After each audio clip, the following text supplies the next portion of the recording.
Looking at this young man's muscles, who would think he's just a 10th grade student? Just 2 months ago, Sun was still a fat kid weighing over 300 pounds. Because he accidentally offended a gang, his girlfriend was brutally attacked and had to be hospitalized, but they didn't realize they had unwittingly awakened a monster. The story begins that morning when some random guy showed up at Chae-chun's class to collect debts. When he didn't get the money, he beat up Chae-chun's friend mercilessly. Seeing this, Men was so annoyed that he immediately shoved the half-eaten bread into its mouth, thinking Hajin, Chun's girlfriend, would step in to stop him. Who would have thought that little Dao would turn around and beat the crap out of that guy for messing with True's boyfriend? You're done for now. That fat guy with the lucky girl really is worth every penny. Boss Kai was shocked to find out his subordinate got beaten up by a girl and was very angry. He immediately ordered someone to cause trouble, making ink splatter all over Hein's uniform.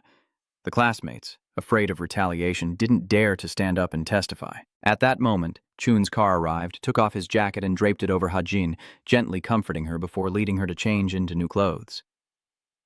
The bullies peeked out the door, wondering, why isn't that pig angry at all? Then they told Kim to leave, but he said just wait and see who did it, and they would come to him eventually. Sure enough, Chun quickly entered the usual hangout spot, and seeing his gang members there, they all looked very intimidating. "What's wrong, pig? You seem pretty upset, huh? Are you trying to hit me?" Zai-chun ignored them and told KC, all you need to do is apologize to Hein and buy her a new uniform, then this will be over. But Cock just looked amused and said, I don't know what I've done or what I haven't done. You're just bullying your friends out of fear. Then he suddenly stood up and spoke coldly. Just consider that I did something. Do you really think I will do whatever you say? The fat kid said as he pounded on Chun's stomach. The henchman trembled in fear and finally stepped forward. You fat pig! What nonsense have you been talking about all this time? But he didn't get a chance to touch you. With just one punch, you shattered his profile picture. Chun just wonders why there's been a mosquito buzzing around the class all this time, and then looks at the others, thinking I might have to wipe out that mosquitoes gang. Suddenly, the entire school seemed to shake as the impact echoed, blood streaming down but unable to silence his relentless screams. Why are you just standing there watching? Hurry up and beat that guy for me. The accomplice, seeing this, also got fired up and charged in, but Chun quickly lifted his foot and kicked, sending him flying into the air without touching the ground. Without waiting for the other guy to recover, he immediately delivered an elbow right to his face. Seeing his comrade beaten so badly, another guy couldn't just stand there anymore, but he only ended up digging his own grave. Chun rushes forward, lifts him onto his shoulder, and in an instant, takes down the other guy to the ground. The outcome is no different from the two accomplices before. Chun has exhausted all his strength, and you start to breathe heavily. Ki-sok, witnessing this, also begins to show some fear. Ki-sok has been standing nearby all this time just watching, then suddenly claps and praises them for handling the three guys well. Luckily, they're good at wrestling. Then he saw Sei-chun's exhausted breathing and looked surprised. Ki-sok moved closer to warm him up and said, Huh? Now try to fight me with all you've got and see if you can do it? You look so weak it's no fun at all. I can dodge you even if I put my hands behind my back. Zai-chun secretly thought, this bastard is quick. Just one punch is enough for me to win. Suddenly, Ki-sok approached you. Are you aiming to punch me? Taking the chance to strike, Chun couldn't land the punch. So, are you in such a hurry? You want to become a righteous hero? If you kneel and beg now, I'll give you some tuition money and make your life at school easier. It's been a while since we've had a fun moment like this, and you do have a kind heart like your girlfriend. Zai-chun, unwilling to give in, spoke up really annoyed. Ki-sok angrily glances at Zai-chun and continues, the buzzing of mosquitoes annoying him to no end. Truly, harmful insects only know how to suck blood to survive. Their fierce mouths are no match for us. Ki-sok, are you provoking me to get punched? Before you could finish your sentence, Zai-chun charged at him. He hugged Ki-ok tightly to bring him down and restrain him, but instead of fear, Sok smiled wickedly, as if everything was part of his plan. As he hugged Kyun, he thought he had succeeded, trying to use all his strength to pin him down and land a punch. But suddenly an unexpected problem occurred. Ki-sok lifts his leg, traps Chun in a hold, and in the end, Chun is the one subdued. Ki-sok laughs maniacally. Haha, his fighting ability is so savage. So what, fatso? Can you hear me clearly? Don't push yourself too hard. Getting injured now would be a real problem. The red Chun car looked flustered and didn't know how to escape. He felt the air gradually disappear and couldn't breathe anymore. Just then, Hein appeared. Seeing this scene, she shouted in anger. Ha-chin rushed over, full of rage, and delivered a kick straight to Ki-Sok's head, twisting his face. Sok sat up, completely confused and not understanding what was happening. As he regained his composure, he shouted loudly, "You crazy girl, do you think I wouldn't dare hit a girl?" "Wait, so my life is just being beaten up by girls?" Run-Sok quickly stepped in to stop it. "Wait a minute. Ki-Sok, I heard from some classmates that girl has been training in martial arts since she was young and is very good at fighting. What are you talking about? Just because a girl knows how to fight, how good can she really be?" Then he turned to grab Hein's hair and said sternly, "Hey, crazy girl, have you ever fought a boy before? Today I will show you what true male fear is like." But when I saw Chun's strange expression, Ki-Sok suddenly felt confused. "What's with your expression?" Se-chun, after a fierce fight, now has to try to stop his opponent. He tries to form the words, "run away," with his mouth, but Ki-Sok just smirks and doesn't understand. "Why are you asking me to spare it? As equals, I just want to give it one punch." Ha-chi looked up and asked softly, "You've never hit a girl before, right, Ki-Sok?" Angry, "I guess I need to teach you what manners are. I will use all my strength to teach you a lesson." But his strike did nothing to Hein. "Nung." She gently dodges, then quickly moves toward Kiss, lifting him effortlessly and slamming him down onto the ground. Kiok was struck with a fatal blow and lay unconscious as if dead. Ha-chin glanced over, still not willing to let him go. She tightly grips his hand, causing him unbearable pain, then pulls hard, making him scream, "Let me go, I surrender." But Hein coldly said, "You're not worthy to beg for mercy, you little brat." She snapped, "Fine, I'll just break your arm and end this." He was so shocked and in pain that he begged, "Please don't let me go. I think my arm is broken. It hurts so much I give up. I was wrong. I won't dare again next time." Ha-chin looks angry. "What did you do wrong?" Ki-Sok is terrified. "Everything went wrong. It was when I played around with the ink." Hearing that, Ha-chin tightened his grip even more. "So it was you who did that trick, huh? You keep bullying those weaker than you." Ki-Sok shouted, "I know I was wrong. I won't bully anyone anymore." Ha-chin finally lets go. "These thugs, if I catch you bullying anyone again, I will cripple you all, understand?" Then she turned to Chun more gently and said, "Let's go to the medical room." But Chun's car refused and said, "No need, a little rest is fine." Dunn suddenly realized they had already left and immediately turned to ask, "What should we do now?" "I haven't taken all the money from them yet. If Senior Sundown finds out, before he can even finish panicking, Ki-Sok will cut him off. Everyone already knows that. Be quiet and let me think of a way." How could that girl do something like that? At the end of the day, when preparing to leave, Ha-chin asked worriedly, "Are you really okay? Aren't you feeling dizzy? You don't look well at all, like you're about to faint." Si-chun blushed and retorted, "Nothing much. Why did you come just when I was about to counterattack?" Ha-chin sneered, climbed onto your shoulder and said, "What counterattack? Do you know what that technique is? With your big body, fighting like a kid." "I already told you, even though you go to jujitsu training, you refuse to learn." Zechun, annoyed, turns away in rejection. "I told you I wouldn't do it. Honestly, who would bully me if not him?" Seeing Zechun's attitude, Ha-chin frowns. "What is this? Are you mad at me now? You're the one who's actually upset." Zechun replies. Ha-chin followed behind and said, "I was angry. I never got mad." "I won't worry about you anymore," Zechun replied. "Who needs you to worry about me? Do you think I'm still that chubby kid?" Sechun glanced at Ha-chin with a puzzled look. "All right. Don't say anything more." Ha-chin frowning in anger, "I won't let this go easily." Hearing that, Zechun didn't stop either. He went straight home saying he was busy today and couldn't take Hein to the training room. Ha-chin was sad. She just wanted to go with him a little longer. As soon as he got home, Chun took out his phone to send a message to check on Ha-chin, but then he deleted all the messages. He tiredly lay on his bed, his mind in chaos, annoyed with himself, this useless guy. After thinking for a while, he felt there was nothing to be ashamed of, but still felt uneasy. He pulled the blanket over his head and told himself, "It will be okay. Tomorrow will be better." Outside, night was falling when suddenly the door burst open and your father stormed in, shouting, "Chun's car!" Startled and annoyed, Chun shouted back, "What the hell are you scaring me for?" "Why are you shouting like that?" Your dad asked why you didn't answer the phone. Se-chun picks up the phone, looks at the screen, and says, "I was sleeping. What's so urgent to call me like that?" His eyes look up blankly at his father, who is panting and speechless. "In that girl!" Se-chun suddenly felt that something bad was happening, and his eyes grew worried. At this moment, Hein is lying in the hospital, his whole body battered, and he is breathing with oxygen. In front of his room, Hein's parents are in a state of utter despair. "Se-chun, ya den roi sao?" Mũi vừa chạy gen ao út dầm mồ hôi, thô gặp chẳng dinh mau, hỏi một cách mệt mỏi. Sir, where is Ha Chin? The father lowered his head, his heavy voice still without an answer. Chun, why are you so upset? He asked blankly, what happened to him? He's seriously injured, right? Is he doing right, ma'am? Is he going to be okay? As long as he has surgery, he'll be fine, right? Your father approaches and hands you the slippers. Calm down and put your shoes on, son. Chun's hand keeps trembling. You said she finished school with you. Today you didn't go to the gym with her. So Chin went alone. Just then, a man stepped forward and interrupted Chun's words. May I ask, are you friends with Ha Chin? Chun's car turned around in surprise.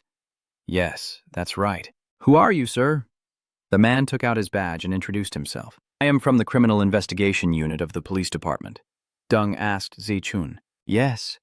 Is there something wrong? Seeing the Hain family in distress, the police officer whispered to Zi Chun, let's go over there to talk. He started asking, what time and where did you last see Ha Chin?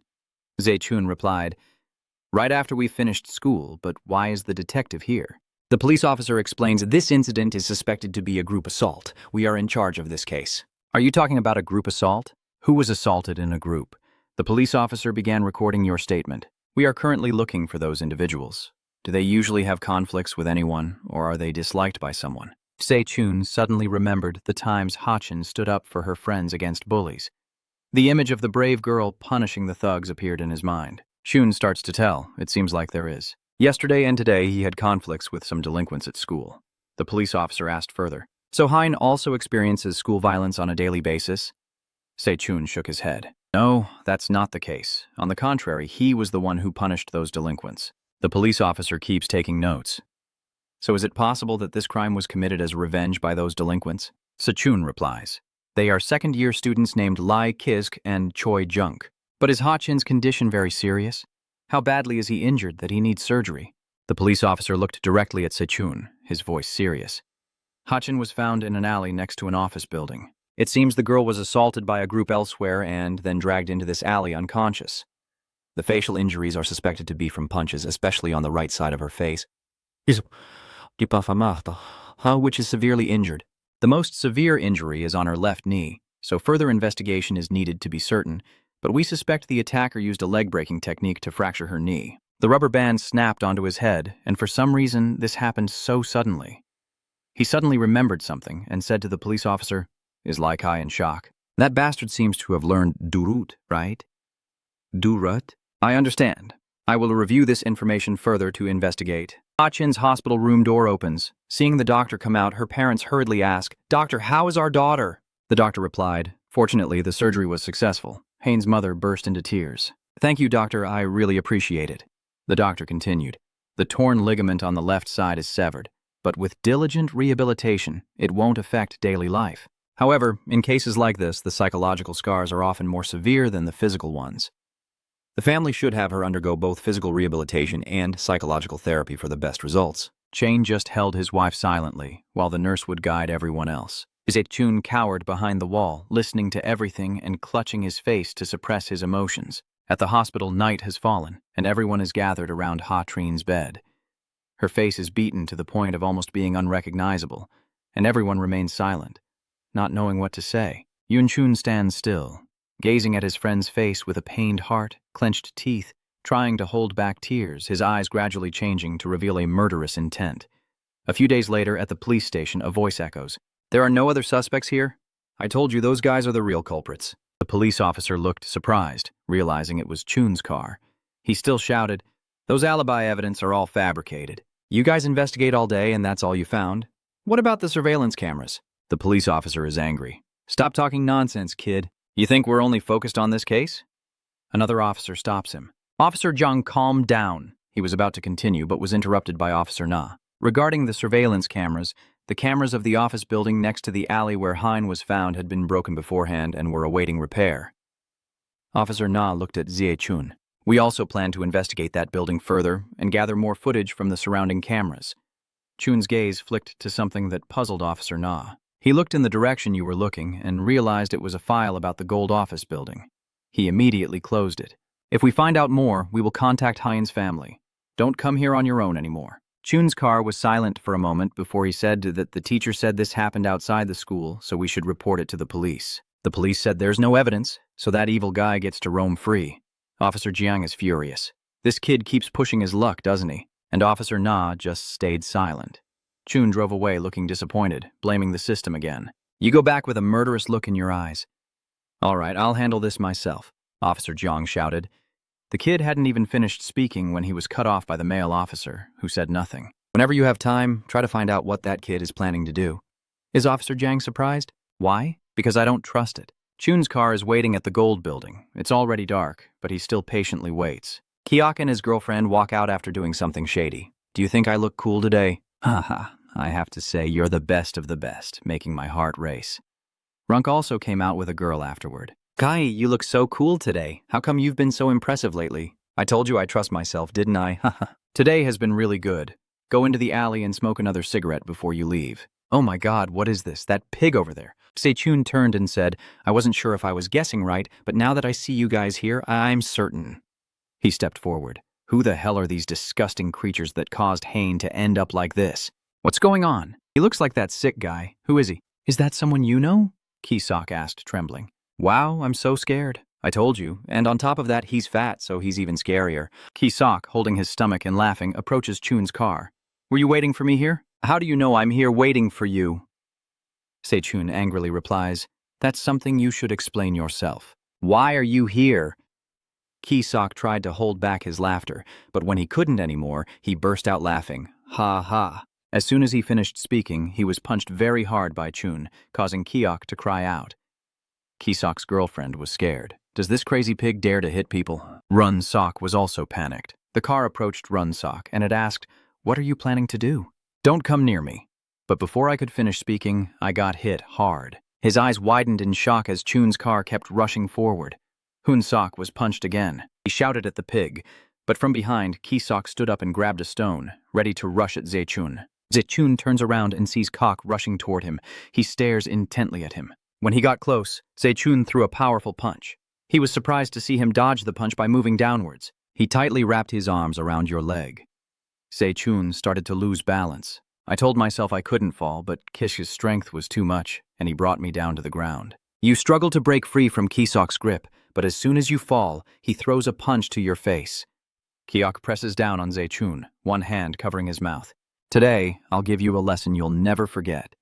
Your crippled bitch of a girlfriend can't save you either. Se-chun still struggles to resist. He tries to break free from the dangerous situation, but his hand remains tightly held by Kiok. Kisok smirked, raising his hand. You don't know what move I'm going to use, do you? If you don't know, Chun is panicked, but it's already too late. If Kisok continues, he's bound to get beaten. A series of punches rain down on Ze-chun's face. Kisok gasps for breath, his hands covered in the opponent's blood. He forces Chun's arm to break. Let me help you become as useless as your bitch. The brat, who doesn't know his place, still desperately fights back. Cough, cough, I will kill you. Kisok chuckled softly. Yeah, let me break your arm and see if you can still talk back. Just then, a strange voice called out to Kok. He irritably turned around and saw a long-haired, shirtless, white-haired man approaching.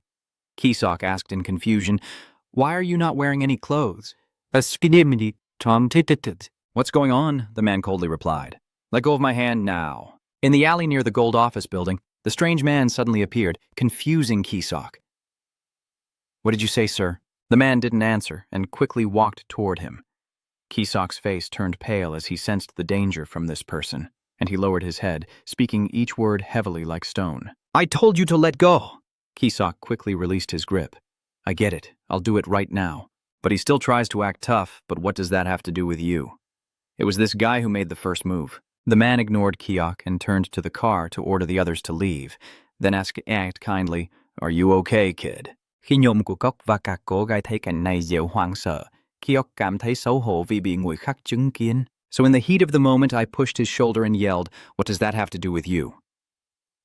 Don't interfere. The man glanced at him coldly and said, Do you really want to know about my abilities? Kisok was terrified as he saw him take a stance.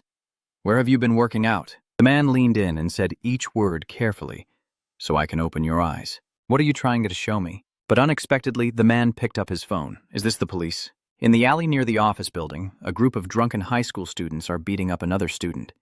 Kisok, terrified, turns to threaten the rubber band. Hey, pig, tomorrow you'll regret coming to school. You're finished, He shouted loudly, the sound coming through the phone. Did you hear what he just said? He's threatening the victim. Let's go, that old man called the police. We better get out of here quickly. His accomplices are still curious, but who is he? Kisok shouted angrily. I have no idea. Hurry up or the police will arrive and things will get complicated. After they left, Chun's car finally managed to thank him.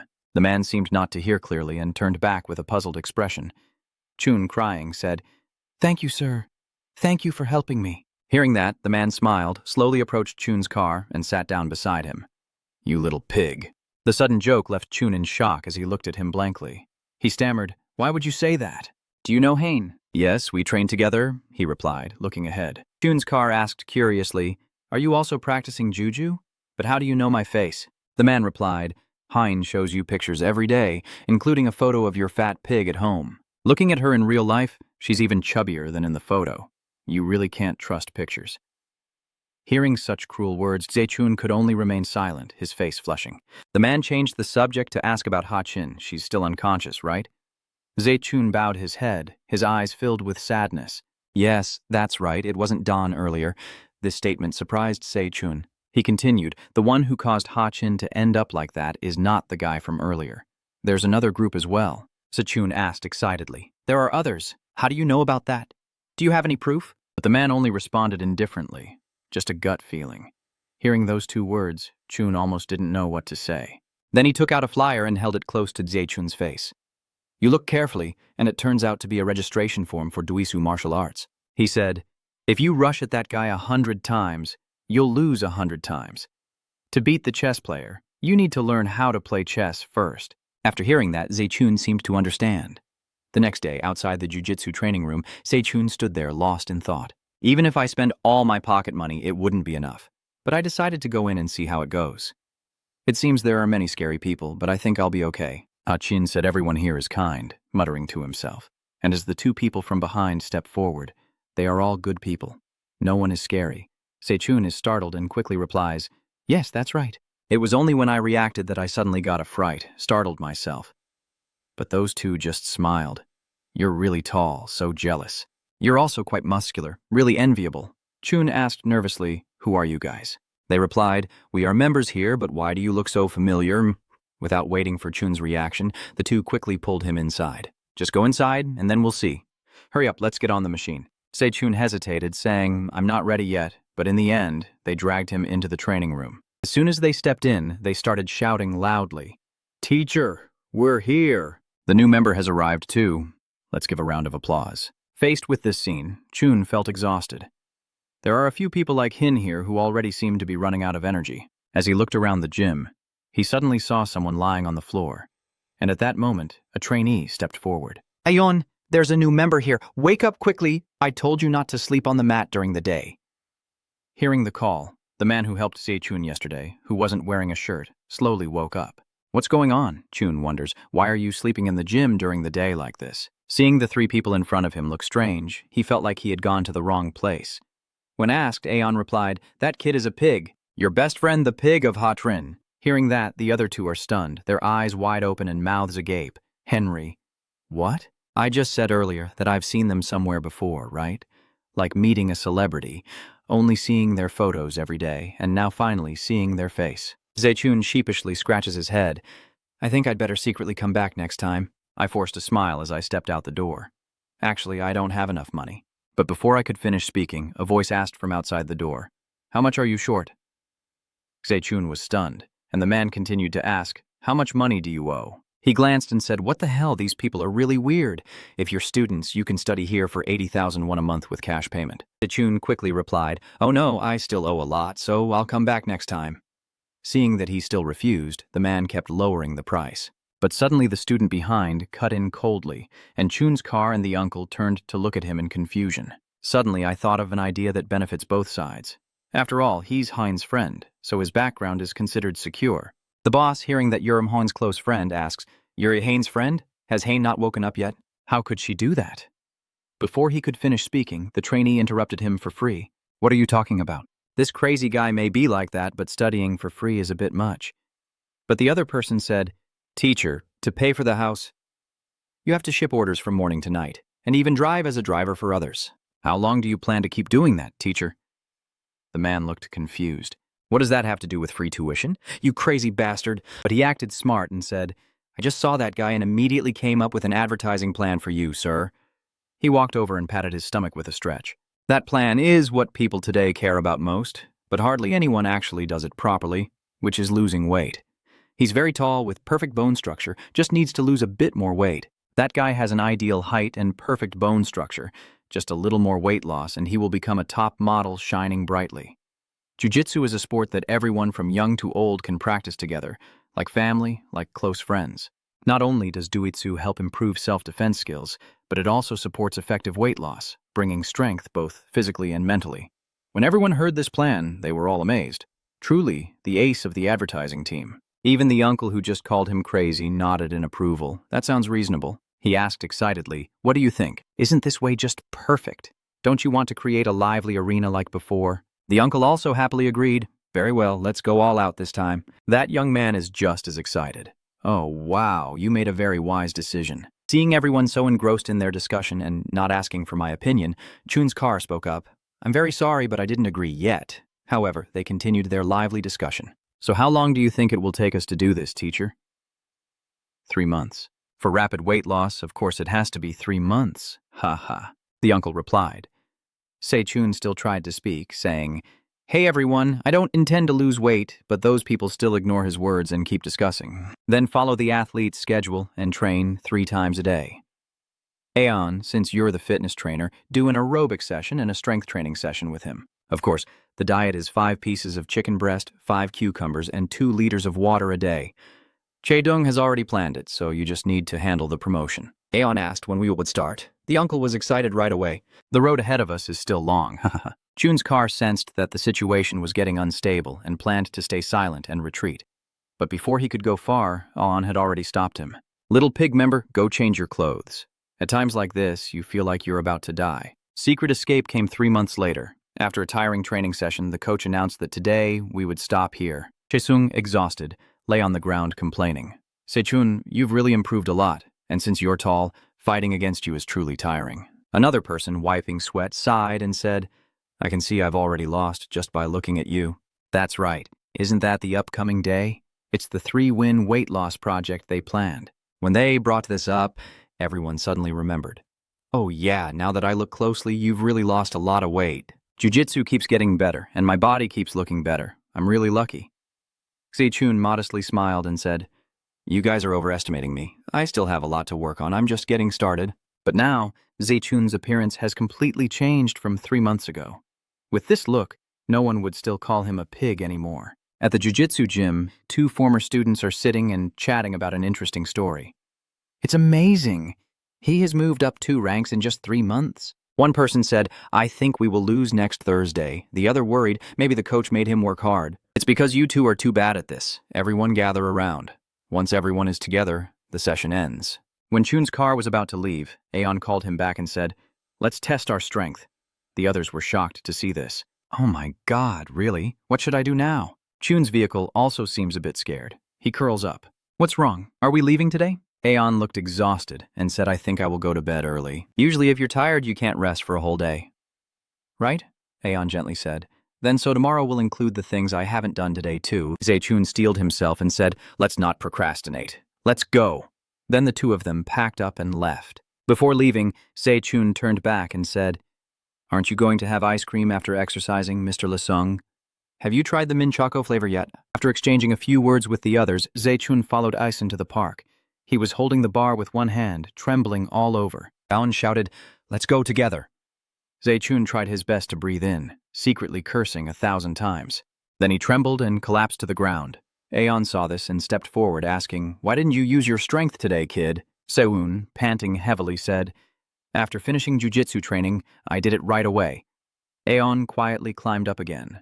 Chun's car was speechless. Everyone's not monsters like you. It wasn't until the sunset fell that they finished their training session, with Se-chun sitting nearby, devouring a tub of ice cream. Aeon said, Look at you eating like that, you'll turn into a little piggy.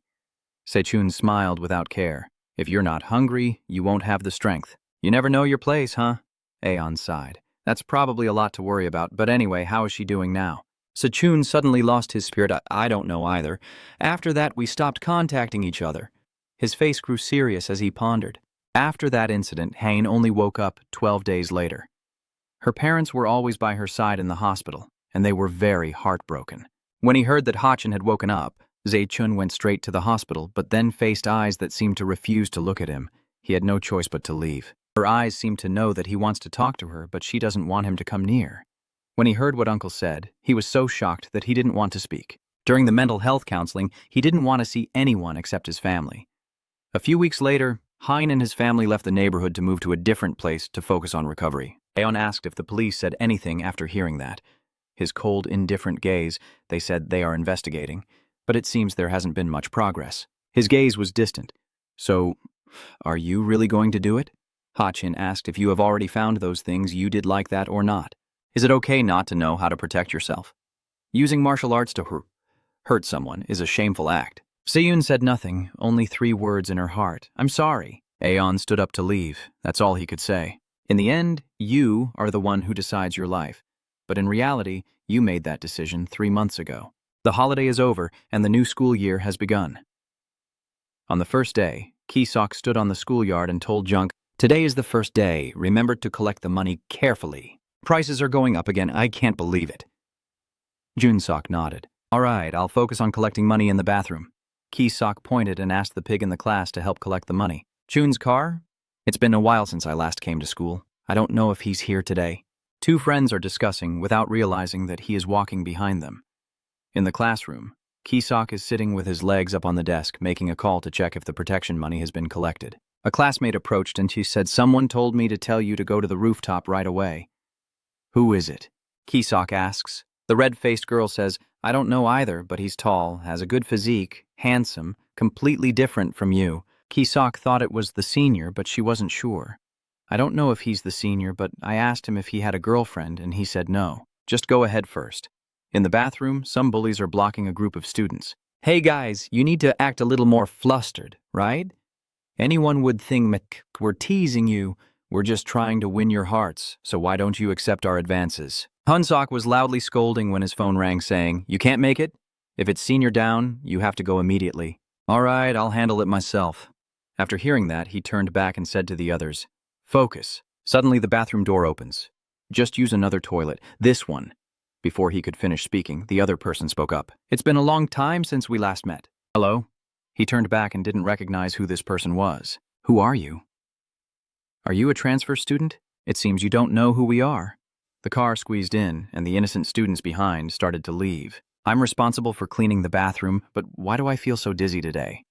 The person listed on the red book steps forward. "What nonsense are you talking? Kid, do you want to ruin your life? You're only a little taller than me. How dare you act so arrogantly?" Chun's car grabbed his hair and replied gently, "That's right." Then he punched him straight in the face without hesitation. He fell down, foaming at the mouth, unconscious. The others looked on in panic, confused about what was happening. The Chun car shouted, "Get out quickly!" But everyone was terrified and froze in place before rushing out of the bathroom. I was about to pull back when I saw them all running away. "Where are you all going?" But before he could grab anyone, Se-chun kicked him straight in the stomach, sending him flying into the wall with a loud crash. The blue-haired kid charged recklessly, but his fate was no better. Se-chun grabbed his collar tightly, pulled him back forcefully, then let go, causing him to fall flat on the floor. The actions of Se-chun didn't stop. He stared in fear at the decisive punch that knocked him down.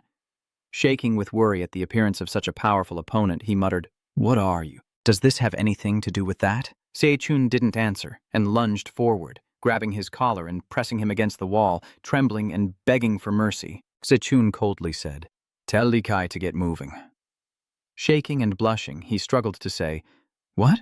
Se-chun replied, "I've already started it up. Let's try again." That noon, Kien went to the rooftop of the teaching building, looking around but saw no one. "What is this? Why is no one here?" He said it was an urgent matter. Just as he was about to call on his phone, his trembling phone rang. A panicked voice rings out.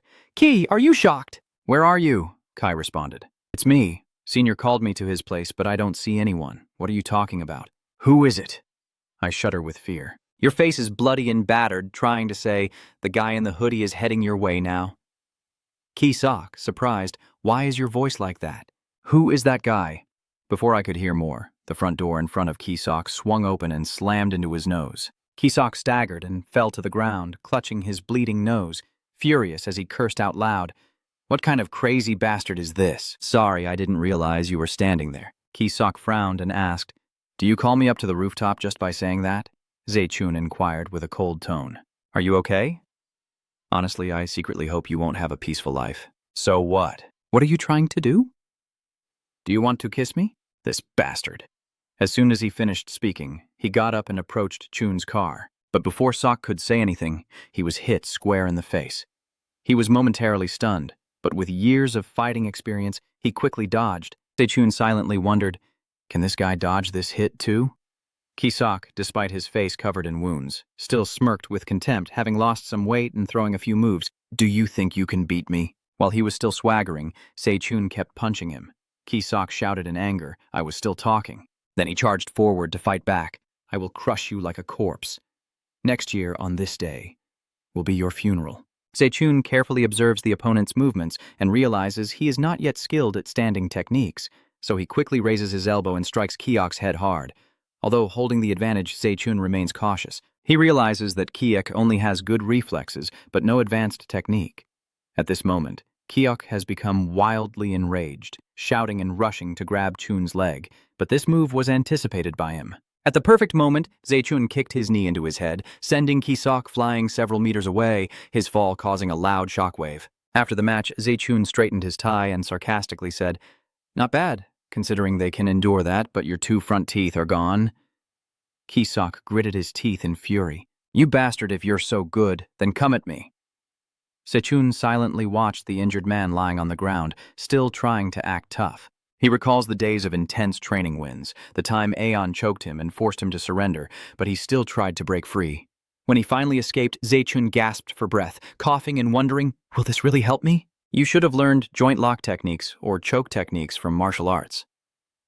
Aeon explained that these are techniques that give you a favorable position to break through the opponent's defense. What you have practiced so far are only the basic fundamentals of the defensive system.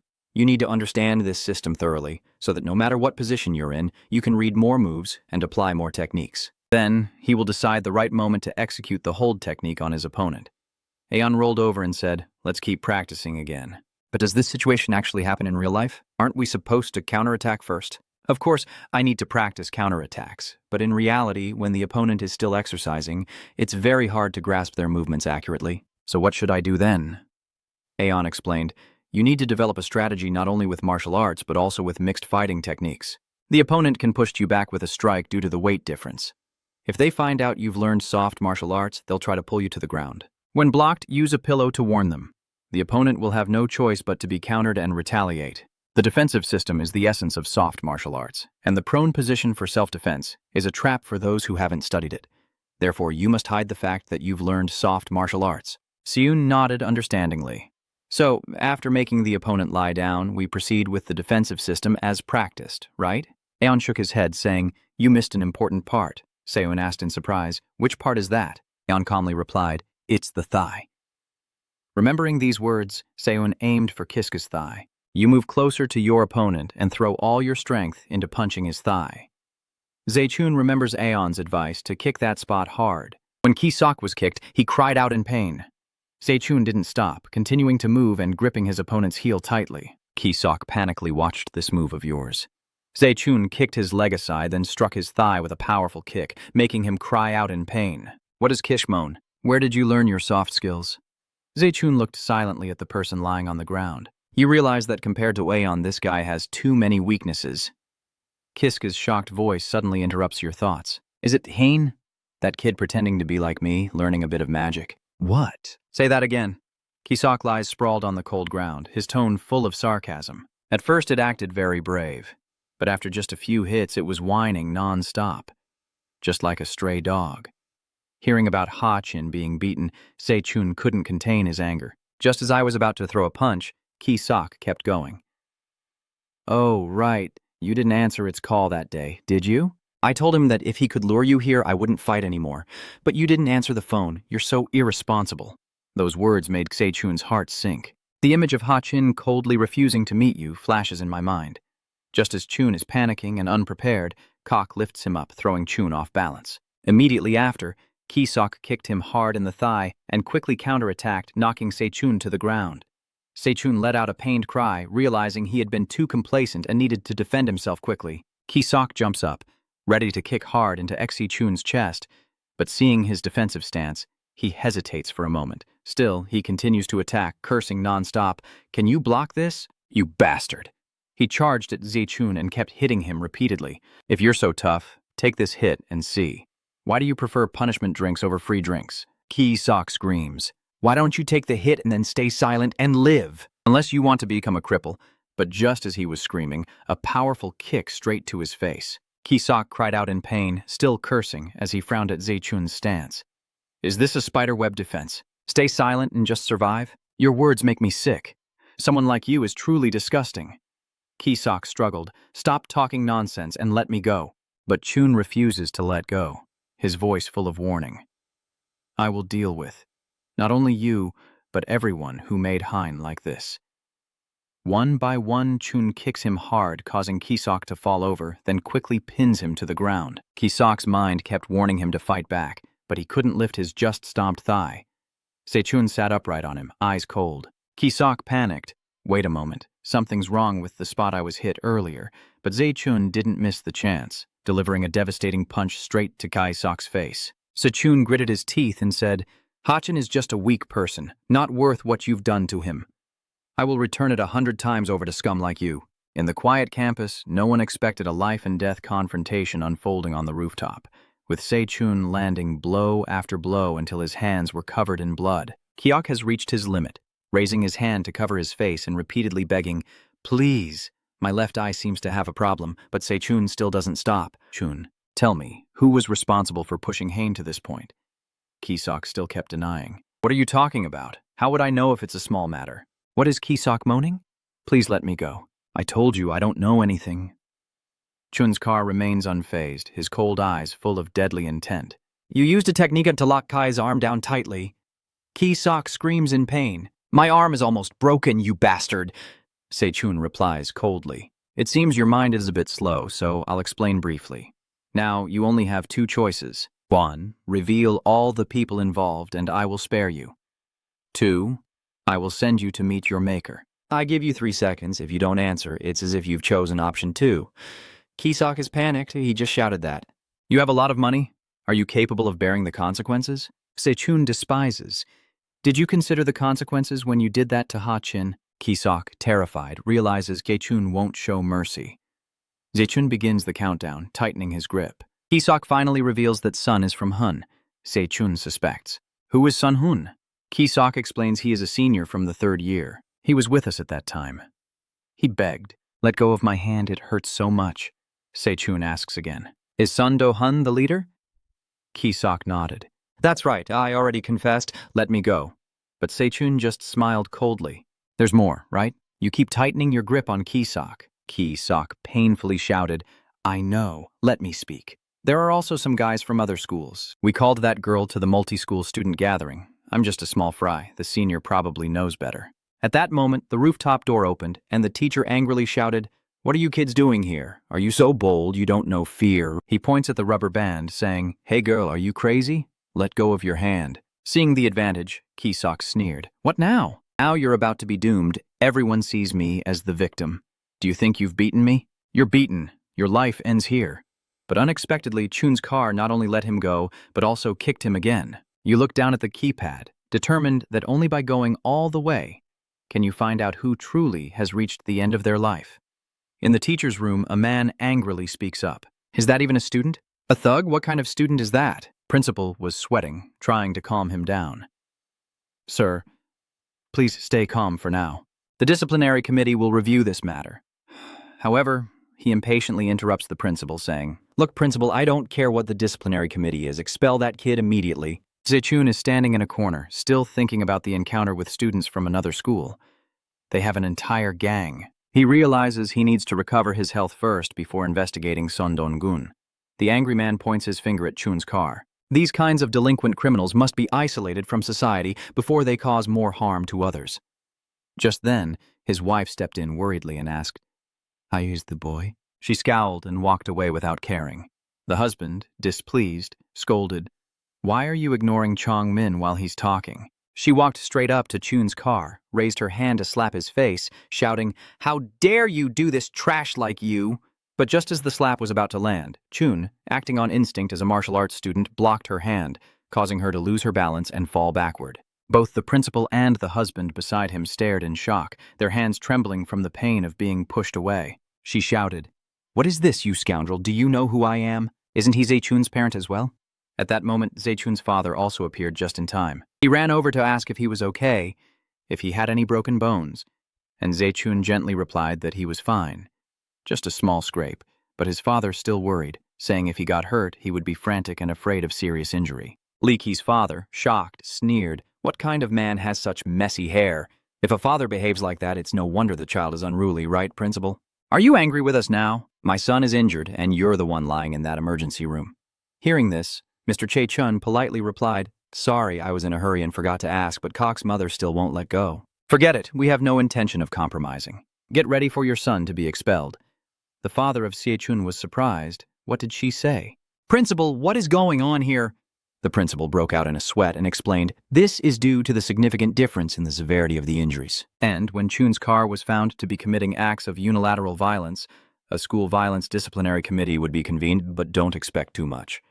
Chun's father bowed his head and sincerely apologized for his son's serious injury.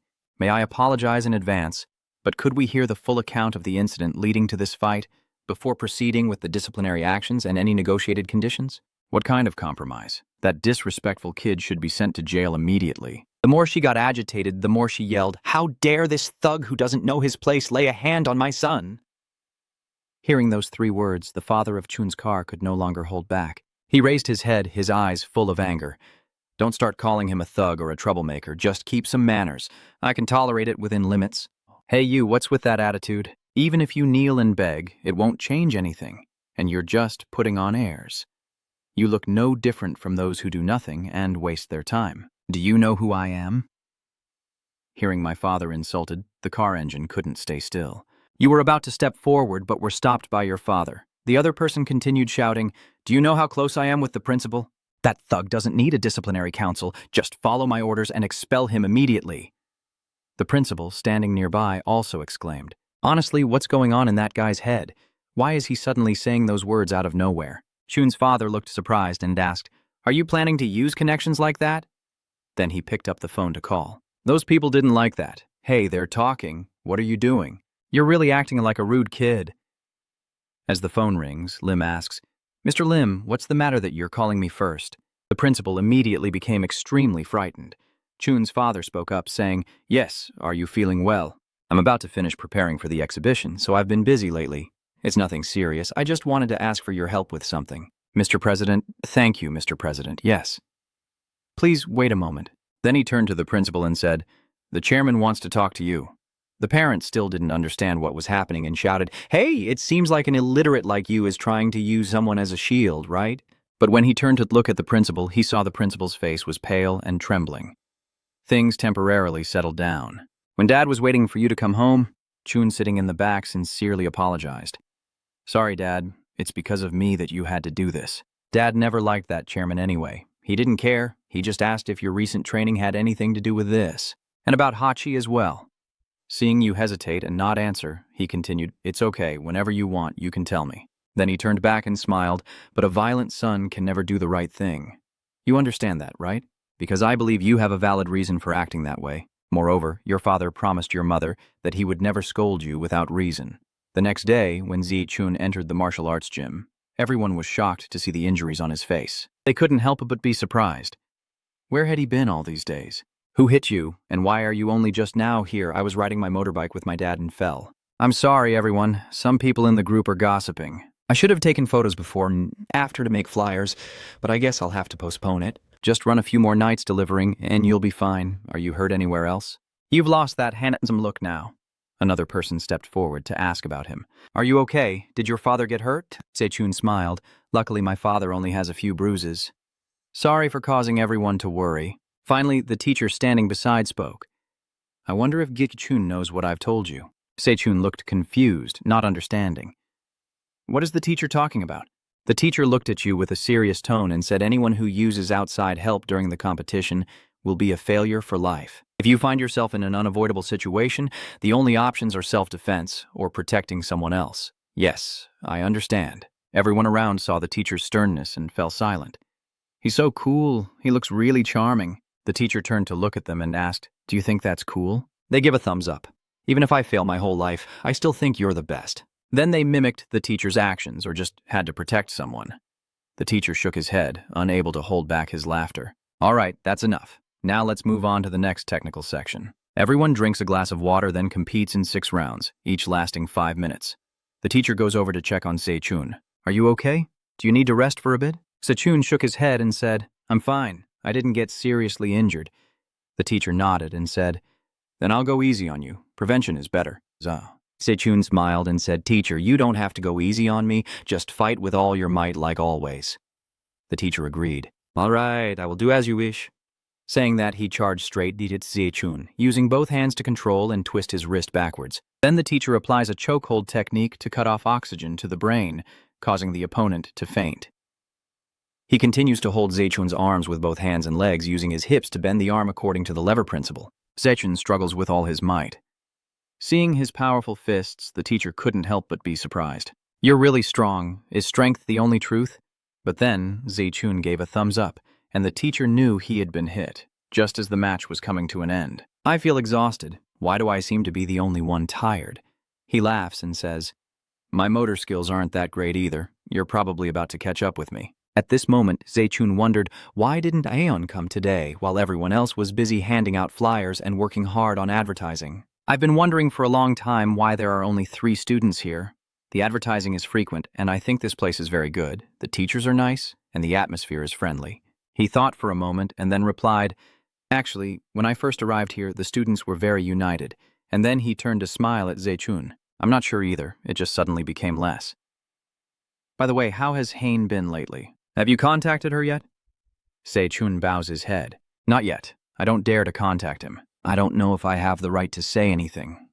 He looked at Chun's car and said, so she is still blaming herself for what happened that day. Then she continued, I don't know if I should tell you. Do you know when Hain talked about you? The moment she enters the gym, changes into her uniform, during breaks after class until she leaves and says goodbye to everyone.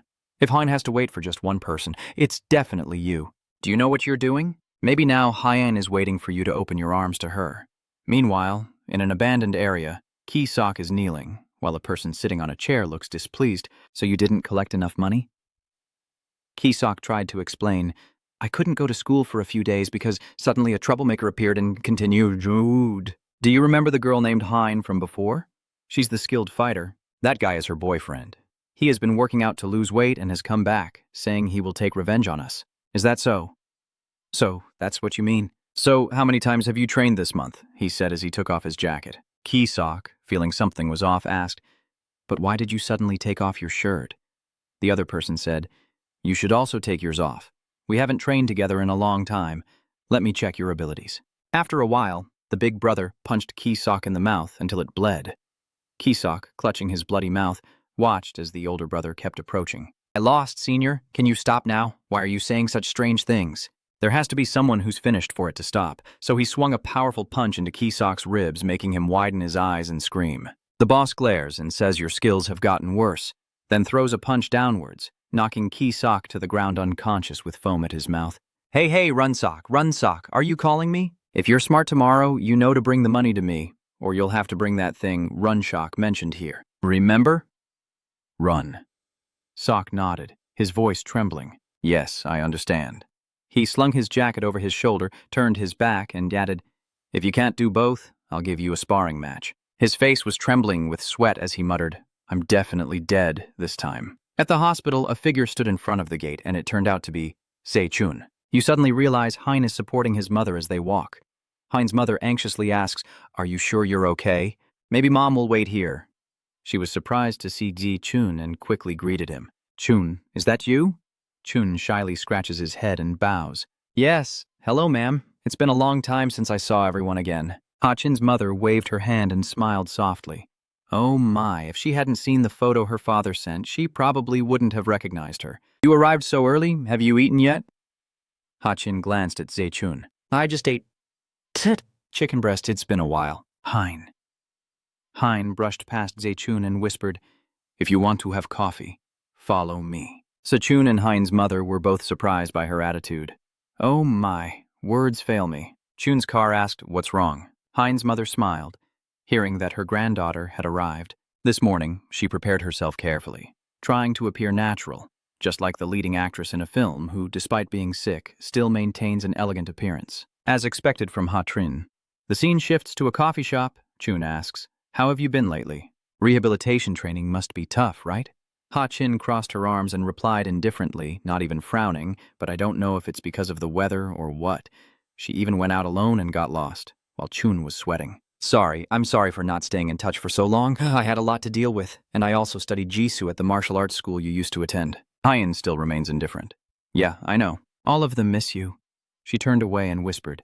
Of course not. It's their only vitamin, so they wouldn't miss it. Zechun asked further, Are you still going to school? Ha-chin replied no, though a bit disappointed that his grades weren't perfect. But I didn't want Liu Ban, So I planned to graduate anyway. Chun laughed. Oh, what's there to be disappointed about your grades? Ha-chin angrily pointed at him and said something like, My grades are 1,000 times better than yours, you fat pig. Chun laughed happily. I know, I agree with your plan, but I can't agree with that pig word. Ha-chin suddenly blushed and turned away shyly. Yeah, it's up to you. Zechun pondered silently, relieved that he looked better than he had imagined. According to the police officer, Ha-chin hardly remembered anything about that day. She lost part of her memory due to a severe psychological shock, but she is likely to recover gradually. Seun wonders if she has already remembered anything now. Your thoughts were interrupted when Ha-chin turned to ask why you were staring so intently, and you hesitated, unsure whether to ask her about that day. Before I could speak, a loud noise startled both of us. What was that? Who slammed the door? Turns out it was a guy who shut the bathroom door too hard. Sorry, I accidentally did that. It's okay. Chun's car turned back to look at Ha-chin. You were startled too, right? He looked worried when he saw her expression. Ha-chin was trembling, holding her head and bowing over the table. Hein, what's wrong with you? She could only mutter a few words. Chun quickly rushed over. It's nothing serious, just the sound of the door. He holds Ha-chin, who is trembling. It's okay. It's okay. But before he could finish speaking, Ha-chin suddenly shouted, Don't touch me! He was startled and pulled his hand back. Sorry about that. She is still trembling, holding her head and calling for her mother. Chun's car responded. I know. I realize that Hein still looks okay in my eyes, but in reality, it was just your wish. Back at school, Junsok was turning around, searching for someone. He angrily shouted in another student's face, Do you dare joke with me? I told you to quickly hand over the money or you're dead meat. He grimaced and said, I've already let you off a few times. Don't make me search your pockets. As he spoke, a tall figure suddenly appeared behind him. That was Chun's car. He shouted loudly, Hey, do you know Sunhun 53? He turned around with a pale face. Of course I know. Chun's car drove right up to his face and took me to that guy immediately. In the classroom, Do-hun is busy writing something when a student comes to call him. We're planning to hang out with the girls today, and with you joining, it'll be a perfect pair. Are you in? Do-hun refuses. No, I have to go practice after school. The entrance exam is coming up, and your grades are so-so. Trying now won't make a difference. While Hun was still diligently studying, the classroom door was suddenly kicked open. Everyone was stunned as Runsok was kicked and rolled to the ground. Senior, I've brought him here. That guy. Before he could finish his sentence, Chun's car drove in and spoke. Hello, seniors. I wonder if there's that bastard son Do-hun here. Those guys were stunned to hear you speak so passionately. What did you say? Aren't you only in your second year of high school? Do-hun looked up and stared directly at you. Chun quickly approached him. Is it you? That arrogant punk over there. You don't respect your seniors at all, do you? All right, stop now. But they still insist, just let these kids be and get rid of them. Getting rid of them is not an option. After he finished speaking, he turned around, trembling in shock. You're the one who beat Kai so hard, right? So what is your reason for coming here to find me? Chun's vehicle slowly said. Tell me everything that happened with Ha-chin that day. Because Hun looked confused. Who is Ha-chin? Just tell me the whole story clearly. Chun's car raises his phone. Don't even think about denying it because I recorded the part where Ki-sok mentioned your name. So what exactly was that meeting about? Hearing that, he frowned. So are you planning to go to the police station? Do you think that can become evidence? Just hearing that without knowing the rest, you should realize that if your name comes up at the police station, your situation will become extremely difficult. Chun's car warns, but I also don't want to get involved with the police. Do you know why? Then he glared at Do-hun with anger, because I will find each and every one of you and personally take you down. Hearing this, Do-hun looked confused for a moment, then burst out laughing. Ha ha ha, listen to this bastard say, "Hey, I like you now." All right, I'll tell you everything I know. That's true, but nothing in this world is free. You know it too. Lately, because you've been getting in the way, the second-year students' work has been a mess. So the task Kyok is in charge of probably has to be finished by you first. I don't care if you throw a fit or do anything else. Just gather enough money and bring it back here. Then I'll give you the answer you want. Chun's car definitely won't do that, so you lean close to his ear. Do you crazy fucks think I'm going to do things only your thugs would do? But Do-hun remained completely calm. If you don't like it, just try me once, as you said. If you're confident enough. After saying that he kicked out. At this moment, Zae-chun was stunned and hadn't reacted yet, but just as his fist was about to hit his cheek, he stopped. Do-hun challenged him, saying, "If you win the fight against me, I will tell you what I think." He looked at Chun's furious eyes, and at yours, it seems you chose the latter, right? Then he stood up. But what can be done now? Now might not be the most appropriate time. Just as I finished speaking, the teacher entered the classroom. Anyway, I don't have time right now, so tell me your answer by tomorrow. Do you understand? The junior secretly loves him. On the way home after school, a friend of Do-hun puts his arm around him and tries to persuade him. "Hey, Do-hun, are you really not going? A girl said she wants to meet you." However, Do-hun flatly refused. I told him I wasn't going, but the other person just wouldn't give up. "It's just one day, you should buy some new clothes. After earning money, what do you spend it on?" "What do clothes matter? I train every day already, so what's the point of new clothes?" At that moment, his phone received a message from his mother telling him to stay at a friend's house because debt collectors had arrived. Do-hun stared intently at the message while the other friend kept trying to persuade him. This guy is really crazy about training, but right now, Do-hun's face has changed.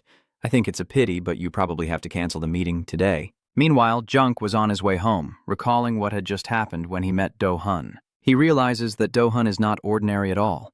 His punch is so fast that he only manages to recognize it just before it hits his face. That speed made it impossible for him to sense the setup or the threat of the punch.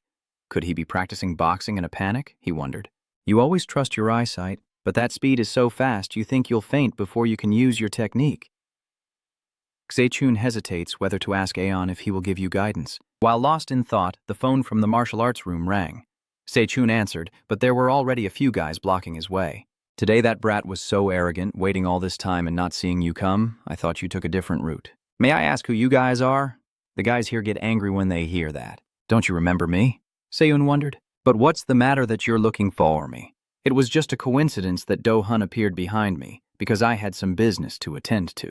Chun's car hurriedly backed away in panic. Seeing his reaction, Do-hun said, "Don't be so scared. I won't attack you from behind. It's nothing serious, I just need to hear your answer quickly.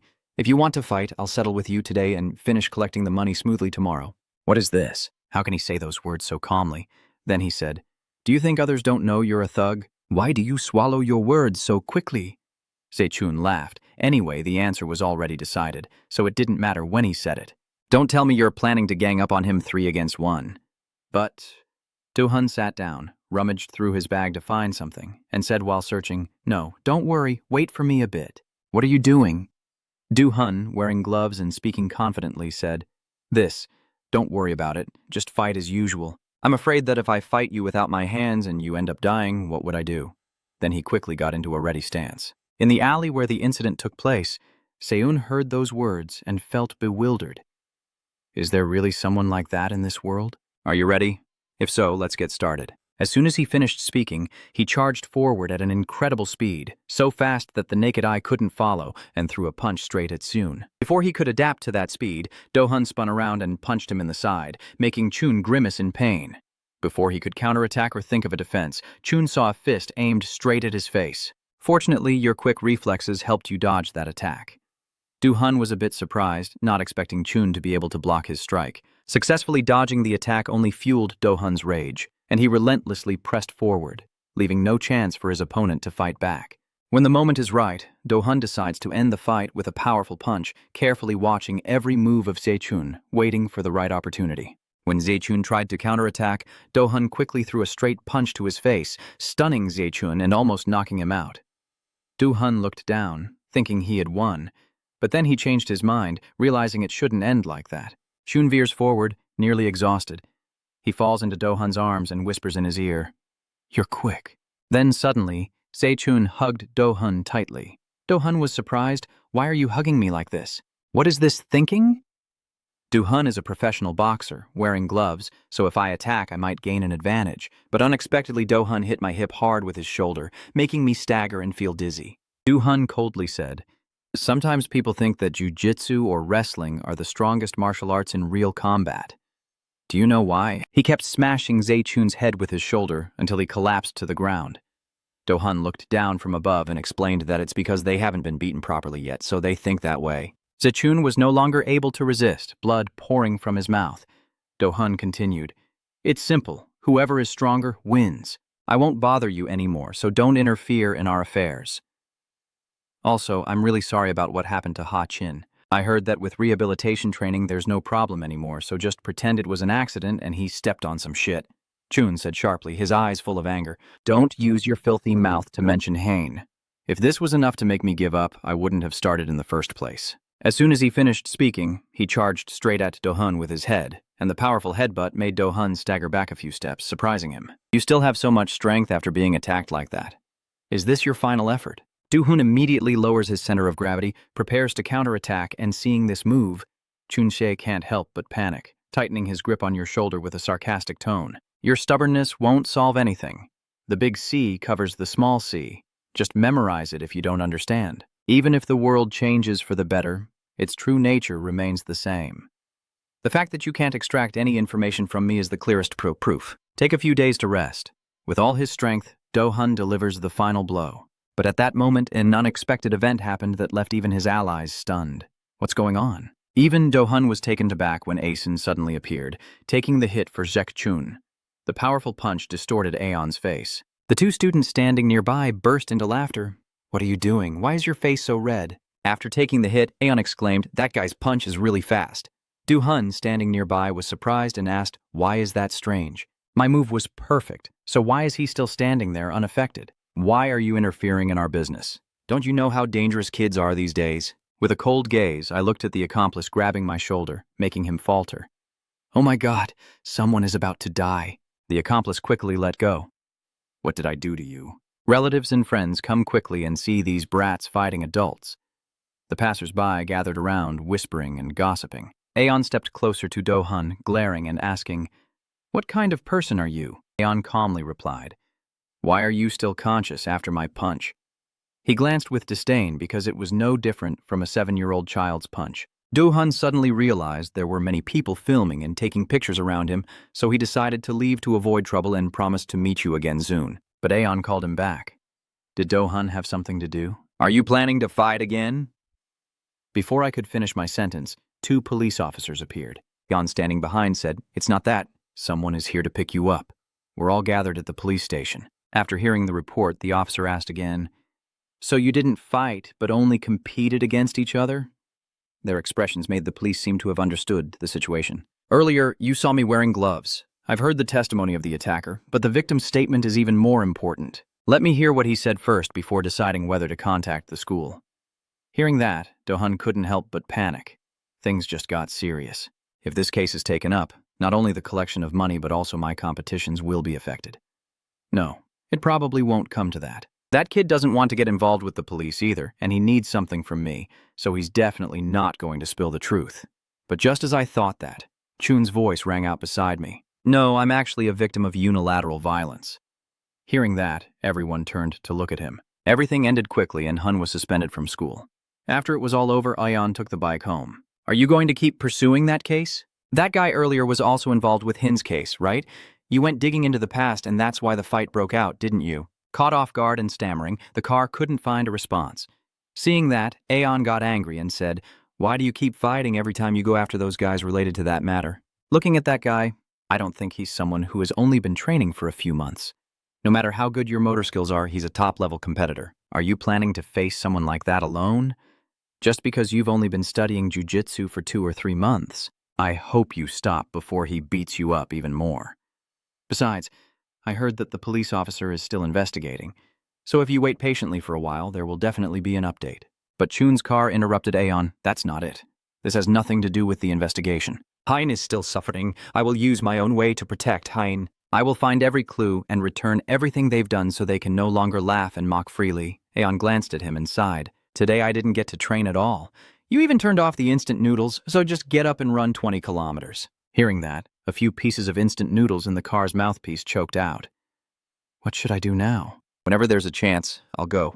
Meanwhile, at Johan's house, you stare at your phone, looking at the new notification you've just received. The notification says you have been disqualified from the contest for not paying the full entry fee, and the police have also taken on the case. Suddenly, a tattooed thug snatched the phone out of Do-hun's hand and shouted, "You brat! Are you just going to stare at your phone while adults are talking?" Seeing his actions, Do-hun widened his eyes in disbelief, which only made the other guy angrier. "You again, little brat. I told you once already, don't roll your eyes at me like that. Drop that look." But Do-hun is stubborn. How can he listen? Seeing that Do-hun wouldn't obey, the other guy burst out laughing. This kid really is as stubborn as us. Then he sat down and said, "Hey Do-hun, listen to me. Join us to learn and pay off your debt. Isn't that better? Why do you keep choosing the hard way? If you follow me, you'll get employee benefits, and I won't charge extra interest. You should think about your father who died, leaving his wife and children behind. Your life was already at the bottom of the pit, so what is there to regret anymore? Use your strengths to live on. Robbing students and doing this are no different. Moreover, your work is legal. This time you didn't earn a single penny, and your mother was fired. So what are you going to do now? Do you want to work with me? Or do you want me to recommend a good job for your mother?" After he finished speaking, Do-hun gritted his teeth and replied, "I will pay for this month, next month." They are suspicious, saying you promised to pay 2 months at once. What if you can't pay it back? Do-hun had to accept, saying, "I will follow your request." Hearing that, he was satisfied. Okay, approved. A moment later, Do-hun gathered his friends at a street corner. Kisok nervously said, "Sorry, I was just wasting time." But before he could finish speaking, Do-hun shouted, "Shut up if you want to join next month's competition. You need to collect the money properly. That kid Chun will be dealt with when he returns to school. Earlier, I'll deal with that tall guy with long hair who trains at the martial arts school." Meanwhile, at Aeon's dojo, everyone was surprised to see him dressed up properly for the first time. "Is this the first time seeing Aeson in a shirt? What's going on? Do you have an important event today? You probably have a date with Virgil, right?" Everyone crowded around asking. Aeon ran out of explanations. "Yes, he has plans with his former colleagues. I'll probably be home late today."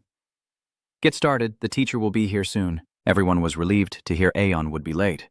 "If he couldn't come back, we would understand." "Hey, help me please. My friend is being assaulted in the alley, please help." Seeing the danger, Aeon couldn't ignore it and said, "Lead the way. That guy is starting to scheme. Here, go in tonight and turn left afterward. Over there, at the end of the alley," he pointed to a corner. Aeon saw the thugs in front of him and immediately understood the whole situation. Hun sat there with a smug smile and said, "Hello, sir. I told you we'd meet again, didn't I? Thanks to you reporting to the police, I'm now in a desperate situation. This time, I have to play dirty to get revenge." A man sneaking from behind raises a stick to ambush Akon. At that moment, a woman appears and blocks the stick in his hand, causing everyone to stare in shock, even him unable to react in time. "This guy, do you really want to play such interesting tricks all by yourself? Let go of my hand. What does it have to do with you to interfere?" Hearing the words "Bathim," she angrily turned and said, "I'll give you a chance. Call me sister." "Let's go."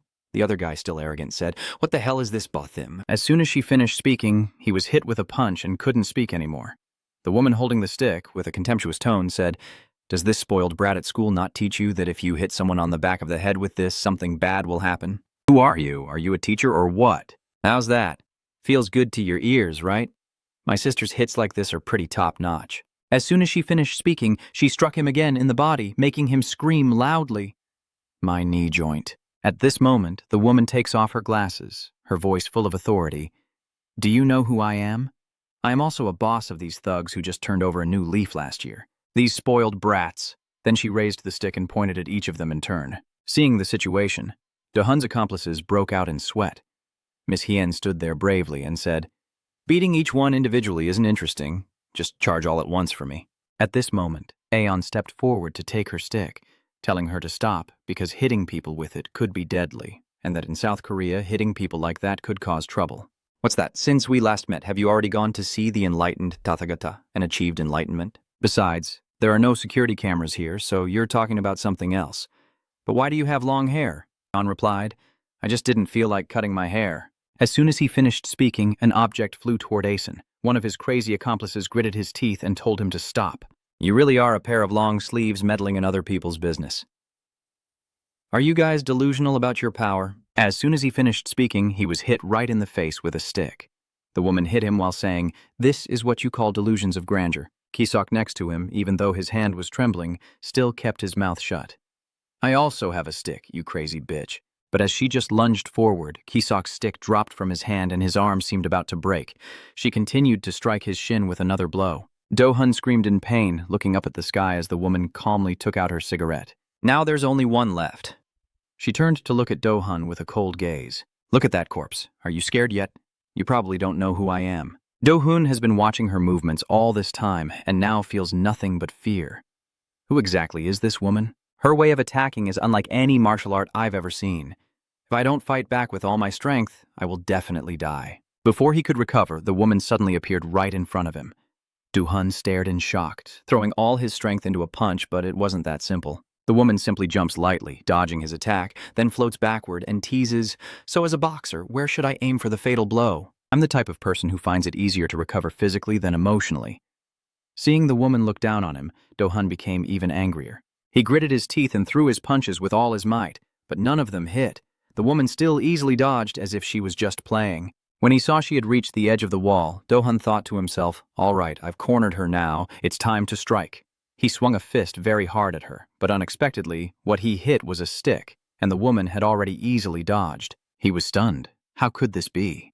Before he could think, the woman turned and counterattacked with a gentle move that was strong enough to knock Do-hun to the ground. She laughs happily and says, I noticed your fist is pretty strong, so I decided to go with that move. Why not?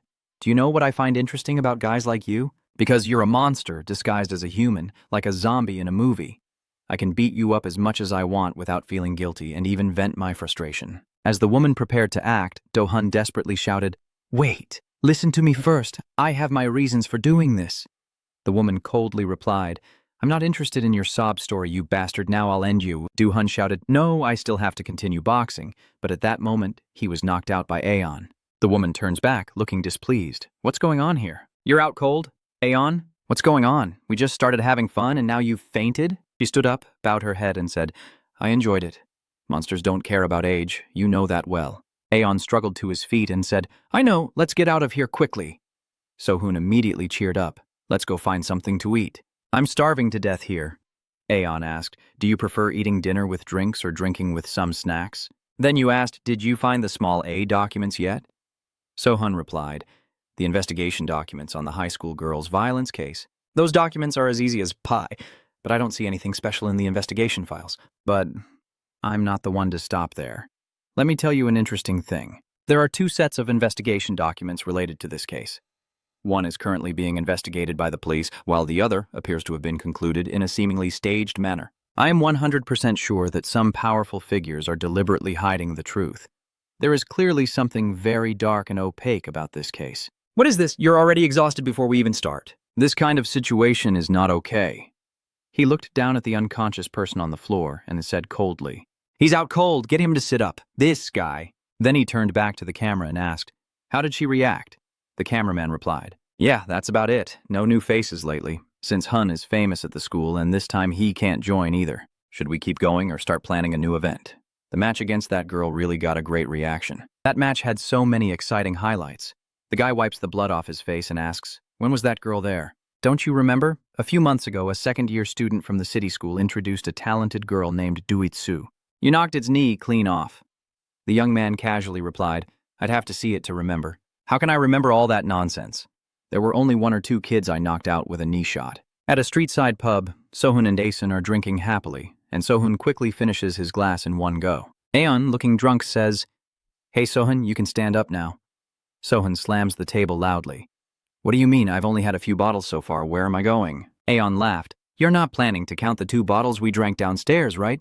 So-hun just pointed to the sky and said, I don't care at all. Give me 2 more bottles of soju. What, even the Sushun too? So when the food is served, Sohun asks, so basically that kid named Chun is now alone, avenging for Hein. Aeon nods. That's right. If we were in his shoes, I don't know how we'd feel either. You already know. With the police, there's no evidence, so there's almost nothing they can investigate. Sohun covered his face in embarrassment, saying that kid is really romantic. That's right. Me's taste is always like that. Aeon sneered. So your conclusion is that line? Sound happily raises his glass. That's right. Just like your uncle used to be. Aeon raised his glass, not daring to do otherwise. I'm not the type to act without a plan, he added. And that's not really a good way either. Such acts of revenge always end in tragedy. Sun suddenly clutching his chest and covering his mouth. Last time, you hadn't digested the sweet potato yet, that's why. But if you just sit still, every moment that kid spends will feel like hell. She recalls her past. Even if revenge will ultimately lead to hell, should she just let that kid stay there quietly? Maybe escaping the hell that you have to go through every second would be better, even though you know the ending will lead to another hell. What if there's a small chance, however slim, that a good outcome could happen? If I just sit still and do nothing, the chances are only a matter of percentage. If you are that kid, what do you think is the most important thing right now? Think carefully and try once. Without waiting for Aeon to reply, Sohun turned away. Auntie, can I transfer the money? The food is so good, Auntie. Aeon smiles. So now you're finally letting me go home? What is this? I have to go for extra training, right? You have to treat me to a 3-way meal. A young man standing nearby watching suddenly exclaimed, No wonder they call you Officer Na, a true sniper. Officer Na turned and asked, Have you looked into what I asked? Gulguang? What happened to him? Are you seriously injured? The young man shook his head. No, just minor injuries. So the student who hit him has been suspended. Officer Na thought for a moment and then said, I think this kid is trying to find those involved in Hein's case. If we leave it alone, something big will happen sooner or later. In another park, 2 people are exchanging information. Did you find out anything about the residents in the gold office building? The other shook his head. No. The building's cameras were all broken that day, so we couldn't identify who entered or left. He continued, but wasn't Officer Na instructed by his superiors to handle this case superficially and close it? Why are you so concerned about this case? A police officer with a cigarette in his mouth asked again, Hi Youngjich, what made you decide to become a police officer? Hi Youngjich smiled, just for a living, and also for the pension later on. Detective Na nodded and said, That's right, but why did you choose criminal police? This job is really tough. You look cool, man. It's a bit tough, but still better than other fields. Officer Na looks so cool when he smiles. My daughter says the same. She says he truly catches the bad guys and makes them pay for their crimes. He continued, but you know how it is. Not everything in life goes according to the rules. If my superior's orders differ from mine, what would you do? But Officer Na is also my superior. A few days later, at another location, the boss was panting heavily and shouted, Don't get up! Stay there and lie still, thinking everything ends here and accepting defeat will make you feel better. I'm only going to let you off this once. If you block my way again, I'll fight you with Tron's hand. Zechun kneels on the ground, wondering why he couldn't block a single hit. He tries to stand up and glances at the boss. Even if I want to use you to win, if I can't catch him, it won't mean anything. The boss quickly rushed forward and punched Zechun hard in the face. I told you not to get up. Zechun collapsed to the ground, sighing. It really is pouring water on a duck's head. How many times do I have to tell you? As night falls at the gymnasium, 2 friends ask Zechun worriedly, Zechun, what's wrong with your face again? Is something wrong at school? Chunze smiles. I just had a collision while playing soccer at school. One of the friends asked, Does your dad play some intense Shaolin soccer or something? Zechun smiled and said, I like Stephen Chow a bit, so I follow his style. Oh, I see. That's why Henry ended up like that. At that moment, the teacher standing behind called out loudly, Chun Kar! He turned back. Yes, sir. The teacher looks at you seriously. Come with me, let's have a quick disfum talk. Sechun follows the teacher into a room. Aeon watches but doesn't seem very interested. How many times has it been this month that Zechun has been in the teacher's office? Are you learning jujitsu just to go out and fight people? If so, you don't need to come to class anymore starting today. If that's not the case, please explain clearly to me. Zechun only knows how to bow silently. The teacher, annoyed, shouted loudly, If you need help, clearly state the problem so I can request support from the school and police. I'm sorry, teacher, I will be more careful. As he bowed his head, Seun silently thought, Thank you for caring, but this is my own battle. The teacher seemed to have calmed down and said, All right, if you ever need my help, just let me know. It's time to end the martial arts class. The teacher reminds everyone that today has been a hard day for all. The two friends say goodbye to Zai-chun. See you again tomorrow. Chun, sleep well and don't overexert yourself. Chun waves goodbye. Yes, sir. Take care on your way back. After they leave, Seon falls back into thought that his jujitsu skills are not top tier. Before I can use the neck numbness technique, I will have to endure many hits from that guy. What should I do? Lost in thought, he suddenly saw Akon. Aeon asked, "Do you really intend to see it through?" Sechun was surprised. "What are you saying?" Aeon continued. "Are you planning to see that battle through, even if it exceeds your abilities?" "Yes, of course. Once I decide, I will see it through. If you want me to stop going to the martial arts school, I will obey." Before he could finish speaking, Aeon had already put the fighting helmet on him. Seun looked confused. "Why are you putting this on me?" At that moment, Aeon threw a straight punch to his face. Seun covered his face with his hands and asked, "What are you doing?" Aeon is still in fighting stance. What else is he doing? Just practicing fighting. Outside the dojo, the sound of punches kept ringing out. Chun's car was still in a daze. "What did you say?" Your face turned pale. "He told me not to strike first," Aeon replied. "That's right. Why did Se-chun finally adjust his clothes?" Aeon explains, "Even if I throw hundreds of punches at him, it would just waste my energy." Se-chun asks, "Then how can we fight?" Aeon keeps attacking non-stop, of course, to take it down. Se-chun's defense is confused. "If I could do that, I would have done it long ago. That guy knows how to defend himself." Aeon says, "That's the problem. I am always overwhelmed because I focus too much on dodging." Another punch comes flying in. Aeon was wrong again.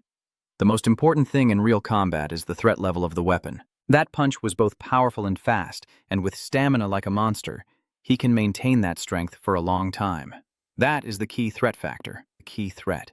Aeon asked again, "Do your weapons threaten the opponent?" After a few blocks, he lost stamina, his attacks became ineffective, and he was beaten mercilessly, with another hook hitting Chun's side. Sechun asks, "So what should I do?"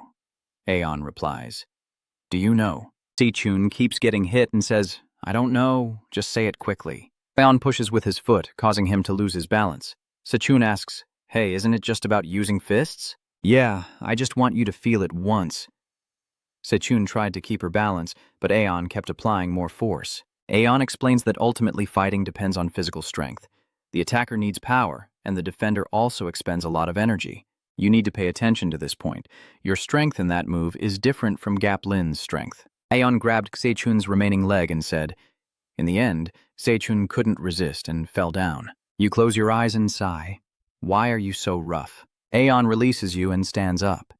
If your opponent only defends by gripping tightly and attacks with punches, you should do the opposite. Focus on blocking punches and attacking by grabbing the neck. Just concentrate on this like a fighter who only focuses on boxing. Aeon added, I honestly can't guarantee you'll win, but just one success could change everything. He took off his protective gear and said, so every night after class you'll train while taking my punches. Se-chun asked, how many of those a day? Aeon replied, what do you plan to do? You're just going to take the hits until you can't anymore, but I also know enough boxing to knock you out. Time passes quickly. Day turns to night, but for Se-chun it feels like a long time. He keeps getting beaten up by Aon. No matter how many times he falls, Asen still makes him get up. Because Hun kept his promise not to hurt Chun anymore since he didn't cause trouble. However, every day when I see them laughing and having fun at school, my heart feels like it's being squeezed tight. The sense of helplessness makes me even more uncomfortable. But the more that happens, the more he loves himself. Every day after practice, Seon still trains with Aeon and feels himself improving significantly. During a training session, Aeon cautiously leans his knee forward. Immediately, Aeon's knee is pressed close to Se-chun's face. You quickly reacted, slipped past, and spun to dodge the strike. Aeon looked surprised. What is that basic move? You've been watching those weird videos on YouTube again, right? Se-chun, still sweating and holding Aeon's leg, replied that as long as he could bring the opponent to the ground, it was fine. My brother asked what to do now, start over from the stance, or keep fighting like this, looking helpless. Se-chun was suddenly thrown back with great force. From the position where Aeon had his leg locked, Se-chun reversed the hold. Today is Sunday. Let's go eat tteokbokki. Yes, sir. Outside the martial arts school, it was raining. Se-chun was getting ready to leave. It's really pouring rain. Suddenly someone calls you, your face changes, and you quickly ask, Hachin, is something wrong? Hey, why are you in such a hurry to answer the phone? She continued, it's nothing special. I just thought of you when I saw the rain and decided to call. You forget your umbrella every day. You're so silly. Even if Chun's car brought an umbrella, you still answered Ha-chin. How do you know that? I also forgot my umbrella in the gym today, so I was about to run up and get it. She laughed heartily. I knew it would be like that. I told you that without me, you wouldn't be okay. Se-chun replied. Hey, that's true. It was a bit off. Suddenly, both of them blushed and didn't know what to say. Ha-chin was the one who spoke first. I totally forgot because of you. I apologized that day for suddenly losing my temper. About that time at the coffee shop, you went all the way to my place and I was about to apologize to you. Chun's car remained silent. What mistake? Why should you apologize? I'll visit you again in a few days. Ha-chin waved his hand. No need, let me go this time. While I'm at it, I'll visit the uncles at the gym too. Chun looks up at the sky, still pouring rain. Yeah, is that okay or should I come pick you up instead? Ha-chin chuckled softly. What are you talking about? I'm not that useless today. I'll message you the time later. I'm hanging up now. Bye, Chun's driver replied. I know. You should rest too. Don't push yourself too hard. Hoin seemed sad after taking off his headphones. She took her pen and checked off her to-do list. 1. Call Chun's car. 2. Go out alone. 3. Go out alone at night. 4. Go to a crowded public place. 5. Practice erduju again. She took a deep breath. They say once you start getting angry, you're halfway there. She patted her head. I've already done half of it. I'm really strong. At the martial arts gym, Chun's car is gasping for breath. Aeon saw this and reminded him. With this level, it's worth trying at least once. As soon as he finished speaking, he punched Ze-chun right in the face. But honestly, I can't guarantee that you'll beat him. All I can do is hope that Troop Cow's luck will smile on him. That's all. Ze-chun takes off the helmet but still has a little hope, right? Aeon responds. If you make me bet money on either of you, of course I would bet on the other one winning. Seeing that, I have nothing more to say. Why are you so harsh on me? Aeon comforted her, basically saying this way there's at least some chance of winning. No matter what you decide to say, I think you should try first. The longer you delay, the more it feels like something is slipping further away from your grasp. An looked up at the sky, thinking for a moment before recalling if you were good at playing Oan Tuti. Hearing this question, Chun was surprised why he suddenly asked that. Then Aeon raised his hand to play around with him, and he even said beforehand that he would go all in. In the boxing gym, the sound of fists hitting the heavy bag echoes steadily. De-hun is training hard, as if he has dedicated a lot of time to it. After throwing his 10,000th punch, he paused to rest. Just then, his teacher entered and called out, Do-hun. Hearing the call, Do-hun immediately understood what his teacher meant. Yes, sir, I need to clean up at the end of the session now, right? Today I will train quickly and go home early. You can head back first. But before I could finish speaking, the teacher interrupted. Haven't you been late paying your tuition since last month? Do-hun bowed his head and apologized. I will definitely submit everything this weekend. I'm sorry, sir. The teacher sighed.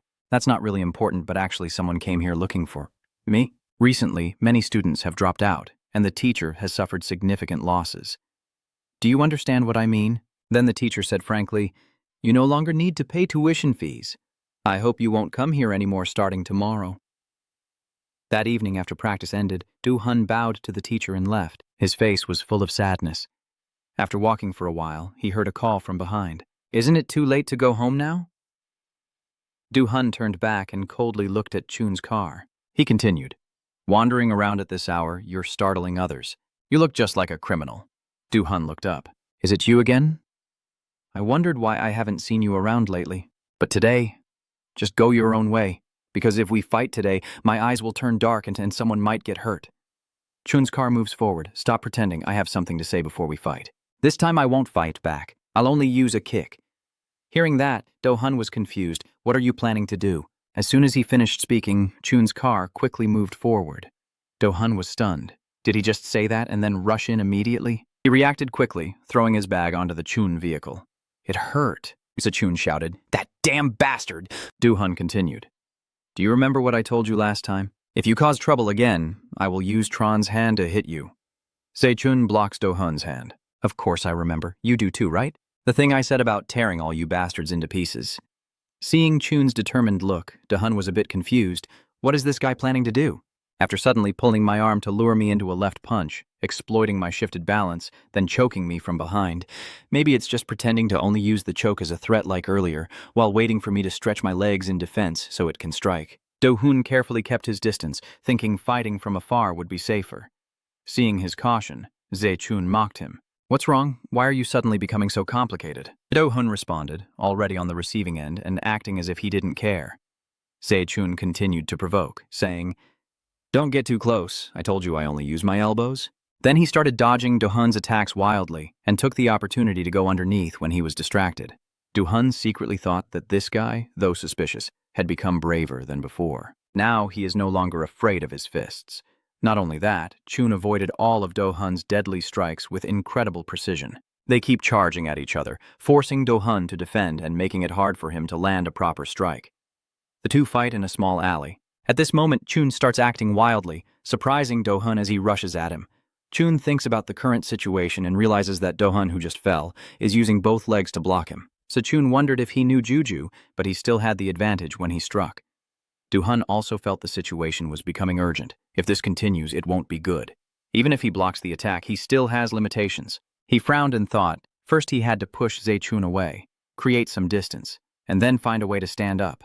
But Zhe-chun was holding his thighs tightly. Do-hun panicked.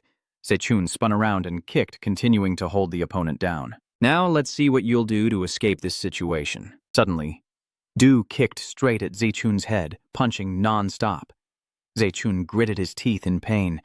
What the hell is with these fists that are as hard as stone? I have to use my head to counter his punches, I think, so I press my knee onto Do-hun's stomach to control him, while pulling his pelvis into my neck and pressing a pillow hard against his stomach. Unable to fight back and struggling to get up, he had to lower his hands, but that left him vulnerable to attack. Zhe-chun could tighten his carotid artery.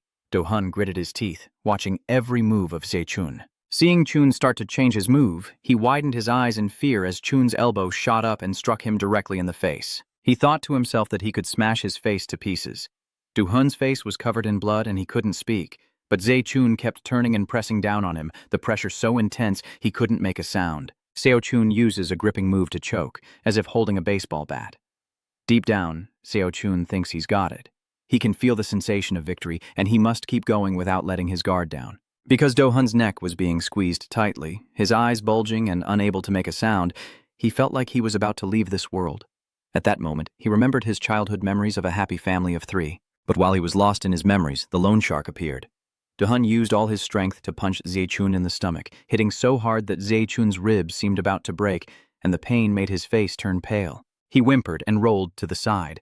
Long Day was panicked. How could he do this? He was about to faint, so where did this incredible strength come from? Hun gasped for breath, a sense of acknowledgement rising in his heart. "I thought I could easily bully you, but I almost lost my life." He clenched his jaw, his eyes cold. "From now on, I will fight with all my might, Junior." The two rush at each other. Chun's punch misses as Hun dodges swiftly.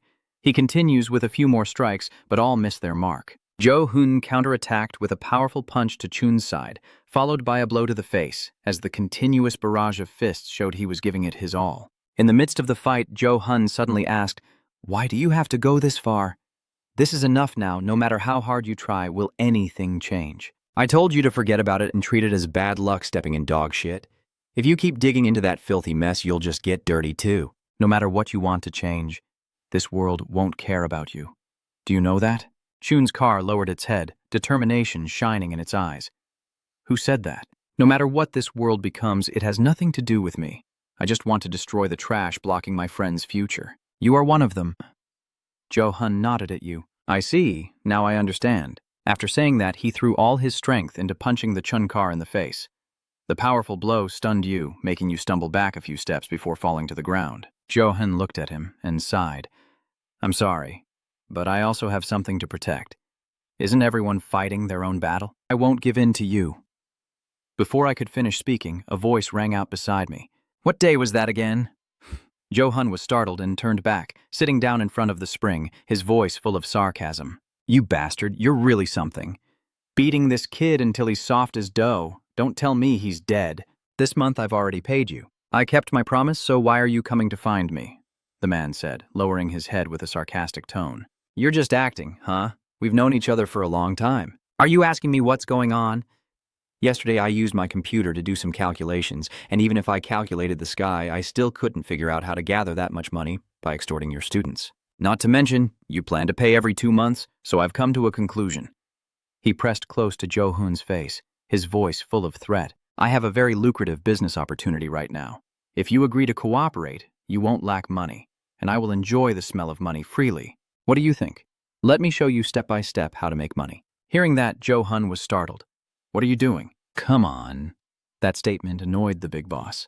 What are you saying? Do you dare to talk back to me like that? He hadn't even finished speaking when a whisper in his ear told him to stop. He looked back in shock, stunned. What the hell is that? What did you just say?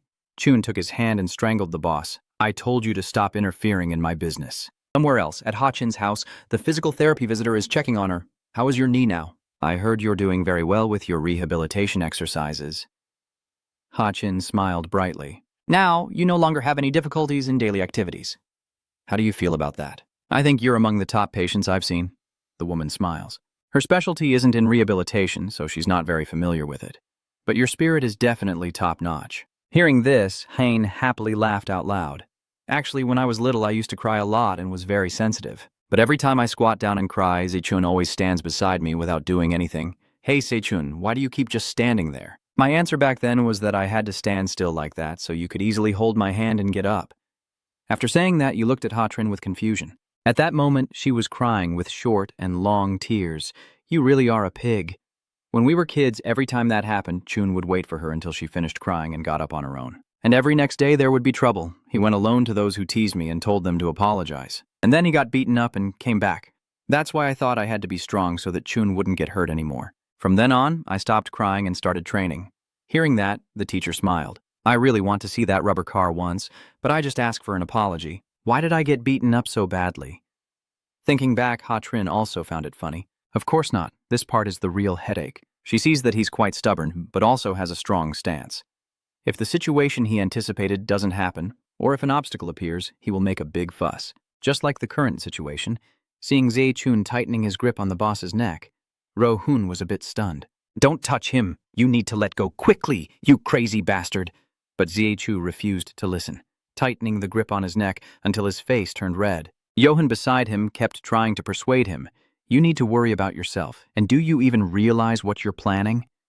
First, let go. Seeing the distressed face of the boss, Do-hun couldn't help but laugh, and the boss, upon seeing this scene, became extremely angry. Are you laughing? He growled. Just then, a few of the underlings rushed over. Seeing their boss's situation, they immediately charged in. You spoiled brats, are you tired of living? Catch them for me. The boss shouted loudly, and only then did Chun realize the situation was extremely dangerous. With no other choice, he threw the boss towards them, cursing at them. Those horse-faced Chow gangsters. Are you all right, boss? How are you feeling? The boss is furious now, shouting, Bring that damn dog here alive. I'll skin him alive and show you what respect really is. Then all the underlings charged forward together. Chun's car was about to intervene, but instead, he charged at those crazy guys. But before you throw your punch, Ro-hun pulled your shirt aside. Get out of the way, you idiot. Then he started fighting the gang alone. Ro-hun aimed a punch at the leader's stomach and then delivered a straight punch to his face. The ones behind also started to rush forward, but Chun was not backing down, taking them down one after another. No matter who steps up, they are no match for Jo-hun. Those guys are terrified. What is that?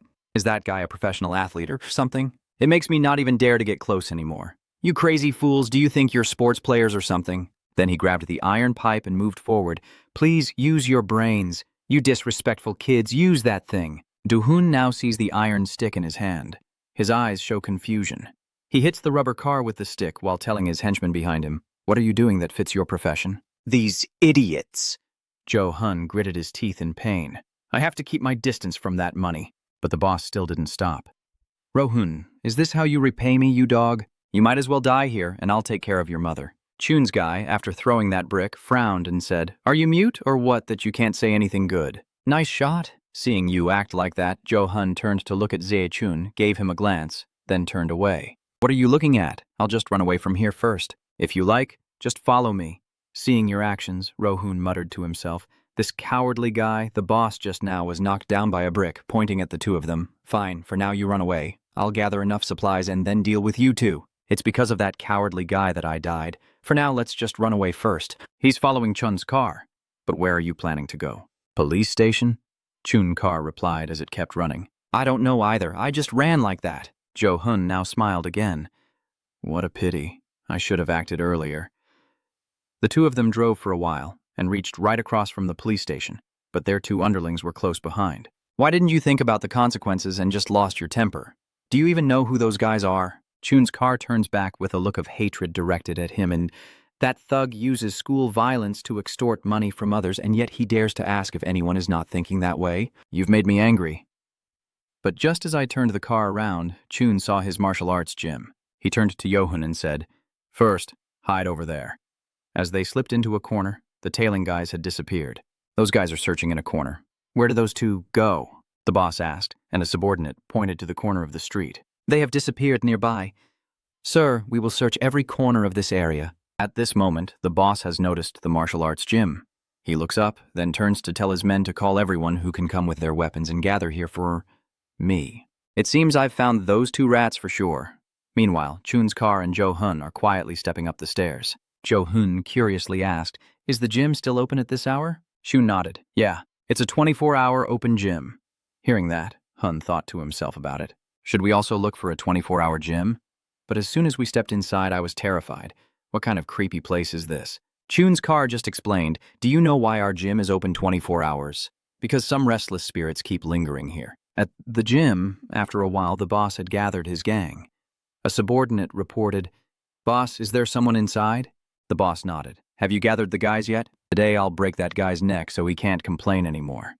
When the thugs approached, the people in the gym asked, What brings you here? Are you guys planning to sign up for the gym?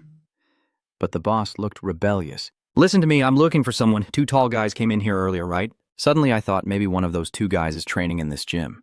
Judging by the atmosphere, I think I get the gist. But before I could finish speaking politely, Tessin shouted loudly, startling the boss. What's going on? I was startled. Why did you suddenly shout like that? Day, you need to take off your shoes before entering the gym. If you leave footprints on the mat, it will be a hassle to clean. The boss frowns. Are you talking about me now? If you're not here to ask about signing up for the gym, then get lost because I can call 112 really fast. Jia-san warned, Get out of here now! Are you trying to get yourself killed, you little punk? Then he spat a mouthful of saliva onto the carpet and, after spitting, he exclaimed, Oh my. Jia-san stepped forward, his eyes fixed on the carpet. The boss saw this and immediately kicked at it. Sorry about that, I was careless. Let me clean it up. If I wipe it like this, your cushion will shine brightly. Are you trying to scare me with guts of a tiger or what? That guy working hard to clean up. Let me show you what real hard work looks like. So he rolled his eyes at Aeon. Are you the teacher here? But what do you want now?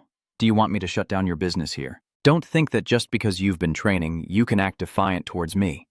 Do you know that practicing sports and real combat are different things? But Aeon ignored what he said and picked up the phone to call the police. Seeing this, the boss swung his stick, knocking the phone out of his hand. Aeon glanced at his hand and saw a scratch. The boss, carrying a stick, arrogantly threatened to call the police. What a lunatic. What are you going to do now? I'll give you one last chance. Now you either hand over those two little punks, or I'll level this gym. As he said that, the boss saw the wounds on Aeon's body. He leans in to examine, the scar from a cigarette burn. Oh, and there's a cut mark too. What kind of person is this Dan guy with so many scars? Where have you been operating? You think you can be so bold because you have backing? Just wait, you'll regret this. The boss takes a cigarette and asks what? Can you say the whole sentence for me without interruption? Why do you keep breaking it up? Aeon looked up. I told you earlier that you stopped me from calling the police, so I will make you regret that. You're not a minor, right? Hearing this, the boss chuckled mockingly. What? A minor? This guy's talking nonsense, even if my face looks youthful. But he hadn't finished speaking when Aeon reached out and snuffed out his cigarette. No, I didn't mean it like that. This is just my personal standard. To me, anyone over 20 is an adult, and people like that can be responsible for their actions. So I usually don't give chances to people like that. And as for that thing you will regret, I will make you say it yourself. Hearing that, the boss was furious. Hurry up and get him in there, and your life will be over. Guys like you are a dime a dozen, always showing off and then regretting it too late. I told you that if you just handed over those two kids, I would stay silent and leave, but you still refuse. Anyway, those two are just strangers to you. Are they your parents? In this world, even family can betray each other. All right then, I'll let you know. The boss couldn't react in time. You said you would tell me everything. But then Aeon used his old trick again. But if you're good at playing 1-2 tie, if you beat me, I'll tell you everything you want to know. Let's have one decisive game to prove you're a real man. Seeing Aeon's strange behavior, the boss feels extremely uncomfortable. Why are you suddenly wanting to play 0-2 tie? Are you mocking me? He shouted, but in the end he reached out to play with Aeon, secretly thinking he had to bring out the hammer. I'm a man, after all, and just as he said, he kept playing aggressively. But unexpectedly Aeon slapped him hard across the face, while Chun's car and Do-hoon were hiding in the room. Do-hoon stares intently at his phone, where a worried message from his mother appears because he hasn't come home. He leans against the wall and sighs. In this situation, you're still messing with your phone, you little punk. I'm texting my mom. If those guys come to my house, she'll be in danger. Do-hoon thought killing him might be acceptable. But at this moment, he also felt scared. Those bastards are so cruel. I don't know what they will do. Will it be okay? Aeon told me and you to run away, so let's see how things turn out. Also, what you were saying earlier about that kiss, how's that going? Do-hoon thought for a moment, then decided to tell him. As far as I know, there is a secret competition organized among the schools. The rules there are very simple. Compete in qualifying rounds. Each person pays an entry fee, and those with higher rankings receive a share of the total fees based on their position. That's like a reward. Basically, after investing, each person will earn an income proportional to their ability. But at some point, a very strange match appeared, one that was forced. No matter if the person wanted to participate or not, if it looked interesting, they would be dragged into it. The person who brings the target will receive a certain amount of money, and that day, I don't know what words Ki-shuk used to bring a guy named Ha-chin along. What I say might sound like an excuse, but I am never interested in those kinds of fights. I don't even watch them, so I left the crowd at that moment. All I know is only this much. After Do-hoon finished explaining, he was suddenly punched by a rushing car. You said you're never interested, so you should stand up and fight. If you know it's wrong, you should report it to the police. Why are you just standing there watching? Are you trying to pretend to be innocent so you don't lose what you have? Chun's car shouted angrily. Listen carefully. Even if you have your own unavoidable hardships, you and those guys are just the same disgusting scum. Do you understand? But unexpectedly, Do-hoon was not angry. He even felt that those words were not wrong, because he knew that even if it was the wrong path, he had chosen it. In the chaos, two men were fighting each other when suddenly a loud explosion erupted outside. Jia-hung turned around, sensing that the enemy had arrived, while outside, the boss who was just beaten was furious. It's been a long time since I truly wanted to take someone's life. He turned back angrily and shouted, "Stop basking, you useless fools! Kill him for me! You idiots! Hurry up and take that bastard's life. Even if you have to kill him, it's fine. Charge in and fight him now." Aeon, you stand there facing him, only coldly staring and mocking. You're playing 0-2 tie badly now. I've already won, but I won't let you know. Meanwhile, the henchmen started to rush forward.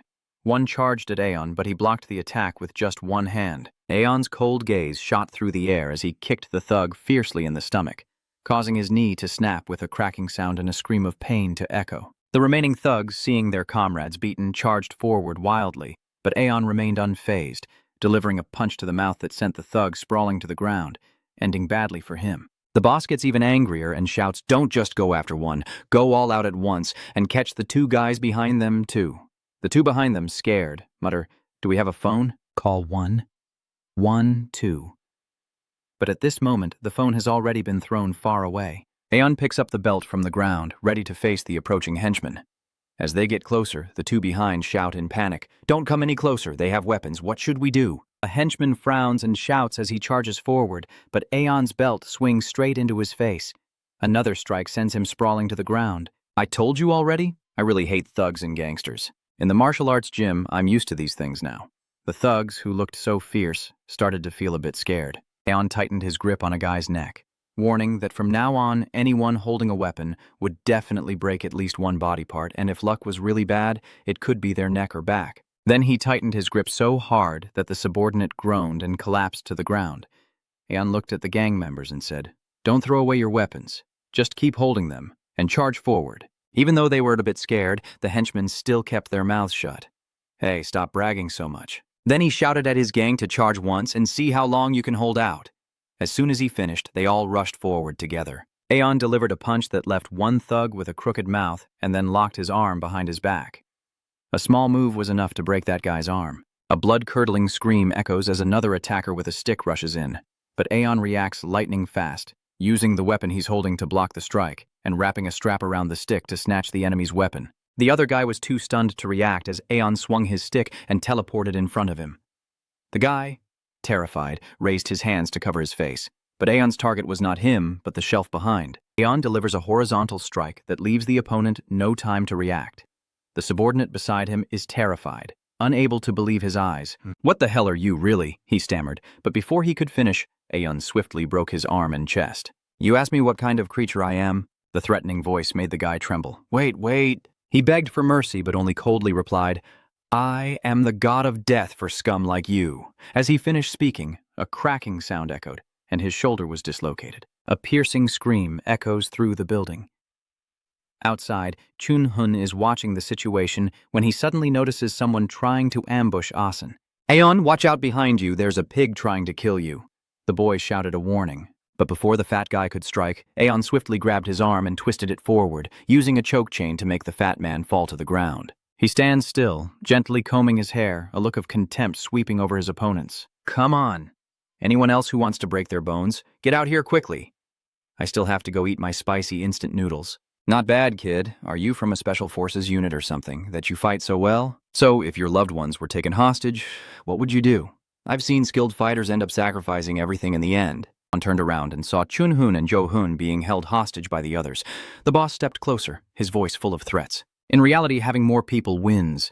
In his hand, a knife flashes with a cold light. "Damn it, I have to use this after so long of holding back. Just one stab and you'll be unconscious." Aeon calmly replied, "You shouldn't cross the river if you know you can't turn back. The moment you draw your knife is the moment you're risking your life." Seeing Aeon's commanding presence, the boss is confused. "What the hell is this? Why does this bastard suddenly seem so terrifying?" Aeon turned around, his voice full of confidence. "With my brothers, I've never lost a one-on-one fight." At this moment, the remaining two guys started to attack. The boss couldn't hold back anymore and shouted angrily, "Eat my knife!"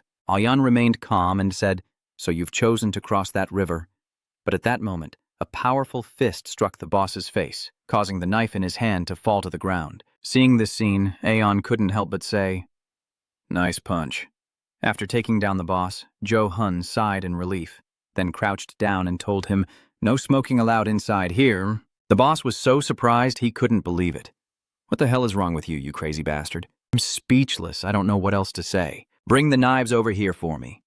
But then the Chun car appeared just in time, kicking the knives further away. You look the boss straight in the face and say calmly, "Sorry, brother, but we have guests coming, so let's play next time." The boss gets so angry his face turns pale and shouts, "Bring out all the idiots with knives." The little thugs couldn't help but gossip when they saw the two people arrive. Took them long enough, finally decided to come out now? "You cowardly little rats, come here now while I still talk nicely." Just then, there was a knock at the door. The two police officers entered to report. We received a tip and came to check what was going on. As soon as they looked inside, they saw a few guys holding knives. Both officers were startled and shouted, "Drop your knives and raise your hands above your head." The henchman panicked. "Boss, we should get out of here." Things seem pretty complicated now, but how can the boss still act tough as a gangster and be afraid of dying? Anyway, those cops can't do anything to us. The police officer raises his gun, warning not to act rashly. "This is our final warning. Put down the knife now." But the boss not only wasn't afraid, he even turned back to challenge them. "Isn't that why you all brought that thing along? Don't you know that a poorly used stun gun can kill someone?" Before he could finish speaking, someone appeared and shot him with an electric gun. That person, annoyed, said, "That crazy bastard is just pretending to be smart." This is really annoying.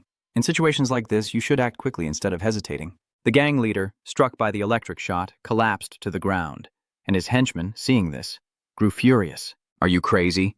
What do you plan to do if someone gets killed?" He stepped forward and shouted, "You damn brats!" then threw a punch at the henchman's face. Another one who doesn't know his place rushed in and also got a slap, while I beat him and said, "You're gang leader. Aren't you supposed to memorize my face? And do you even know how many crimes you're committing right now? I will show you how terrifying the power of the state can be." The police car was already parked in front of the martial arts gym, and the boss had been arrested. A police officer escorts him out, while the gang leader still turns back and asks, "Who reported to the police?" "Do you dare to lay a hand on me? Don't you know who I am?" The man standing next to him lifts his leg. "Well, then I won't use my hands anymore." I'll use my foot then. And with that, he kicked the boss in the shin. The boss is so hurt he drops to the ground. Remember, you said it, kid, the other person shouted. If you dare speak again, you're dead for sure. I will take this opportunity to break up the gang you're protecting. What are you talking about? So what if I get arrested? You low-level cop working for a paycheck. Even if I committed a crime, I am innocent until proven guilty in court. Don't you know the principle of presumed innocence? So don't accuse me of a crime. The police officer stared at him intently. You think he's presumed innocent? What principle? This Duco girl. After saying that, he slammed his head into the gang leader, then turned to his colleague. Did you see this Duco guy just hit the police? The other person nodded. Yes, I saw very clearly. It almost led to a murder. Luckily, no one was seriously injured. Chun-hun pointed to his face, saying his right cheek was a bit sore and his shoulder was also aching. Jae-sun replied, We're not seriously hurt either. But Officer Kanyar, can you take off your shoes? The officer hurriedly replied, I'm sorry, I forgot because I was in such a rush. It's late, but we need to report this. Can you come with me? Since that thug will call a lawyer, it's better for us to resolve this quickly. I will also go with you. This is my fault. Where should we report this? The police are investigating Haynes' case, and if those guys find out, it will get complicated. Then everyone was taken to the police station, and the boss kept shouting. Honestly, you should ask those guys. I was just talking normally, but he strangled me from behind. Look at these wounds on my body. I am the victim here. We are innocent. Aren't we supposed to be treated? How can you lock us up like this? The police officer walks over and hits the boss, saying, Calm down. Talking so much, the hospital is busy with traffic accident emergencies, so please bear with us for now. This has nothing to do with us. Luckily, no one was injured. Officer Jang went over there and saw the patrol car, almost causing a major accident. You looked at the officer. It was you who reported to the police. After hearing what you said, the police officer handed you a business card and told you to contact him at this number if anything like today happens or if you need help. But how are you guys involved with the gangsters? They're all thugs and filthy. Rohun heard the question and replied, Suddenly I was interrupted by them. The bike suddenly put its arm around him. It's not like that, sir. The senior owed them money and they threatened him. Then he turned to the police. But I don't really know anymore. Please, calm down. Hearing that, the police also let it go and asked further, Oh, right. I wonder if this case has anything to do with student Ha Trin. If you tell us what you know, even just a little, it will help with the investigation. But Yo-hun shook his head, saying it's nothing related. I already told everything just now. Hearing this answer, Yo-hun looked at him, thinking to himself, is he planning to investigate without telling the police? What can he do? Alone. Right now, the officer turned to Hun and asked, Do you have nothing else to report besides what you just said? If there's anything we need to know, please tell us now. Jo-hun raised his head and replied softly, No, nothing else. As you mentioned, I understand. If I learn anything new or need help, I will contact you immediately. After giving his instructions, the officer turned to the next person. Aeon. At this moment, Aeon and the younger brother were dozing off on the waiting chairs. It wasn't until the next morning that everything finally ended. The police escorted everyone outside and said, You've all worked hard, go rest now. If anything happens, we will contact you immediately. Everyone leaves the house exhausted and starving. Aeon suddenly remembered the confession at the police station and wished he had ordered bibimbap. I really regret it. I wanted to eat it so much. Chun-hun sat excitedly next to him and suggested, Let's eat quickly. Anyone hungry, raise your hand. Aeon turned to ask him, Are you not going to work? Just answer him already, we still have to pay the monthly fee. Aeon frowned seriously. I really want to kick you out. Do-hun walked behind, watching everyone happily chatting, but feeling suddenly sad. After a moment, he spoke up. I'm sorry for causing trouble to the gym. If you need help cleaning up, just call me. After saying that, he bowed and was about to leave when Oyeon called him back. Hey, boxing bear. Do-hun looked up in surprise. Yes, call me. Aeon chuckled softly. Besides you, who else is the boss around here? Then he turned to ask if you like speed brawling, Ki? Do-hun was stunned, but quickly replied, I like it. So the whole group went to a restaurant, eating and chatting happily. Seeing Do-hun crying so hard he was tearing up, everyone burst out laughing. Chun-hun pointed at him, saying he was so funny he was drooling from the pain. Do-hun excuses himself, saying it's just sweat because he naturally sweats a lot. Aeon sitting beside him asks softly, So how much do you owe that guy? Do-hun sighed. Lately, the interest alone is about 500,000 won a month. I've already signed the contract with him, so there's nothing I can do. In the past, I had to use my mother's construction site salary and my part-time earnings to pay it off. Not only did they not reduce the debt, but they also increased the interest. I know this isn't right, but I have no choice but to make money with what I do best. Hearing this, everyone looked at Do-hoon with sympathetic eyes. Aeon speaks up. Recycling, huh? Do-hoon doesn't understand. Yes. What do you mean? Aeon explains. You mean recycling awareness. If someone helps you start a new life, you will gradually make up for all the mistakes of the past. If you truly have that thought, I will help you erase that debt.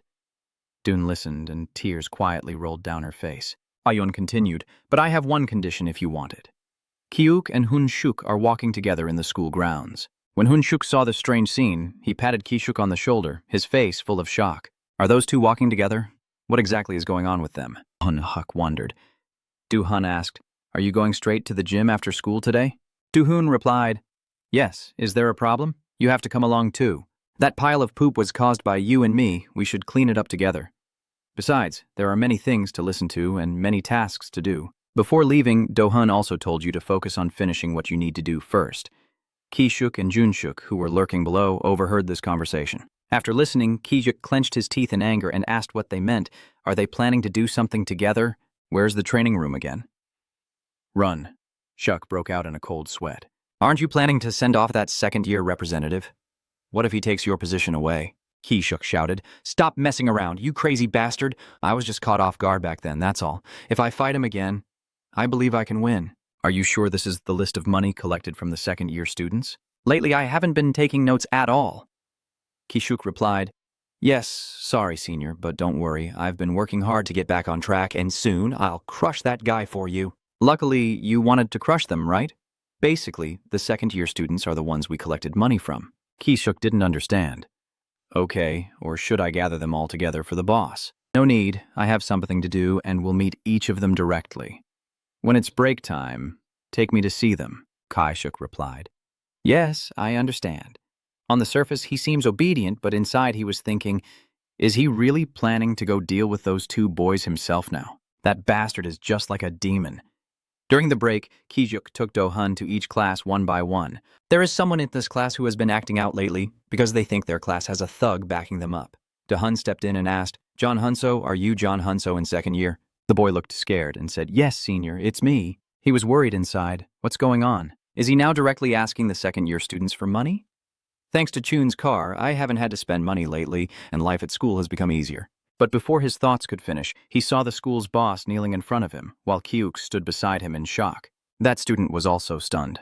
And all the students in the class looked on in fear. They witnessed a notorious boss kneeling before a weak student, and that day, Aeon told him, Let me give you a piece of advice.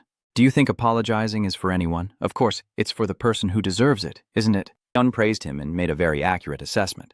However, sometimes people apologize just to feel relieved, even when the other person doesn't expect to receive that apology. Being forgiven is the same way. So when you're in the position of the one apologizing, you shouldn't expect anything. Even if it takes a lot of time, the most important thing is to show sincerity and convey a clear message that makes the hurt person feel they haven't done anything wrong. That is the true way to apologize. At this moment, Do followed Aeon's words. He knelt before the student and said, I am sorry. I want to apologize for the suffering you have endured because of me. What is going on? Why did you do that? Why are you kneeling in front of that idiot? Suddenly feeling that my pride has been hurt too much. Do-hun coldly looked at Ki and said, If you don't want to work with me, then shut up and you should also beg for forgiveness. Are you crazy? What are you talking about? Suddenly, pretending to be gentle, what are you doing? You're embarrassing me to death. What the hell is this? Dong-hun changed his expression and said seriously, If you don't want to do it, then leave. But from now on, there will be no more collecting money or violence at school, and I won't participate in that competition anymore, just so you know. Ki-suk gritted his teeth. Why did you decide on your own like that? Why did Senior do as I told him? Dong-hun lowered his face and coldly replied, If I do as I want, what's wrong with that? If you're not satisfied, then fight me. Ki-shuk was a bit scared at this moment and hurriedly said, I didn't mean it that way, it was just too sudden, and I can't do these things. I'm so embarrassed I want to die. After saying that, he hurriedly ran away, muttering as he went, What a crazy guy. As he stepped outside, Ki-shuk saw Chun's car waiting at the classroom door. In a fit of anger, he turned back to blame him, saying, What did you do, you bastard, to make him like this? Or did you find his weakness? Chun glanced at him sarcastically and said, Now he's starting to think and his brain is getting wrinkles, unlike you. Then he continued, Stop messing around. This one won't be long before I beat you to death like a dog. The beast hurriedly ran away in panic. Not today. Wait for it, you bastard. You'll regret this. In the classroom, the student looked at Do-hun in fear and asked, "Can you sit down and talk now?" But Do-hun insisted, "I don't need to. I will disappear." The student tried to persuade him because he felt uncomfortable and asked him to sit down. Hearing those words, Do-hun also sat down. After a moment of silence, he finally spoke. "I am truly sorry for using my family situation as an excuse to bully you. I don't ask you to forgive me, but I want you to know not to blame yourself or think negatively because of this. The ones at fault here are me, Ki-suk, and those who bullied you. This is not your fault. I hope you won't blame yourself because of hurtful words like mine. I will spend my whole life atoning for my mistakes. I am truly sorry to you. Also, I have one more thing. The money I took from you, I will return as soon as I can. Can you help me verify if the amount recorded in this notebook is correct?" Then he handed the notebook to the student. He nodded and said yes. "So, senior, does that mean I won't get robbed, beaten, or have trouble going to school from now on?" Hearing that, Do-hun couldn't help but feel confused, wondering what he had done wrong. He confirmed that yes, I will make sure your school life returns to how it was before. Zaechun, standing outside the door, listened to everything and lowered his head, lost in thought. The next day, Zaechun invited Hein out, and as soon as they arrived, she rushed to hug him tightly, telling him not to zone out like that anymore, and reminding him to check his messages regularly. "Are you trying to die?" Ignoring the gradually pale face of yours, Ha-chin continued. "It's freezing cold. I told you, this fat pig, right?" Seeing you coughing so violently, Ha-chin finally let go. "You've lost weight. Your defenses are weakening too, huh?" Zaechun responds. "Whatever he says, that armor made of human fat is gone now. Sorry, did you text me?" Seeing your strange behavior, Hein looked confused. "How about today? Looking better than usual?" "Today is a special day, so I put in a lot of effort." You immediately poured a bucket of cold water. "Are you going out wearing your dad's shirt?" Ha-chin shouted. "This is called style, you know, a fashion disaster." Zaechun giggled. "It's just a joke." "Just kidding." "Hey, I've already prepared a hot heating bag for you." Ha-chin blushed and accepted it, just taking it when offered. "So now what do you want to eat?" Zaechun asked. "What do you want to eat?" Ha-chin replied. "Whatever you want to eat is fine. Whatever you like to eat, I will eat that." "Oh, I see. Actually, I've already prepared a list of my favorite dishes. Guess which one is at the top?" Ha-chin frowns, thinking, is it pasta? Hearing that, you happily turn around and walk away. "Gotcha. Let's just go get that. Hein feels like something's not right." "Why do I feel like I just got tricked?" Hin said as he walked away. "Your dad's worried because he sometimes sees wounds like bruises from fights on you. Is something going on at school, or is it because of that day?" Chun-shi smiled to reassure her. "What are you talking about? Those scratches are from training. Stop thinking nonsense and just decide what to order." Ha-chin, hearing that, also felt relieved and gently punched your waist. "If that's the case, then lucky. Training also requires caution. Those who fight only with brute force will get hurt, that's for sure." He pondered quietly.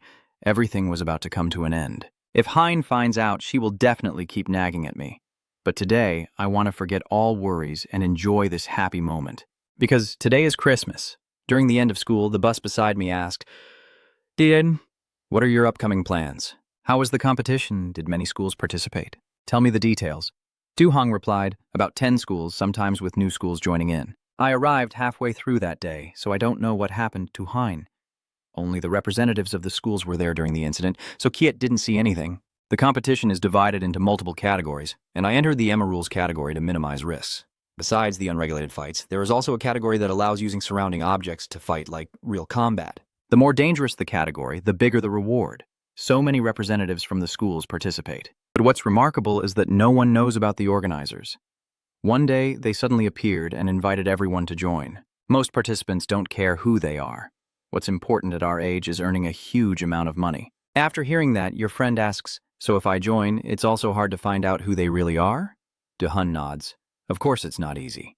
There is someone who always monitors if anyone suspects the competition system or has other intentions.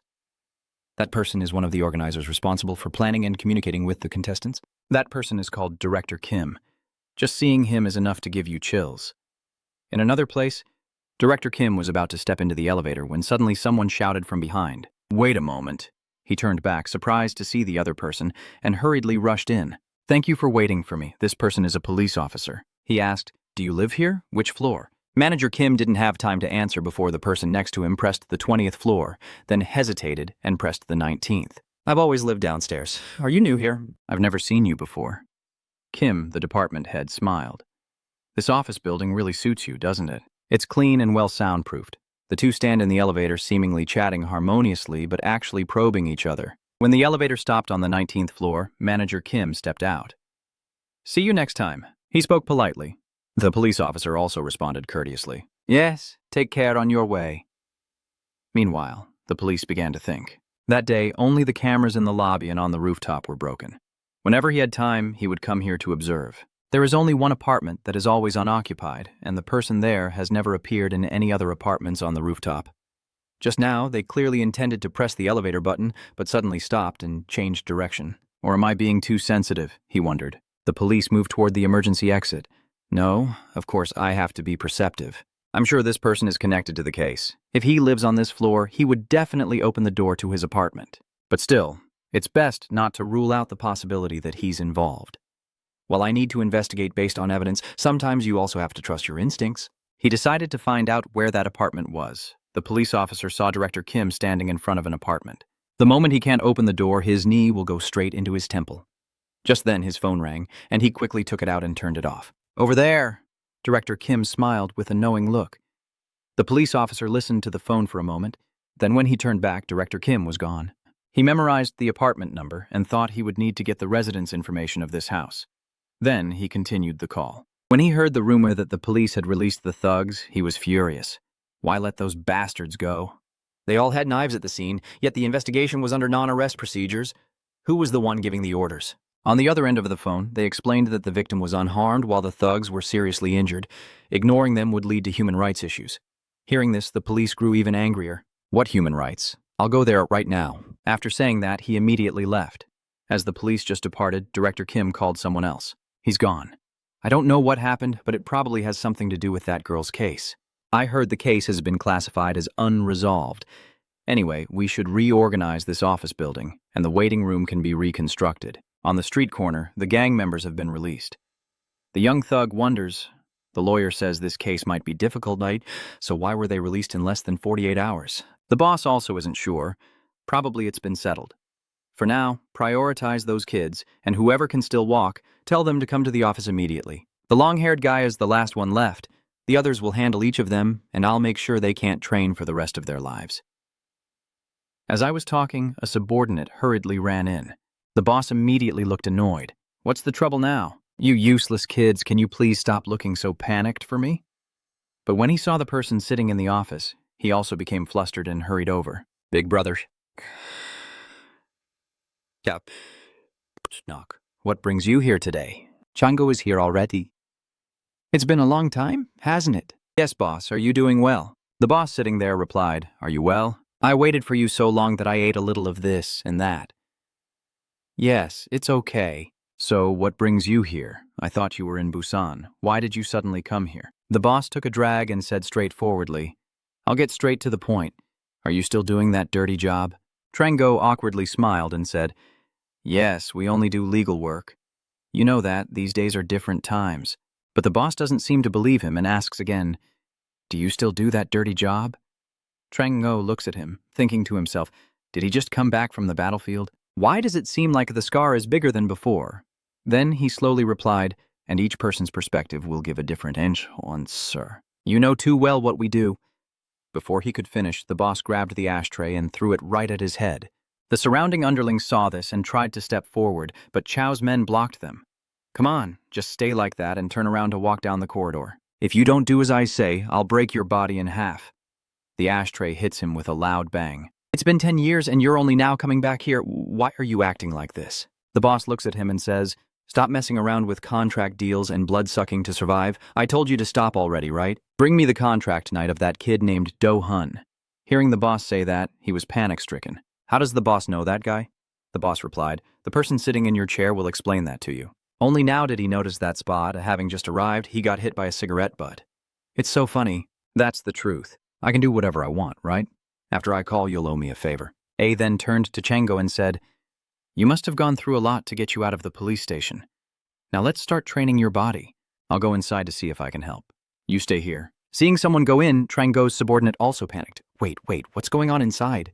But you got blocked by that guy. I think you'd better stay here. I said that because I was thinking of you guys, but of course you can't get past this door either.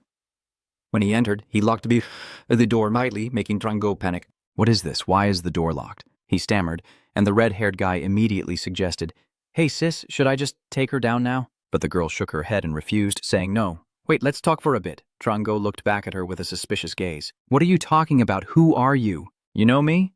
What do you have to do with the Hun district that you're here? The girl replied calmly.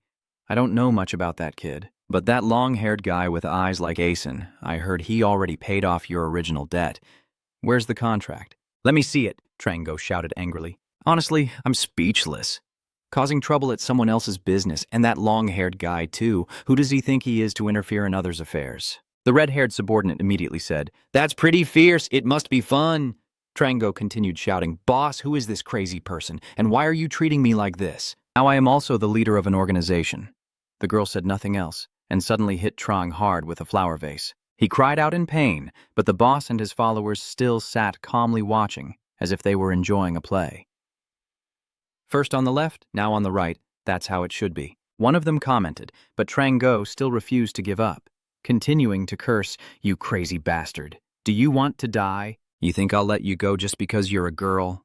Then he charged straight at her. She quickly threw her jacket over his head and kicked him hard in the face, causing Chang to fall to the ground. She didn't stop there, continuing her attack by driving her knee into his chest. Trango's mouth kept cursing, but the girl just smiled with amusement. That's right, it should be like that. Mi's way is always right. Don't give up, keep fighting back, that's the only way to make the punches count. Trang is on the ground, struggling wildly. After a while, he tries to pull off the mask, but at that moment, the girl grabs his hand and twists it backward. What is that? Let go of my hand right now. The girl smiled and said, Now, we will officially begin studying how much a person's personality changes based on the number of times their joints are dislocated. Then she started breaking his arm, causing Trango to scream in pain. You think doing that to me will make things settle down? I'll find your family and friends and soak you all in chili salt. Trango screamed. The girl looked at him with a cold expression. Those trashy guys usually fight hard. One time probably isn't enough, right? Then she called this junior's name, and his vocal cord tension was so good that it hurt my hand. Find something to stuff in its mouth. When Dai-hun said that, he immediately held up his own socks. I've been wearing these socks for 2 days. Maybe I should use this one instead. Big brother, how many days have your socks been worn? The boss also holds up his smelly socks. 5 days. The girl laughs happily. Not bad, approve, just shove both in. Tot was immediately shoved into Trango's mouth. He struggled, No, don't do this. But before he could finish speaking, Tat was shoved in already. The people around burst into laughter. Those who were supposed to be your victims should be witnessing this scene. Then the girl picks up his finger, says, Let's try again, and begins to bend the first finger. You only bent one finger and you're acting like it's so terrible. I was planning to break all 5 fingers before I started sharing, but then she continued breaking the second one. In the end, all 5 of his fingers were broken. Trang no longer had the strength to scream. What do you think? Tell me. Do you want to talk to me now, or should I just break a few fingers on your right hand instead? He's now so scared he's turned pale. No need. I'll talk to her. Didn't you tell me earlier to bring something to you? Oh, right. It's the contract of Do-hun. I will bring it to you right now. The girl sneered, as expected. Trash like you only need a body training course to become effective. Yeah, and maybe you should help me with something else too. She leaned close to his face and asked, How much do you know about the web? Meanwhile, in the Asen martial arts room, as he was dozing off, Hun called on his phone. He answered and said, Pass the phone to that guy for me. Didn't I tell you back then that you would regret it? Have you now agreed with what I said? Or do I need to explain further? Trango is upset. I really do regret it. I sincerely apologize. I won't keep hanging around those kids anymore. Aeon continued. And I'm pretty sure you've heard it too. But maybe you'll have to do exactly what your friend told you to do, because this isn't over yet, Aeon warned him. After hanging up, he called Do, who was nearby. Hey, you scoundrel? Do-hun heard Aeon call him back and asked, Do you need me to do anything else? I've almost finished all the cushions for the hot pot. Aeon replied, It's nothing at all. From this moment on, your family's debt has been completely cleared. Do-hun was stunned to hear that. Aeon continued, I will bring the legally valid receipt confirming full payment tomorrow. Please take it to your mother. Do-hun bowed his head. Yes. I sincerely thank you, brother, Aeon said. All right. Now finish cleaning up and then we'll go have a hot meal. Do-hun replied, Yes, sir. I'll go wash the mops in the bathroom and come back right away. Aeon carefully reminded me. Don't rush it. Taking a little more time is fine. Just make sure to wash thoroughly so the clothes don't smell. Meanwhile, Do-hun entered the bathroom and immediately texted his mother to inform her that the family's long-standing debt had finally been paid off. As soon as he sent the message, his phone slipped from his hand. Do-hun sat curled up in the corner of the bathroom, holding his head and crying uncontrollably. After cleaning up, the group went together to a dinner restaurant. When the meal was over, Aeon exclaimed that hot rice and soup were truly the best, then hurriedly said goodbye to his friends. You guys worked hard today. Go home and rest. I have an appointment, so I have to leave first. At this moment, Se-chun and Do-hun are heading in the same direction. Se-chun turned to ask, do you know which schools are participating in that competition? Do-hun nodded and said, I know everything, except the organizers. What's wrong? What do you plan to do? Se-chun replied, if I can't enter normally, I have to make it appear, even if I have to wipe out all the worker ants. Do-hun was surprised and asked, so have you come up with a plan yet? Se-chun calmly replied, I just said it. Find each participant and deal with them all. Do-hun shook his head and asked, so how will you fight? Se-chun remains unfazed, saying, how to fight? I just find the schools, and handle it. After hearing that, Do-hun felt dizzy. I will first compile the data from what I have and start with the easiest opponents. Why are you planning to join too? Do-hun sighed, it's also my fault. A Heinz situation, if there's anything I can do to help, I also want to contribute. Se-chun looked at him and said, if you're doing it just to ease your guilt, there's no need. Just provide me with information, and that's enough. Do-hun shook his head and said, no, from now on I won't pretend I don't know. I want to fix everything, and besides, 2 people are better than 1. Se-chun nodded and said, okay, we are more effective handling the henchmen, but I have one condition. Anyone involved with Hin, even a little, I will deal with myself. Do-hun agreed. Let's go with that. In Kim's office building, he is reporting to someone else that I have looked into the previous police officer. As expected, he is still going around investigating Ha Trin's case. The other person relaxed, resting his hand on his forehead, truly a rare, honest cop nowadays. Do you think he's different from the others? After a few pointless meetings, I realize they're all just the same kind of dog. Kim turned and asked, do you know about the situation between Do-hun and the creditor? Do you know who's involved? Did someone else show up again? I wonder if you remember. Ha-chin's friend. The kid named Chun, the car. At that time, we had planned to make a school film about a righteous messenger coming to save a friend, but since Chun, the car, didn't answer the phone, the plan was still unfinished. Hearing that, the other person also remembered. Back then, we probably had that girl call us, right? Honestly, just answering the phone, and we could have let it go. Why wouldn't he answer? That Chun guy has nothing to do with the Do-hun incident. Kim reports that he seems to be looking for us. I think he started from Do-hun and is now targeting representatives from each school. If you think about competing, you should act first, but the other person stood up and didn't just let him go like that. Kim looked confused, saying that doing so would reduce the number of participants in the upcoming competition, and we would suffer. The other person laughed and said, on the contrary, it's better this way. The event couldn't happen back then. To grow, let's make it big this time. A high school student is seeking revenge for his girlfriend. Sounds interesting, right? Taking down some henchmen on the ground and calling out their names for a duel. As I speak and think, I also want to know more details about our main character, Se-chun. And that Ha-chin scene.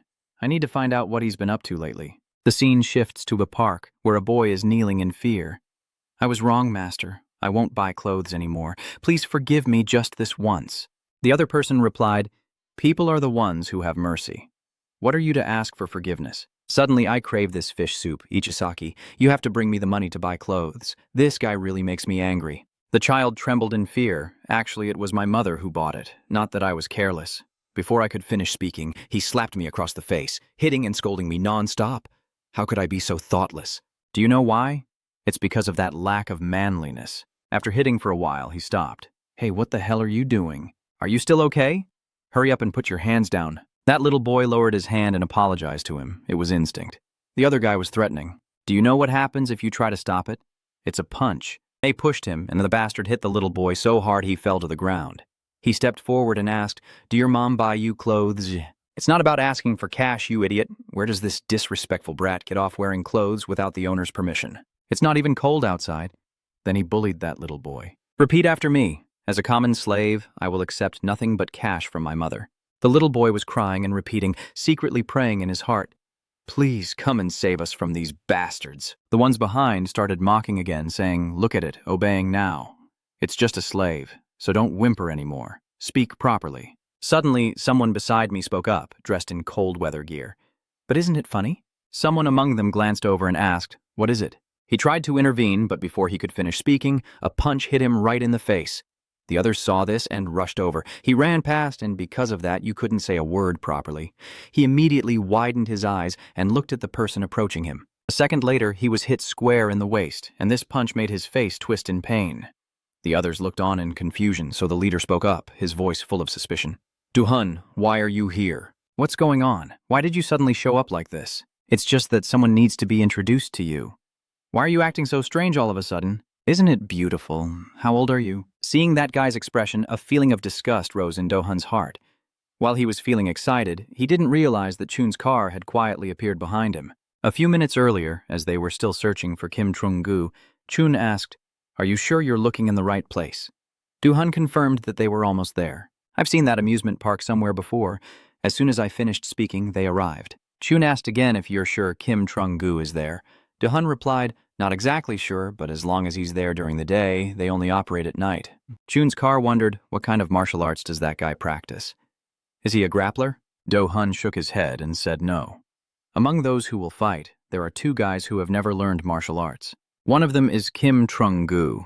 I will meet him later. They're just like puppies. They can't fight at all." Chun sneered, "If you say they're just puppies, then they'll be barking loudly soon." Do-hun continued, "One is his name, so who is the other one?" "It can't fight either, right?" Se-chun asked again. "So our target is that guy, huh? With your current strength, he'll beat you easily." Do-hun replied with determination in his voice, "If you want to go all the way, you have to think about yourself. You have to take your time and fight carefully. Don't act impulsively. The key in a fight is not to get hurt. Fight strategically with a clear plan." At this moment, Se-chun quietly stood behind Kim Trung-gu and quickly delivered a slap. A loud bang echoed as the guy was knocked flat on the ground. Se-chun was surprised. "What's going on? Is it over?" "I told you, he's super weak. Fainted after just a little. Not everyone participating in the tournament is capable. Quickly deal with these unnecessary people." Se-chun turned back to ask the boy who was just bullied, "Are you okay? Are you badly injured?" The other person spoke softly. "I'm fine. I'm used to it." Chusei seriously reminded him, "Don't get used to it. It's not your fault. This shouldn't happen, but in reality it will happen many times.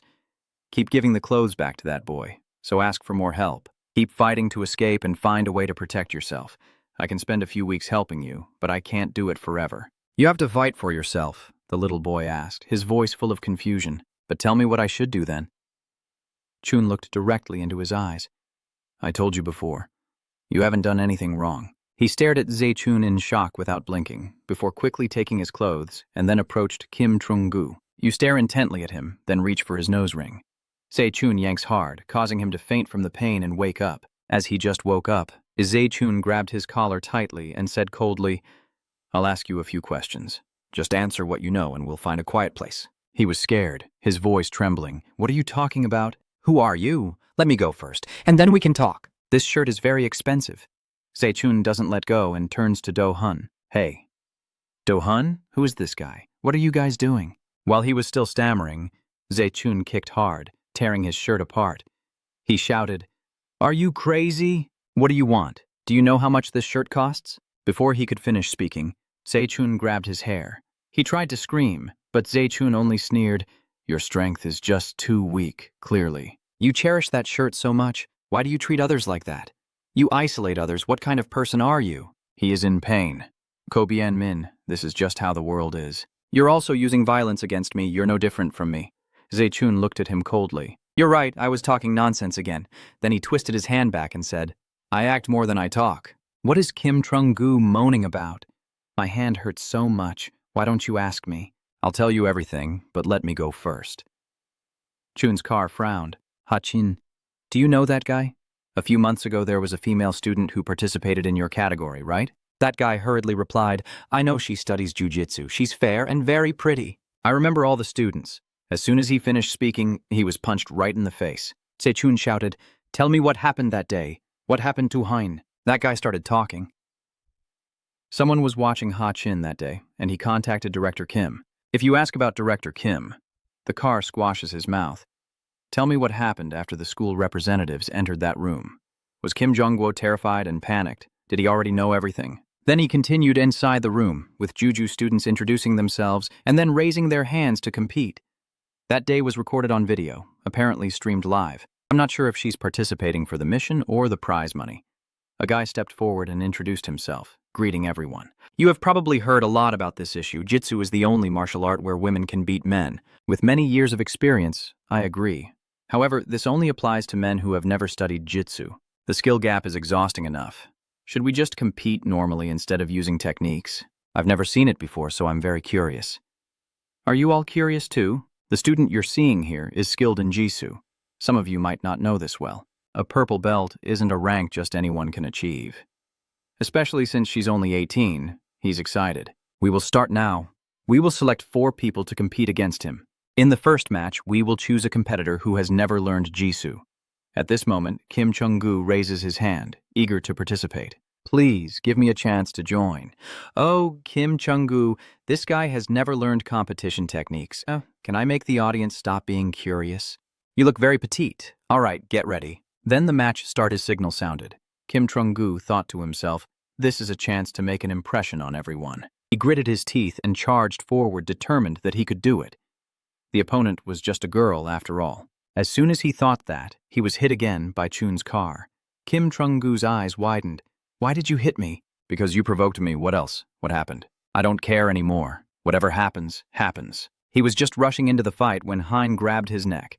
At a large building, Hein was talking to a group of people. I don't care about this match. I just want to know where Chun's car is. Oh, that chubby boy? He's really not here. Ha Chin turned to curse at the guy next to him. This bastard is really something. He dodged and muttered, what is this girl saying? After not finding the hair tie, Hein turned around to leave. Then there's no reason to meet those people anymore. I'm leaving now. One of the group members told her I will make a good deal. Hein looked indifferent. Yeah, I won't buy it. A big guy blocks her way, not letting her go. Ha Chin turned around and asked, what are you doing? You guys know this is a very serious crime, right? That person replied, because of security reasons, I can't go out alone. Is this a school? We only played 4 matches, 1 round each, just participate in the game. He put his arm around the guy who brought him here and added, your friend named Zechun won't have any more trouble at school. I don't know who they are over there. I don't know what you're doing, and I don't care. I have no intention of participating. So could you please quickly get me out of here? He replied, so there's no way for you to refuse. He sighed and said, we don't have to do anything. Fine. Please have this student go toward the GA building. Suddenly, Hain's expression changed, and the man immediately understood and called out, let the student named Kim Chung-gu come here according to the original plan. On the arena, Lin was preparing to face Kim Chung-gu. The battle begins. Kim Chung-gu charges straight at Hein. She quickly analyzes the situation. He can do it, but Hin, being a support-type player, will defend before attacking. Hein's eyes turned sharp as she swiftly moved forward and delivered a powerful strike to Kim Chung-gu's stomach. He muttered, damn it, if I get hit even a little lower, I'm done for. Kim Chung-gu started to panic. With such a small body, are you really that strong? But in the end, I will win with force. While Kim Chung-gu was thinking, Kwang Nin leapt into the air, ready to deliver a straight kick to his opponent's face. However, Kim Chung-gu was no pushover. He quickly raised both hands to block the attack, avoiding a fatal blow but still suffering serious injuries. He thought to himself, it's time to open my eyes, and then threw a punch at Ha Chin. From now on, I won't go easy anymore. Hein quickly dodged the attack and ducked down. With swift agility, she locked Kim Chung-gu in place, her movements too fast for the opponent to react. Kim Chung-gu started to lose his balance, and after a forceful fall, he collapsed on the floor. Lin Kung remains alert and quickly shifts her position, sitting on Kim Chung-gu and preparing to deliver a series of punches to his face. Kim Chung-gu is terrified, but Hein keeps attacking. She kept punching him hard in the head, leaving him helplessly clutching his head in defense. Ha Chin had locked Kim Chung-gu's neck tightly, and he struggled to break free but failed. All he could think about was who this girl really was to be so strong. She's beautiful, but fighting like this is just too unbelievable. While he was still thinking, Ha Chin grabbed his neck and pulled him backward, completely controlling him. Kim Chung-gu's eyes rolled back and he gradually lost consciousness. Before passing out, he only managed to think, damn it. Ha Chin releases Kim Chung-gu. She stands up and asks, who will be the next to fight me? Chun said, maybe not. If you fainted and don't know what happened next, I'll smash your head. Kim Trung-gu panicked. No, no, don't do that, I fainted. I'll make it up happily afterward. When Kim Trung-gu woke up, the second match had already ended. Se-chun was silent for a moment before asking, what happened after that? Kim Trung-gu continued. It looked exhausted. The second opponent was Jun-hun, who used boxing techniques, and while I was unconscious, he attacked that girl. Is he going crazy? He's constantly kicking the same spot, as if he wants her to suffer without caring about winning or losing. That pretty girl must have hurt her foot from being kicked. Since he only focused on attacking and defending with boxing moves, against a small girl like her, it seems she couldn't do anything. But in every disaster there is a blessing. The fight has ended, but true misfortune has yet to begin. Meanwhile, Hain was resting on a chair when suddenly someone appeared and asked her, "Are you okay? There are still 2 weeks left. Can you participate in the match?" Turns out that was the other guy. He continued, "I will give you enough time to rest. You're better at fighting than I thought. Your reactions are truly impressive." Ha-chin replied, "You're not paying attention to what you said earlier, are you?"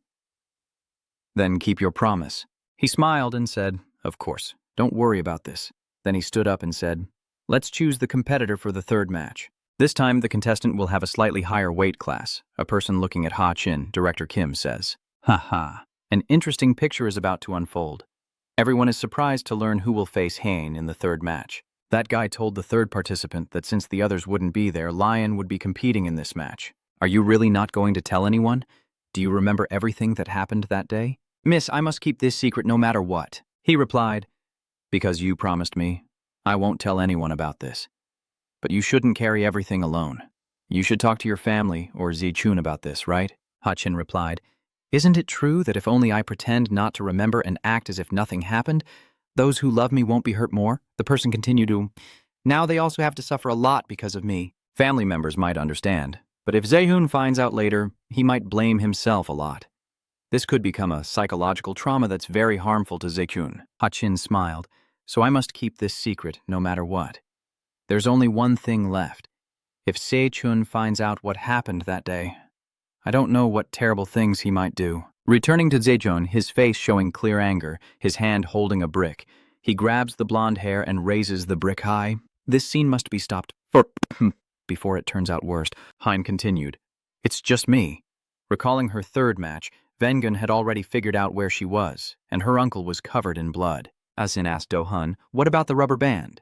Do-hun replied, "He forgot his bag, so he went to the ceremony." Asen continued, "Why not try using a punching bag if you want? I used to play boxing and punching bags back in the day." "Really? Can I do that too?" Ann nodded. "I might ask manager Jiang Ban about it sometime. He also comes from a fighting background, so he probably would like it." Do-hun thought for a moment and then said, "I've never managed anything before. To pay the rent, I have to do 23 jobs. Hey, I need a favor from you." Asen asked what was going on, and Do-hun replied, "Se-chun, you already have a rough idea, but he's not the meticulous or calm type. If something fails, he loses his mind, screams for money, and you never know what he'll do next. I need someone as calm as you to follow Zae-chun and protect him from hurting himself." Somewhere, his eyes turned terrifying.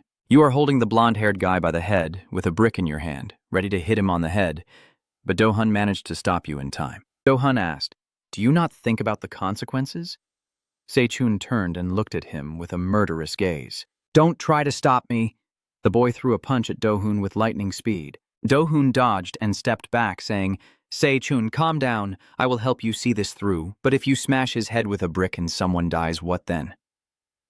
Se-chun is still unhinged. Those monsters are worth dying for. I rush forward, still intending to attack Do-hun. "Don't stop me." Do-hun dodged the punch and realized that Zae-chun had completely lost his mind and couldn't hear anything anymore. Do-hun slipped past and delivered a powerful punch to Zae-chun's stomach. Zae-chun, in pain, clutched his stomach and knelt on the ground. "Are you alert now?" Se-chun gasped. "Why are you so rough?" Do-hun continued, "If you don't want to go to jail, then stay alert. Don't let your emotions control you. Think about your goal or you won't make it to the end." Zae-chun, clutching his stomach, stood up and asked, "I get it. Are you using all your strength?" "So the next match is the final one, right?" "Yes, as far as I remember, no one fainted until then." He thought to himself, "Damn it. Why am I the only one like this? It's not like I did it either." Zae-chun is furious. These guys are crazy. So who is the final opponent? The blonde-haired guy mentioned the last representative. It seems to be Han's representative. I don't remember the name clearly. The final match seems to have been decided solely by jujutsu. Representative Han has a special jujutsu skill that allows him to do that. Se-chun turned to ask Do-hun if Representative Han was one of the sponsors he mentioned. Do-hun nodded. Yes, he was also a competitor in the match. So then, all we needed to do is find that last bastard, right? Do you know what he does for a living? Do-hun shook his head and said, however, we have no information about him. Just then, the blonde-haired man suddenly remembered something and said, wait, I just remembered a pretty interesting rumor. The story is spreading among the team members, and before he can finish, a man steps forward and says that Han's representative used to be called Du-root. He immediately delivered a powerful knee strike straight to the blonde guy's face. He stood there with one hand in his pocket, looking down at the defeated opponent with contempt. The loud noise startles Chun and Do-hun, leaving them confused about what's happening. A person from behind steps forward and says, we shouldn't appear like this. We've signed a confidentiality agreement. Kim, wearing glasses, sneered and said, isn't that right? The Do-hun team fell silent. No one dared to speak up. After a while, Do-hun asked anxiously, Manager Kim, why are you here? Manager Kim still smiled and said, my job is to manage the players, so I have to pay attention to violations of the agreement. Chun's car cut in. Are you Manager Kim? How do you know what happened here? Have you been following us? Manager Kim calmly replied, no honorifics on your first meeting? You're quite rude, just as I heard. Chun's car frowned. Do you mean you've heard about it? You speak as if you already knew about me. Manager Kim nodded. Of course, aren't you just obeying Hein? I heard you've lost weight and become a handsome guy. Chun immediately grabbed Director Kim's collar, face full of anger. What are you guys doing? Why are you treating Ha-chin like that? Manager Kim didn't answer directly, but said something unclear. It's okay, Captain. We're just talking for a moment. Just then, an EM from behind pulled the strap tight. He turned to Do-hun, his face full of confusion. Do-hun said, step back. This is a threat. The team leader stepped back and nodded. Of course. What's wrong with that giant? Director Kim begins to answer Se-chun's question. You ask why she did that to Ha-chin? Yeah. First of all, she volunteered to join the fight. Her smile during the attack was just a mistake. Her clear goal was money, nothing else. He kept mentioning keywords like high school girl, jujutsu, real fights, which only fueled curiosity and brought in more money, especially since people often admired illegal actions. Se-chun looked at him with a furious expression, while Manager Kim still smiled, because they weren't moral people and they enjoyed it. Se-chun frowned. How could money turn people into such things? Director Kim replied, it's just money. Even a kid understands that. In this world, money is everything. Se-chun clenched his fist. Why the flag? What are you laughing at? He still wasn't afraid of Se-chun's threats. If you ask how amazing money is, it's like a power that can change the lives of talented people. Just then, the team leader threw a powerful punch at Do-hun's face. Trong-fong Kim continued, as long as you have money, you can survive. Se-chun suddenly turned back when he heard the fight. The team captain looked at Do-hun, clearly a boxer, still standing firm after taking such a blow. Do-hun raised his hand to defend, using heavy fists, feeling the pain but still holding on. His large but sluggish body, Do-hun launched a series of punches at the team leader, moving slowly but landing hits. I can beat him with speed. The captain scratches his face. Do-hun's punches are weaker than I thought. Is there anything else surprising? Are you unharmed? It's no surprise that he closed in on Do-hun, as it's typical for a villain to face a kind-hearted person. He grabbed Do-hun tightly and delivered a powerful punch to the stomach, causing both of them to weaken in turn. Do-hun is in pain. What's going on? This unreasonable strength. Se-chun released Manager Kim and then turned to ask Do-hun. Are you doing something alone, Do-hun? Manager Kim is still standing behind, smiling strangely. Are those two interesting? He continued. But it's okay, right? Chun Kar. Chun hesitated, muttering, wait a moment, I'll deal with you later. Fish paste. He pushed up his glasses and continued. No, that's not it. I'm asking if it's okay like this here now. Chun became even more confused, wondering what the bastard was talking about. He burst into loud laughter and said, earlier Kim from Go mentioned that on that day, a player got angry at little Hein for personal reasons. So I told him Hein's location as a surprise gift. He added that Ha-chin was walking alone on the street when suddenly she noticed a tall, muscular man following her with a malicious look in his eyes. Se-chun fidgeted, wondering what to do next. Kim sneered, and luckily, Hein's house wasn't far from here, so maybe he should run back quickly. Meanwhile, the captain and I will kindly explain to Hundo about the violation of the agreement. Hundo is now being choked and cannot speak. Chun, what are you still hesitating for? He shouted. Don't worry about me, just run to Hein. Zechun hesitated for a moment, then decided to run to Hein. Kim turned to sneer, not even bothering to look, and just ran off immediately. At Hachin's house, she was walking along the street, unaware that someone was following her. Hachin was looking at her phone and laughing happily. So funny, I have to send it to Zechun too. She thought he had been following her for a while, but she still didn't notice. He kept walking while muttering, "What is this? You're still in one piece." Smiling happily and in one piece like that isn't how you should be when you're this angry, right? This crazy person, I'm the kind of person who has to make up for what I've done. Just as he stepped closer to her, Hachin's father suddenly ran out. Her father's call made her startle all over again. The father bent over, panting heavily. Seeing how hurried her father was, she asked, "What's going on, Dad? Why are you running so fast? You're not even dressed properly yet. What if you catch a cold?" Seeing the suspicious guy following my daughter, I replied, "I might as well go to the supermarket with you." "Dad, you can just call me. Can you pass me your jacket? Aren't you cold?" The father shook his head and refused. "It's not necessary. I just ran upstairs earlier and it's warm now, so it's fine. You keep it on." Hachin chuckled softly. "If that's the case, I wouldn't have offered it anyway. I just asked to make sure I'm doing the right thing as a daughter." After saying that, the two of them started heading home.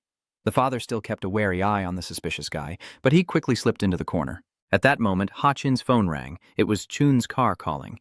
She answered happily, "What's wrong, Chun? I'm with my dad right now?"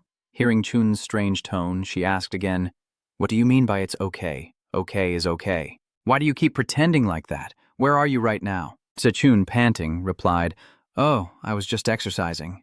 He sat down against the wall and continued, "Sure, I remember next week. I'll message you when I get home." Knowing Hein was safe, Chun sighed in relief. "Luckily, let's rest for a bit and then go." But then he worried that the suspicious guy might still be lurking near Hachin's house, and something couldn't happen, so it was best to go there immediately. When Hachin and his father arrived home, the father quietly told him to tell Sechun if he saw him that he has time to come for dinner. "You moved here without ever stopping by before." Hachin nodded in agreement. "All right, I'll tell him. Let's have beef then." Dad turned to Hun with a gentle smile and said, "I'll go buy it right away." Hachin teased him. "Why is that? Where did this aggressive teenage beef thief's father come from?" However, the suspicious guy is still standing outside her building, looking up at the floors and carefully observing the apartment with the lights on. After counting for a while, he finally pinpointed where Hein was staying, the first section of the 13th floor. He immediately called the department head. "I've found out which floor that girl is living on. Today probably won't work, but I will take care of it soon." Of course, it's not like the silent recruit wanted, right? Don't worry about what happens afterward and don't get caught at the scene. As long as you fake these things, the victims outside will almost be powerless. He nodded. "All right, call me if anything happens." Manager Kim is thinking, it seems he didn't run into Chuner's car. I already provided the appearance of the player inside the mask. After finishing his talk with the other side, he turned to look at Hund-do. So now, the player Hund-do should be ready to speak. He knelt down and said, "Let's have a little chat with us." Near Hachin's house, the name in the haze still lingers around it. I guess it's a shame. I thought today would be simple. First, he lights a cigarette and then continues to think. Im Dong-hoon was wondering why Director Kim suddenly revealed this location to him. After all, that he's the one under suspicion. This has nothing to do with him. He just needs to handle it quickly. Just then, Chun's car drove by and bumped into him, causing his cigarette to fall and making him angry. "Are you walking without looking where you're going?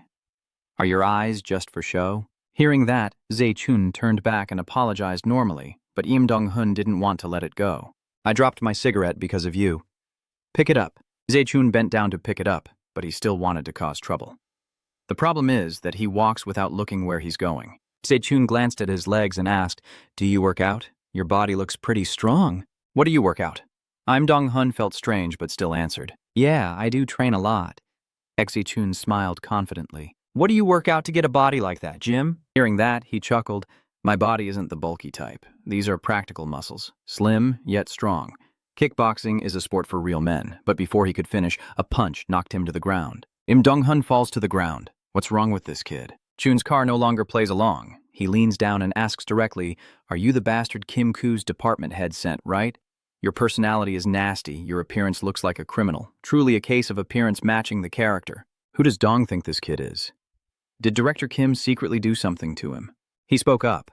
"I don't know what you're talking about. Are you suddenly going crazy? Today you're dead with me, you bastard." After saying that, he charged forward. Seeing his move, The car calculates a sidestep aimed at his outer foot. If he can block that move, he will lose his fighting ability and have to face fear right from the start. The most effective way is a decisive kick to the groin. A piercing scream echoes out as Im Dong-hun drops to his knees, his face pale and contorted in pain. Se-chun cursing at him, "You damn criminal! Hein has already arrived in the neighborhood. What do you think you're going to do?" He still keeps denying. "What are you saying, you crazy guy? Do you think you can do anything to the pedestrians?" Im Dong-hun is thinking. It seems Ha-chin doesn't recognize him, so he's pretending not to know to buy more time. He threatened, "I will sue you." But before he could finish, Se-chun kicked his head down to the ground, pressing so hard it seemed like it would break. "Stop pretending now, Dong-hun, right? Everything is all about you," Se-chun shouted, while the other person held their nose, voice full of annoyance. "What do you mean, everything? Are you crazy? Why would you think that? Who's the one staying silent during the wedding? I told you it's not me. This crazy guy? We've only met once and you're already accusing me and insulting me. But clearly you're younger than me, so what does that have to do with me?" Chun's car pauses for a moment before asking, "Are you not the one? You're really not the person who arranged the meeting between Director Kim and that representative." The other person immediately denied. "I only studied for fun. I didn't get involved in anything." "You've been mentioning Manager Kim or some representative all this time. I don't know who they are. Stay there, I'm calling the police. Don't think I'll compromise with you." He silently thought that if he pretended to seek revenge, he would definitely be at a disadvantage and run away. But if he turned around, he would surely retaliate. Will he dare to break the unspoken promise between men? Chun's vehicle spoke, with a seemingly calm tone. "I guess I misunderstood. I'm just a fool who talks nonsense to everyone. Sorry about that." Just when everything seemed to be settled, Se-chun suddenly threw a punch straight at the opponent's face. He was panicked. "What is that? You really want to go to prison, huh?" Se-chun confirmed. "Damn it, you can't seek revenge."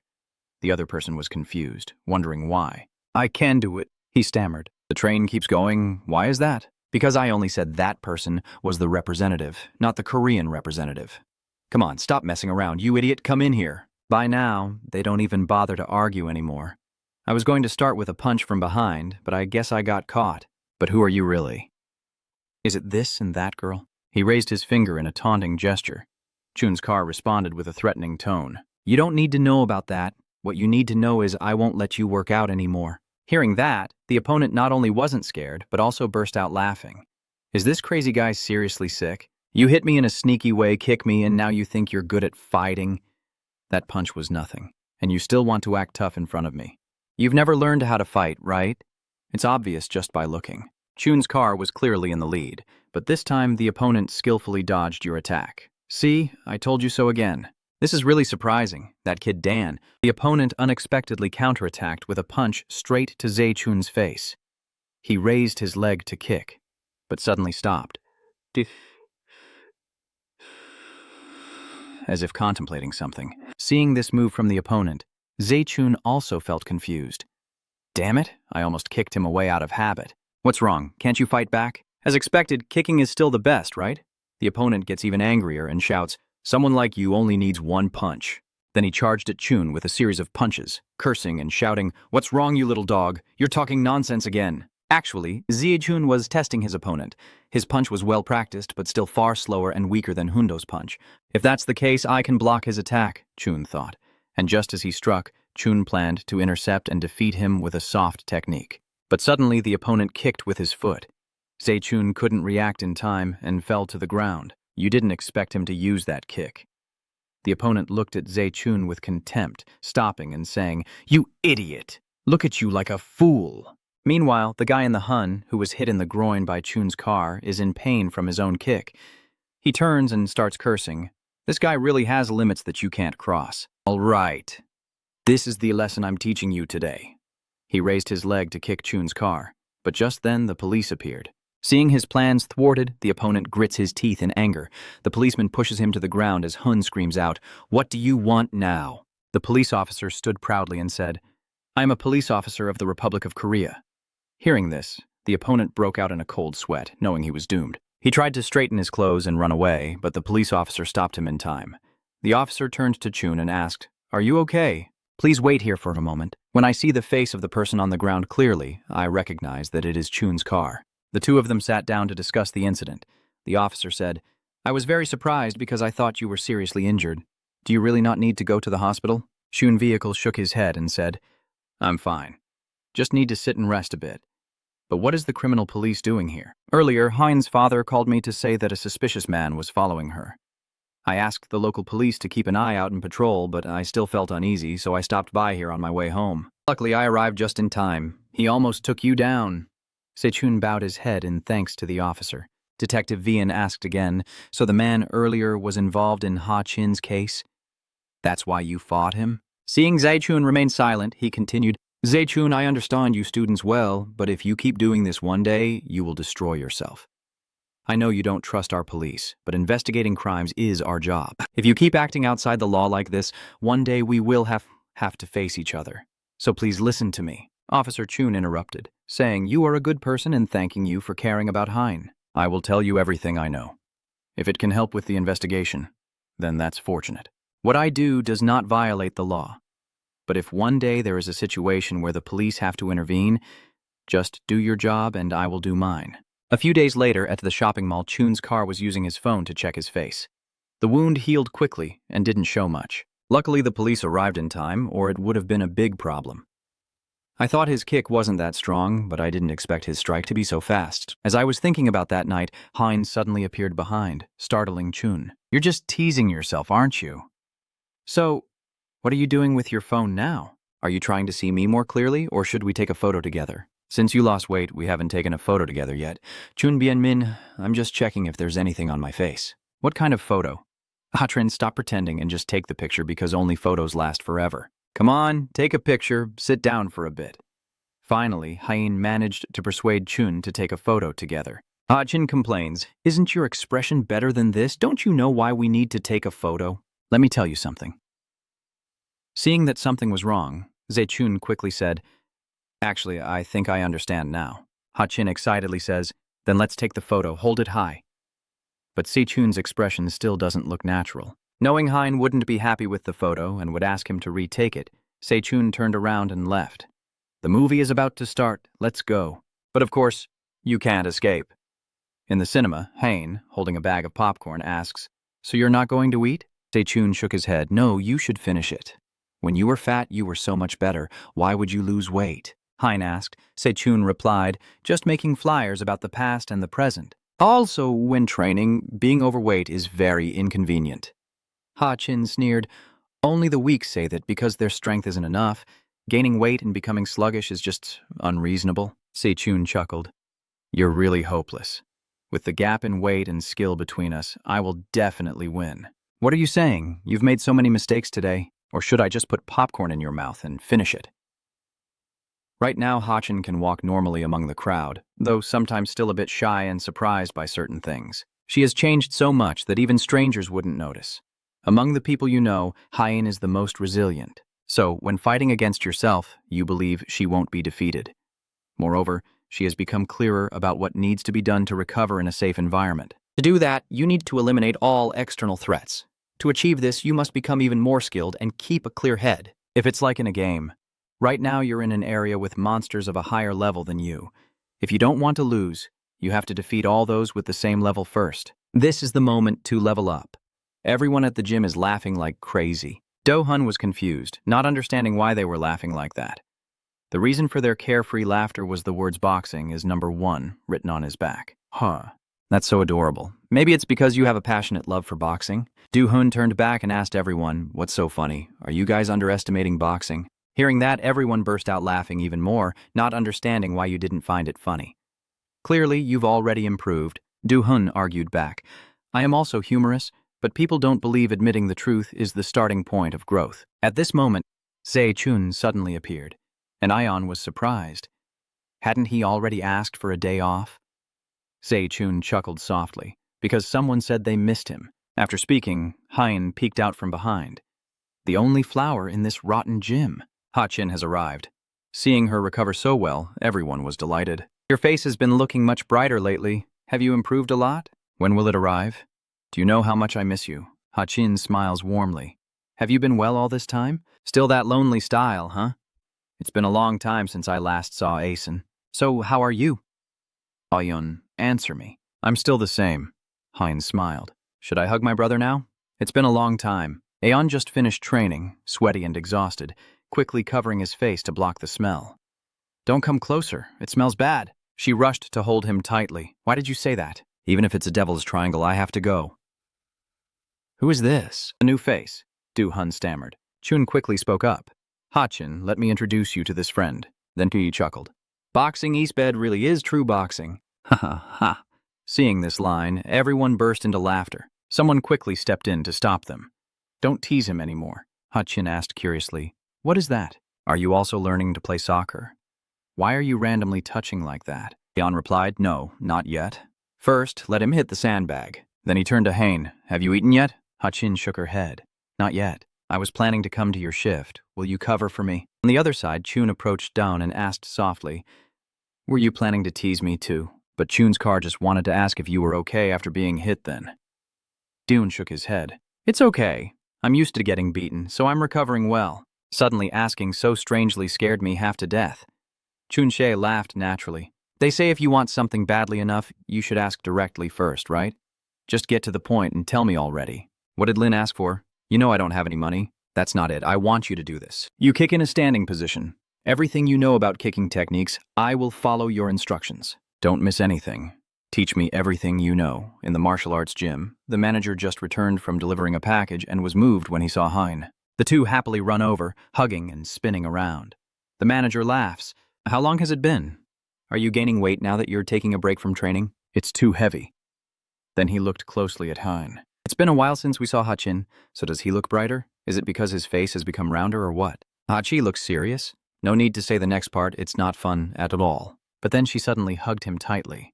Just kidding. I miss the manager a lot. You're so late this time. Du-hun stands there looking confused. The gym manager also noticed him asking, who is this? Are you new? Aeon introduces. This guy is the one I mentioned yesterday. You are Kwang Do-hai, a famous athlete. The manager asked in surprise, do you know me? Do-hun honestly replied, of course, you are the professional boxer I admire most in Korea. It seems not everyone in the gym knows this. Everyone was stunned when they heard Do-hun. What? A professional boxer, really? Manager. The manager looked at everyone, shook his head and said, I've told you so many times. What did you guys do listening through the loudspeaker back then? But everyone still couldn't help but be amazed.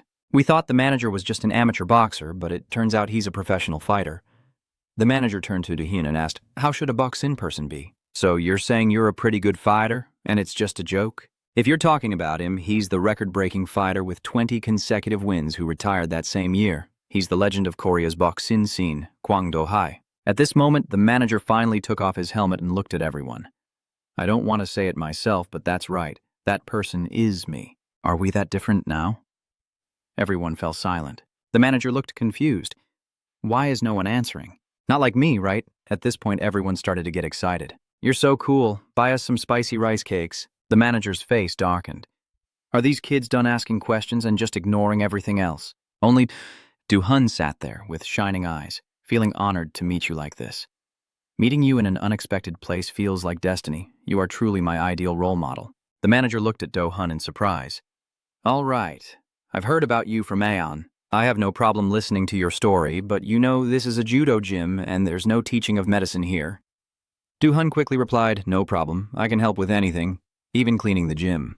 As long as you're here or just the manager being here is enough. Just speak comfortably. I may look like this, but I'm only 19 years old. The manager broke out in sweat.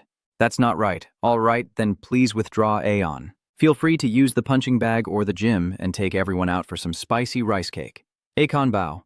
After the gathering, Chun's car will take Hein home. On the way, Hein sighed, feeling like her stomach was about to burst. Even after walking for a while, her belly still felt full. Se-chun laughed because she had eaten spicy rice cakes, kimchi, and even sushi. Do you usually hug close male friends like that? I really didn't know, so I asked. Hearing Zi-chun's question, Ha-chin suddenly felt shy, her face turning red. Then she turned to point at him. Are you jealous? Se-chun immediately denied it. No, that's not it. I already said before, it's just because I'm curious. But Hein still didn't believe. Se-chun is already grown up, isn't he? You still know how to be jealous. Am I not allowed to hug another guy? Chun-shie hesitated, quickly saying, what are you talking about? Let's go home. It's late. But Hein still stood there lingering. It would be a pity to go home now. Let's take another walk around. Se-chun shook his head in refusal. No, we've already gone 10 laps. So how much longer do we have to go? We need to finish this quickly. I wonder what actions that money will lead to. But what you're planning to do isn't a martial arts competition, it's just a fight, so it's not completely impossible. But that doesn't mean you don't need to practice your punches, understand? I already know. Tell me what to do first. Do-hun says you have to be with me almost 24 hours a day from now on, then get used to quick knockout punches, beating all lower-ranked opponents on the leaderboard while gaining experience. And do you know the most basic thing in boxing? Zichun replied, it's not about a sudden punch. Whoever strikes first controls the fight. Do-hun shook his head. Wrong, it's jump rope. Zichun held the rope in his hand, doubtful about jumping rope. To build a solid fitness foundation, there's no time for that. Do-hun pointed at you seriously and said, Shut up. I didn't ask for your opinion. Physical strength is also physical strength, but what's more important is the jump step. The biggest difference between those who learn to fight and those who don't is whether they can be divided into rhythms or not. The only way to train that is by skipping rope. For example, if you catch your opponent's rhythm after baiting their strong attack, you dodge as if waiting, then strike back. Suddenly, Do-hun doesn't hesitate to throw a punch straight at the rubber ball. He turned his head, grimacing, and asked, Why did you suddenly hit me? Do-hun looked confused and quickly apologized. Oh, sorry about that. I didn't expect you couldn't take it.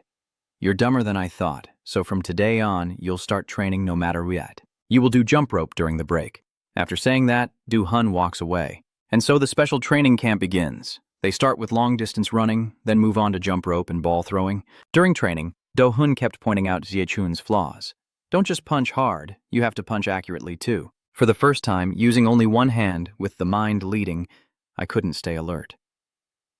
After class, the two of them returned to the training room and continued practicing tirelessly. Time passes, with repetitive training day after day. They put in their best effort. They trained together until exhaustion, collapsing onto the ground. Shun gasped for breath. Do we do this every day? Do-hun nodded. We have to keep going. Even though I'm on the wrong path now, I have to prepare to seize the opportunity when it comes. Do you want to do anything? Sechun shook his head and said, I don't know anymore. I only think about the present. Dong-hun stood up, nodded. That's right. You can be like that too. Let's stop talking nonsense and move on to the next stage. Zechun was surprised. Huh? The next stage? In a small alley, a group of people are talking. A chubby man speaks up. If you ask what I said, people like that can't do anything, no matter how hard they try. It's just their greed and envy, isn't it? Even though they're young, making money isn't impossible. Those who refuse to try and then complain about not having money are just unreasonable. While he was rambling on, Chun stepped forward with pork soup. The other side turned around with a displeased face. What? Are you talking about me? Sechun sneered. Besides you, is there anyone else here with soup? That guy gritted his teeth. Damn it. What did you say, you bastard? Today I'll make your handsome face look just like mine. Do-hun stepped beside him and said, It's okay, I'm sorry. If you've acquired a new skill, you should upgrade it to the next level. As soon as he finished speaking, Chun's car immediately threw a punch straight at the opponent's face. The street where the fight took place suddenly fell silent. After the punch, the guy clutched his face and groaned. That hurts, kid? Usually in situations like this, people would be curious about the opponent's identity. But I won't ask you. Do you know why? His face flushed red. He looked up at the car with hesitation. You don't care at all, so you throw another punch and coldly reply, No, you bastard. He frowned. Uncultured idiot. Usually you should wait until they finish talking. Shut up and fight. Your pants make me hate you. Chun's car was annoyed. The guy shouted, Do you know how expensive these pants are? Do you understand what fashion is? Se-chun rushes forward, punching him repeatedly in the face. If that ridiculous pair of pants is fashion, I never want to know about it in my life. That guy couldn't take it anymore and started fighting back. I'll show you what respect really is. Se-chun focused on observing his movements. Juddu, you remember what Do-hun said? If you get thrown to the ground, it can be very dangerous. I heard that being knocked down could be deadly, so don't let yourself get caught. You turn to ask Do-hun, do I need to practice running backwards? Do-hun nods, yes, maintaining distance from opponents, especially those skilled in judo or jujitsu. Since a one-handed shoulder throw can happen at any moment, you need to turn around and strike. After explaining, Do-hun saw that Chun was still distracted, so he shook his head. The key is to use the long arm to strike without getting caught. In that case, the guy will get frustrated and aim for the lower part. Even if he throws his whole body forward, I have to block him, step back quickly, and take him down. But Chun's jacket has already been grabbed.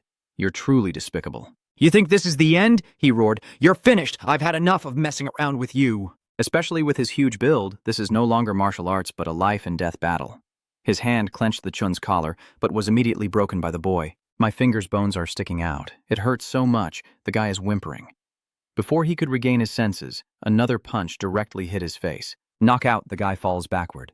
Zechun has taken down one, and you keep looking for the others. The battle progressed steadily, and as a result, the remaining enemies were defeated one after another. From one to the next. In the training room, Zechun, covered in wounds and trembling with a bandaged hand. Du-hun looked at you worriedly.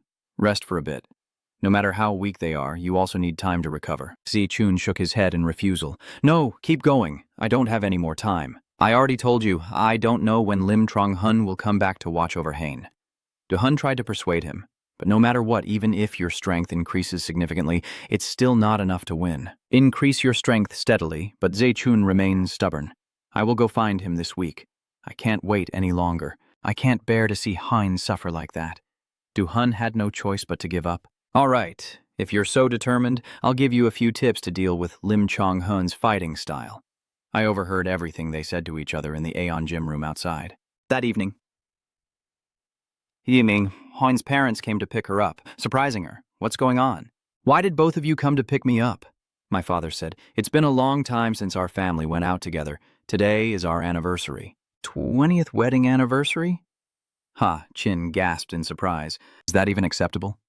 Is this finally a romantic era after all? So, what are we eating tonight? Mr. turned to Ha-chin's mother and said, let's go out for dinner after school. I want to eat a steak. Ha-chin, hearing that, gets angry. No way. Why didn't Dad call me? Aren't you really the daughter of this house? Why do you always get bullied? I also like eating beef. Seeing this scene, Lim looks at Hun with anger. Honestly, I probably don't have parents at home. Every time I go out with you, so much trouble happens. I was right, wasn't I? Let's see if you and I can stay together until the end of our lives. I won't give up, my child. I'll show you how terrifying I can be. Just as he was about to light his cigarette, a voice stopped him. It was someone from the police department. He spoke up. This is a no-smoking area. That guy still won't admit it.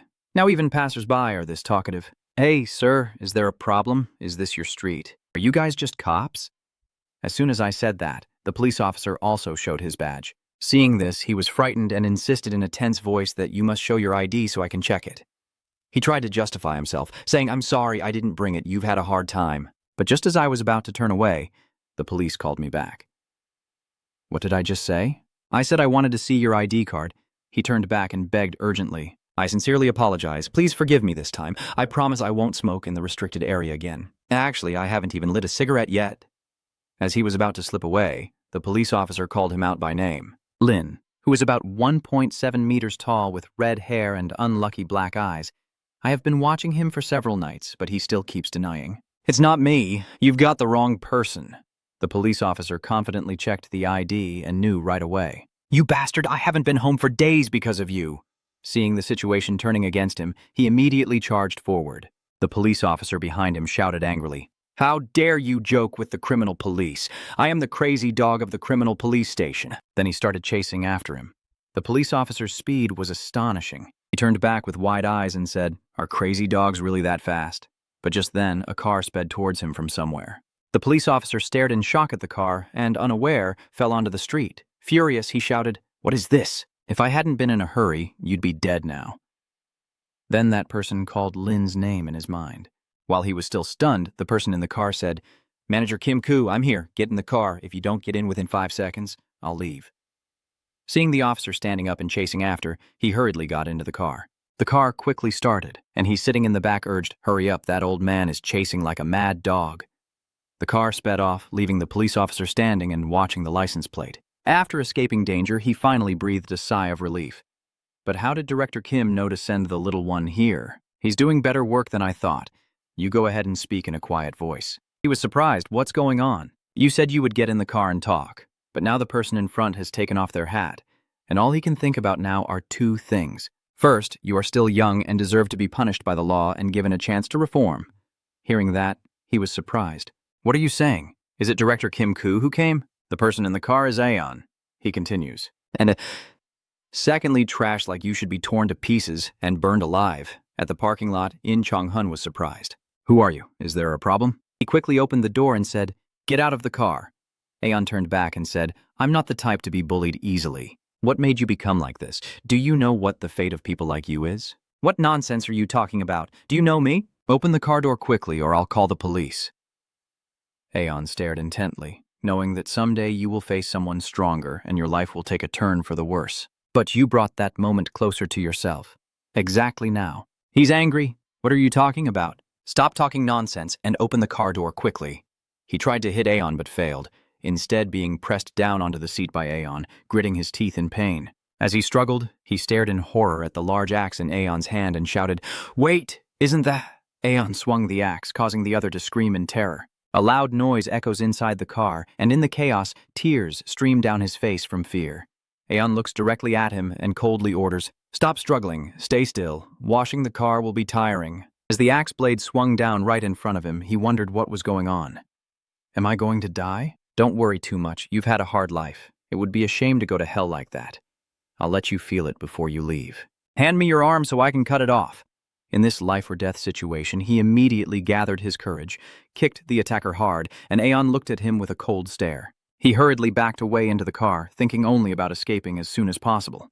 If Aeson doesn't open the door, then he will have to break it and run out. He thought to himself that to break the door, he needed a hard head. He clenched his teeth and thought that a head injury would be 1,000 times easier than dying at the hands of this murderer. Thinking that, he used all his strength to smash his head against the car window, but the glass didn't break as he imagined, and his head swelled into a big lump. Aeon looked at him with contempt and said, This is bulletproof glass, you crazy idiot. If you want to get out that badly, go ahead. The car's already getting hot inside. After saying that, Aeon opened the car window for him. Seeing the window open, he immediately realized he had to run out right away. He ran to a place with many cars and surveillance cameras, unable to act recklessly. Before running, he turned back, raised his middle finger to Aeson, and shouted confidently, I will call the police, you bastard! The cameras, surveillance footage, and memory cards have all recorded everything. These days, wearing a hat is useless. After saying that, he quickly turned and ran away. Aeon stood behind, watching with a cold look. Is this guy saying he's the kidnapper? Then let's leave a mark on his leg. But since he was running, it was hard to hit him. Aeon threw the axe toward Yin Trong-hun, and as expected, the blade pierced into him. Yin Trong-hun cried out in pain, collapsing to the ground, trembling all over, both hurt and screaming, Help me! Help me! Aeon stepped forward and kicked him in the face. Remember what I told you, never to wander that street again, and erase Han's existence from your mind. If you act like that again, you'll disappear without a trace, or have to beg me to let you go to hell. And if you're not confident enough to say it to my face, I'll deal with you today. I swear I won't wander around that street anymore. If you save me, I will completely forget that girl. Also, try tasting this as well. After saying that, he stomped hard on his head. His scream echoed throughout the neighborhood. Who was that guy? What is that girl? Is she surrounded by a guardian angel? I almost died. Manager Kim. As soon as he finished speaking, he saw a woman standing in front of the house. She looked up and said, In-hun, you're back? You shouldn't have kept her waiting for so long. When she saw the bruises on his face, she stepped forward and asked, What happened to your face? What happened? Who caused you to end up like this? Let's go to the hospital. But he pushed her hand away and said, Don't touch me, you fool. This is none of your business. Leave now and don't come to their house like a stalker. Hearing those words, the teacher was stunned. In-hun, how long do you plan to live like this? You keep skipping school more and more. Are you only learning martial arts to do bad things? You weren't like this before. Without waiting for her to finish, he shouted, You're too talkative. If you can't help, just please stop. You're a nuisance. You only work for a salary, so just do your job when asked. As for me, I am always beaten and cry out for help, but the school never intervenes. When they arrived at the police station, they only listened to those bastards and left. In the end, who was the one to resolve it? Did you learn martial arts just to run away from them and come home? I heard you only learned martial arts to do bad things, and those bad things are very useful to them. Please stop interfering in my affairs. The more he spoke, the angrier he became. After hearing him out, the teacher suddenly started to cry. In-hun, because I have no power, I can't help you much. I know, but no matter how hard it gets, we have to face it together. If you keep doing wrong, he can't take it anymore and raises his hand to hit you. Stop crying. Go away quickly. You're disgusting. Seeing his actions, the teacher, frightened, raised her hand to cover her face. Don't do it, hun. Just when things were getting tense and the teacher was terrified, Chun's car appeared. This really can't be used. Hold his hand tightly. If you don't know how to stop it, let me handle it and waste it completely. That bastard jock. At In-hoon's house, he turned to look at the Chun vehicle. How do you know this place, you bastard? He turned to look at the teacher, his voice full of suspicion. What is she bringing him here for? Are you planning something? The teacher shook her head and explained, he's saying he's your friend. He hasn't been able to contact you lately, so he's worried, afraid something bad has happened. Hearing that, he exploded with anger. What, friends or what? You're so stupid. Why would you believe those words? While he's shouting in anger, Chun suddenly throws a punch right into his forehead. The punch was so powerful that he was knocked backward, bleeding profusely from the wound on his head where it hit the glass. He rolled on the ground, clutching his head and groaning. Chun looked at him with a cold voice. Someone like you deserves to be punched in the face. The teacher hurriedly intervened. What is this student doing? Aren't you friends? Stop it! Chun turned back with a cold look. Sorry for lying, but he hasn't been to school these past few days, and I really don't know what else to do. But Chun no longer listened to her. The teacher tried to stop him, but he ignored all advice and even planned to commit a crime himself. The teacher continued to advise, violence is never a good solution. Violence only breeds more violence. But Chun cut in, I understand the issue, but this is my choice. I can't let people like him continue to cause harm. Chun recalled Hein's pitiful image, his voice full of determination. What is fair judgment? If we stay silent, innocent people will continue to live in fear. I won't let that happen. Yen Trung-hoon spoke up now, weakly, saying, Hey, wait, listen to me. I'm not in a good state right now. Even if you beat me now, there's nothing to be proud of.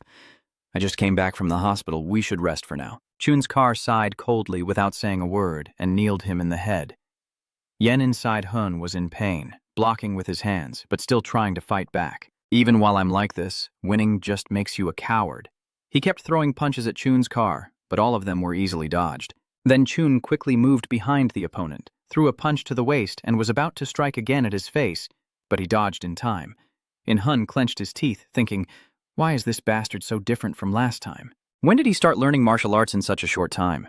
Even so, if he lands a kick, not even a saint can do anything. But just as he was about to kick, the wound on his back made him grimace in pain, blood flowing as he cried out. However, Chun continued without stopping, delivering a punch to In-hun's face that knocked him to the ground, exhausted and unable to shout again. I won't let you get near Hachi anymore. Chun coldly spoke, and then stepped towards him, but unexpectedly, the teacher standing beside him rushed out and stood in front of In-hun. Seeing this scene, Chun's car stopped, not wanting to hurt the teacher. He doesn't deserve to be protected like that, but the teacher was crying.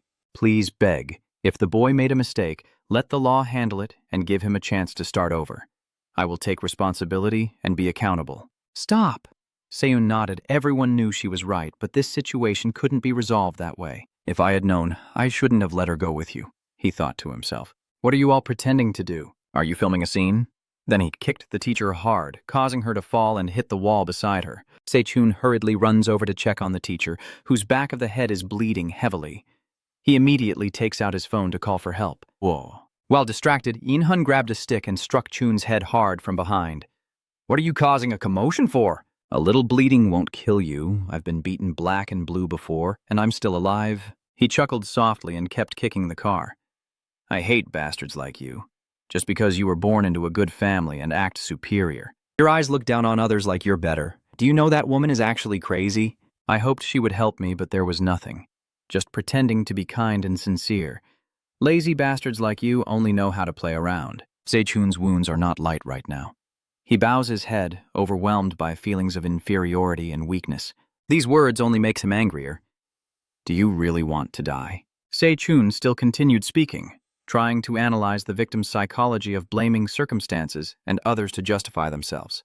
Get real, what do you know? If you were in my situation, Chun interrupted sarcastically, do people like you all choose the same path? Not at all. Even in adversity, many people keep trying and keep living.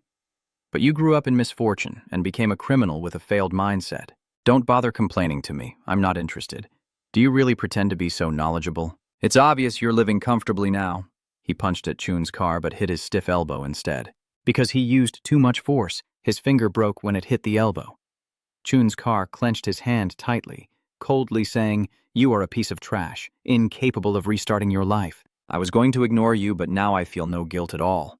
His desperate scream echoes. Wait, my finger hurts so much. Please let go. It hurts. I told you it hurts already. Chun looked at him with contempt, I like doing this, and now it officially begins. You're crazy for squeezing so hard that he screams in pain. Are you out of your mind? As soon as he finished speaking, he was slapped hard and fell to the ground. The Chunkar shouted, "What are you making noise about? It's getting dark. Be quiet. Keep your mouth shut even if it hurts the most. You just happened to bump into the wrong person." He pulled out a hidden knife and swung it at Zechun. You didn't expect him to be armed. Looking at the wound on his hand, Zechun coldly said, "This is beyond my imagination."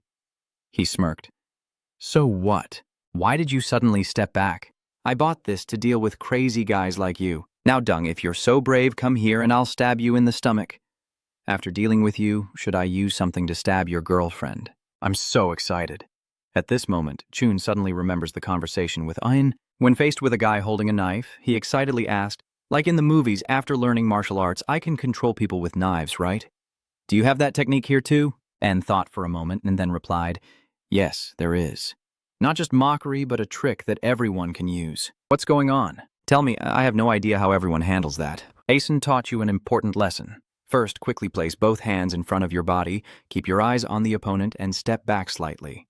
Then turn around and run as fast as you can. If your opponent has a knife, don't try to act tough because you know martial arts. Run immediately if you don't want to lose your life. However, if you must face it, always keep a safe distance and avoid physical contact.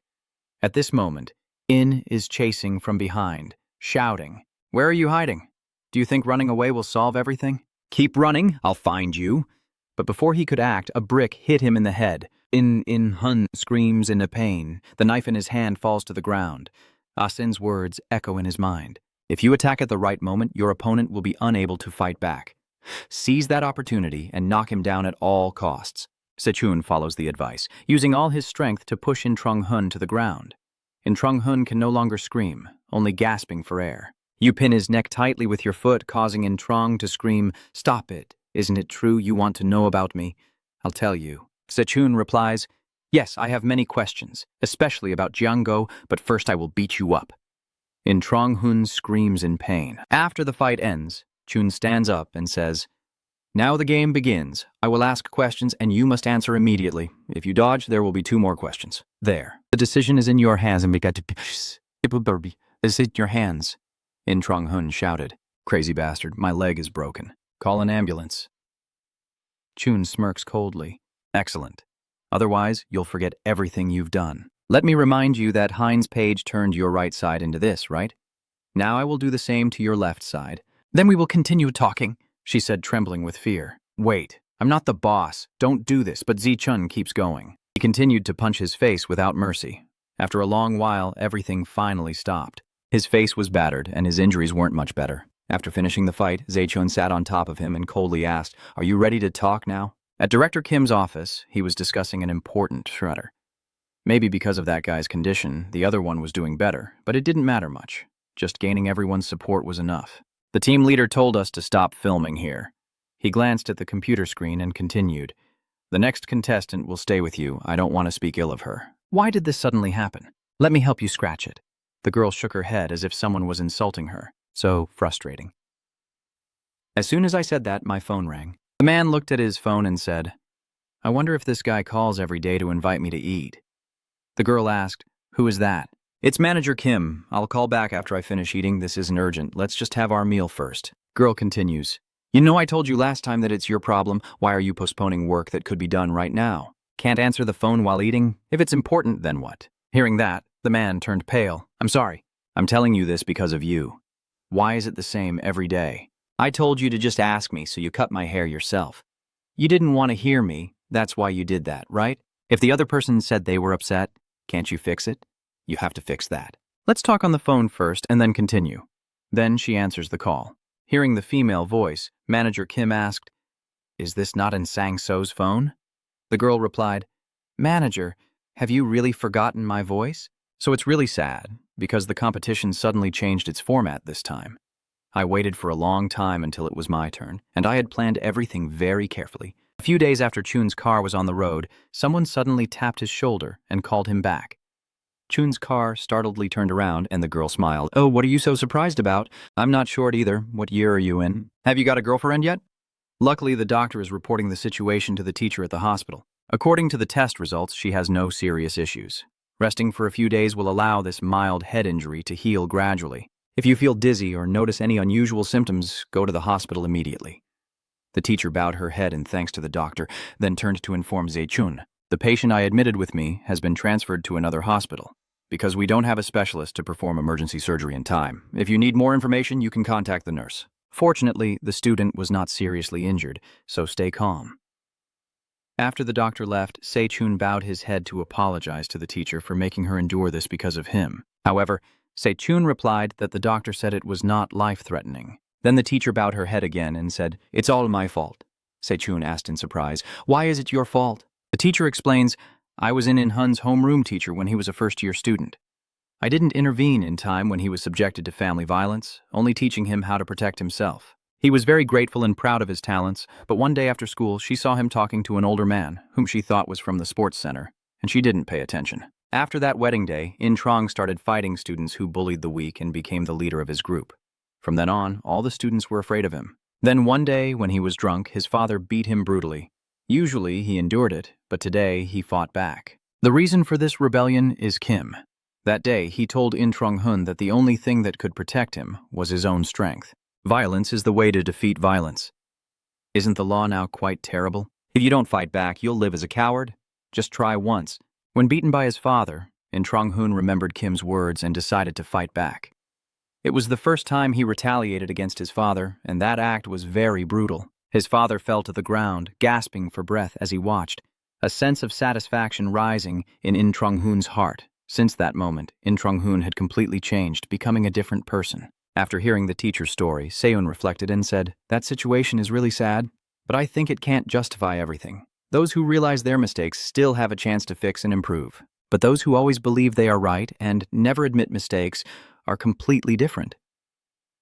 Suddenly, the teacher asked, "Do you believe in ghosts?" Children with wounded souls are often easily swayed by the words of those around them. Their lives can change dramatically depending on the people they interact with. The words she said to Hun may be hard to accept, but what others say is very sweet. You can see the results immediately with your abilities. People who are easily swayed by the whispers of evil spirits will be easily provoked, so students must be careful not to become like Hun. What she's doing could be self-destructive, and such demons will keep whispering because they sense that children are missing something. When the girl approached the car, you looked at the stranger and asked, "Who are you? Do you know me?" She said, trying to act cute, and asked, "Aren't you the stupid one who doesn't know? Why don't you try asking me instead? Have you got a girlfriend yet?" Chun-cheon looked confused. "What is this? I don't know who you are, so why are you speaking so bluntly on our first meeting? If I weren't wearing glasses, I might tell you to shut up," she thought. "What is this? I've never seen such a reaction before." Then she covered her mouth and said, "If so, I will try to get to know you naturally. If you don't like it, I'm sorry. I just want to be closer." Seeing her hand about to touch him, Chun hurriedly dodged, and she also looked confused. "What is this? Now it's dodging my hand like it's avoiding poop." Se-chun turned back to scold him. "You're so rude for a first meeting. You can't just put your hands on someone else's body." I was startled. She frowned. "It's not like I was going to touch you with a dirty hand or something. Why do you hate me so much?" Chun's car just pointed at her again and spoke bluntly. "Seems like that's his habit, huh? It's not a good habit." Just as she was about to defend herself, Hein appeared behind her and said, "Hey, miss, take it easy." When she heard someone speak behind her, she turned around coldly. "What did you just say?" Hachi emphasizes. "Miss, I mean you should tone it down. That guy is already taken, so please find someone else who matches your age," she said angrily. "What is this? I'm also a high school student. Can't you see I'm wearing a uniform?" But they ignored me and just walked away, leaving me there angry. These kids are really crazy. Ignore me. I will destroy everything so you can never be happy. Then she looked up at their backs. "Watch out, both of you. I won't let this go that easily." That evening, Oyan stopped his car by the roadside. A man stepped out. "I have been monitoring all the black web users I know. They talk about gathering students and making them fight fiercely. So have you found out who runs that website?" Aeon asked. The man was sweating. "I haven't figured out who that person is yet. The dark web uses a separate program so no one can trace the evidence. I can't trace the transaction history because everything is sent and received via Bitcoin. But one of the guys I'm tracking has given me a lead. Before I say anything, if I reveal this, can I quit this job? I don't want to do this dangerous work anymore." The man made a condition. Aeon didn't answer, but turned to rummage through the car. "I remember the axe is somewhere nearby." The man is scared. I know, I'll tell you. Then he thought, this guy really is something. Aeon raises the axe.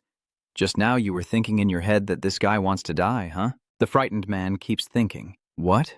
Does he know how to read minds? Aeon raised his hand and said, I won't read your mind, just tell me. The man was scared. I will tell the truth. According to that guy, it seems he saw the flyer for the contest somewhere. He had bought something from another dark web before. It was a flyer with a picture of a prize, but when asked what the prize was, he said it was drugs. The most notorious drug for causing severe physical and psychological dependence is heroin. At Director Kim's building, a man is kneeling before him. Please. He trembles, tears and snot streaming down his face. Please let me fight. The scheduled match keeps getting changed unexpectedly. What should people like me do? Head of Feng Jin replied. You have to regulate the dosage. Blindly and headlong is what makes it addiction. It seems you're mistaken. We offer products at low prices because it's convenient. He still can't find that amount of drugs with the prize money from the tournament. Player lie. Still, since you've made the matches interesting all this time, I'll specially pack a small amount for you. I can't give you much. If you overdose and die, it will cause a lot of trouble. The addict with a pale face. Thank you, I really appreciate it. Can you tell me how this match will go? If all you say is to keep waiting, then I will. Manager Kim said it would be his turn soon. The last time, a female student practiced martial arts and participated in the event, right? The man responds, yes. I remember that little girl. Was it the match against her? Someone is secretly recording their conversation. Isn't it your friend's goal to find everyone who participated in the fight and seek revenge? We are sending someone to secretly record the scene. Director Kim forms a frame with 4 fingers in front of himself. A boy who learned martial arts to avenge his close friend used violence beyond the law to make them pay. True justice is so precious. It is human instinct. Forgiveness and unreasonable sacrifice, or the difference between humans and animals, is the ability to control instincts with reason. All those words are just meaningless. Because living for others is what matters. Maybe I will have to suffer losses, but deep down, that is the truth. I want to smash it, I want to hit it, I want to kill it, I want it to pay the price exactly like that. So when people are in a safe place together with their violent instincts and sexual desires, they will feel passionate and liberated by those primal urges, thus feeling satisfied. Manager Kim smiled. Especially the wealthy ones understand that value even better. So this event will surely attract more sponsorship. In our view, the boy seeking revenge is truly a fortunate thing. He asked Director Kim, so just surrender and it's fine? Will I still get the medicine then? Manager Kim lifted his glasses and said, no, that's not it. You have to make the reality come alive so the audience gets even more excited, right? If I win, I will supply enough medicine for a year. The manager's face changes, so don't think about anything else. Just focus on your benefits and goals. That guy bowed his head. Yes, I understand. I will remember. And now can I get the medicine you just mentioned? Chief Kim replied. All right, I will bring it right away. Wait downstairs for a moment. As he finished speaking, someone entered. It's the director. He sighed. This rush hour is truly hell. He took off his tie and said, is that really the case? You've been doing this for decades, so how talented are the people involved actually? That Long respects that. Tru Wong Fong Kim said, you definitely have to go to work. The director replied, I don't know. How could I know what's going on inside? Knowing how to get back to the company is important. After all, the company hasn't given me anything, so I don't know if I have insurance or not. The director almost stepped on that guy's head, now carefully stepping aside. Oh, I nearly had a heart attack. So why is this addict here like this? The other person lifts their face and says, hello, director. The director asks, are you having another attack? If you don't regulate your drug intake, it will really be all over. He reached into his jacket pocket, the foul smell making him grimace. Clean yourself up and eat properly so you can compete for a long time. He took out some bills from his pocket, dropped them on the ground, and said, just using medicine is already expensive. Take this money and go quickly. Then he clutched the remaining money tightly and hurried away. Thanks, I'll wait to hear from the director. That addict hasn't been able to participate for long. I wonder if he can last through this event with Lim involved in the stakeout. If all the contestants fall ill, how do you plan to handle the next match? Have you come up with a plan yet? Director Fong Kim smiled, his tone full of scheming. Don't worry. Anyway, it's time for a change. Take advantage of this event and discard it afterward. His smile revealed even more of his vile nature. Those children have a soft spot in their hearts that can be exploited anytime, anywhere. The director lights a cigarette and exhales a thin cloud of smoke. All right, managing the players is your responsibility. Handle it yourself. But you're still short of the target amount, so you better hurry and call for the deadline. A man appears, handing over the cigarettes that Director Kim mentioned to the other guy. Here's your thing. Turns out he's the team leader, so since the amount isn't much, just use it reasonably. Hang in there. Can the captain do that? He stammered, then handed over the money the director just gave. Can I get more than this amount? The captain looked at him for a moment and then said, So what should we do now? Wait a moment. I will go get a different kind of medicine. He raised his hand and asked, Do you see my palm?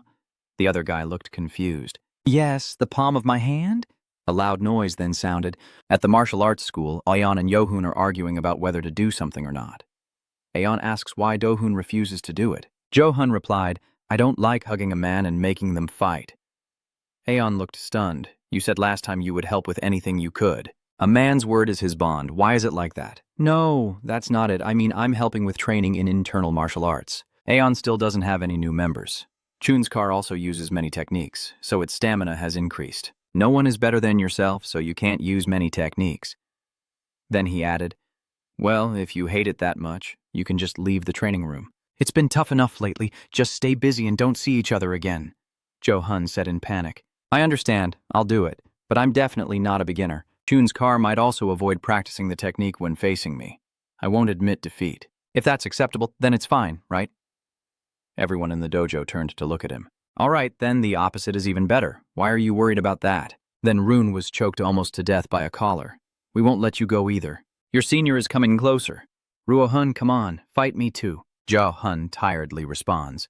Even with soft techniques, given this weight difference, he can hardly resist. You keep getting bullied by the people in the martial arts school. You really are strong. Rune, yet another person wants to fight you. I've been waiting for this day for a long time. Fight me now. Johun couldn't fight back, only lying still as everyone in the dojo took their turns hitting him.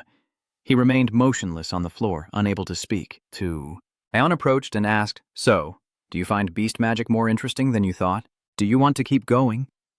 Johun's face turned pale, unable to speak. Please, I don't want to practice illusion magic anymore. But Aeon ignored his plea and kept training. After a long time, the final training session has come to an end. Today's class is over and the trainer has worked hard. Everyone in this martial arts school will continue to be happy tomorrow. Rohan sighed. Yes, I understand. We're going to take a shower now. Sechun looked at you curiously and asked what's wrong. Tired already? You've only trained a little and you're already losing strength? Donghun turned around, his eyes full of annoyance.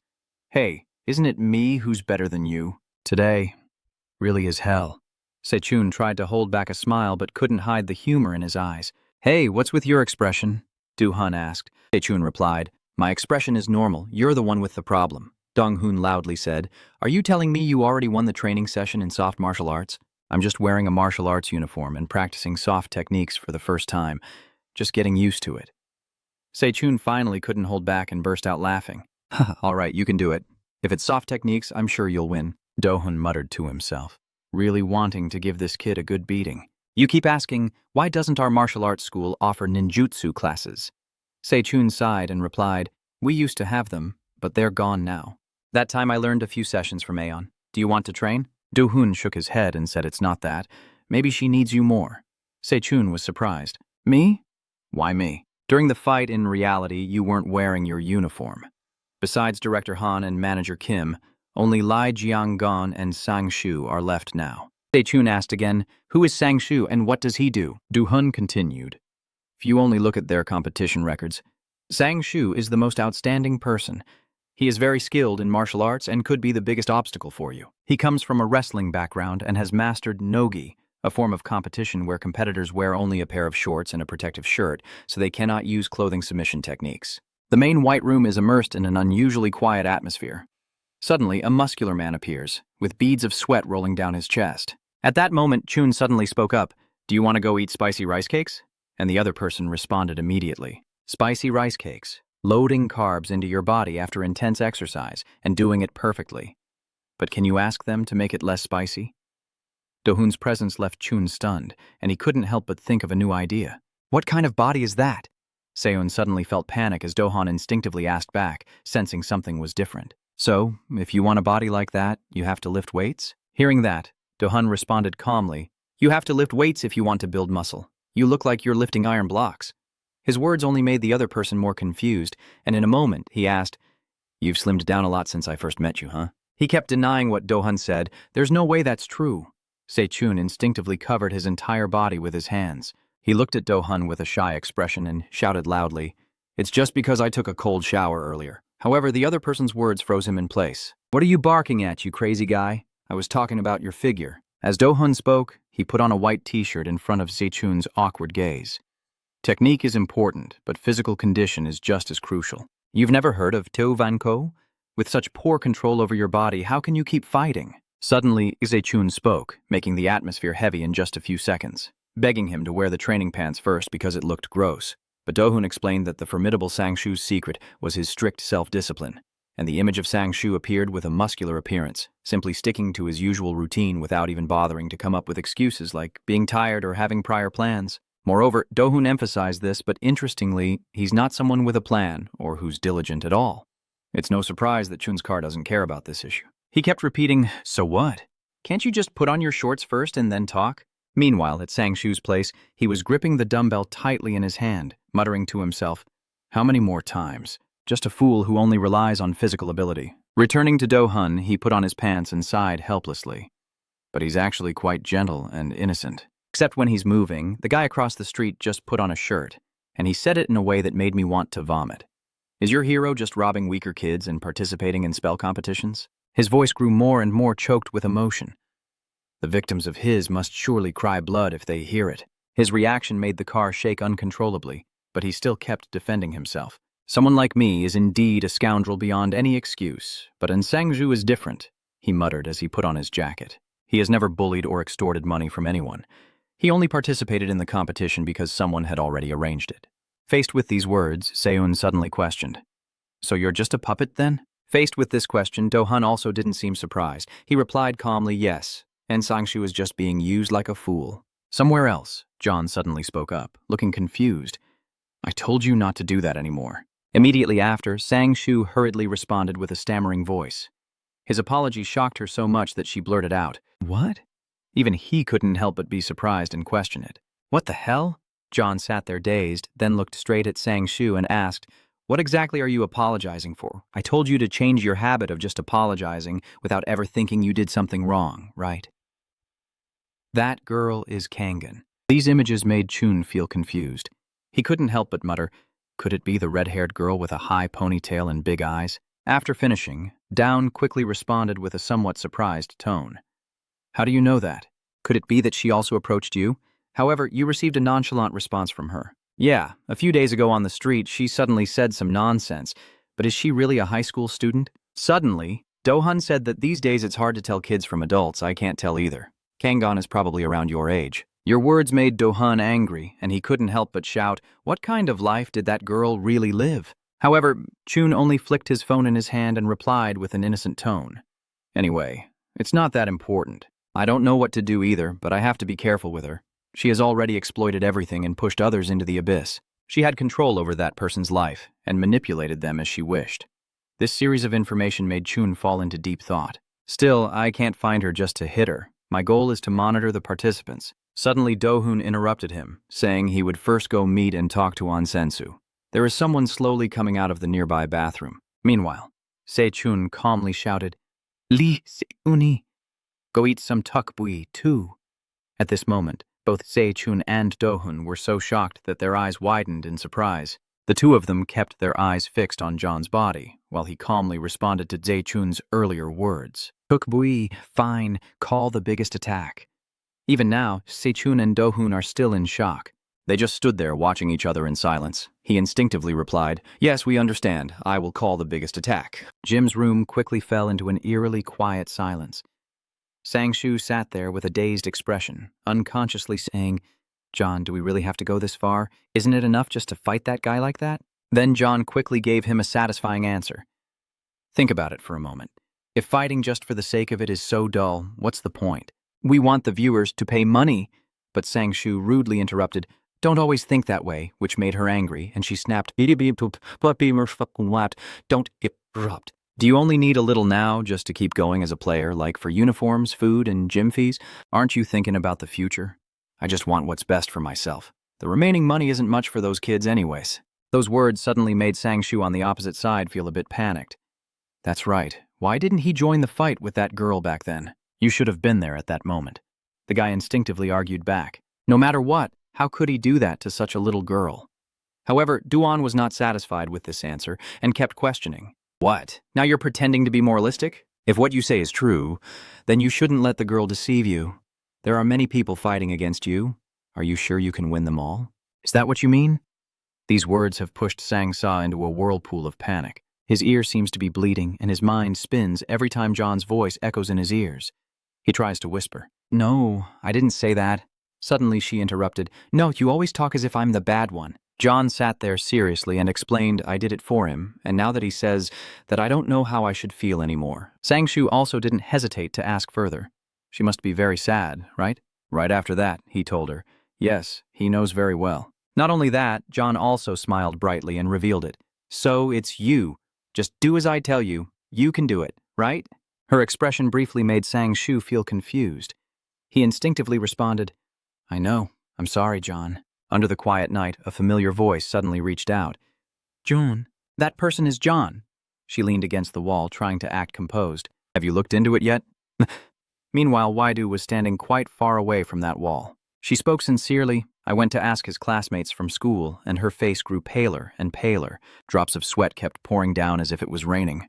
I heard that Sehajin was in an accident a few months ago and had to drop out of school. I don't know what kind of accident it was. This statement left John in shock. She involuntarily spoke up. What? She dropped out of school, but the person next to her quickly dispelled John's suspicions. You don't know about this and came here. You need to find out about it? This bastard?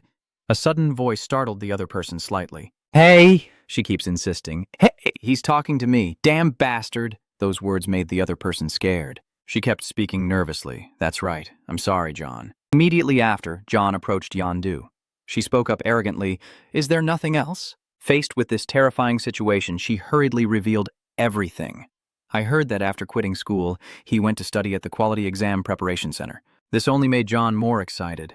He muttered softly, So it's the test prep center. Meanwhile, a sudden thought crossed my mind. Then I just need to pull in her friends. Then John asked another question.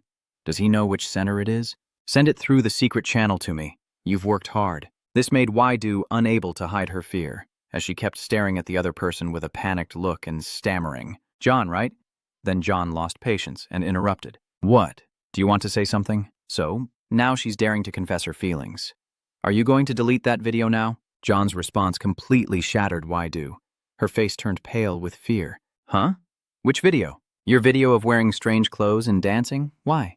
It's cute and sexy. Aren't you afraid of it getting out? Oh man, we're friends after all. John kept waving his phone in front of Waidu, revealing a lewd expression to show off. If you listen to me, it will be kept in your phone for life, so don't worry. The whole space then sank into the silence of the night. Gangshu was strolling down the street, thinking to himself that he hadn't seen John all day, so he had to go eat pork by himself, and he had already eaten the pork too. Suddenly, a voice from behind made him instinctively turn around. Hey, big head, what's got you in such a good mood? I'm not the big head. I'm Min Marini. Suddenly, Sang-shu's eyes turned to panic. He stammered, Huh? That shirt. Du-hun stands in front of him with a smug smile. You're that guy. Du-hun Mayin. Sang-shu suddenly became happy and tightly grasped the other person's hand to show his feelings. It's been a long time since we last met. You seem really happy to see me, huh? How have you been lately? Is boxing still going well? Du-hun quickly responded to him somewhat reluctantly. Sang-shu hurriedly planned to turn away and leave. He said that's not the case, just going to get a quick meal and talk. Since John isn't here today, let me treat you. However, Du-hun stopped him with a word. I came here because I had something to say, earlier. Meanwhile, Jiangshu kept showing signs of confusion and avoided the situation. So I also have a lot to say. So let's go get some rice. Suddenly, Du-hun cleared his throat. I'll be direct. Your words made the other person hesitate for a moment. If you don't want to be seriously hurt somewhere and can't move, then break up with Kangjon. He turned around with a frightened look and questioned, Why did you suddenly say that? Why do we have to talk about John again?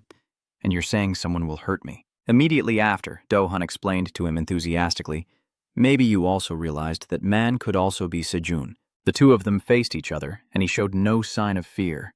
Or maybe it was me. The small alley quickly falls into the quiet of the night. Sang-shu, with a battered face, keeps muttering, What did you say? So, what I just heard earlier, right? Meanwhile, Sono Do-hun was standing there with Ngonge's face. You keep asking me again and again. I didn't hear clearly earlier. Can you say it again? If you don't break up with Kang John, I might have to teach you a lesson. Suddenly, he pointed to the right at you and laughed loudly, full of excitement. That idiot, you're really so naive. I know what you're planning now. Last time you were the same. Are you jealous because I'm dating the beautiful girl John? That's right, he kept approaching and mocking. Brother Shu, listen to me, you bastard. You don't understand a woman's heart at all, so you're completely wrong. Meanwhile, I stay calm and respond. It's not because I can't, but because I won't. However, these words could not make Do-hun stop his childish actions. He continued to mock his opponent with a laugh. Stop talking nonsense. Suddenly, Do-hun cut him off, his voice also turning colder. Hey, An Sang-shu. Do you really not know that Kang John is just using you? And the more you find out about what she's doing, the more you realize how few people exploit others behind their backs. His words left Sang-shu stunned, and he responded with a shimmering look in his eyes. Just mind your own business. What do you know about John? If you keep spouting useless gossip like that, I won't buy you any more rice. This leaves Do-hun utterly stunned. You didn't hesitate to speak up, so I'll ask you just one more question. Why did you meet her? As soon as he finished speaking, he received an answer from the other person. How come I obviously like her? Your next words are like a cold splash of water on them. As you know, she doesn't like you either. Is that even possible? Sang-shu looked completely drained and spoke tiredly. All right, I know John doesn't like me, but she's with me because she needs me here, and most of all. Suddenly, he burst into tears in front of Do-hun, his voice trembling with emotion. If I break up with John, I probably won't meet a beautiful girl like her again. Sang-shu's reaction made him freeze for a moment. He muttered unconsciously. What do you mean? At a certain snack shop, Do-hun is sitting across from Gang-shu. You keep asking, are you done crying now? Upon hearing that question, he quickly denied it. Your crying is just because dust got into my eyes. Tears still welled up in Gang-shu's eyes, but he kept shouting loudly inside. Auntie, bring me a bottle of apple wine. This unexpected action made Do-hun worried, and he kept telling himself that the punch was still better. After a while, as everything gradually returned to normal, Do-hun suddenly spoke up with a serious expression. Anyway, what I was going to say is that I overheard from the bus that Kang John approached him and then kicked him, but she's not someone who would give up easily. Obviously, she's writing a novel, so you know all about this, right? Meanwhile, Gang-shu replied with a blank expression while eating. But I had a question before. What happened between you and him that makes you think it's your business? Did he introduce a girl to you? This statement made the other person fall into deep thought. After a moment, he finally spoke. What should I say now? I have to pay a huge debt, and my mistakes are piling up like a mountain. No matter how stupid you are, you also know that everything we did, no matter the circumstances, was wrong. That's why I'm here telling you this. Gang-shu now lowering his head with a hint of sadness in his eyes. He didn't hesitate to speak from the bottom of his heart. Honestly, the more I go on, the more I do unnecessary things. I tried to stop John. If she hears what I said, she'll think I'm just a proud fool. Anyway, I entered this competition for my own benefit.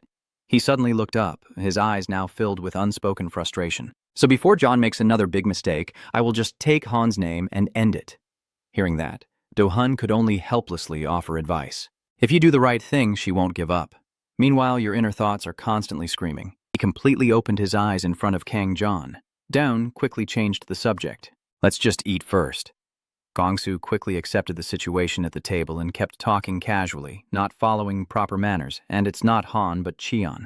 Under the familiar street corner, Gongsu's voice rang out just like that. I ate very well. He stood there with a satisfied expression, as expected. His stomach was full. Suddenly, Do-hun responded to him. If that's the case, then you. You subtly glance at Gang-shu and say, I have no intention of quitting. No matter what Kang John does, she won't break up with me. Why do you keep bothering me like this? Why break up? If you keep being with her like this, one day she will truly fall in love with you. And don't worry too much about that little kid with the rubber band. I'll handle it in moderation, so don't worry. His words made Do-hun shake his head in frustration. He helplessly said, truly a blind lover. This made Sang-shu gasp in surprise. What? Blind? Do your best then. This damn bastard. Suddenly, Do-hun spun around and shouted. Then, before leaving, a punch appeared in front of Gang-shu in the blink of an eye. With his agile body, he was able to easily dodge the attack from the opponent. Do-hun's gaze suddenly flickered rapidly. Even Gang-shu was momentarily surprised. He pressed forward, causing the other to lose balance and fall backward. He instinctively exclaimed, "Oh my God." But Gang-shu didn't fall. He even put on a naive expression as he spoke. That was too close. I almost knocked out my jaw. Do-hun's reaction speed has improved, hasn't it? Hearing that, Do-hun quickly replied, "Thank you. Same to you." A flash of thought crossed his mind, and although he was surprised, his body reacted immediately. Truly a formidable opponent. Meanwhile, Sang-shu excitedly said, "Don't tell me you're going to keep doing this. I want to avoid pointless fights whenever I can. And if I fight with you, my face will swell up and look ugly, and John will just hate me." At this point, Do-hun could only helplessly sigh in despair. "Yes, I will seriously tell you once more. Are you willing to support Kang-jon unconditionally so she can get better?" You gently placed your hand on his shoulder, catching him off guard for a moment. On the contrary, you might be pushing her further into the abyss. If you truly care about her and do this for her, sometimes you need to take harsh actions. Immediately after, Do-hun turned his back and walked away, leaving Sang-shu confused. "I'm leaving now, you figure it out yourself." The scene gradually shifts as John looks up with a confused expression, muttering to himself, "So you don't have any close friends who are with her?" These words made Waidu pause in confusion. "Am I isolated?" She replied hesitantly, "No, I don't think that's the case."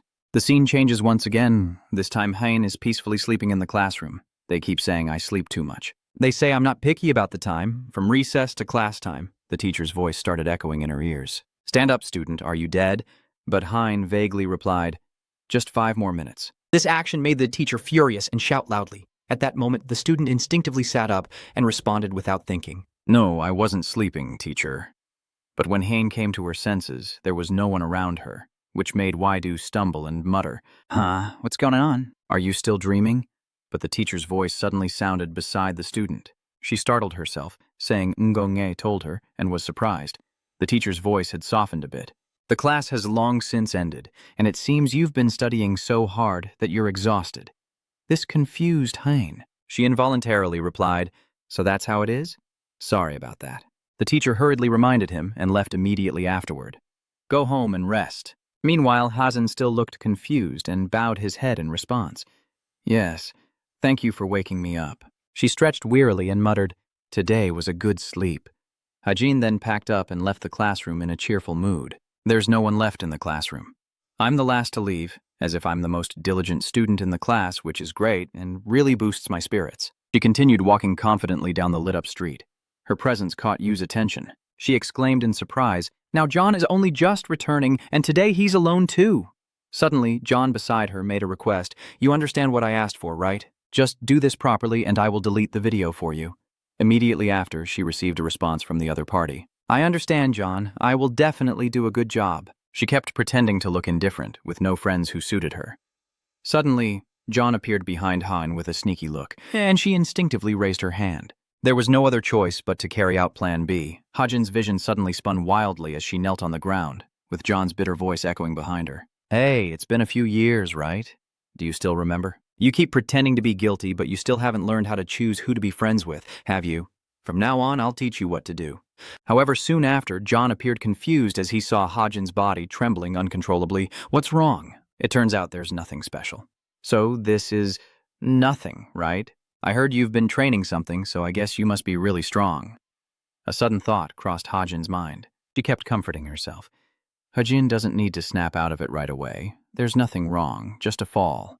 Hajin is crying louder and louder, tears streaming down her face. "You're doing well now. Don't let someone like that turn all your efforts so far into a bubble." She kept her eyes tightly closed, telling herself to think of her family, to make her family and Sejun tired and exhausted. Meanwhile, John still pretends to be noble in size.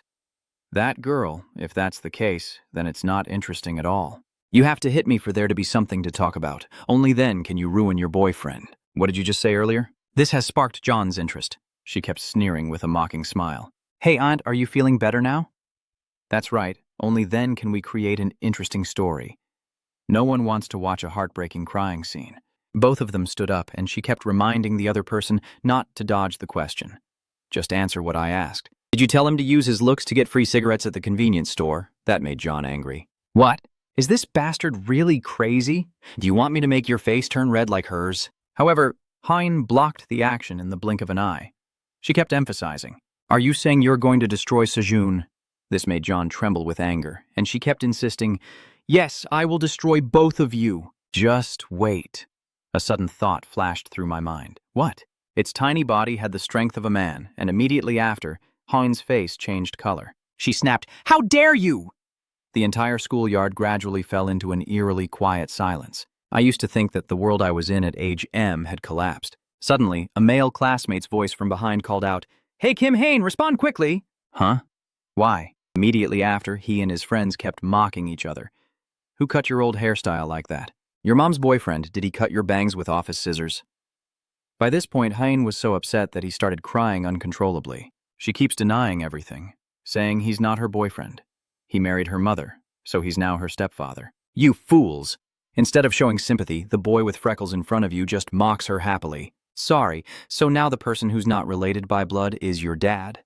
But I have something I'm pretty curious about. The more he talks, the more he crosses the line. Could it be that your mom cheated on your stepdad, which is why they got divorced? Hein couldn't hold back anymore and snapped angrily, "That's not true. Don't talk nonsense, girl." Meanwhile, that classmate keeps mocking with a lecherous smile. Is that really strange? It's only been a year since the divorce, and he's already remarried. Clearly, the timing is just right. Then the chubby boy behind suddenly interrupted. Huh? What? Chun's car suddenly gave an excuse. You left your phone on the desk, isn't it new? This caused the boy with freckles to scream in fear. That's right. He and his friends quickly ran away from this place. Damn it, if I lose it, I'm doomed with my dad. Isn't that the latest iPhone? How could I forget it, you idiot? At that moment, the car suddenly glanced at Hazen. Her body started trembling with fear, and her voice became stammering. What are you looking at now? Hazen's tears started to fall in the rain as she angrily spoke up. You haven't even teased me properly, you pig. Sechun, after a moment of silence, slowly responded to her. This left Hein stunned. She stammered, "What do you mean? What kind of dog?" Chun quickly explained this to her. It's the name of his hairstyle, Chops BS. Hein kept muttering to himself, Chops BS. Sechun also responded to her calmly, giving off a slightly nostalgic vibe. He pretended to be thoughtful, and since he trimmed his eyebrows shorter, it also made him look adorable. But basically, if the face shape isn't balanced, it can look like a gourd, which is a style of haircut that's hard to suit someone like you. Chun's words made Han feel a bit shy for a moment, but she didn't hesitate to ask, "Like me?" As soon as she finished speaking, she received a response from the other person. Your cute face with your sideburns and full hair looks very good on you. What do you mean? Is he saying I'm very beautiful? She instinctively reached out to Hein on her right and spoke. So this unexpected action made her so shy that her cheeks turned red. Don't doubt your world because of the words of those who don't understand and talk nonsense. Chun's car keeps smiling happily. There's no need to be hurt by those words.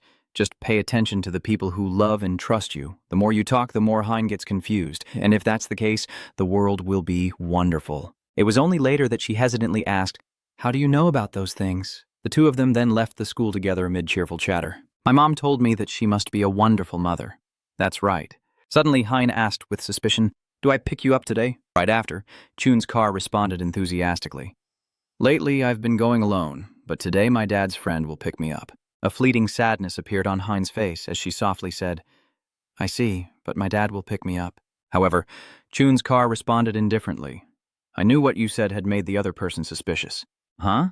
How did you know? Suddenly, Chun's car bowed politely to a man, surprising Hein greatly. "Hello, sir?" He quickly turned back and waved at Hein, his voice filled with unmistakable affection. "Hein, I'm here for you. I promised to pick you up today, didn't I?" Hein also quickly bowed his head in response. "Yes, hello, sir. I know he's your son, sir," Hain's stepfather kept explaining to her. "That little bike? It's your friend's son. Because of family matters, I haven't been able to pick up the boy lately.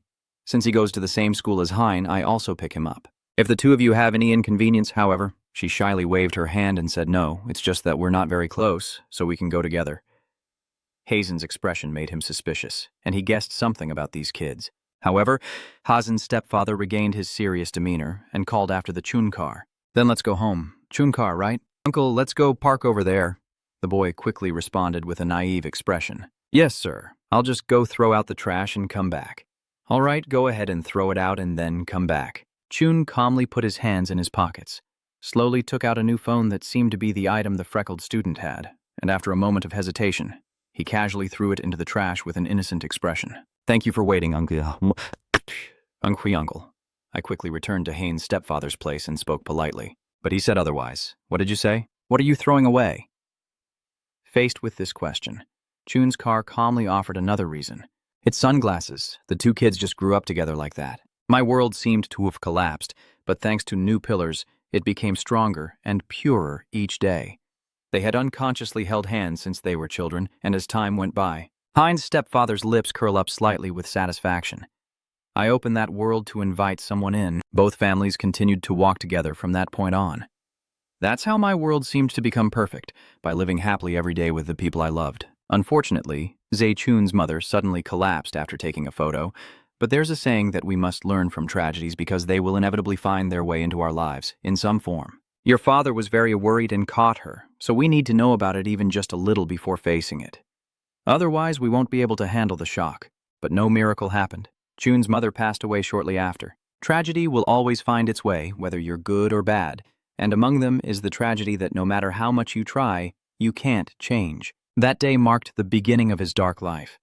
It was enough to wet the pillar he thought would never break. Chun's sadness caught Hazen's attention, so I thought about the child who had become the pillar of my world. She couldn't help but feel confused witnessing this scene. I also have to become such an existence in that child's world so that their world doesn't collapse. The image of the Chun vehicle sitting quietly between the stairs then appeared in Hein's mind. Later, I will be by its side to protect that child. Sometimes she seemed like a friend. However, she only dared to sit quietly nearby and observe, sometimes as a lover or maybe as a sibling, and I could be returning to reality, a deep voice echoing through the quiet night. "Are you brave enough to destroy the run car?" Hein stood there with messy hair, constantly questioning the other person. As she stared directly at John, the fear in Hajin's heart seemed to vanish. A mother. Who is she? How dare you touch June's car? Yet her eyes still revealed panic, and her breathing grew increasingly rapid. Whatever the reason, I haven't given my permission yet. Only then did John speak, grinding his teeth as he said each word. Your fake attitude makes me sick. I don't need it. She angrily swings her hand toward the opponent. With your permission, you arrogant woman. It was surprising that Hajin not only dodged, but also counterattacked in an instant. She glared at John. At this moment, it seemed like she was caught off guard, her eyes showing utter shock. Immediately after, Hajin threw John to the ground, causing her to scream in pain. She gained the advantage and kept charging at her opponent with a fierce look. The two girls kept struggling on the rough ground. You finally reveal your true nature, huh? You evil thing. What nonsense are you talking about? What do you mean by having an ulterior motive? Who are you? What is her sudden purpose in approaching us? Ah, her panicked expression made John satisfied, and she kept a smug smile on her face as she revealed it. I told you, you fool. My goal is to ruin both of your lives, and seeing you happy together makes me so angry I want to destroy everything. These words have bewitched Hajin's mind, making her dizzy. Anyway, it seems her boyfriend has already destroyed himself. After a moment, she regained her composure and questioned the other person. What did you do to June's car? Unlike Hazen's fear, John burst out laughing with a mocking look. How about me? What are you talking about? I haven't even started yet. Destroying his life now. At this moment, Hin's face turned pale, cold sweat pouring down as if he were taking a shower. It's you. It's all because of you, you foolish girl. She unconsciously let go of John's collar. Doesn't she realize anything? Hein slowly stood up, still with that look of fear on his face, his breathing growing increasingly rapid. What? Am I the one destroying the car, huh? John quickly sat up as soon as he was released. She kept pointing at the opponent and laughing loudly. That's right. Does this sick girl know what he's been practicing and what he's trying to do? The more she guessed, the more she revealed her smug expression. It all started because of her. Suddenly, Chun's car arrived out of nowhere, and he didn't hesitate to land a heavy punch on her, causing John's face to suffer serious injuries. Under the quiet night, she screamed out in pain. Chun's car stood there angry. He cleared his throat softly. A bitch like you. Now your face is full of resentment when looking at John, making me feel like I can't even see you as a human anymore. The surrounding space seemed to freeze, and the alley became deathly silent. John covered his mouth and let out a groan. She saw that her hands were covered in blood and looked incredulous. One of her teeth had been knocked out. Perhaps the terrifying fear made her hands tremble uncontrollably. Chun's face was as cold as ice, his eyes like bullets piercing her. Why do you dare to use your words to mock others? Every word I say is as sharp as a knife. I don't care what kind of life you've lived, but this time you chose the wrong person. And I will make you regret it in pain before I even finish speaking. John suddenly burst out laughing like a madman. Chun looked at her miserable state with some confusion and asked, What are you laughing at, you old hag? Crazy one. John looked up at him and sneered with a mocking smile. No, but with your look, are you supposed to be cool or just look like an idiot? She widened her eyes and burst out laughing. Seeing you appear like this, I actually feel grateful. This reckless bastard. Chun's face remained expressionless as he swung his hand and delivered a ruthless punch to her face. What are you saying, you psycho? John, caught off guard, clutches his face and glares fiercely at him. You bastard, you're truly uncultured. Are you confident you can handle the consequences? I recorded everything, you idiot. You dare to hit a woman, especially with that famous face of yours. You idiot, your life is over now. A turned back and said to her accomplice hiding nearby. Hey, lie, why do? Are you done filming? Now that it's over, you should run. She stammered in response and then left. John reminded her to edit it and post it online, so why do immediately ran off. She clenched the phone tightly in her hand, grinding her teeth as she tried to reassure herself. This time, she was determined to clear her name. It'll be fine, and even though she tried to hold back, tears streamed down her face as long as it wasn't me. After securing the evidence in his hand, John licks the salty sweetness of the blood on his lips. So what are you planning to do now? She looked up and started provoking the chasing car to steal that video. If you don't want to spend your whole life with these women-hating labels, she secretly rejoiced, it's much easier now. As soon as he chased after him, the video had already been uploaded to the cloud storage, so it's no longer useful. Her eyes bulged as if they were about to pop out, and her excitement made her sweat. A man with martial skills shouldn't be beating a woman who can't defend herself. That would be a serious crime. He will have to chase after to get back the recording. So it really turned out the way I wanted it to. She has created an ending where she is the winner. And if this guy chases after Lee Yong-do, I can totally beat her. But Seun isn't rattled by her taunts. He turned around, causing her to panic a little. If you don't chase after her now, you'll lose your chance. Seeing that he remained silent and paid no attention to what she was saying, John staggered to his feet in confusion. Hey, you idiot, can't you understand what I'm saying? Hurry up and chase after her. Dung keeps trying to persuade you that chasing why do, as she said, will ruin your life. I haven't just done this once or twice before. Are you really going to ruin your whole life just because of a girl? But Chun's car seemed to ignore everything and moved toward Hein, who was kneeling on the ground, cold sweat pouring down her face, her skin pale as if she had lost her soul. Could it be that Sejun is because of what happened that day? Her breathing grew rapid, and she felt her blood freeze inside her. Say, Hazin, what did you finally do? Tears of pain and regret welled up from her eyes. If I hadn't gone there that day, I would just be Zichun standing in front of her, then bending down. He gently placed both hands on her ears. The warmth from his palm spread through her, and Hein suddenly froze as a memory flashed through her mind. When she was a child, she did the same, gently covering Seun's ears and telling him that if she did this, he wouldn't hear his self-blame anymore. Seun cried so sadly then that he looked utterly miserable. Hein smiled softly, like warm sunlight comforting him, and said it was just something that happened and wasn't his fault. At his most despairing moment, she became the straw that saved his fragile soul. Everyone will be fine, and I will stand forever on his side in her place. Returning to the present, Seun used this very action to prove the deep bond between them. No matter what happens, I will never blame you. He smiled warmly and said to her, because I will also stand by you forever. Meanwhile, John somehow found a steel rod and picked it up. She approached hoarsely from behind the car, saying, "You're sitting there looking really annoying. Are you filming?" Then she laughed like a madwoman and swung the iron bar in her hand, aiming straight at him. Then that will be a movie with a terrible ending. I don't like your look at all. A laughs cruelly as she slams the iron bar down, her face showing both brutality and regret. These two fools. Chun's car coldly turned his head back, a look of shock and panic flickering in his eyes. Hein tried to breathe steadily, sweat streaming down her face. Suddenly, she pushed him aside with incredible speed, catching Chun off guard. She crouched down and delivered an uppercut from below into John's face. That punch knocked her out and caused her to lose another tooth, her whole body convulsing as if she had lost consciousness. A heavy thud echoed through the alley. The thud echoed. John was knocked out by Hein and is lying unconscious on the ground. She stands there, catching her breath as she looks at her. You can't knock out a girl with just one punch. It's useless. He stared blankly, stunned and speechless. Why is he so reckless? It really startled me. Hein looked back at him, wiping the sweat off his face with his hand, then raised his chin and smiled before saying, You have to aim for the chin. He was just a stupid pig before, nothing but strength. Shun's car sits on the ground, still looking stunned. I'm sorry. She suddenly remembered something and changed the subject. But what about the person filming right now? He answered immediately. Did it? Don't worry, it's over. On her way to escape, Yongdu ran into Do Hun. Her eyes widened as if she was about to cry. What's wrong? Do-hoon's face was cold and terrifying. If she was in danger or needed help, he stared at her and said, "I can help out because there's a big bear protecting you." At the newsroom, the news quickly spread. After hearing it, Director Kim was trembling and trying to hold back his laughter. That's so funny.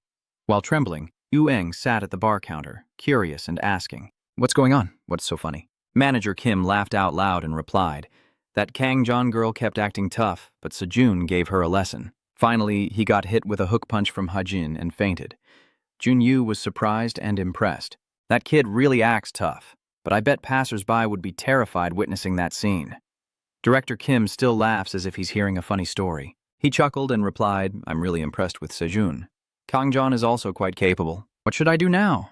If Senshu finds out, he'll definitely lose his temper." At that moment, his department head ran over to report. "Sir, is there something, team leader? I already sent you the investigation files you asked for last time. Looking over the profile, I guess he's from the same JM unit as Im Sejun. What's his background?" The team leader hesitated a bit before saying, "It's strange, there's no information about him at all." Director Kim opened the related image of Aeon and listened to the report. Aside from the name Aeson, there was no record of his background in Hankyu, not even notes about him graduating from elementary, middle, or high school in remote rural areas, and beyond that, there was no additional information. Those schools had long been closed, making it very difficult to gather more details. The team leader thought for a long time and made a guess that, "I suspect he comes from an elite special forces unit, which is why his background information has been kept secret. I asked a hacker I knew from my time as a mercenary to scour military service records worldwide, but I still couldn't find any information." He said, "Even if he's just living a carefree life, you'd still gather more intel. This case is very suspicious." Manager Kim's face lit up with unusual excitement. "This is just too much to handle." He insists that I am 100% sure this is fake information. It's not hiding any secrets, but confirming that the person is already dead, creating a new identity and living a different life. Meanwhile, in Jim Seo-chon's room, he went to Aeon and expressed his wish, which left him utterly stunned. "What? You said you want me to teach you something?" Sechun looked directly into his eyes and repeated once more, the combat technique to defeat someone with a background as a wrestler and mastery of ninjutsu. Aeon takes off his shirt to reveal his upper body. Fine. At the same time, the editorial office. Did Kim, the manager, target him? Do you know what the common trait of people living under a false identity like that is? Aeon was covered in sweat. He ordered the car to come, took off his shirt, and then his pants. And the voice of Director Kim still echoed in his mind. Either it makes people die, or it kills them. It was late at night, but the shops in the neighborhood were still lit. Inside the gym, Aeon was only wearing his black shorts and asked the chauffeur to follow his instructions. He took off his shirt and his pants too. He didn't even know what Aeon was planning to do, so he obediently undressed and kept undressing. Yes. It slipped down all the way to the long pants outside, and Aeon stared in shock. "You changed the seat cover and even asked about the underwear?" Hearing your suspicious question, I couldn't help but be stunned. "That's dirty. You don't need to wear shorts." A young man with 2 ponytails happily steps out from another training room. That feels so good. After a day of jujitsu training and a quick shower, it's truly satisfying. Suddenly, he witnesses a strange phenomenon. Aeon sees Aeon taking off his shirt, while the rubber band beside him is only left with a piece of cloth covering what needs to be hidden. Haimai stammered. "What are you doing? Why aren't you wearing any clothes?" "Tis." Knowing what you're thinking, Aeon quickly reminds you to stop messing around and go home, you little kids. The 2 girls hurriedly cover their faces and sneak away. "Yes, you've worked hard." Jung-hoon glanced at Chun's bike from behind, wondering if Chun's poor condition was due to fatigue. And when they left, Seun asked, "But isn't Nogi Jujitsu different from Jujitsu that wears a gi?" Aeon glanced at his dead fisheye and replied that the basic concept is the same. Wearing a gi so you can't even use chokeholds and joint locks. He even imagines a scenario that has already happened, and if he sees those drunk uncles fighting that night, they would bump into each other, strip off their clothes, and laugh. "Come on, let's have a match here." "Are you talking about when I was young?" "What do you mean, still young?" "I'm a dog," Chun immediately asked, and he often takes off his shirt and yells like that. But that's all. Then the 2 of them started arguing and fighting verbally. Really? Fighting? Try hitting this guy and see how it feels. Just hit him and find out. Aeon continues today's lesson. If the people bumping into each other are not drunkards but skilled jujitsu practitioners, it would be a different story. Although most people use it to dominate the atmosphere, sometimes true hidden masters take off their shirts for different reasons. Suppose 2 people walking in opposite directions bump into each other on the street. "What are you doing?" The man in the vest snapped irritably. Hey, if you bump into someone, you should apologize, right? Meanwhile, the man with the hat and beard was a bit surprised. I apologize because my broad shoulders, like the Pacific Ocean, are the reason for this. And so the hat was knocked off into the sky. The bloodthirsty man in the vest laughed as he took off his coat and scolded. People say it was just a joke, so you took it lightly. Is that how you apologize? Anyway, I'm in a really bad mood today, so meeting you is just right. Now Dao finally knows to be afraid and step back. Why did you do that? I already apologized. Please stop. Shallow apologies can't stop the crazy, bloodied vest. He grabbed the bride's collar and said, Stop it. Why did you decide on that, you capitalist old man? Cô dâu lại tỏ ra bình tĩnh, cái áo này rất lắm rồi. His words were the last straw, triggering the nerve that made the bloodied vest punch hit the chubby cheek. I didn't ask, you bastard, but you still dared to flex 379,000. But at this moment, the daughter-in-law suddenly looked really cool. The true experts quickly dodged the vest's punch, catching him off guard. He shouted furiously, What the hell? What? Just now, what did he do? That's why they took off their shirts to avoid getting caught. A moment later, the vest with a beard was seen stripping and standing in a yoga pose in the corner. What's going on? Are you a pervert? Why not just take off your pants too? Dao calmly replied. Taking off your jacket makes you a third class. As he said this, he stepped out of the pants caught on his leg. The one who takes off the short shirt is second class, and the one who takes off everything is first class. As soon as the words are spoken, the wife displays her big belly and prepares to attack. What nonsense are you spouting that makes the vest angry? What are you saying? This old fool keeps saying that without a place to hold, movement becomes free, just like how the man with a beard moves, twisting and hard to follow, gradually wearing out the vest. Why do you look like an eel? He explains why the man with a beard can dodge everything. Because he is not wearing clothes, his body is very slippery. Even if I hold his hands and feet tightly, he can still escape easily, even when the vest feels like it has a grip on the man's head. Oh my God. And, feeling triumphant, he tries to make one more move. Got you now. But Dao managed to escape easily and slipped away again. Watching the indecisive actions before him, the vest was both exhausted and bitterly frustrated. Since he's taking off his shirt like that, it's going to be hard to catch him. Slippery as an eel. Now he's starting to focus on Dao's big belly. With such a fat belly, you're slow. I have to aim for it. At this moment, Dao grins and says, Why give up now? No matter who you are, you're just a supporting character. I am too special. Timing the shot perfectly, the vest throws a punch at that damn bastard. Only this can drain your fat belly. Saying the plan before fighting is stupid, but Dao's calm attitude is strangely impressive. The beard immediately caught the indestructible diamond, and the rebound force made the cuffs of the vest tighten around his fingers. Watching his swollen hand, he shouted in pain, My hand, my hand. Then he rolled around on the ground in protest, in pain. Watching him loudly shout and rant, the bearded man muttered, I handled it quickly without even using my hands. After finishing off the opponent, the woman put her hat back on and dismissively reminded, Look at you, you reckless fool. Don't underestimate anyone who's taking their clothes off. Even though I have a belly, my muscles inside are also full. So, the program's example of Aeon's shirt removal has ended. Right now, he's just lazily staring with dead fish eyes. Jiu-jitsu is being used in a match that's recently been called Rage Jiu-jitsu. In a way, I think it's more realistic than traditional jiu-jitsu, because you need to be able to fight against opponents who are naked. And of course, Chun's car doesn't stand a chance against him. He's got you pinned to the ground. Why do you want to learn? Is your next opponent Jitsu no Kuhi? Chun's car was released, and he took a deep breath. He replied, Yes, I heard from Sandohan that he's incredibly skilled.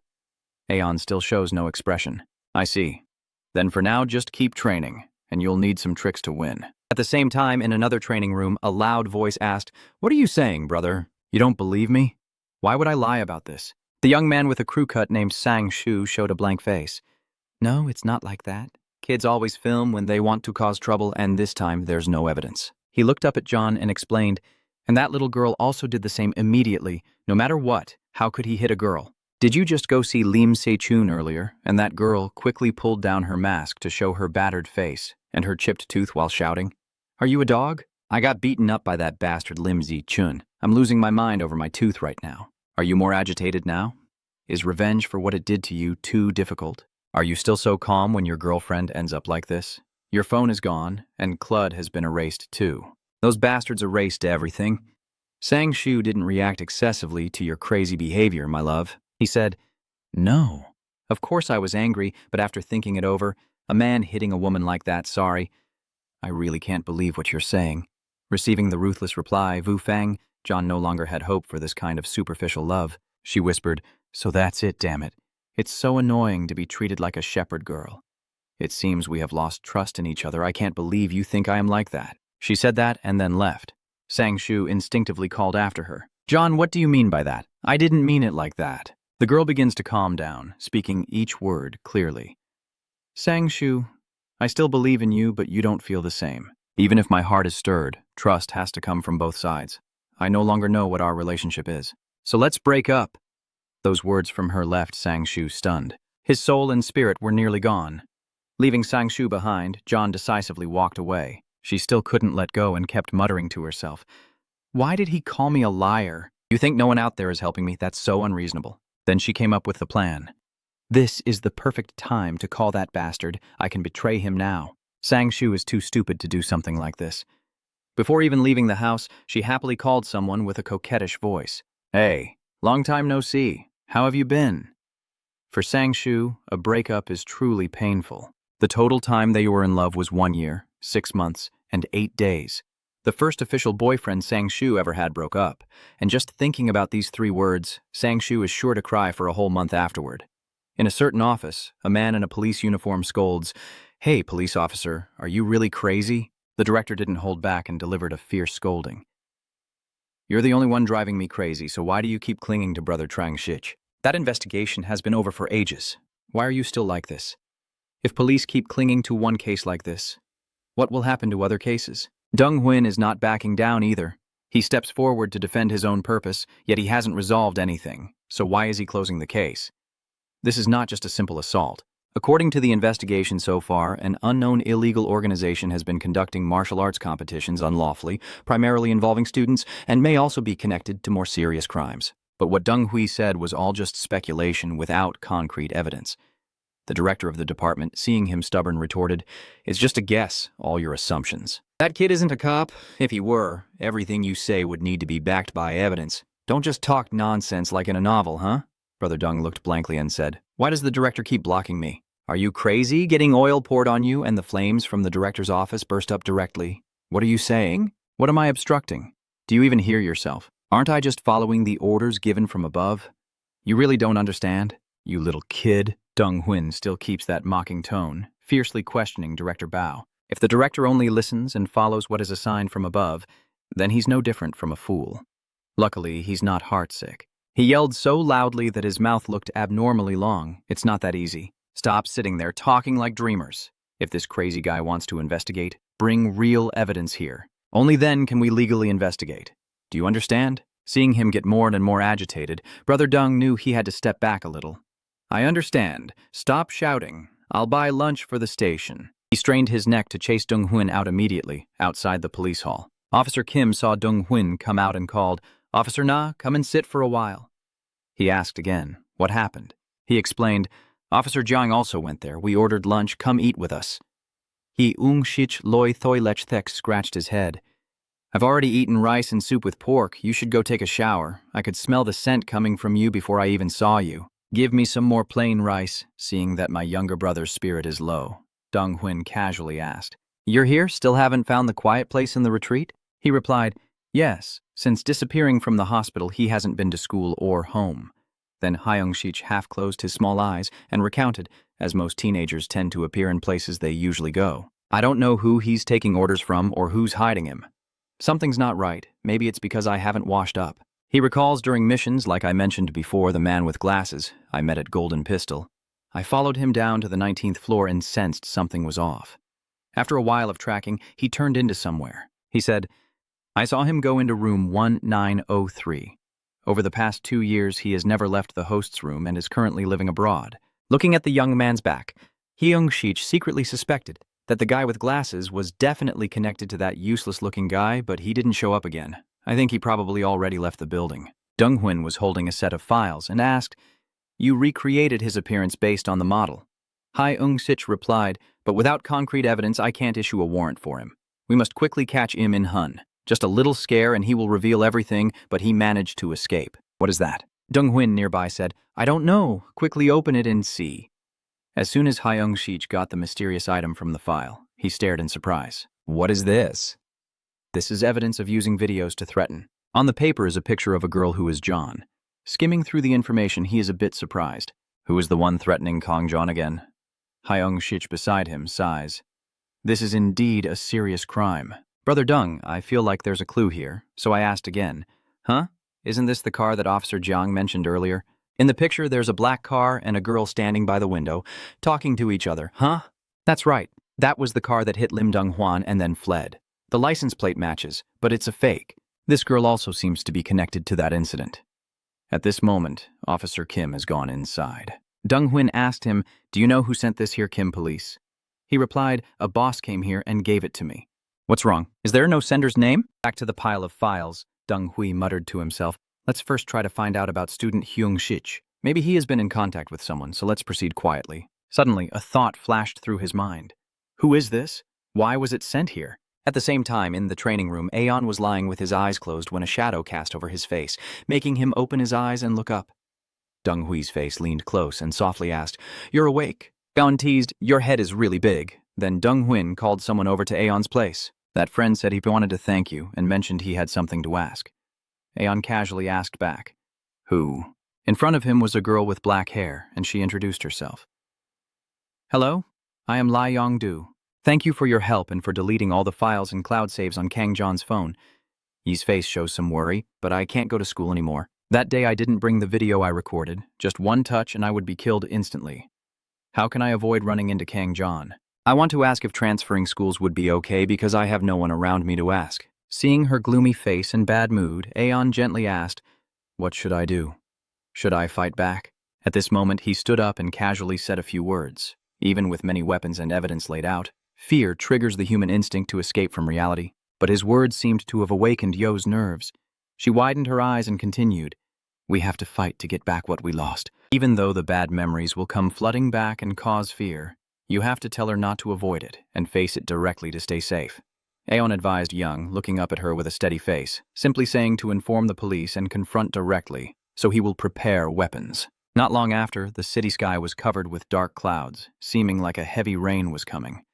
Aeon leaned against a wall, muttering, "What's going on? Why hasn't it arrived yet?" Suddenly, someone's arm pulled her back. John's pupils constricted, and she involuntarily asked what was going on. The one who pulled her back was the young man in the hood. Seeing him, John scolded, "Damn it, why did he startle me out of nowhere?" Then he began to look around and asked softly, "Are we not seen by the police?" John wondered, "Why did the police come here? Did you get involved in something?" He took off his cap, revealing a contemptuous and disgusting face. He had been to Hajin's house countless times before. "This is so annoying. Those cops look like they're good for nothing." Hearing that, John smiled slyly. "If even the evidence can't be found, what can we do? Besides, if we pretend to self-criticize, since it's a first offense, the punishment will be light." Hearing John's plan, he stared in surprise and asked, "So what's your plan?" "I just need to give that guy in the car a really hard kick on the hand." "We are on the same side against a common enemy," John said sharply, eyes wide. "First, don't touch the Chun car because there's no guarantee you'll win. First, deal with Shah Hajin. That Chun's guy almost comes near the center every day, doesn't he? So, my plan is to become an employee at the center, where Shah Hajin studies, and then trap him in places like the bathroom, sneak into the center, and if anything major happens, I will film it." As soon as the words finished, Trong Hun forcefully grabbed her by the neck and slammed her against the wall. John hadn't yet understood what was happening when she struggled to speak. "What's going on?" In Hun shouted each word. "The trouble you caused with what you said is too big to ignore." His face looks like a desperate man with nowhere to run, staring straight at John. "You think I'm like Sensu, just following your orders? If something happens, I'll be the only one left to bear it. This bastard." As he spoke, he clenched his fist tighter. "You think you're the only smart one, huh? Let me tell you something. You know it too. No matter what, Unsing Shu is not just a fool. It already knew, but still deliberately let itself be fooled because it likes you. That's love." John couldn't take it anymore and tried to grab his hand to pull away. So what if he did? Damn it, is he not afraid to warn me? This time, do what I say and stop messing around with filming or whatever. Got it? John wants to live, so he has to follow orders. I get it, so relax your grip a little. Outside, the rain is falling heavily now. Chun's car looks up at the sky for a moment, still holding a black umbrella. I mistakenly thought it was just the right time for Hajin to finish school at the center, but it's too late now. and the rain is just right. As I watch the rain, I smile, knowing I can't get caught in the rain, or Hajin will worry again. How could it look like I just arrived here, not noticing that a guy in a brown jacket is strolling over? Could it be that you're the quiet student? When a young man suddenly calls out your name, who wouldn't be scared? He was startled and almost dropped his umbrella, surprised. Why all of a sudden? Yes, it's me. What's wrong, sir? What's going on? Sang-shu looked up at the pouring rain. I'm not your uncle. I'm only 19, and you better shut up.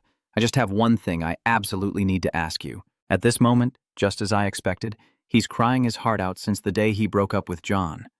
Under the streetlight, heavy raindrops pour down sparkling. Chun's car is holding an umbrella and walking on the street when suddenly they come across someone. What is this? Are you the one? Seeing that face with 2 rows of tears, he finally started to suspect. On Sang-shu, the guy responded absent-mindedly and unconsciously. Yeah, that's right. I'm On Sang-shu. I came here to confirm something.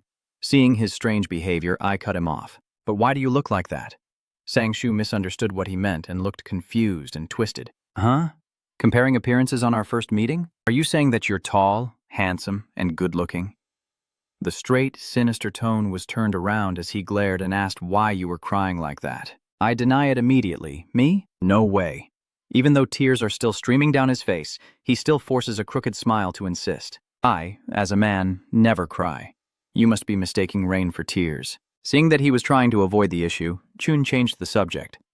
Fine, let's just go with that. What are you here for? If it's a fight, let's do it next time. I have to go somewhere today. At this moment, Sang-shu started to lower his head hesitantly. You know, John, Kang-John, a beautiful girl. You deny that you're handsome. He doesn't care and continues to explain. She did say you hit her so hard she was chattering teeth, but she's usually a big liar, so I don't really believe her. Sang-shu, crying, asked whether John's words were the truth or a lie. I came to ask because if it's you, then you probably know the truth. He sincerely expressed himself. I also have the right to know the truth. Seeing that difficult reaction, Cheon-chun fell silent for a moment before speaking. You. His expression immediately shifted to a gossiping look. Did he get rejected? Sang-shu was startled like a cat stepped on its tail. No, it's just a small argument. Still, deep down I can't help but wonder how this guy knew that. Jump quickly and hold on. The springy car teases and plays around. If you get dumped, just say you got dumped. He suddenly became more emotional, grabbing his collar and warning him tightly. Don't talk nonsense. Answer me quickly. I'm asking honestly, why do you like that girl? You know it often lies. The car window rolled down as rain poured in, splashing onto his face as he continued to wake up the person in front of him. And you know how it pushes others to the brink. Right? You know everything, but just ignore it and stay silent, right? His eyes glaring, he reminded her of the past. At that time, Hin was surrounded by you guys, even when you did those evil acts. Chungan emphasized each word as if to deeply remind Sang-shu. Violence is not just physical impact. Even without direct beating, you can still suffer wounds that never heal. Cowards like you just stand by and watch crimes happen without caring, while your ex-girlfriend manipulates others' weaknesses to control their lives in the palm of her hand. Chun's car emphasized, I don't care who uses that for what. I just want to crush anyone involved in that competition, just like your ex-girlfriend did. After being bombarded with reasoning, he let go of his hat and coat. Yes, that's right. I actually agree with what you're saying. So even now, I keep thinking about stopping. Only John can convince me. Sang-shu glared, letting himself get soaked in the rain, his words heavy like lightning strikes. But that's how it is. Going back earlier, in the training room with the South Korean flag, the voices echoed, and it was unbeatable. Heon closed his eyes and looked relaxed, but Juju could definitely win, even just by throwing a punch. However, he analyzed that with wrestlers who throw themselves down so quickly, a wrong punch would get them knocked over immediately. And the game ends. Even the time to defend with a kick is gone. Chun's car asks again, so this time we have to use some kind of trick too? He held up 2 fingers, and Juju's chances of winning were almost 0. There are only 2 types of explanations Aeon offers. One is that a gun can never win. He raised his middle finger and continued, and the other is just wait. Returning to the present, Sang-shu's face is close to the sharp tip of the opened umbrella. Aeon's advice appears between the distance and obstacles, like a stick. He was startled and quickly stepped back, raising his eyebrows at him. What's wrong with this crazy guy? What is this? You little brat, are you messing with me?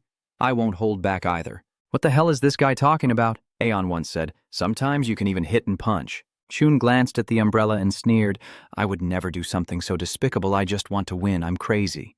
How could I let a grappling monster like you get close to me? The inner voice waiting for the opponent to turn around to eliminate him completely. Sangshu impatiently reached out to tear the umbrella away, using it to cover himself. He questioned him about his own matters. Just grabbing and throwing it away would be enough. Why did you hit John? It's not that easy. But what happens next leaves him choking on his own words. Chun leans forward, swinging his arm for a surprise punch. If possible, aim for the chin. Sangshu's face, hit with full force, was twisted to one side as he thought about this bastard's chin. In that brief moment, I didn't need to measure the distance, or anything similar. Chun's legs didn't hold back, and just kept charging forward recklessly. Then he threw 2 more rapid punches directly at the guy's face, smashing him. I have to crush his bones without mercy to vent my fury. Sangshu was beaten so badly he spat out some blood and gasped for air. Se-chun remained determined, acting without mercy. If we don't end it like this, there will be no chance to win the fight. Suddenly, the situation reversed, and Sangshu's hand suddenly wrapped around his shoulder. He nuzzles his head into your neck and lets out a soft cry. Got you now. Sangshu chuckled mockingly, almost breaking through, just a few seconds more. Take a few seconds off, you ugly bastard.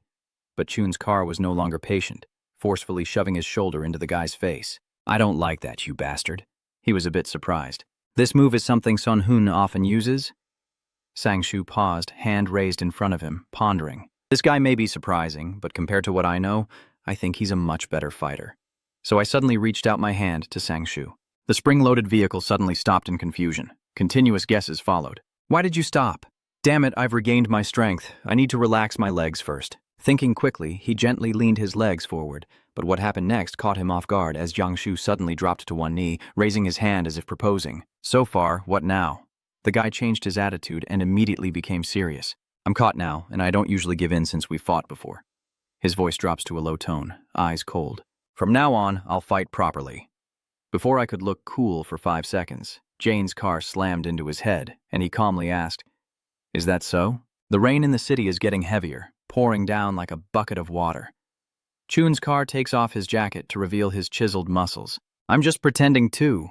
On the sidewalk, Chun's car stands as he watches Shu lying face down on the ground. He widened his eyes and warned him to stop fooling around before standing up.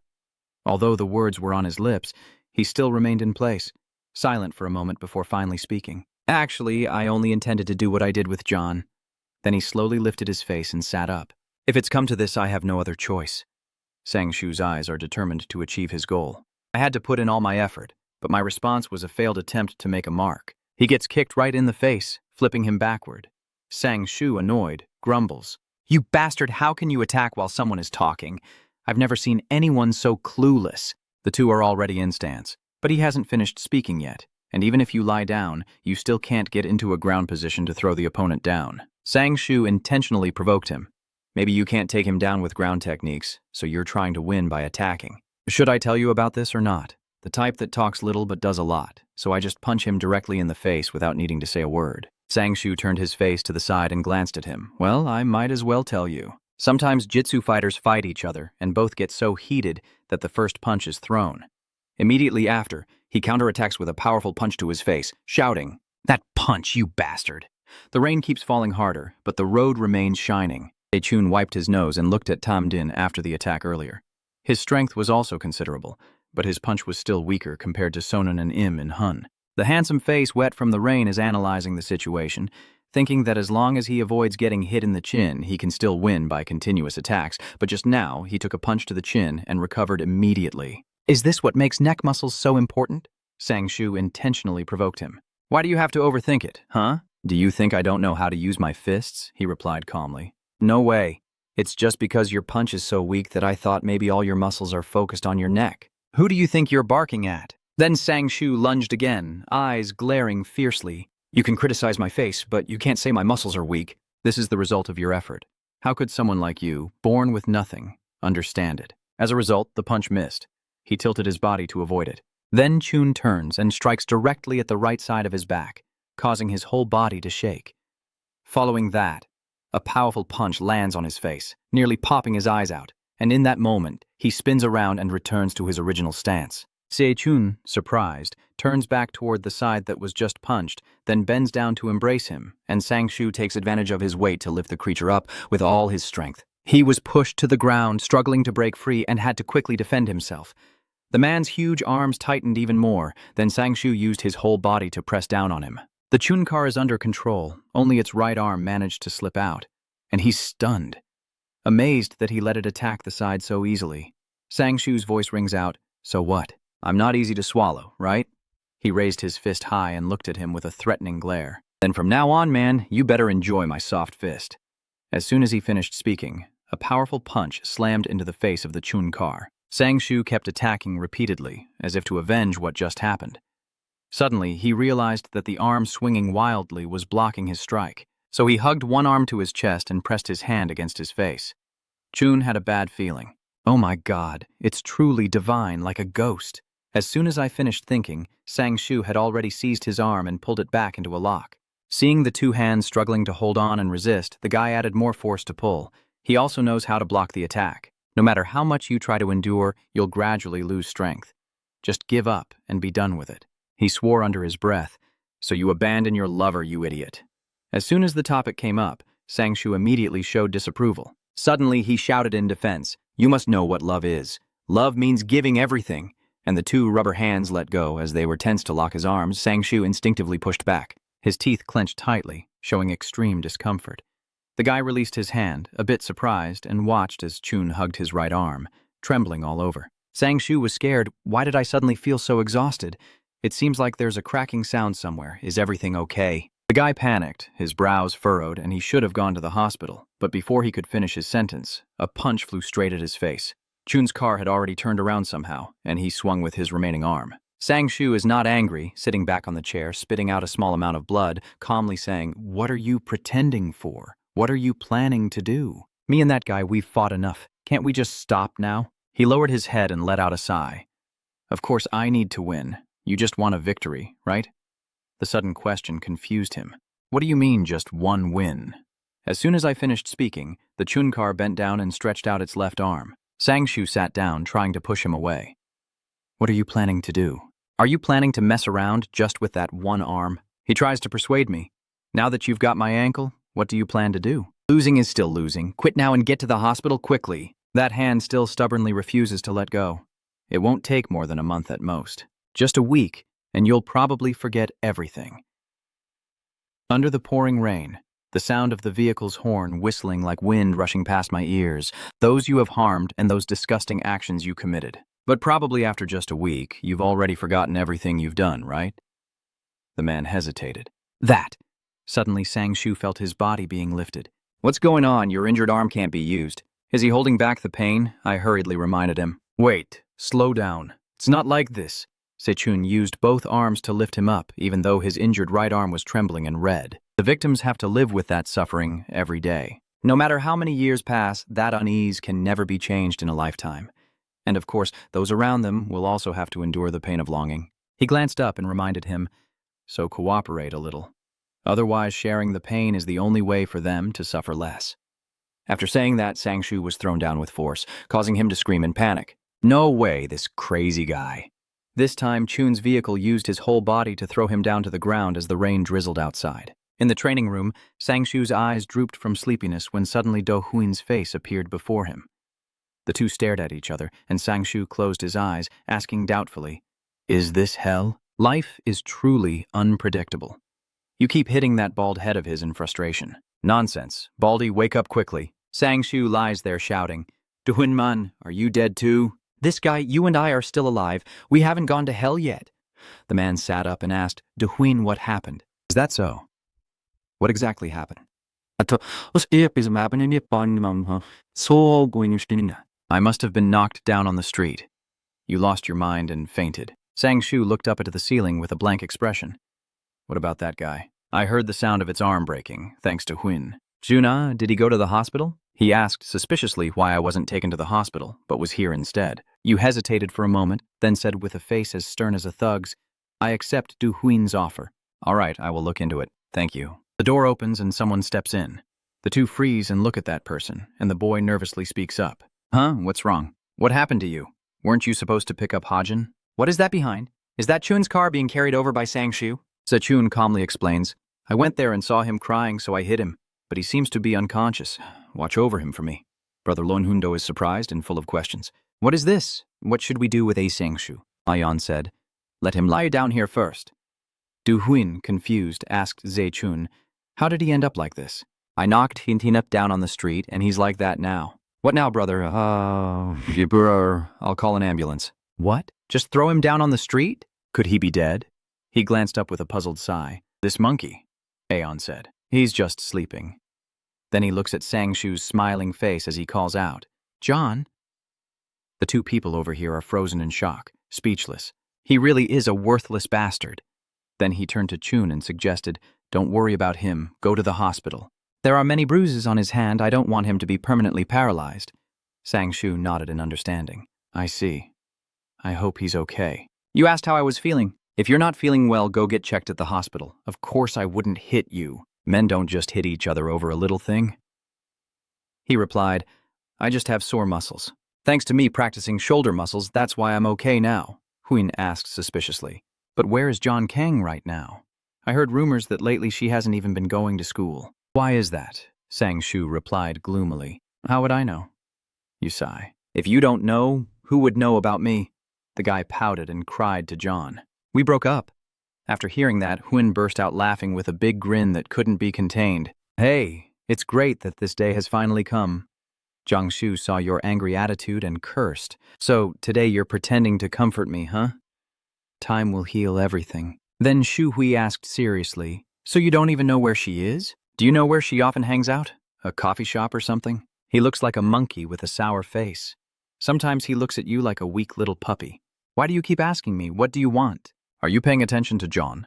Because Huin is powerless against Sang-shu's unreasonable words. Don't talk nonsense. If you really love John, no matter how bad she is, her life is still very long and can still change. You have to help her from now on. The guy listens carefully to what you say. So tell me, where is School M Club? Switch to a scene in a cafe with a man and a woman sitting across from each other, talking. No, you have to catch that girl no matter what. What do you think you can do?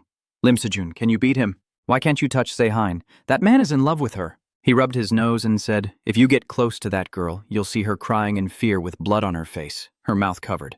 The man's gaze at him was full of fury. So what if I glance at the ceiling and sigh? Talking to you is so exhausting. You have such a strange habit. Are you constantly emphasizing the word no? He suggested that first you should set a trap for Lehman. Helplessly shouted. You don't have any plan at all, do you? What the hell are you afraid of? If you're scared, just follow my plan. Inside Hajin's academy, Hun's face turned angry, his eyes filled with murderous intent. Now somehow we have to steal Hajin's phone. John, are you going to record or ask for the phone? What do you plan to do with it? He suggested that we should take advantage of the time when they are not together. We will call Lim Zun. Given his personality, he's definitely coming alone. When Trong Hun looked away, he suddenly panicked. Then we just sit and wait, then give him a kick, huh? He was stunned to see Brother Dung walking in. Hun looked at him with worry. Why is the criminal police here? I don't understand. He glanced over and asked, what's going on? What's with that look on your face? He lowered his head and said in a hushed tone, don't look behind this curtain. John irritably asked, why, and then in a whisper, hey, have you ever been here with An Sang-soo? Oh, so you just close your eyes and smile naturally without questioning. Of course, I've traveled everywhere with An Sang-soo. He's always been with me. Even after we broke up, every time I asked him to come, he was always there. I'm trying to change that now. His words left John, Dung Huin, and another man frozen. Really? What a coincidence. It seems like An Sang-soo has abandoned you now, huh? He quickly picked up the phone to report that, I think I found John Kang. She's here with her bright red hair. I think this encounter is going to be a bit troublesome. You might also get a bonus for Lim being involved. Just wait for the news. Brother Dung quickly approached their table and asked, are you students? John Kong and Lim Hyun. I'm a police officer. Lim in the kiss knows me well, right? This time don't even think about running away. Hun yanks John's hair forcefully, causing him to cry out. What? What the hell is going on? He didn't care, and directly dragged John by the head.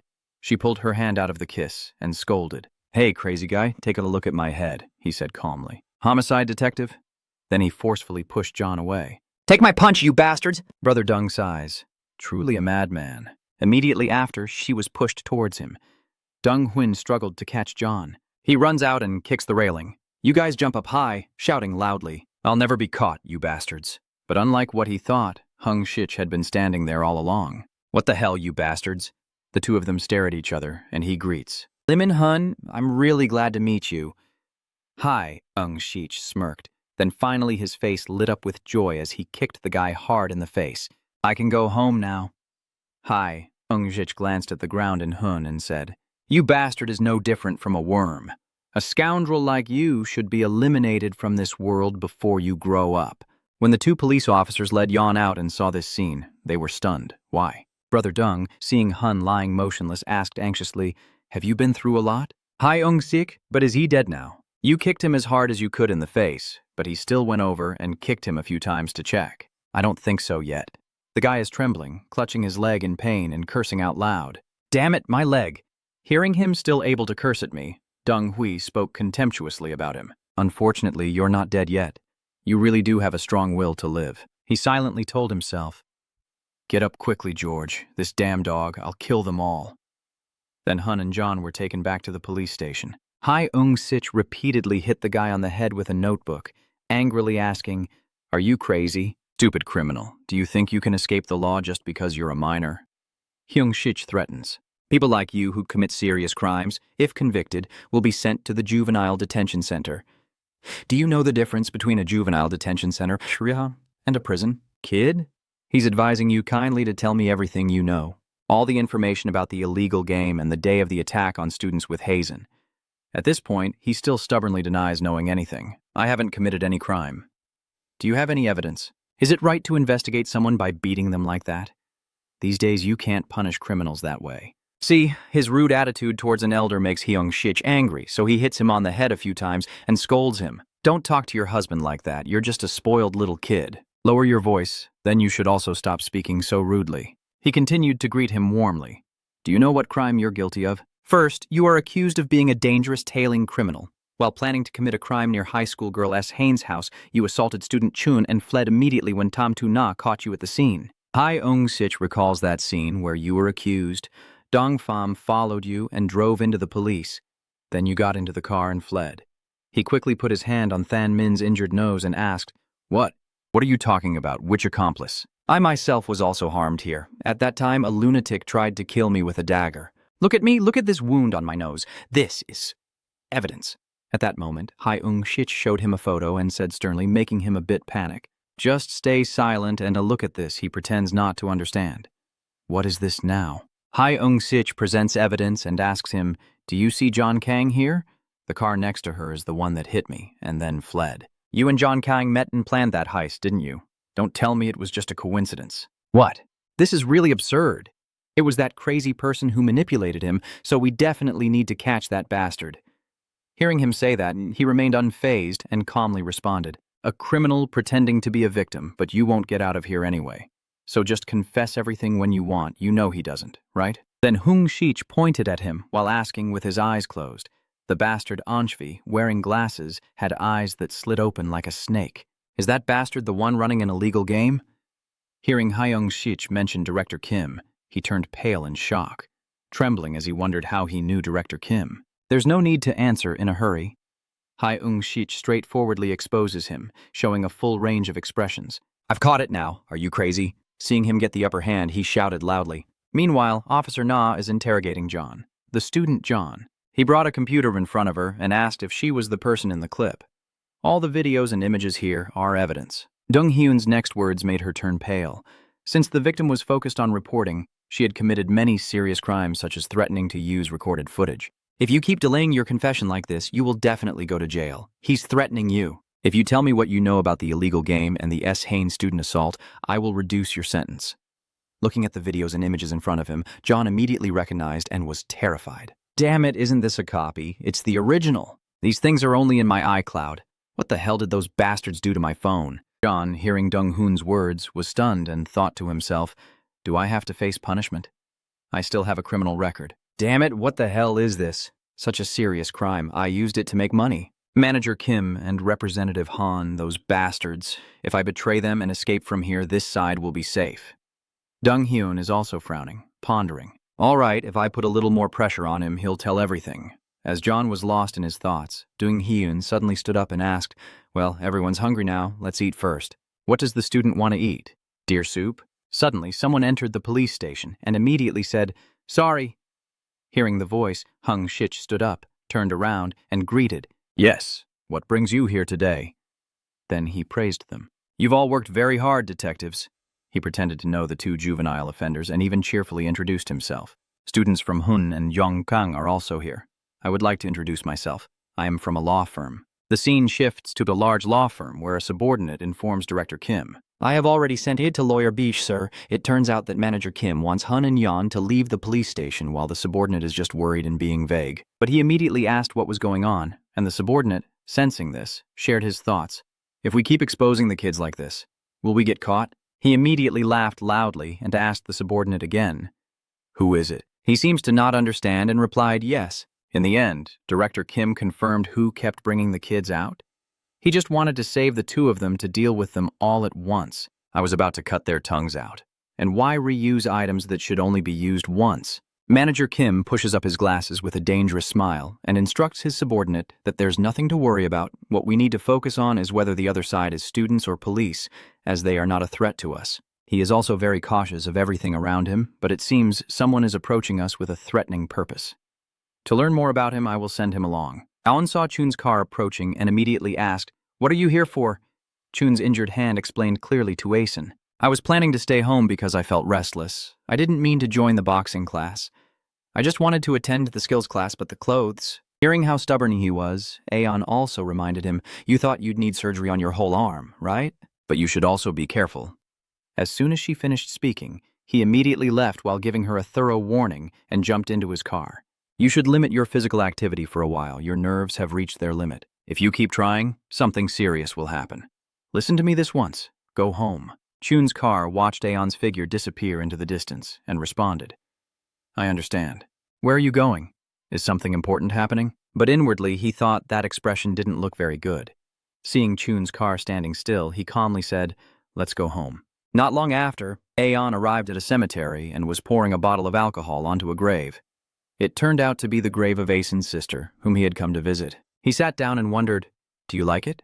In Korea, if you drink soju with a food called odunbo, you'll be enchanted to death." He sat leaning against the nearby grave and said to himself, "Too bad you couldn't taste that flavor. Next time I'll bring it. Sorry I only remembered it now." Aon immediately drank and immersed himself in memories of his friend. He looked at the grave and said, "Don't look at me like that." Holly suddenly asked questions out of nowhere, even though those questions would never be answered. "How's your hair? Is it too long now?" "Now you can tie your hair into a ponytail. The more I talk, the more I want to see my friend." "How is it there? It would be great if you and I could be there together." "Is the weather very cold? Is the sky beautiful there?" "It's a bit cold here." He closed his eyes and drifted into his own thoughts. Hearing a noise behind him, he opened his eyes and saw a group of thugs of unknown origin approaching, asking Aon, "Who is this guy? Are you babbling in English? Are you a foreigner? Get up quickly." Aon slowly stood up and responded to them. "No, go back to the lawyer's office and keep stammering as you speak." "Yes, if that's your friend." Hearing that, Manager Kim understood immediately and quickly responded, "Yes, it's been a while since I used the new drug." He started to show a calm face and laughed loudly, saying to the subordinate, "Should I check the effects soon? How much?" Suddenly, at the cemetery, a guy on fire shouted, "It's too hot!" He was standing behind the thugs, trembling from withdrawal and discomfort. "Long hair? I have to kill someone. I need more medicine." At this moment, Aon was still sitting with his back against the grave and replied, "I told you not to." The thugs started to get angry. "What do you mean you can't, you bastard? Get up quickly before I lose my temper." He lowered his face and threatened them. "I drink more and more alcohol, the less I can control myself." Ayun's face is flushed from drinking, his eyes hazy and unsteady as he tells them, "I am very drunk right now." Turning back to many years in the past at a house, the door is slowly opening as Aon steps inside carefully. Seeing the door open, he was a bit surprised, then used his hand to push the door open wider and step inside. Sensing something was wrong, Aon hurried into the house to check. In front of him was a horrifying scene, a woman and a child struggling with an armed thug, then lying in a pool of blood. Seeing the scene before him, he could only stand still. Ayun reached out and touched the child's hand, only to realize it had been cold for some time. He could only sit still in front of that bloody scene as a foreigner, with a gun, walked out, and pointed it at Asen. Seeing him dazed, he shot him in the shoulder without a word, but Aeon seemed to feel no pain at all. He looked at him with a cold gaze. Aeson's eyes at that moment were exactly the same as they are now. Currently, he is grabbing a thug by the head and smashing it against a nearby rock, causing the man to tremble and bleed, while I press his head against the stone and speak in a low, threatening voice. Did I say it yet? Aeson stood up, his eyes hazy from drink but still determined to declare to them. Just looking at you thugs makes me want to tear you apart. It seems like Hu Mo will finally be returned to its silence. But not this time, because an upcoming battle is about to happen as Aeson, drunk and provocative, is holding a Dukon thug against a rock while muttering to the others, "Today really is a perfect day, you all keep showing up here." As he spoke, he thought to himself, and then bluntly told them that it was probably a gift from her sent to me from heaven. I'm even afraid that being alone would be too lonely. The thugs saw him say that and angrily clenched their fists, ready to move toward him. One of them, annoyed and furious, spoke up. What nonsense are you talking about, you dog? Today is the day you're going to your grave, you little shit. Without hesitation, the guy rushed at Aeson while still rambling. Come on, hit me already. This punk only has this much left. Suddenly, Aeon blocked the blow with a bottle of liquor, leaving a red mark on his hand. He seems to feel the pain in his arm and growls softly. This time, Aeon's frustration is reflected in the bottle of alcohol. He twists the neck of the bottle into his wound, making him grimace and scream. Then I pull the bottle out of his hand and sneer at him. Not yet finished. Before he could react, Aeon shoved the entire bottle of alcohol into his mouth. Seeing Dukon's reaction like that, he casually glanced at his accomplice. There's still one more bottle. They all looked terrified after seeing that. Huh? Wait a minute. Why is this different from what I heard? Thinking it over, we don't need to act directly. But their mission when they arrive here is not to cause trouble, one of them whispered. That's right. It's just a test for the addict after all. He then ordered Yan. Hey, just attack now and kill him. So they didn't need to fight. Just let Yongan handle him. To this moment he spoke provocatively. Long hair. Kill me.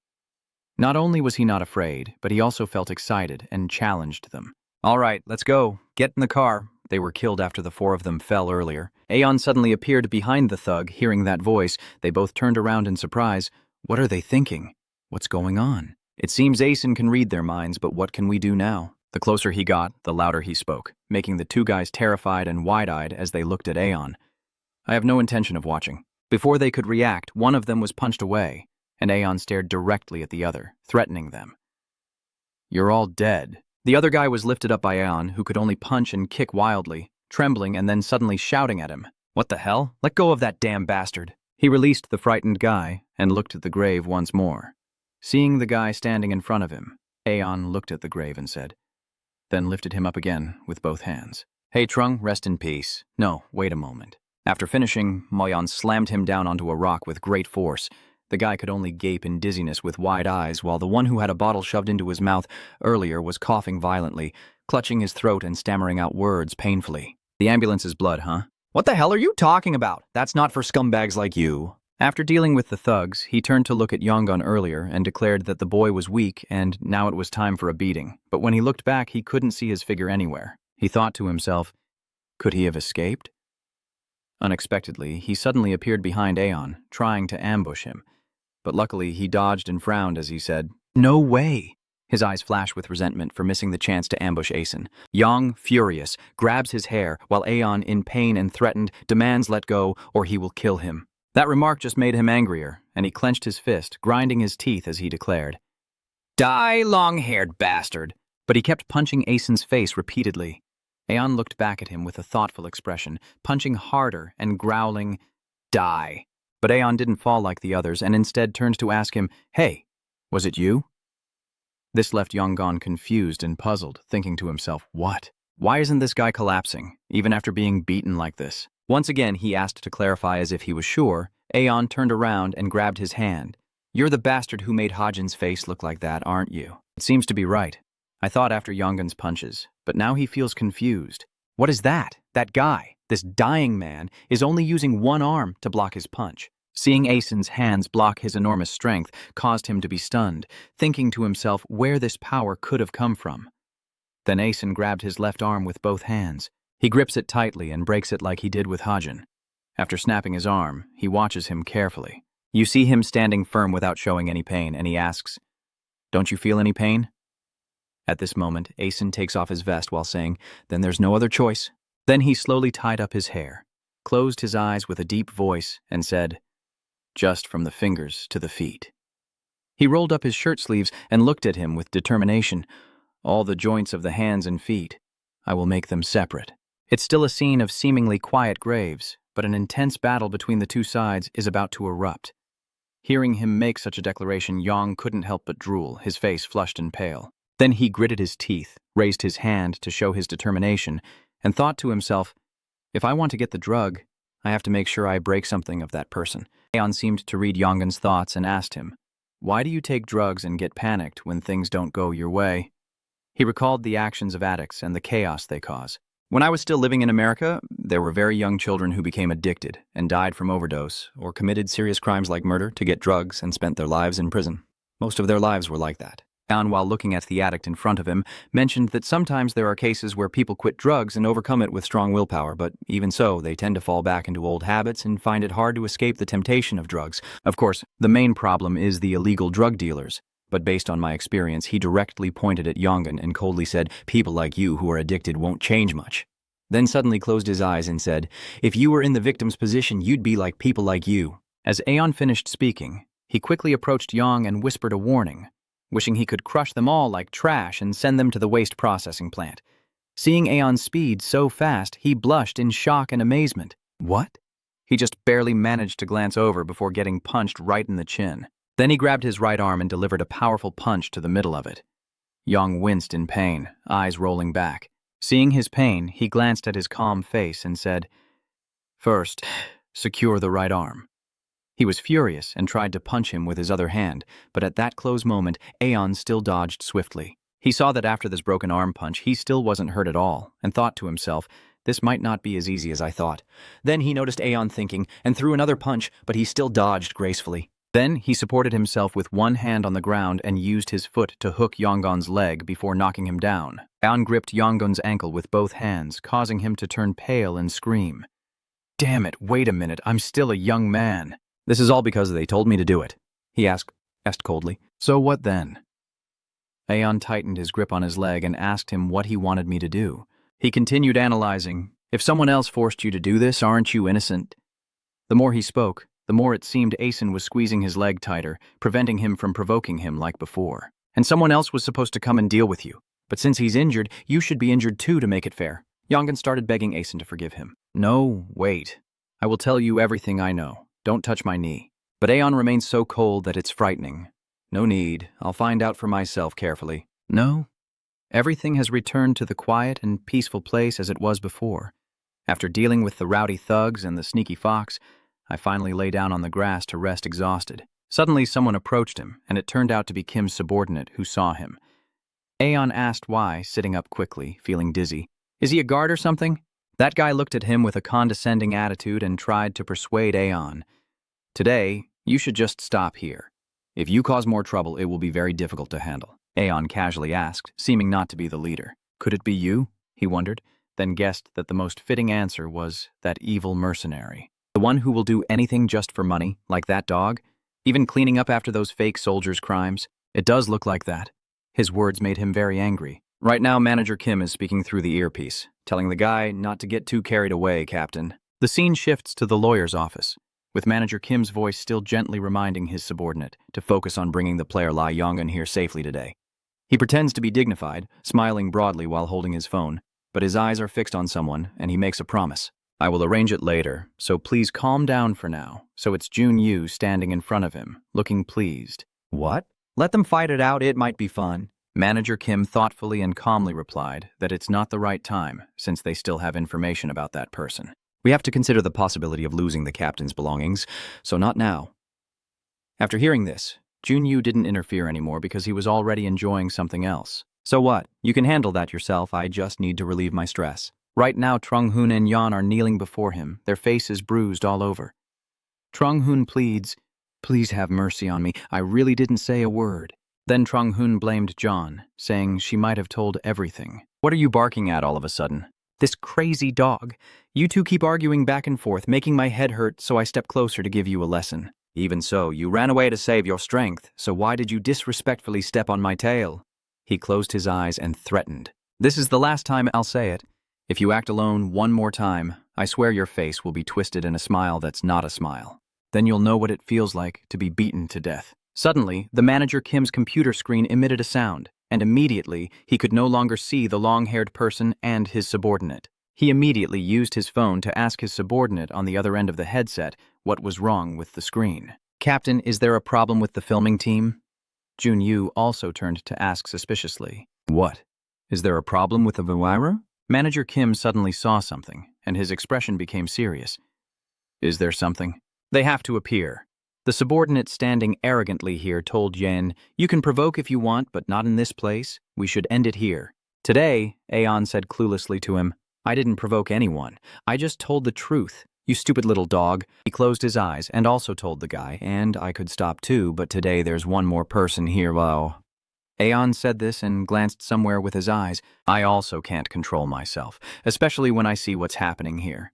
The subordinate doesn't understand what he's talking about. What? You mean you just pretended not to notice and asked if that guy filming secretly was okay? At this moment, the hidden camera guy asked him, Captain, is there something wrong with the camera? Turns out the peeper isn't much better either. He thought to himself, today's live stream was pretty great, wasn't it? Even though there were no women and it was a bit boring, he didn't pay attention to the person behind him and kept talking naturally. After all, filming with women is essential. A few seconds later, he felt someone staring at him intensely, so he turned around, and as he did, he widened his eyes in surprise. The woman, with that perverted look of his, was immediately kicked in the face. A loud scream breaks the silence of this sacred area as the woman removes her helmet, revealing Shu Huin, who is tousling her hair while coolly criticizing. You don't want to be human anymore, huh? It has to be like this to do this kind of thing in a place like this. Saying that, she approached them while walking and threatening. So I will end your life, disgusting bug. The scene shifts to the evening at a training room where everyone has just finished today's workout. The manager stands up and says, today's session is over. All three students said in unison. You've worked hard, manager. Dae-sung seems to complain that today he can't train with Eon-hyung or Zie-chun, so he's a bit upset, but soon Hun beside him speaks up. Still, having brother Do-hun makes it easier. Training only with you would be really frustrating. Seeing that Do-hun looked a bit bored when he went out, Hun asked him how he was. So, how is it, Do-hun? After training, you see that Jitsu is also very interesting, right? Do-hun honestly replied that boxing is still the best. When Do-hun was about to leave, those two immediately invited him to hang out. Aren't you coming to eat spicy rice cakes with us today after hitting the sandbag? Do-hun politely declines. The sun has set already. How can you eat rice cakes? It's not even pork. After finishing, I'll clean up and lock the door carefully before heading home. Everyone, go ahead. But Dae-sung, hearing Do-hun say that, immediately took offense and pointed out that he was insulting the spicy rice cakes enjoyed by 80% of the people in South Korea. Quickly apologized sincerely right now. He was also surprised and responded, I'm sorry I spoke out of line. After saying that, Dae-sung waved goodbye to his younger sibling and went to eat spicy rice cakes. All right, don't look down on carbon high DZAT. This protein monster still seems to be holding a grudge from earlier, so Do-hun quickly apologizes once more. Yes, brother, I apologize.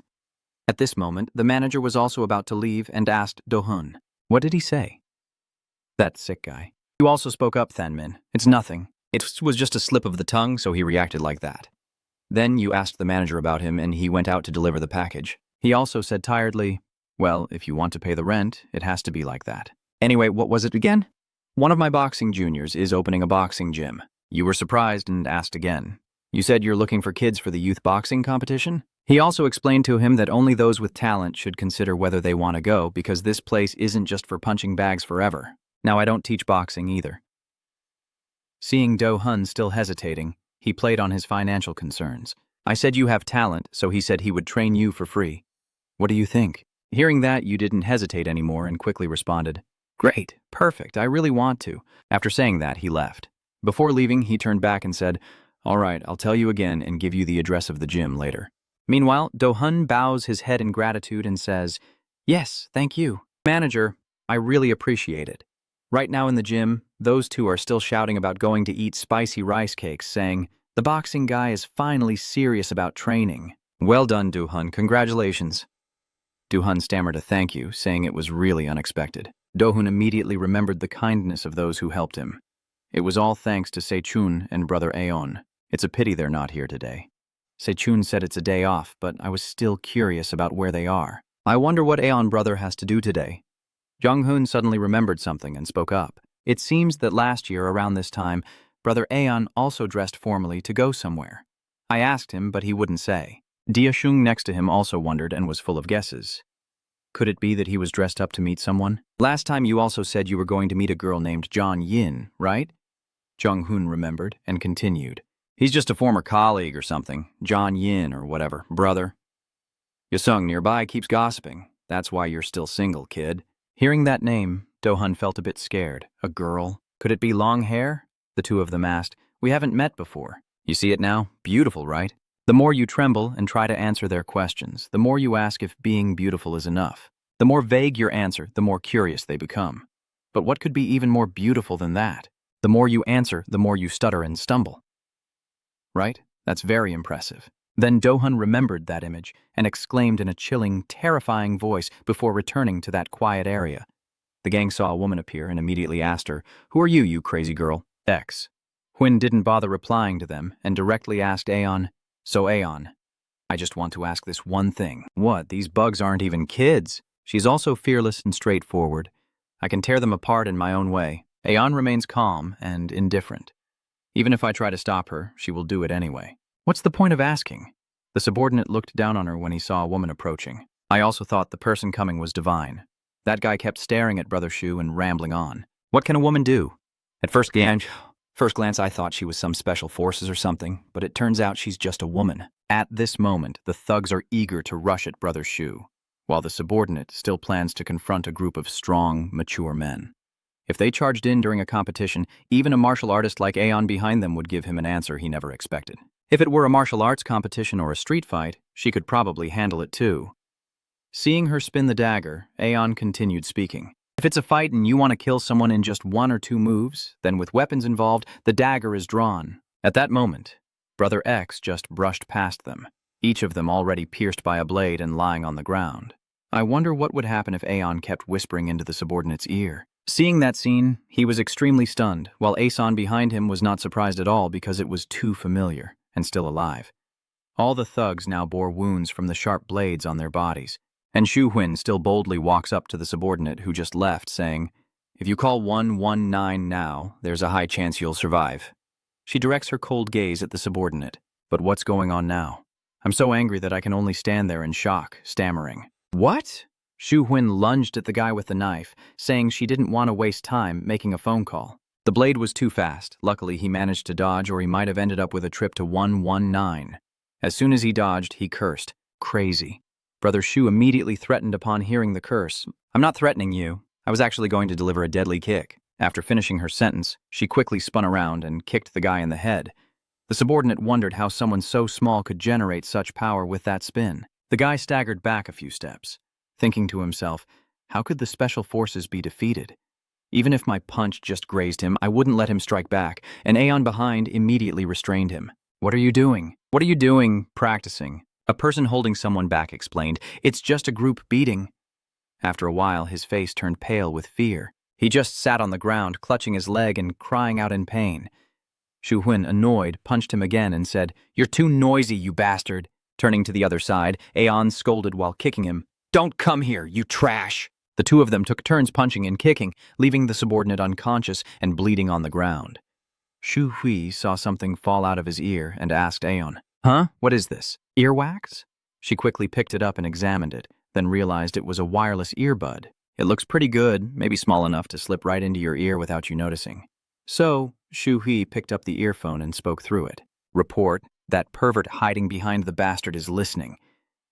Manager Kim can hear Shu Huin's voice but stays silent, just listening to his insults. I hear this pig is wearing it dirty, I can't wear it anymore. Shu Huin keeps talking without waiting for a reply, so just listen. I also look for failures like you, but I have knowledge. Director Kim remains silent. Shu Huin keeps going. So now I'll reveal your life.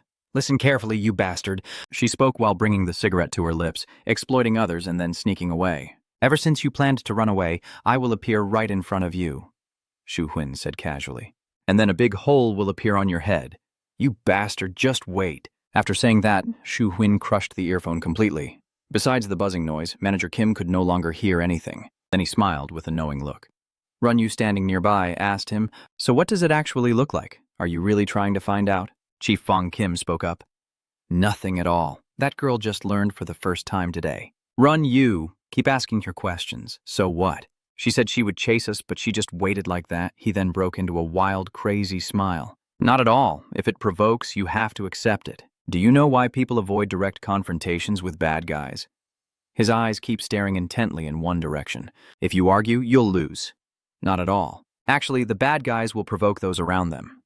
At this moment, Yonggan's whole body is covered in blood and he is weak. "Please ask Aeon and Shu Huin to save me and call 110 blood." But Shu Huin not only didn't call, but also kicked him a few times. He kicked her while insulting her. That damn son of a bitch. "Are you having a seizure?" "Shut up. But why are you taking off your shirt? Are you copying someone?" "This junkie. Your drug addict brother. Stop putting on that face. Do you think I only see your kicks?" Shu Huin kept punching him hard in the face. "Die, you bastard." Luckily, Aeon stopped him. "Were you really planning to kill him?" She is still shouting in anger as Aeon pulls her away. "Damn it, you sick bastard!" Aeon whispers to Shu Hui and looks at him lying on the ground. It has to be Sejun who ends this himself. "This is not our business. Let's do something else. We can stop Shu Hui's henchmen, but not her mouth." Shu Hui still keeps cursing in frustration. These trashy guys don't need to know the reason, just eliminate them right away. But Aeon only knew to humbly explain, "It's true, but we..." Then Shu Hui asked Asen to find out who created these trashy guys and the illegal speculators. Before he finished speaking, Aeon understood and continued with the rest, saying she would handle them properly. "Right? Is that right?" Hearing Aeon say that, she was satisfied and nodded in agreement. "That's right, it has to be like that, but I'm a bit busy at the moment, so help me gather some information." Aeon asked curiously when she saw Shu Hui say he's busy, "Why are you so busy?" She also tiredly replied, "Working abroad." Aeon looked skeptical and asked further, "Don't joke around. Do you think she's jealous?" In a neighborhood filled with closely packed high-rise buildings, as I approached the gym, I happily pondered what technique we would learn today. Shun said her body was gradually recovering, but I wasn't sure if she would come today. I had to show everyone hell on earth. Suddenly, he heard someone calling him, "Hey, you girl!" And when he turned around, he saw a beautiful girl. "Huh? Me? What?" He's lost in thought. A beautiful girl talking to me? Turns out it's Yon, who suddenly pretended to be innocent. "Can you spare me a little time?" Seeing her smiling at him, he agreed without much thought. "Okay, what's the matter?" Then she just pointed over there and said, "It'll only take a little time. I want to ask for your help over there." He also really wants to help a beautiful girl like that, but he hesitated a bit. "Just a little? Forget about that." Wait, this suddenly reminded him of what Diong had warned him about. "No, never. Diong once seriously warned me that a girl would be the one to start a conversation with you. It's obvious they have bad intentions. If they're not the ones trying to steal organs, then they're just preachers." So when that girl's hand touched you, he still didn't believe it and argued back. "It's not me, don't be so sure. What if her taste is actually you?" Once again, Di Shung firmly states that just memorizing this formula is never enough. It may sound sad, but this is the reality. If you want to stay alive, just do as I say. Dia once told Dong Hun what to do when faced with that situation. If that situation happens to you, immediately toss your chin up, put on a proud face with no regrets, and say something really cool. Got it? He immediately applied it and said to himself. Then he tilted his chin, widened his eyes, and asked Yon, "Do you want to ask for my phone number? If not, then go." Oh, and I was stunned after hearing that. "Huh? What did you say?" "That's not it. What the hell are you thinking?" This sick guy then pretended to look worried and said there was a cat stuck in the drain over there. "I just wanted to ask for your help." The atmosphere became awkward. Dong Hun forced a faint smile and said, "So, the cat?" "Of course the cat is like that. Of course I have to help." "I was just joking. I was teasing you." In my mind, I was secretly thinking I have to kill Kim Dui-sung. After running for a while, he stopped and sighed, feeling so embarrassed. Just need to turn this around here, right? How is that possible? Did he suddenly see something? Yong Hoon had just turned the corner when someone grabbed his head and then punched him right in the stomach. Now he realizes this was a trap, and by then he had already been beaten so badly he didn't know what was happening. Inside the alley, Yon and Hun are standing and watching Hun fall to the ground. Not understanding what's happening, he asks the guy who just hit him, "What's going on? Who are they? Why did you attack me?" Yon just stood with his arms crossed while Trong Han angrily retorted, "You don't need to know who we are. Just know that because you chose the wrong friends to hang out with, that's why you got beaten." Yan clenched his teeth and chimed in. Damn it, he's really an idiot. I'm not crazy enough to ask for your phone number.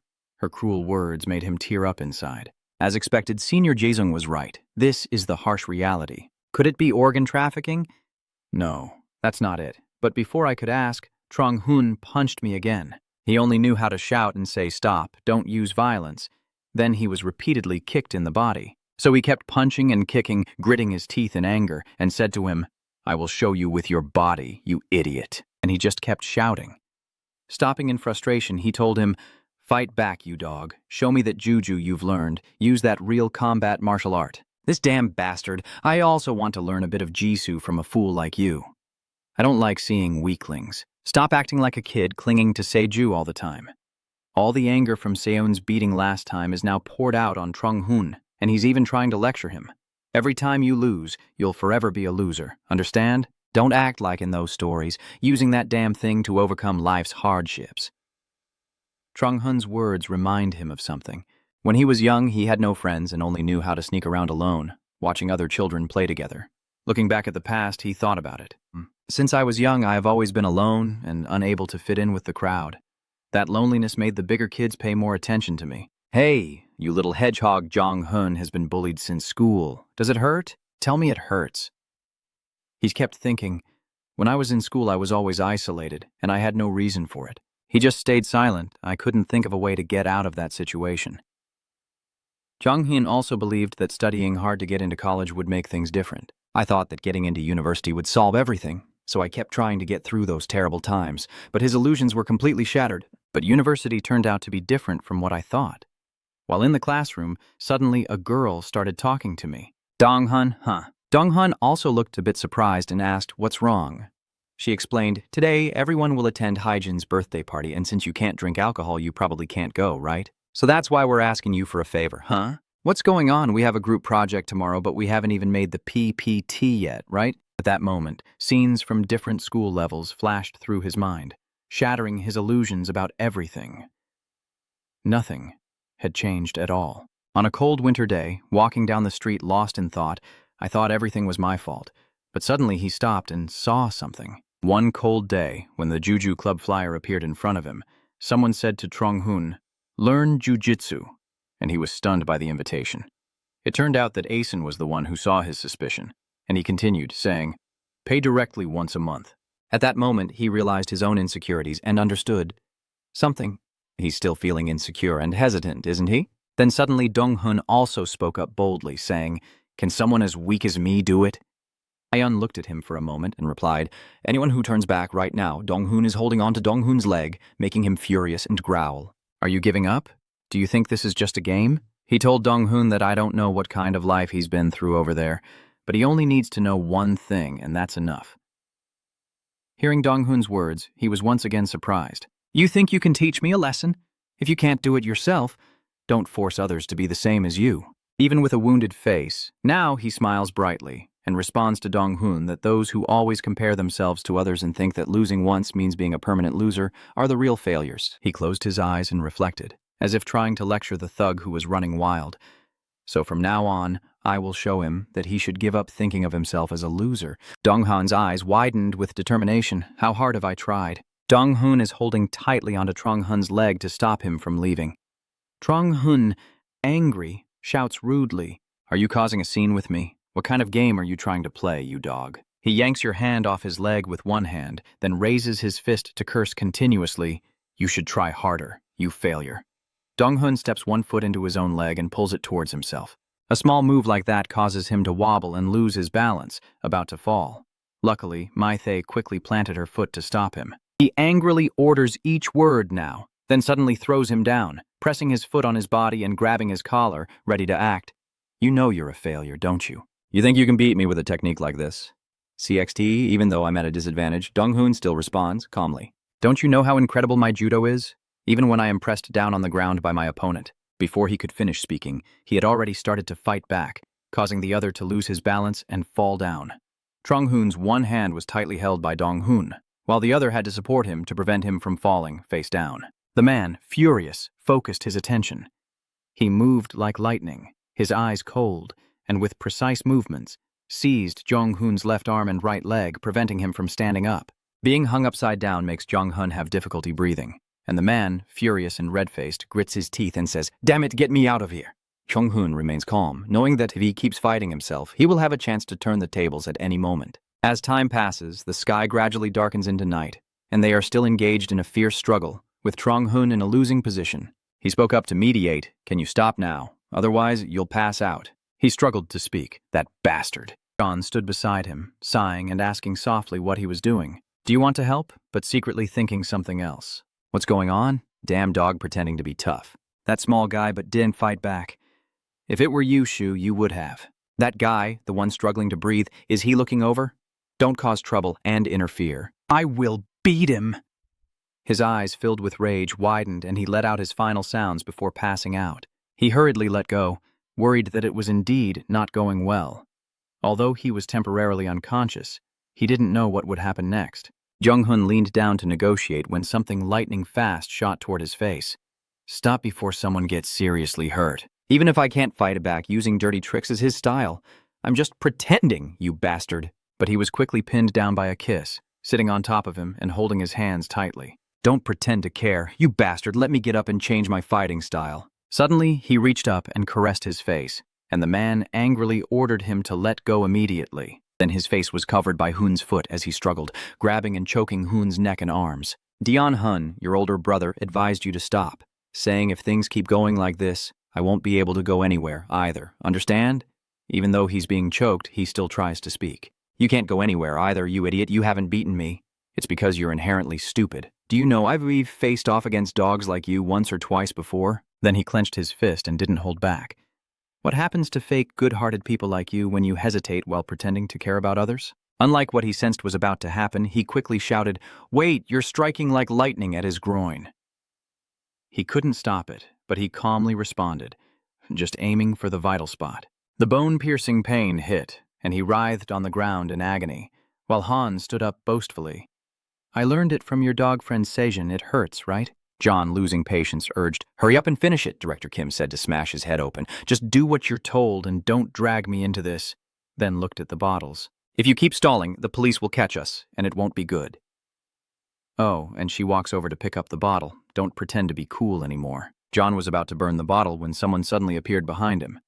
"Is this what you're using?" Sang-soo suddenly spoke. "John, please forgive me. I can't watch any longer." Oh, startled and stepped back. "Surprised, huh? I almost threw this bottle at your head. What is that? Why is Sensu here? Are you following me?" He snatched the bottle cap from John's hand. "Watching me? I'm worried that something might happen to you, so I suddenly started crying and couldn't sleep out of concern for 2. Even though we broke up, my love for you has never changed." I suddenly disappeared, and Director Kim, who was looking for me, turned to speak to Jong-hun. "You see, you better not stick your nose into this, you loudmouth. It's because John is with a scumbag like you that things are worse." A yawned and interrupted. "Stop it. Just go silent." "Tam, what do you want now that you're back? Coming to Shubian-min because I said I wanted to break up with you?" John interrupted. "So when you said you wanted to break up, I just disappeared?" "Do you know what you've been going through these days?" Just as I was speaking, he approached. Sang-soo hugs her with tears in his eyes. "I arrived too late." "Are you apologizing to John now?" "I understand now. Even if you call me a fool, I still don't care. No matter what others say, your image remains the most important to me." Suddenly, John laughed as if he had been relieved. Then she scolded him. "Who told you to say such stupid things?" "Are you teaching me?" Then he remembered his master, the love of Do-hun, and Sang-soo cheerfully spoke up. "Let's try to change and accept the consequences of our mistakes before it's too late, okay?"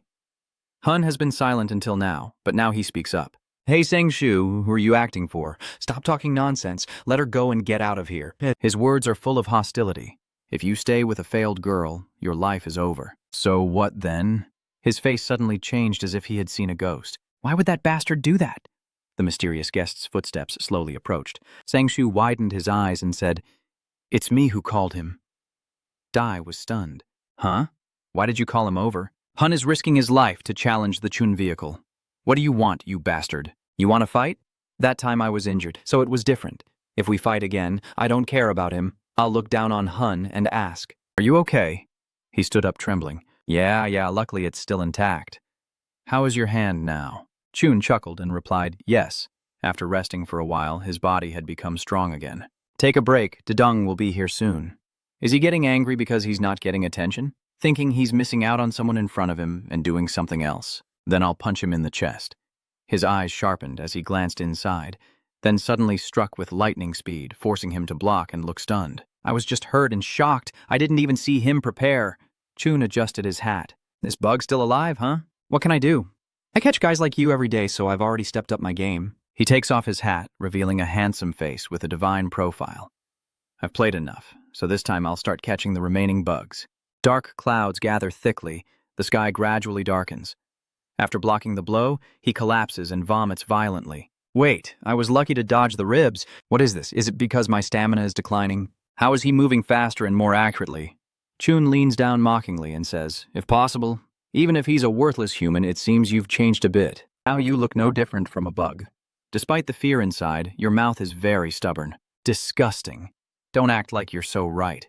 You make me feel sick, like you're the main character or something. He spoke slowly. Well, what else is there to say? Do you know why guys like you always end up losing? That's because you have too much to lose. From now on, I will hurt everyone around you one by one. A scheming smile on his face. You will be destroyed for protecting them. Just like that bastard, thinking he had succeeded, sneaking in a punch to the chin. Yeah! Suddenly, he charged forward and kicked him in the head with his knee. The kick made Hun's face contort and deform. Zaichun's gaze remained calm as if nothing had happened. Am I going to lose? These are just gentle characters after all. Then he delivered a spinning kick to his head. The punches kept coming non-stop, leaving him unable to defend himself. The loud noise startled the surrounding birds to fly away. He crouched down and whispered into his ear. I may be eating noodles, but I only eat spicy ones. You bastard! Even with your eyes swollen shut from the beating, your mouth remains stubbornly closed. This crazy guy really knows how to act tough. He laughed loudly and spoke. Then suddenly someone jumped out from behind the fence behind him. Do you think you're in control of this situation right now? You sick bastard. You're just a puppet in this fake play. Dia Shung jumps down and kicks Donghun's hand. Donghun, are you okay? He said it hurts. My hand. Donghun tremblingly leans against the wall. Hey, I'm here. I'm fine. He's worried and shouting. Are you okay, little guy? You look worse now. What kind of stance is that? You got beaten up? I haven't even dared to lay a finger on you again. Then he turned around angrily and asked, but what? Which bastard dares? Why does your face look like that? Chun, hands in his pockets, calmly replies, everything is over now, your cousin answered. What are you doing? I thought you looked like that all along. He continued, let's take him to the hospital. As we were walking, Chun's car turned around and told Trong to go to Director Kim's office and pass on this message. What did he ask? He glanced with cold eyes and said seriously, I don't care if it's a play or whatever. Just get Lai Yong out to test the machine. Sang-Shu widened his eyes, his voice turning sinister. Wow, so scared. Did you get caught by the silent brother today? Donghun wiped the blood off his face with his sleeve and said, Hey, you bastard, why did you bring that silent guy here? Then he quickly approached John, pulled her away, and with a sneer, he mocked him. I may not see myself as guilty, but I won't tell you either. Let's go, John. Come with me and I'll tell you everything. The three of them, Se-chun, Dia-sung, and Donghun, head back together. He asked, but which hospital should we go to? The urology department, he replied with a smile. All right, just go to the pharmacy to buy some ointment. Hey, De-sung, don't you remember that wedding day? De-sung looked puzzled and asked what day it was. Really? It's the day Hajin and I met for the first time. Something happened earlier in that alley, so I suddenly remembered that day. He replied, it was the first day you came to the gym.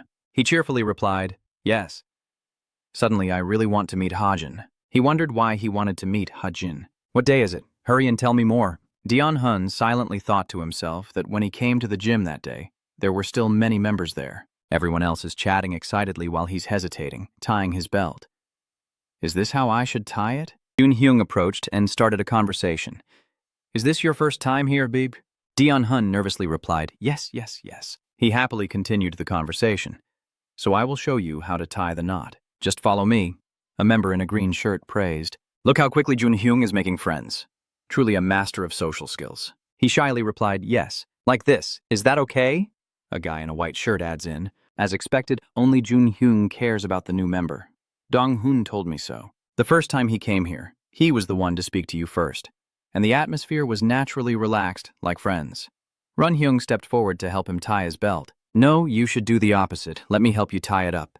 The others outside keep praising. Sure enough, you're an angel, Dong-hun nervously said. Sorry. Oh no, thank you. He chuckled and turned to the others. Stop joking. Of course these kids should care. He thought it was like the first time in his life, and then thanked him for his help. Thank you. I hope I can also make friends like that.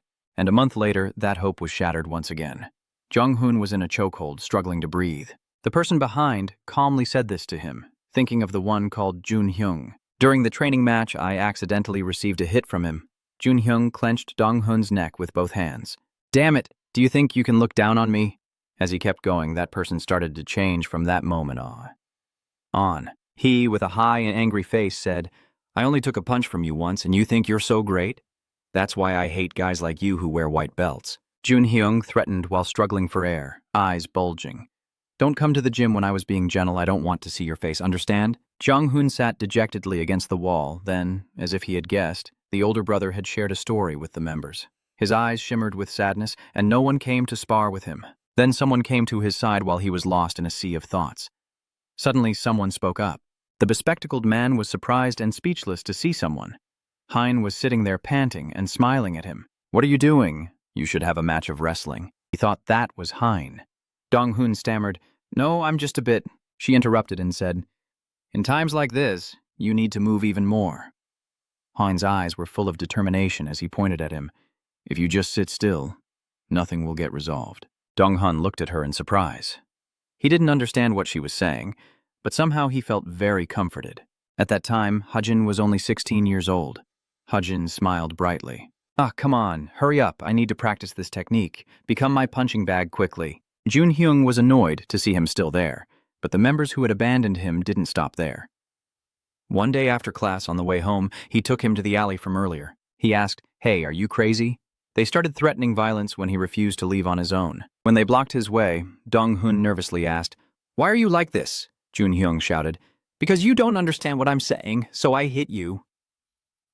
What else? That guy, leading his followers behind him, angrily points and says, Those kids are weak and silent, so you look down on them. None of them want to be your training partners or spar with you. Damn it, you're grown up but still can't understand. Jun-hyung leans in close, eyes wide, and says, Is it because of me that so many people have to suffer? This damn selfish bastard. He lowered his head, quietly shedding tears. What did I do to deserve this much, huh? He was surprised to see him crying, huh? What is this, are you crying? Then turned to mock the underlings behind him, saying, Hey, this bastard is crying. Jung-hun clenched his teeth in frustration and cried. At that moment, the only thing he could do was shed tears, and that day was the first time he met Jung. Suddenly, someone spoke up to stop him. Hey, everyone stop. Stop what you're doing. You're all grown up. What are you doing like this? Everyone turned to stare at him. Even the crying guy stopped and stepped forward, raising his cigarette. Who are you? Just ignore us and go away. Jun-hyung sighed, shook his head with a smile and said, I've come to the place I need to be. I came down this alley to smoke. Do you have a lighter? Dia-chung frowned and said, Still pretending to be righteous here. He said seriously, Do you know who we are? He frowned and made a strange gesture. Honorable Congressman, we are athletes. How could we possibly say that ourselves? Jun-hyung furrowed his brow in confusion. What do you mean? This bastard was suddenly approached again. This time it's a girl, and the crazy ones seem to recognize her, but he looks down on her. Ha! It's coming here too, damn it. So boring. Just as I was waiting for the story, Hye-sung suddenly opened his eyes, and a surprise punch from Hazen flew straight into his face. You're all going to die with me, you thugs! Dae-sung clutching his cheek in shock. What? Why do I suddenly feel like I don't recognize this person? She asked, Who are you? He replied, Me? I am Kim Jum. Hein's face shows suspicion. Who is that? Dia-hyung replied, That's my mother's son. She asked, Who is your mother? He replied, Mrs. Kim M-suk. She complimented how beautiful your uncle's name is. He thanked her and said he would pass the message to his mother. Only then did Dong-hoon speak slowly. Hein, he just happened to pass by here, Jun-hyung said sarcastically. This is hilarious, so funny. He glances at Hein. Are you having some hero meeting today? You're really such a hypocrite. You think you're so righteous? Jun-hyung said with a scowl. Because of the majority, I have to hold a gun and do the things others don't want to do. This is true righteousness. These bastards! Her eyes sharpened as if she didn't know. Hein turned to ask Dae-sung, Did you ask him? He replied with a sarcastic tone that made him turn dark. Isn't his tone just like acting on stage? It's funny, but why didn't you apologize when you hit me? Talking about the mistaken hit, she bowed deeply in remorse. I truly apologize. It was all my misunderstanding. Dia Sheng generously forgives.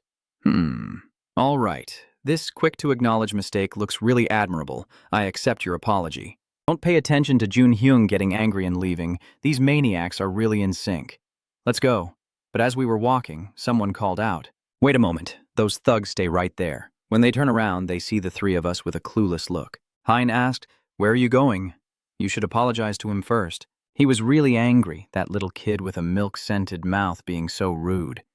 Jun Hui stepped in front of her, his eyes like they wanted to kill. Hey, don't think you're a bit good at hitting juju and get cocky, because someday you'll get seriously hurt.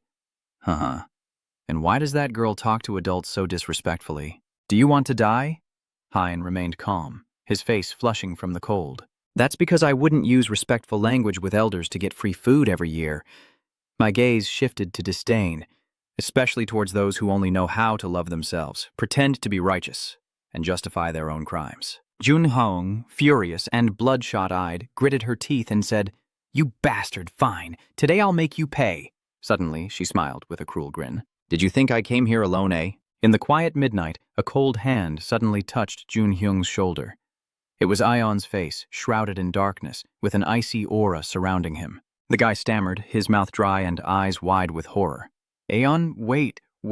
How did it come to this? His hand was veined and tense, with knuckles like iron, gripping Jun Hyung's trembling shoulder tightly, as the cracking of bones made his face flush with pain and he screamed loudly. What are you doing? Is it okay for the coach to do that?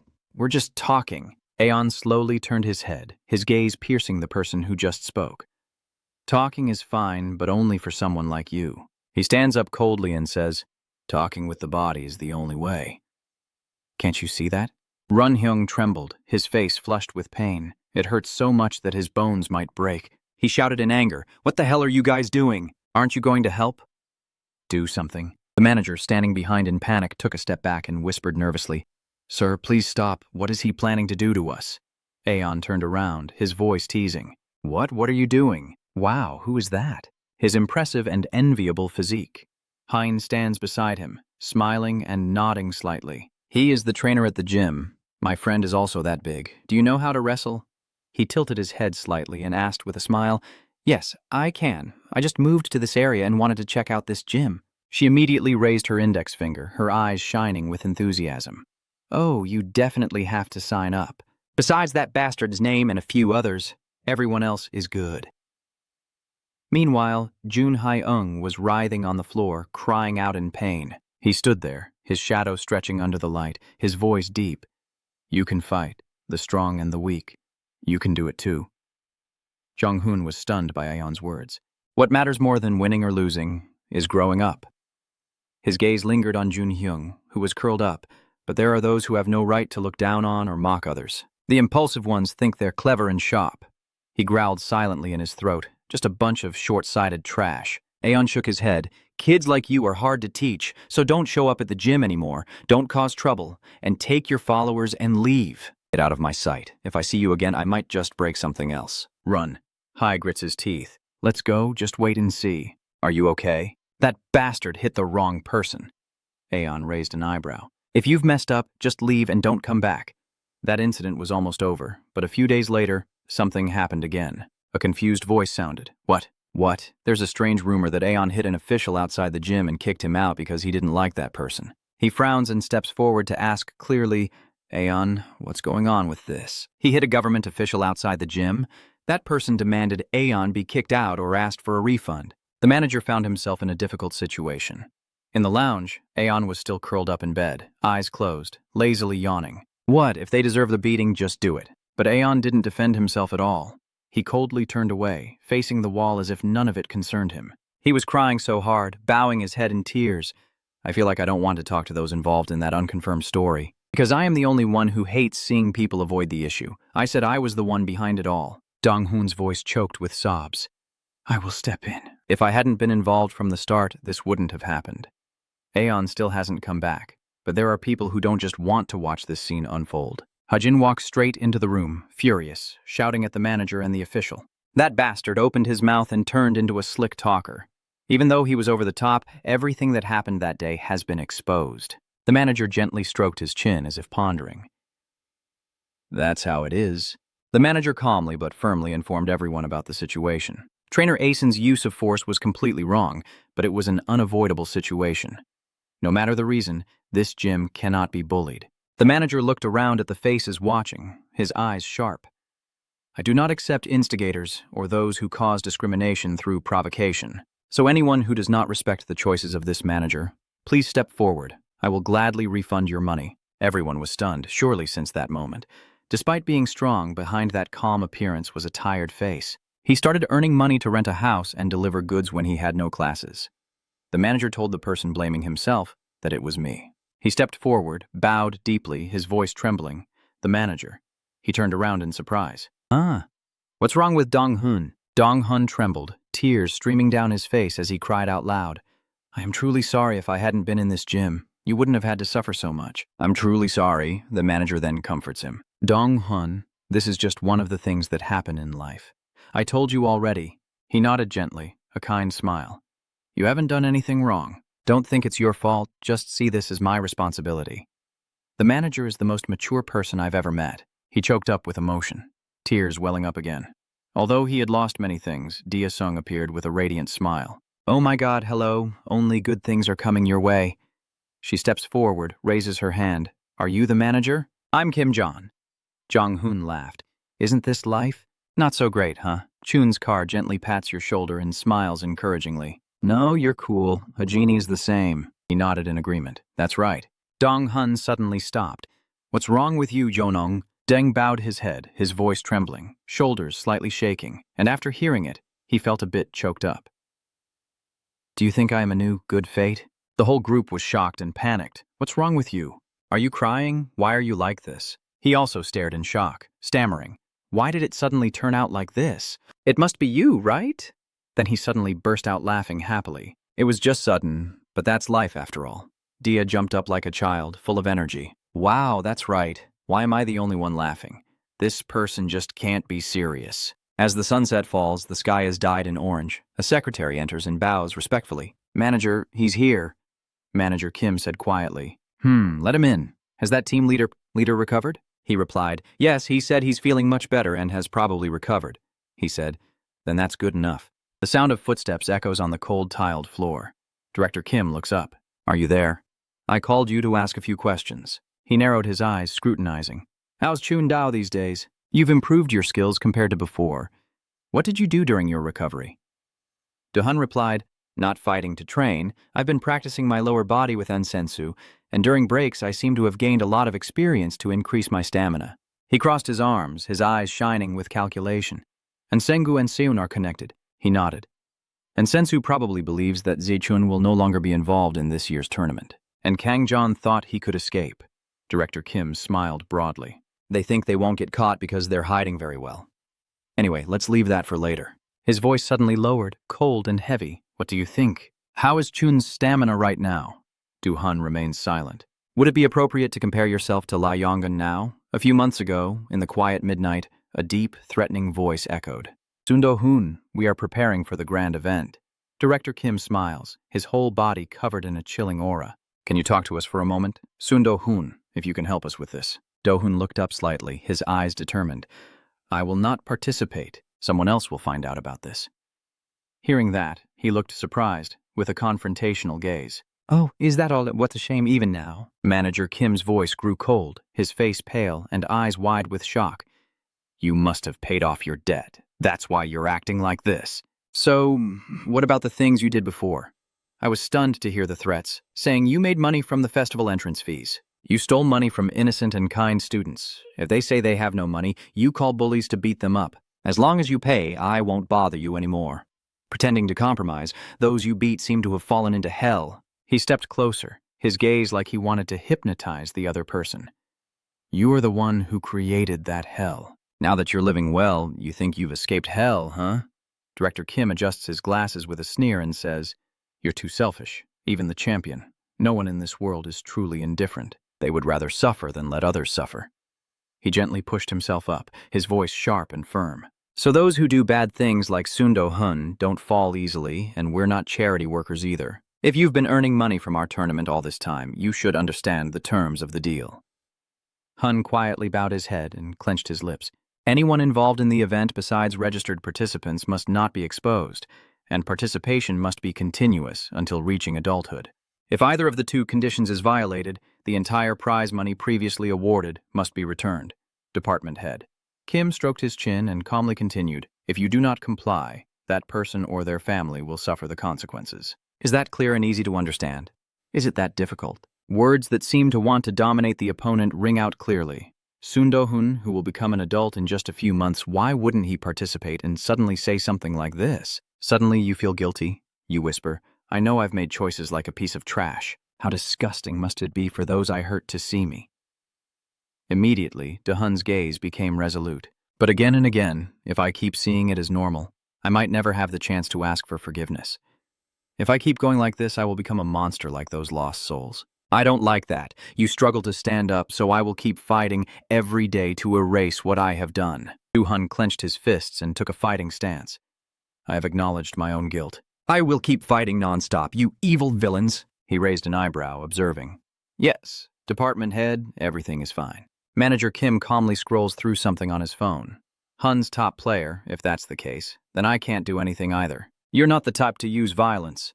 He held out his phone in front of you, his voice cold. Come on, just use the old method and go with it. Hun's eyes widened in panic. In the photo, he is with a middle-aged woman smiling brightly.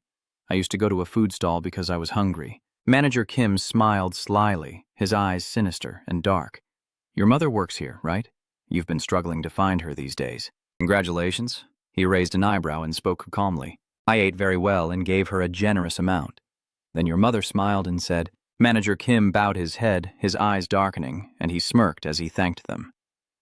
Thanks to this money, I can now buy my struggling son a new pair of shoes. I asked what kind of boy he was. That child never asked her for new shoes or new clothes. The image of her smiling happily on the screen is clear because she met bad people who now have gone down the wrong path. But it's not her fault. With understanding eyes full of love, it says everything. Because he wants to make money quickly, I won't stand in his way. He held his mouth tightly, laughing heartily to the point of trembling. That precious son not only stole money from students, but also committed crimes, including gang violence, drug involvement, and participating in illegal fighting matches. What would she think if she knew I was doing such bad things? Hearing that, you were stunned. What? Kim's evil eyes flash. For his sake and his family's debt, if he did those things, she would probably faint. Dehun immediately grabbed his shirt, angrily questioning him. What the hell are you talking about? What do you mean by drugs? I've never been involved in any of those group assaults on female students. Manager Kim calmly faces him. Oh, I see. You were there too, right? These days, the truth doesn't really matter. He smiled calmly. Those seemingly reasonable things are actually more important. To be honest, Director Kim looked straight into your panicked eyes. You know everything, but pretend not to. Isn't that the true nature of Sun Do-hun, the athlete? He firmly clenched your hand. You're here fighting people to make money illegally. We all have evidence. If a male student hits a female student, according to the punishment framework, we can make you take responsibility. It's not difficult at all. A forced smile echoes loudly, so put aside those righteous and hypocritical thoughts. Just focus on your survival instincts. Think of your mother. Dehun trembled with rage and fury. I am giving you an extra chance. I hear you're involved with the club that Chun used to visit.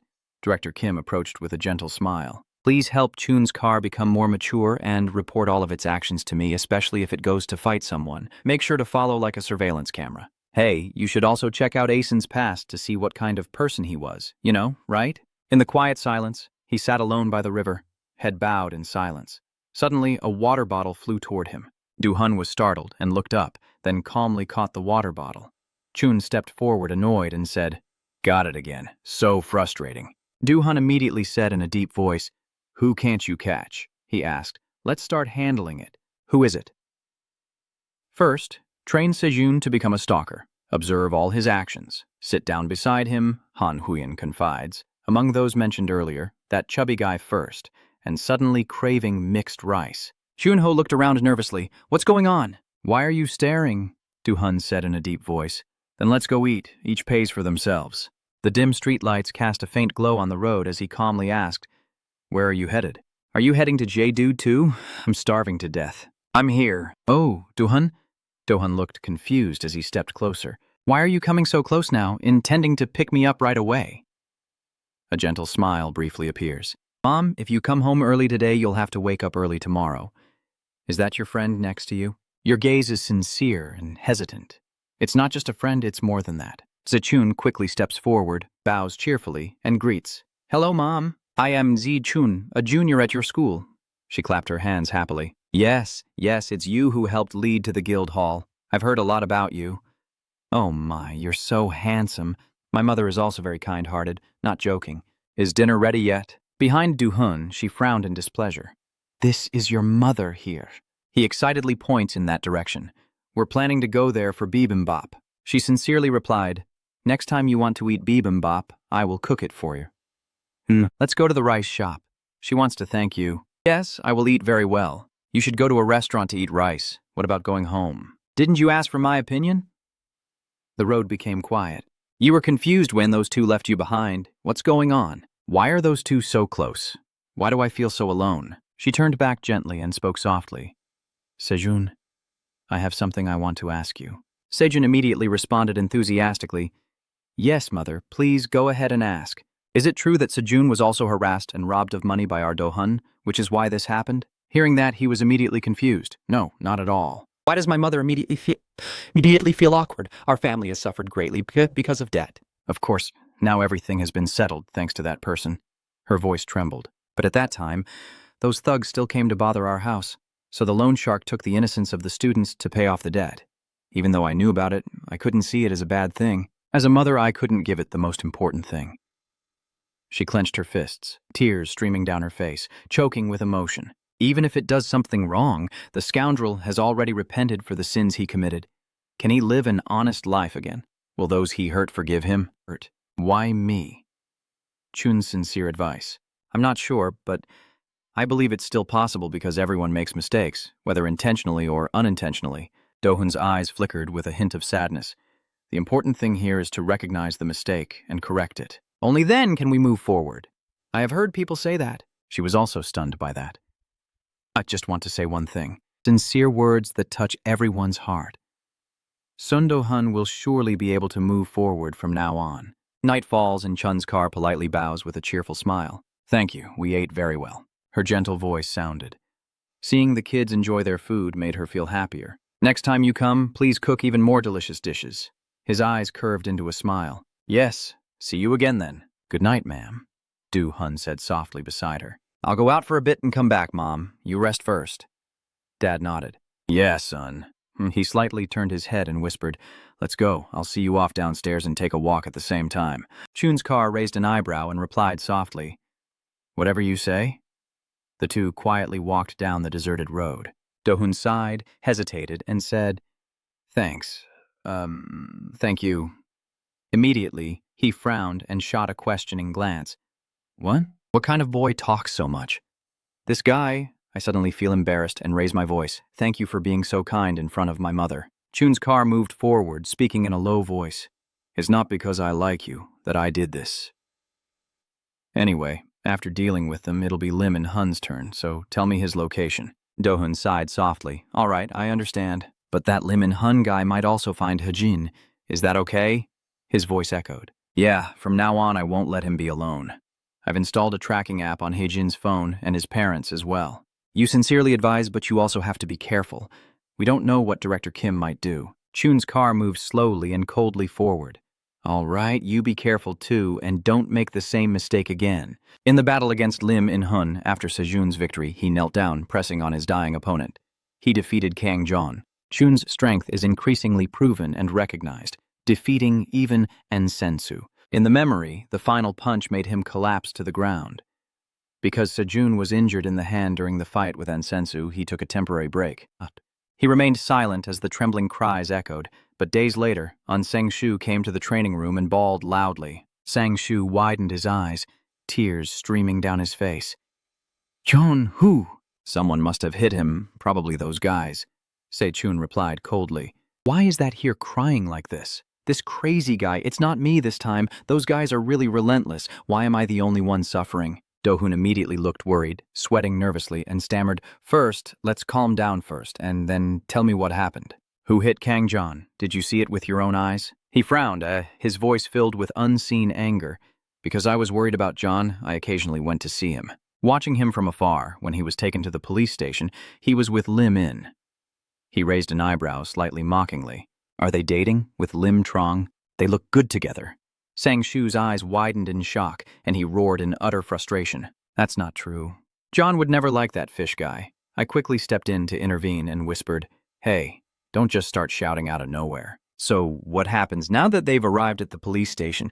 He spoke in a low, annoyed voice, veins bulging, and they left faster than I expected.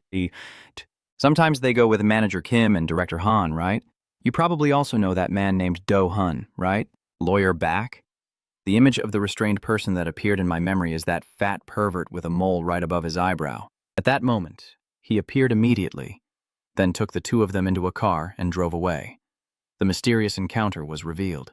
And the next day when I saw John on the way to Shu, I immediately caught him secretly wearing a full mask, which was suspicious.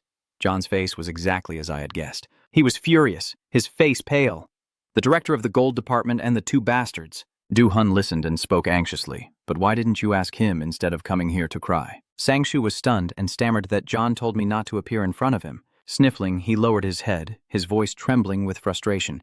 You guys know that I can only do so much alone. You stay silent. So, you mean we should team up and fight him? Is it because of that girlfriend? Sang-Shu hurriedly explained. It's not just because of that. There are many reasons, but the goal is the same. Aren't they all just killing Manager Kim and Director Han? He said in a low voice that John roughly told him Manager Kim was working on a project related to Chun's car. I think they are doing something really terrible. Chun Xie frowned, confused as he saw the guy pointing at him. Why all of a sudden, it's something related to your fighting ability, that's a natural talent. The guy looks completely calm, but it's clear he has excellent motor skills. Du Hun, you know him? I'm also good at talking about this kind of thing. How is that person doing? Sang-Shu frowns and looks serious. It's because you keep fighting non-stop that you're like this. Just rest properly and strengthen your lower body a bit, and the skills you've accumulated so far will improve a lot, especially if you train according to my schedule. Hun fell silent after hearing those calculating words. I really don't know how strong you'll become. What he said isn't wrong. Maybe he doesn't have any ulterior motives, right? Could it be that An Sang-Shu also hates Manager Kim? All right, let's do it. You seem a bit confused, that's all. He said in a deep voice, Fine, but I have one condition. The confident voice rang out. Jiang-Shu continued, never to touch John again. Chun's car approached, with a threatening gaze confronting the opponent. So say, he better not cause trouble.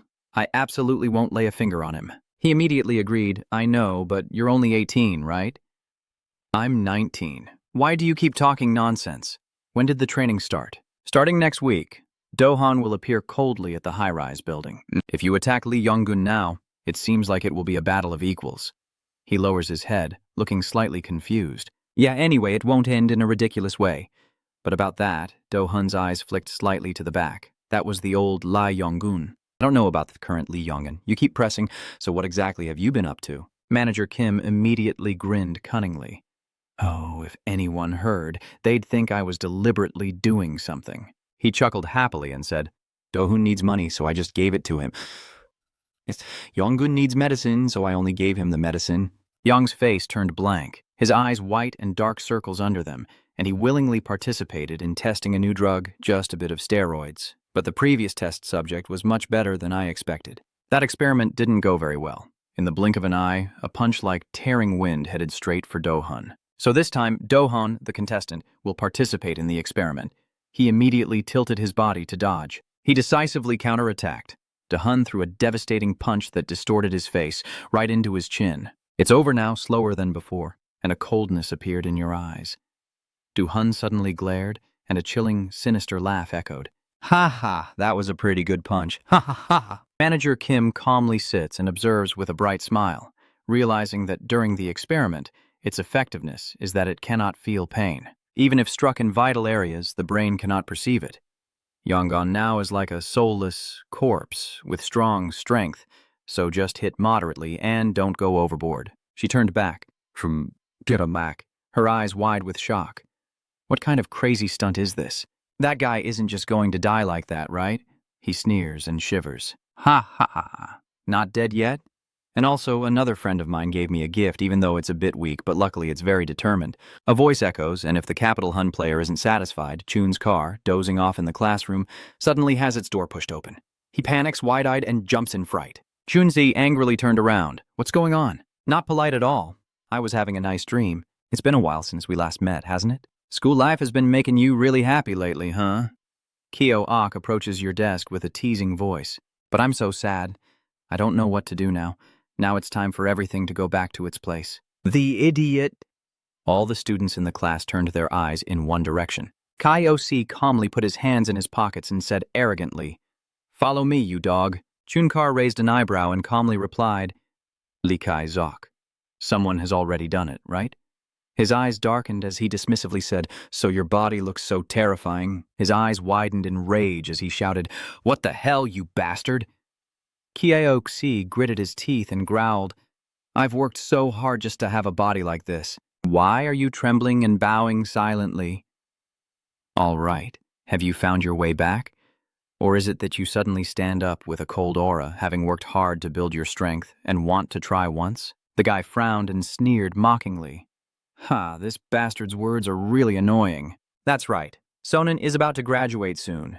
Do you now know who will become the boss? Sejun still shows no fear, calmly speaking. Do whatever you want. I don't care if you're a two-faced boss. Just don't go bullying innocent kids or stealing their love, and I won't care what you thugs do. Kyo-si grits his teeth and acts tough. You bastard, the provocative voice echoed. But then again, since Sun has already passed it on to you, right? He speaks in a deep, steady voice. After hearing the story and thinking it over, you still need to be beaten a bit longer before you can become a proper person. What do you think? He immediately burst out laughing arrogantly and said, "There's nothing left to think about." "You're definitely dead, aren't you?" Ki-ok threatens, eyes wide with alarm. "If you still think I am the same as before, then you are making a big mistake. And back then, it was just because I was careless." "You bastard." The person behind him feels uneasy and calls out softly in confusion. "Your car is shaking. I'll call the teacher." He speaks in a low, trembling voice. It's nothing." Suddenly, a hand reached out and grabbed his collar, a deep, furious voice echoing with anger. "You think that just because he's silent and trembling, he's showing off too much?" As soon as he finished speaking, a punch flew straight at his face. He coldly and decisively intervened, his face contorted as he pushed him back. "Isn't this a bit too much?" Tam's gaze becomes hazy, and he suddenly looks stunned, his eyes wide open. "Well, what is that? How fast is that?" "Is this guy also on drugs?" Seun warns coldly. "I already told you not to mess with those who are innocent." He loosens his tie and speaks in a deep voice. "If you think you can fight back with force, go ahead." Okay, furious, clenched his fists and charged forward. Try saying that one more time. But that punch just barely missed my head and made me shiver. Think I'm afraid? In that brief moment, he silently calculated. What's with this ridiculous punch? It seems jujitsu can't be used, so he's planning to attack another way to win, but he's leaving too many openings. Seun quietly observes the situation. With this approach, I can easily take control from behind in this stance. He charged forward with a fierce punch, but suddenly his eyes widened in shock. What is this?" The punch aimed straight at his arm. Kiok stepped closer, their eyes meeting. "Wow, you managed to dodge?" The guy grabs Seo's head and pulls it really hard. The continuous punches keep coming down with a gleeful look in his eyes. "Try avoiding this, and this too.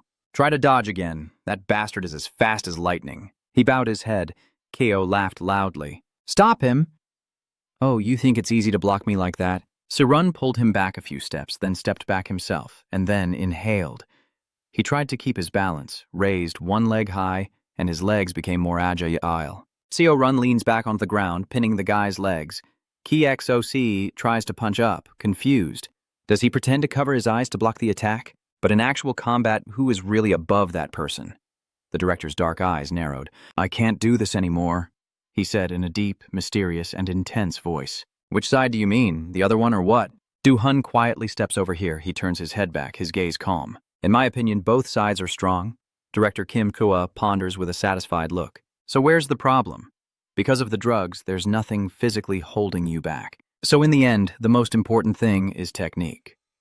Du-hun calmly replied, "People like you, even if you die and come back to life, won't understand, and you won't find any excuses or solutions." If you see a mountain, you don't think about turning back. You just keep climbing silently.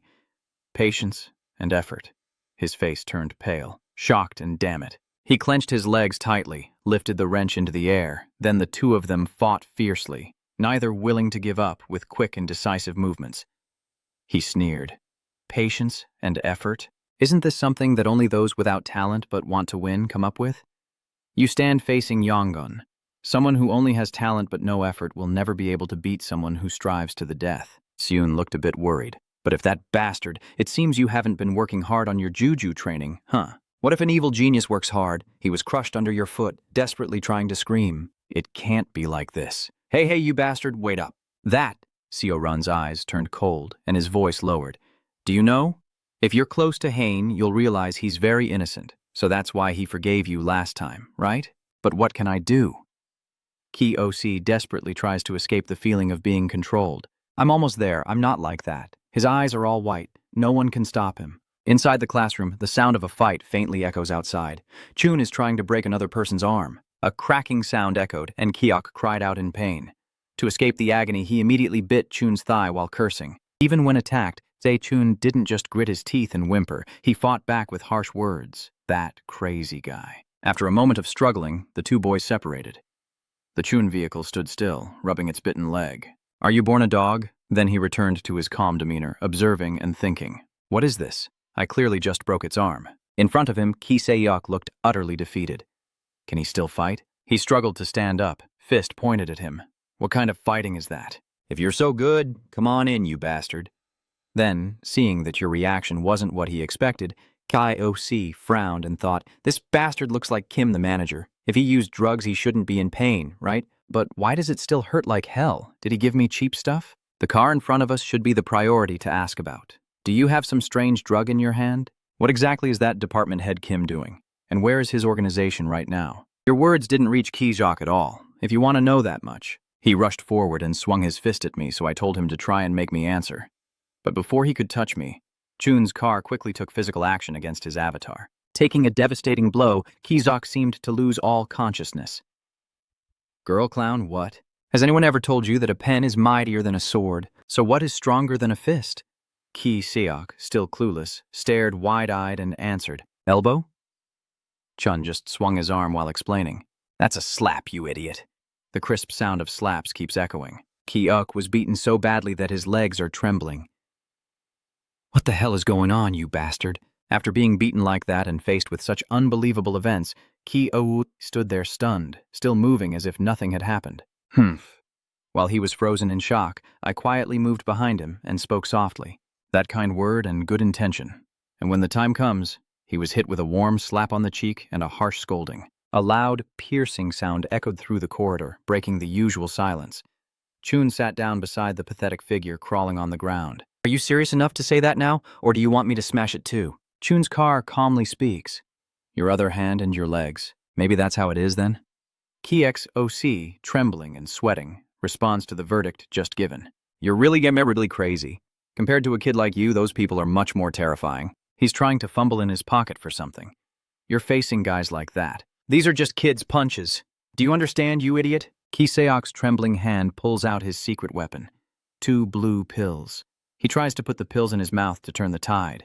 You're just a little punk compared to them, you bastard. I am the main character. Let the car go so he can get high. He kicked his leg to send the 2 pills flying, shocking Ki Seok. The man watched his items drift away and shouted, Don't think this guy is any different from a junkie now. Just kick him away. After that last kick, his face was distorted like a monkey eating chili. Chun also curiously picked up the pill and examined it. After looking at it for a while without noticing anything special, he asked, Is this it? Your Achilles heel? The guy stammered painfully. Give it to me, damn it, I have to drink it. Seeing him keep barking like that, Zae-chun got the urge to tease the dog and kept passing the pill back and forth. What is this medicine? If you tell me everything you know, I'll consider whether to give it to you. Don't go crazy, you bastard. He clenched his fist. Looks like I have to throw another punch. Hearing that he's about to get beaten again, the guy shouted loudly, Hold on, there's no other way. Ki-kok was forced to confess. That's just illegal drugs that athletes often use. Director Kim said that abusing them over a long period can be very harmful. I also don't really know what it looks like. Chun was asked further, Did you get it from Director Kim? Where did you meet him? The guy trembled as he replied, I also don't know where Director Kim is. It seems to be a mansion. Every time we meet again, it's at a different place. And I always get blindfolded and taken there. The medicine is randomly chosen by someone who then delivers it to me regularly. Seeing that he knows quite a bit, he decided to interrogate him on the spot. Who is that person? Are you talking about Director Kim's people? Ki-ok stammers. Ki-ok, when overwhelmed, widened his eyes and blurted out the name Jiang. Then he kept repeating some Jiang name I didn't know. He said he's in charge of making the medicine, but among all the people I've met, he's the most dangerous-looking guy. The memory flooded back as Ki-ok listened to the voice inside that room. Say that again, let me go. Please, that's enough. I want to stop the medication now. You all said that if I grew up, you would let me go, right? But he didn't let go and responded. No one said he was afraid to answer. Yeah, that Kim department head. Did In-Keon ask me if I am the Kim department head? Blackhead, for the first time seeing someone so arrogant, didn't know how to fight back. Isn't this the money he earned from the conference that you took away? You spent all of it on drugs, right? Tronkeon whispers closely. But what do I do now? I bought it at the employee price. If you quit now, you'll have to buy it at the original price. Is that okay? Are you planning to start living seriously? Then the black-headed guy pats your shoulder and tells you to think it over for one more day. It's not hard to take the easy path, but you keep choosing the difficult one. Just 1 year. Just one more year. Now is the crucial moment. After finishing, he walks away casually. If your answer tomorrow remains the same, I honestly don't know what I'll do, only feeling sorry for him standing there trembling, not knowing what to do. As night falls and the lonely sky appears, Kaeon is walking outside smoking when suddenly he stops in his tracks. The black car nearby makes a noise. Yes? Hello? Dung-gun answers the phone to report. I have found it already. Yes. I confirmed the transaction location with the drug dealer. I don't know what he said, but he kept responding repeatedly. Yes, but now I will let you out of this. If we get involved, we will have to shut down our business operations entirely. It's true, man. These bastards are very dangerous. The person on the other end is Aeon. I already know about that. Otherwise, stay undercover there for a few days to find out how many people come and go. He was a bit scared. Please don't, big brother, I beg you. But then something caught his attention. Yeah. Aeon boredly asked, Did you just curse a few times? What are you huffing about now? A young man approaches outside the car. Hey, mister, could I borrow your lighter for a moment? And if you want to live, please change the person you're talking to. Keon pressed his face close to the car window and said, Can you come down for a moment? If you don't want me to smash the windows of this expensive car, Dung-gun thought in panic. Damn it, it's over, and he might as well announce it now. Ah, it seems I've run into the guy working here. The person on the other end didn't seem panicked at all, but rather annoyed and bored. What? What are you doing that got you involved with them? Did you park your car in a suspicious way right in front of that place? Dung-gun also responds precisely.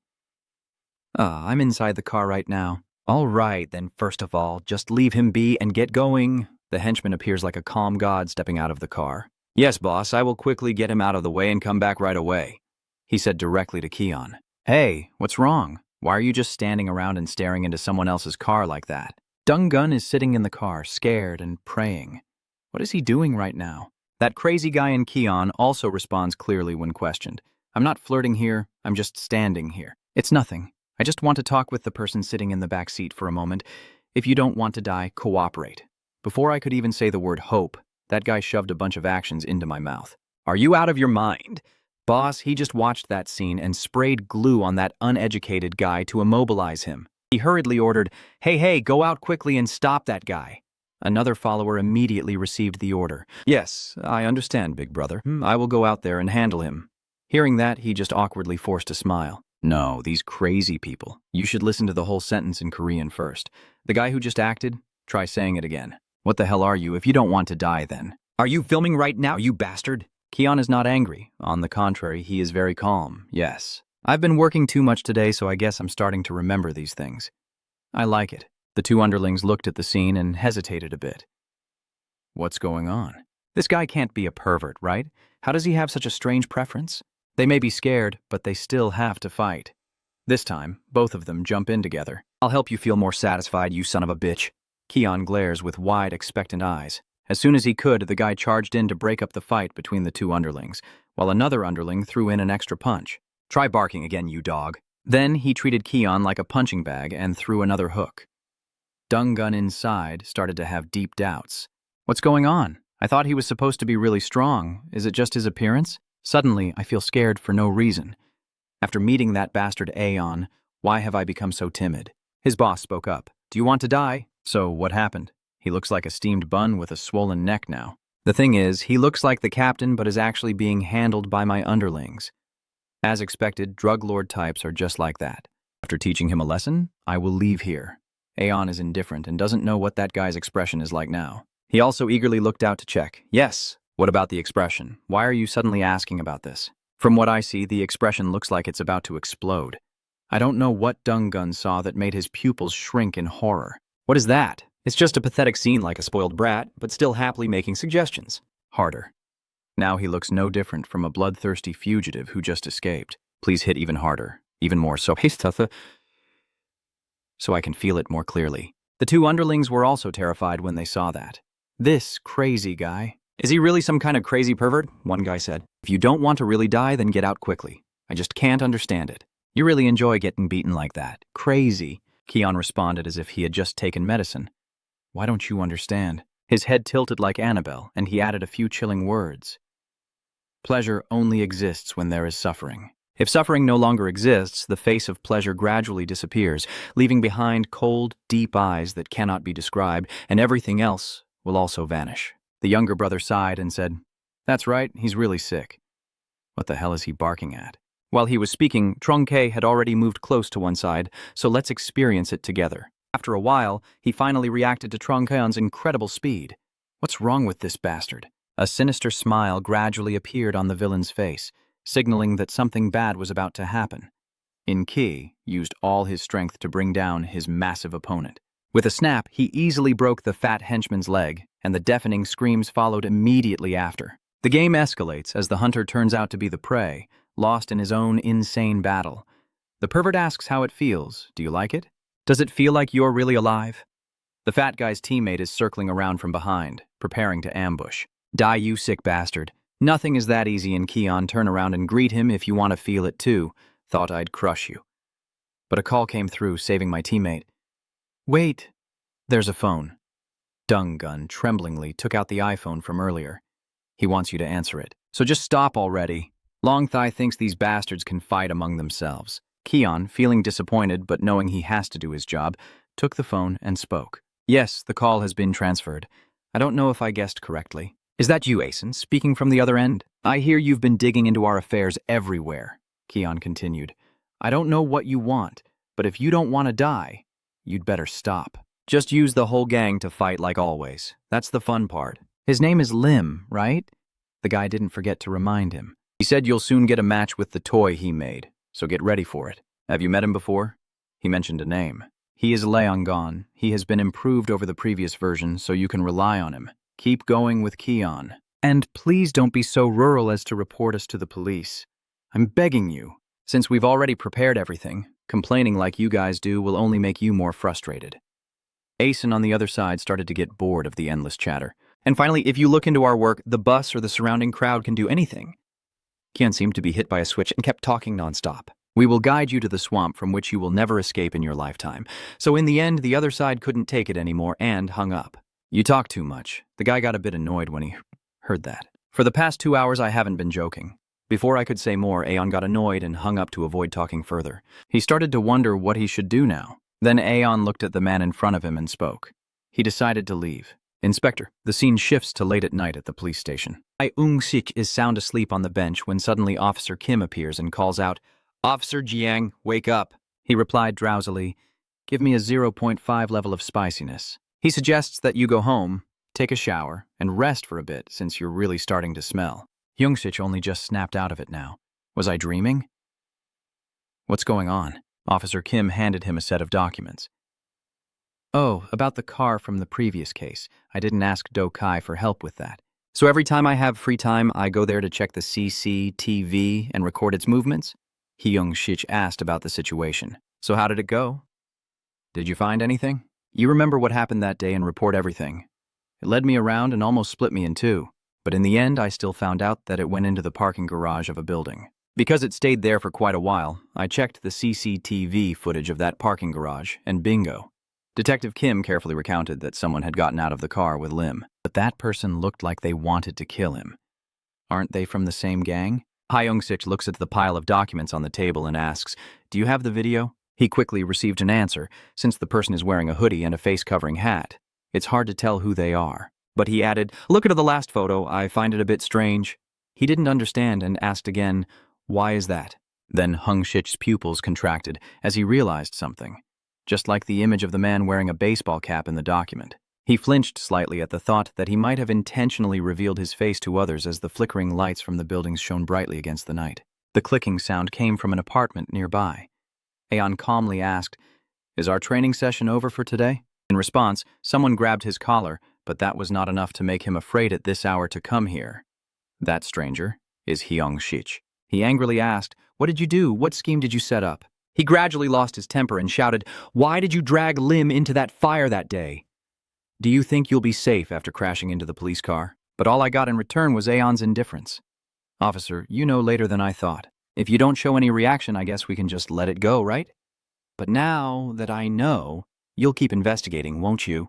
When Hyung-sik saw him like that, he questioned him. "What the hell is this dog? This is no joke. Do you want to go to jail? Do you know that the CCTV caught your face?"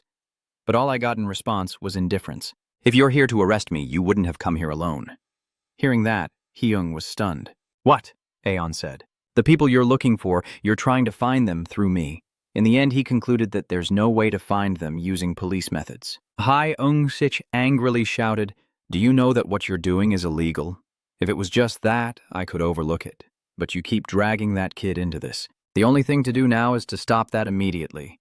Aeon responded calmly, "That car is my private vehicle. You already know that now." "So when do you plan to put an end to all of this? I know you're trying your best, but I can't keep waiting forever, right? They are manufacturing illegal drugs in a place that looks like a warehouse. And I heard they are making a type of drug to sell to students." Hyung-sik was stunned to hear the police officer say he didn't know how addicts could do anything. Compared to my criminal acts, it was nothing. "I think you should find and root out their hideout to prevent more victims." He held out his third eye and said, "Show us your authority, police officer." "Oh, do you want to hear his voice right now if needed? It seems like someone is in the warehouse at the moment." "Please, say something. Hey, you damn idiot, all our kids are dead." Hyung-sik immediately recognized this voice. If Do from Kaon Ion doesn't understand what's going on, then what does it matter? The voice on the other end continued. "And I ask you not to call the police in such a rural way anymore. Got it?" That voice made Hyung-sik stunned. "If you investigate us, I don't know what will happen to Chun's car and the others here. I'll personally send them to the swamp where they'll never escape for the rest of their lives." As soon as he said that, Aeon wanted to slam the phone down and complain. "He talks too much. They couldn't believe you said that," and shouted. "Was I joking all this time?" After making those guys leave, he asked, "What now?" The policeman decided to go. "Mr. Tianchi warns that they won't stop, and if the police keep chasing this case, they won't be able to protect everyone. I am someone with plenty of time, but all I can do is sit here and sell these tickets. If we ignore this, we won't be able to defeat the bad guys." Then Aeon also started rambling. "This is something the police officer can't do, but I can. Pretend you can't do it for me." He concluded his final words, leaving Hyung-sik in shock. "Fighting them is my answer." After a long silence, Hyung-sik finally spoke. "So, how has that kid with the ponytail been? Have any of you been involved in the Hain student's constant harassment and attempts to kill him?" He hesitated and said, "Wouldn't it be better to wait and stop it before it gets seriously hurt?" Aeon also responded, "There are many things that must be resolved personally, especially with people like Sejun who often blame themselves. Hyung-sik offers a hypothesis, but if Sejun is pushed too far and ends up becoming a criminal, what should we do? Then if so, even for justice or whatever, at that moment we all become fools. In times like that, there's nothing left but to trust." The conversation ended there, and the scene shifted to the academic affairs office. "No, that's not right. It really is like that. The principal really did have such a thing." Seeing the guest in front of her lose her composure, the principal quickly tried to calm her down. "Please, madam, stay calm." She kept shouting, "How can I stay calm? This is the second time." She shouted loudly, "It's that kid again. It's him. This time, it's because of him that my well-behaved child broke her arm." The principal quickly whispered into her ear, "After all, your child's father is quite close to Director Lai." She retorted with disdain, Oh my God, don't come near me. Right now, just a little connection is enough for those bullies to get away with everything. That woman seemed ready to tear Chun apart and pointedly looked him in the face. This time, I won't let it go. This time, my husband will call the police, so you better handle it yourselves. Call the director, or whoever here. I will definitely make that kid regret it. Another teacher stepped in to mediate, madam, but kids usually just joke around. Accidents happen sometimes. Besides, part of the reason this time is also because of that kid. But she doesn't want to let this go and keeps causing trouble. The principal is about to say something again. What do you know about this teacher? Do you understand my son better than I do? I am the one who knows my son best. I know how obedient he is. Chun's car looked at the mess in front of it and thought to itself, I should have broken both legs. Meanwhile, she kept making a fuss. What kind of person will that kid become when he grows up? How could the teacher know if the thug who robbed and murdered would kill again in the future? Outside, a teacher called out to him. I think the principal needs to step out for a moment. He asked back with curiosity. Huh? What's wrong? That old hag still so bitter and sharp-tongued. Whatever the matter, I always want to see her. Is that the talented director coming already? He hurriedly explained, No, it's not about that in the corridor. She rushed out before he could finish speaking. There's nothing wrong with the corridor, but as soon as she saw it, she got excited. She gasped in surprise and stammered, Is all of this really happening? Chun Hyu peeks out curiously. What is that? That voice rang out again, with no choice but to trust. If Seiyun truly has nothing to do with those bad people anymore. A man spoke outside the corridor. It's still a lot of trouble anyway. I told you to think it over a bit more. Thanks to Sejun, everyone escaped from hell. It was Do-hun and a bunch of students standing outside.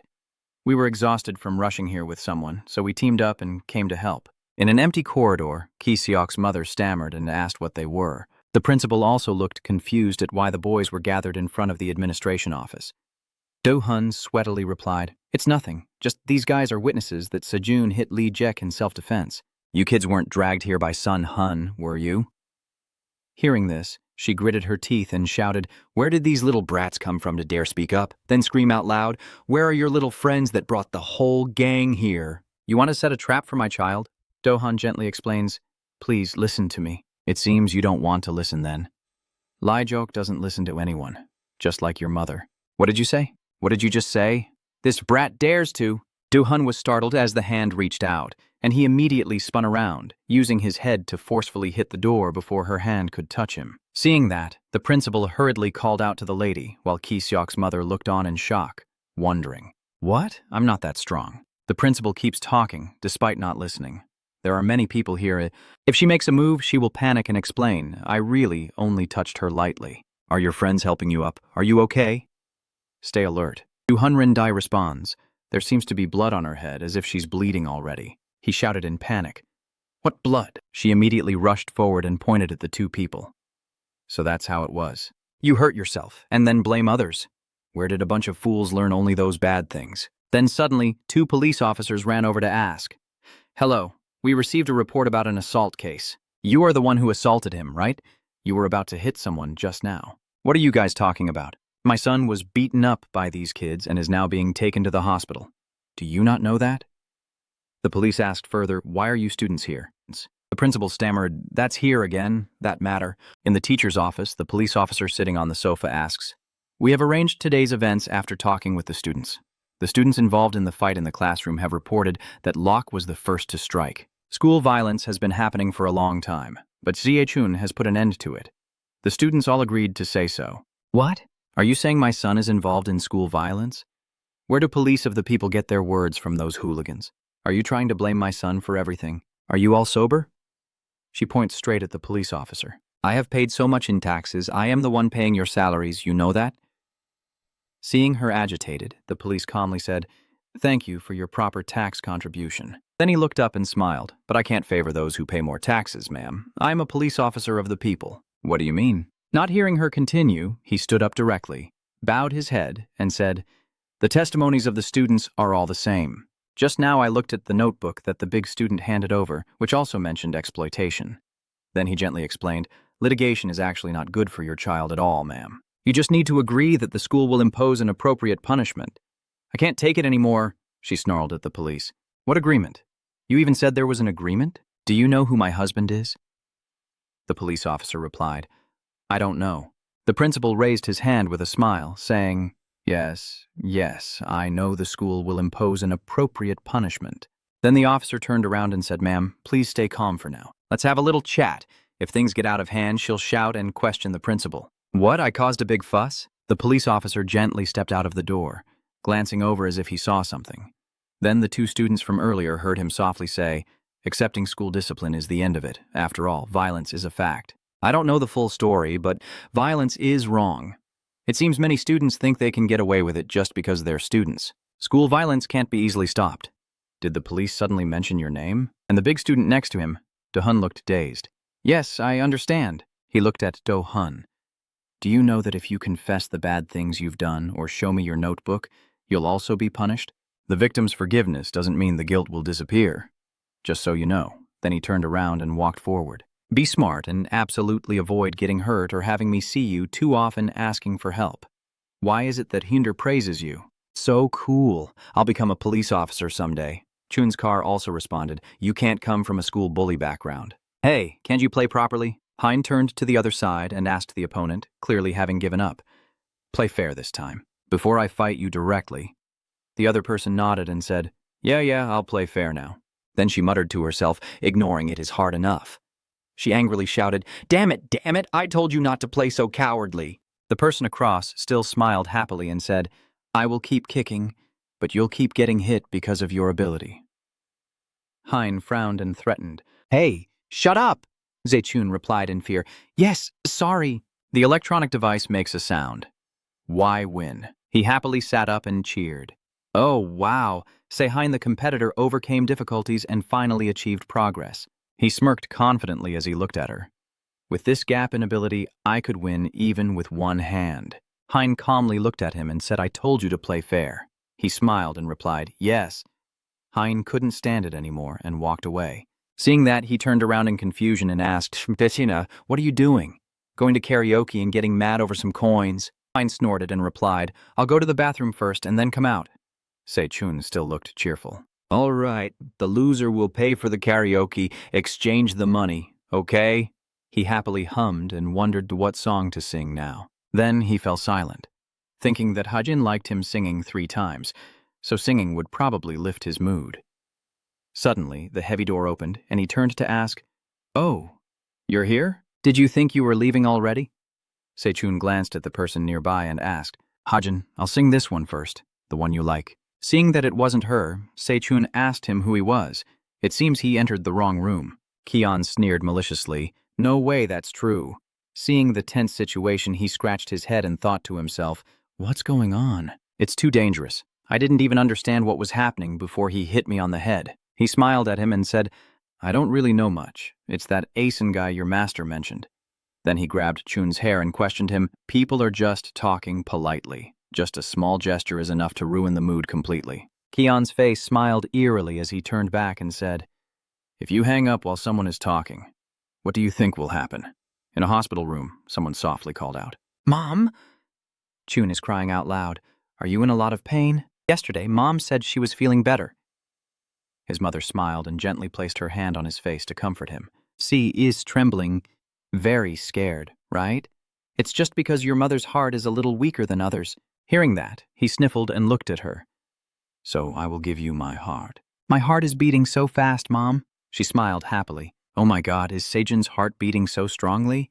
Then we're so lucky, he's just like his dad. Even so, don't eat too many foods that can cause weight gain. You need to grow tall like Dad and stay healthy, understood? The man sitting next to them sat silently with a sad expression.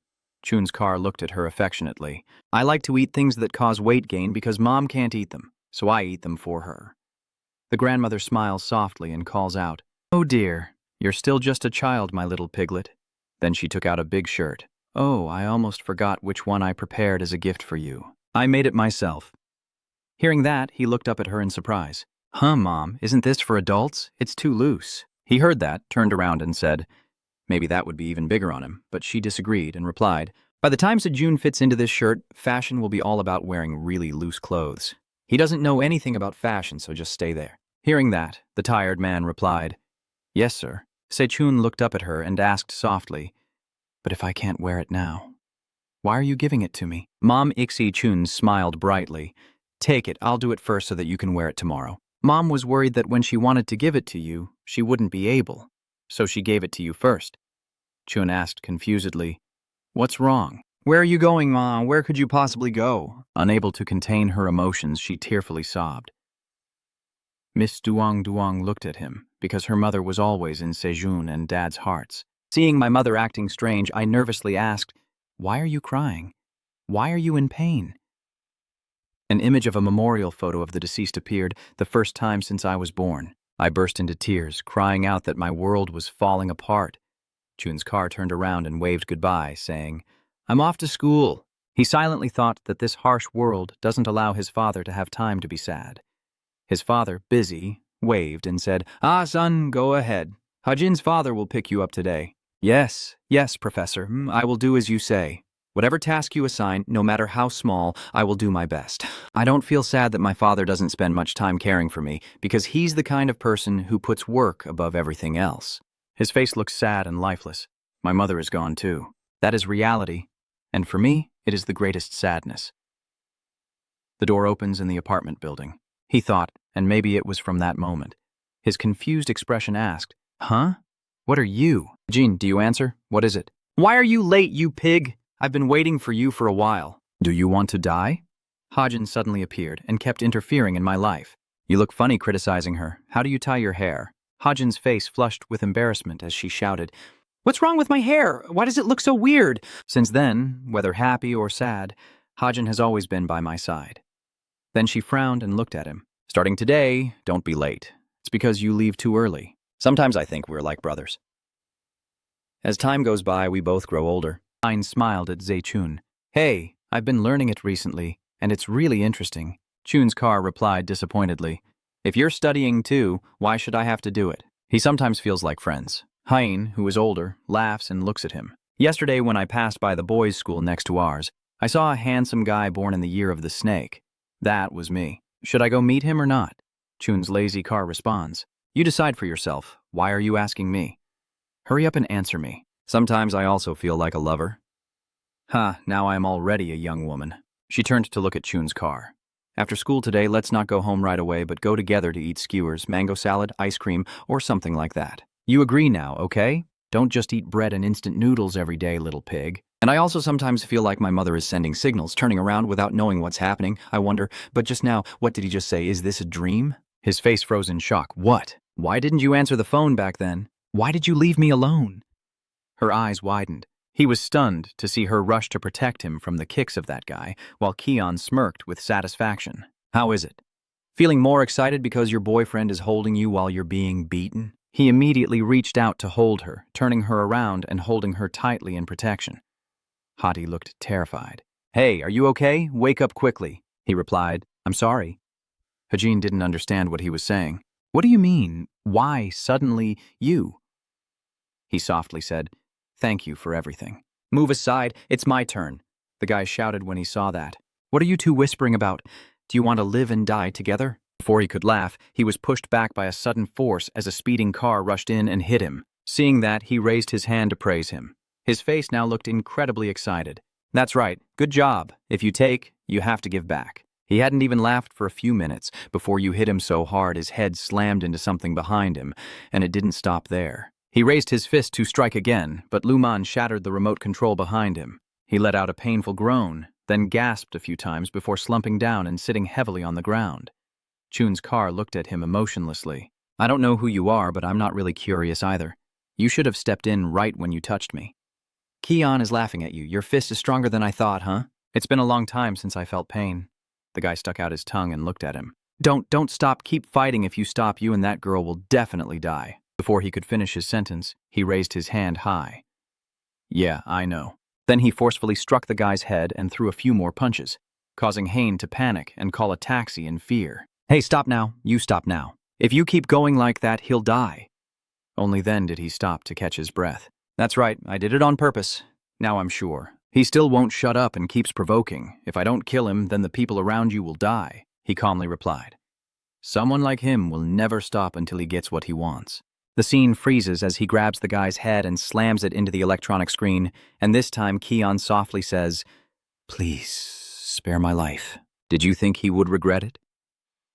The fool's face was laughing like a crazy person. You think I will beg you like that? Time is limited, Sejun. If you don't kill me before the police arrive, Keon will keep provoking you, and I will kill everyone close to you. Of course, the first one will be your lover.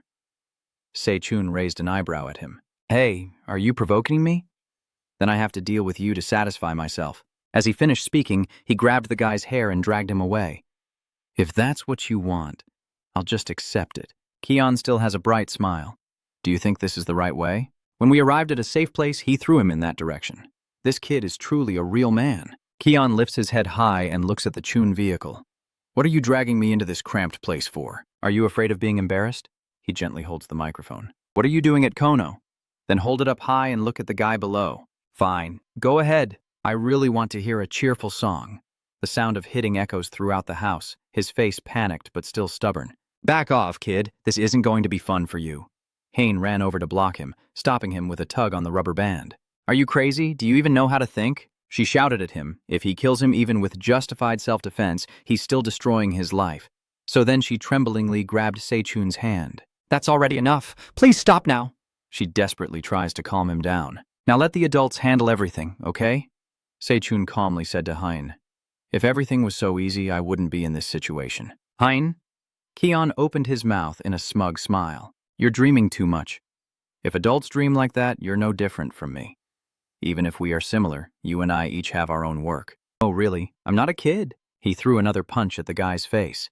Shut up, kid. The adult is talking. She frowned, tears welling up, stopping for a moment, panicking inside and thinking, please, someone help me. The lazy thug taunted mockingly, time's almost up. There's no second chance. Are you going to miss this chance? What are you going to say? Hearing that, he raised the microphone again. Don't worry, I won't miss it. Hein shouted, Chun, you can't. He also laughed and said, that's right, let's end it. Suddenly, someone rushed out, quickly holding on to Zechun to stop his actions. Sangshu holds him tightly and says, if he dies, you won't be at peace. Seyun, we've promised each other many things. You can't go to jail.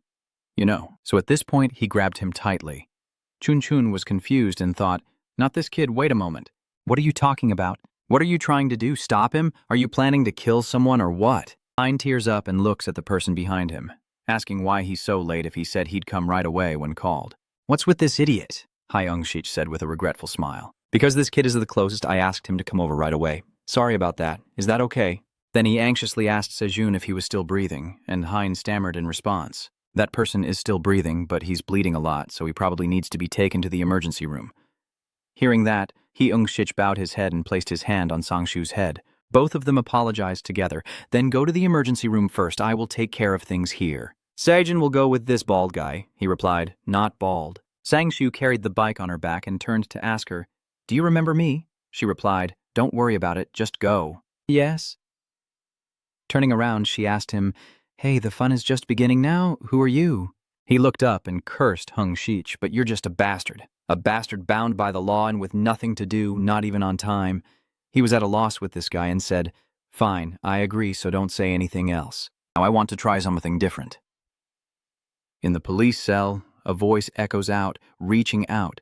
That guy, he's handcuffed and still in jail. Kay still laughs and asks, what's going on? Is there something special? Do you like being a detective? Hai Ungshich replied, yes, I really like it. It would be great if you liked it too. He asked further, but lately the criminal police have been really busy, right? No one is working here. Call me a bowl of soup. I haven't eaten it in a long time. Hai Ungshich flipped the bird. Sorry, I don't usually spend money on bugs. Instead, eat a little, order delivery, and go to sleep. In the cheerful cafe, she smiles and praises him. The criminal police are so adorable. What's your name? I can easily escape now, but I'm really tired. So can I stay here for one night? Are you going alone? He kept talking. Since I'm in a good mood today, I'll treat you to a meal, so go ahead and order. Hey, where did you go? Leaving me alone, huh? I saw him walk far away and looked back to ask, are you really going? This is the first time I've ever seen something like this. The criminals' rights have disappeared. They've all vanished. What's wrong with this life? Seeing everything so dark, he feels so hopeless and wonders what's going on. Are you about to turn off the lights and let me sleep now? I like you a lot, kid. Suddenly, a foot stepped on his hand, and before he could understand what was happening, he was forcefully kicked hard by that person. Why suddenly, Auntie? Keon looked up, expression like he didn't know what pain was, and still smiled. Did you think I left so you turned off the lights to save face? Huh. Homicide detectives can't hear the smell of shit? Who's there? The voice suddenly echoes in silence. Why are you so noisy? Oh, is that your familiar voice? Are you a cop? No, I don't have any information. Before I could finish asking, I was grabbed by the hair and immediately dragged out of the cell. Keon excitedly looked at the person opposite him and said, Are you planning to lock me up like this and then beat me? You like doing that at the police station? The man in the hat sneered mockingly. Seeing that, he still smiled and asked, Why are you laughing at me when I'm over here? The other replied, No, that's not it, let me tell you. Hearing someone from the past, that kid is just like you now. The more right it is, the more he grins and shows his teeth. But when I left here, it could no longer smile. Do you know why? Aeon continued. That kid's mouth is gone now. That's really something to look forward to. He laughed loudly. So what now? This is the South Korean police station. Keon didn't finish his sentence before he managed to carry the burden. He was beaten to a pulp, but Keon still stubbornly shouted, This damn bastard is on a different level. Aeon grabs Trong Keon's collar and asks if he can handle the consequences. That's not necessary. If you do it the way you usually do, there won't be any problem. Keon is confused. What do you think our method is? Aeon smugly explains. Now there's no one around to witness, and the power's just gone out, so there's no CCTV either. Besides, who would believe the words of someone just caught red-handed for juvenile abuse, even though you're basically a criminal and not me? And Keon teasingly replied, Damn it, you're right. Just now you and that police officer, is this world going crazy? The police follow the law but fake the scene, along with that bastard impersonating a security guard of unknown origin. Aeon raises the hammer and curses. Now you understand, don't you? Scum like you should first suffer physical punishment, like being chopped into pieces with a meat cleaver, before facing legal consequences. And Keon, confused, asked if that was a meat cleaver. Aeon slammed his fist into his head. I use that at home, you bastard. And Keon, overwhelmed, he shouted that he was starting to be afraid. Wait a minute. Does this mean I really might die? How can Aeon still be laughing after questioning this? In Keon, helpless and threatening. Using weapons is illegal, and if not, it's the end. Keon tremblingly points, revealing the deadly arrogance of the arrogant bastard. I'll wait for you to see if this bastard has more behind you. Keon despises you. You should know how to read the situation and choose your words. Do you know what happens to bastards who get beaten and twisted like a worm? Suddenly, Keon grabbed Aeon by the arm. You bastard, wait a minute. Aeon said nothing and punched Keon again. By this point, Keon was already battered and twisted beyond recognition. Aeon starts counting. Still quite a few left. 1, 2, 3, 4. Aeon is like the embodiment of a demon. Just endure a little. I know how not to kill someone, so don't worry, Aeon muttered to himself, then continued tormenting Keon. Everything was happening right at the police station across from the hospital, when suddenly the car spoke up. Hajin, I'm fine. The doctor said it's not serious. Just need to rest for a few days and you'll be okay. Hajin shouted in agitation. What do you mean everything's fine? This idiot's head was smashed open earlier, bleeding all over, and I still have doubts about that person from earlier. Who is it after all? Why did they do this? Could it be related to me? Hein cried and begged. It was because of what happened that day that you were in danger, wasn't it? Hajin, Chun's car goes straight ahead. You're overestimating yourself. This world cares less about you than you think. Hajin casually punches the Chun car. You look like you want to die and come back to life. I'm the patient here. Hajin warned him with the mix of scolding. Don't think you can just brush this off like it's nothing, you pig. I have to go back to the gym and train, so please don't come and cause trouble. Chun's car confirms I didn't cause any problems, so that's not true. The police officer will handle it himself, Seon suddenly said. Aeon is so late that he might as well not come, but the doctor said there's no serious problem. Aeon hesitates. Hein, let me have a private talk with Zechun for a moment. Hein looked a bit surprised. I know already. What are you curious about? It's been a long time since I saw his serious face like that. Zechun asked nervously. Are you okay? Is something wrong? Aeon admitted and apologized, saying he didn't expect that guy to come looking for you so suddenly. So nodded, so that guy was also on their side. Aeon replied that it's a bigger criminal organization than he thought. He was planning to handle it himself, but now you've been dragged into it. By the way, can I ask how things are going with the car and the curtain? Aeon introduced the person earlier as the operator of an illegal drug manufacturing plant, apparently supplying some students. A fierce face appeared. Aeon continued to say that if he ever met Leongon, he wouldn't know what he would look like, and it would be quite dangerous. Aeon thought that this matter should be handled by him and Officer Jiang, so now you should stop. Chun opposes, no you can't. Immediately, Chun insists that I heard on Sang-shu say I have something to do. The leaders of that organization, called Director Han and Department Head Kim, recorded your fight and illegally broadcasted it to make money from the footage. Se-chun analyzes that if they stop now, those guys will definitely avoid confrontation by escaping. So if La Yonggon, Director Han, and Manager Kim come up to the surface themselves, I'll be the bait. Chun's car is full of ambition. Only then can we catch all of them and those who watched the video. That's the only way to make them pay. Se-chun is in a hurry. What's the situation? Own. First, recover your body and don't let yourself fall into that state again. Se-chun asked, are you leaving now? And what happened to that addict earlier? Aeon remembered his answer. Well, he remembered Keon's face. His cheekbone and jawbone are shattered, and his teeth are broken and all fractured. Aeon numbingly replied, just let him be destroyed. The Chun vehicle suddenly appeared in the detention room and injured itself? On the other side, Director Kim reported that it was already heavily injured since the scene was first discovered. According to the police, it's unreasonable for him to have self-harmed in the detention room. Right, you bastard, even if he's a monster. Manager Kim desperately advised, knowing we didn't make a big deal out of this, so it seems he did it. After all, he has some connection with the police. Why did that crazy guy go to Lim Si-chun and cause trouble? Just do exactly what you're told, and it's done. That's why I really hate those addicts. Manager Kim expressed his helplessness, still unaware and unconscious, not knowing why he kept seeking help. For now, closing the factory seems to be the best option. Jun-yu didn't really care. It sounded like something big was happening. He didn't hear the saying that attack is the best defense, suddenly craving some orange fish. He ignored Director Kim's annoyed face and asserted that if he was afraid of being attacked, he would just be dragged away.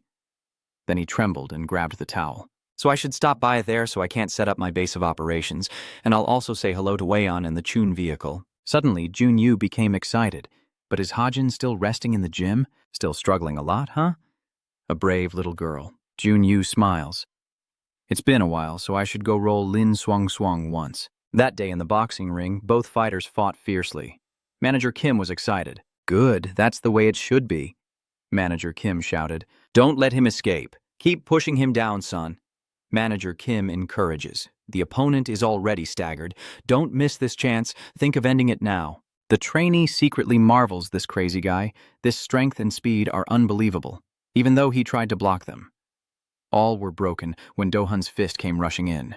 He thought he couldn't dodge and had to take the hit. The student reluctantly blocks an attack from Do-hun, but before he can regain his composure, he throws a light punch. The student managed to avoid it again, and Manager Kim's smile grew even wider. That was a perfect strike. It's over. The trainee is crying silently. Kim, the manager, said it was just a light boxing training. Manager Kim happily watches as the student collapses. That will never happen here. Do-hun asked worriedly, are you okay? The student is trembling. It's okay, you've already struggled enough. Are you really a high school student? Do-hun wondered. Do I look that old?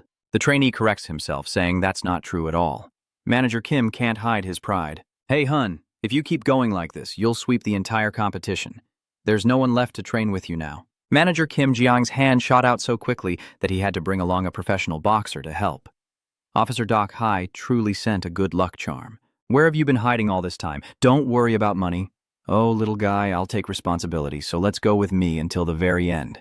Do-hun smiles happily and says, thank you, manager. I will train hard. He thought to himself, his voice was so loud. Manager Kim's saliva carried the flavor of life. Truly hard to find someone as talented and hard-working as him. Until now, you've really only competed against opponents of your own level. Besides professional athletes, you probably haven't lost to anyone else. Do-hun wondered, how does it work when fighting under boxing rules? Manager Kim agrees. Yes, boxing indeed. So what do you think? Do-hun asked. That's right, both of you. At this point, the rules are explained.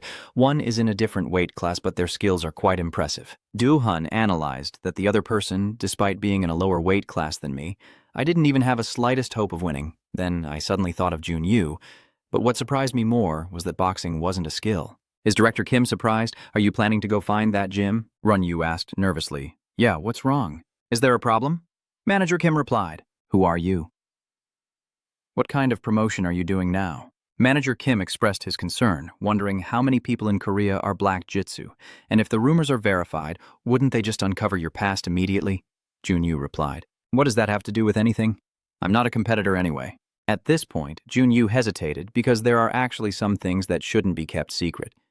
Director Kim then suggested a different approach. Anyway, that schoolboy with the ponytail is injured, so he probably won't go to the gym. I have a better idea, so you go to work first. Junyu looked disgusted. Sigh. I really hate going to work. Maybe I should ask for a leave. Soon it was late afternoon, and someone called in the office. Junyu hesitated. The manager spoke up.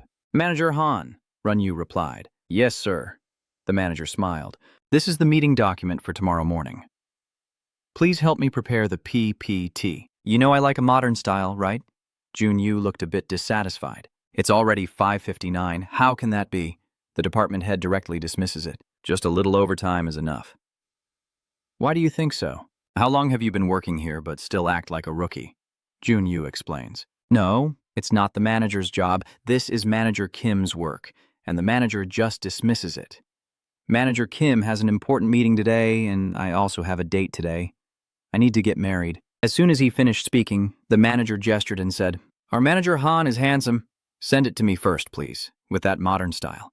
Junyu was speechless. You bastard! After finishing work, Junyu sighed and stayed late again. Since it wasn't rush hour, there wasn't much traffic. He just stood in front of the elevator, trembling slightly as he watched the scene inside. Runyu bowed slightly and said, Hello, Vice Director. Du-Yu just glanced at him. Di-Hun hurriedly said, Wait a moment before you transfer. Junyu replied, Yes. Di-Hun looked apologetic. Sorry, Vice Director, I couldn't confirm the time. Everyone has already finished work. Du-Yu orders. Secretary Kang, I will go down first, so please take another helicopter to get the documents on my desk and bring them here. I forgot already. Di-Hun was flustered. The documents on the table. I will bring them now. Du-Wu urged. Come in, employee. Runyu desperately refuses. No need. I will take another trip. But Du-Yu insists. Hurry up and get in. Junyu had no choice but to agree. Yes. My uncle also found it strange. What's going on? That sensitive bastard is riding the elevator with some ordinary staff again? That bastard who just took the elevator with me was disgusting enough. Junyu pressed the floor button, and a silence settled over the space. Are you going to school? Runyu replied, No. Du-Yu asked further, so it's about exercising. Junyu looked confused and said, Why would I ask about that if not? Then why are you at the company? Are you questioning me while carrying your backpack to work? You bastard, are you a kid or what? Du-Yu nonchalantly said, It's convenient, so more people have been carrying it around lately. Du-Yu Duong, with a tough look, asks, Is your mother doing well? Dun-Yu's face darkened. What did you just say? Oh, right. He mocks him. Your mother has been gone for a while, hasn't she? I completely forgot I mixed up one of the women my father cheated with. Sorry about that. Du-Yu insults him, shouldn't he? A bastard kid with no known background. I don't know what your father was thinking to let you into the company. Du-Yu warns you. Don't even think about anything else. Just do your job properly down there. Clean up the VIP lounge and handle the petty cash. That's the blood running through your veins. Just like your mother. Du-Yu continues. You probably watch things like movies and TV shows, so don't think nonsense. Since you have half of his blood, I'll tell you the highest place you can climb to is where he stands. Du-Yu confirms. Get out of my bathroom and toilet. That's the highest place you can reach. Run. Yu wishes he could do something to him. Du-Yu simply says, Oh, and don't think you'll get paid for overtime. Junyu suddenly smiles from behind. That crazy guy is still as boring as ever. He picked up the phone and said, How important is a toilet? If you're using it and suddenly can't, wouldn't that be frustrating? On the other end, Manager Kim replied, Yeah, it's done, right? How is Le-Yongon? Kim, department head, exclaimed, He's in the best condition now, so I'll get ready. Junyu instructed to inform the VIPs that the broadcast date has been postponed to next week, citing the match between Le-Yongon and Im Chun. Suddenly, a terrifying pair of eyes appeared behind Run Wong, revealing Yongon hiding a brick in ambush. This match will be a bit intense. Early dawn at the mansion. Manager Kim was curious, but why did he suddenly proceed? You said to wait until Chun's condition improved. Junyu immediately declared, I plan to let my eldest son know, since he doesn't seem to understand very well. Manager Kim immediately realized, oh, it's that vice director with a shady background, so you're telling him something. Run Yu, the young child, takes a sip of water. Everything that turns this world upside down begins in darkness. First, Junyu analyzes those who own everything that money can buy and begins to obsess over things that cannot be bought with money, revealing scenes of violence, stimulation, and illegality. Suppose the news report about the female students group assault starts and ends there. It would be very confusing. Junyu explains that Im-chun is her friend and is seeking revenge by finding those who harmed her through violence. We protect and support by broadcasting all of that, just like endorsing the embodiment of justice, which is the feeling of justifying and relieving oneself psychologically. Junyu bitterly laughs. That damn vice director thought I was only cleaning up shit for VIPs. But in the end, he didn't realize that I am the one holding the lives of those VIPs. Manager Kim paused for a moment, then asked where this was. Junyu, without hesitation, replied, "This is the school, the perfect setting for students to fight. Contact Sun, the student, and tell him that after finishing school next week, to leave Hun's car there and then say there's an urgent matter at home before leaving." Director Kim questioned, "Isn't that too obvious?" Junyu doesn't care anyway. After all, Lai Yonggun won't be useful in the future, and maybe the two of them can even plan something in advance. Manager Kim wonders if this time, if he knows Lai Yonggun is coming, he will spare Sun's mother's hand. Junyu, the team leader, responds, "Forget it, it's useless. After all, Sun's main purpose is to train the Chuni vehicle." Manager Kim is curious, "So who do you want to win this match?" Back to reality as Yonggun attacked from behind, Junyu replied, Not sure yet. Anyway, it's more exciting if the Chuni car wins, right? But I don't really know because Lai Yonggun isn't the type to guess things. The scene shifts to this afternoon, with Yonggun's eyes filled with intense excitement. Zai-chun, frightened, turns back and narrowly avoids Yonggun's thrown brick. Is there anything even Yonggun is surprised by? Chun's car punches hard into Yonggun's leg. The somersault leaves Yonggun stunned. What the hell is this bastard? Chun's vehicle slides past the opponent. Yonggun loses his momentum. Damn it! Before Yonggun could finish speaking, the Chun vehicle grabbed his collar. Zai-chun whispers softly into Yonggun's ear. We finally meet. Li Yonggun is very happy to see you and me, but now Yonggun is desperate, you bastard. You knew I would come? Zai-chun sneered. Say nothing because it really stinks.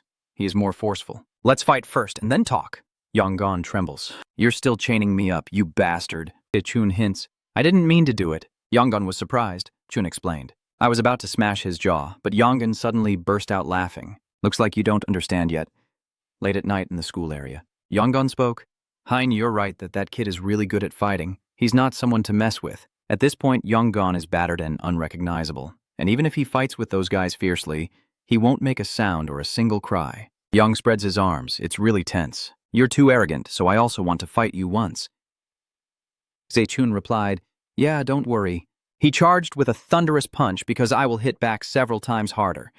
The sound of the punch was so loud that it could be heard even in Vungtao, and Zai-chun was struck repeatedly, but he quickly realized something was off. He hit exactly when he was unprepared, yet he was unharmed. Even now, Yonggun still smiles. You really lack strength.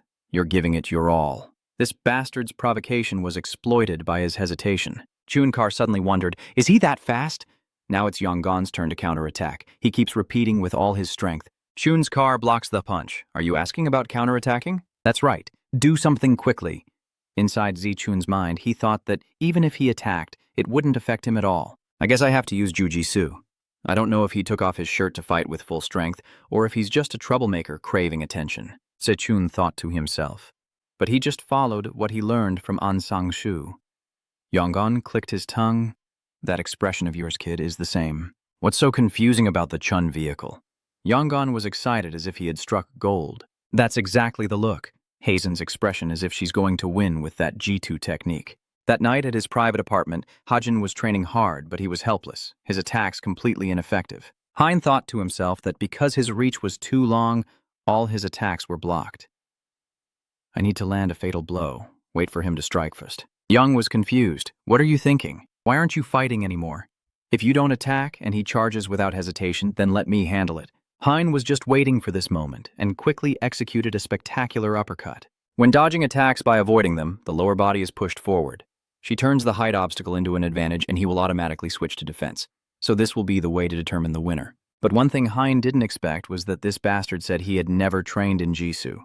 Yonggun looked down on him. Whether it's Juju or whatever, getting hit would make him lose his mind immediately. Hein exclaims, Wow, that guy looks like a skeleton. She struggles to lift him. Hajin grabs Yonggun's collar and threatens, I will show you what true brain loss really looks like. Yonggun implied, So that's how it is? So that's how it is? He gently turns around and quickly grabs Hajin by the hair. This is how you deal with an opponent. Yongan forcefully slammed Hazen to the ground. Hajin has lost all her strength. Yongan smirks. This is what it feels like to be beaten, isn't it? Back in the present, Yongan was telling his story but was hit before he could finish. Yongan is annoyed. They're explaining a memory, and you have no manners at all. Yongan threatens, do you want to get beaten like little Hain? While being beaten, it brought back some memories of Chechun, who once told me that provoking means opening your mouth to taunt the opponent. This is a psychological battle. Aeon thinks that if that happens, he will often act on impulse and mess everything up. Just act like you're dealing with clowns. If you try to handle each one individually, you'll only tire yourself out. Aeon even suggests that if Leon is too strong for you to fight back, then just attack that. The Chun vehicle still has many issues. So should I just act flashy then? Of course, that's the ultimate skill. But isn't Lee Yongganzo in a state where he can't feel pain? Aeon denies it. There's no need for flowery words. If you can't master that skill, it will be very difficult to maintain perfect balance. Abusing drugs like that only makes the nerves hurt more. So just destroy it so he can't use that function anymore. Back in reality, Yongan was momentarily surprised. He glared mockingly. So you're just copying that girl's move. Do you think this is a juju contest? Do you also want to develop a mental illness like that kid? Yongan pushed himself even harder. If you hit like that, I'll have you hospitalized just like her. Suddenly, Seichun's car started singing. He's looking for baby sweets, and his heart is fluttering. As expected, Yongan is provoked. What nonsense are you talking about? Seichun cheerfully replied, in my favorite movie, they did that. Yongan was confused. Your crazy brother suddenly... Seichun grabbed his foot. That's exactly it. While you're wondering what I'm doing, Seichun acted decisively, and I already broke your toes. How could Yang have guessed that the one dying is this guy? Seichun taunts. You bark a lot. You drug addict, do you think this is a martial arts competition? Then Chunkar grabbed Yonggan's leg, and with your long limbs, I'll let you taste what it's like when each joint is broken. Inside the school, they fought desperately to the death. Seichun has the advantage now, grabbing Yonggan's leg and breaking it. Yang finally feels pain. Damn it, this monkey is in so much pain. Could it be that the effect of the drug is wearing off? If it ends like that, it's not acceptable. Just a little more, is Seichun comforting me. And if I've only managed to break a few of your bones, I won't stop there, so don't worry. While Yongan is lost in thought, Seichun throws another punch. The Chun car keeps attacking non-stop. Yongan forces a smile. That's right, you're right. If it ends like that, it would be truly empty. What exactly did I do? Yongan started rambling, no longer able to fight back or resist. It seems Yongan also wants to attack the mind. Please, let me live. I beg you, let me live. It asked me to stop, but I kept fighting, and those were just small details. Seichun stared intently and replied, then I will let you experience that feeling. No, even better than that. Seichun is furious about the pain Hein has to endure. Seichun, now the champion of the Golden Bell ringing contest, feels like this is nothing. That bastard Yongan was drained of all his blood and drugs. In the end, everything became clear. Only Yongan's desperate scream remained. Did the security guard hear something? Was it the scream of a man? Is anyone still inside the school? The guard muttered. The patrol still has about an hour left, but I find it a bit troublesome. How did you get in here? The tall man approached. You did well. There's about an hour left on the patrol, so you should take a few laps around, right? The tall man suggested. Don't ask why, I'll cover the money for you. At that moment, Asen appears from behind. This bastard is a greedy guy who always thinks money can do everything. The tall man was startled and turned around. One said, finally, I've met you. I fainted at that time, so I forgot to ask something. The tall man stammered in fear. What, you damn monkey? How do you know I'm here? You don't need to know that. Is your leg feeling better yet? Aeon sneered. After thinking it over, people who work for money like you would know a lot of information. So I waited until you went out there. Aeon announced solemnly, from now on, I will kidnap you. The tall man couldn't hide his fear. What's going on with this monkey? Today he may look like he's alone, but actually he's just pretending. Do I look naive to you? What are you planning to do? Aoyun didn't say much and applied the measures from the autonomous zone. Here, do it like this. Aeon concluded that in the end, everyone has to use tools. The kid returns to the classroom couple. Yongan desperately rolls on the ground. Damn it! Is this too much? Seichun pretends to be surprised. So, you say you don't know pain, but I didn't expect your endurance to be this limited. Chun's car is rushing in. If I'm not mistaken, the drug must have worn off. Young panicked. Stop, get out of here. Damn it, I need to rest for a bit. Yang begged in despair. Stop, what's going on? Young couldn't hold back and shouted. Chun's face remained expressionless. This is the scream I want to hear. So from now on. At this moment, Yonggon was immobile. Seichun grabbed Yonggon. But how did you torment Hein that day? Now that Seichun's eyes have turned cold, just feel it slowly. Yonggon still hopes for mercy. I didn't even wait a moment before I broke both my ankles. Seichun doesn't care and starts punching wildly. Yonggon is doomed. Suddenly, a hand stopped Chun's car. Chun's car turned around. You promised you wouldn't stop me anymore. Do-hoon hesitated, and that's exactly how it is. But please stop. Down advises that he truly deserves to die, but eventually you will get hurt. Get up and reconsider. Looking at Yonggon Do-hoon's body continuing, everything is over and there's no way to go back. Chun's car remained silent for a long time. Down recounted that day's events, insisting it was definitely not his fault. Hein also thought so. Inside the building, there is no light at all. Yong weakly drags himself along the floor, trying to force himself to stand up. His face was beaten so badly it was swollen, and he weakly groaned. Please help me. I have no feeling in both legs. The cameraman on the other side heard Yonggon's call and responded coldly. That's not my job anymore. His words are becoming more and more inhumane. If the team leader suddenly loses contact now, the others will definitely come anyway. Just wait a moment. The cameraman zooms in closer to Yonggon, making the bruises and bloodstains more visible, and the man urges him on. Come on, wake up and look into this camera and share your thoughts. At the same time, outside the hotel, the sky is gradually turning the color of evening. Mr. Cheon's car is inside the large room, watching Yonggon battered and bruised with a satisfied look. This will definitely be more exciting than the previous matches. Is that okay? As you can see, even with serious injuries, I don't feel any pain.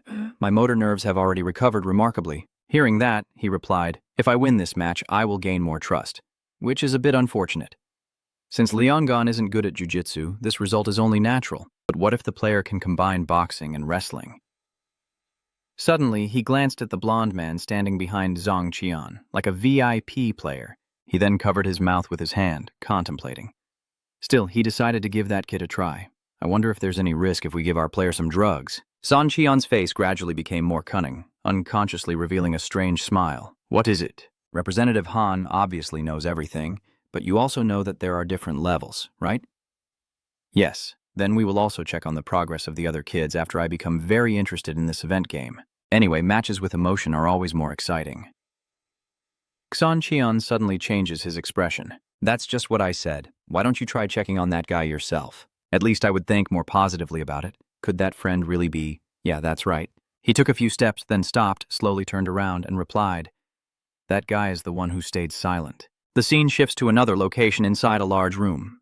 After hearing the story, Director Kim speaks with some surprise. I never thought of that. It's more interesting, right? How should I plan it? Let's brainstorm. Has Captain Kang not found out yet? He responded, I think it could also happen to Wei-on. I need to come up with a way to deal with it. If Captain Kang has said anything, I probably should go see Ion. He already racked his brains to figure out how to talk to him last time. He agreed when he heard that. Yes, this is the right time to enter the enemy's territory. So when are we leaving then? He crossed his arms and smiled softly. No, we'll go later. Besides, it's almost the end of the year. Elsewhere, beneath the clear blue sky, the city remains bustling and noisy. Chun's car is parked by a corner, holding someone close due to the cold winter weather. Suddenly, Hain's tiny figure appeared beside him, surprising him as she jumped up and grabbed his bike lock, nearly choking him. After greeting each other warmly, they looked at each other and burst into laughter. Hein smiled happily upon seeing him again. Yes, you look brighter than when you were fat like a pig. Welcome back, you pig-headed idiot. Chun's car also joins in on her teasing. I do notice that since I lost weight, some girls have been asking for my number now and then. Hee, she replied with a bright smile. So it is? Do you want to die? He looked her over and asked. Hey, what's wrong with you today? Do you look prettier? Because Christmas is coming, they set up a big Christmas tree outside on the street. Today is a special day, so I'm feeling a bit festive. Did you accidentally wear your uncle's shirt? Chun, there's something I don't quite understand. What's wrong? He was worried about the scars that occasionally haunted him because of what happened during the full moon. Probably because of that incident. He responded to her. But suddenly was hit hard by Han Tan. What are you talking about? Juju training is naturally going to get scratches sometimes. Don't worry anymore, just focus on the menu to order. That's good. Be careful when practicing Juju. That useless kid in your family will definitely get hurt all the time. Later, she pessimistically said, I still feel the same as that red-haired girl and the brat with blonde hair said, because I don't know anything about the dangerous things happening. Seeing that, he just silently looked at Hein. Seun quietly thought, there are two things I realized as I defeated each enemy to avenge Hajini. Recalling the past, darkness envelops the school. Dohun's voice suddenly echoes. Hey, are you okay? Your hand is so bruised it's trembling, but you still look so calm. It's nothing. A rest and it'll be fine. His face was also covered with splattered blood. Things like this are no big deal. Since everything is not over yet, you should wait a little longer. Seeing your unusual condition, I immediately reminded you. Stop already. Even if you don't go this far, finding Representative Han and Director Kim is only a matter of time. Do-hun softly advises him, if you keep fighting and recovering improperly, you don't know what will happen to your body. So, just knowing that is enough. Sechun smiled and said, I will definitely take good care of my body, don't worry too much. You're still worried, but you still give in. All right, moving forward is also important. But more importantly, take care of yourself and those around you. And remember that sometimes I need to rest to keep going. Coming back to the present, Hein shyly asked, By the way, Chun, I'm curious about something. What? She blushed so much her face turned red and her voice trembled a little. What is our relationship? He looked clueless again when he heard that. Sorry, you bastard, you're really something. Hein suddenly got upset and turned away. Hey, just kidding, don't be upset. Oh, sorry. Suddenly a small snowflake gently fell on her head. Hein realized, oh, it's snowing, winter is coming, and we just want to meet our loved ones.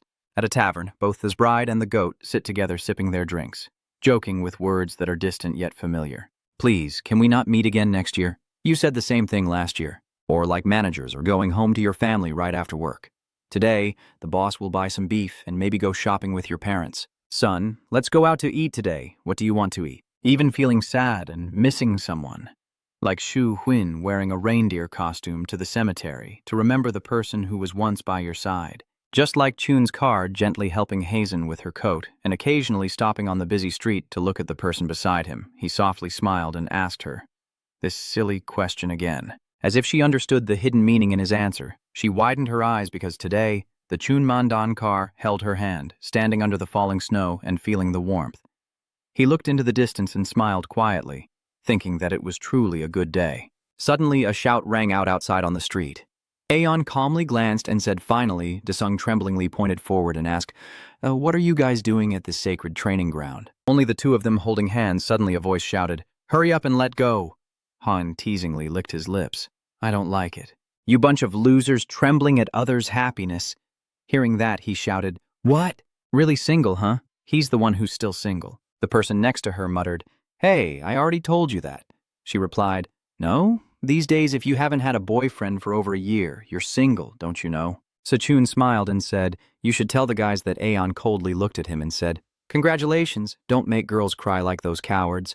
And he is the one crying behind him. I also want to have a lover. He pressed his face close and threatened him. If you make Hein cry, even if you are the one, I will still send you to hell. If you're curious, try it. Hearing that, the Green Chun's face turned pale. Yes, but I'm not curious at all. Suddenly, she rushed forward and pushed him away. What's wrong with our car? Aeon thought with a disappointed look. It's useless, isn't it? You're not wrong. Aeon smiled brightly and looked at him in Momarhul. I also want to say something. What's wrong? Aeon asked upon hearing that. Marrying. She chuckled softly and cursed. What the hell is wrong? Then you happily announced it. Right now I'm slowly relearning that technique, but it's all slipping away. Dong-hun looked surprised. You're finally starting again, huh? Dong-hun also congratulated and looked on. Really? Are your knees okay? We have to start again slowly. She nodded and looked at everyone. Yeah, it will start simply. Do you have self-study exchange classes on weekends lately? Has anyone ever visited from another gym before? Aeon glanced and said, Just a bunch of lonely kids. Hein laughed happily and said, Let's have a self-study session this weekend, then buy some snacks to eat. Dia asked in surprise, Why are you here? What are you here for today? Could it be? Are you two dating? We're just having fun studying together like a real skill. They just replied, Go wherever you want. Inside an abandoned house, two men are inside, one gasping and coughing up a few sips of syrup. Aeon glared coldly, quite patient. So you're not a mercenary after all. How much are they paying you for this? He sneered maliciously. It's about the money, but not just that. You don't know who you're facing, do you? Someone like you probably used to join some special forces unit somewhere. After saying that, he was punched in the face. Aeon calmly punched repeatedly into his face. His face was cold and emotionless. He couldn't stand it. Huck Zero, hitting me is useless. Do you think I will reveal anything? Someone will come looking for you, and when that happens, you'll know to let me go. He still looks at that guy without any fear. I see. So before I let you go, even if I don't get any information. Then he crouched down and said, I will cut you into pieces and let you go. That way, my effort will mean something. He glances at the weapons on the ground to see which one is good. Then he chooses a saw, raises it in his hand, but unfortunately there are no scissors. I guess I'll use this then. Seeing the thing in his hand, the guy asked in fear, What? Are you planning to cut off my finger? This is the Republic of China, you bastard. Do you think you can? He didn't care and replied, I would cut off your limbs until you confess if you want me to stop. But all the fuss took quite a bit of time, a total of 20 cuts. Then he pointed the saw toward his crotch. So to tea, I'll only cut one. The guy looked stunned as he listened to him continue. First I will cut it off. Once I finish cutting, there won't be time to reattach it, if you don't speak up during that time. Aeon glanced at the threat and had no choice but to accept it. Live as a eunuch then. He started to get scared. What? Wait a moment, actually, he continued. After seducing her, just say it. Medical skills are really good lately, don't worry. Hearing that, he shouted, Wait, no. Damn it, I will tell you, you bastard. Shouts echoed outside the house. Aeon glanced at that guy. Hey, why is it so hard to find? Is it because of all the blood? I haven't cut him yet. Seeing he didn't react, he softly asked, Is he dead? You look so big and strong. Wake up and talk quickly. That morning, during the free exchange, Diashung turned to ask Aeon, Did Lun Hein say he would come today? After the event, will he buy a full set of book key? He turned around and replied that he might be a bit late because he said he would go to the hospital. Also, today a new person who just moved nearby will come to visit, so I shouted happily, Really, what for? Great. Aeon glanced and said, I heard he's wearing a white belt, so don't go too hard or you'll hurt both of you. He gets even more excited. The new person, I'm not that bold. I will lure that person to this gym. Suddenly, someone from behind says, Sorry. Dia Xing turned around and said, I think they're here. Hello. He cheerfully greeted, Hello, sir. You're really tall. I'm so jealous. Hearing that, the person nodded and said, Hello? Dia Xing said, There will be a few more people arriving at the changing room over there first. Change your clothes and come out. Suddenly, the person with the hat glanced ahead and nodded. Hello. Aeon also bowed his head. Oh, hello. After greeting, the person in the hat suddenly looked terrifying. Yeon remained silent, looking a bit suspicious. At the elevator door, Zechun appeared smiling and said, Hello, I arrived first. Hajin will be a little late. Hey, Chun, that's really cool. Seeing your strange behavior, he gently asked, What? What's wrong? Do you have a girlfriend? Someone new has arrived, that blurry figure. Just moved to this area. I'm here to hang out today and see what the vibe is like. Don't go too hard since the guy with the white belt isn't running away. Hearing that, his face lit up. Really? Finally, there's someone new. He pointed and told the story. Yeah, he's just changing clothes, so he'll come out soon. Dong Hun will probably like it a lot too. Let's see if you invite me to a full meal after today's event. I'll respond accordingly. Someone steps out the door. Dia Sung excitedly says, Let's go! This Chun car is waiting. Chun car bows and smiles. Hello? Nice to meet you. My name is Im Chun. Nice to meet you. The man smiled back and replied, Yes, nice to meet you. Nice to meet you. I am Han Junu. I am new to practicing soft techniques, so I hope you can guide me. Jungu warmly shook hands with Zechun. My name is Jungu Han. I haven't practiced Juju in a long time, so if I make any mistakes, I hope you will kindly guide me. Jungu quickly responds without overthinking. I haven't trained in a while either. Did you just move here? The gym here is well equipped. Let's try rolling together today and think positively, he replied. Of course, I really like the atmosphere here. I find everything here very impressive. Then he hinted at something, looking very mysterious, and told him, It's been a while, just like someone I know. Are you really okay? No matter how good it is. The bus is also there and everyone is friendly, so I find it easy to talk to people.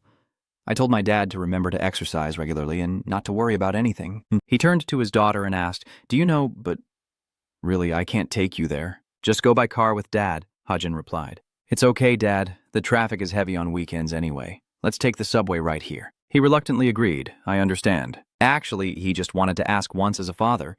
Then he walked away in one breath. Hein was annoyed by his father's words and said, I will go by car. I will get a ride. But her uncle really didn't look back. Be careful. Bye-bye. Call your boyfriend to pick you up when you arrive. But he still tried to add one more instruction. If possible, come after dinner. Today, my mother and I will go out to eat together. This makes Hajin even more jealous. You also have a date to go out and eat. Enjoy it. Her uncle calmly nodded.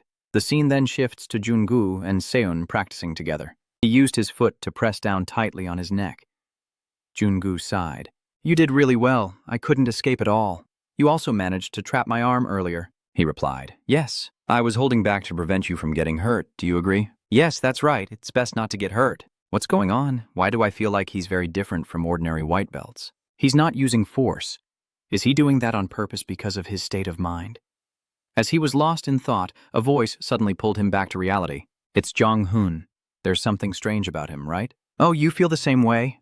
They both looked towards Junu. Yes, he's like Moog Dai Trang, but it feels like he already knows all the skills I'm about to use, so he's just warning me not to say anything wrong to him. But maybe it's just because of my mood. Now go ahead and practice, brother. Jungu's front reveals a sinister smile as time passes, until Chun and Ion finish their fight, and he respectfully shows admiration in front of Ion. Thank you. He also complimented you. You've tried your best already. Suddenly, Jungu walks over. If it's okay, he wants to challenge Aeon. Let me try once with him to test his strength. Can you handle that? No need to be polite, he immediately agreed. Yes, let's do it. The two of them bump fists. He is polite. Yes, everything depends on you. He said that and quickly charged at Az like lightning, but he immediately grabbed his shoulder and shirt. He thought to himself, he's just a newcomer. I must be overreacting. Jungu tried to turn Aeon over, but was caught in his hold. Because of his experience, he quickly subdued him. Afterward, he praised him. Oh, wow, indeed. Aeon looked impressed. Dino really has different classes. Thank you for fighting me. Are you the trainer? Aeon replied. Yes, that's right. I'm mainly in charge of the class, and the tuition is quite cheap. So if you think it's okay, consider coming here to register for classes. Even if it's small, it's really good to be surrounded only by the best. He put on the most hypocritical face possible. Yes, I see. So that's how it is. I've tried with others, so the only one left is you. All right. Jungu turned to look at the Chun vehicle. Chun car, right? Fight me once. He didn't hesitate. All right, let's fight. He looks incredibly dangerous as he glances back. Hansu, I'm counting on you. This made Chun She also wonder and turn around instinctively, but there was no one there. He suggested, can we go in the direction where that person isn't? Chun's car remained calm. Yes, all right. After saying that, he put on a fake expression that looked very artificial, like when challenging Aeon. It's all thanks to you, yes, he replied. From the start, Zechun quickly took the upper hand. He is pleased with himself. Okay, Min succeeded. But Zechun underestimated Junu too much. He quickly embraced him, catching him off guard. What's going on? Then he deliberately turned his body to lure Zechun. He was still feeling proud, truly, just a white belt. While lost in contemptuous thoughts, he quickly threw him down. He's just a white belt. The Chun vehicle was caught off guard and couldn't react in time. Jungu pinned him down. What are you surprised about? From now on, you'll be even more surprised than this, he replied. Yes. Why all of a sudden? He immediately revealed his true face. Is Han doing well? His hand is gripping the bike's handlebar tightly. Who is who? I'm really disappointed. Over there, Hajin is still happily playing around. Ninia nin, Ninia ninho. From now on, everything will go back to the way it was. It seems she looks very happy. How did Chun's car handle them? I want them to see what true discipline really is. You're still being threatened on Chun's side and don't understand what's happening. I wonder why. It's me. It's me. The one you've been longing for all this time is here. Jungu laughed loudly and whispered into his ear. Jungu sneered suspiciously. Maybe you know Han's representative, right? The more he spoke, the tighter he gripped, leaving him no way out. That monkey. He looks threatening. No, you can't. You can't. Speak softly. Don't you know that if you go all out during a jitsu match, it's like you've already hit the ground? He even mocked him, saying, has anyone heard that Hajin has improved a lot recently? You really are a strong kid. I've been through something similar, so I genuinely respect you from the bottom of my heart. Then Jungu continued, what would happen if that strong child met me now? Are you not curious? You probably have to face that fear once more to completely overcome it. Over there, Hanji is still whistling, waiting for the elevator without knowing what's happening. Chun's car is still being threatened by that greedy Jungu, but I think such a thing was never going to happen from the start. He even deliberately mentioned her. Isn't it about time for Hajin to arrive? It would be great if it arrived while you're being held like this. I don't know how much longer you can endure. What? Aeon sat quietly to the side, deep in thought. It seems like he managed to hold on, but the rubber car probably still has some pride left about Mugro. Why didn't he slap his hand? He even provoked him further. You're very good at enduring. It's truly impressive. Aeon watched that scene with great curiosity. Just slap your hand down and everything will be over. Slam your hand on the floor. I have to stop him before he gets deeper into the forest. Sechun, he's coming now. Then he wants to kill Chun. Sleep now. Making Chun's vehicle shake with trembling hands and feet. Seeing that, Aeon grabbed his shirt collar and effortlessly threw him far away. Why did you do that? Rungu pretending to be a deer? Is he unconscious now? He didn't clap his hands, so I didn't know. Sorry. The people on the other side saw that scene and were confused. What's going on? Did Chun faint? Aeon must be mistaken. Duidong? It's Chun's car. Duidong tries to pull him up. Hey, are you okay after that fall? He sat there with a fake expression. Sorry, I was just practicing and made you upset like that. You'll be okay, right? Aeon interrupts. I can see his true face. I know you used a lot of strength near the end, so stop pretending. Who the hell are you, dog? Despite hearing that, Jungu still kept acting without hesitation. What the hell, really? He was just fainting after all. This gym is really strange. It's just because he didn't kick with his hand. He turned his head in disgust and said, I didn't sign up here. I'm leaving now. I have my reasons for giving this gym a bad review. This made Asen frown in anger. He turned to him and said, if I was being gentle, you should know to step back. Then he finally revealed his true nature. Sorry about that. What's going on? He's provoking you. It's already past time. That girl is supposed to arrive at this time. Seeing the alarm go off, oh, here it is, Vung. Open up, Hajin. She happily waves goodbye. Hajin has arrived. He turned back with a sinister smile, causing Asen to freeze. Hajin looked at him puzzled and asked, Who is this? Are you here to train? Jungu asked first. It's been a while since we last met, Hein. Then he leaned in close, facing Hajin directly. Do you miss me? If not, I might feel a little sad. Seeing that, she immediately knelt down, trembling on the ground, and he felt pleased. You react quickly, huh? Jungu mocks her. Maybe you're right, recovering Aeon's spirit from behind with a punch. But he quickly dodged, which only happens in movies. Then he turned to face Aeon. Is that right, Aeon? In an instant, I knew it very well. He asked if you're not fully recovered yet, and if the people in the cemetery are family. I don't understand why I can't find any information. Jungu pointed at his face. I see that you cared about your people, but you are at fault for not being able to protect them. So let me tell you what you need to do now. Jungu continues. Do you have the Kang team leader with you? Are you searching for information the old-fashioned way? He smiled cheerfully, as if he was looking down on them.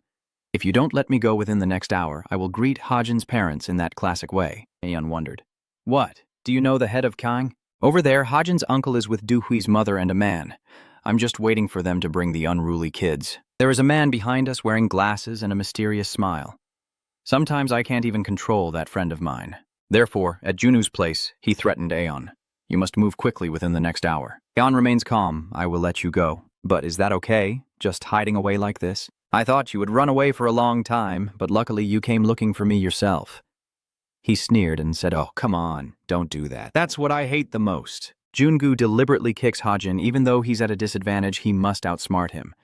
So what if he does? She only knew how to hold her head to the floor as he kicked harder and shouted, Hey, damn it, I want you to know. I've won now. Won against this sickness. Hajin, trembling with fear, begged, Please. Stop, I was wrong, please forgive me. Then he asked you why continue. An looked at Hajin worriedly. I know what you mean, stop now. Jungu, hearing that, smirked happily. All right, Aeon, your head's in the right place. I knew that was a good idea. When you retreat, you also have to know how to retreat properly. But it doesn't end there. He added another condition, and there's one more. He told me to stop cooperating with the government to steal my pharmacy. Live with integrity, and don't interfere with other businesses. Got it? As usual, Chun's car. Act like a father. I won't stop that. He leaned close to Akon's ear. If you don't listen to me, Jungu will threaten you. You will turn into a skeleton lying in that grave. I'll put it in the blender and throw it to the dogs to eat. The houses are closely packed around, a man spoke. What did you just say?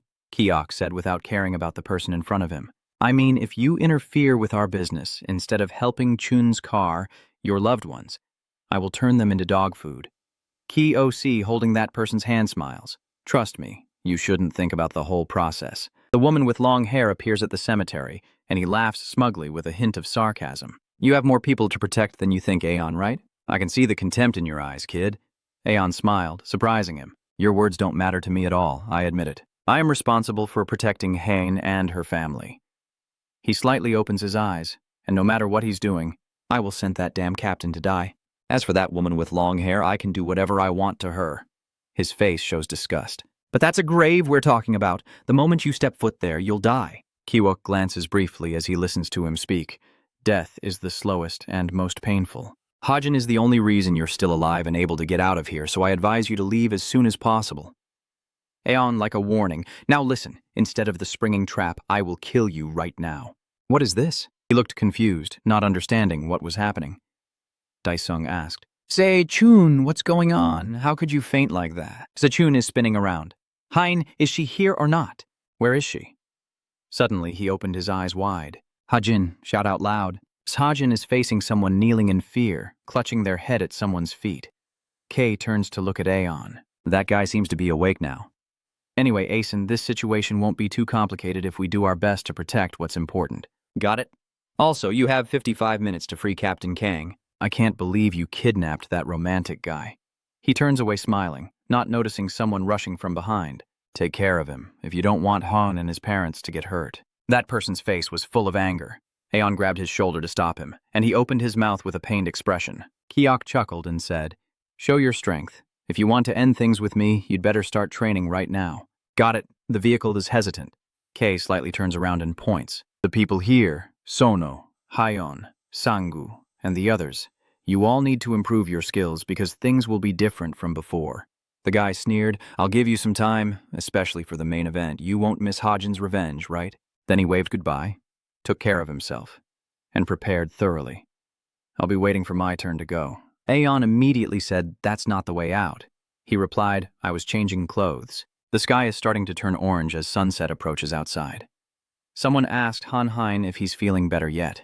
Hajin sweatily stammered, I'm sorry, how are my parents doing? Sechun's car arrives. Oh, Aeon Hung is taking care of it. They're probably on their way here now. Nothing will happen to them. Hajin covers her face in fear. Sechun, sometimes I regret this. He wonders. Huh? What do you mean? Hajin looks terrified. About the bullies at school. I shouldn't have saved them. She wiped away the tears streaming down her face.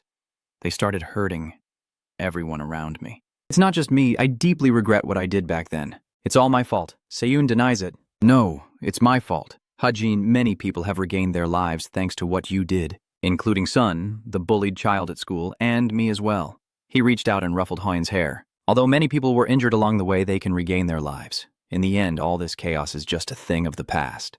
He gently explains that no one can fight against injustice like you do. You have the strength and courage of morality and stand at the top. He said frankly, who told you that? Even if the world ends, as long as I have someone by my side, I can be happy. Seyun holds her in his arms. Hajin, don't worry. You'll get through this and be happy forever. Seyun quietly reflected. That day, I had a clear moment and a decision. I will not only destroy that trash, but also make sure he suffers. You look up at the ceiling, I will dig through his filth and bury him along with the society's burial. There is a man outside the building listening to the phone. What is it? Say it again. You're threatening me. Listen, you think I'll just sit still and do nothing? Sitting here in this warehouse? You think I can just endure everything, right? Han Junguo, do you think I'm stupid? You've looked down on me for a long time, haven't you? Run you. Listen with a look of boredom. You like to be defeated, huh? You idiot, you're like a fool acting alone. I can't handle this. He opened his eyes wide in annoyance. If you don't want to die, do your job properly. Got it? If you have something to say, call Secretary Kim. Don't call me directly. Got it, you bastard. In Khan, he's also annoyingly irritable. Who do you think you are? He's truly a shameless bastard. In a room in Keon, I'll keep moving forward and think about how I must find out more about that Aeon guy. But why can't I find anything about that guy? He spotted someone sitting on a chair struggling. You are that person. Wide-eyed and shaking your head. I don't understand what this person is doing. What did he ask? What are you talking about? Who the hell are you and how did you get here? Do you even know where this is? Now he just realized there's someone else in this room. Who is it? You sit on the chair with a smirk. I'm glad you got out of the hospital faster than I did. Aeon calmly continued. I'm worried you'll die because you've messed things up. You know too much, so I have to let you die. Keon chuckled with satisfaction and reached up to remove the blindfold. You really have guts like me. I'll transplant your liver so you can come see me. Do you know how much money I spent on this new tooth? You bastard. To find out your information, this place is different from the outside world. He removes the bandage to reveal his other terrifying eye. This place has no law or power, so if someone dies here, no one can find out. Aeon calls out, well. The guy smiles, puzzled. You don't think you'll beat me like at the police station, do you? The guy smiles with amusement. I may look like this, but I am still a former fighter, little demon. As soon as I finish speaking, he decisively slashes at his neck with a knife. Immediately, his neck was grasped tightly by him. Aeon looked at him coldly. Hanung, I came here to learn everything about him, but this place is supposed to be under the law's protection. He smiled menacingly at him and said that if anyone in front of him, someone he could kill without feeling guilty, now he was feeling very excited. Aeon tightly grips Keon's neck. Don't be afraid. It's a bit cut up, so it's a little hard to say. Just listen to what that guy is saying. Keon groaned in his throat with a look of pain. His face looks dangerous and threatening. Before I get the information, it seems like I will kill you. He opens his pitch-black eyes in defiance. Damn it, I don't like this. Aeon also widened his eyes and looked back at Keon, as if he was involved in something. Look at me. Dunggun was also stunned. Is that a glare? Someone shouted. I hate that look. Trung Keon swung his fist and Aeon punched him hard in the face. Are you kidding me? If you're trash, then you're nothing but garbage. Keon, with blood on his face, clutching his neck, while Aeon, arms akimbo, responds, Get out of here. Your voice is really annoying. I don't want to hear it anymore. Aeon glared up at the ceiling with a nonchalant look, making the guy gape. I will tear everything apart except your arms. The guy quickly grabs a stick from the basket of weapons to threaten me. I also have a weapon, but Aeon quickly slashed his body a few times. What should I do now? Idiot. He looked up at the abandoned ceiling in confusion. What? Nothing. His body was bleeding with many questions still unanswered. Why couldn't I see it? In the room full of tough guys, Aeon held a blood-stained knife, looking around. Is this Korean-style fresh seafood dish? It's not very good. Aeon knelt down and looked at the dying man. You didn't get stabbed by accident, did you? In Keon sneers, Go ahead, come if you want, but you won't escape like I did. Do you understand? Aeon stabbed him hard in the thigh, causing Trung Keon to scream loudly. I really didn't know. Everything will be fine, you know? Trung Keon shouted out loud, Do you know what? I'm done with you, you bastard, they'll be here any moment. You will never escape from here. This is your grave. Keon hesitated slightly at Aeon's indifference. This is a place even the police can't break into. You understand, right? If I call the police, I'm quickly dialing 112 now. He looked confused and tried to ask again. Huh? Did you call the police? Did you drink or something? Over there in that row of houses at night? Hai Ung-sich asked, and Aeon replied. So what did the inspector say? There is no arrest warrant, only a report, so we are not requiring you to have any evidence, and you need to be sure. He continued the story with Aeon. It has to be right. The law usually favors the strong, but we haven't encountered any complaints about this yet.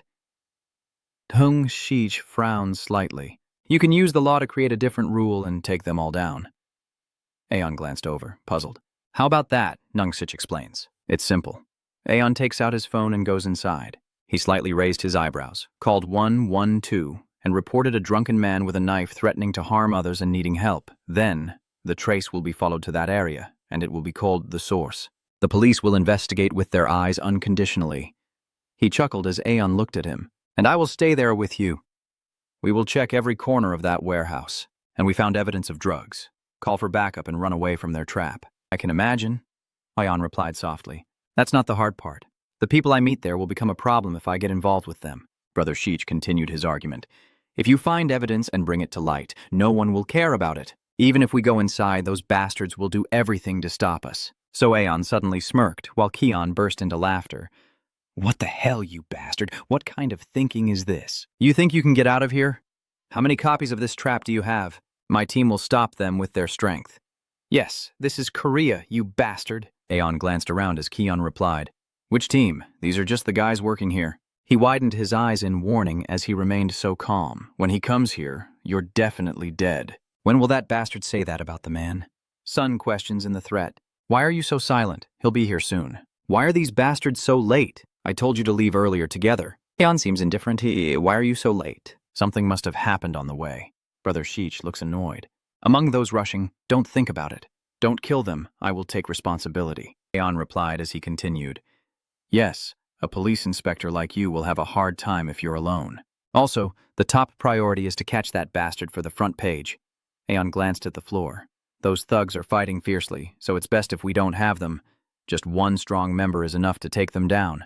Keon can't understand you, you bastard. You didn't come alone. You brought a bunch of people with you, Aeon calmly replied.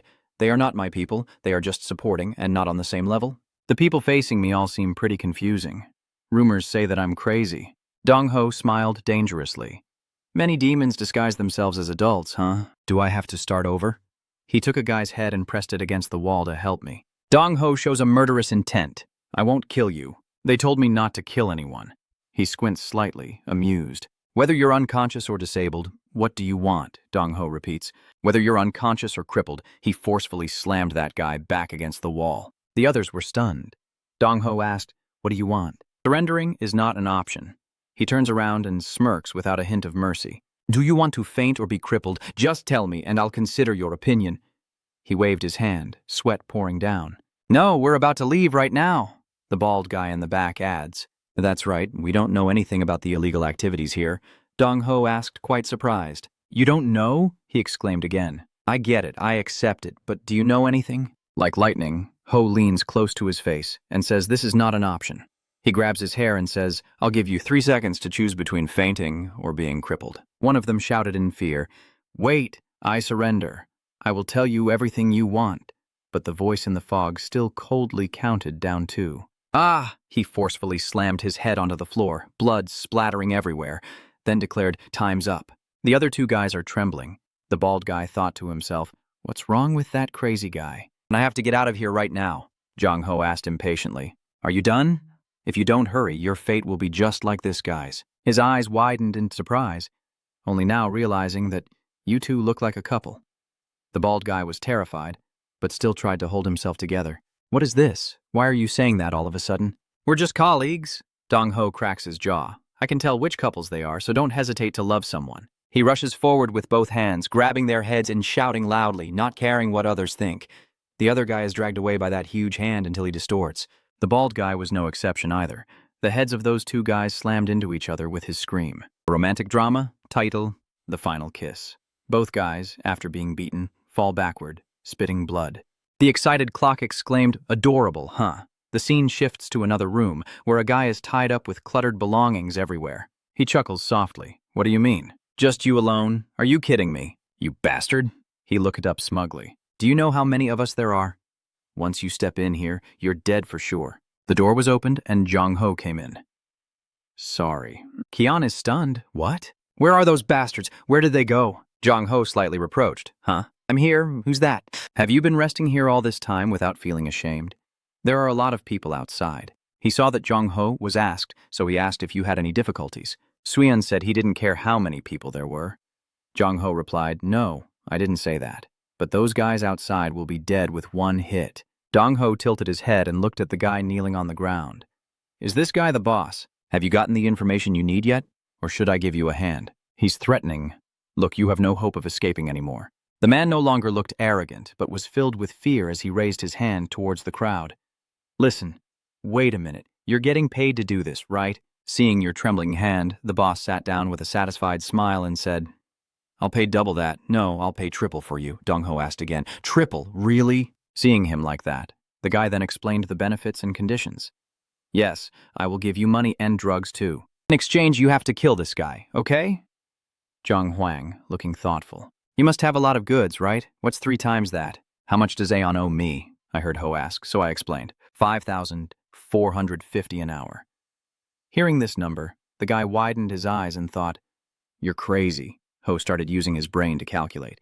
So if it tripled, it would be 50,000, no 60,000. Seeing Ho struggling like that, he immediately answered with the number 16,350. Dong-hui mocked, Hey, that's not even that much, you stingy bastard. Seeing this reaction, he trembled and raised 3 fingers. No, you idiot, I'll give you 3 rounds, just kill that guy. The cracking of broken bones echoed as Dong-ho broke the 3 fingers to the side. He shouted, I don't need your 3,000, idiot. The scream of pain echoes, followed by the question. 30 million? The dog bastard nonchalantly stands up and calmly tells Akon to handle it quickly so he can go home early. Okay. Jong-ho didn't quite understand and voiced his thoughts. He didn't pay me extra for overtime. Then why bother doing that and making things complicated? Wouldn't killing them all be faster and easier? What's the point of sparing them? He replied. Your suggestion isn't bad, but I tend to rely on reason when I act. Now keep that guy here. With that, he steps closer to him, because there's only one thing you can rely on right now. The weak man asked, "What?" The guy in front of him said coldly, "That's your corpse." The man roared in anger, spitting everywhere. "You bastard! What do you plan to do with my body? You sicko!" He quickly stepped back. "Your body is still healthy. Time will prove that." He calmly closed his eyes, imagining how he would regret it later. I should have told everything from the start before I lost everything. He still doesn't understand what that means and asks again. "All what do you mean?" If he doesn't answer, you'll find out gradually. Now is the time to ask questions. His face is full of murderous intent, and if I don't like the answer, no one will know what I might do. He closed his eyes and repeated the big question in his mind. Now the first question is, tell me everything you know about Hanung, both past and present, from the first time you met him until now. Hearing that name, he froze in surprise, thinking to himself, this bastard might be up to something. If he's investigating Hanung, he could quickly regain his composure and deal with it. "No, wait. I will only tell you what I know." The guy stammered, "But I don't know much about him. We're just business partners. I make the medicine and he's the seller, that's all." Not getting the answer he wanted, he stood up. It seems everyone is afraid of Han Jun-gu's revenge, which is understandable. But do you know what? In life, there are always things that should be prioritized, like in this situation when you're caught between two choices. He both threatened and drew a knife, pressing it against the guy's shoulder. Getting revenge is really scary, but if you don't give me the answer I want, you'll die. If you confess, I will let you live today. Your life is up to you. The sharp knife in his hand stabbed into his shoulder, and a scream of pain mixed with your name echoed out. Before the scream even finished, he delivered a deeper stab, causing the man's face to grimace and scream in pain. "Stop, please." He has no expression on his face. "You hit harder than I thought. Dong-ho, right? Go to another room, find a big mirror, and bring it here." Dong-ho, confused, asked again about that large hand, which has been holding his hand tightly all this time. "Why suddenly a mirror? There probably isn't one here. Why would these ugly guys need to look in a mirror? But let me check anyway." He couldn't say much. Suddenly, I remembered a method I had used many times in the past. I wonder what method requires a mirror. Recalling a past in a cell, he too was curious, just like now. "A mirror?" his name replied. "Yes. Bring the full-length mirror from the next room here." He looked at the thin man hanging there and asked again, calling for the supervisor. "What exactly are they planning to do?" Leon said there would be a way to make him reveal all the necessary information. His whole body was covered in blood, trembling weakly, and after a deep breath, he finally spoke with difficulty. "I don't know anything, you thugs. I don't know what information you want." "I've told you everything I know. Please." He takes a puff and asks, "Do you know the best way for someone to truly understand their reality?" He asked curiously. "What?" He coldly replied, explaining further with his sharp gaze that only by witnessing firsthand could he truly understand his current situation. "In about 5 minutes, someone will bring a large mirror here, and maybe he will see his body parts falling apart piece by piece." His face remains unchanged as he exhales a deathly breath from hell with each severed body part. "You will remember every piece of information you claimed not to know." Suddenly, in this dark prison, a hurried voice suddenly echoes. "Wait, call the person in charge here. You're just a soldier who kills people. Why are you suddenly copying the agents from the intelligence agency?" Maybe they're tired of you not talking, so they asked me to help out. Sometimes there are cases like that. Because they couldn't get the information they wanted. They think it's just discarded cards. So that doesn't mean you can leave in one go, so don't celebrate too early. As he spoke, he casually grabbed the handle of the axe nearby, ready to inflict pain on the man in front of him. "It's like working in an antique shop. I'll take apart that discarded item piece by piece to see if there's anything still useful." As he spoke, he grabbed the spear and added some harsh words to threaten the man, causing the man to panic and quickly explain. "What are you talking about? I am truly innocent. I've told you everything I know. I'm not as important as you think. Is it okay for Cha-Cha-Tan to attack and imprison innocent people like this?" Hearing this, Sang-Shu took the cigarette out of his mouth, his face darkening as he coldly said, "Innocent people. Because of your terrorist attack, 3,000 people have died and over 25,000 have been injured. 10 years have nearly passed, but many people are still living in the pain caused by you." As he finished speaking, Sang-Shu, ignoring his words, pressed the cigarette directly into his chest, causing him to scream loudly, and with a voice full of hatred, he said, "God, your God, by the way. I'll tell you a very interesting story. 10 years ago, I realized one thing. There are no gods in this world, no existence that listens to human prayers. Only the strong eat the weak. The world we live in is like a jungle where the weak are preyed upon by the strong. Then he leaned close to his ear and continued, I've done terrible things to others. I will be punished by heaven. But what then? Did something happen? Did any god hear us? Now, no matter how much you pray, nothing will happen. Clearly, you just need an excuse for everything. You're just a bunch of sick maniacs. So now open your eyes wide and look. And after saying that, he grabbed the axe and pressed his face close to him, sneering. Your eyes right now are like those of a real demon. How has the monster you created grown? He finished speaking, then swung the axe down, the blade slicing straight into his arm. Outside, Quan Wai and another person still stood waiting with exhausted faces. The blonde-haired man also spoke now. I wonder if we've met before when Aeon was still handling these tasks. I have seen it a few times. If during the attack my father needed treatment, of course I would be there. But somehow, when Aeson was interrogating those terrorists, I only felt a little more alert. How does it look? First of all, you've lost something from your body. Take a good look. I've helped you lose weight. It must be about 10 kilograms. The man's eyes widened as if he had seen something extremely horrifying. So, can you see clearly with your left eye now? Contrary to the man's confusion, Sang-shu was different. He smiled mischievously and said, The cut is very clean. The medic already treated you. I wonder if you've been vaccinated against tetanus yet. Probably not. It doesn't matter because it has nothing to do with me. Then he leaned in close to his ear and whispered, Anyway, it's no longer needed, right? But then, his eyes suddenly turned sharp and intense. He asked seriously, So what is your next terrorist plan? If you tell me one last time, where and when did you meet your mental boss? But faced with that gaze, the man only remained silent, as tears streamed down his face. Sang-shu gently placed her hand on his shoulder and uttered cruel, yet incredibly gentle words. Then I will let you go. You will look better. Otherwise, just say you don't know so I can keep playing with you. And then he smiled again with amusement. Actually, I really enjoy playing this game. Tearing apart your crazy, sick minds into pieces and watching you die slowly and painfully. The man could only helplessly speak at this point. His eyes clearly showed how exhausted he was. Someday you will have to face everything we will sacrifice for the greater good. But not you. Your only goal is to enjoy this. You evil spirit, my goal is to enjoy this. That sounds good. When questioning the next one, I have to add this line in. You're really a crazy bastard. But you must be very hungry and thirsty. The man is trembling all over from blood loss. He tries to speak. Please. Sang-shu continued, making his offer. Just close your eyes and tell me what you know, and you'll be well taken care of. Then he looked straight into the mirror, pointed to one of the man's legs, and said, If you still say you don't know this time, the next thing will be your right leg. So, I'll keep the minimum courtesy and leave you with one thing first. The man kept groaning, and suddenly saw the crutch in front of him that Sang-shu had placed there. Think carefully. I don't want you to make false accusations. No one understands what you're going through, and I don't want to become a demon either. Help me out a bit, that damn bastard. While he was speaking, he also prepared himself to duel with him. Maybe that's why he deliberately placed the axe there. After the axe was swung, he suddenly turned around excitedly. That's right. You have to have that will to live. Let me give you a taste of my fist. But surprisingly, the man chose to end his own life instead of fighting back, continuously muttering his last words. Because of the great Saint Allah. After he fell, Sang-shu was like someone who had lost all hope. This was unexpected. Then he turned to call the medic. That guy shoved the stick into his face. Come here quickly. The doctor hurriedly ran in, seeing the man's body, and stammered, No, it's very difficult to operate right now. There are not enough supplies here. But before Quan Ai could say another word, Sang-shu immediately strangled him and gave the order. Even if he is saved, it can't be considered that he is still alive.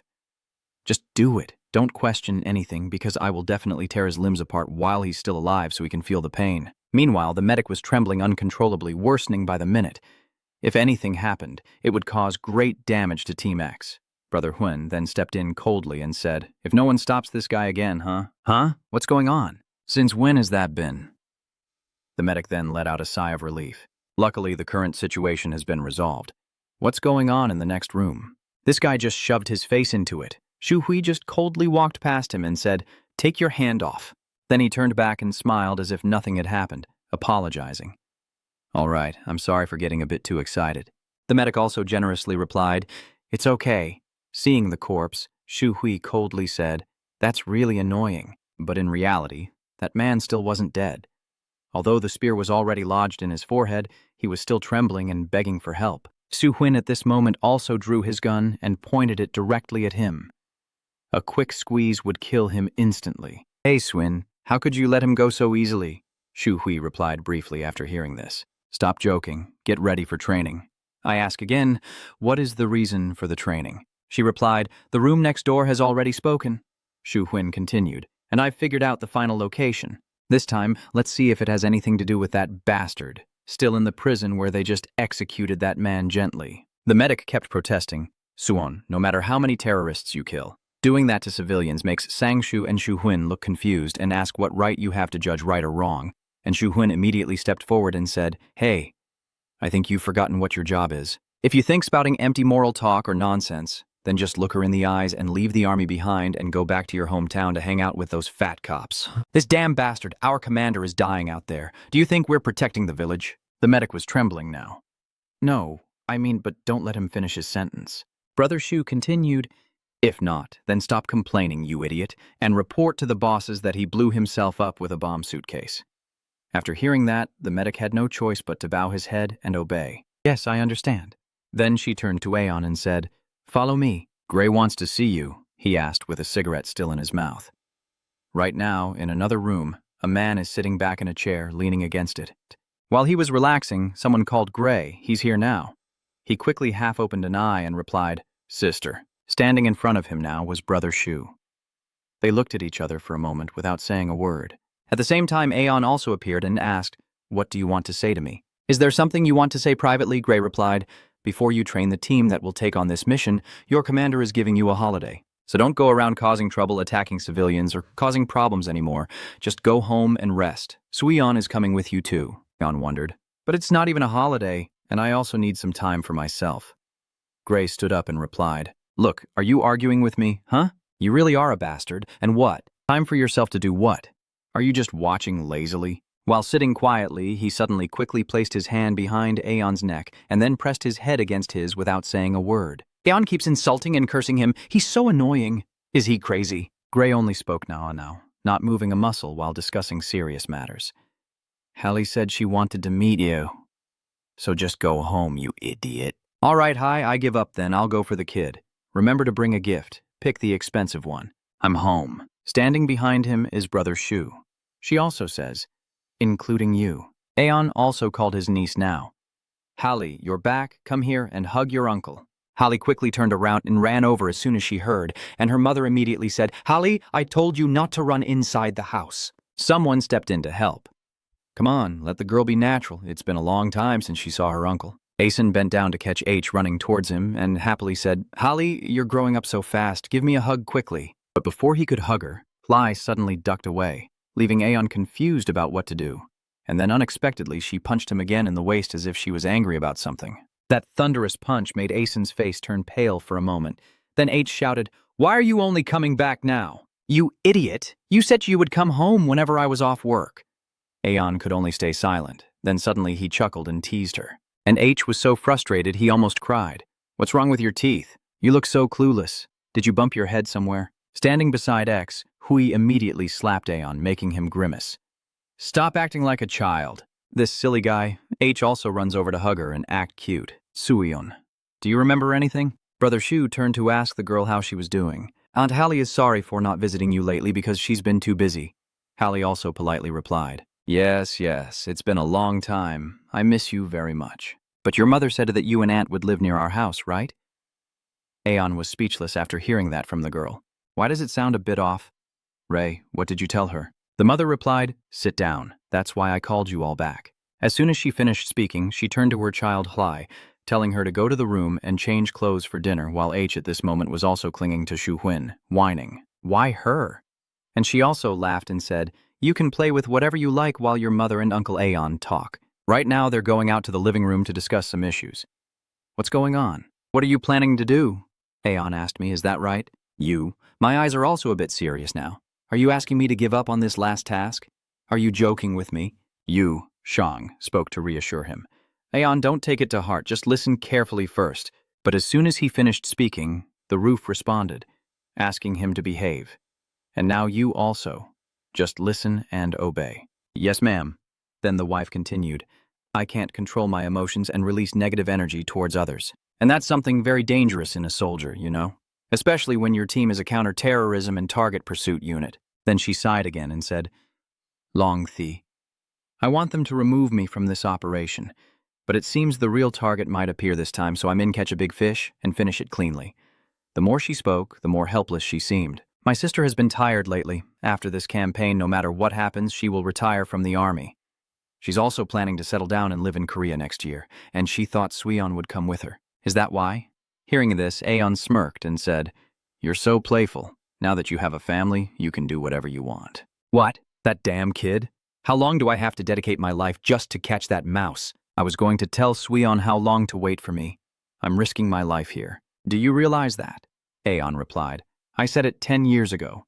When Mom and Dad are in that building, no matter what we say, we can't do anything. I want to become strong and be able to destroy those scum. That's why I did this. I still feel the same, but she has changed. He sincerely looked at his sister and continued speaking. Maybe because of Hallie, but this is your life. Do whatever you want, but you're not me. Even if I eliminate everything to the very end, I have no intention of leaving. I'm sorry. Then right after, he started laughing. What you just said was risking my life. What the hell are you talking about? This is my life. You should know better than anyone else. I really love this job. This is what I like most so far. Killing those bastards might be a legal way. That's the best thing about this job. Gray was stunned by what he just heard. What did you say? Did you just say that seriously? She repeats what she just heard. Did you just proudly admit that you like killing people? Aeon apologizes with a smile, but nods sincerely. Gray, I am very sorry. He squinted and said, But those terrorists aren't even human, right? They are just harmful insects. Honestly, whether we think the same or not doesn't really matter. Aeon's eyes suddenly turned serious, because to me they are just harmful insects I have to spend my whole life destroying. That is the main reason for my existence. He moved closer to Gray, his face tense. So don't stick your nose into my life, got it? Just focus on protecting your family, and then go to that damn Korea. I'm not interested in living a life like yours. She looks tense, her eyes darkening. What is it? What about your family, you bastard? Oh, now I get it. Gray clenched his teeth and rolled up his sleeves, ready to act. Aeon, it's been a long time since I last fought you, hasn't it? It seems I've been too kind to my little brother lately. I should make you understand before we talk. Aeon suddenly felt worried. His tone softened. Why does your tone suddenly change?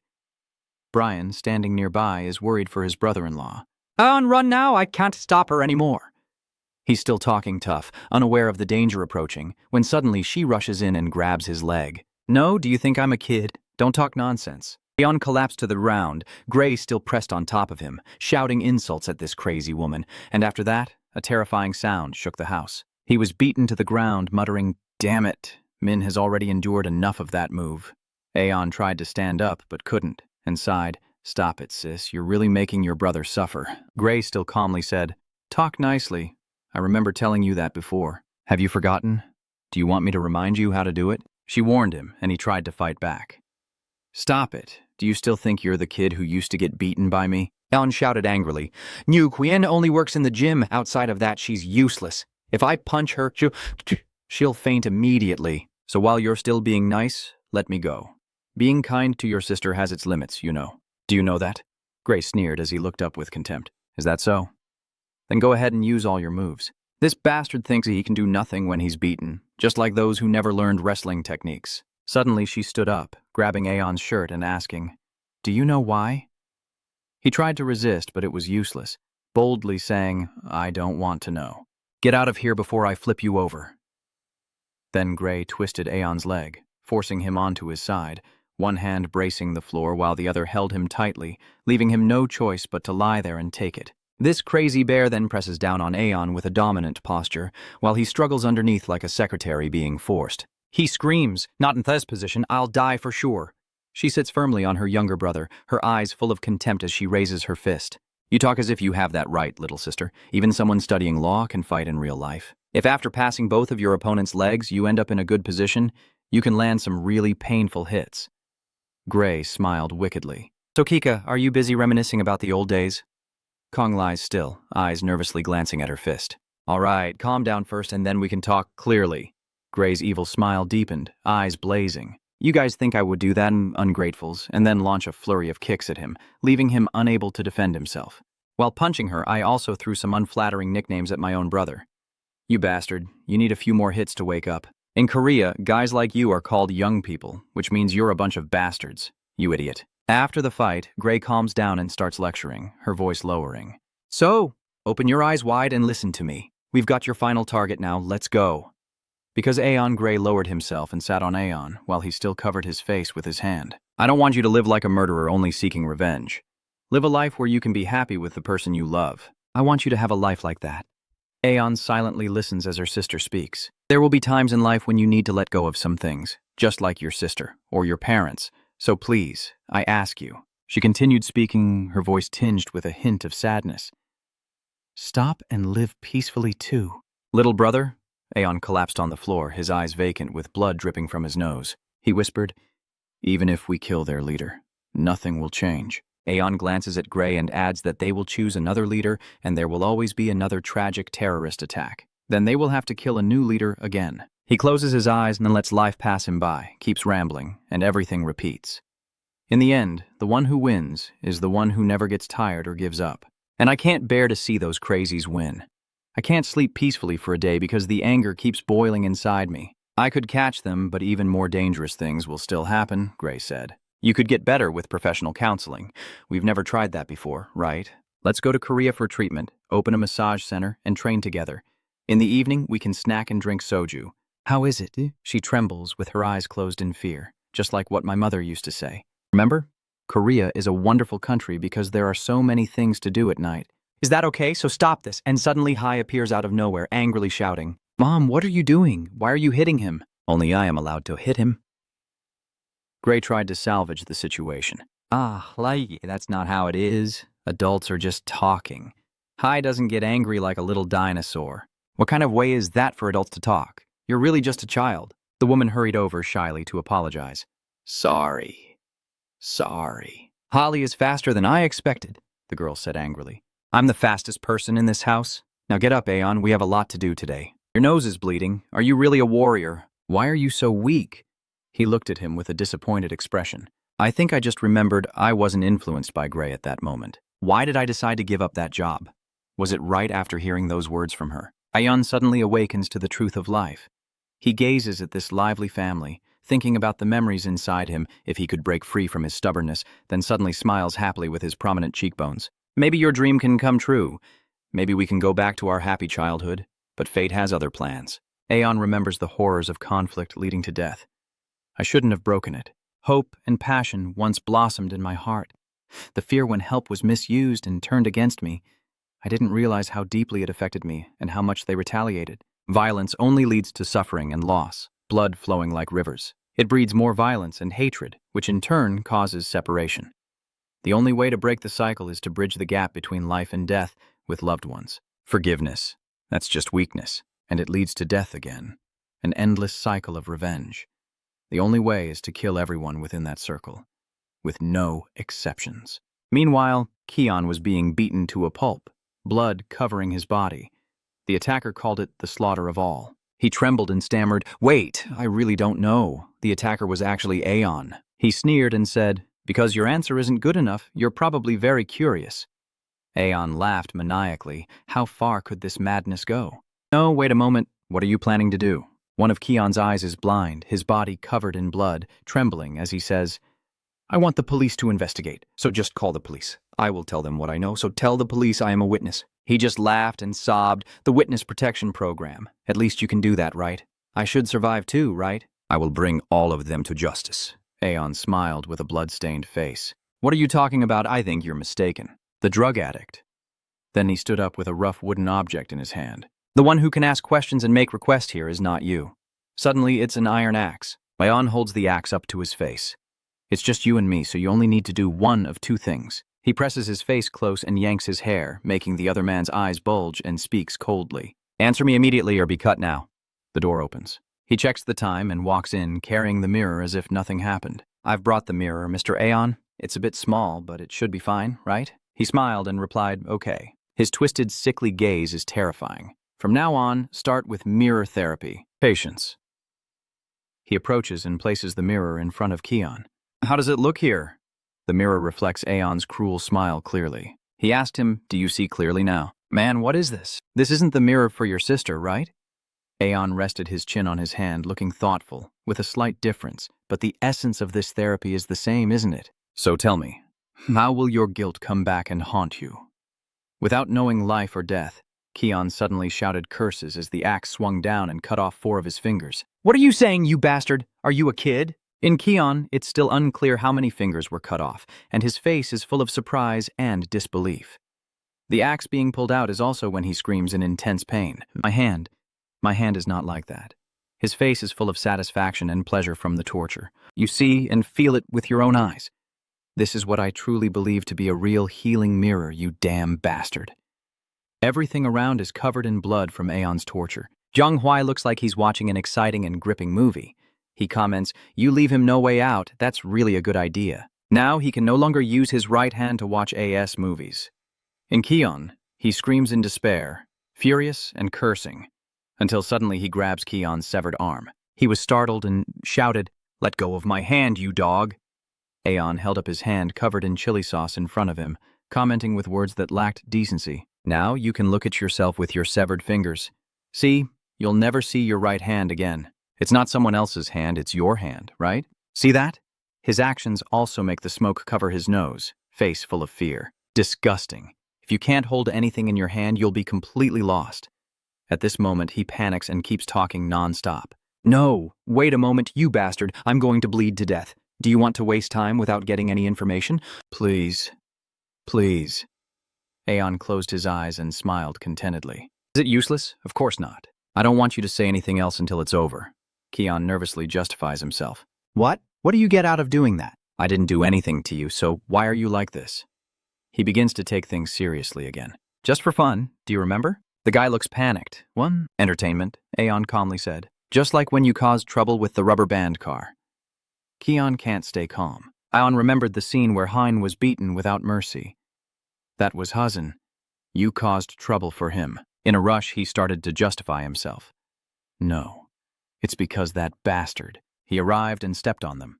He leaned in close, his eyes full of murderous intent, warning those involved in Hudgens' case and the hands that touched the rubber car. Every word Aeon speaks is like a greeting from death. You will be terrified when you hear my name. Only I alone. He thought he would destroy all the gyms, all the jitsu experts, when a wandering stranger appeared. He approached a gym. Aeon thought he would prove that jitsu was useless in real life until he could show that his sister was wrong. Hesitating before entering the gym and greeting, "Is the owner here or someone better at jitsu?" "Huh?" His eyes suddenly lit up. Han looked up and asked, "What did you just say? What does he think H is supposed to be?" She stood up in front of his surprise. "I don't know what's happening, but you're very rude." Hein shouted loudly first, his foot. He was utterly stunned, his eyes wide open. What? What? That's really scary. He gradually recognized Hein's face. She puffed out her chest and said, "Take off your shoes and step inside." He nodded in response. "Oh, I see. He's just tired. I feel sleepy, but I can't fall asleep." He bent down to take off his shoes and said tiredly, "I need to take off my shoes." Hein pointed directly at the man and shouted, "Are you okay?" Hey, are you all right?" Then suddenly he collapsed, falling flat on the ground, leaving her overwhelmed. "What is this?" "Get up, you homeless man." Hein pinched his nose in disgust. "What is this smell? Did you wash your hair with SHXT? Oh my God, should I call an ambulance? I can't let him sleep here, even though I know this mattress is very comfortable." He shivered as he stood up quickly and apologized. "I'm fine.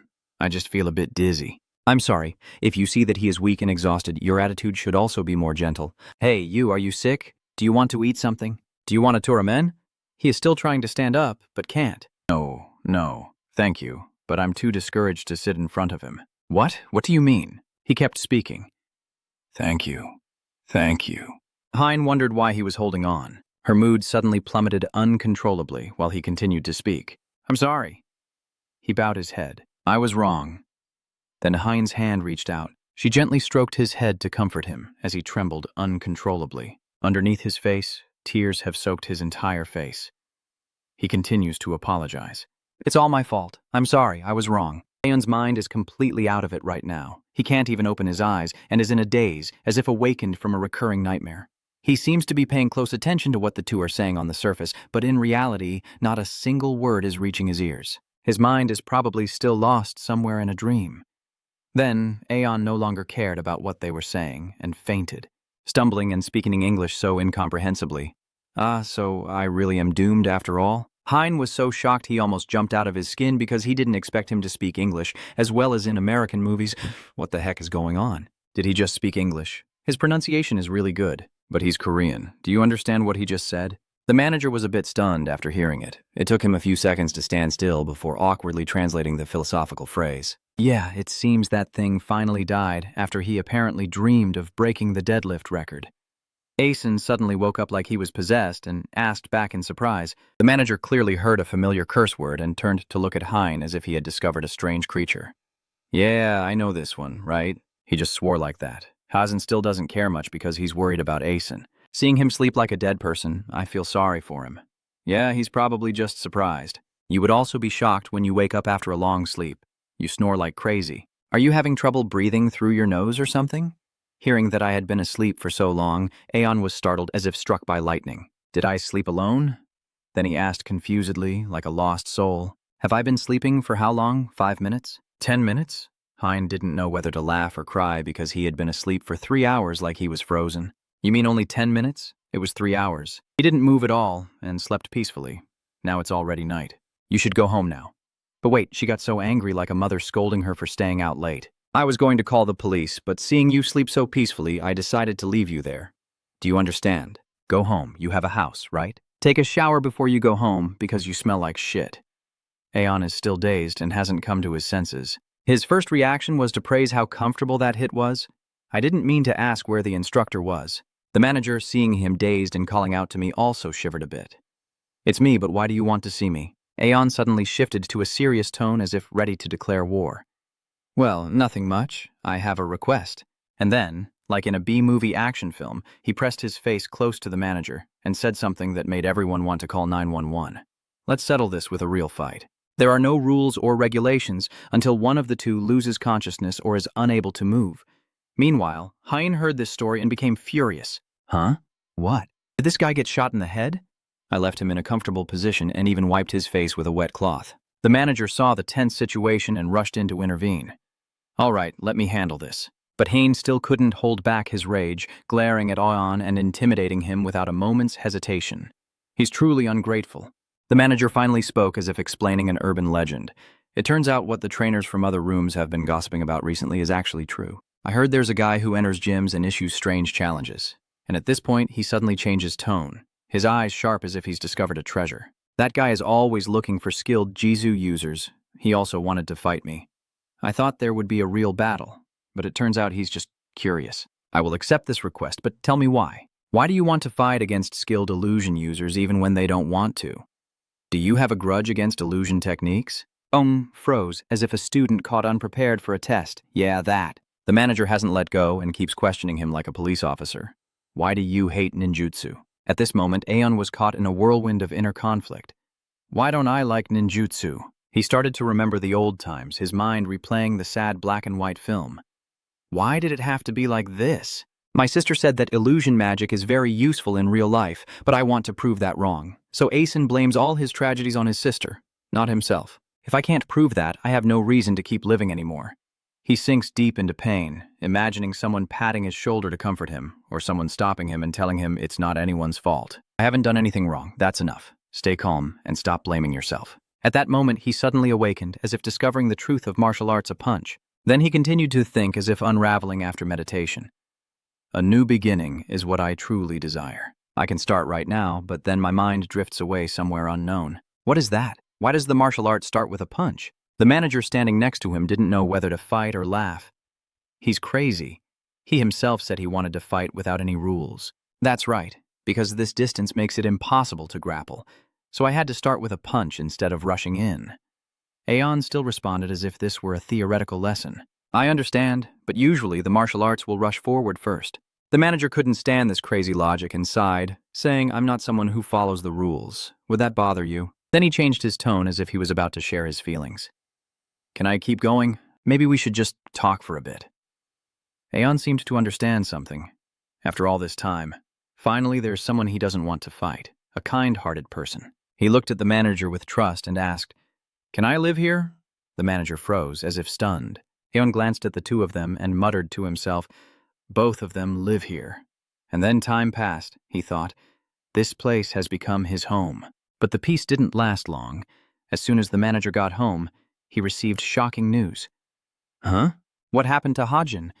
After hearing that, I almost had a hypertensive attack. Ha! How is Hein doing? Loon reports it all with sadness. She is in the IQ. Luckily, the surgery was successful, but she hasn't woken up yet. The manager is unsteady and about to go deal with them. Why did this happen to Hein all of a sudden? Elseun, do you know what happened? Who hit her, those bastards? Aeon, still dazed and not dressed properly, stepped out of the house when he was bombarded with questions. Hey, where are you going without putting on your shirt? He's still as cold as ever, answering the phone as if he's about to purge the mafia. Found out already? What is the name of the building? And so that night, I went to find the truth. When he arrived, he confirmed all the details like ordering delivery, the apartment. Meanwhile, inside, there was a fierce fight happening. When fighting, you move like a TVB martial arts scene and still manage to talk trash. Do you call that a leg? You really trust your chubby body, huh? Then he turns to scold the victim's girlfriend. You bastard, why did you do this in front of your girlfriend? Someone who knows nothing about the horrors in the world. The fat guy still refuses to give up, trying to turn the tide. If not, I will kill you. Aeon just arrived and overheard the villain's monologue, while Kiseok's friends sat laughing like they were watching a comedy. Through Lee Hyuk, he's really cool. That fat guy is nothing compared to him. Ha ha ha. Aeon quietly appears from behind like this final boss. The others are startled and scream, "Oh my god, you scared me." What are those two guys looking at Aeon with such big question marks? What is that, brother? Hey, where are your clothes? What do you want to do? Aeon just stood there silently, but in his mind he had calculated the entire universe. If he completed his revenge, only sorrow would diminish. Nothing else would remain. And then he spoke as if closing an old chapter. Now he hesitated for a moment, recalling everything that had happened. After knocking Kishok out, he finally felt at ease and left. Before turning the warehouse upside down, Jong-ho watched from afar like watching a movie, seeing someone cut off their hand but still cheerful and lively. Do you really need to be so calm? He's as cheerful as if he just received a birthday gift. Jong-ho remains as calm as if he's shopping, reporting to Aeon enthusiastically like he's giving a graduation presentation. Today Uncle Ace and I just bandaged him, but I still can't guarantee whether he's going to bleed or not. What should we do if he goes into shock? Aeon is still holding the axe. His eyes are not human. What do you mean by that? Better cut off its toes before it passes out. Hold his right leg. Dong-ho obeyed the command like listening to a remix, excited like celebrating New Year with fireworks. Yes, seeing the situation in Keon like that, I was completely stunned. Hold on, you bastards. I admit defeat. I surrender. I will reveal everything to you guys. I know everything about Hanzon Yu. But first, give me proper first aid. Aeon may not be a doctor, but he's more passionate about chopping than saving lives. Yeah, so be smart and keep talking, or I'll cut off your toes. If I don't find the information you give me satisfactory, I'll cut further. Otherwise, that's it. Okay. Dong-ho is taking out the envelope to start grading. Big brother, do you want me to take off his shoes now? Then you can aim directly at the toes. Aeon has an artistic soul, but no problem with butcher skills. I just aim for the center of the foot and hit. Hold it tight. I'll tell everything. Please stop, these cold-blooded bastards. Aeon has no stop button, only a continue button. But if I like it, I'll keep cutting. Think carefully before I cut off your left toe, too. The man broke out in a sweat, trembling and shouting like a duck being strangled, then finally managed to say a few words more precious than gold. The national team. Hanan Yu, that guy, is a representative competing in the national martial arts tournament. Aeon paused at that moment, as if he had just realized his ex-girlfriend is Miss World. The national team? Finally, I got a decent answer, but it's not enough to satisfy Aeon. Keep talking. Why would someone representing the national team do such dirty tricks? In the game of chess, don't ask me. I don't know how it works. Whatever I know, I say it all. The first time I met Han Jun-yu was at the Open Freestyle Martial Arts Tournament, remember? It wasn't anything spectacular, just a small team competing. He started talking as if he was writing a comic. That guy was banned from competing forever and switched to free fighting. I'm not sure what happened within the martial arts team, but I do know one thing for sure. That bastard hates drug users intensely. Back then I remember saying I only used a little bit of drugs, but only within the arena. This is the Drug User Alliance. So that's fair, right? Aeon's mind started to ache slightly upon hearing this. I don't give a damn about your excuses. Keep talking fast and stop beating around the bush, you bastard. He only talks about Han Junyu. Keon is angry but doesn't dare to get really mad. You told me to reveal everything, but I still have to keep going. That bastard couldn't last long in the tournament because Han Junyu defeated every opponent and became the demon god. But then he still retired, that bastard. He even played dirty without hesitation. It's because of that my left eye ended up like this. And I had to retire because of this eye. Because I've only known fighting and using drugs, I bought many doses of stimulants and sold them at sky-high prices, regardless of whether few or many people bought them. I remember back then he used every trick and tactic he had. The kids were naive. Seeing something shiny, they'd grab it. Seeing money, they'd chase it. They didn't care how dangerous the drugs they injected were. As long as they felt superior to their peers, they were happy. But he never expected how quickly life can turn around. One moment, everything's fine, and then boom. Someone came looking for me now, and even the drugs I take have rankings. And I just keep climbing higher. Then he delved deeper from steroids to untested drugs. From untested drugs to illegal products, all sold through the dark web. Exactly the kind of 4.0 era business no one should imitate. The peak was when Keon heard an offer he barely understood, suggesting I try running a drug manufacturing plant. He said I was the person he was looking for, and after hearing that, I felt like I was their destiny. He even said he had connections inside the police so we wouldn't have to worry about getting caught. The cops can't even step half a foot into our factory. They talk like gangsters spouting faith in karma. The pay is high, and working in the factory would be even more profitable. So why not do it? I'm really stupid, so I do it. And then he realized a shocking truth. I recognized that hairstyle the moment I caught a glimpse of it. The reason I was invited to join is because Han Junyu is actually his name. In Keon, his eyes are wide open like a fish on a platter, so I suspiciously approached to ask about it. I asked him what he was planning, and unexpectedly he wanted to take something from the guy. If you want to get involved in those dirty deeds, you need a bunch of dogs to do the digging, right? But why do I only think of you trading one eye as the price? I was beaten to a pulp, even blinded in one eye. But honestly, my limbs are still intact, so I decided to seize the immediate advantage here. He started acting like he had a screw loose. He gathered a bunch of thugs from high schools and let them tear each other apart. He revealed all the crazy, dark secrets of the team. Hanun Yu also got involved in that chaos. Even he participated. A true professional player. We pick a few of the lowest in society to test the new drug on. We get them addicted first, then lock them in a doorless dungeon so they can't escape and use them as slaves. Why did he and the others do that when they were already in a situation they couldn't handle? They will have to beg us for more drugs and become the most loyal dogs, losing their ability to control themselves. If this were a story, it would be a social tragedy mixed with spiritual and foolish elements. At that moment, the guy suddenly smiled as if he had hit the jackpot, and he understood why even pride was like that. Keon, in this moment, seemed to go crazy with excitement and turned to ask Aeon. You understand what I mean, right? If that's the case, you're no longer a human, just an animal. After hearing that, Aeon felt like he was being forced to listen to an advertisement in the middle of a movie. He looked at the guy like an animal and felt uncomfortable. Are you excited? Before Keon could explain himself, Aeon delivered a brutal kick. No mercy. A series of relentless strikes echoing through the room, until the man was left bloodied and gasping, finally giving him a chance. You're still too inexperienced. If you can speak within the next 5 seconds, I might show mercy and spare you. Understand? Dongha looked at the injured man with a hint of fear. Why did Aeson suddenly kick him like that? Is it dead yet?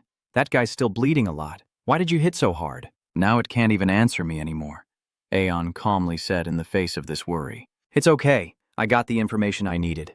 All this nonsense coming out of his mouth is just noise.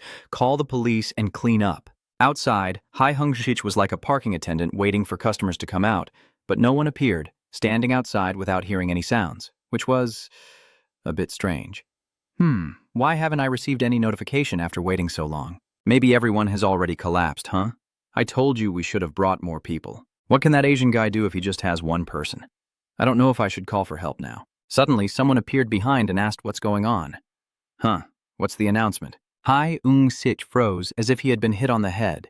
It turns out Run Yu had been tailing him unknowingly and appeared behind him to ask questions. What's going on? Do you think there's something interesting about this building? Dong-ho calls the police.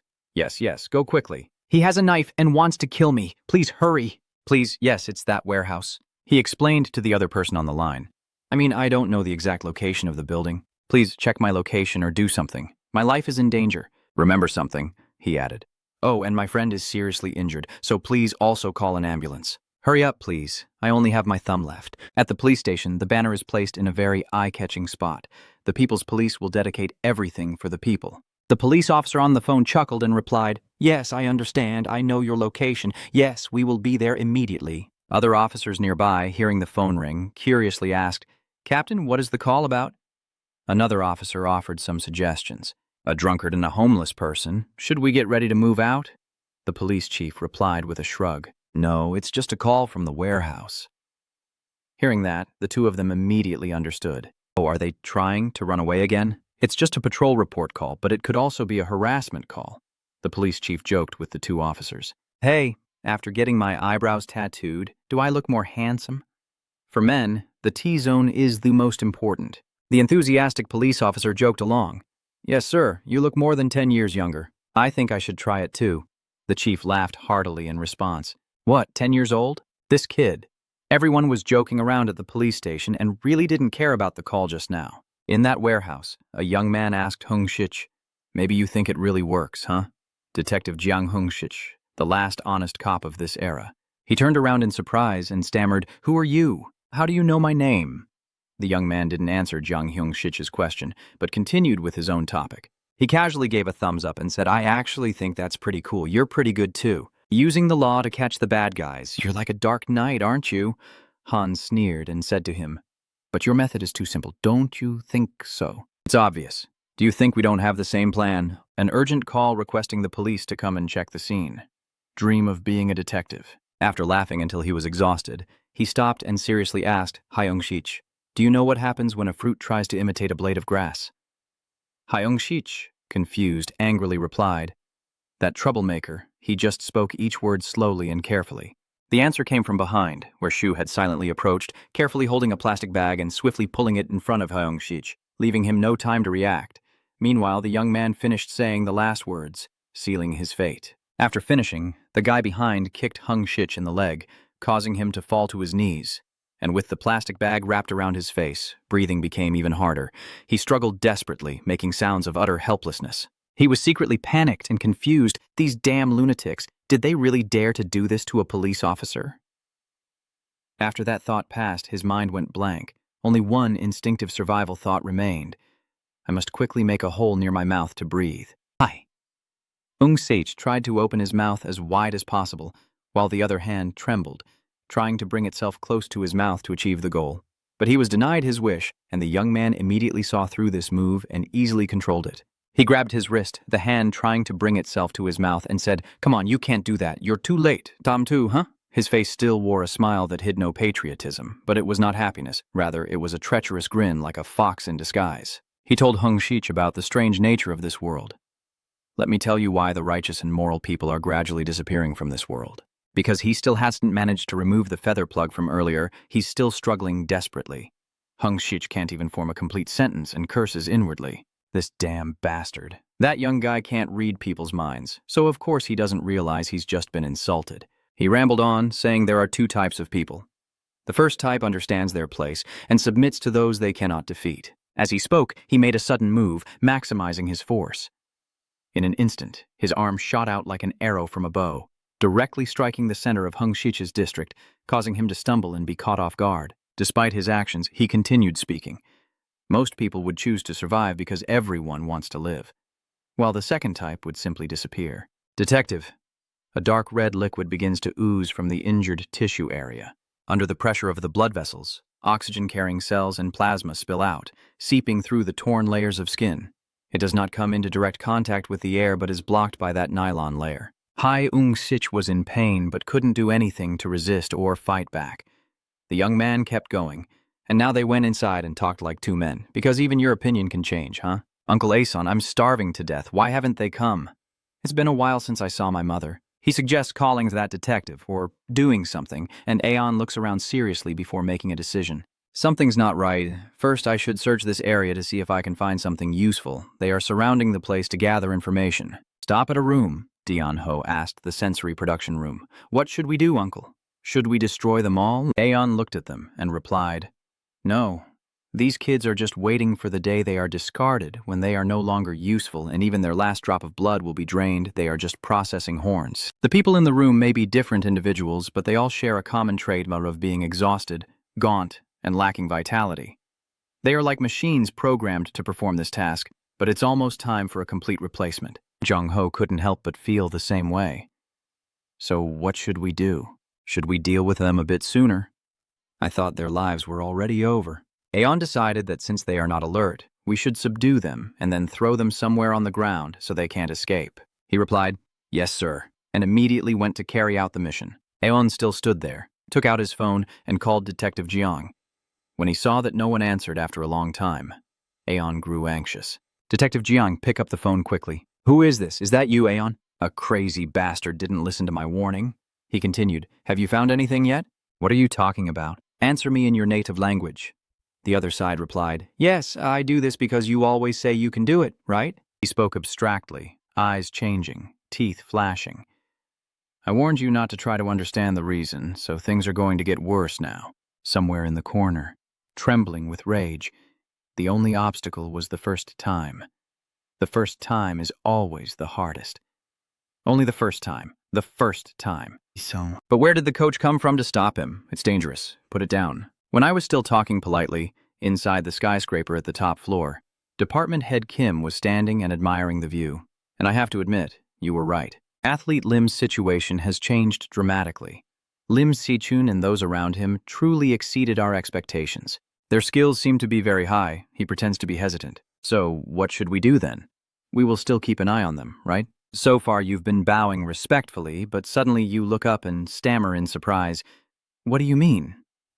He repeated about the girl with glasses at the gym earlier. "I told you to hit her in the head, but you failed. Remember?" He continued, "Kang John is hiding somewhere with Sensu. It's just a matter of time before we find her. Since we have many urgent matters to deal with, I want you to handle that. If you can avoid the mistakes of the past, of course you will receive a fitting reward. As we said before, there will be no trouble as long as you don't get caught. You can think of it as everything starts small. The first time is the hardest, but you've already gained experience, right? From your father's case, wasn't it? He makes it sound like it's not too difficult. It's very simple. Just go to the gym and kill anyone you see there." He turned around and shoved something into your shirt pocket. After hearing everything he just said, you felt overwhelmed with confusion. Seeing the worry and confusion in his eyes, he smiled with a wicked grin. "You must be worried because he's a fellow martial artist, right?" "People don't die that easily, don't worry," Hun replied. "I need some time to think." He asked when he should meet me to give his answer, but then suddenly remembered something and thought to himself, "Wait a minute, a suicide mission is a different story. This guy has gone crazy. Director Kim doesn't have mind-reading abilities, so he has no idea what he's thinking." He replied, "Right now, at this very moment, because this is an urgent mission, if you follow my instructions, your future will be more comfortable." He adjusted his glasses on his nose and pointed out the disadvantages if he refused this mission. "But if you refuse this job, as soon as you come of age, you'll be thrown in jail. We can cover or control everything easily, so we've gathered a lot of evidence. Or we can offer you a buy one, get one funeral service.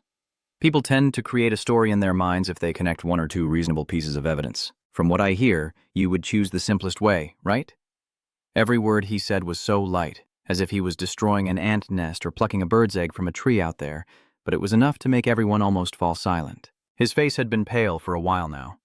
Going back to Aeon's phone call earlier, he asked the person on the other end, "So what happened to that guy? Did you kill him?" On the other side, Officer Lee Seon-lee responded calmly about the murder. "I haven't killed him yet, don't worry.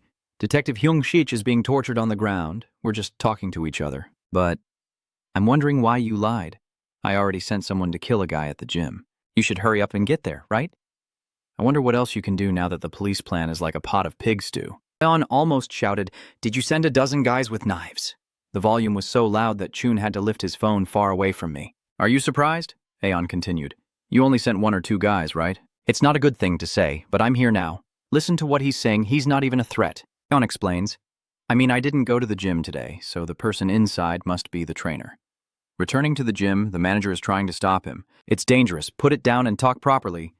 He hesitated for a few seconds, then immediately turned around and asked, "Who are you?" His voice trembles slightly, making it hard to tell, and the manager is annoyed by his attitude. He repeated the rude question, "Who are you and what are you doing?" How dare you be disrespectful to an adult?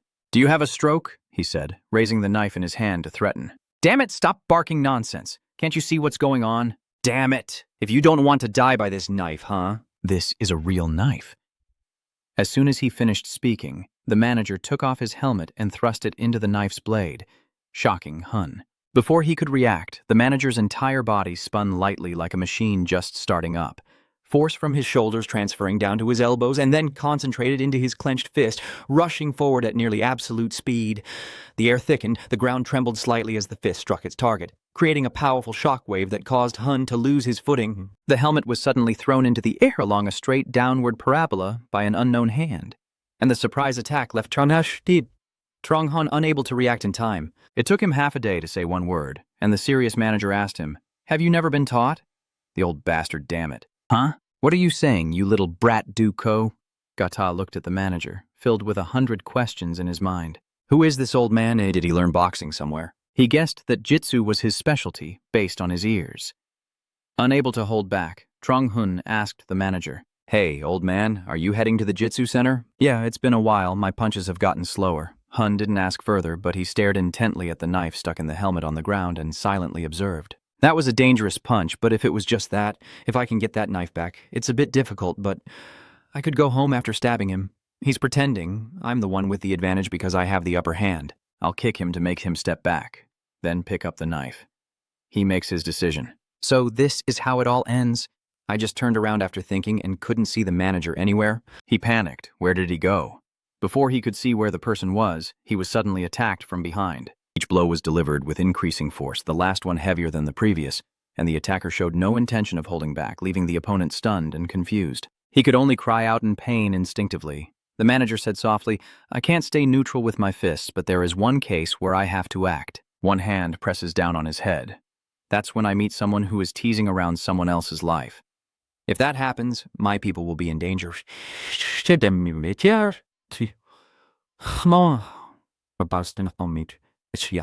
At that moment, I will drag those troublemakers down to hell with my fists.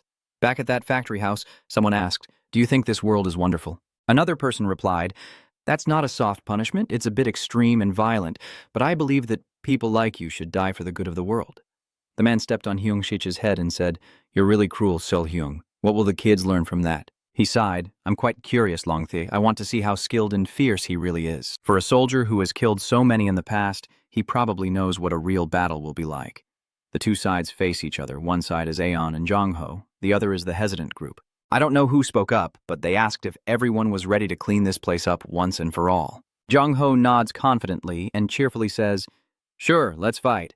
Aeon calmly adds, It's better if you don't kill those guys, but our priority is protecting the detective. Got it? Jongho looked surprised and stared at him, saying in amazement, Why me? You can do it yourself. I'm not good at saving people. I'm only good at destroying things. You just play the good guy. Aeon raised an eyebrow and said without hesitation, Should I call Shin Sui-on? Dion Ho spun around 180 degrees and immediately continued speaking without blinking. But sometimes I want to help someone. Maybe that's just my good nature, huh? And then he stepped closer to the group, sighed, and said, You guys, I need to deal with the leader, so get out of the way. The leader, carrying a stick on his shoulder, tilted his head and said firmly, You don't see we're on the same side as those inside. Dong Hua Hu, wanting them to rush in, calmly called out, Then just go ahead and charge in, stop your whining. He got angry after being provoked, turned to look at his companions, and shouted loudly, Let's see if you still have the guts after we beat you up, big guy. Brothers, surround and fight him. Dong Hoi pouted and said, You talk so much I almost fell asleep. The guy and two others charged forward, angrily warning, I've seen many loudmouths end up dead. Understand? Try to dodge this move. Big guy. As he finished speaking, 3 people with wooden sticks struck Dong Hoi directly on the head, but he remained very calm, only uttering 3 words. What do you mean, dodge? Those wooden sticks instantly broke in half, nothing to him in the fight. He smugly said, That's really annoying. Why should I do that? Your weapons are just scratching me. The guy immediately tensed up, stunned, thinking, What the hell is this? Jongho's face darkened as he gritted each word at him, like hitting a concrete pillar. Because you hit me first. Now it's my turn. Jongho immediately struck him in the face with his hand. The guy lost his balance and quickly collapsed, lying face down on the floor. What the hell is this? Bring the knife here. The other one stammered, Take it! Dong-ho looked at the guy lying on the ground, took a deep breath, and said, "All right, one down. Let's see how many more there are." Then he pressed his face close to the remaining two, smiling menacingly, and said, "Whatever, you can hit me too." He raised his hand to cover his face, as if to shield himself, but then changed his mind, not hitting his face, but aiming lower and kicking him in the groin, laughing loudly and saying, "Now's the time to smash your balls." The other side was caught off guard. Pain quickly overwhelmed him, and he clutched his groin in agony, groaning, "You bastard!" The other guy, seeing that, hesitated for a moment and asked, "Is that enough?" On, having watched everything, stepped in to stop it. "All right, let's get straight to the point and not let the pests breed." Seeing someone holding a stick trying to ambush me, I quietly turned around and kicked him in the stomach. He looked pale, clutching his stomach as he was thrown back. Another guy sneered and assessed him. "Oh my God, who is the real villain here now?" Dong-ho interrupted to speak. "It's me." Before he could finish speaking, a stick struck right below his ear, causing him to fall down. After a long pause, he finally spoke. "What is this?" The one with the hidden weapon saw he had achieved his goal and laughed loudly, happily saying, "This time you can't take it anymore, right? No matter how strong you are, you're still just human." Dong-ho, ignoring his bleeding, quickly stands up and calmly asks, "Why did you do this when you're much stronger than the second generation?" "That guy was so scared when he saw you standing up like normal," he stammered nervously. "What's going on with this monster? What are you planning to do?" "Take this." Before he could throw the punch, Dong-ho was faster, knocking the stick out of his hand with a single punch. The splinters of that wooden stick just hit him right in the nose, and blood started pouring out uncontrollably. He was stunned, thinking to himself, how could this be? Is he really that kind of person?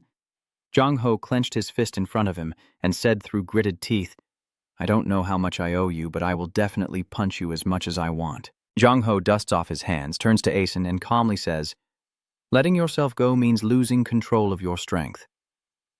Uncle Aeon, help me out." "No."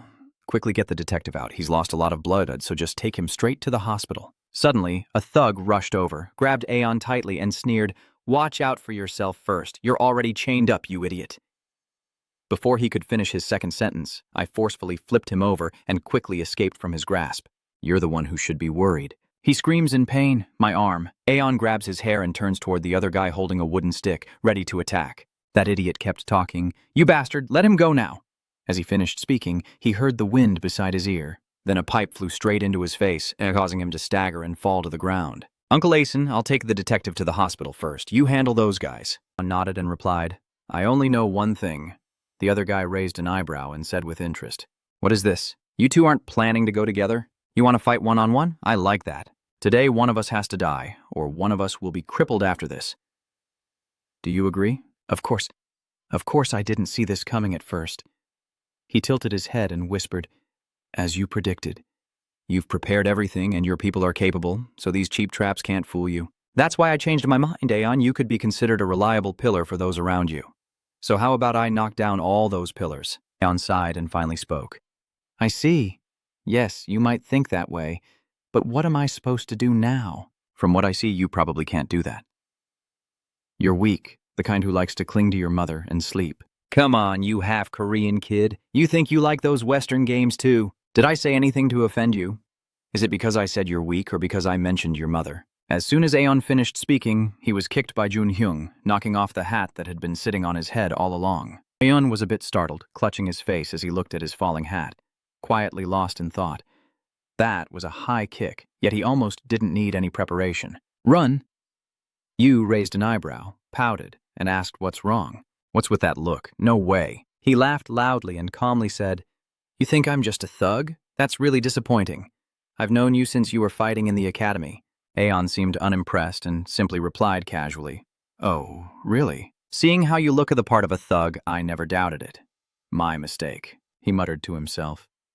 "He's better than I thought." Run Yu quietly exclaims, "I thought you were a quiet, reserved guy, but it turns out you're good at showing off. Then let me show you how to fight properly on the battlefield," and said, then swung his fist toward Aeon with excitement and shouted, "You know what? A skilled fighter can dodge his punches easily. The difference between a battle and pure fighting for you is that a soldier has killed before," he said as he kicked with his leg towards Aeon, each word spoken clearly. "Can you defeat a martial arts master? Why can't you fight without weapons? Are you analyzing my fighting style? You think you'll have enough time for that in a fight, but you know what? I used to be famous for not having a signature fighting style. As soon as he finished speaking, he moved beside Aeon, catching him completely off guard. He thought to himself, what? That way of moving isn't something I've seen or heard before. Junyu exhaled sharply and said sharply, "All right, I've finished the warm-up. Now it's time for the main event." As he finished speaking, Aeon spat a mouthful of saliva into his face. Run Yu, unable to dodge in time, was hit directly. What the hell is that? Aeon shrugged and continued, nonsense talk. You criminal bastard, stop talking nonsense about fighting styles or whatever. He grimaced and continued coldly. So what did you just bark at? Fighting and combat are different. Should I teach you what fighting and war really mean? Hey, old man, sorry, but speaking honestly isn't the trend these days. He ignored that and chuckled, saying, "What's that, kid? You sound just like a fool with a hero complex. I've called the police, so calm down. Guys like you are not even worth dog food." In Hun, he raised his head arrogantly and said, "The times now are full of deception and selfishness. Only selfish people live well. As long as my life is smooth, I don't care about others' lives." That man replied seriously, "I won't interfere, but as an experienced adult, I will be honest, only scumbags like you justify your wrongdoings with that holy ideology." You're just a despicable criminal, no need to make excuses. Hoon laughed loudly, trembling slightly as he spoke. Do you know who the real villain is? You idiot, you still don't realize who you're facing. The long-haired man named Aeon furrowed his brow and asked back in confusion. What? What nonsense are you talking about? He chuckled to himself and said, So he's not coming to Jim's room today, right? Do you know what kind of fight he's in with that monster? The man shrugged and replied, I don't know and I don't care. What's your reaction? You think I'm joking? Oh, he could die, you hear me? That man laughs loudly with amusement and casually says, Hey, I don't know if you're confusing me with someone else, but I'm sure of one thing. I was at that old warehouse. Junyu puffs his cheeks in frustration, voice trembling. I can't believe it. I didn't expect you to spit in my eye just to win. You dare to do anything, right? Aeon glances at him, pouting, and says, What? You want me to show you how we fight on the battlefield? Sometimes there are situations where we have to fight without weapons so everything can become chaotic. Why is that? Aeon Sirius continues. It's simple. I don't want to die. People lose their fighting spirit when facing weapons like guns. But in a brutal battle, they won't let themselves be beaten and killed. He slowly takes off his coat, still speaking to those who have truly experienced a dirty war themselves. Do you know what the biggest difference is for those who haven't gone through such a war firsthand? Just stop asking and repeat it already. Then Aeon threw his coat towards him. What is this? Are you trying to cover my eyes with your clothes? A sudden punch from behind the clothes. Run. Stared at Aeon. You're so outdated. All you know is how to use machines, huh? Aeon kept his original posture and spoke slowly, always carrying a weapon with him. That man stroked his chin in thought before finally saying, Aeon is the most despicable person we know. Meanwhile, Junyu, oblivious, was suddenly struck by a hidden knife lodged deep into his thigh. He frowned and shouted angrily. In a remote villa's bedroom, Run-Yu looked at his brother in confusion and innocently asked, Hyung, why are you holding that? Run-Yu, holding a knife, gritted his teeth and said, I haven't told you yet. The man widened his eyes, glaring warningly at the boy, then sneered. Don't call me brother, you filthy beggar. You shouldn't have been born. You know that. And that woman you call mother is the same. The boy tearfully pressed his lips together and said, You're so scary. I'm sorry. I won't call you that again next time. Do you know why I let you live in this house? Listen carefully. After speaking, he moved close to the boy, smiling with a sinister grin, and said, You and your mother are no different from toilet paper in this house. Do you understand what I'm saying? The only purpose of your existence is for me and my father to clean up your cheap trash. He ignored the boy's terrified face and watery eyes, still arrogantly ordering him to take off his pants.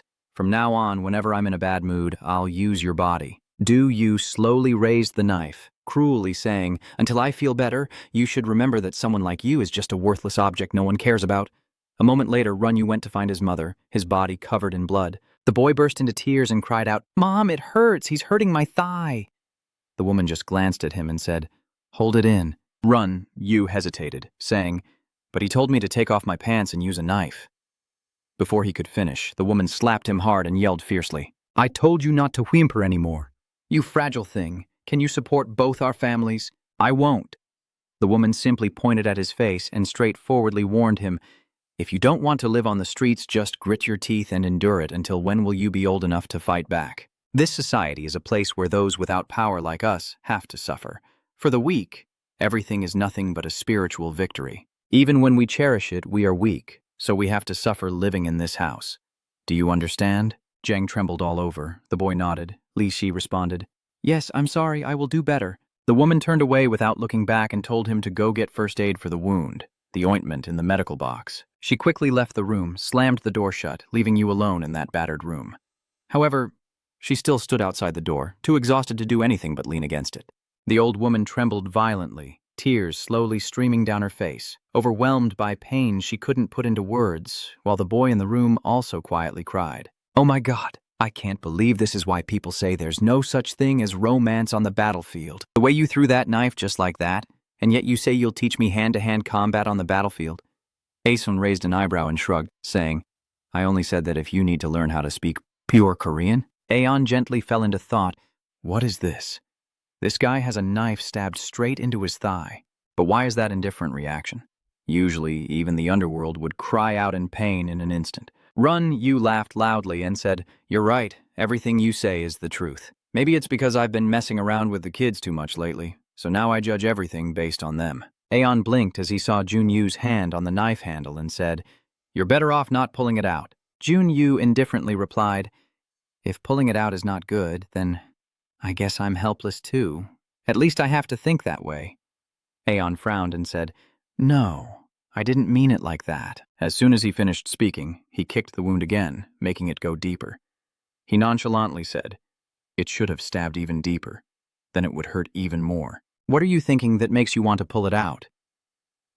Junyu, caught off guard, was hit so hard he couldn't speak, only crying out in pain. Runyu sat on the ground, shouting loudly, "This hurts so much." Aeon raised an eyebrow and asked, "What's going on? Are you just laughing?" He bowed his head and laughed loudly, saying with amusement, "Do you not find that funny? I like this so much that it turned out like this. Just as I thought, those who have to fight to survive are truly completely different." Run.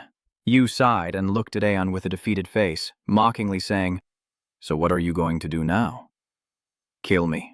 He exhaled slowly and calmly said, "I don't want to go to jail to atone for my sins. Can you just kill me like this? Then I will go straight to heaven. If you like, I can even say goodbye to your family for you." Oh my God, my leg hurts so much. Before I could finish complaining, Aeon kicked him in the face. Run. Yu lost his balance and fell backward.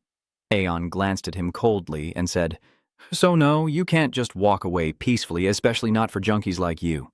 I don't care what you've been through in life, but don't think of using it as an excuse for the crimes you've committed." He knelt down facing Junyu and ordered in a low voice, "Think of today as a punishment for what you did to the vehicle." At this moment, Jong Ho is carrying Haeyeon Shich on the way to the hospital.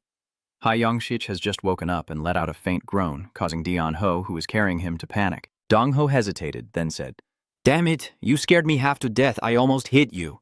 Haeyeon Shich asked nervously, "Where are we?" "And Aeon," Jong Ho quickly replied, "I've taken care of the henchman. There's only one left there. Detective, we are on our way to treat your wounds, so don't worry." "Hi, why?" Mr. Shich immediately interrupted and shouted, "No, we have to go back." Jong Ho frowned and asked him in surprise, "Really? I'm pretty sure Aeon can handle those guys on his own." "Hi," Young Shich nervously said. "We've been fooled. We need to hurry and get Aeon out of there right now." Haeyeon Shich was stunned, thinking that even Aeon couldn't handle this alone. Those bastards made it up. Those damn dogs are trying to set a trap to catch a tiger. "You crazy bastard! If you don't kill me now, you'll be punished. You bastard, by all means, and the law will make you pay. Of course, you won't die a complete death." That bastard, trembling with excitement, continued to speak to him. "This investigator, you really are Investigator Jiang Hai YX. I truly respect you so much. In a life-and-death situation like this, I can't believe you're still sticking to your principles of justice." Junyu didn't care if he heard a word or not. He kept rambling on that usually when people die, they just die and leave nothing behind. If a Korean investigator goes missing, well, what can the police do? They will conduct a small investigation, and eventually it will turn into a cold case of a missing official. He stared intently at Haeyeon Shich, smiled kindly, and said, "But this time I will use you because luck is on my side. If we want Aeson alone, we need to separate him from the man with orange hair he's with, right? One of Aeson's mistakes was bringing you to the hospital beforehand and afterward." Haeyeon Shich didn't wait for him to finish, annoyed as he cut him off and said, "What nonsense are you spouting? You think I'll do what you want? Don't you see I'm still alive and fighting back?" Rung Rung continued, If I survive and get out of here, I will hunt you down to the end. The bastard with glasses and CEO Han are in the same boat as you, right? Yes, that's correct. But officer, now you will be transferred to the local traffic police. This transfer will leave no trace and bypass all procedures. He suddenly leaned close to Ha Yong-shich's ear and whispered, "You've been to the crime scene multiple times and murdered people. Plus, you've worked with former American soldiers. This could land you in prison, you know. Is that right? So for those without power, no matter how hard they try, they can't change anything. Just protect yourself and live like a beggar, or try to prove yourself." Then he punched Ha Yong-shich again. The police are now approaching the old warehouse, shouting for Aeon to stand still, release him immediately, and raise his hands to the sky. Do you want us to let him go or stay still? Be clear, you're not on time at all. I've reported this a long time ago, and now you're only just arriving. My face is covered in blood, and I speak with a hoarse laugh. They arrived just in time, didn't they? What are you going to do now? The older brother illegally entered private property, attacked with weapons, and conspired to kill. He was caught on the spot, and now the police, who arrived after receiving the report of the murder, are pointing tasers at him. What do you think? Would that make a good news story?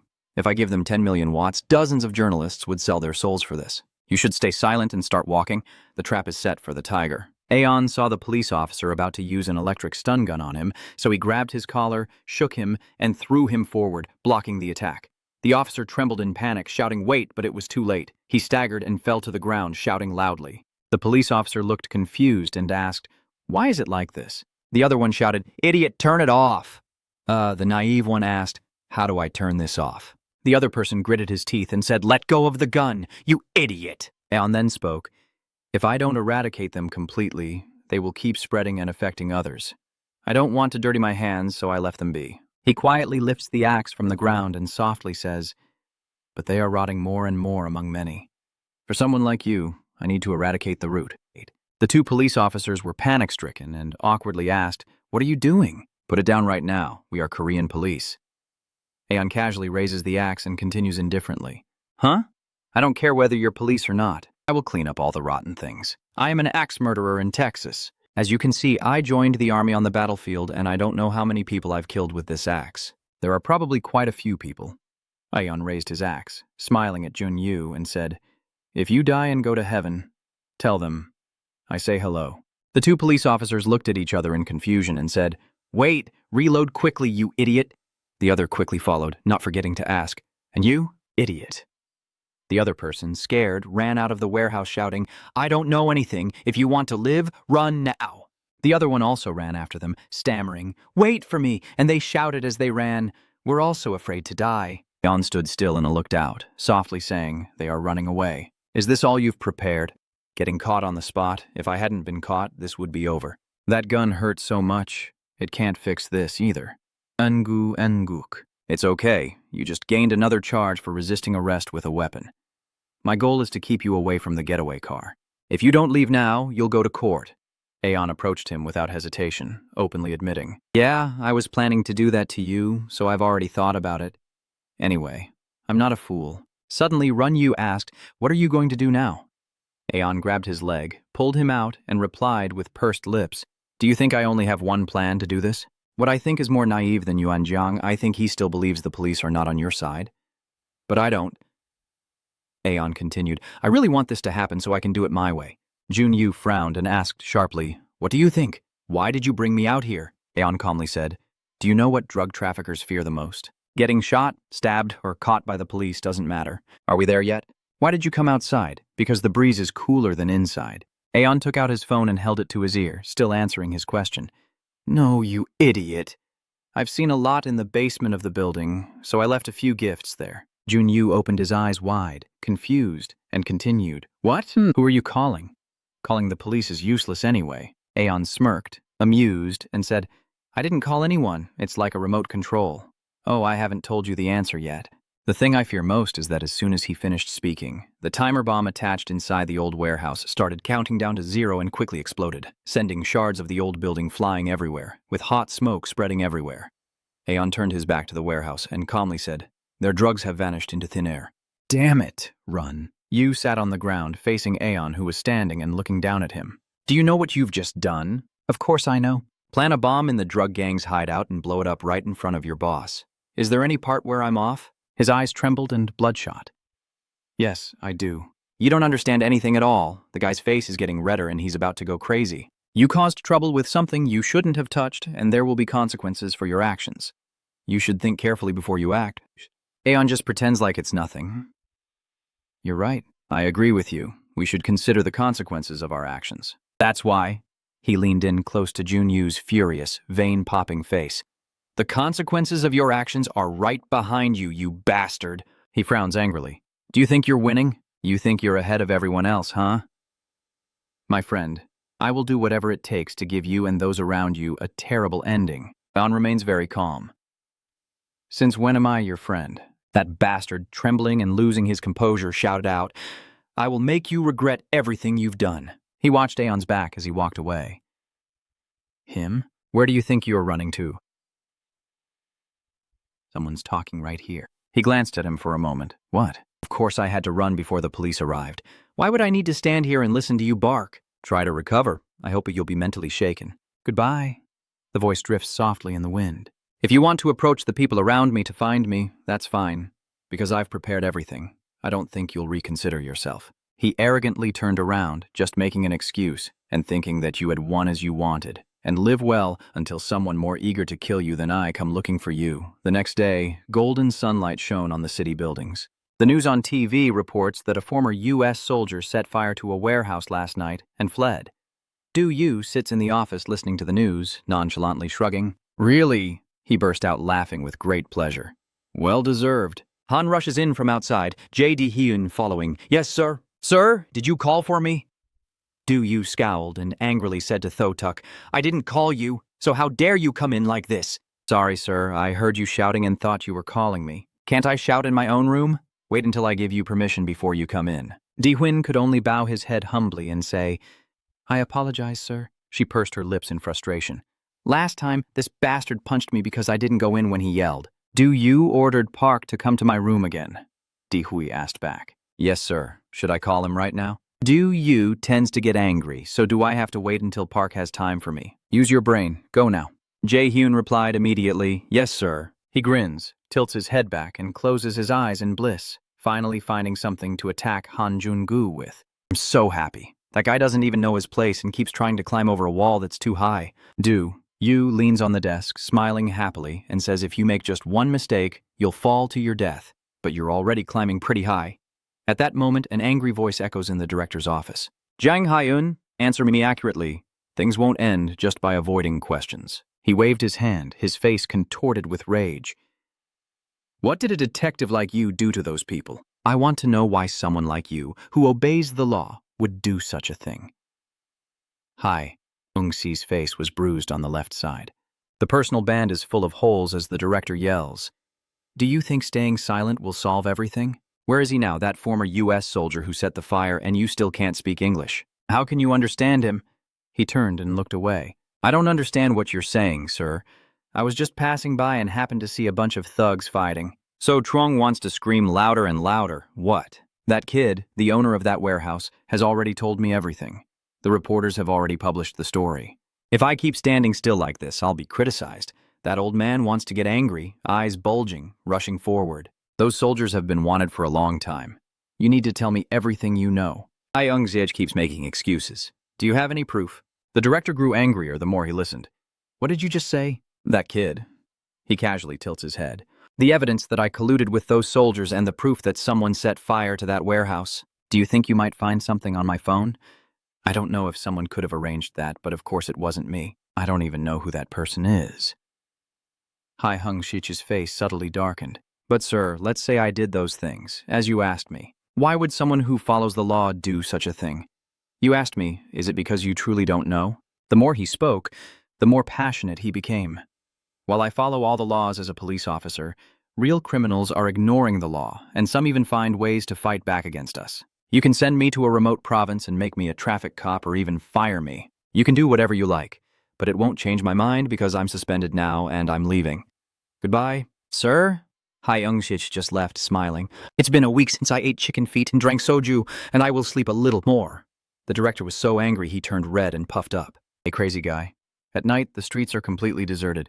Hein goes out alone, looking around nervously. She turns this way and that, searching. Where are you? Suddenly, a tall figure appears behind Hajin. Joseph suspiciously asked, Why Hanin? Hajin quickly turned his head back. Yes, that's right.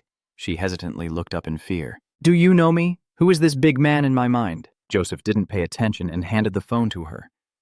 This is Aeon calling. He can't show up, that's why he sent me instead. Don't worry and accept it. Hajin put the phone to his ear. Okay, thank you. Hello, Asen. Yes, Hajin, it's me. You must be surprised that the tall guy is the one, but don't worry, he's someone you can trust. Hajin said anxiously. Uncle, are you okay? Do you have any pain? What happened? A few days ago, some police officers came and asked me a lot of questions. You said you don't know anything, but all the government agencies are now very worried about it. Aeon is sitting leaning against the crate. Yeah, I'm fine, so you don't need to worry. The reason I called you is because I need to go somewhere during this time. That's why, while I'm not there, that big guy will stay close to you and protect you around the clock. He's not the type to speak carelessly, so you don't need to worry. He slightly lowered his head, showing a hint of concern. I won't let you, Seun, and the kid from the physical education class face danger again. I will come back with a way to handle this. The port is quiet at night. Aeon chuckled and advised, so during this time you need to live well and take care of your health. The next morning, the manager sat on the floor complaining to Jung and Jong-hoon. What's going on? Why would Aeon do something like that? He looked at Gyeosung, who isn't the type to act impulsively, and he interrupted the unfinished sentence. He doesn't know anything. The coach and manager are surprised. Huh? What do you know? Jung bowed his head to Aeon about what they said on the news. Then he suddenly stood up with an excited look on his face. He's a former U.S. military, like Special Forces or something. The more I learn about him, the more I realize he's really strong. Did he hide his identity to carry out a mission in Korea? So cool. The manager...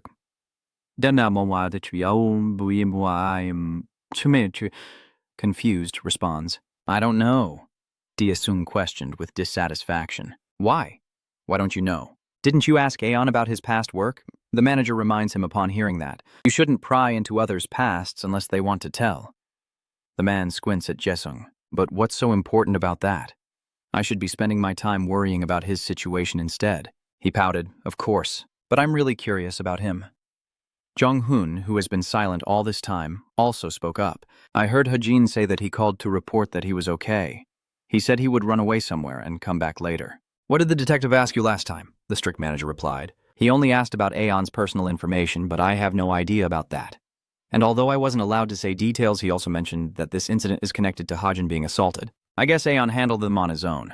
For now, we can only trust the police. At the police station, Dong-hyun stands in front of Hung-shich. How is your body? He chuckled and replied, Thank you.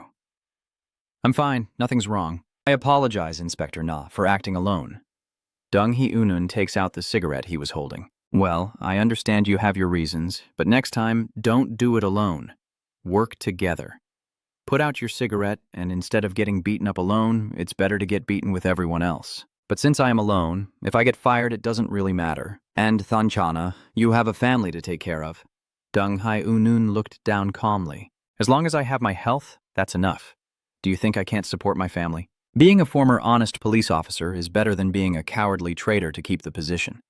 That way I can also lessen my shame in front of my wife and a daughter. He flicked his lighter to light a cigarette, and it will be easier to persuade the trustee. If you cooperate with me, you will receive support. One day you will have clear evidence. Hyung-sik didn't know how to explain himself. That's right. Dong-hyun took a puff, raised an eyebrow, revealing some wrinkles on his forehead as he exhaled smoke.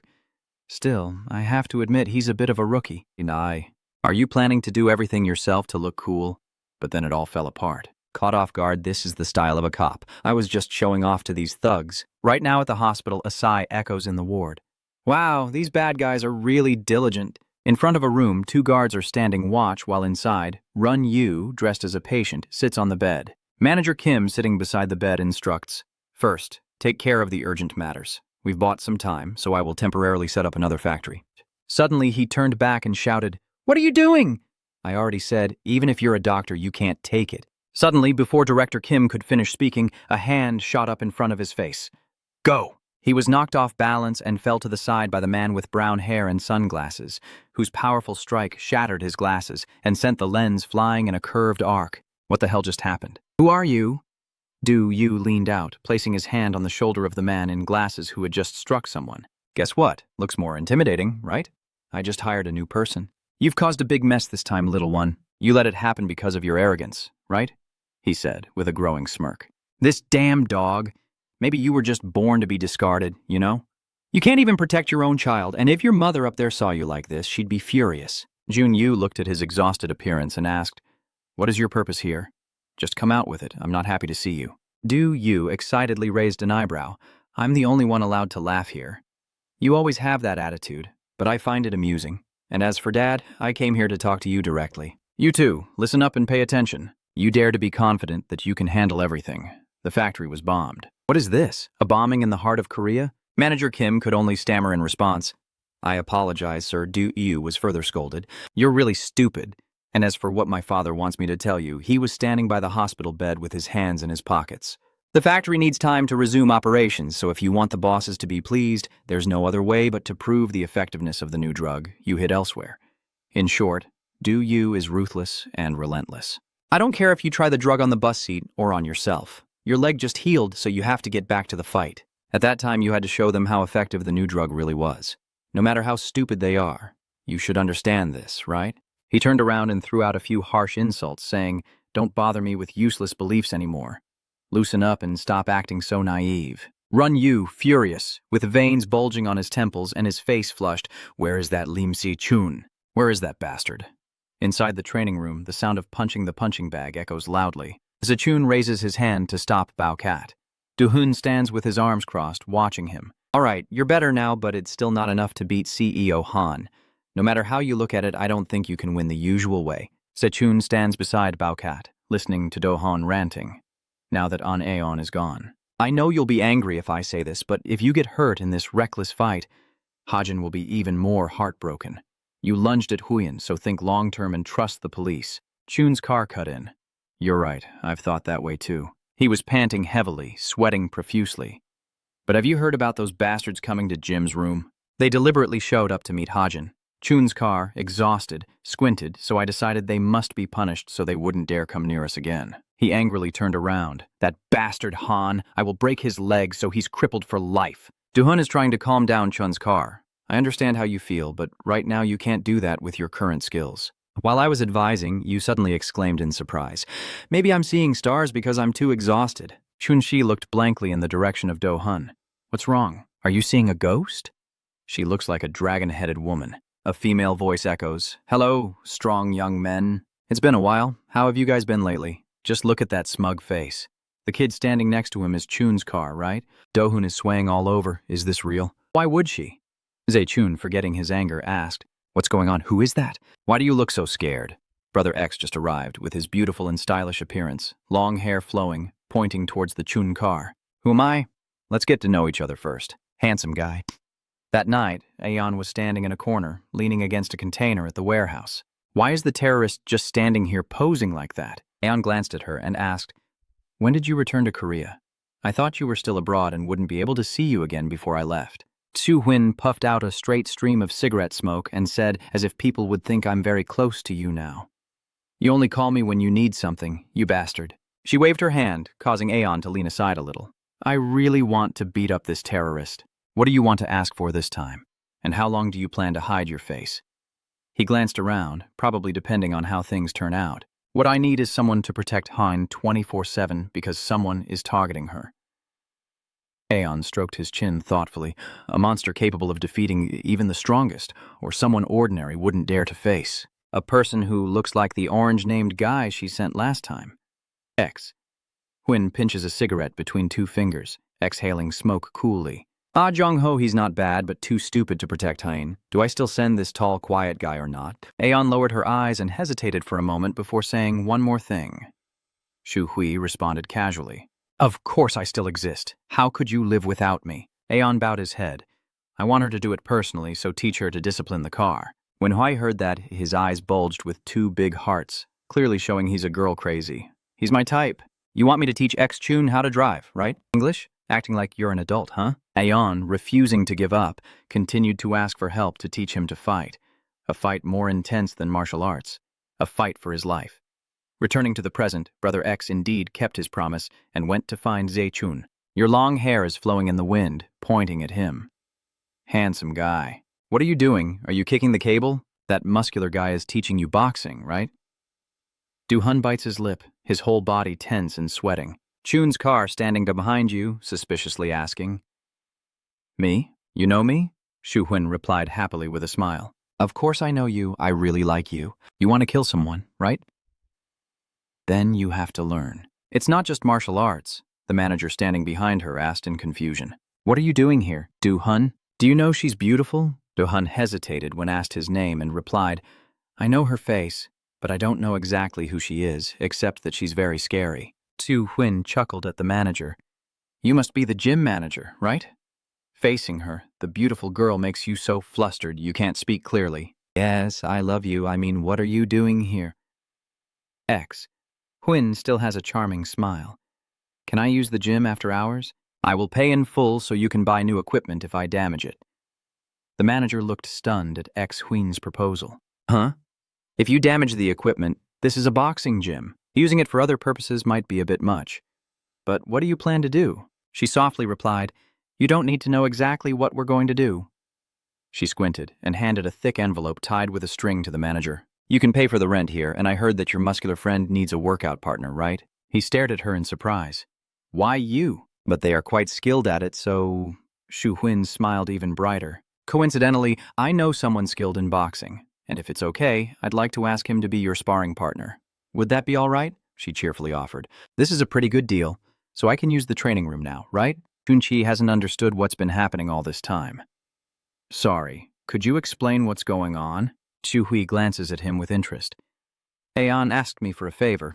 I'm not really involved in this, but if I help you, I'm also helping Aeon. Kay also needs help, right? Chun's car quickly nodded anxiously and asked, Aeon, where is he? Is he okay? Is he injured? The beautiful girl turned her head back. He's fine, so don't worry, just focus on yourself. Dai is handsome, Chun stammered as he asked again after hearing it. I need to take care of myself. Shu-huin's gaze suddenly turned cold. I'm not as kind as Asen. Even if you're still a teenager, I don't care. She stood with her hands on her hips and looked around. I heard that you are willing to do anything to kill the bastard who caused Hein to end up like this, right? Se-chun didn't hesitate for long. I don't really understand what you're saying, and I don't know you, because you suddenly appeared. But if it's Aeon's request and he insists on accepting Su-huin's offer, then no matter what, I will do it. Are you finding him more and more interesting? You really go for what you like without even thinking. That's really cool. I used to be like this when I was young. The car pulls itself together and looks natural. I see now. So, what do you plan to teach me? It won't take long because I need to beat Hanungu as soon as possible. Brother Shu gives a thumbs up, straight to the point. Truly a real man. That's right, that Han Junu guy broke his leg, so he'll need time to recover. Chun's car covers his mouth in shock. Oh, that's great. Did Aeon cause him to become like that? Why not take this chance to smash his head in? Brother Shu nodded in agreement. Oh, good. I really don't care. Surely he thinks that because I have my own issues for the greater good, I can do whatever I want. I am required to make you a true warrior, Se-chun exclaimed excitedly while Do-hun looked pale. All right, so what should we start with? I just need to fight you to learn, right, big sister? When do I start? Tonight? Su-hui slightly turned away, giving him a look of disdain.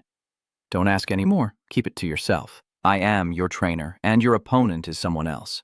You will get used to it if you fight someone equal to or taller than Hanun-yu. Se-chun asked suspiciously. Who is it? He looked blankly at the newcomer, while Shu-huin muttered, Oh, it's you. Why are you so late? Do you want to die? The other person replied vaguely, No, I'm sorry. He grinned happily. What should I do, sis? Since you're late, shall we just start now? Have you talked to him yet? Brother Huin put his hands on his hips and replied to the newcomer. I'm done. He said he wants to do it. Chun's car was confused when he heard that. Starting what? Starting what? Going on stage right away? The family member turned around like a villain and said, No, it's just a bit similar. Try to survive. Let me see how good you really are. Before Zechun could finish speaking, the other person jabbed 2 fingers at him. Huh? You mean Zechun quickly dodged? What was that? He shouted in panic. This kind of training, the newcomer with shoulder-length reddish-brown hair and a toothy grin, has pretty good reflexes. Next, Ho excitedly punched the Chun car, causing it to fly away, testing its durability. The Chun car thought its soul was leaving its body, feeling like it was being hit by a hammer. The manager shouted in horror, Wait, what is everyone doing? What kind of training match is this? It's clearly violence. Brother Shu calmly blocked him and told the manager to stay calm. He's just teasing your athlete, so don't worry. She casually glanced at the match on the other side. But the worm car will want this. Go ahead and say it yourself. Quiet.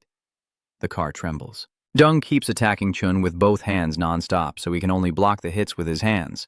His stamina is good, very good. Now it's willpower. Willpower that controls the body. He grits his teeth and groans, his face covered in blood and dirt. After testing his endurance, the rubber car swings its fist towards him, testing the attack. He lazily sticks out his tongue at him, easily blocks the fist with one hand, then throws a punch at the rubber car's face, making him want to deform from the weak attack, while Ho gets excited and moves closer to the rubber car. Your arrogance and boastful words are okay, but you lack skill. Guess what's going to happen next? He keeps throwing a thunderous punch at the battered Chun car. He leans back and falls to the ground. Dong Ho raises his hand. Yeah, he's out. H. Hui crouched down, resting his chin on his hand, and asked, So, how is it? Training is like that, and from now on it will only get harder. Do you want to stop? If you do, just tell me. I don't want to waste time either. The rubber band is loose, I told you. She moved closer and asked what you said. Speak louder. At the same time, a doctor at the hospital approached Jun Yu's bed. I understand he's explaining something, but it's a bit more complicated than I thought. Luckily, it didn't hit an artery, but the blade pierced through the thigh and caused severe muscle damage. Yet he didn't seem to care at all, instead, complaining. Director, did I ask about it? This makes him stammer, unable to grasp the unpredictable emotions of this guy. Well, no, you didn't ask about it. But the doctors mean that Run Yu interrupted him, so don't say it's impossible or difficult and just go and handle it yourself. If I can't use this leg within 3 weeks, you'll lose all your wealth, fame, status, and the family you've worked so hard to build. Your actions, watching that video of the spirited girl fighting, are recorded beautifully and kept very securely. Then he glared and threatened, I hope you understand what I'm saying. You are very smart, right? Hearing this, Dr. Dung immediately broke out in a sweat and obediently followed orders. Yes, I will try my best. I will definitely resolve this. Jun Yu happily returns. That's right. And remember to report to me on the process this week. If there's nothing else, you can go now. You still need to eat. The doctor quickly rushes out. Yes, rest well, sir. Then he looked at the person sitting and asked, What's going on with Se Hajin and Im Sejun? Manager Kim looked at him and replied, We sent a few people to Im Sejun's place, and today also to Se Hajin. But Ayan probably has someone protecting him. Jun Yu, exhausted, ran his hand through his hair and relaxed. You guessed that already, didn't you? But he won't be able to protect him 24/7. Does he still have work to do? Waits for Director Kim to stammer and speak. There is a run that doesn't want to get involved and immediately asks in a harsh tone. Something? He replied. You do nothing but protect him 24/7, a man with no other job. A few days ago, Jun Yu's men ran into a very tall man who looked terrified as he shouted at Joseph. What, do you have a problem? He put on a bored face and went to lecture them. You can't be so rude, and you can't send someone here for no reason. Hearing a kid scold them made the two guys furious. What are you talking about? Sending someone over, but you completely know their evil scheme and still try to advise them. We were just passing by, you're waiting for the girl to come out after the extra class in the forest and talking nonsense. They turned around and looked behind, pretending to be innocent. Whose girl? Don't get your hopes up, we only... At the same time, the girl appeared and pointed at the two suspicious guys saying, That's right. These two followed me when I turned on the street and pretended not to be watching me. She glared sharply and shouted, Do you have proof? Why accuse others falsely like that? He was just waiting for the right moment to punch that loudmouth in the head. The other guy desperately tries to persuade him. You haven't confirmed it, so you can't do that. But there's no way Joseph would let them go. He punched the other guy right in the mouth. The girl was thrilled and cheered for Joseph. That was a perfect punch, sir. Then he approached and asked if we should call the police. If we do, we'll get help. What do you think? Joseph doesn't like to get involved with girls, so he moved aside and responded. Most likely nothing will happen because we don't have any evidence. We just need to teach them a lesson and remind you. I'm not your uncle, so why do you keep calling me that? I'm only 22, just 3 years older than you. You're joking around too much. So what's your uncle's name? Joseph. He hesitated, then answered. At this moment, Chun's bike is knocked out and lying on the spot in the boxing gym. Jong-ho really enjoys beating him up. Beating a handsome guy is the best. He won't be able to get up. Let's end it here for today. Chun's car refuses to give up. He struggles to get up. No, I can keep fighting and go easy on you if you're honest with me. I know you've been holding back from the start. Hearing that, Dong-ho gradually grew tired of this handsome guy. I admire your spirit, but I don't think you can move anymore, so just stay there. You think my answer is that? A perfect shot. e, re, e. 20 Toan Thang and he can't get up anymore. Du Hun stood aside and couldn't help but worry, asking Shu Huin, what should we do if he's injured? If she shows no concern at all, instead she chuckles mockingly. What should we do? Do-hun felt that everything was going wrong. If he kept getting beaten and passing out like this, he said he wanted it, so why did you stop him? Stupid Shu Hai glanced at you, making you hesitate constantly. Huh? No, you should focus on yourself first before worrying about others. Hearing her say that made Do-hun's heart start to waver. That's right, but sometimes it's better for Shu Huin to focus on others and stay silent. Right now, the car is like a giant beast, laughing to itself. Seeing his demeanor, Brother Shu once again believed that sometimes there are things more important than being injured. When he doesn't let them do that, they become noisy and troublesome. So as I said, take care of yourself and don't forget the harm you've caused others. Du-hun had to obey. Yes, I understand. She then changes the subject. You have an important tournament coming up, right? It's your turn to go up now. At the same time, Dong-ho ran over complaining about everything, saying, Sister, I'm hungry. Let's go get something to eat. Even though they're weak, these people have so much energy that it tires me out. Brother Shu ignores him and turns back to Do-hun. You will finish after fighting this person. You need to fight in different styles. Dong-ho felt ignored and started to look around. Who else could it be? At this moment, someone is approaching from the door, holding a tracker on them, with a very miserable look on his face. He said, There is a yellow mouse here. I was late because I had to take care of it.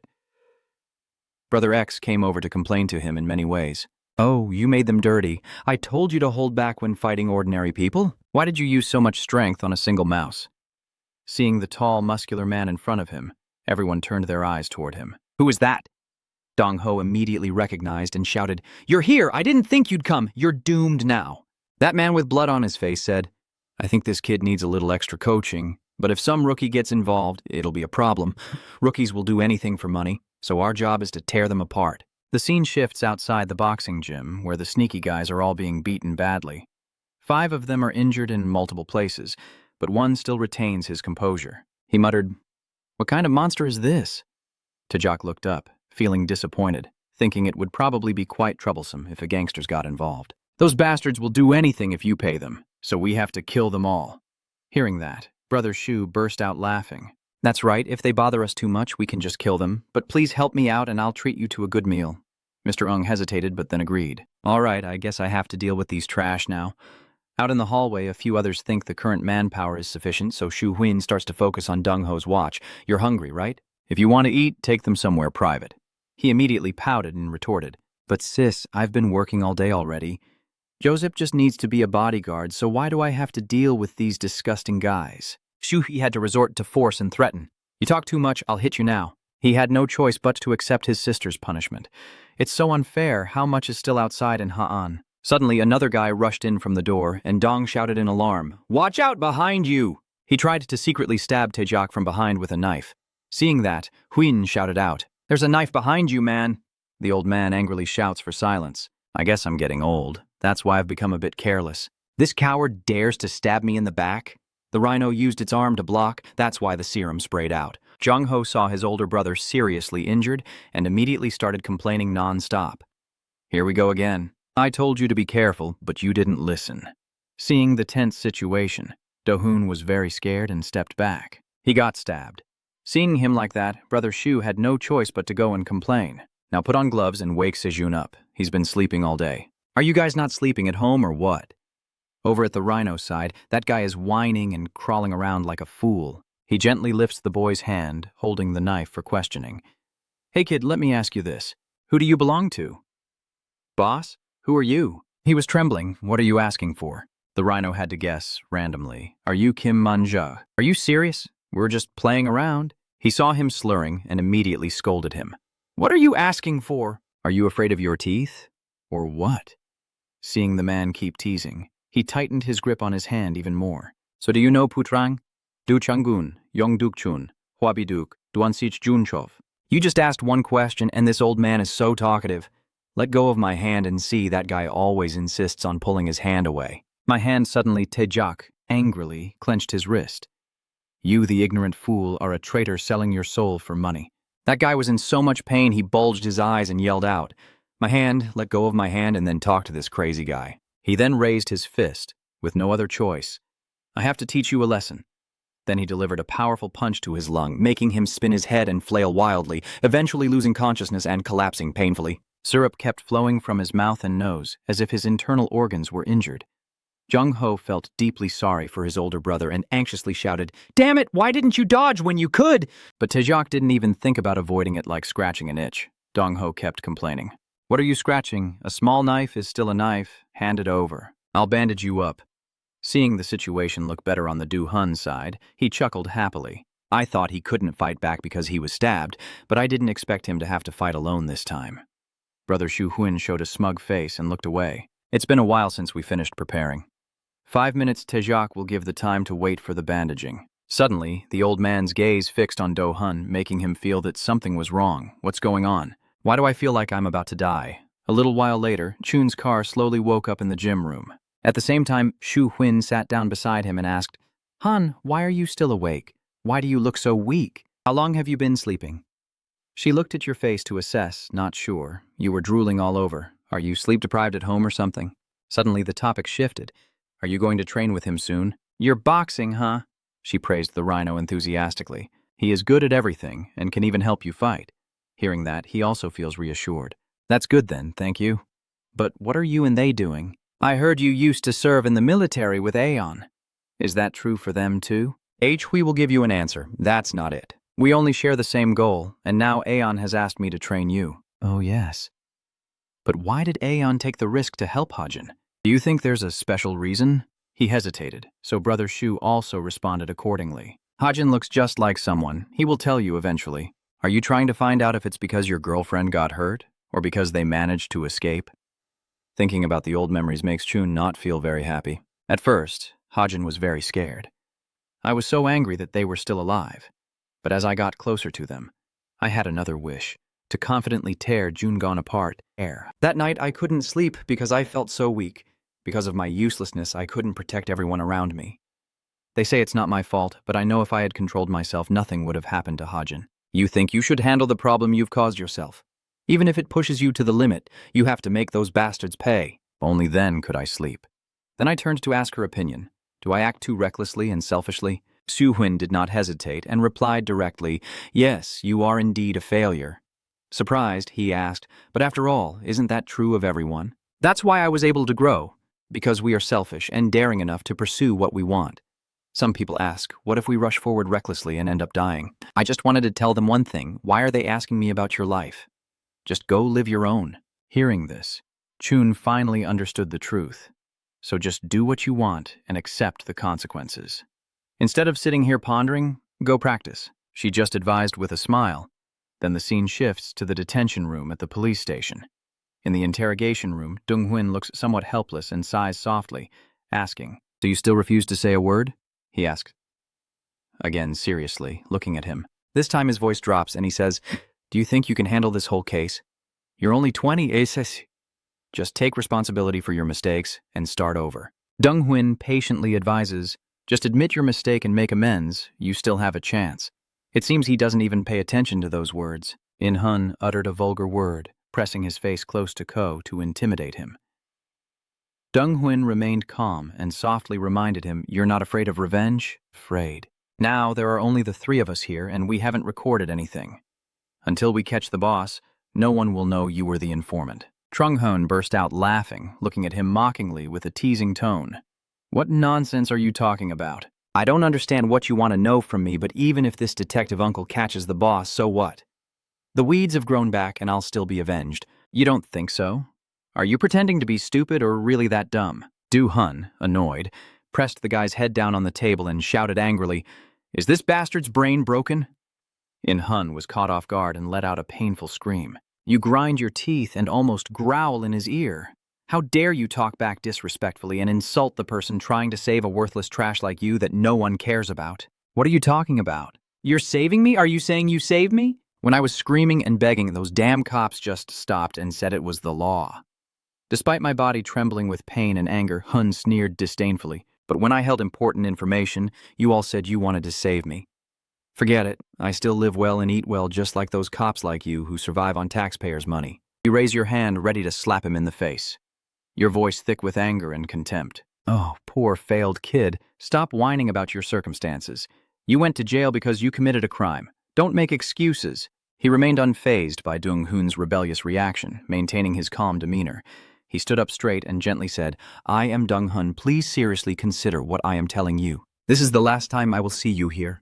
Seeing his gaunt face, dark eyes filled with endurance, Dong-hoon no longer questions him, only sincerely and softly saying, Your life has suffered many injustices because of your family circumstances.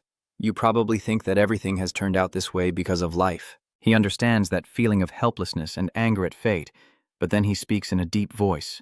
But not quite. You had many chances to make a choice, and that's why you met your boss, the criminal you always trusted to follow. I'm sure there are many people around you who want to help you, like I do, but you always justify your wrong actions because you feel everything is not right for you. Dong-hee-unun looked straight at him, his voice lowering. And while he opposed his unhappy life, he was also destroying the lives of others. If you're not happy, no one else is allowed to be happy. Before leaving, he still tried to advise you that life isn't over and you can return to the right path after paying for your sins. But if you still refuse to admit your mistakes and continue down the wrong path, you'll keep living a miserable life and blaming your circumstances. You'll remain at the bottom of society and never get ahead. Dong-hae-hoon closed his eyes briefly, sighed, and shook his head with a low but sarcastic voice. Guys like you always think being a gangster is cool. Perfect timing, because you'll get to hang out with scumbags like these here. He has always given one a chance, speaking in a low but sincere voice. And since I won't be coming here anymore, if you realize something after living with those guys, call me. Dong-hee-hoon slammed his fist down on the table in front of him, his voice cold as he looked into his eyes. Don't pretend to be tough and then spout cheap curses. Think clearly because this is your last chance. Is it okay, brother? Hun hesitates as he switches scenes in the Mooksing gym. You lost a lot of blood from your hand, but you're still boxing. Rhino calmly says, It's fine. Just a little scratch. If you're worried, I won't be able to punch you with my right hand, right? Just use all your strength and show me what you're capable of. Your face shows clear surprise as you stammer. Yes, I understand, Brother Lin. Even if he uses his right hand, I can't win. All I can do is try my best and survive this fight. Hui suddenly shouted, Hey, that oat guy used to extort money from friends at school. He's really shameless. De-hun was startled. Studied. His face turning pale as he barked back, Huh? Why did you suddenly say that? Hearing this, his eyes darkened and his voice echoed from the depths of hell, asking, What do you mean, Tran Lot? Tejak quietly turned, tilting his head with hollow eyes like a zombie, and said coldly, Is it true? He broke out in a sweat, stammering, No, wait, that's not it. I used to live recklessly before, so I did bad things. Suddenly, a punch like a weight slammed into the face of the soul. In a split second, you ducked down and narrowly avoided it. He glared at you with a contemptuous look, saying that those bastards who always train to bully others deserve a beating. As he finished speaking, a lightning-fast horned rhinoceros charge struck Do-hun again. Although he was extremely embarrassed, he managed to dodge because he used his left hand. Since he can't use his right hand, I can move over there and attack. While you're still thinking, a fist flying like a missile cuts through the air straight at your face. Do-hun was surprised, pale, muttering, right hand. He attacked with his injured arm. Taejak sighed disappointedly and reproachfully. So boring. Are you not fighting back because I'm not using my right arm? He glanced at you and his voice turned stern. Only during training do I use my head. In a real fight, instead of thinking with your head, you should follow your instincts. I'm a bit confused. What do you mean? You said you wouldn't use your right hand. Suddenly, Taejak's left fist swung in. Lan chose that punch, causing Do-hun's face to twist to one side, and he said coldly, I told you I wouldn't punch with my right hand, not that I wouldn't use it. She stood outside with her arms crossed, her eyes shining with excitement, as if watching a lively comedy. Huin laughed loudly, his voice full of sarcasm. Do you think you can win the competition with that condition? Zai-chun looked at her with a slightly fearful expression. Taejak easily dodged all of Do-hun's attacks. Shu Huin, a bit disappointed, said, Didn't you say this kid's skills were really good? What are you watching? Are you bringing those fake gangsters from the neighborhood to fight again? You keep refusing his orders but stubbornly scream. It's not because I don't want to hurt anyone. That's a lie. Despite his appearance, he's actually a long-range fighter who keeps his distance and dodges attacks. The rhino in a defensive stance is cautious. I told you so. He swiftly grabs Do-hun's arm and whispers close to his face. Don't use your head anymore, but I won't let myself be beaten a second time. After taking a hook to the chin, the rhino's face darkens. He suddenly exclaimed, "This is amazing! Sonun is not useless after all." She was stunned and excited. That was so awesome. It's been a long time since I saw my brother get caught off guard like that, because I hit right into his chin. I'll finish the match with one last punch, and he'll be knocked out. I'm sorry for fighting like that in our first match, but I think you'll understand. The rhino was pushed into the corner, and Do-hun took advantage of the moment to repeatedly punch the man's face. At this moment, all you can hear are the thunderous sounds of your punches, until suddenly Do-hun freezes, his eyes showing fear as he stammers. "How did you do it?" "Your eyes are like a black hole in space," the old man asked coldly. "Yuju, I just need to follow the boxing rules, right? So why should I hold back then?"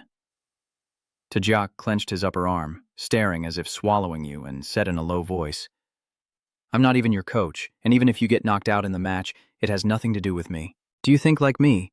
Switching scenes inside the boxing club room. "Why not intentionally get hit?" Chuhui chuckled softly and explained, "Oh, that. I'm talking about his fighting style. He's very stubborn and often lets himself get hit, then responds with a decisive blow." She happily laughed and said, "But there were a few rare times when he was caught off guard like just now." Hearing that, he asked with some concern, "So what happens next? Can we save Sun's life or not?" Shu Hui glanced over, half smiling, half mocking. "What will happen? Oh, he will go from a noble gentleman to a mad dog. It's easy to understand humans are creatures quick to turn hostile. I'll keep that in mind when facing him." She looked at him with a cunning gaze and asked, "Do you know anything?" Zichun asked curiously, "What?" "I don't know," Shu Hui said with a sinister voice, "one of the scariest things in the world. He is incredibly powerful, but also extremely petty." The scene shifts to a boxing ring, and Do-hun stammers in fear. "Wait, I mean stay calm." I quickly stepped back, my face covered in sweat and frustration, and hurriedly said, "You clearly told me to use 100% of my strength earlier." The rhino, now furious, suddenly lost his composure and spoke in a deep, booming voice. "I didn't say that." Mr. Lapp quickly wiped his mouth and replied, "It's probably just 100% of my strength in my mind, different from the 100% strength you think." Hun looked confused and stammered, "I mean, your face darkens." Tajiak clenched his fists and slowly approached, saying, "I thought you were just a kid, but your technique is so good that the old man brought your face close with a beard and a predator's hungry gaze. From now on, I will have a serious fight with you." "Your face? Like what did I do?" "Just touched something." "So he got annoyed about getting hit?" He quickly struck first and added, "I'm sorry." Even though he took the direct hit, Rhino was a bit confused. "Why are you apologizing?" "Don't apologize to me." Suddenly, he bent down and, with his fist at stomach level, told him to apologize. The look of contempt and fury he directed at the kids he used to bully in his life. Rhino threw a punch into Do-hun's stomach with such force that his whole body lifted off the ground. His eyes bulged, bloodshot and lifeless, mouth foaming as if suffocating, and he let out a fractured scream filled with bone-deep pain. From now on, "Hey buddy, I told you to hold back with him already. He's got a match coming up in a few months, and I promised him he wouldn't get hurt." Facing her, the rhino's face looked no different from a wrongly accused gorilla. He said in a plaintive tone, "If that kid wants to improve, he has to fight seriously." "Brother Shu, you know full well that the rhino is hot-tempered," and he shouted loudly, "You know full well that he acted so fiercely because he was angry after that sudden punch. It's not just pointing at Chun's car and telling both of them, you only need to be Sono Hun's sparring partner, and keep quiet about Chun's car. You have to teach him properly, and include the wrestling move you like to use." Tajiap walks over to glance at him with a bit of curiosity, but why does he want to learn boxing? He doesn't seem like the type to throw punches. Chun's car was so startled, it stammered, "Hello, sir, it's nothing at all." He looked at the man, hinting at his reason for coming here, whether through force or other means. Some enemies must be killed or crippled by his own hand. Hearing that, the rhino-faced man drooped his face as if he had just been hit by life in a few punches, with his eyes dull as if about to fall asleep. His wild beard makes him look like an uncle who hasn't slept for 3 days trying to meet a deadline.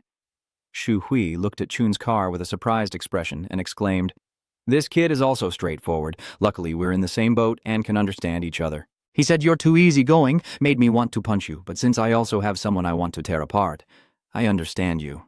Taejiak is a bit curious. "Let me ask you, is that guy really that annoying?" And Kong Chun answered honestly, "Yes."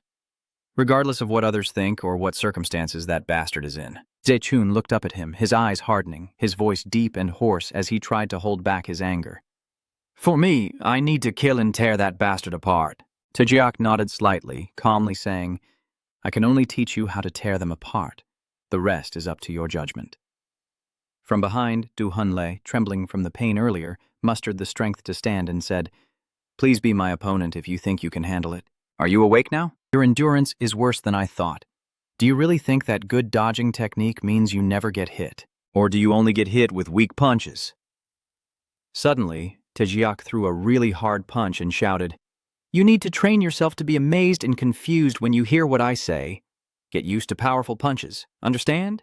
Taejiak grabbed Do Hun's arm with his right hand, then struck from his left and said, "You should be the one getting hit, not blocking." He only used his hand and already lowered his guard. In the next second, Mr. Lian threw a powerful punch right at your face, causing Do Hun to vomit everything he had in his stomach. Does he not have a cast in his glove? Why does it hurt so much? After Do Hun collapsed to the floor again, Taejiak turned and left, saying, "This is the second hit. Today is your first day of learning, so you can continue until the 10th. The scene shifts to another room, Chun stammering as he asks, Sister, what do you think?" Shu Huin asked curiously. "Huh? What's going on?" "You asked out of curiosity what Jason said about Hans Jungu, because Han Jungu's leg was injured. You had the chance to win, right?" She looked disappointed and pouted, saying, "This kid I thought you understood already. Turns out you don't understand anything. I thought you would pretend not to care. But then you suddenly asked a really strange question." Brother Shu immediately looked straight at the car and delivered a dozen words of advice. "You only learn victory or defeat after getting punched. Just focus on practicing well and don't ask silly questions out of fear of losing. No one is forcing you to do anything. After all, this is your life." She looked straight ahead with a steady face and a firm voice. "But if you've made up your mind, don't throw a tantrum like a child. Just do it and don't waste others' time. Understood?" Chun bowed his head in apology, whispering, "Yes, I'm sorry. But even if I didn't pay attention to that, the feeling of worry still lingers in my mind." Suddenly, Shu Huin put his arm around his neck, pulling him close, and said half joking, half serious, "Why is this little brat already scared? I'm not a fortune teller, but I can promise this. Even if I can't guarantee your safety. Even if you listen to me, I guarantee that little brat Hanzunu won't make it out alive either." Seichun immediately replied, "I understand. Let me go." The sound of footsteps echoed outside the room, and Shu Hui looked at him seriously and said, "So just focus on training." Suddenly, she vaguely remembered something, and Brother X pulled the car closer and said, "Hey, from this angle, you look familiar." "What?" "What did she say?" "Let me go now." Hein suddenly spoke up. "What are you doing right now?" "I'm in the car." Hearing her voice, his eyes widened in surprise. Chun stammers, "Yes, what's going on?" Hein tilted his head slightly, and behind her stood a muscular man with a vacant gaze, his voice cold as ice, asking, "I asked, but haven't received an answer yet. I'm asking what you're doing." Dunggun's expression seems quite angry. He grits his teeth and says, "What the hell are you, you dog? Do you know who your father is?" Then he glared at the man in front of him, while still kneeling on the ground with his hands on his hips. "You think I'll just let you do this and stay quiet?" Manager Kim replied calmly. "Dunggun, I know very well who you are. Maybe I even understand you better than he does. I'll give you a chance. I think you should seize it." He slightly smirked, showing a disgusting expression because once you become a gangster, you'll always be a gangster. Right, Du Trang Gun? He obviously refused to submit. Feeling provoked, he raised his middle finger at Director Kim, his mind overflowing with words. "I knew Aeon was destined to be a loser. You don't know what it's like to take a beating. You bastard!" In another place, Aeon lifts his face as if contemplating something. Brian, noticing this, wondered what he was thinking. "What are you thinking?" he replied softly. "Oh, no. I was just suddenly thinking of someone from Korea." He figured it out right away. "Are you worried about that girl?" He said he already let her go with Soo-hyun. "Also, it's hard to buy weapons in Korea, so don't worry too much." Ah-yun still kept that expression, his hair flowing in the wind. "That's true, but we need to figure out a plan and return before something serious happens, because there are still people waiting." The man's confused voice echoes. "What's going on? Why did you come out of there?" "I asked you first, but you still haven't answered." Hadi tilted her head, glaring at the person behind her. The sweat-drenched car stiffly draped Shu Huin's arm over her shoulder as he stammered to reply, "She just taught you a few moves." "Hey, sis?" Shu Huin seems quite pleased with this look of yours, so he threw in a few words to tease. "Which move is that chokehold? I don't like teaching those kinds of tricks. I'm just being friendly with that handsome junior." Chunsa's face darkened as he looked at her in confusion. "Is she intimidating?" Even though she's angry, she still manages to stay calm and ask back, "What do you mean by that, sister? What do you mean by a handsome junior?" Brother Shu smiled brightly, teasing. Just friendly, that's all. I don't know, that pig of a guy is just silent. She coldly looked up at Shu Huin and asked, He's mine. Could you stop bothering him? What are you doing? Let go of me. Sechun Yen at this moment intervenes.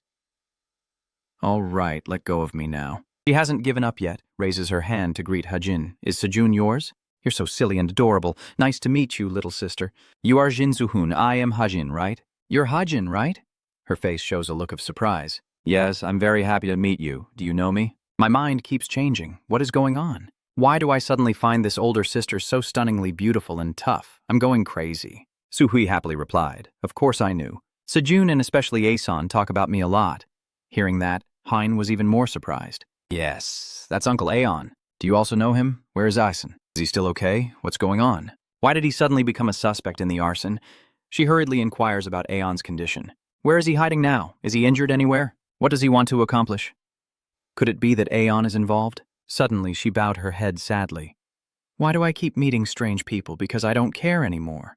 Why is it like this? She stepped forward and hugged Hein tightly. Not at all. She was surprised by her actions. Why did she suddenly do that? Su Huin keeps comforting her. Never say that it was your fault again. They hug each other in a strangely peaceful scene because everyone cares for you so much. Just think that only those who do wrong should feel guilty. Shu Huin's expression suddenly turned cold, so if someone doesn't repent after making a mistake, someday someone will make them pay a very high price, so you don't need to think about that or waste time worrying about them. Joseph stood to the side, thinking to himself, I didn't expect this girl to say such things. Tajiak noticed his presence and immediately asked, Joe, you're here? It's been a long time since we last met. How about becoming a bodyguard? Are you happy? He extended his injured arm. The three men looked down intently at the arm. Why is your arm like that? Tajiak calmly said, Oh, this is just a light strength. You're overreacting. Joseph guessed right away. Are you blocking with your hand again? The car is as flexible as an invisible person, and only now does it suddenly speak up. Hello? Joseph was startled and instinctively raised his fist. You bow without fear. I've heard a lot about you from Hajin. Thank you very much, sir. He frowned in annoyance. Which uncle did the girl say I should call you? I'm only 22 years old. Just call me brother or something. Chun's eyes widened. What does that mean? Hui and Hein on the other side are also paying attention to them. She suggested bringing in many new faces. The training session is over. Let's go out and eat everyone. Eating and talking at the same time. A figure collapses on the arena floor. Brother Ju is very generous and lent Chun his car. Sejun told him to wake up. He unconsciously mumbled in a delirium, Miss, can I have some pork rib soup, please? At that restaurant, the food was already laid out on the fragrant grill. Tet Jiak forcefully slammed the glass of wine onto the table. Here you go. The golden ratio. This one's for you. He looked at the glass of wine in confusion. I haven't drunk alcohol before, he pretends to advise. Aren't you already 20 years old? You should be practicing. Boxing can be really useful. In response to Joseph's confusion, that guy really did believe wholeheartedly. Did it work at all, brother? The rhino calmly explains that a fancy car is just like when you're stunned on the ring after a strong hit. That's how you train the body to recover from hits. Sechun half believed, half doubted, and asked again. Really? Brother Shu from across the table seems to understand and comment. Only a crazy person would advise others to drink alcohol. Sechun then turned back to his own table, puzzled. But you're not drinking? She cheerfully replied. Yeah, I don't really want to drink today. Hazen turned around. Eat plenty of meat. Hein, the polite guest replied. Yes, thank you, miss. Back to Tejak's group table. They both have to finish their first shot of sake. He shouted loudly, Understood. After finishing the drink, he blushed and sighed, as expected. He's always like this. How can anyone drink that? At that moment, the Tejak collapsed onto the table. Are you trying to scare me to death? Joseph doesn't seem surprised. Don't worry, his drink is just a glass. He doesn't quite understand. What do you mean? Joseph patiently explained. That drinking capacity. A loud sound echoed from outside the restaurant. Everyone turned their eyes outside. I was so startled. Who would open the door like that? Dungun mockingly stuck out his tongue. Wow, that guy is still the same. A drink and he's out cold. Do you guys know that once he's knocked out, he won't wake up until tomorrow morning? He straightened up and smirked, leading two henchmen inside. Your boss is here. It's been a long time since we met. Thanks to you, I got into big trouble, and I'm struggling now, you bastard. Dungun, keep talking non-stop. When you're in trouble, that's when clever ideas come to me. I heard Aeon got into trouble and this bastard fainted again. Okay, As soon as he finished speaking, something flew straight into his head. Shu Huin irritably said, "What a loudmouth, there's a kid here." "I think you should review the previous lesson to remember it better." She glared at him, throwing her arm with the unfinished object, probably needing to teach again because just adjusting his joints isn't enough. "I will make sure you spend the rest of your life paralyzed and unable to do anything." In that office, Manager Kim looked up at the ceiling and asked, "Isn't it Peony, the thing Du Trang Jion is always searching for?" He leans back in his chair, casually chatting, hoping I have no issues like I think. That bastard always gets on my nerves. Manager Kim lowered his head and glanced at the ground, trying to persuade Dung Gun, who was kneeling before him. "If you tell me everything, I will help your business a lot." That long-haired girl who usually hangs out with him and the others involved. In Yoongun's subconscious, this is clearly a good opportunity. A fight with those bastards would be great, but he's hesitant. If that bastard wants revenge again, what should we do? Moreover, all the subordinates under my command have already left. If it happens again, I will fail. Manager Kim replied excitedly, "Don't you know anything yet? Aeon is now wanted and on the run, just like a helpless pawn. Messing with us will bring you big trouble." Dung Gun immediately rejoiced.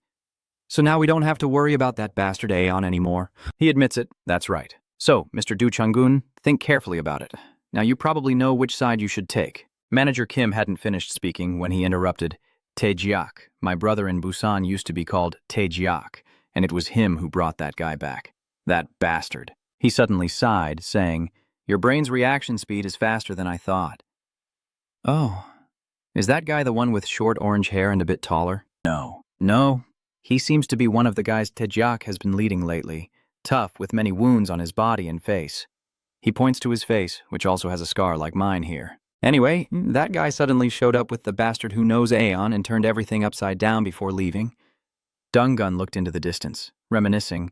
"I think his name is Shinsun or something. At that time I was ambushed from behind, but if I had to fight him again, I could defeat that bastard."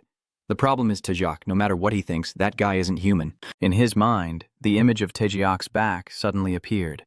I heard that he used to play various sports, but what shocked me was his resilience and madness like a monster. Because of a territorial dispute with the rival organization, we once had a major fight. What did he say again? I thought he was just talking nonsense to look cool so the kids wouldn't get hurt. And then he made all the members of that organization unable to fight anymore. Director Kim crossed his arms and asked curiously, "What is the former crime boss doing with Shinu Hyun and a woman?" Dung Gun doesn't seem to care much. "That guy has been pretending for a long time. The underworld is still just the mafia. It's so funny." He looked up, not knowing what he was doing now, and suddenly disappeared from the organization. I heard that the people around him have died, but he seems to think differently.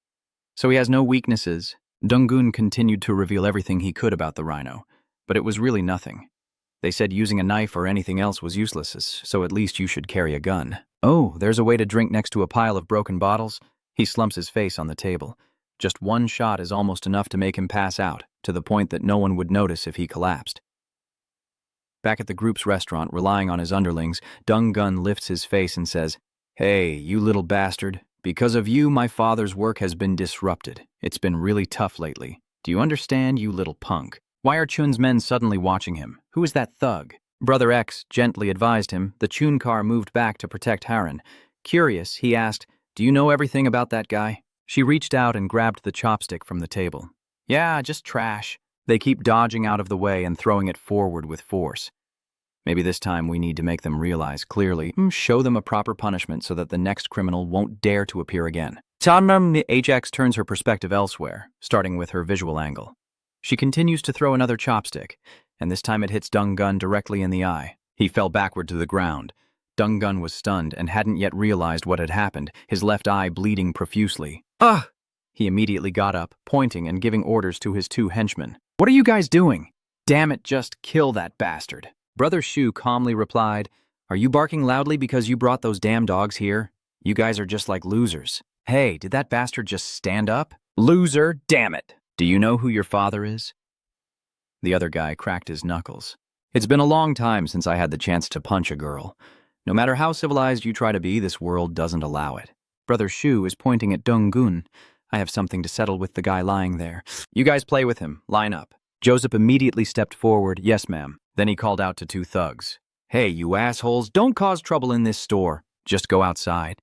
He still doesn't know what fear is. Keep that laid-back tone and tell Joseph, the shop owner looks pretty tall, huh? What should I do now? When I was young, your father was a judo athlete. Are you trembling yet, kid? Joseph is speechless in front of the guy. You pig? Are you bragging to your father? You better leave while you still can. I feel like if I touch you, I'll get sick. You think I'm old, so I'll go easy on you? Joseph, about to lose his temper, tried to say one last thing. Why are you doing this? I really am. Then he curled his hand and blocked the punch. Joseph gritted his teeth and said, if we count by full age, Ty is already 20 years old. The man looked stunned at his reddened hand as the boy kicked him away. This is a high-quality meat shop. The other guy watched the whole process but still challenged me. Hey, don't poke around, I won't be so easy to catch. Dong Huang quietly reached out from behind the man. He suddenly squeezed his neck tightly. Ugh, this is so painful. He turned to ask Brother Shu while still holding the man. What are these things? Who sent it again? She replied. Maybe now I should find out what's going on. The guy's veins are bulging from the pressure, and he's struggling to breathe like a dog. After sending everyone out, she nonchalantly asked them, so now there's nowhere left to trust, right? If you don't want to live like a dog, answer me. What exactly is the good opportunity you're talking about? Who told you to do this? Did someone named Director Kim approach you?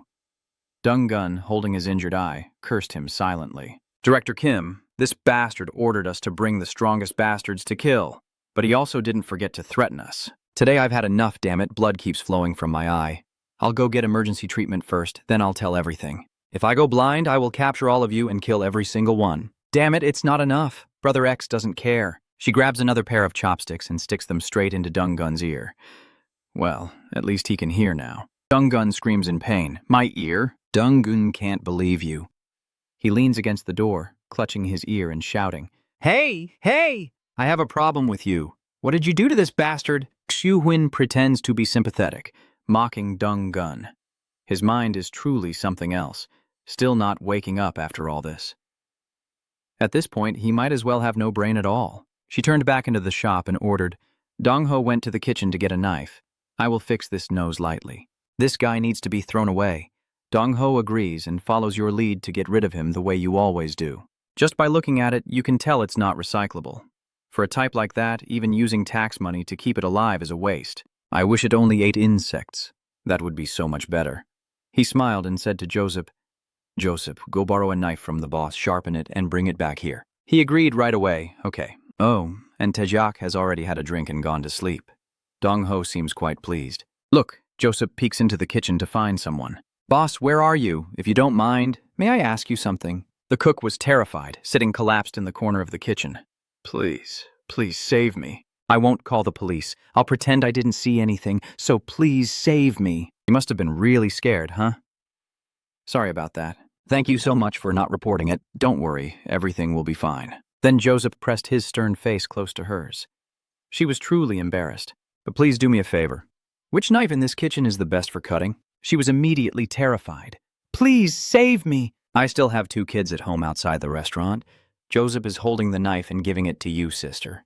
And that person said they won't call the police. Seeing Brother Shu holding out the knife to examine it, he couldn't help but remind him that we should quickly tidy up and move somewhere else. Trouble with the police would be a hassle. She agrees. Yeah, get the kids ready to go first so they don't see this place. Dong Gun, still holding his ear, shouted loudly, asking why you told him he wasn't allowed to see anything. Brother Shu sighed in frustration. I told you I was going to cut your nose off. Why are you so clueless? He probably was truly terrified. The director restrained him. That bastard looks like a snake. I have no choice but to do this. Because that bastard told me to do it. Dong Gun tremblingly revealed everything. That bastard told me to take the 2 people lying there and get rid of them. She repeated his words, saying just go and get rid of them, right? Brother X has some doubts. Sending 2 cowards like this seems a bit careless. Knowing that my subordinates have encountered trouble at the cemetery, but still act this way, means there is definitely another purpose behind it. There's no way they would intentionally create this situation. She turned around and signaled at a large, luxurious building. The bodyguard reported seriously, Director, that woman is different from what Du Changwon described. Maybe she even has more practical combat skills than Ion. He remembered Xu Hui rushing forward like lightning and attacking his legs relentlessly. He looked down at his legs nervously. The fools sent with Du Trang Duyen couldn't even touch that woman's hair. Manager Kim stood by the window, not looking too surprised. Of course, I know that very well. What can those fools do to someone even the team leader can't handle? He asked him, puzzled. Then why give such an order? Director Kim explained. Du Trang Jin is bait. You need bait to catch fish, right? He chuckled, then pushed up his glasses and said, the woman named Shin Soo-hoon always attacks trash without distinguishing right from wrong. Once the bait has taken the hook, we catch them right at the scene. Nothing is more accurate than an on-site arrest. He still couldn't figure out his tricks. If using the police to make an arrest at the scene isn't effective in the factory case or the previous one, then Aeon probably doesn't care about the police either. I think they are the type of people who don't pay attention to the police. He replied cheerfully. You were alone at that time, right? And now he is finally being chased. If there were more people to protect him, could he escape alone? Immediately, his face showed the utmost sinister expression. There's no way he can escape. Because the others might be interrogated instead, or may have to bear the blame, we must seize this opportunity to make sure everyone knows who truly owns this game. Ex-Huynh coldly asked, what are you doing? Just wait and meet to fight. Why are there so many petty attacks? Newlin sensed something. She told Duong Ho to arrange the fog, and you and the kids go ahead with the rhinoceros. Something feels like it's coming. He calmly asked, are you not coming with us? Do we still have work to do after sending the kids in? Let's have some soju. She refused. Next time, today I need to squeeze a little more out of this dried squid. It seems I can ask about 3 more questions. 2 people suddenly appeared. Shu Huynh also realized they were approaching. As expected, these guys arrived faster than I thought, and quite clearly too. One of them pulled out an ID card to introduce themselves. We arrived after receiving the report. We are from the anti-drug unit. Stop right there and let's talk. Of course she doesn't believe it. Shu Hui tilted his head indifferently and asked, what kind of report is that? Get your words ready sincerely. You bastards, how much bribe money did you accept? They immediately frown. I don't understand what you're talking about. I spoke politely, and this is the thanks I get. Being cursed at. She frowned. With parasites like you, this is already a polite way of speaking. Dumbass, I also have questions for you two, so both of you kneel down here. Suddenly, he pulled out a gun and aimed it directly at Shu Huin's head.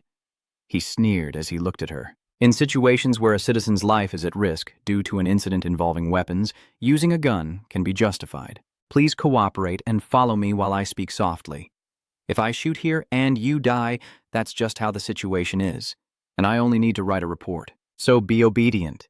Shu Huin not only shows no fear, but also reaches out and grabs the gun from his hand. Now the situation has turned into 2 people struggling over a gun. Let go of it. This crazy person really wants to die. Do you want your head to get shot? Huh?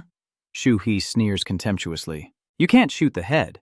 You might be able to shoot a leg or an arm, but definitely not the head. How would I know? It's like you hit a nerve. He stammers. Shoot. I can shoot. Do you know what kind of guys I usually deal with? Those drug addicts? She rolled her eyes upward. Those pupils. The pupil. Shu Huin pulls the gun closer to his head. Stop pretending and start answering my questions from now on. The man frowns and threatens. Sit still, I really will shoot. She fearlessly questions them when her father asks. Nothing should be eliminated faster than rotten power. Among these corrupt cops, who is the leader? Shu Hui eagerly licks his lips. If you don't answer properly, both of you will end up lying there in pieces. And I don't care about the police or anything else. All that rotten stuff will be torn apart by me. Remember that. The boss gritted his teeth in anger. Damn it, you. Stop pretending and then suddenly point the gun aggressively again. If I say I will shoot, I will shoot. Don't underestimate me, you little bitch. Understood? 102. In a high-end boutique, a woman stands in front of a display case of handbags, admiring them for a while. Excuse me. The store employee politely responded. Yes, ma'am, how can I assist you today? The woman suddenly became unpleasant and scolded the staff. This is so annoying. Are you joking with me? Then she pouted and pointed at a bag. So I was looking at this one, right? You should know how to give me a proper recommendation. Hurry up a bit. I'm not bragging, but I can't accept such a service attitude. The staff bowed her head and apologized. Sorry, ma'am, I will show you to your seat and let you see our bag collection. But deep down, she kept telling herself to stay calm. No hitting the customer. No hitting the customer. Clearly, she is a sensitive woman who directly asked, Hey, did you curse at me in your mind? She immediately denied it. Not at all. Excuse me, sir, how could I dare? She got angry and raised her hand to physically attack the staff member, looking like she was cursing. I didn't know what to do. Do you know how many bags I've bought here? That's an amount you couldn't even earn with your salary. The low-level employee instinctively reacted by pushing her hand away, and sorry, she didn't seem to expect that. What girl? She gaped open-mouthed. Hey, what did you just do? Did you hit me? Did you hit me? She quickly denied it. No, I was just reaching out my hand and it accidentally bumped into your hand. After hearing that, she got even more furious. Sorry, sir, are you talking about our boss or our store manager? Suddenly, she started to stammer. What do you mean? It wasn't the boss who called the store manager. She turned away, leaving a few words for the staff member. I'm going to the bathroom now. Make sure to call the manager out before I come back. She bowed her head to see off the guest. Yes, I understand. Madam, I was leaning against the mirror in front of the women's restroom, cursing the staff member earlier. Damn it! This damn attitude, if she worked under you, you'd have fired her 8 times over. The door suddenly opened, someone entered and locked it again. Did that person come closer? I was walking and saying, what are you trying to do here? Stop criticizing her now. So, do you have something to say? She asked what she was planning to do, and before she finished, the other person grabbed her head and slammed it into the sink. My nose, which I just had repaired for $75 million, is broken and bent to the side. What kind of bastard are you? How dare you touch my beloved hidden nose? Unfazed, she directly asked for the information she wanted, the personal details of the delivery driver. I'm still not out of my rage, like tears and shouting loudly. So what nonsense are you talking about? Are you crazy? What do you think you're doing to my face? What are you doing? You are just a pawn to her, like a death sentence. Do you know that? Shu Huin kicked her in the face with his foot. Maintaining her composure, she repeats the question. The courier, personal information. At this point, she is terrified, trembling as she responds, suddenly rushing in and kicking the person multiple times. I don't understand what you're saying at all. Suddenly, a scream of despair echoed from the bathroom. It seems Shu Hui is about to lose patience. He repeats one last time. The delivery person is now providing personal information at an old building, holding a box in hand ready to deliver. Let's see, this is the last one of the day. Seeing the person in front of him sweating profusely, he wondered how long she had been standing here. So Shu Huin is standing with his arms crossed, leaning against the wall. You're waiting for the delivery there, right? What is your name? She asked again. My name. He patted my head and smiled. Yes. This is an order that can only be delivered once your information has been verified. Xu Huin irritably pulls down his hood and says, My name is you, bastard. Tell me everything you know about the person you work for, or I will tear this place apart. That's how it is. He seems worried and steps back. Huh? What are you talking about? I'm just a delivery driver. Are you mistaken for someone else? Shu Hui calmly closed his eyes. I'm not a cop and I'm not hiding here or anything like that. Besides, I came alone, so don't get all worked up. CEO Han trembled. Director Kim is the leader of Team Kang. Who do you work for among these people? I will find out by going to the location of the factory in use. He took off his glasses. Could that demon girl really be dead? Then he tilted his head and showed a terrifying expression. That's why I said you need to change it regularly. Since I've done it many times and gotten used to it, I'm no longer afraid. Isn't that right, beautiful girl? He rolled his eyes mockingly. He's not a cop, so why is he doing this? Are you really here all alone? My heart is pounding like crazy right now. It's been a long time since I met such a beautiful girl. Shu Huin coldly refused. I don't want to talk to you. He let out a breath. Why is that? Do I look not good enough, so I'm single? She kept talking. You look terrible. Just stay single for the rest of your life. His eyes are bloodshot and bulging. So that's how it is, a bit of a shame. I thought that if you behaved and pleased me, I would let you go without pain. With his eyes wide open, he pressed close to her. I don't know what she heard from that strange guy, but as for me, I'm not just delivering a simple package.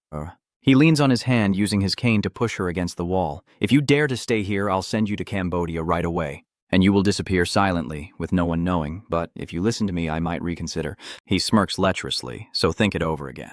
Anyway, I'm about to die, so let's enjoy it together. I will kill you without any pain. Sure, but it also has to be in a state of illusion with a happy mood.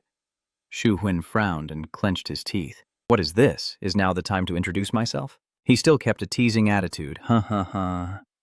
Suddenly she smiled and asked, Can you give me some time to introduce myself? Anyway, if you want to die, you can take that much time.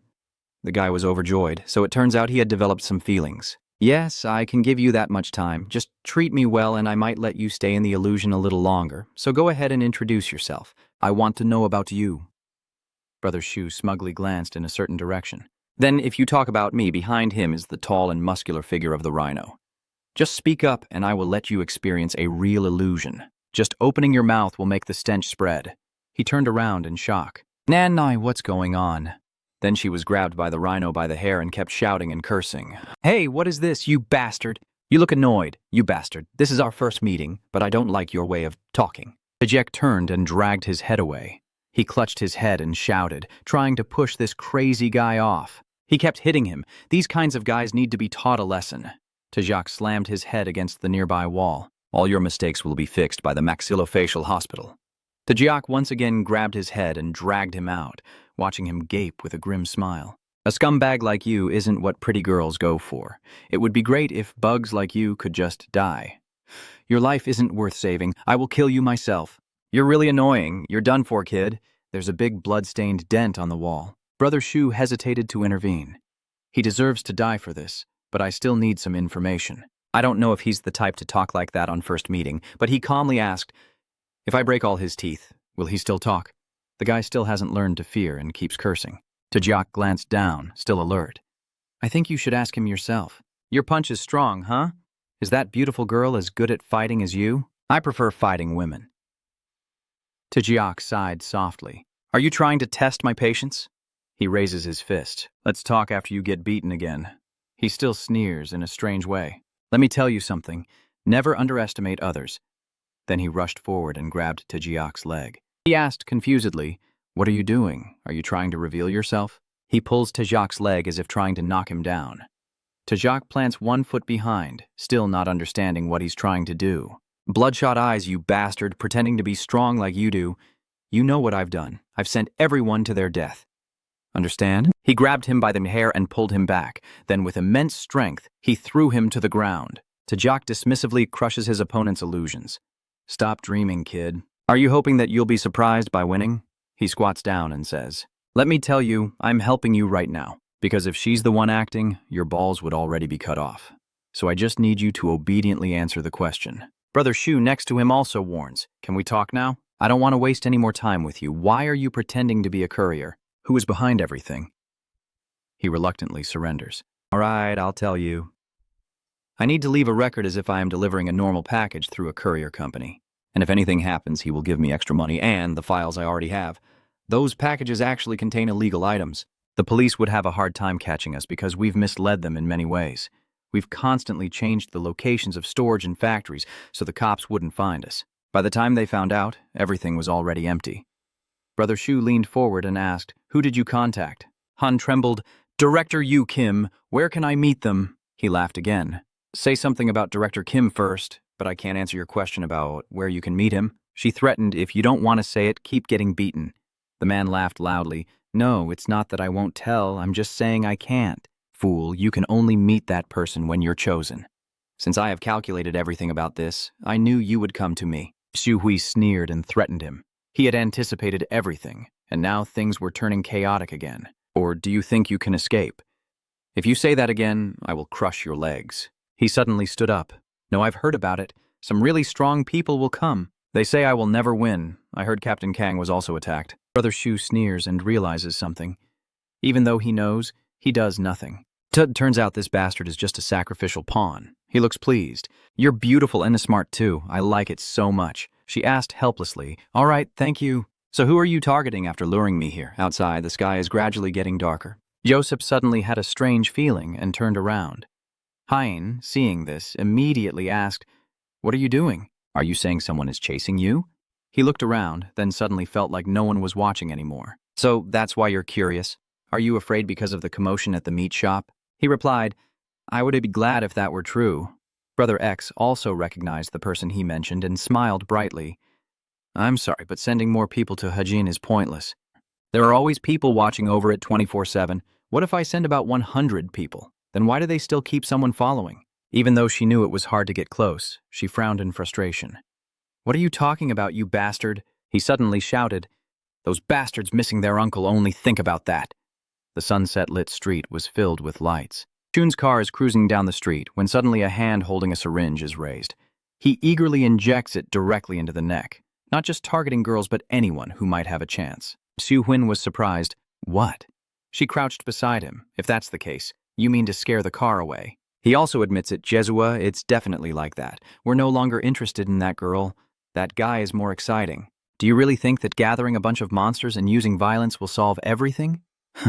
Power is always more frightening than violence, you know? He said as if he had lost control. Yes, power is the true pinnacle of society. Hey X, do you know where Dion Ho is? He said Dung Ho is busy with something, so he probably isn't with Lim Chun. She asked again if Sonun was with Chun. He put his hands in his pockets and replied, I don't think so. Sondo Hoon is probably training alone for his match. Should I call them? X. Huai stood up to leave, saying, I'll go meet them in person, and you stay here and clean up this bastard. Taejiak looked dismissive. These trashy guys are only worth half a note. She politely responded. Then you, he was terrified when he heard them say that. What? What do you mean by handling it? Are you talking about handling it? Taejiak called out. You said that not long ago, right? His commanding presence was more terrifying than violence, making Taejiak tremble. Huh? What? Why is that? He sneered. Now I'll pull out all your teeth and see if you still think like that. Back on that street, Chun's car was pierced by a syringe. The needle skewed to one side, deeply embedded in his neck. The blonde guy saw this and laughed loudly. Get ready to go to heaven, going to heaven right now, just as he planned. He gently touches the injured area on his neck, feeling the pain.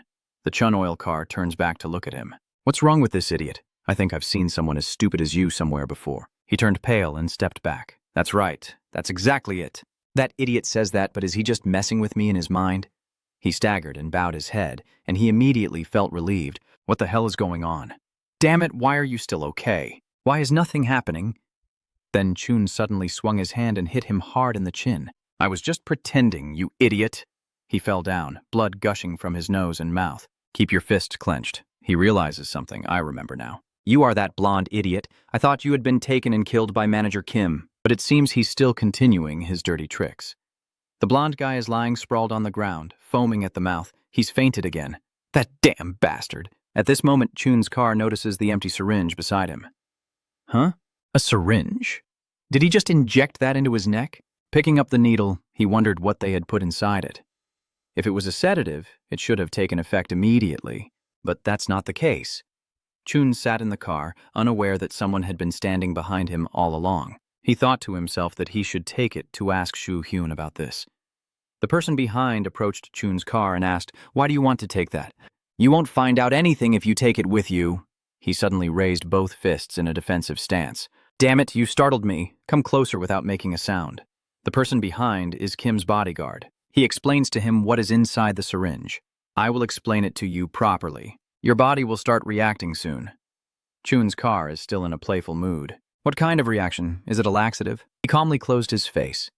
Not a laxative. Do you remember La Yonggun, the one you fought last time? He immediately imagined the wild Yonggun stroking his hair. He added that it was the same type of medicine he had used and that it was good for your body. Maybe it will be very helpful when you face Director Han later. He also warned you to be careful and take the medicine regularly, or else if you suddenly sweat and look down, you will face serious side effects and going to the hospital won't help. So I will deliver the medicine periodically, so focus on the fight with Director Han. Tell those around you who are secretly curious and not involved in this to stop. If they keep investigating matters unrelated to the fight with Director Han, I will not only stop providing you with the medication, but also find someone else to replace you and start over like Sonnen or Sehajin. Sechun immediately interrupted him as if he hit a nerve. He held his head high and retorted, Can you let Hajin be for once, you bastard? You guys are really annoying and disgusting. You're giving me chills. You know, so why did that damn blonde kid show up if you were going to inject the drug? You should do it yourself. Why are you just appearing like this? Chun gritted his teeth and said, Don't tell me you're trying to cut ties if something goes wrong. Are you planning to use him to the fullest and then throw him away like Lim Dong-hun? You bastard! He sighed and admitted, You're not entirely wrong. We sent that kid to make cutting ties easier. I just came to deliver the message and confirm the effectiveness of the drug. Then he seemed angry and stared at you, but your annoying Vietnamese mouth is making things difficult. If it weren't for Director Han, I could have made you disappear without a trace. You know that, right? Without replying, Chun's car used its headbutt to directly hit his face. How would I know, you bastard? The man gawked in surprise. This damn idiot, really? He also raised his hand to fight back. Get it right. He dodged with an uppercut from below. Seeing him dodge that attack, he was stunned. He could only do so by turning his head. The guy sneered and raised an eyebrow. Truly a fool who doesn't know his limits. He punches hard, making him fly out immediately. I think you need a good beating. This time, Chun's car looked confused. A loud noise echoed from the corner of the street. He tilted his head. They told me not to hit you too hard, but these kids nowadays just like to challenge each other to fights. I guess I need to keep fighting you until you wake up like I did back at school. Seeing you stand up, he seemed impressed. Huh? You can still stand after that hit. What are you? Don't tell me you've already. Chun's car chuckled softly with a bloodied face. What is this? This feeling makes you lift your face and raise an eyebrow. Surprising, isn't it? My body suddenly feels light. In Jun Yu's house, Jun Yu's leg keeps trembling. He said, "So what? They are working with those detectives, but we can't do anything about it?" Manager Kim quickly responded, "Yes, because they are acting impulsively and without evidence. The police have limitations in their actions. Detectives Aeon and Shinu Hun seem to be watching us without leaving any evidence. How should I put it? Is it safe to say that they are employing a strategy similar to ours? Maybe they realize that to win, they need to do the same thing regardless of the law or anything else." Suddenly, Jun Yu Ha softly asked, "What are you doing?" What? What do you mean? He looked up at Director Kim coldly and said, "You don't have to act like you're solving this problem or pretending to be indifferent. Your behavior is bothering me so much, it's almost driving me crazy." His face darkened as he asked Run Yu, "So I will see if there's a better way. And what about my previous suggestion?" He angrily shouted, "Which suggestion?" "Just say it directly. No beating around the bush." Kim department head immediately replied, "Let's try conducting a trial of the experimental drug on Lim Si Chun as VIP suggested earlier. It might yield more concrete results than in La Yang Yangun's case." He hesitated and said, "If we make them focus their attention on Seihajin, we just need to wait for the right moment when Lim Shun is alone. What do you think?" Director Kim put his hands in his pockets and explained, "First, make him addicted to the drug and let him go through withdrawal symptoms when he doesn't receive the regular dose. If we don't want others to witness this, we can have him focus on upcoming matches or preparations, and they won't try to investigate further." He asks Jun Yu's opinion, and if Lim Shun's performance improves due to continuous drug use as proof of its effectiveness, what do you think now? Not yet. I'll talk about it later if I think that method is necessary. Just try to find different ways to identify it. Does the person measuring have any new information about that since he was a gangster? They have used it in the past. Director Kim seems to agree. It's an old story, and all I could find is that he left the gangster life. Aeon and Shin Soo-hoon have a military background and need more time to approach them. His confidence, based on my previous suggestions, seems to be the most direct and certain approach. Jun Yu, hearing that, could only helplessly sigh. Oh, this bastard, really. Kim's department head and the man behind him wait silently for his next words. Jun Yu stands up, steps forward, and makes a prediction. It seems like he's finally gathering himself and starting to act properly.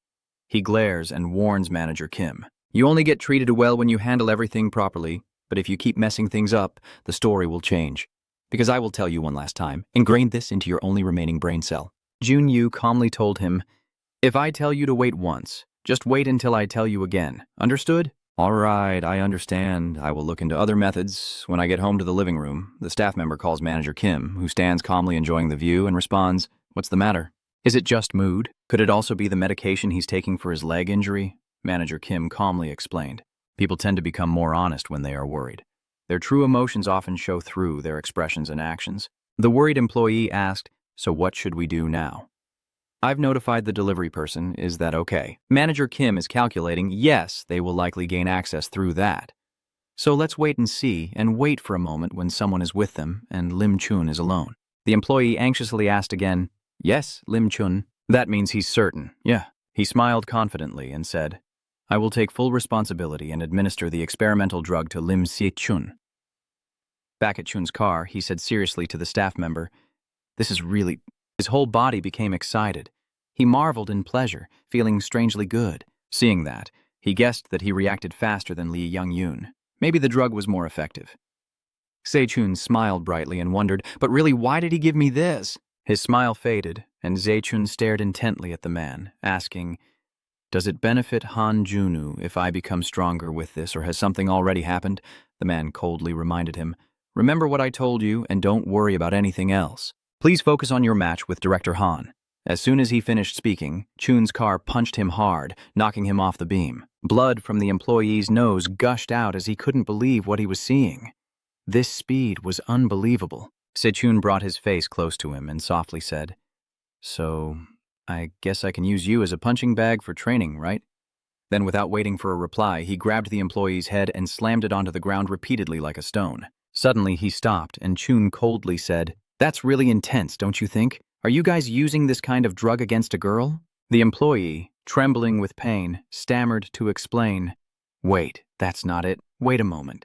If you're too excited from the start, you could overdose on adrenaline and be in danger. Chun Kar scoffs mockingly. If it were that dangerous, you wouldn't have injected me openly, right? You did that because you didn't want to be hit right now, right? The employee hurriedly shouted. It's not about that, you idiot. And no matter how much medicine you've taken, you're still just a kid. Before he could finish his sentence, he was repeatedly punched in the face like a punching bag. Chun's fist was covered in the blood of the man. You almost lost control, laughing maniacally. You trash, look at this. Even a child can beat you like this. Go to hell, you idiot. Chun's vehicle gleefully watches the employee after beating him to a pulp. What are you talking about? You can't even speak properly to a kid like me. You asked him, is this true? Did Manager Kim send you to find me? It seems that bastard Ron sent you as a test for the drug. But what do you think? The employee just coughs and cannot respond to Chun's words. He threatens the employee. You'll answer after you get hit with the right hook, right? That's how scumbags like you always are. You're ready to keep punching him. Get ready to get hit back, you bastard. I will crush one side of your face. Before my fist could come down, someone wrapped their arm around my neck, making me freeze. Sechun exclaimed in surprise. What? Who's that? Let me go. A voice rang in his ear. Oh my God, it's so hot I feel like I'm about to die. Chun Lim, you look so desperate. Chuin was just holding his neck and explaining, you're too excited right now. Calm down a bit. Can I let you sleep for a while? Earlier at the boxing club, Hein exclaimed in disbelief. What, a location tracking app? Di Hyun explains that in dangerous moments, unexpected things can happen that are beyond anticipation. She understood and responded. Yes, I understand now. Joseph stepped in to advise her. I won't be distracted. Sister, you don't need to worry about that. Hyun quickly retorted, knowing his bladder was tiny. What would he do if something happened? Hein also agreed and said, you're right. He really does go to the bathroom often. Joseph tried to explain, I only go to the bathroom in completely safe places, a GPS tracker. Does this really work? Put one on me too. And what about me? Di Hyun frowned and shouted, you're no different from a mountain. What's the use if they attack from behind? This world is really terrifying. She nodded. That's right. Down in the neighborhood, Soo-hyun sped up her motorcycle to find the Chun vehicle, which was moving along the street. She runs while hoping to find his location here. I hope nothing bad happens. Soo-hyun ponders that those people are aiming to promote the match between Se-chun and Han-sungu. What do they gain from bothering Chun-shae? The irrationality prevents proper judgment from being exercised. There's no way the purpose of the match is to promote medicine for Chun. She concluded that Han Jun-gu will have to lose. I don't understand what they want. But then you saw Chun hitting someone on the sidewalk. Luckily, he didn't faint or anything. Then Shu-hu quickly got off the bike, thinking to himself that he was a bit too cautious and should have stopped him. At that speed, he will kill someone. She took off her helmet, silently apologizing to Chun. But that's not your responsibility. Now go to sleep. I'll make sure you get some rest. Go to sleep to clear your mind. Chun touches the arm of the person holding him, and he opens his eyes in surprise. Nuna, why me? She gently comforts him. I understand now. I understand what you're saying, so you'll understand after a good sleep and not try to resist. His eyes widened and his whole body trembled slightly. He clenched his teeth, trying to resist. What's wrong? It's wrong to kill someone who deserves it. Chun's car roars. Why? Why are you stopping me? His strength at this moment amazes her inside. What is this? Don't say he can stand up even with a perfect chokehold. He struggles even harder, shouting aloud. Let me go? A moment later, later. Chun Tin wakes up on the ground with a confused expression. He looked at the person in front of him and asked suspiciously, What is this? Soo-hoon replied. Before the chokehold, everyone is equal. That is the result. Don't touch what you can touch, said Chun. He slowly sat up and apologized to his older sister. Chun explains the reason. I wasn't thinking clearly at that moment. She gently smiled and said, That's why this bothers me. Soo-hyun told him that while he was sleeping, I looked around and noticed a syringe on the floor. Those people had the drug, right? It seems like you couldn't control your excitement because of its effects. Sechun remembered and replied, Yes, you're right. They suddenly stabbed me from behind. What kind of drug is this? My body feels very light, and I feel like I am floating on clouds. As he looks at his hands, in that state, I feel like I could defeat Hanungu or anyone else. She interrupted his train of thought, but if you fall into that sweet trap, it could become a trap you find hard to escape from. Soon we'll present this plan. First, let's talk to those detectives. Aeon also said that he caught a few people at that factory. We should find out what kind of drug it is first. Seeing the two people unconscious on the ground, he asked, What about these two? Should we leave them here? She said. You don't need to worry about cleaning them up. From the prison, the camera captured Suun sitting on a chair and speaking. Liangan Hung Sich, standing behind, nodded affirmatively. Yes, he is one of the perpetrators of the Sin attack. He continued, it seems he was used as a clinical trial for the new drug. Then he was used to package and produce drugs in the factory before that situation occurred. They took orphans or troubled children from home and forced them to fight. For those with athletic talent, they were given the drug. It seems they promoted the new medicine to customers through videos of those matches. Soo-hyun guessed. And I'm sure you don't know the identities of the buyers either. Hung Shich replied, yes. And since this information comes from the drug makers, it can't be used legally. Suddenly, their door opened, interrupting their conversation. He immediately realized he was here, that bastard is Lai Wai-ang. Seeing the prisoner with eyes nearly bulging out, gaunt face and emaciated body, Hyung Shich asked in disbelief, Not detective, are you sure that's Laong? He looks completely different from the person we saw before. Detective Nai orders him to sit here. He looked at Xiun and said with difficulty, Hand over the girl who is skilled with a knife. She was surprised. Huh? Do you know who I am? Yonggan calmly said. The cemetery. The day I went to catch the long-haired man, Soo-hyun asked coldly. That muscular man? How did you become like that? He looked blankly and replied, I don't know. If I stop taking the medicine, I start to die. Detective Ne also stepped in to explain. According to the doctor, it's withdrawal symptoms, but from a new type of drug. So they say they can't guarantee his condition will improve because there's no data. Hyung-sik sighed.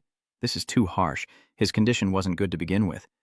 But has he already gone too far? Wouldn't he be better off if he stopped taking the medication?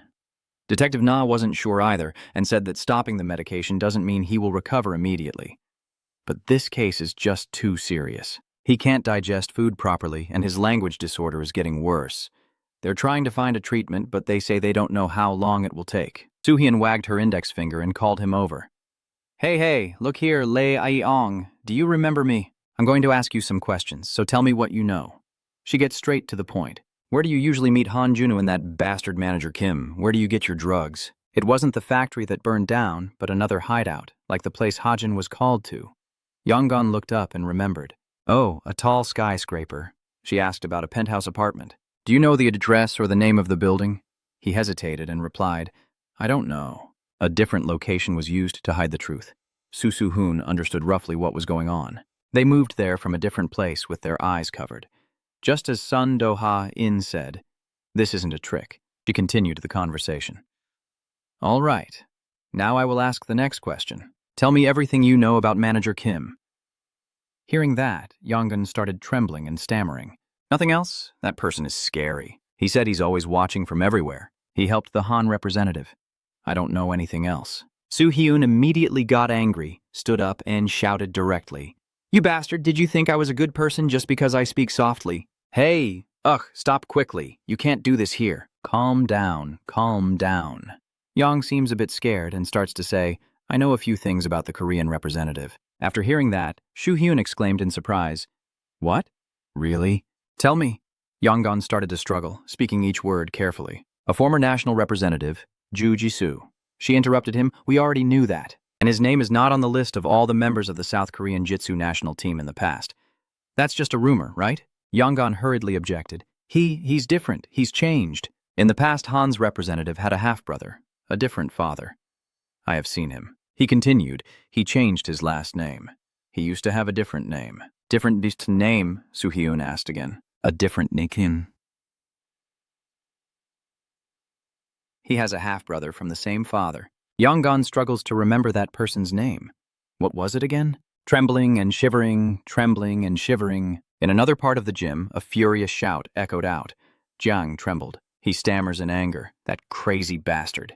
His face is ice cold with no response to the insults. Are you crazy? What do you mean by this? The person lying face down on the ground, covered in blood, is desperately shouting, You crazy bastard, spit it out right now. He annoyedly said, What's all the noise? You drug addicts are really bothering me. He just cut off the ear of the person lying on the ground and coldly said, His baozi ear is so delicious I took a bite. Can't my teammates share a little food? In a corner of the short hallway, 2 cameras are operating. Inside the room, Suun stood up and rested his hands on the table. Is Jiang Junwoo his real name? Young sat opposite, stammering as he replied, Yes, I heard that his family name is Jiang from his mother, but according to his half-brother, his mother, it seems that Han's mother has passed away. She stood upright and put her hands in her pockets. Tell me more, he replied. That's all I heard. Yonggan looked up at Soo-hyun and wondered how I should explain that. There's one thing for sure. It felt like a big corporation. And the scene shifted to a man with styled gray hair who straightened his shirt and shouted, "Hey, give me the VIP list." The man sat down on the sofa, and Director Kim approached. Are you looking for someone specific? All the damn prosecutors on the list. Manager Kim replied. Yes, I understand. The man tilted his head back in wonder. So how is that bastard Jungu's leg? Has he been to the hospital yet? He quickly replied that his leg had healed quite a lot so he could walk. However, any strenuous activity would still be difficult at this time. Damn it, it's all nonsense. Once you're dead, you're dead. Take care of your own damn business. Tell him tomorrow that Dad said to come home this week. At the same time, inside the cemetery building, Han Jun-yu stood in front of his mother's coffin. He looked at her photo through the glassy display and quietly said, Everything has gone wrong. Mom, Run-yu no longer has her mother. I know and even understand what you want, but everything didn't go as planned and I completely messed it up. He tilts his head and continues. I only have one thing I want and can do now. I would rather die than give up. And if I can't win, run. Yu straightened up, his gaze lowering as he prepared to descend, bringing everyone down with him. He smiled faintly and said, That is your plan, isn't it? It's probably terrible, isn't it? You know that too, but you have no other choice, because then you close your eyes, looking at him so peaceful and calm. It's natural for someone who lives a terrible life to become a terrible person. So I have lived by trampling on this one and that one. Whether they are goods or bad, you have stepped on this girl among them, haven't you? He rubbed his forehead with his hand, his words continuing. Although your only sibling doesn't care about your injuries, that girl was willing to sacrifice herself for her friend, who isn't even related to her by blood. Jun-yu recalls the image of Hane's face covered in blood. Because she's a girl, I was going to do just enough and let her go. But even when half her face was bruised and bleeding, did you know, Mother? She stood up and fought back. He froze, watching her, with the only goal of not letting anyone hurt her friend again. When I saw her like that, I suddenly became curious. His face looked cold and terrifying. Could the friend she calls her friend act like this girl, not caring about her own body? Jungu's eyes widened as he tested whether she would rush in to take revenge or turn away in fear. Jun-yu leaned forward slightly, and seeing no response, thought everything had gone as expected. Because personal safety is the most important for everyone, and I completely forgot about her existence, right? He said that while laughing. I thought everything was over and it was just a small accident. But one day, a friend of hers, Zhe-chun, suddenly appeared with his car, and unexpectedly, he would become an important person who would complete your life goal. Jun-yu remembered Zhe-chun angrily rushing towards him, someone who was often pushed down and then ran straight toward his target. His voice still steady but trembling, now slowed by unforeseen circumstances. He saw the light at the end of the tunnel and was about to leave, but turned back and said, So, Mother, starting next year, please understand. At the gym, Hyung-shich pushed the door open and said, Sorry, he continued. I come from the Central Bureau. Is the director or coach here? Dien-hyung, crouching and preparing the equipment, replied, No, it's not training time, so he's not here now. He will come by soon. But where do you say you're from? Hyung-shich replied, I am a police officer from the Central Bureau's Detective Division. Before finishing the sentence, Shu-hyun interrupted and asked, Are you someone who works here or a jiu-jitsu athlete? He was sweating and looked up, saying, Sorry, I used to be an athlete before, now I just treat it as a hobby and I only manage this place. Why am I telling you this? And why do you think language doesn't matter? But why? Soo-hyun continued to ask, Do you know someone named Jang Junup? He used to be a national representative. I heard he gave up and left, but I don't know what happened or if he was expelled. Do you know about that? Jin-hyung replied nervously. Sorry. I Jang Junu, she stands straight with her hands in her pockets. Jiang Junu, Hanzungu, or any other name. I heard that he was on the national jiu-jitsu team and also participated in mixed martial arts. Do you know? Hurry up and speak, don't stammer. Hyung-shich also chimed in. I have an idea. If we say we are police officers and say things like that, this girl is really crazy, and I feel like she will do her job very well. Dien-hu hesitated and called me. I don't know what you're talking about. I think you should ask the director when he arrives later. You should find a comfortable seat and wait for him. I have to work, so I'll be leaving now, Soo-hyun said reluctantly. Really? For now, that's fine. He told Soo-hyun, You are a police officer. You shouldn't. Besides, I am suspended. Soo-hyun pointed at him and said, Look at him. Hyung-si was confused and asked, "Sorry, why did you just call?" "He is disabled and stutters." He glanced at Shu Hyun. People practicing jitsu usually have unusual knees, she replied. Yes, that's right. We can check a few things later. In the golden afternoon light, a man pushed open the door and spoke up. Jin-hyung, are you finished yet? "Have you packed everything you plan to give to the kids tomorrow?" Oh, he's drunk, but he still sees Hung-shich sitting cross-legged on the sofa. "Who is that?" he quickly answered. "The police said you would arrive soon, but I almost fell asleep waiting for you." He suddenly jumped in surprise and nervously said, "Police, I had a drink, but I haven't driven." Hyung-shi calmly asked what he was talking about. Are you the director Bak Dong-yen? "I am from the Central Bureau's Detective Division. We need some information for our investigation, so I will ask you a few questions. I heard that you coached the national team about 10 years ago. You nervously avoided Hung-shich's gaze. Sorry, that's correct, but what are you investigating? We haven't done anything illegal. He then asked, do you happen to know anyone named Jang Junu among the national representatives at that time? Or Han Jung-gu? I know he left the national team for some reason. He hesitated, sweating and biting his lip, then asked again, "Who?" Jiang Junu Hyung-shich approached him and said, "Yes, someone known as Jun-gu at the time."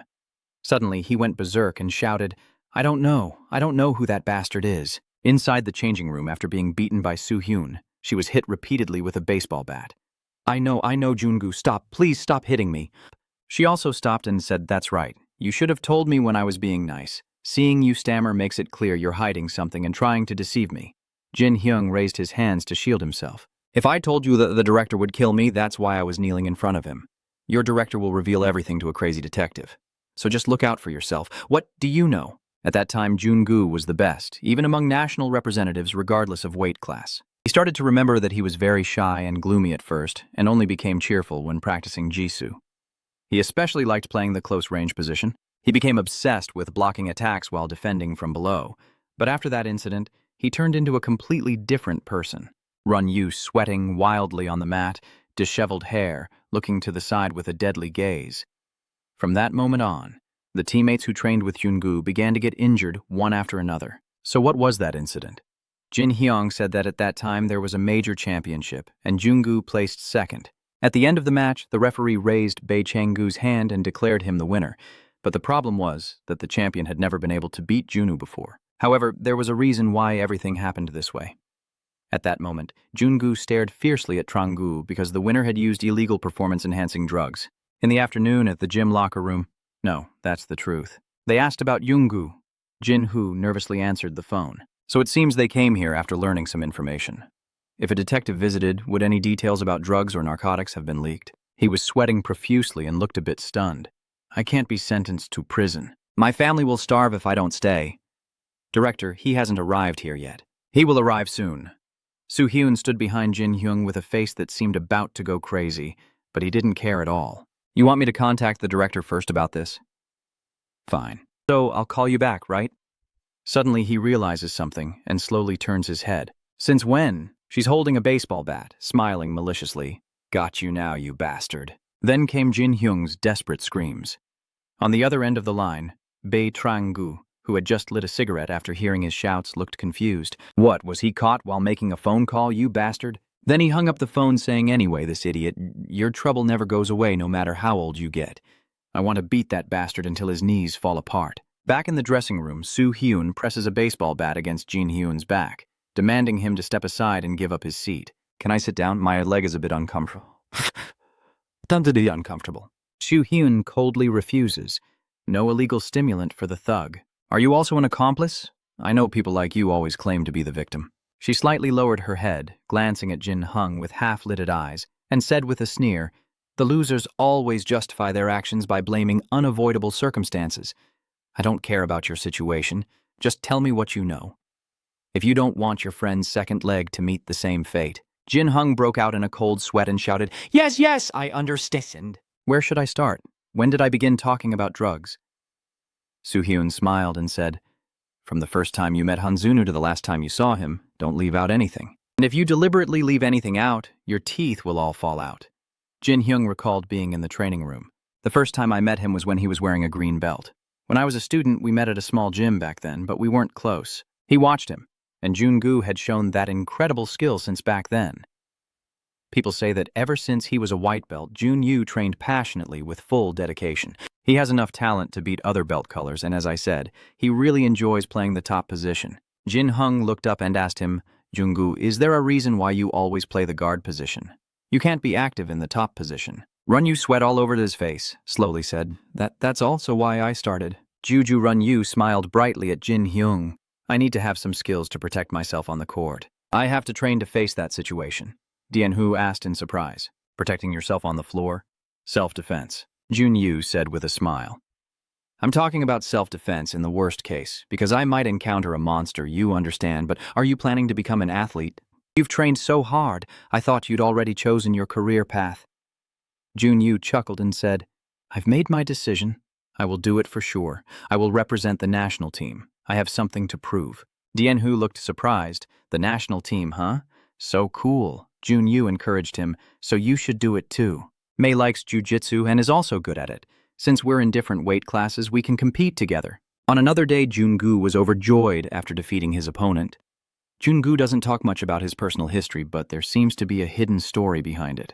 After all this time, Jungu became a member of the national team. The loser sat down exhausted, but in a competition to join the national team, there are always winners and losers. In the lightweight category, there was someone who lost to Jungu in the national team selection and became his opponent. Jin Hyung continues, he's 5 years older than me, and Bei Changgu, he's skilled but a bit different. Trangu is someone who bullies the weaker, and within the sports community, he even looks down on athletes who are physically better than him. He has talent in sports, but he prefers to rely on luck rather than effort. Trangu got angry when he saw Jungu happily training. He has played factions and engaged in political games within that context. However, due to his political role and position in the organization, I guess he finds it annoying to see Jungu training like crazy and not even paying attention to him. Jungu, with sweat all over his face, stopped and looked over at him. Although younger, his talent far surpasses his, and he must have hated seeing him enjoy jitsu like a child. Above all, there was no fear in his eyes. Jungu smiled brightly and asked Trangu, do you want to continue to the next round?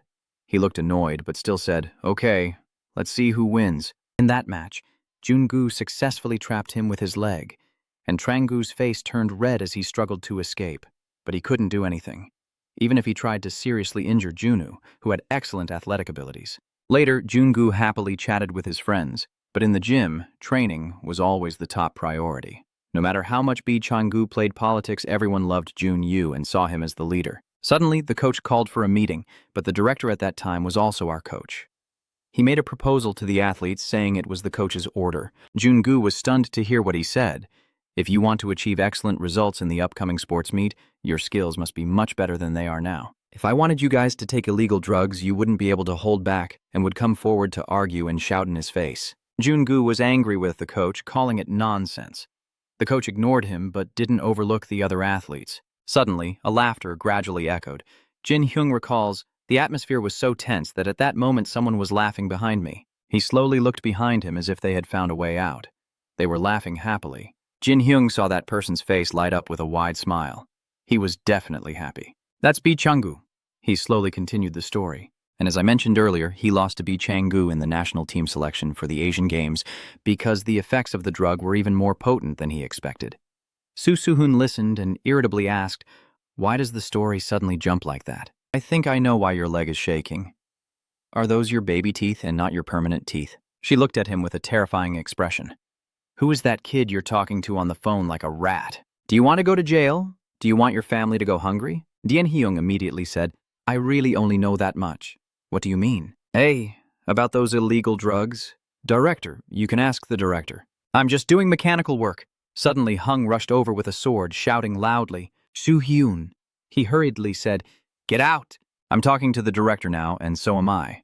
I think I've discovered something. Are you referring to Hanzunu's past or illegal drugs?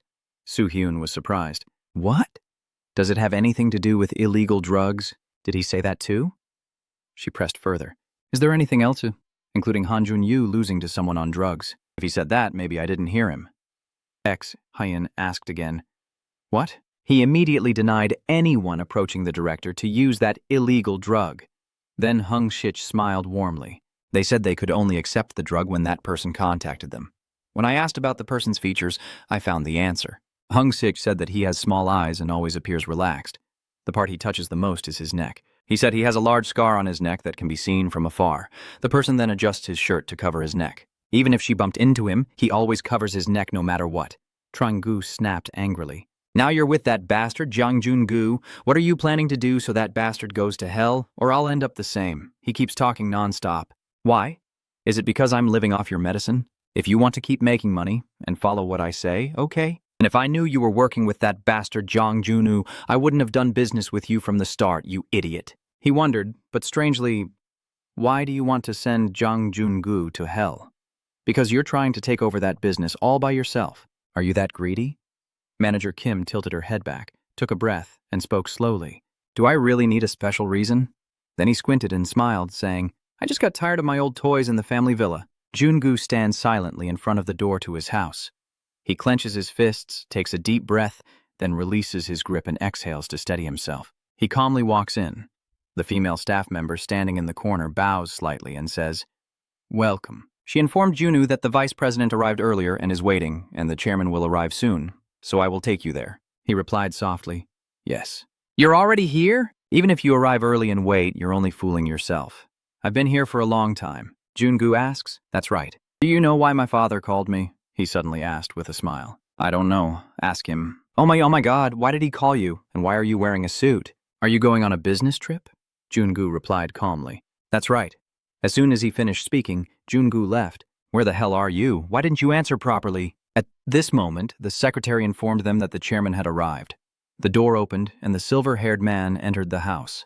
The secretary bowed her head and said, President, they are here.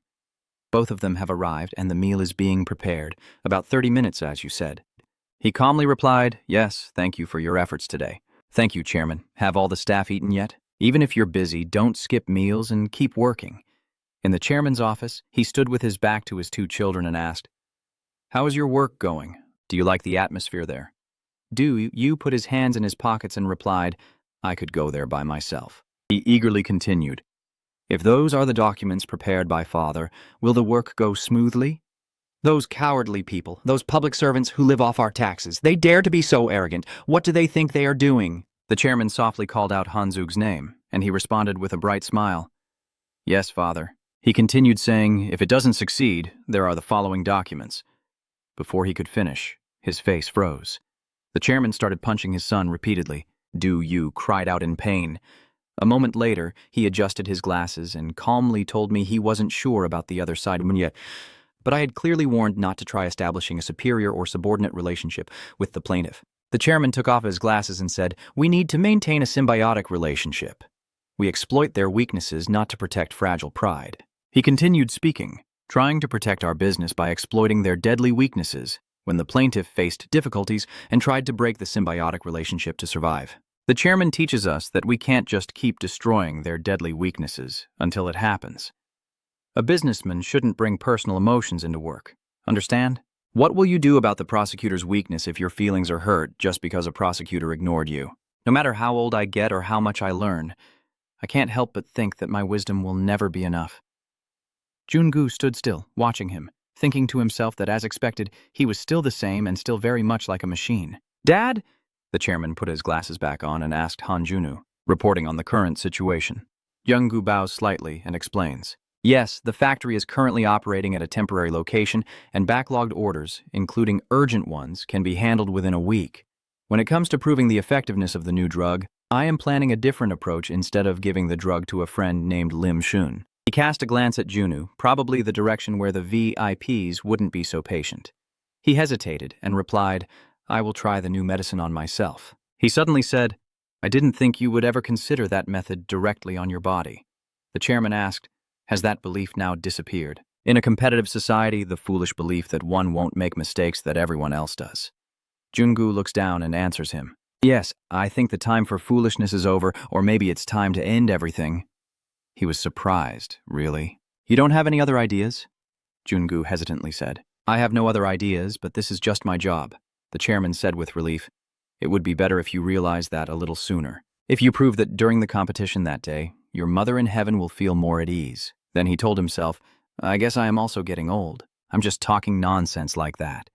Suddenly, Do Yu stood up and said, "Dad, he always lies when he opens his mouth. Don't you know that?" He smirked slyly and whispered, "Do you still believe he has any hope, Han Junu?" His father is the kind of person who doesn't even know what his subordinates are doing. Do you know that? The chairman was about to leave, but upon hearing this, he asked again, "What are you talking about? Explain it to me." Junguo clenched his fists in his mind. What the hell is that bastard doing now? Du Yu looked at his younger brother with a face full of contempt and said, "Kim department head has ordered someone to test the new drug on Lim Si-chun. What will you do when you can't even share information with your own colleagues?" Hearing this, Junguo hesitated and asked, "What does that mean? Director Kim, what did he do?" Suddenly he pointed at Jungu and criticized him, saying, "Because of you, I get annoyed and can't do my work properly." "Director Kim has already tested the new drug on Lim Si-chun," the chairman asked softly. "Is this something you knew nothing about at all?" Jungu quickly replied, "I'm sorry, I will look into it and report back to you. I will skip the meal for now. I will leave right now." Seeing Jungu leave, he chuckled a few times, then smugly said, "It's because you're too naive." Jungu's face darkened. "I didn't see this coming at all." He clenched his teeth tightly, suppressing his anger. Manager Kim, this damn parasite, had gone crazy trying to pull him down. As the sunset falls, Jungu throws open the door and suddenly charges forward to punch Kim's manager in the face. Jungu kicked Kim's head until blood splattered everywhere. He collapsed unconscious. "Jungu, I am doing this to you again. I want you to remember that." I've made myself clear. Don't you understand? "Let me explain more clearly. You're not a human, you're my dog." He grabbed Director Kim's head and grinned wickedly, saying, "Wait when I tell you to wait, before I beat you to death and gut you." That evening, the sounds of fists and kicks kept echoing. Manager Kim collapsed on the floor, Jungu standing in front of him. He grabbed Manager Kim's head and said, "When I tell you to wait, just wait, you dog, before I beat you to death and boil you." Manager Kim, still conscious, struggled to ask again. "I'm not sure what you're saying," he interrupted. "Shut up, you bastard. Don't pretend you don't know what happened tonight." Jungu glared at him. "Why are you experimenting on Lim Si-chun with that new drug? Tell me what you're thinking, you bastard." Manager Kim found it difficult to say that, so he just half opened his eyes and explained, "That's to monitor the athletes. No matter how quickly Lim Si-chun's skills improve, even if you break your leg, he won't be happy if he's not on your level." Tu Duong grins as if you already knew. "My responsibility is to manage and supervise the athletes for this event." Jungu replied confusedly, "Don't bother me, just tell me the real reason. I definitely told you to find the weakness of the Shin Shuhun gang, so why did you disobey me and give him the drug?" Director Kim is being held by him. "That's right. Why should I go against you and attract the attention of the vice president and president?" He laughs brightly, teasing Jungu. "Anyway, maybe you have blood in that house, right?" Jungu, after hearing this, said, "You bastard, what did you just say? You want to test me? No one here to save you because there's no Captain Kang." He responded without any fear, saying, "I'm just telling the truth. Are you angry? Just so you know, I have arranged an insurance policy because I couldn't contact the team leader at the moment." Suddenly, Trang-gu appeared behind Jungu, and Manager Kim said, "Say hello, you've met before, right?" Jungu froze. "What?" Trang-gu spoke up, "It's been a while." Jiang trembled, "That's right. Hui, it's Han Dong-yu now." Jungu turned to look at him and asked, "Why are you here?" Trang-gu raises her voice. "You still lack the courtesy towards your brothers. You live so freely that no one has ever taught you how to behave properly, right?" Then he squats down to fix his hair. "And you're still acting all high and mighty, like the main character in some movie, huh?" He smirked sarcastically. "I guess I'm in some kind of movie because of you. That filthy cannibal." Hearing this, Jungu glared at him. "What are you talking about? Even if I aim at it with all my might, I won't be happy. You worthless drug addict returning to the past in that mansion."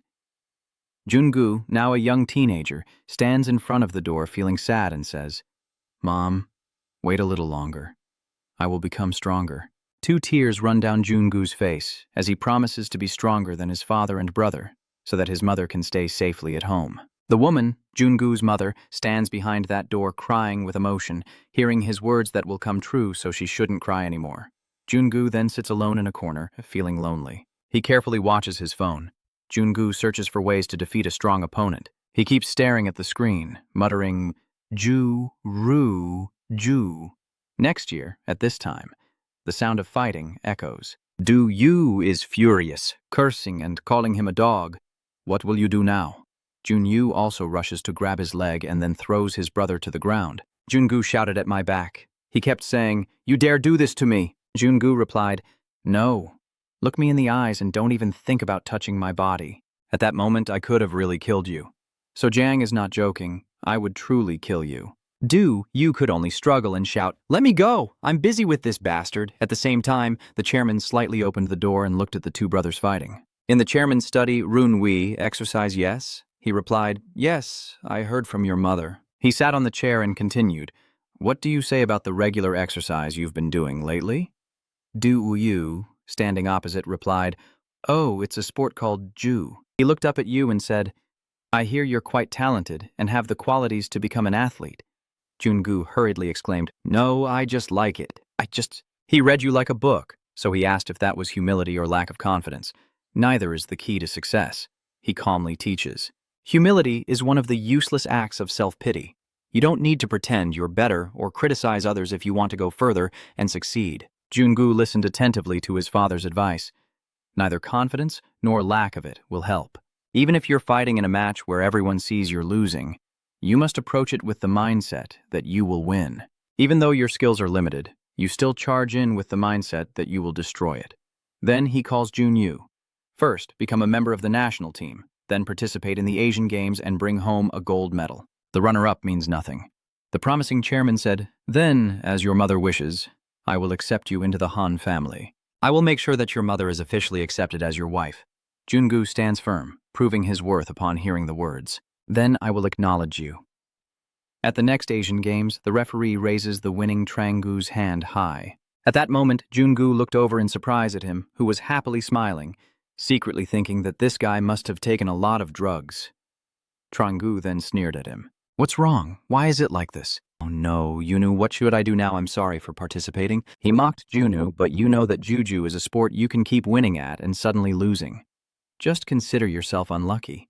Jungu just silently turned away and looked elsewhere, softly calling out, "Mom, Dad." I told myself, it's not like that. That mother gently turned her head to look at Jungu behind her. Jungu stared intently at his mother, her mouth opening as if to say something. She muttered each word softly. It must have been a loving phrase. Jungu watched her mother's mouth from afar, lost in thought. What my mother did before, I can't say for sure in every detail, but one thing is certain. Jungu's mother gently shed tears. Those were warm words, and until the day she was no longer in this world. And that is Jungu's face, expressionless and frozen, staring at his mother's coffin. The last time I saw my mother was back in the years before at the Han family mansion. The chairman turned to look out the window and said to the person behind him, "You said you didn't need my help back then. Why are you suddenly here now?"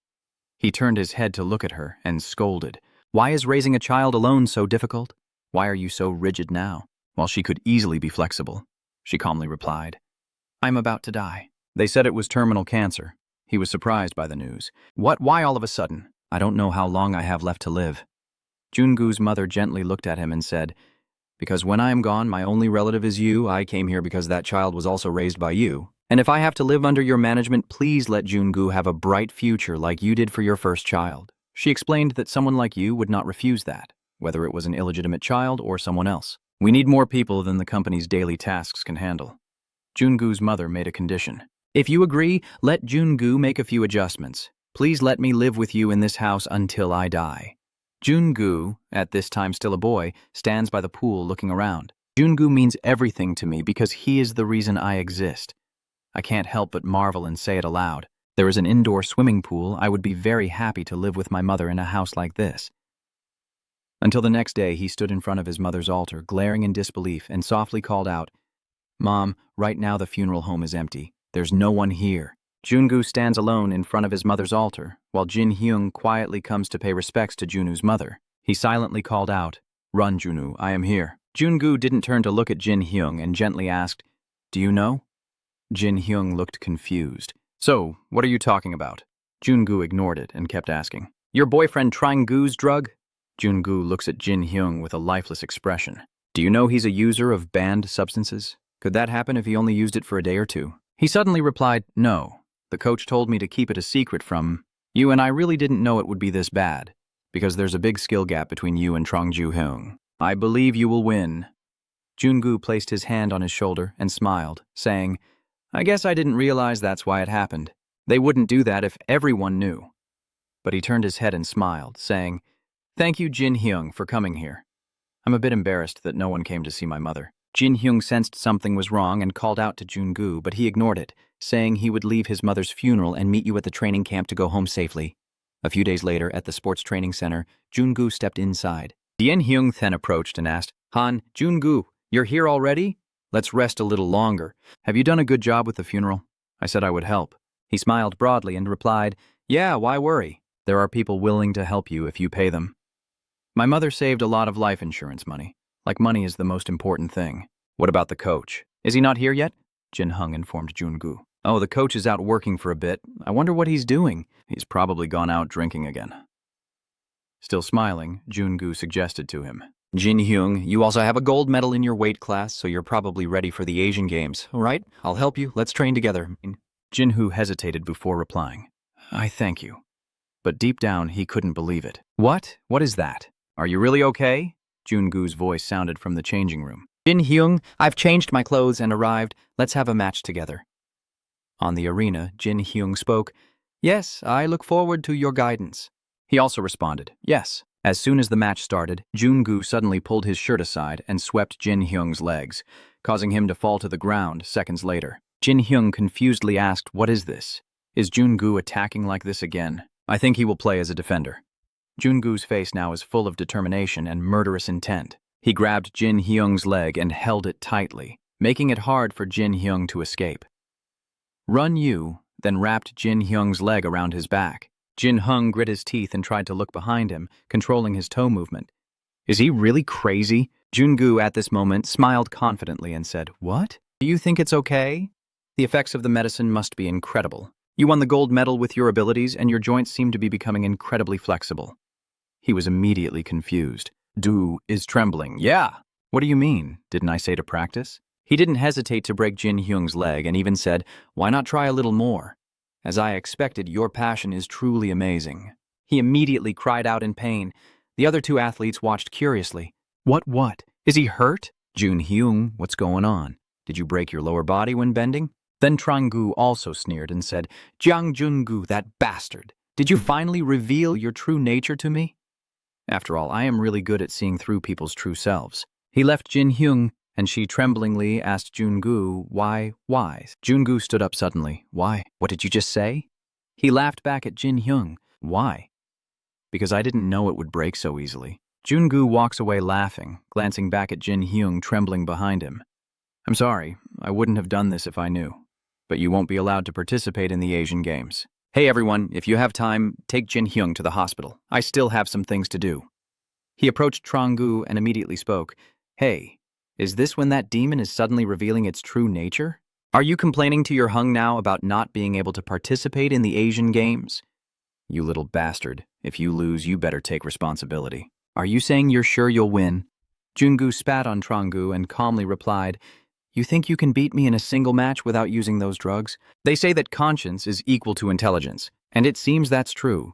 That spit hit Trangu in the face, and he wondered, Are you still pretending to be innocent? If you want to win a lot, shouldn't you also use those drugs? Are you proud of being that good? Even if I don't use anything like that, I will still win. That was the last respect I had for a colleague, but now that feeling is gone. In the training house, Jungu and Changu are still struggling on the floor. What? You're too confident? Are you tired? I haven't even broken a sweat because I'm an addict. Are you losing to another addict again? Jungu, now covered in sweat, replied slowly. I only said I would win. I never said I would win with Ju. Trangu laughed. What? You can't beat me with jitsu, so now you're trying to fight me? You're just a loser now. Suddenly, Jungu bit his ear. Trangu was caught off guard by this move and exclaimed in surprise. What are you doing? Hey, after biting for a while, he also cut off Trangu's ear, blood splattering everywhere, and she screamed loudly in pain. Jungu stood up calmly and said, You're too noisy, so the medicine isn't reducing the pain. You need to train more. Another athlete witnessing this also shouted, Jiang Jungu, that damn crazy guy. Are you crazy? What are you doing? Back in the present, after biting off his ear, Jungu smirked with pride. You don't have an ear anymore? You're already ugly, and now you look even worse. Our Trangu, head of Fong Kim, stands there scratching his head, thinking to himself. This is really bad. Trang-gu stands up, determined to regain his honor. You bastard, today I will chew you alive. Jun-gu dodged to the side. Is that so? Someone with experience. I don't advise you to do that. Of course, my flesh will taste better than your worthless meat. He immediately slapped him hard, but what could Jun-gu do? He looks down on you. How do you plan to chew me alive? Trang-gu, be realistic for once. Then he immediately threw a punch at Trang-gu's body. He couldn't block any of them. I'm still here, Junu keeps punching with unstoppable momentum. I still look like a jitsu athlete who only knows how to wrestle. Trang-gu hit so hard he could only cry out in pain. Does this guy Jiang Junu always fight so well? Jun-gu stands arrogantly in front of him. The kid quit Asian games and gave up jitsu just because he lost a single talent. Jun-gu, with a devilish smile, said to him, If I get the chance, I will go out even if my whole body gets torn apart. The weak ones give up easily because things come too easily for them. When they can't find Director Kim, he asks, Where is Director Kim? Seeing him slowly approaching the door without saying a word, Jun-gu shouted, Look at that rat! He then sneaked up behind Manager Kim and said, It's not over yet, look at you, running away from it like a coward out of fear. He gently turned his head to look at Jun-gu and calmly said, So? You think I'm afraid? What are you saying? You pretend to be tough. Jun-gu raises his fist. Do you know the right way to deal with those who live with a sharp tongue? I'll beat you until you fall. Then when you fall, think more about your karma. You bastard. Suddenly, the door opens, trembling with fear, and I stop to look over. Huh? What? Is there anyone else? Manager Kim smiled and said, Aha, what era are you living in, still trying to settle everything with your fists? Jun-gu was shocked. How did he get here? So, he is the chairman. He looked at Jun-gu and said with disappointment, Oh, I thought you had become a bit more mature, but you still can't control your emotions. Are you still holding on to useless beliefs and hidden confidence? After hearing the story, I conclude that Director Kim's judgment and guidance are the quickest and most effective. Jun-gu is confused. Yes, I am better than Lim Jae-chun, and I will win. He shook his head and replied, No, he's just an amateur, but you're a professional athlete, right? The chairman gently asked Junu with a raised finger, So we must exploit the new drug and beat you. A professional player, V, would care. Don't you think so? He announced that from now on, Director Kim will be in charge of this new drug project. We need to exploit VIP's weaknesses as much as possible. The chairman advised Han Jun-yu to focus on preparing for the match against Lim Shun. If it turns into a clumsy game, the VIP will lose interest. He looked confused and said, Dad, it doesn't matter. I am the only one assigned to supervise Director Kim. The man asked him again, Who said that? What? He continued clearly, I assigned you to oversee Manager Kim and gave you the task. Who said that Manager Kim is under your authority? Han Jun looked at Jun-gu with a blank expression, realizing that those petty beliefs, uncontrolled violence, and qualities are completely useless for business. That's why I assigned someone like Manager Kim to you. If you think you've made a wrong judgment, use common sense to dismiss it. He turned to leave, but also reminded him, I will report to you until the match ends, and you will receive from Manager Kim, as I told you before. Just focus on preparing for the fight. Hearing this, his face darkened, and he bowed his head. Manager Kim was smug, encouraging Jun-gu, but in reality, it was a sarcastic tease. See, Han, good luck with your training. This bastard, I'll tear you apart when it's over.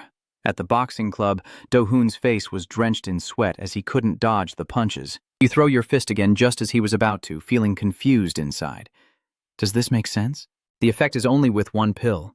Do-hun's eyes are full of fear. I've been preparing for the competition these days. He has many skills, but this is just Jun-gu, who smiles brightly and asks you, Hey, son Hun, are you serious about this? He immediately moved behind you and sneered, Don't play such boring tricks. How old are you to think you can beat me? Right now, the two competitors are continuously fighting. At this moment, Do-hun is on the defensive, continuously pushed back, and he can't help but feel terrified. This is unbelievable. Am I not skilled enough to win? Thinking this, Do-hun was suddenly struck in the side by a powerful blow from his opponent. He immediately lost his balance and collapsed to his knees on the ground. Jae-chun, seeing this, immediately darkened his face and questioned, What do you think? If that's the case, do you think it's enough compared to Han Jun-yu? He said, laughing contemptuously. Standing aside, John watched the whole story unfold, falling into a moment of silent contemplation. After a while, the girl finally spoke with a sigh. Chun, are you really drunk? Come on, Do-hun, get down here. If you face a drug user, you'll get hurt. That's right. Do-hun, with his face pale, nodded and said, That's right. At the same time, I secretly thought that he pushed me back like this in boxing, not because I'm a ghost. Is it because I'm not good enough that I lost to a drug user, facing you directly? John immediately lowered his voice to comfort you, saying, "Don't blame yourself when facing reality because drug users possess powers beyond your understanding. There's nothing else I can do." Down has no choice but to helplessly accept. Yes, all right. Seeing that, Chun's car standing nearby immediately wondered in confusion. Nuna, in this situation, why don't I just take some of the illegal substance and fight Han Jun? Wu responded to him with a cold face, believing that he might have a little hope now thanks to that illegal substance, but in the end drugs will destroy both his mind and body. She will tell him what that destruction feels like right now. It's not me. Without hesitation, John loudly called out Dong Ho, causing the bystanders to momentarily feel guilty and resentful. So why is it you again? Are you planning to fight fairly while still having to control your power? In response, John softly replied, this time no more fair fighting. Could he briefly feel a bit hesitant to express that? Hearing that, John once again sneered and laughed, emphasizing that he had defeated him completely, and then he would realize the harm of that substance. At this point, Dong Ho stubbornly refused to back down. But what about you? John could only reply coldly and succinctly. All right, just 80% then. With that decided, Dong Ho quickly took off his shirt, nervously confirming 80%. Oh, then please stop me if I do something wrong. Hey, Chun, use all your strength to hit me. When I was young, I was often called a hunter of those who use drugs. As he spoke, he happily laughed and stepped forward. Should I really go all out now? At the same time, I think to myself that I haven't been hit once by Sun Hun, so I believe it will be worth it. Very quickly after that, Dion Ho excitedly continued, if you don't go all out, you'll bleed, you bastard. As soon as he finished speaking, he immediately punched Chun's car square in the face. What? No need for any preparation. Standing aside, Dion Ho now looks smug as he taunts. You surprised? That punch was something I came up with myself, it's called. Do you think you can stop me just by hitting me like that?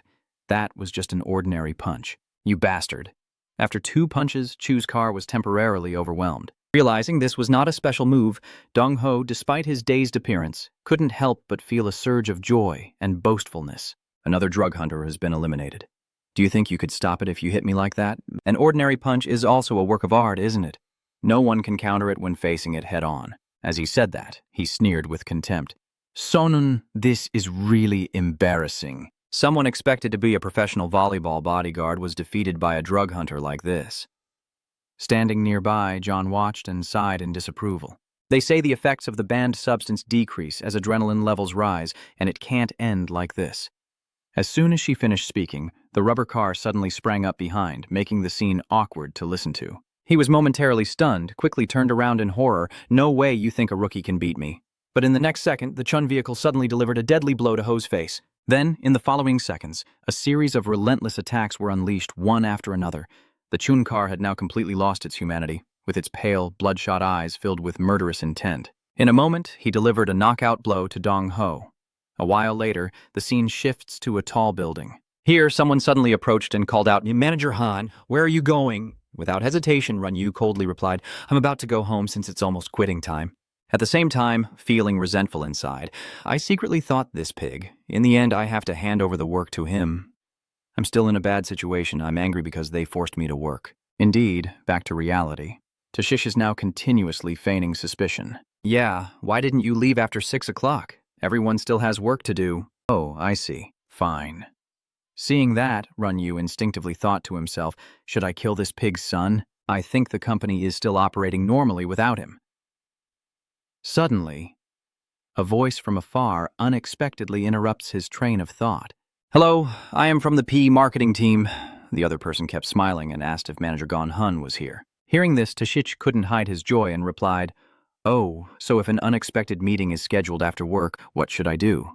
He kept complaining that Manager Shin had gone on a business trip and hadn't returned yet. That guy is probably making a living abroad. In response, the other side could only bow in agreement. You're right. That's why I came today instead of Manager Shin Jung, who quickly smiled and said, Nice to meet you. But I was so busy I forgot to introduce myself. I am the PR of the marketing team. No, I am the most famous, the runner-up. My name is Kim Jung. I have been promoted to department head. Hearing that, Tashish instantly burst into a cheerful laugh, looking like a typical office worker. He's truly unique compared to everyone else. As the manager said, it's a wonderful product, truly wonderful.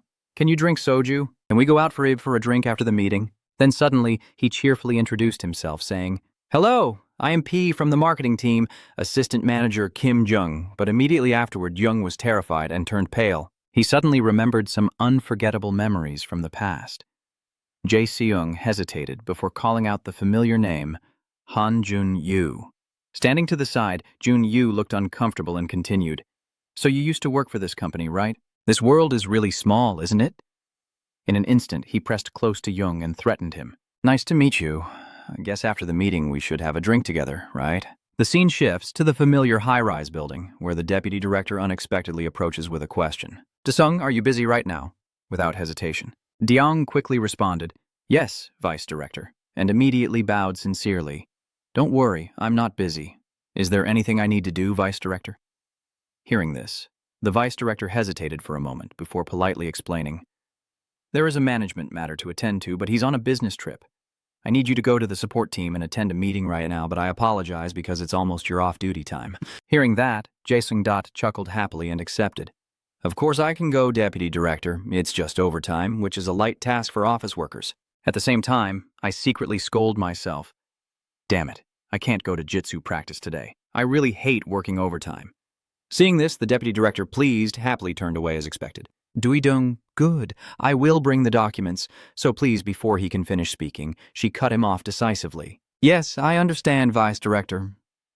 Young reluctantly took on all the work, feeling like crying inside. "Damn it, I really want to quit. I hate this job. If I win the lottery this week, I'll quit immediately, you guys." A moment later, Young quickly moved to that room and introduced himself.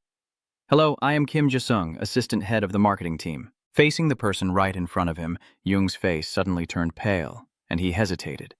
Seeing this, Jun-yu quickly responded, "Han Jun-gu, I guess you've been working for this company. This world is quite small, isn't it?" As he spoke, he glared fiercely at Jae Sumo, taunting him, and said, "I'm glad to see you again. Maybe we should go for a drink after the meeting." Seeing that scene, Tae-shich stood to the side, unable to help but feel confused and wonder. "Huh? Do you two know each other?" Hearing this, Run-yu sincerely burst out laughing and admitted, "Yes, we've met a few times by chance," but before he could finish speaking, Tae-shich excitedly cut him off. "Great, perfect, let's end the meeting now and go drinking with Han." This briefly made Jae-seum feel a bit confused and he hesitated before speaking. "Yes, manager, can I go home for a little while before the meeting? I forgot some documents." Hearing that, Tae-shich also reluctantly agreed. "Oh, really? All right, then hurry up and go, I'll have a cup of tea." A pre-arranged word, Young quickly bowed to show his sincerity. "Yes, I'm sorry, I will be back soon." Contrary to his worried appearance, Run-yu now has a cold face and says nothing. He unconsciously smirks. After a while, Kan went into the men's restroom. There, Young was hiding inside one of the stalls. Sitting quietly on the ledge, he looked anxious and thought to himself, "I need to quickly inform them first. Who should I talk to? With Zi-chun. Okay, let him know so everyone is informed." In a moment, Young clenched his fist around the phone, his face scrunched up like a monkey's butt. He might not answer the call, so I should send him a message. Han trembles. Why is he at our company? Can a lone office worker do something like this? Then, for a moment, he was stunned to realize. Han Run, Han. Could it be that they Han share the same family name? President, could he be his illegitimate child? Unless, of course, we don't know for sure yet. So, I will let him know that he's here. At this moment, Run-yu suddenly appeared from above. In a panic, Dia-sung was stunned to see a shadow and turned around to ask, "What are you doing?" Without hesitation, Run-yu on this side burst into an excited laugh. "What do you mean? I'm trying to eliminate unexpected situations." He suddenly leapt down from the bathroom in an instant. Luckily, Young managed to dodge just in time, narrowly escaping death. Unconsciously, he panicked and hurriedly intervened. Wait, hold on, we're still in the company. Let's talk first." "You bastard, I didn't mean to call you that, wait." But before Young could finish his sentence, the opponent suddenly lunged forward. This confused Young and he quickly dodged to explain, "I didn't mean that, you bastard." Seeing this, Jun-ul was a bit surprised and asked, "Are you still an athlete?" Without hesitation, Young honestly admitted, "Yes, then I'm happy." As soon as Jun-yu finished speaking, a barrage of attacks came rushing in, and in an instant, Young was kicked out and thrown to the ground. He was lying flat on the ground, trembling with fear as he exclaimed, I failed, and begged desperately. "All right, I understand." Han trembled. "I know what you want, so stop." At the same time, feeling helpless inside, I silently thought that even if I said that, he wouldn't stop, right? You bastard. Back to reality. Junwoo coldly questions with a serious face. What do you think I want? No more words. Young quickly got straight to the point. I really won't tell you what I saw today. He seriously believes I don't see any benefit in causing trouble within this company, right? You think so, don't you? In response to this, Young stubbornly continues to question him. Is there any reason for me to trust you with such a big risk? Can you really keep your promise? At this point, there's truly no other way. Jung was beaten by Tan, despite claiming, "That's true, I will invest everything in this company. I just want to pretend I don't notice. I don't even get close to the Chun car." As he spoke, he was trembling inside, secretly thinking that of course it was a lie. "Stupid, I will call you as soon as you leave." You crazy. Hearing this, Run Yu couldn't help but laugh for a moment and asked, "Do you know why cats don't immediately pounce on insects?" Which of the two should I answer first? Can you tell me right now? Run Yu immediately responded coldly. They play with it slowly, as if hoping the insect will survive, almost like a game. Seeing that, Young immediately looked puzzled. Aren't you asking me? Why are you answering yourself? Making Jun Yu visibly uncomfortable, as if his teeth are clenched. Hearing this, Young was instantly frightened and quickly denied. No, I just answered honestly. Please let me go. At the same time, I secretly thought in disappointment, wasting more time on this fool just by looking at him. If that's the case, as soon as the words finished, he suddenly stood up and tightly hugged his legs. This made Jun Yu suddenly laugh in surprise. It was a shocking blow. Lucky bastard. Without hesitation, he quickly retreated. Then, Jun Yu launched a full assault, lifting Jae-seong up suddenly, causing him to panic. What? In just a moment, he was forcefully pushed face down onto the floor. In the chaos, Jung couldn't react in time and could only scream in pain unconsciously. Seizing the opportunity, Run Yu firmly grabbed his head and shouted, "This bastard is too talkative," making Jae-sumo cry out loud. Yeah, speed isn't everything. Even a single strand of hair matters. Actually, I didn't intend to do it in a controlled way. I have a brilliant idea, and it's a good ending for you. Soon, Jung was pulled in front of a toilet and faced it, feeling momentarily stunned and confused. No, this is a mistake. Jun Yu was now excitedly laughing. So, how did the grafting turn out? Because the accident happened during overtime, it will be classified as a work-related injury, right? Have a nice day. As soon as the words finished, he immediately pressed your head down close to the toilet bowl. Dia couldn't resist, only able to painfully lower his face into the water. And so, he continued to strike relentlessly, believing that everything would be over once you woke up. Jun Yu unconsciously smiled cruelly. In a restricted area, Du-gu shouted angrily, "You crazy bastard, doing such insane things in the company, and you've also done such disgusting things in the bathroom, haven't you?" I was right, you damn chaos-causing bastard. Jun-gu didn't care at all. Damn it, I stopped him before he caused more trouble. Do you realize that it's only a matter of time before you and your father are eliminated if I don't do this? He angrily grabs Junwoo by the collar. What exactly are you saying? If you had just followed orders, this wouldn't have happened in the first place. So why did you go to the gym and show yourself? You're still the boss here, just follow orders and stay alive. Jungu was not afraid at all. On the contrary, he provoked the dog fiercely, a coward sitting in an office and eating what others feed him. Is there anything wrong with being a boss? My greatest achievement in life is being born as my father's first son. That's all, you bastard who annoys him. I shout loudly. What? Say it again, you bastard. Rungu flicked his hand, let go of the coward, then straightened his shirt. Secretly took him out of the company, or made it look like an accident. That's his job. Don't forget to adjust the hallway. C, C, T, V, if you don't want everything to end together. He sneered.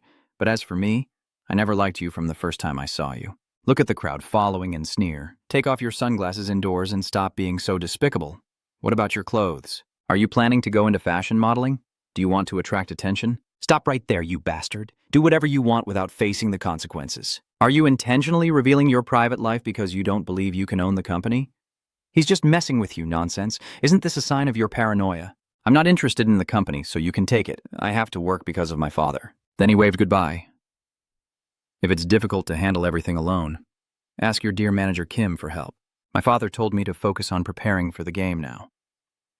Good luck. Du watched his back gradually disappear into the distance, muttering under his breath. That bastard is digging his own grave. At this moment in the boxing gym, Dion Ho is getting too excited. Sejun notices and lands a quick hook right on his jaw. Because of that perfect punch, Sejun was so excited he was panting. Wow, that was amazing. It's a whole different level. Am I getting hit too much? My vision is gradually blurring. Why do I feel so weak and tired? Soo-hyun said as she was dialing the phone, reminding Sejun. There are consequences to that kind of drug. From now on, the pain is really starting. Sejun. She calls the person on the other end. Oh, Joseph, tell me right now where the boxing gym is. Sejun is here. Why? Suddenly, her expression changed. The pharmacy. Okay, got it. Wait for me a moment. After making the call, she turned to everyone and said, Storm Lake, that's enough. Stop now. Sejun, change your clothes and come out. I think you need to go to the hospital immediately. Sejun, still looking like a junkie with his eyes spinning, asked, Why do we suddenly have to go to the hospital? I'm fine. Shion muttered with a pout, not the one who should come out and wash up quickly. Scene shifts to the hospital. The doctor came out to say the surgery was successful, and we did everything we could, but I can't say when he'll wake up. I can't give a definite answer because I was too shocked to see his face. At the same time, Sejun and his group also rushed over. Jong-ho looked sad and called out when he saw them. Sejun, he's here. The broad-faced man walks over sweating. Dung, how is Daesung doing? How serious was his injury that he had to undergo surgery? Is he okay after the operation? Is that right, Dae? Can I see Daesung's face? Dong-ho said the doctor told him he needs to rest now, so we can only look at him from outside. It's not life-threatening, but it might take some time for him to wake up. Sejun looked at the hospital bed, voice trembling. Did this happen inside Young's company? He replied, Huh? No, I heard that a passerby said he was somewhere outside the company. Do you know anything? Sejun gasped and replied, No, I don't know. Just then, Sejun's phone suddenly rang. It looks like you just finished a shower. Sejun glanced at his phone. Do I have a message? Who could it be?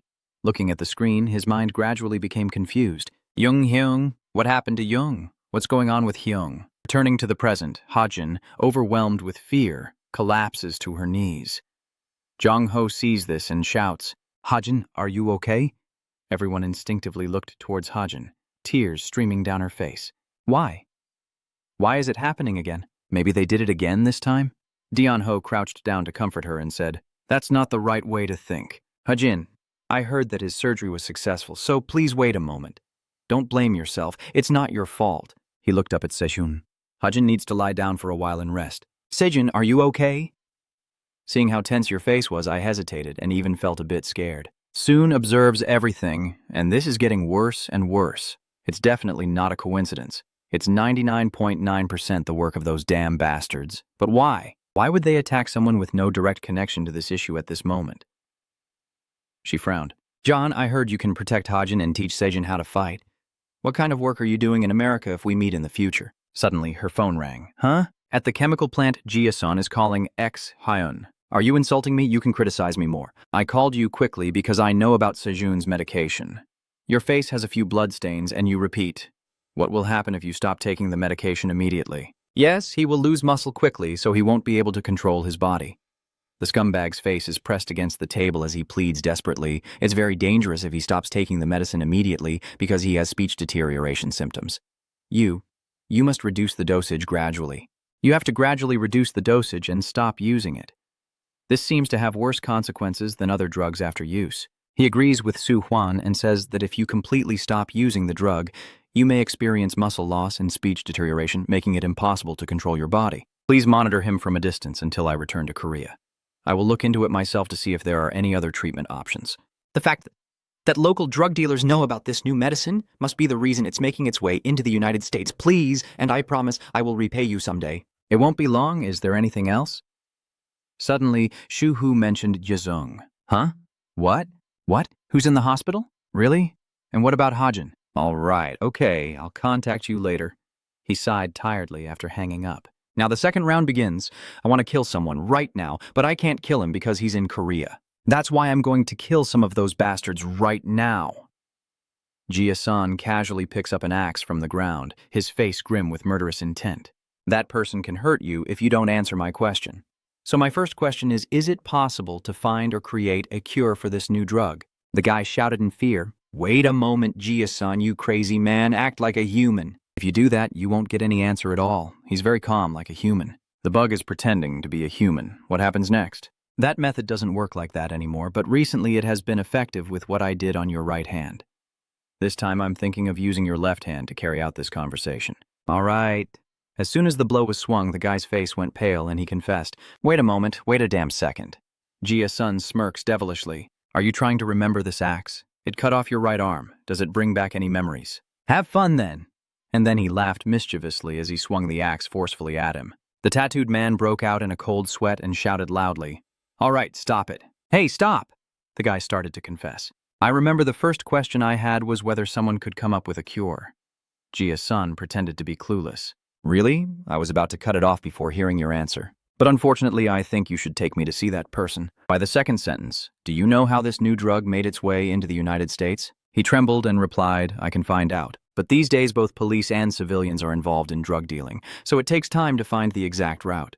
Jia-sun didn't want to waste time and set a deadline. How long? 30 minutes? Hearing him set such an outrageous deadline, the guy could only curse inwardly. Even I haven't gone to the bathroom in 30 minutes. The crazy one then spoke. "Give me a week." Jia-sun closes his eyes and pretends not to know. 3 days. If I don't get any information after 3 days, what will happen? I will definitely find you. No matter where you hide, I will cut everything from your body.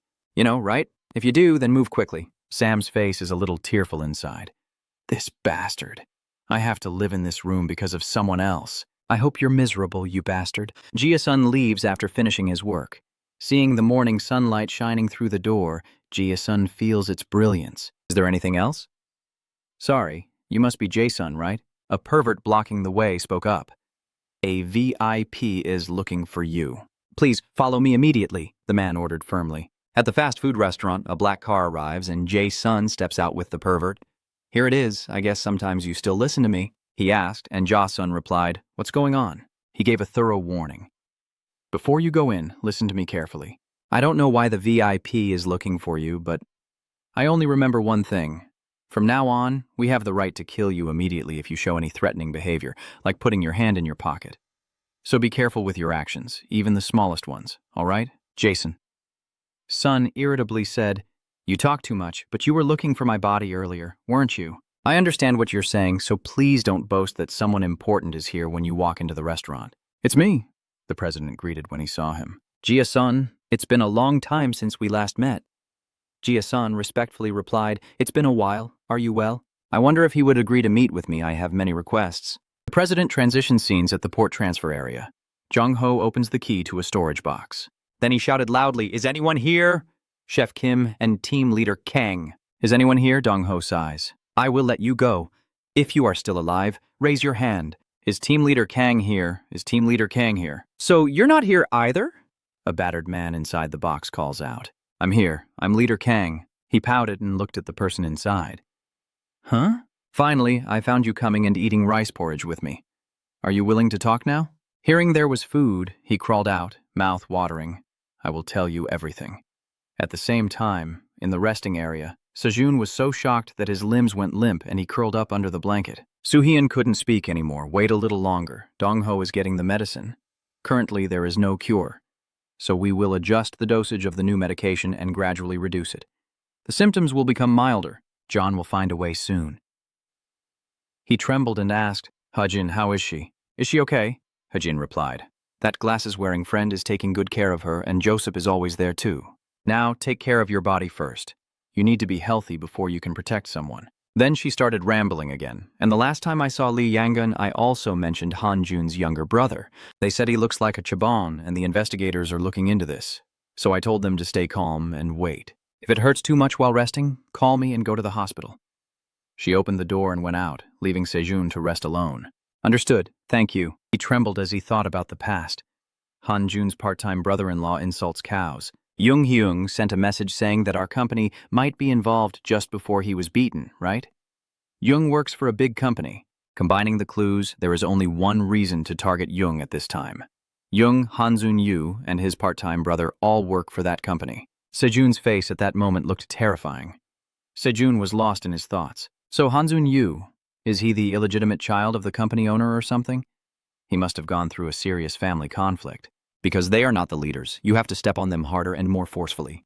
What if I tell Suyeon Nuna or the investigators what I know? It will also take a lot of time to find solid evidence, right? and Chan already has connections with the police. Even if evidence is found and an arrest warrant is issued, by then they will have found another way to escape. Just like Trash Licky Seo did when that happened to Hajin. But now there is one thing that is certain. Back then, I wasn't the same person I am now, at the boxing gym where Hun was training tirelessly for the upcoming exam.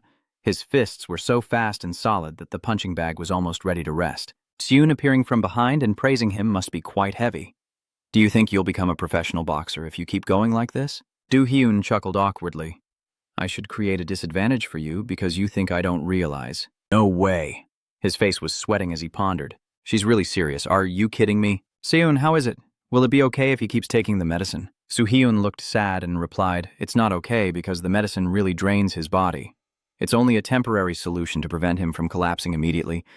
Then, changing the subject, she asked if I remembered when Jia-san paid off your family's debt. Of course I could never forget. I will be grateful for that. My whole life Jia-san has always been like that. He's been like that for a long time. The words he said, I will definitely protect you. No matter what happens, he cares deeply about those around him and helps me stand up without falling. Soo-hee smiled warmly to reassure them. So don't worry, Sejun and Hajin will also have a happy ending. Hearing that, you feel a bit calmer inside. That's right. Don't let those around you fall apart. All right, it sounds comfortable and wonderful. At the same time, I hear footsteps outside the door. Turns out it's a cough. You go in and shout, Auntie, give Sejun the medicine. They gave it to me to give to you. The team leader or that person we took from there. He made sure that the ingredients of that kind of medicine were the same as before, and Soo-hyun slightly praised him. Good job. Sejun is resting now, so I will do it later. You should practice boxing with Sun Jun. Hearing this, he immediately got goosebumps. No, sister, I've been working somewhere else without even eating rice. Why are you so eager to help me? Suddenly, Sejun appeared behind him, looking stunned. Hey, I can start training right now. Dong-ho's heart skipped a beat as his face contorted in shock. Demon, you crazy bastard, I almost had my heel touch your face. Sejun's sweat dripped as he shouted, Thank you, brother in the sky. Seeing you tired, he spoke more softly. Really? But do you feel okay? You look like a corpse. Sejun groaned each word. Yes, I can handle it. Then I turned to Soo-hyun and said, Sister, I still have the strength to fight. I'm ready. Seeing the young man's face like he's been constipated for 5 days, she reluctantly agrees. All right, we'll do it now. Dong-ho, let's begin. I'll only give you a small dose, so don't vomit unless you want to spit it out. And so a few days later, Solwoon and Hajin went to a street food stall. He asked worriedly, Are you okay? Don't worry, are you hungry? Let me take the last shot. She reached out her hand to invite me. I've taken all the photos. Now just eat. I don't understand you. Why did you suddenly take pictures of the food like that? You usually don't like taking photos. Hajin happily looks at the screen. I will send it to Mr. Jung. Why did you email someone without even waking up from bed? If I keep sending him photos, he'll usually go crazy. Do you think he'll wake up if he's feeling angry? Hajin asks for his opinion. Sejun remains silent in response. Maybe it will happen soon. He will wake up, smile, and say silly things again like before. Suddenly, her voice was heavy. So please stop, Lehman. I feel very scared and anxious every day. I wonder if he could suddenly appear one day like Jung. Hajin continued. Don't ever talk about ending things with your own hands, and please leave before it causes you more harm. And honestly, it still terrifies me. My hands and feet tremble just thinking about being involved with those people. Sejun said firmly that he heard from Soo-hyun's sister that the family would return soon, and that he was looking for a way to end all of this. Until then, let's each try to endure in our own way. At a grand company, the scene shifts to the reception hall, and Sejun approaches and says, Hello, I would like to pick up some items. Hello, how can I help you? I am a family member of Kim Da-dung, the assistant manager of the communications and public relations team. He was injured in an accident, and I am here to pick up some belongings from the company. He forced a smile and replied, I contacted the company beforehand, so please check again. The staff member immediately understood and said, You mean Kim Da-dung's assistant manager from the marketing and public relations team, right? Please wait a moment. A moment later, she said, Yes, it has been confirmed that his family is visiting today. Take the elevator to the 20th floor and ask about assistant manager Kim Chae-dung. He bowed politely. Yes, thank you. Have a good day. Soon concealed his hostility, but his eyes revealed a murderous intent like a madman. In the office, someone shouted, Han department head, isn't it finished yet? I told you I needed that data before I went out to work today. Why are you so slow? Jun Gu-han snapped irritably. You couldn't send it to me at least a day, an hour before. The manager frowned, noticing his expression seemed disrespectful. Hey Jun Gu-han, why do you talk so much? Do you hate working? So what will you do now? You can only earn that kind of salary if you keep going like this. He had no choice but to tuck his tail between his legs. No apology. Almost done. I will send it to you in 10 minutes. He enjoys the feeling of trampling on Junu. Just treat him like a dog, and that will keep him quiet at work. Pretty good, huh? Watching alone would be a waste. When he suddenly saw someone standing outside asking questions, the manager looked out and responded. That's right, what brought you here? Jungu looks on. What now? His face is all scrunched up like a boiled egg. Why are you here? Why are you here? Seun laughs, takes off his hat, and presses his bloodthirsty face close to yours. I finally found you. At last, I have found the dog I've been searching for all this time. Jungu-han hesitated. Why you? Sechun quickly asked a series of questions. Why are you surprised? Didn't you predict this? Were you the one who brought me here? His eyes were blank and stunned. What? What? Has Kim Da-dung not woken up yet? I thought he would ride as soon as he woke up, but his expression changed from shock to utter horror. I also checked Kim Da-dung's phone at that time. Could it be? He recalls the moment he was caught just before being beaten, sending a message and leaving a clue. In that brief moment, he saw himself.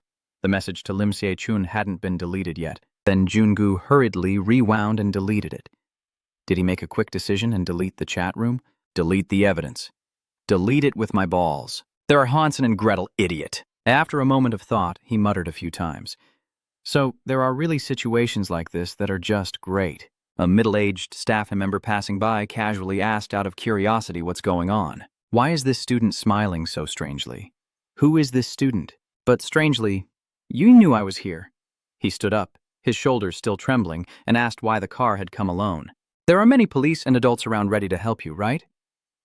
Jungu closed his eyes calmly and said, I think I know why you want me to guess. Chun's car hesitated.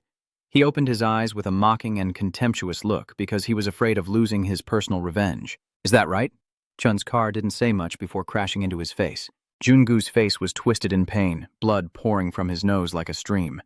Bon shouted, his scream shaking the entire room. Everyone shouted in panic. Over there, they were stunned as if they couldn't believe it. What's going on? Who is that? Did he beat Mr. Han? Chunisi's eyes narrowed coldly because Dewey Dung realized he was really here and did hit someone, even inside the company. Jungu Han sat on the ground, holding his face and saying, If you're ready, then fine. I guess you're full of confidence now that you feel better. His eyes are filled with bloodshot veins, grinding his teeth in anger as he replies. So because it's his family's business, he can do whatever he wants. Is your family from some crazy movie or something? But that fierce look quickly turned into nothing. But what can I do? Today's students are incredibly rude because they're not punished. A hesitant old man steps in. Wait a minute, student, what did you just say? Your family's company? Did I hear that wrong or something? Chun's car calmly said, The chairman of this company, Mr. Han, right? I heard something and checked. It sounds the same. He couldn't hold back his trembling. What? What are you talking about? In Korea, there's not just one or two people named Han. He looked over at Junu, Deputy Director Han. No, this can't be right. It doesn't make sense. What is this student doing? He's saying strange things. Take him outside. He still respectfully bowed his head and replied, I'm sorry, my brother has a mental illness and I know him. You don't need to worry about him. Then he turned to him and said, Chun-se, there are many people watching here, so please listen carefully when I speak politely. Chun turned around and sneered, Look at this guy. He's scared but still tries to act calm to get away. I don't know what's happening, but you're being forced to work here right now. I believe your weakness is related to this company, which is why I came here myself.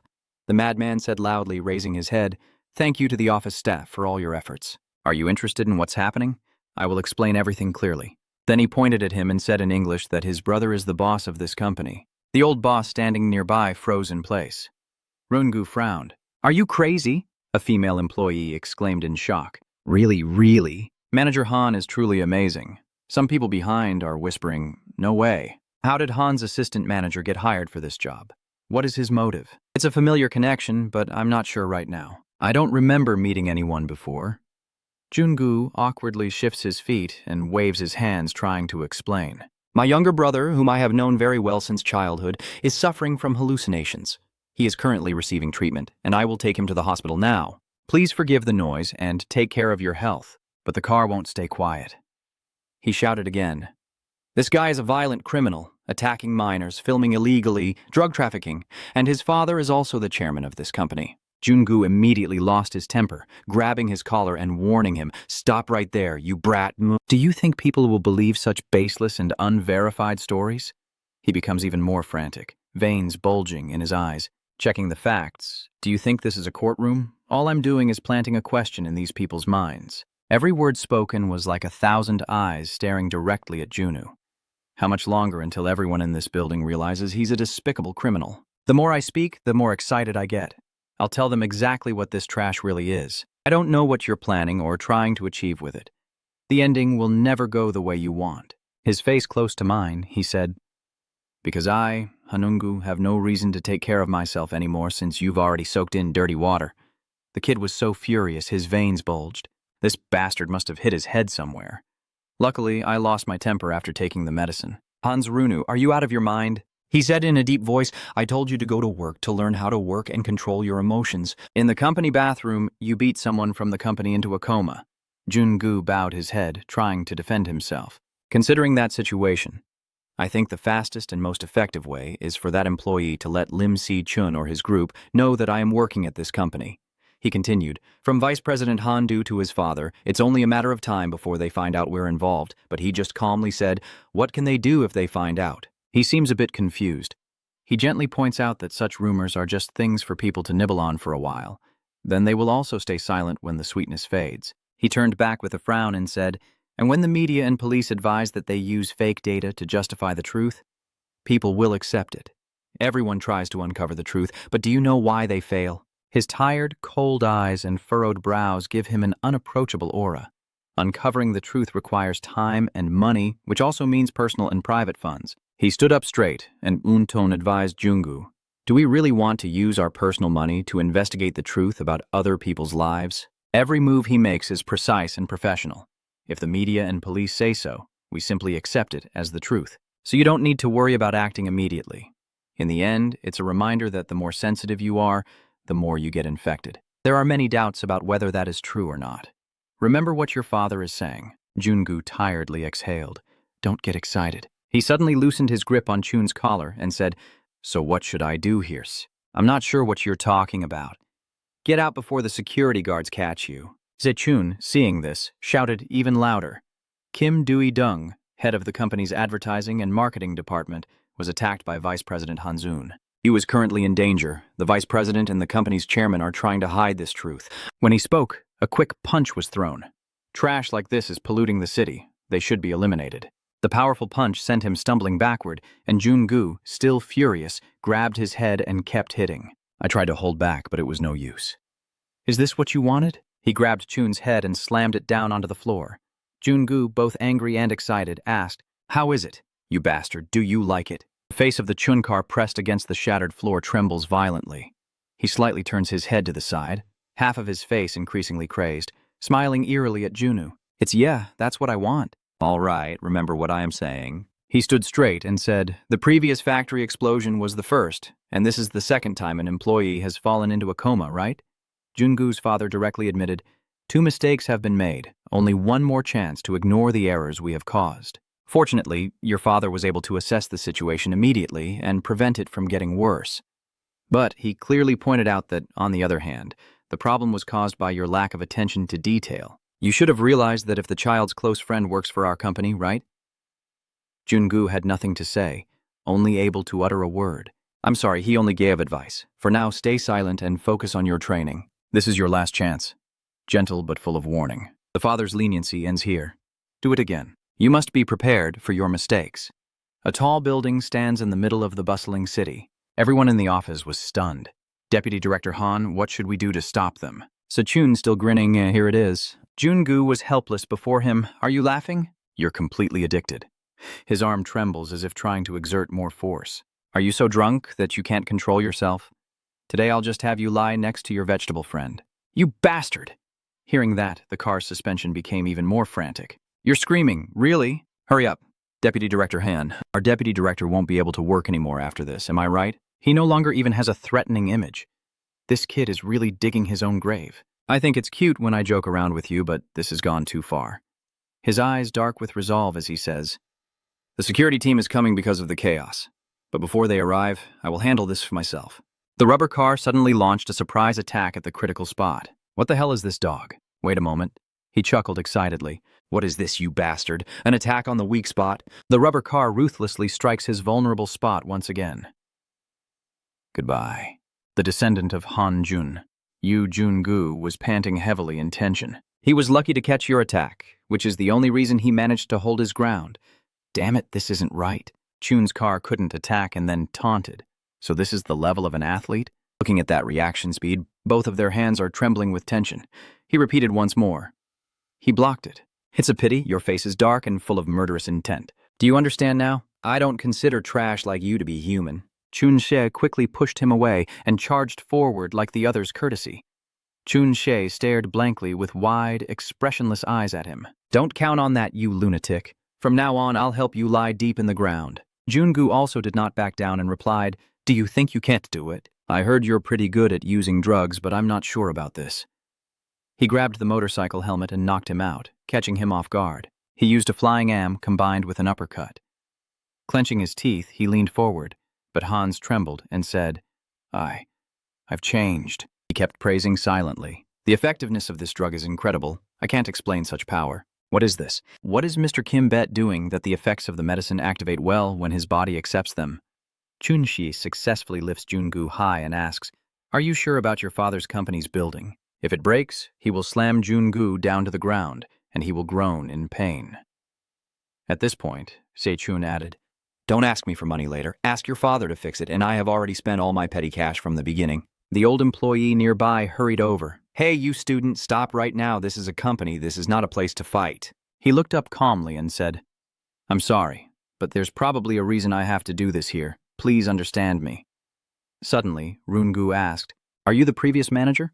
His head tilts back with a blank stare, warning that if he intervenes without understanding the situation, he will be beaten and killed.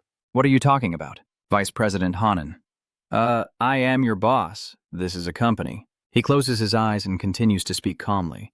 What exactly is wrong with you? Does this guy want to blow up and die? It's really bad not to understand what's going on around you. Jun-gu kicked hard, pushing the cart away. Get out of the way. The manager kept asking, Han Jun-gu, what the hell did you just say? He stood up with a dark face and told the old man that based on the situation around him, he said, If you can't do it, I won't be able to hold myself back. Then he threatened again, making the manager tremble. I had asked earlier if this fat piece wanted to break apart and die, so why is there a problem? The expression on his face twists.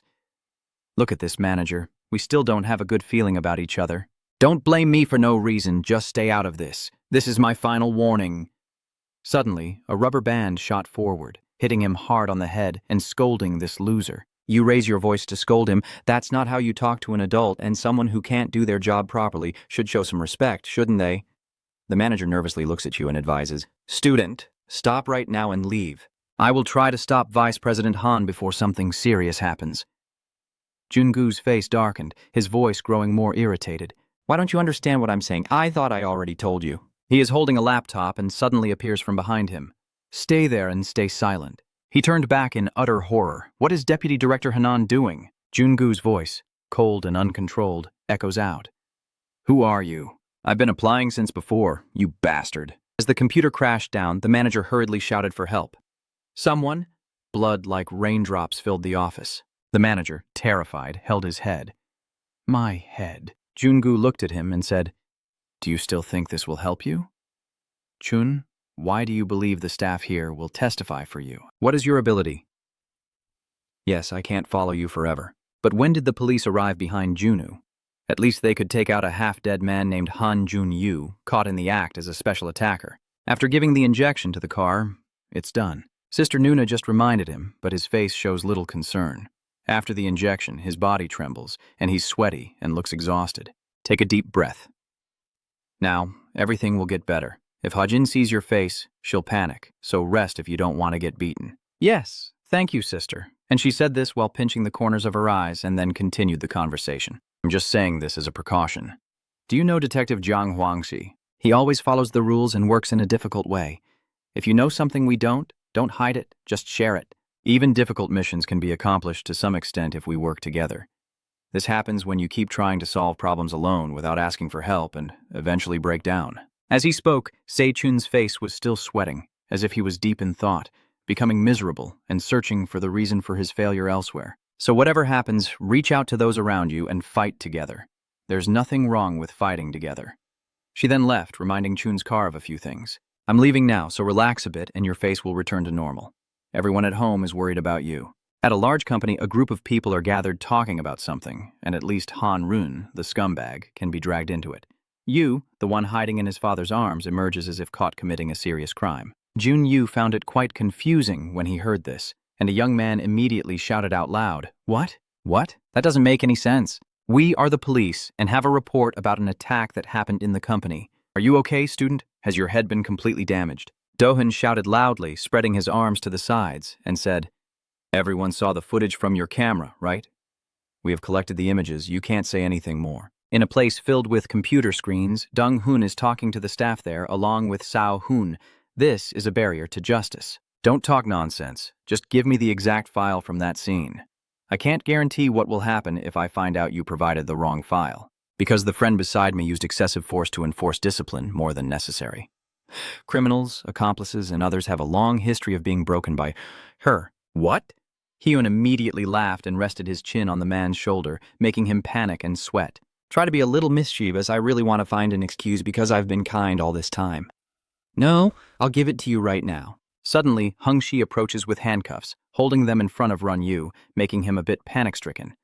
Now, Run Yu, I will arrest you for assault. You have the right to remain silent and to have a lawyer. Raise your hand and put on the handcuffs. They will click and fit perfectly. Do you know that setting a trap is illegal? You know the law very well, so listen carefully. There is a complaint that Kim De-dong, an employee of this company, was assaulted inside the organization.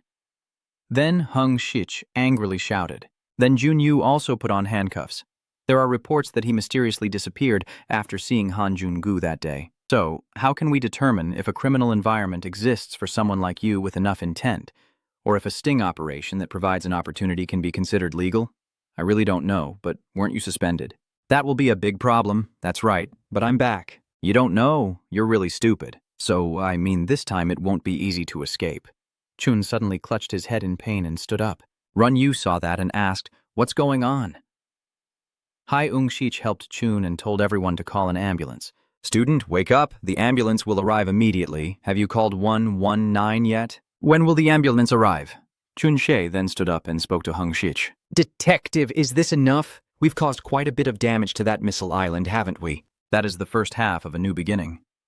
Detective Na even went to retrieve footage from the security cameras. So it was quite successful, but are you really okay? You don't need to do that. It's okay, I just feel a little dizzy. I would feel better if I ate a tamen. And it's best to do it once and for all so there will be no more victims and no more repeats. There's nothing wrong. I will apologize once everything is settled. After the two of them finished speaking, Run Yu turned around and smiled, which made Hyung Shich a bit angry, his face darkening slightly and his expression gradually revealing itself. Detective, the person in charge, Kim De-dong, earlier, they seem to see me as a suspect in that attack, but it looks like they don't have solid evidence. You can ask Kim De-dong directly about what was happening at that time, but I don't think you can do that. Maybe he can't speak.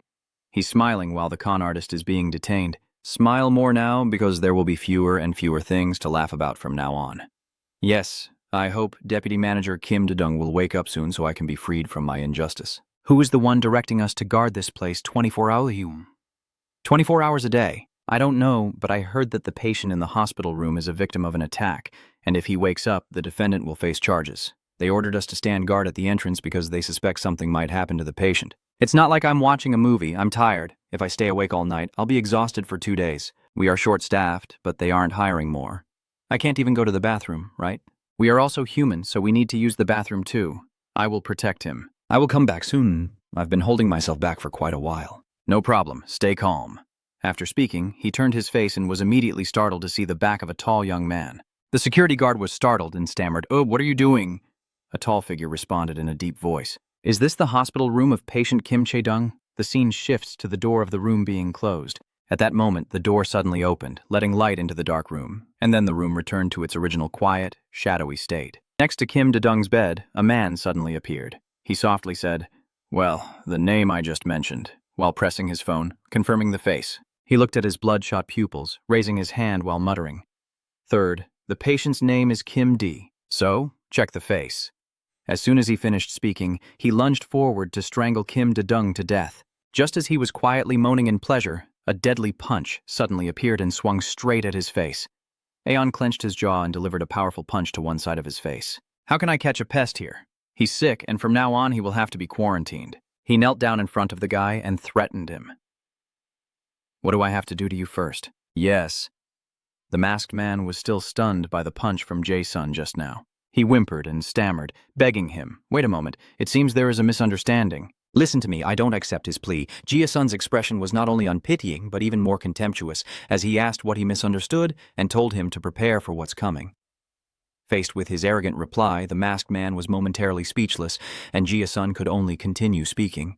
What he just said, I don't accept that. He's like a fish on a chopping board now, only able to obediently bark like a dog. Seeing no other way, he took off his baseball cap and revealed that he was a girl. She trembled as she begged Jae-sun for a little forgiveness.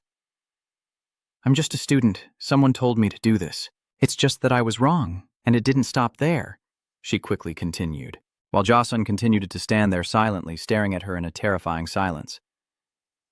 And I am a girl, right? Please don't hit me.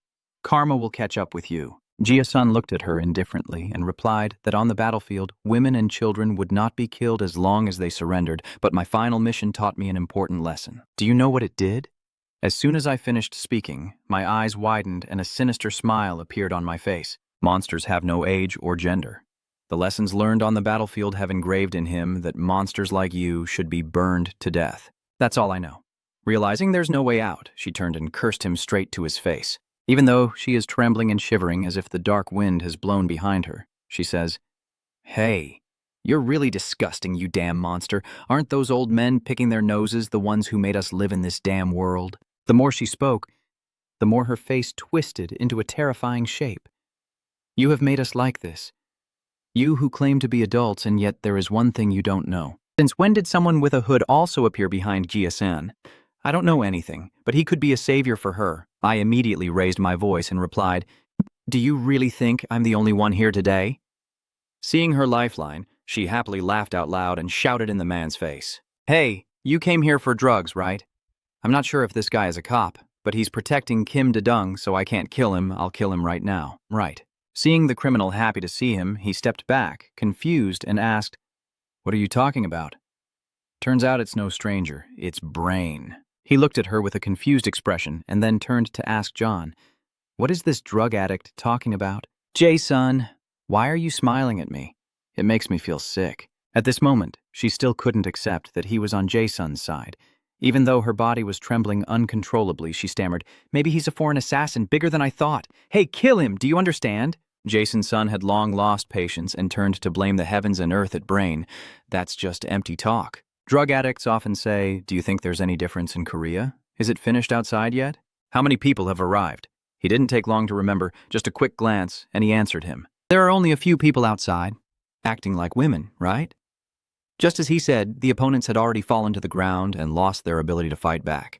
And the Korean police had also discovered them. One of them still managed to shout out, Help! I've finished, and left it for the Korean police to handle. She quickly realized her situation and could only wonder in her mind what is going on. What the hell is going on? Are these two guys in cahoots? Done? I'll take that shameless face and tell Jae-sun. Yeah, sir. I was drunk and confused. I kept rambling. Not letting her finish her sentence, Jae-sun kept slapping her while she kept rambling about her addiction issues. Just after the first shot, he was about to fire a few more to wake her up. He always said that besides harming others, those who carry out petty actions after someone's death leave no room for reflection. As soon as he finished speaking, the second punch like a thunderclap hit her face. The crisp sound from Korea could be heard clearly all the way to Vietnam. No chance to fight back. I can only whimper like that starving dog being beaten to pieces in a dark alley of the Indian slums in the 1980s. Not letting her face cool down, the next slap continued to hit her head as Jae-sun, full of energy, kept hitting and speaking. These cancerous dogs are right in front of me. The sharp sounds of slaps and hits echo continuously in the patient's room. Along with Jae-sun's cold words, she must be beaten to death. I feel refreshed. Seeing that she had already lost consciousness, he finally stopped and began to speak casually. Death is too gentle for criminals like you. Your suffering will be much longer. With his sharp gaze, he begins to craft her final story. So now you will live in a world full of similar trash. I will make you rot there longer than you deserve. Let's put John's story aside for now and move to Hanzunu's interrogation cell at the Korean police station. By now it was almost completely dark, and the lights were gradually fading. At this moment, in the interrogation room, there were Detective Hyung-shich and Hansungu. Officer Hyung-shich was the first to speak, but Hanungu responded with a look of boredom. Yes. Hyung-shich, when faced with such treatment, showed no signs of being pleased at all.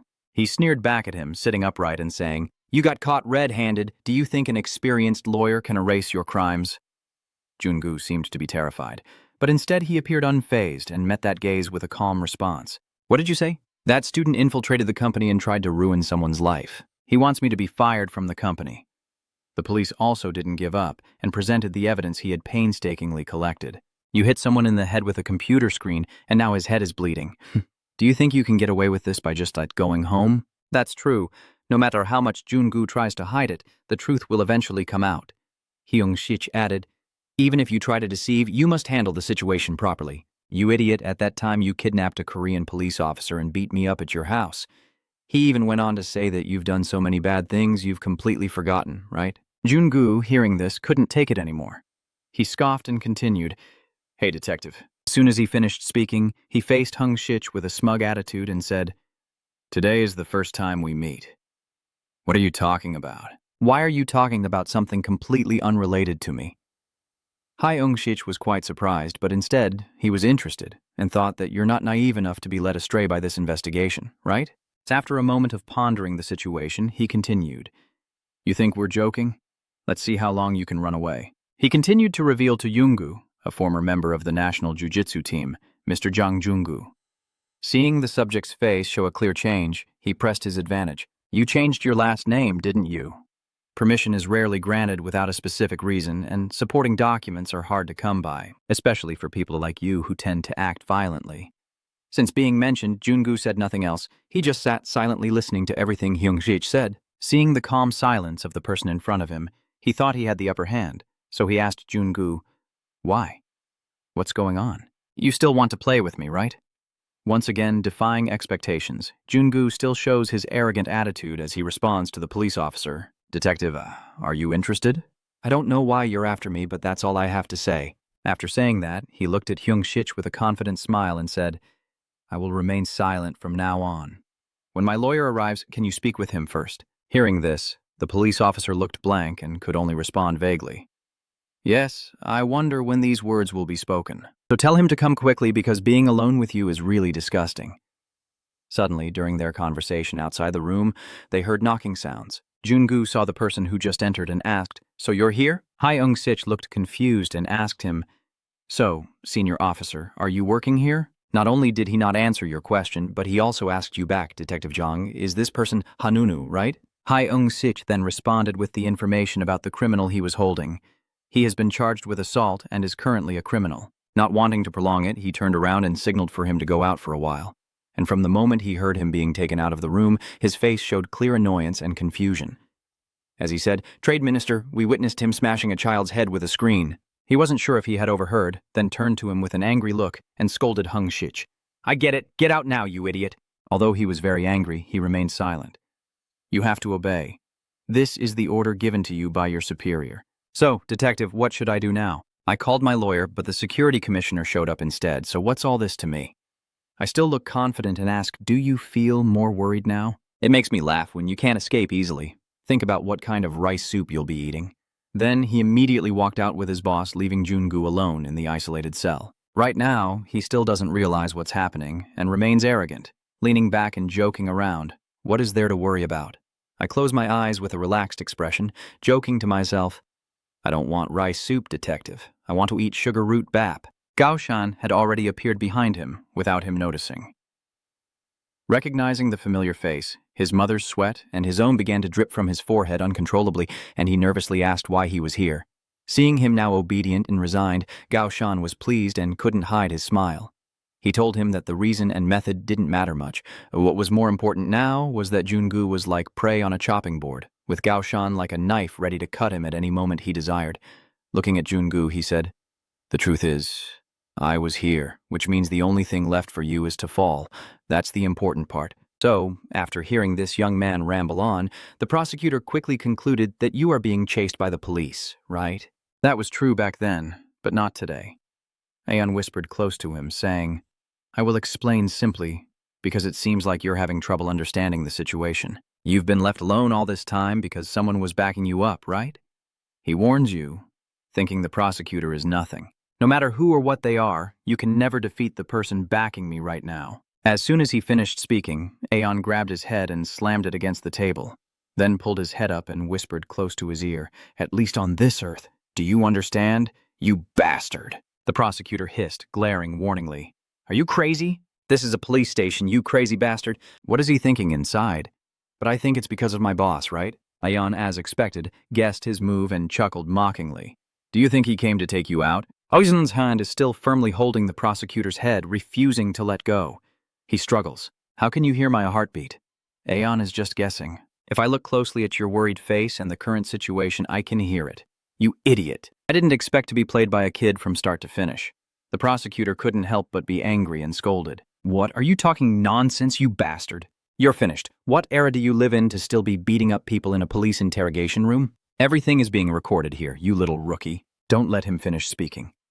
Aeon interrupts him with a warm punch to the wall. Aeon shows a face full of challenge. I think you have some understanding, because I heard you've had a tough life. Why can't you grasp the situation? Since I arrived here, no matter what I do, no records will be kept. Nothing can stop me, not even the police station.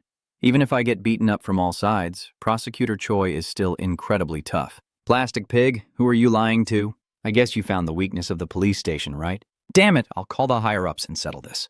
As a boastful challenge, Aeon shows no fear and even beats him up some more. If that doesn't work, again and again, you'll be terrified to find out how many weapons I have. It means you're maliciously exploiting weaknesses wherever you find them and using them as weapons to manipulate people. If this kind of relationship continues, do you know what the outcome will be? If that pulls up the back of your neck, you'll lose.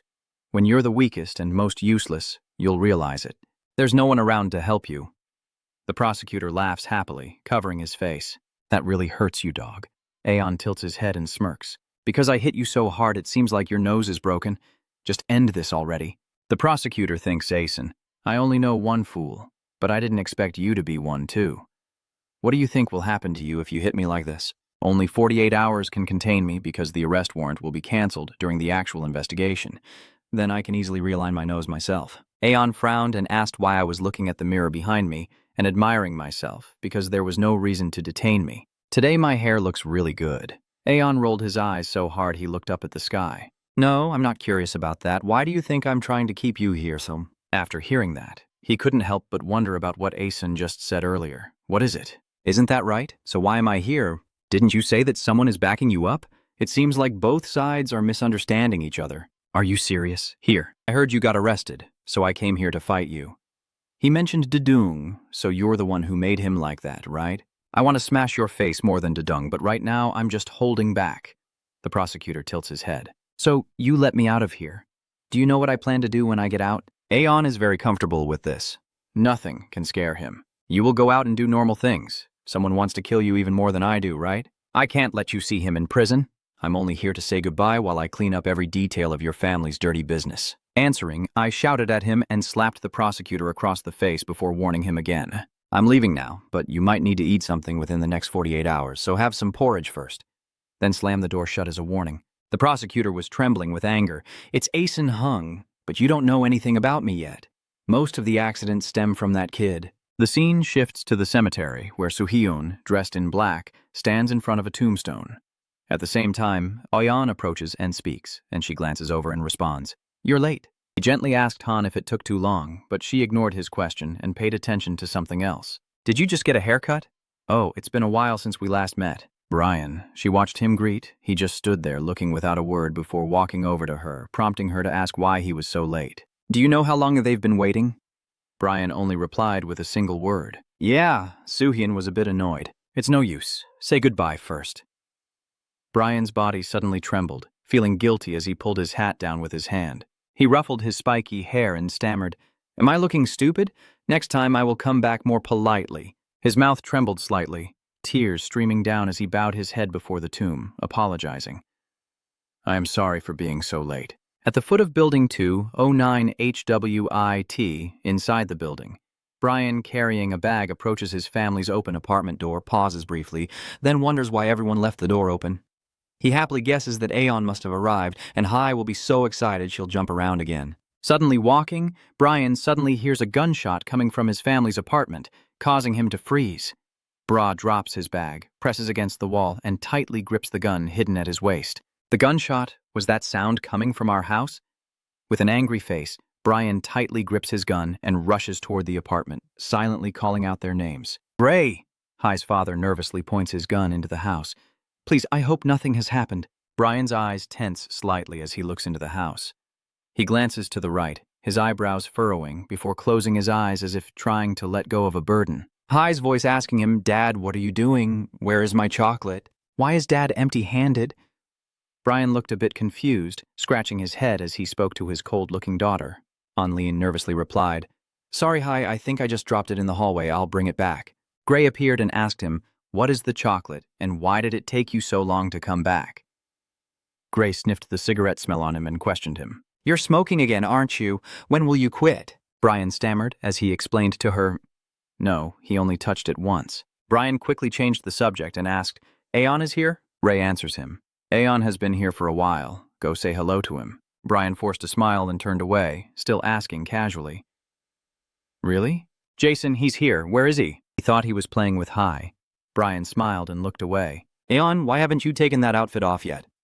Brian, a bit surprised, then said, Your hand. Why are you holding that, and why is there blood on your shoulder? Aeon's hand, holding the axe, trembles slightly as Brain angrily rushes toward him, shouting, Do you hear me, Aeon? Hai is also at home. What are you doing? Is your PTSD worse? Brian grabbed Aeon's face by the shoulders and shouted, What the hell did you do? No matter what Brian says, Aeon remains silent and trembles as he calls out Brian's name. What nonsense is Brian talking about? Brian seems surprised by Aeon's reaction. What are you asking? What are you talking about? Are you okay? Aeon, calm down and get a grip. Aeon, angry, grabs Brian Quad by the collar to regain his composure. You bastard! Aeon, furious, his face turning red, tears streaming down his face. Open your eyes, go inside and look carefully. What happened while you were outside? Brian, confused and not understanding, asks Aeon, What, Ray and Hai are beside you? So why do you have to look inside? Aeon grabbed Brian by the collar and dragged him away. Come here. Brian grabbed Aeon's hand to stop him, but was still being pulled away. Hey, let me go. What are you doing, Aeon? Aeon throws Brian hard to the ground, making him scream. Look with your own eyes. What are Ray and Hai doing? Then I will kill him myself. Brian still doesn't understand what Aeon means. He asks again, What do you want me to look at? Gray, I think Aeon is losing his mind. Brian saw something, his face darkening, eyes wide with disbelief at what he was witnessing. Brian tries to get up and walk over to Gray, lying in a pool of blood. He softly calls out, Gray, what are you doing lying there? What? Why? You clearly said you talked to me earlier, so why are you lying here? Why? As he was about to finish his sentence, Brian realized something and saw Helly lying in Gray's arms. Helly lies under Gray's protection, but she remains motionless, and Brian still can't accept the reality. Asking Hai again. Brian collapses in front of the bodies of the two people he loves most. He reached out his hand to touch them and then spoke to Hai's motionless body. Dad brought you some chocolate. I was too late, right? So get up now. Stop joking like this. Why did you do this to me? Gray, are you listening? Stop. Please. Say something. This is just a dream. Brian trembled, his face flushed, stammering, Yes, that's right. Look at how everything is different from before. This must be a nightmare. He still can't accept the reality in front of him, still thinking it's a dream. Brian takes out the gun, unlocks it, and points it at his temple, muttering, I just need to wake up from this dream, and then we can meet again. Brian loses his mind, about to pull the trigger to wake up from the nightmare. Just as Brian is about to shoot, Aeon appears and kicks the gun away, still angry but no longer crying. What did I say I would do? I said I would kill you myself, right? But first, there's something I need you to do with me, because I need your skills after finishing that task. By then, if he didn't want to die for the sake of both of them, Brian collapsed, trembling as tears streamed down his face. Sometime later, Brian, now with short hair and a long beard, sat in front of Gray and Hai's grave, crying and saying, Dad, I'm sorry for being late. I will come back soon. Dad hopes you're okay, or maybe I'll come back again. Brian brushed his hand over the scar on his forehead and said to Highsgrave that we finally had to live in a slightly different world, but I don't understand how hard it was. Brian put on his hat and continued speaking. So, in this life, I will do what I am good at and help those who are oppressed by evil. I will help them, and when my time comes, I will come back to see you. The teasing light flickers on his shoulder, illuminating Brian's smiling face. So stay happy with your mother, and eat as much chocolate as you want until then. Dad is leaving now. Don't be too sad if it takes a long time. Brian turned to Aeson nearby and said, Aeon, are you ready? What do you need to do now? Aeon stood there with a girl and replied casually, I can stay a little longer. Brian declined. No, I want to go back after finishing this task. Brian asked Aeon about what they will do next. You said I need to find out everything, Aeon replied. I will take charge of Hansun Yu, this boss Kim. Please find out what he is doing. Brian asked how deep he had gone. Aeon replied coldly, with no expression on his face. From the person who cut his umbilical cord when he was born to everyone he has ever met, Aeon confidently told Brian all the information, even what he doesn't know about himself. A former American spy can find that much, right? In the Prosperity City area, the president wondered if it was really safe for the two to go alone. Jae-sun replied, Yes, that would be enough. I don't want others to get hurt or die unnecessarily. Jun from the Korean police, Bren and I have already done enough. Soon is now also in Korea. Hearing this, he became a bit curious. Oh, Soon, how is she? Have you two been laughing? He helplessly said, It's not like that. We're just friends.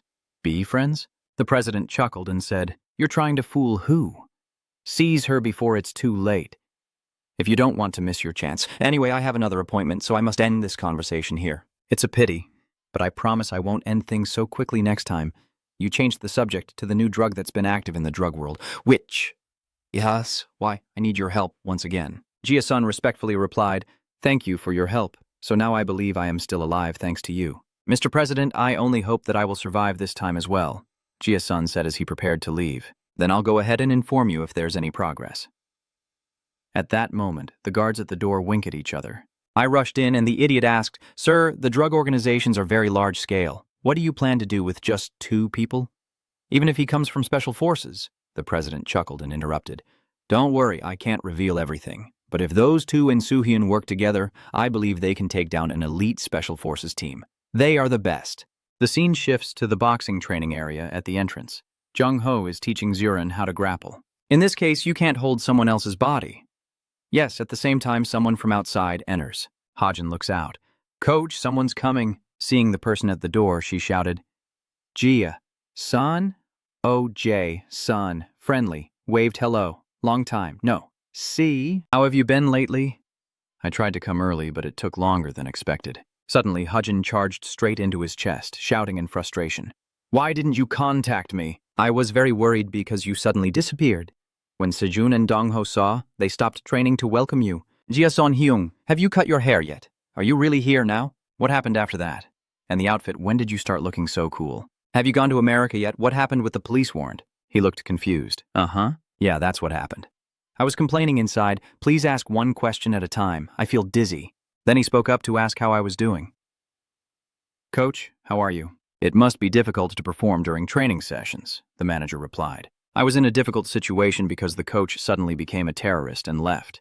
Young also had an accident. So, has everything been resolved? And what about the pursuit? Dorn just patted Hajin on the back and replied, Yes, it's been taken care of. The manager thinks that it's probably very difficult to clear the false accusations. How did you handle it? I just used my greater power to pressure them. A police car is always on standby during training hours, so don't worry about Dewey Dung. He spoke frankly, and hearing that, the manager also felt a bit more at ease. In the end, even if someone comes armed, they will definitely be scrutinized. Jae-sun pushed Hajin away and responded, Yes, now everyone can rest assured that everything is fine. He glanced to the side, and it seems there is someone I need to introduce. Brain comes over and greets him. When the stranger steps out, Jason introduces him as Brain. I think you'll meet him from time to time, so I want you to know what he looks like. Brain awkwardly said in Korean. Hello, Hanso. I am Brain. Nice to meet you. Sun also introduced everyone to him. The person on the left is the coach. You can call him the tall one, and in the middle is Sejun. Do you remember what I told you before? Sejun couldn't understand what Jason's son was saying because he was rambling in English. Sejun reluctantly said, I'm bad at English. The manager then greeted him back. Yes, you can call me Ducky, bro. Jason ignores it and continues to introduce the person on the right as Jong-hun and Hazen, right? Brain looked at the girl. Recognizing the man in front of her as someone familiar, she excitedly exclaimed, What? "You know my name, right? I heard that's my name, isn't it? Nice to meet you, uncle. Brah, my name is Shah Hajin. Welcome to Korea. Do you know about the gyukba?" Tears welled up in his eyes and his voice trembled with emotion. Brain pulls his hat down and leaves. Sorry, I forgot something in the car and I'll get it. John Sejun saw Hajin being ignored and smiled like he had won, running away as soon as he heard Hajin speak English, and she felt a little tear inside. Is my pronunciation that bad? The hairy old man. Jason's son hesitated for a moment before speaking. Anyway, I will be seeing him often in the coming days. That was also when the sunlight gradually began to fade. Brain opened the door and stepped out, just as Josep and Suhayan were waiting outside. Seeing him step out early, she looked up and asked, Bren, why did you go outside already? Please come back in after I finish talking with Joseph. Brain pulled his hat tight and said, I just wanted to breathe fresh air. Soo-hyun looked at him with a puzzled expression. What kind of air? You said you quit smoking, so why are you wearing a knit cap? He had no choice but to change the subject. Smelling the cigarette is also considered smoking. Sue softly said, You saw Hazen, right? They look very much alike, don't they? Hai and she are both the same age. Brain nodded slightly. She continued, saying, That's why Jason seems more worried about this and still believes he is at fault. It was just an accident caused by a group of bad people. Suddenly, Brain fell silent. We couldn't stop it back then, making her wonder what, because he believed that accident was unavoidable. It became a guilt deeply engraved in our hearts. Because that guilt was so heavy, it was hard to live with. He wanted to prevent a similar accident from happening again to erase that guilt. However, Jae-sun has to take care of Han Jun-gu to protect his friend. Sejun, he can't be with Hajin all the time, so that big guy stays with her 24 hours a day. She agrees. Yes, that's right. Jae-sun is always worried about that girl and keeps someone watching her closely 24/7. Then I will do it too. I will find out about Chip Kim and stay with her. Suhoon is hard to understand, huh? He already protected her, and Brain, he doesn't even know Korean. Hajin is also not good at English. The two of them are still better. I think I also feel like Jason. Remembering Brain's old memories, we avenged by writing to all the involved people, but with nothing left. Just emptiness to minimize accidents and ensure the safety of the children. He involuntarily smiled and said, The important thing is to create a safe environment. I believe I need to build such a daily life for them. At the Turkish jiu-jitsu gym, Hajin looked on in disbelief. Really? She looked at the Soo-hyun Tran-tru group and said, Really, the two of you will protect me? Joseph has always protected me. Her voice sounds a little unnatural. The detective also helped me, and there's a police car nearby where I usually go. Brian. Yes, police, don't worry. The police are also helping me. Brian explained proactively, I respect the police, but I don't want any trouble. Soo-hwan also added, So I will join. You don't trust the police. Although her face is emotionless, she is full of concern. You should keep it like that until we catch their mastermind. Then we'll feel more at ease. Hain looked a bit smug after hearing this, and she sneered. Yes, I understand, thank you, Joseph. Now you can go to the bathroom as many times as you want. Suddenly, Se-chun enthusiastically stepped in and called out. Hajin, I'm ready, let's go home. Soo-hyun politely turned and replied, No, I won't take her home. There's no harm in being careful, so please understand. Hajin just cried inside, wishing to go on a date with Se-chun, but saw her being pulled away and waved goodbye. It's late, so Hajin should go home, and Azin wants to talk to you, so stay here. Se-chun feels a bit confused, like this is more like a breakup. He's a little curious. Where did Asen go? I don't know what he wanted to say. Suin replied, but now looking back, instead of speaking, there was something he wanted to do as soon as she finished. Se-chun calmly replied, yes, as Asen, with murderous intent, placed his hand on his shoulder. He turned back in shock. Where are your clothes? Aeon ignored the question. Just take off your clothes so I can check your skills. He said seriously, and let's check the effectiveness of the medicine. At the police station, Jungu Han came out tiredly and scolded, Those bastards kept me waiting too long. Hey, Lawyer Park, are you confused already? Why didn't you handle it faster for me? Tashich had to come up with an excuse, saying it was normal for me to contact the police commissioner and the chief of police, both of whom didn't answer the phone, as they had agreed beforehand. That's strange. He furrowed his brow even more. Commissioner, how dare that bastard ignore the phone? Who's behind Asen? Have you found out yet? He replied coldly. I can't tell. And moreover, the chairman called you. The cold voice echoed through the grand mansion. Please, come in. The shattered glass sparkled in the study as blood flowed from his head, but Jungu kept his head bowed. I'm sorry. He pointed at Jungu angrily and asked, I always keep my promises. I clearly said this was your last chance, didn't I? The family photo shattered on the ground, its sharp fragments like his words. Look at the results you created yourself. I think I've done enough for you. Jungu's eyes are vacant and emotionless. He remains silent, staring intently at the photo of the three of them on the cold floor. He was so angry that his veins bulged and he spoke mercilessly.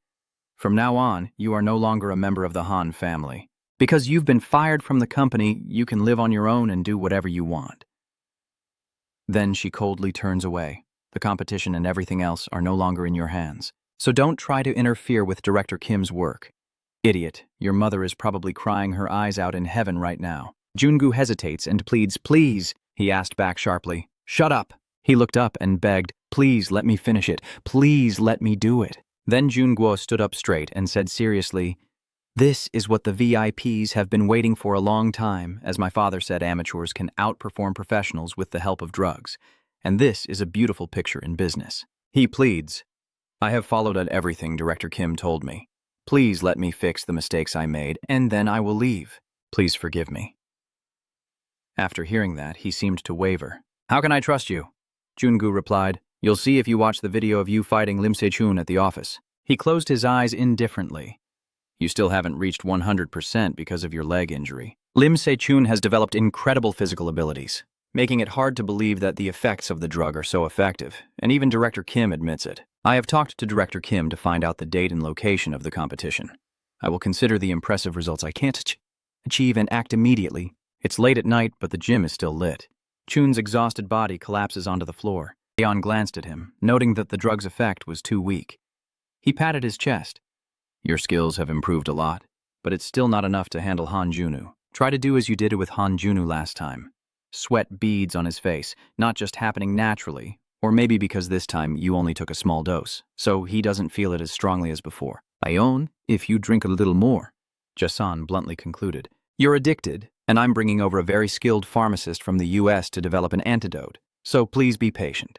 Waiting for Director Kim to arrive, I casually joined the conversation, mentioning the expert pharmacist. You're talking about drug manufacturers in the United States.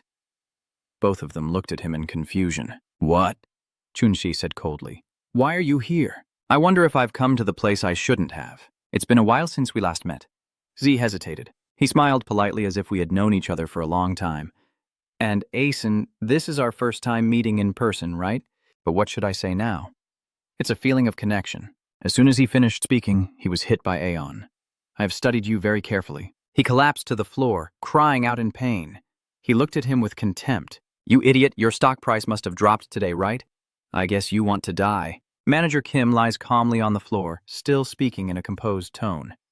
You didn't ask why I came here, what I planned to do, or why I came alone, and you just started hitting me right away. He struggled to get up, a forced smile still plastered on his face.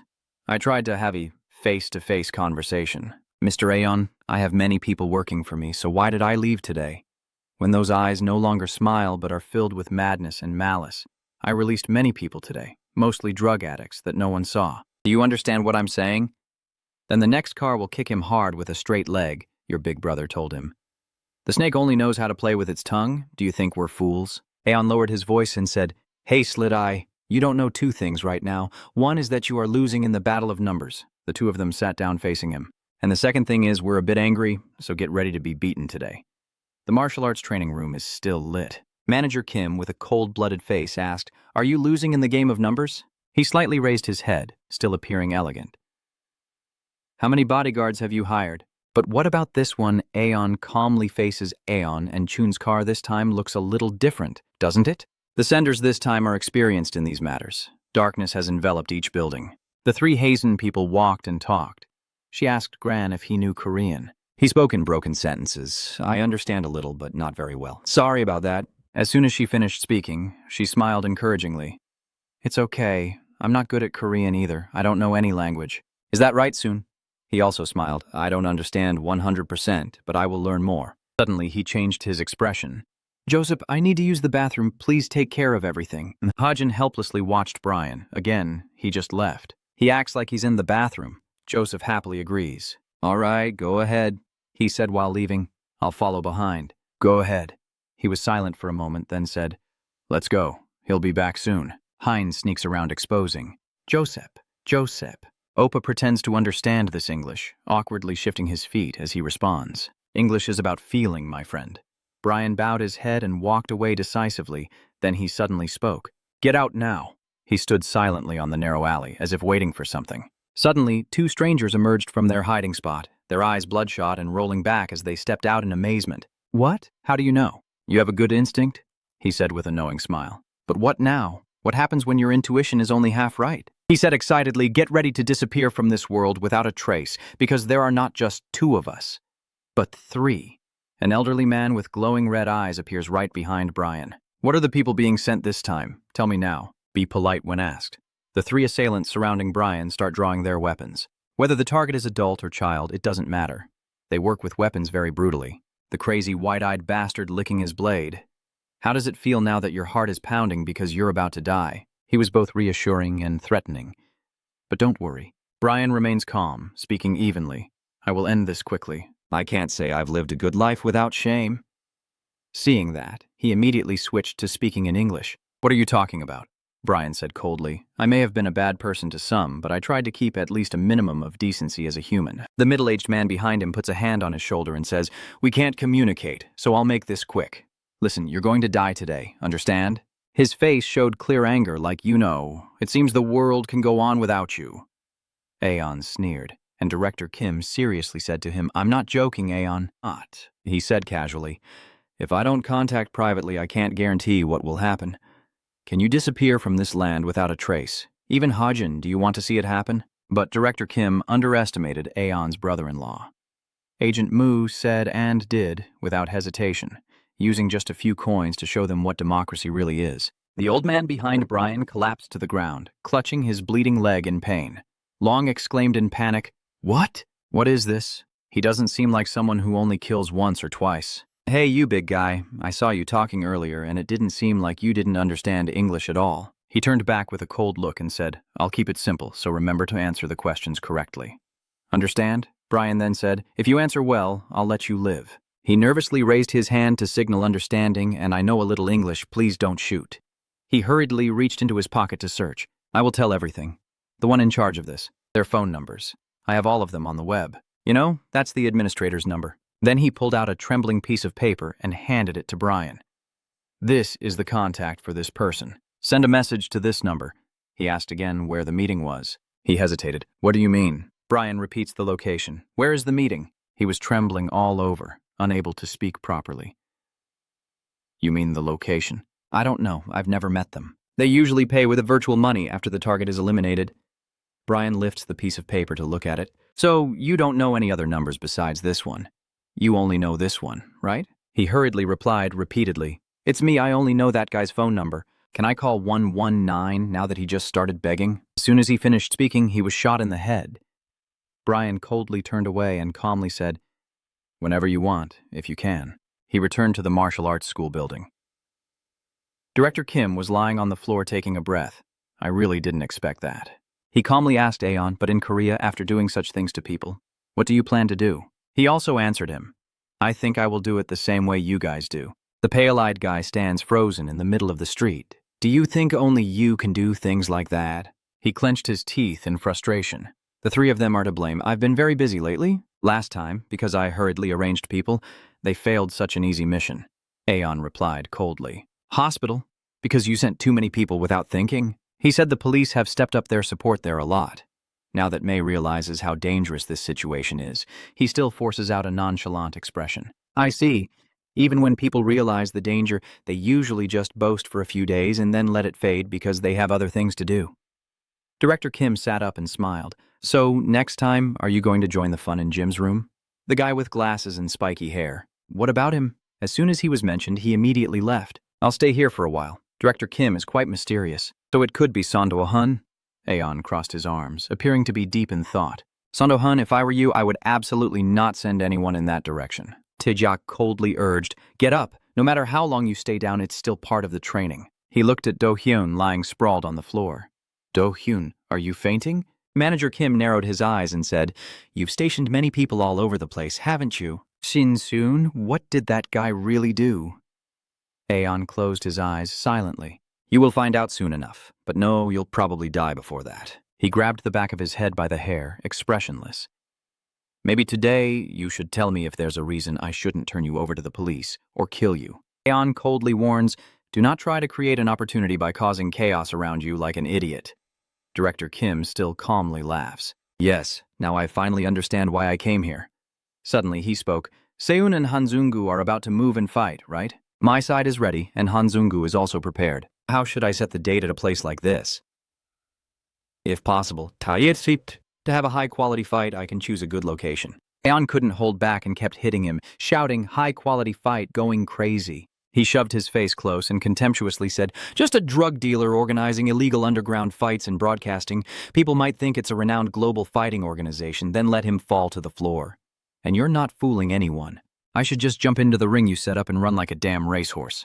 His voice coldly asserts, this time you won't get your way. You'll walk right into the trap I set. A slight smirk on his lips makes him look like a failed loser, and by the time you realize it, it'll be too late. Then I will burn out your criminal roots from the very beginning, no matter how much you beat me, Manager Kim calmly replied. We could have a win-win situation if the negotiations go well. Honestly, I want Han Jun-gu to lose and step back. He stood up, gently fixing his hair. But if you think that way, I have no other choice. So I also have to prepare. According to what Asen said, win by playing the quantity game. You know that already, Chun-se also noticed Director Kim's attitude. What's wrong with this guy? Usually, after taking so many injuries, a person wouldn't be able to stand firm. He calmly walked out of the training circle, leaving only one word behind. That's enough for today. I'm leaving now. My body is too weak. I've suffered too many injuries. I need to get treatment. Please throw away the broken glasses. Chun's car looked at Aeon in confusion. Is he really going to let this guy go? He simply replied softly, yes. Let him go. We can't catch him now. He turned to explain, he has been here for a while, but since the police are waiting outside the building and haven't gone after him, it means he's being held hostage. Then Aeon concluded that this was the signal to let him go. Director Kim sat in the back seat, groaning. Please call Dr. Dung to Penthouse. Chun's car asked again, what kind of signal are you talking about? Aeon replied, I anticipated this situation and am ready. He knew someone had sent a message to the place where you and I are. I didn't expect that the snake itself would go up. A motorcyclist waiting outside has started his bike, ready to leave. He sped down the deserted road, but if our base has been attacked, it's time for us to strike theirs. Aeon confidently said, we will send our best person to do it. Chun's car approached and asked, so we will finally find out the exact location of their base? Aeon coldly replied, somewhat uncertain. Yeah, maybe if the place that snake is heading to is the one Sonnen mentioned. Hearing that, he suddenly remembered the place where Hajin was taken. He nodded affirmatively, yes, and there's one more thing we need to recover from there. Chun's car is confused now. Huh, what are we supposed to get back? Aeon replied ambiguously. Is there something that might no longer be there? They started working together, but finding the location was the first step. Su-hwan parked near a tree and found it. She spoke ambiguously. He lives in a truly beautiful place for someone who is about to die. Inside a tall building, the man standing behind asks for advice. Manager, Dr. Dung has arrived. Should I open the door? He nodded in satisfaction and asked, are you ready to let him in? Ga confirmed and prepared to carry out the task. Yes, everything is ready. We will proceed. The door opens. Dr. Dung arrived hesitantly and asked, I have arrived, Captain Kang. Where is the manager? What's going on at this hour? Seeing his expression, he felt something was off. Doctor, are you okay? Is something wrong? The man nodded subtly, his face turning pale. So you saw through it early on, asking a question that made Dr. Dung break out in sweat. Perhaps because the person behind him remained calm after realizing they had been exposed. You know? Uyenbach identified Su-hoon's features clearly. After seeing your actions last time, I thought you were pretty good, but keeping watch doesn't seem to be your strong point, does it? The man orders his subordinates to surround her. If you are watching so carefully, we can't just sit still. We will host you grandly this time, specially prepared with weapons. Chun's car over there feels very worried, but if she gets caught or falls into a trap alone, Aeon is still not too tense. Please, Soo-hyun, I'm a bit worried because Soo-hyun's face has completely changed now. I understand now. It's truly touching to be welcomed like this. She smiles, accepts the fight, and this gentleman here even prepared a feast for me, So, I will play along properly. Soon was ready to kill Manager Kim and couldn't find out who was behind this.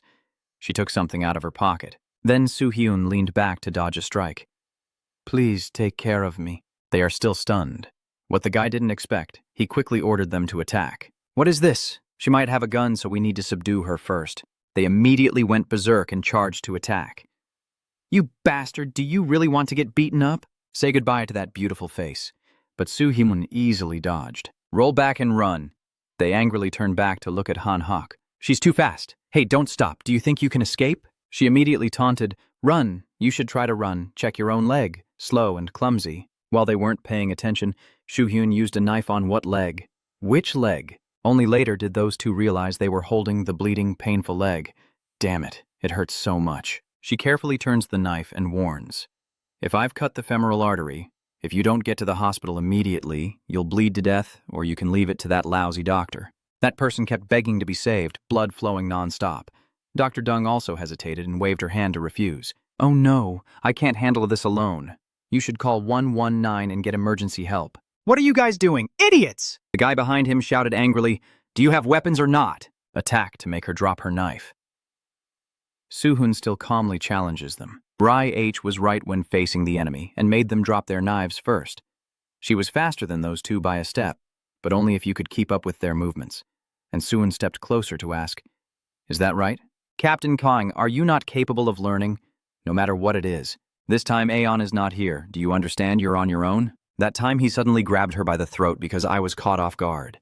He recalled everything and angrily said directly, You may be fast, but you can't beat me in strength. That day at the cemetery, Akon helped you survive. But not today. She wasn't afraid at all. Why are you whining like a dog that hasn't been for a walk? Hyun flips into the air to attack. If you raise your hand like that, she smiled excitedly. I am very grateful. He collapsed in pain, trembling as he sat on the ground. It hurts so much. She left without forgetting to say goodbye. Next time I will break your neck, so come back again. Definitely. Soo-hyun keeps walking. Now let's try the main course. The director had been waiting beforehand. This truly exceeds all expectations. Now I see, even in one-on-one combat, an average man has no chance against her. He kept rambling on and on. Today, because I am truly curious about who you really are. Soo-hyun, that's why I did it on purpose.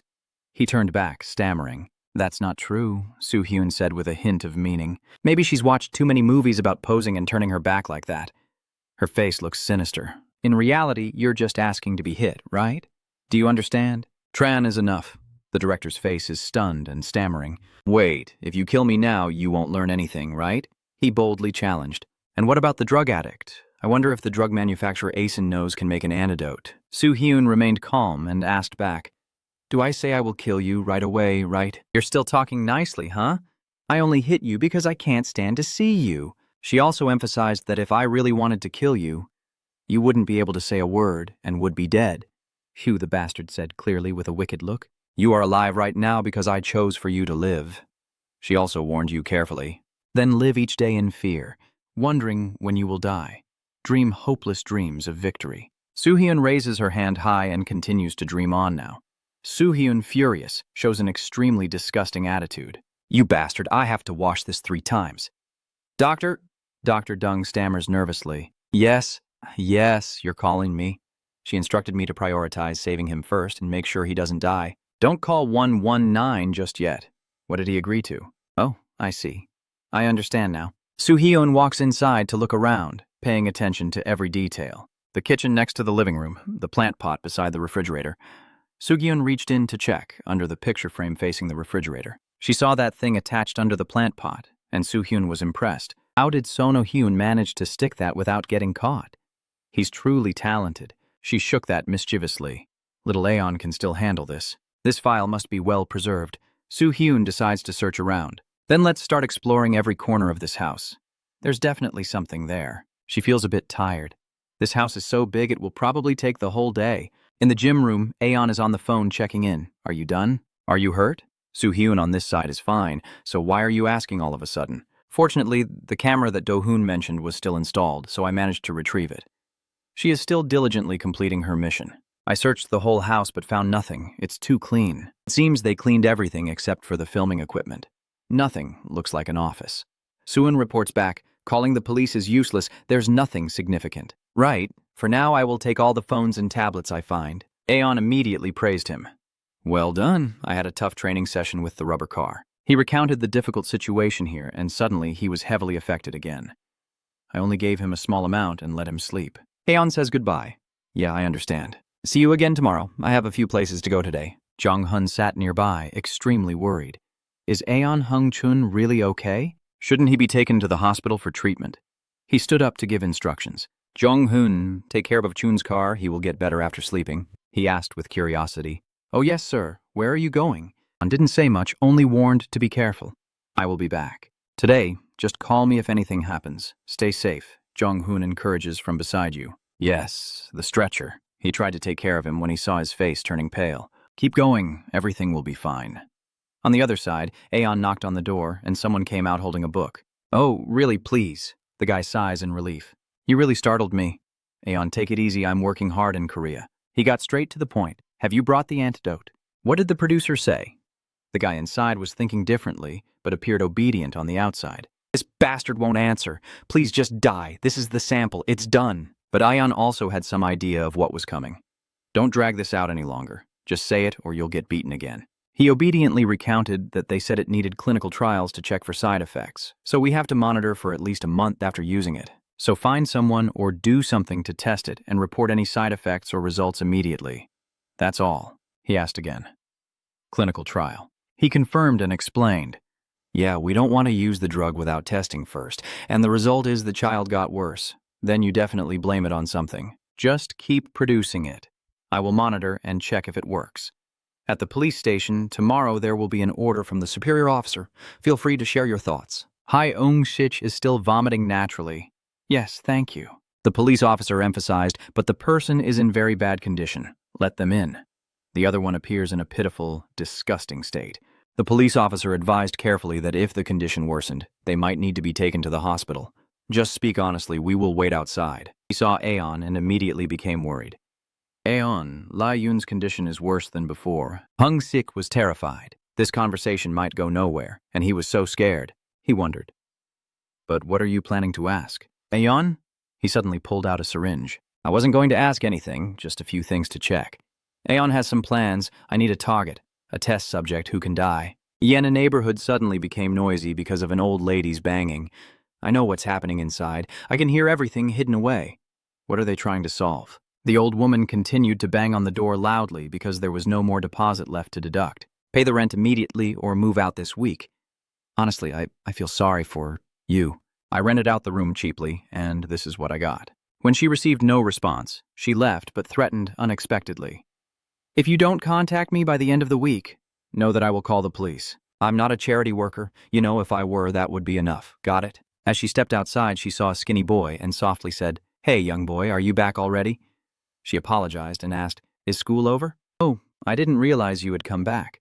Young politely bowed. Hello, Dad, she asked worriedly. When was the last time you ate? Then I couldn't help but think to myself, this child. The old woman silently wondered, why is he getting so thinner? He smiled gently to comfort him. I'm not sure, but I'm still trying. She bent down to his level and asked softly, Would you like to come inside and eat with me? Yang gratefully replied, No thank you, I will eat at home. Just the suggestion from you is enough. I really appreciate it. She also didn't insist and turned to leave, but she reminded him, All right, if anything happens, you know you can come to my house, right? Yang obediently bowed. Yes, thank you for your concern. She thought sadly as she watched Yonggon go inside. Such a kind and innocent child, yet facing such parents. It's hard to say what to do with the child here. Interfering more seems like overstepping. Yang entered the house and said, I'm home. Hey, where's the landlord? Is it her? The woman frowned and said, That's so troublesome. In the cramped room filled with white smoke from cigarettes. Anyway, damn it. What do you mean? She rented out the cheap room out of pity, pretending to be a good person. She turned to look at Yonggon and asked, She even suggested you eat too. She doesn't make you do anything weird at her house, does she? She said, turning to look at the man beside her with a sarcastic smile. Do you think we're beggars just because she owns the rental apartment complex, right? He also responded with a lit cigarette on his lips. Does she own a building?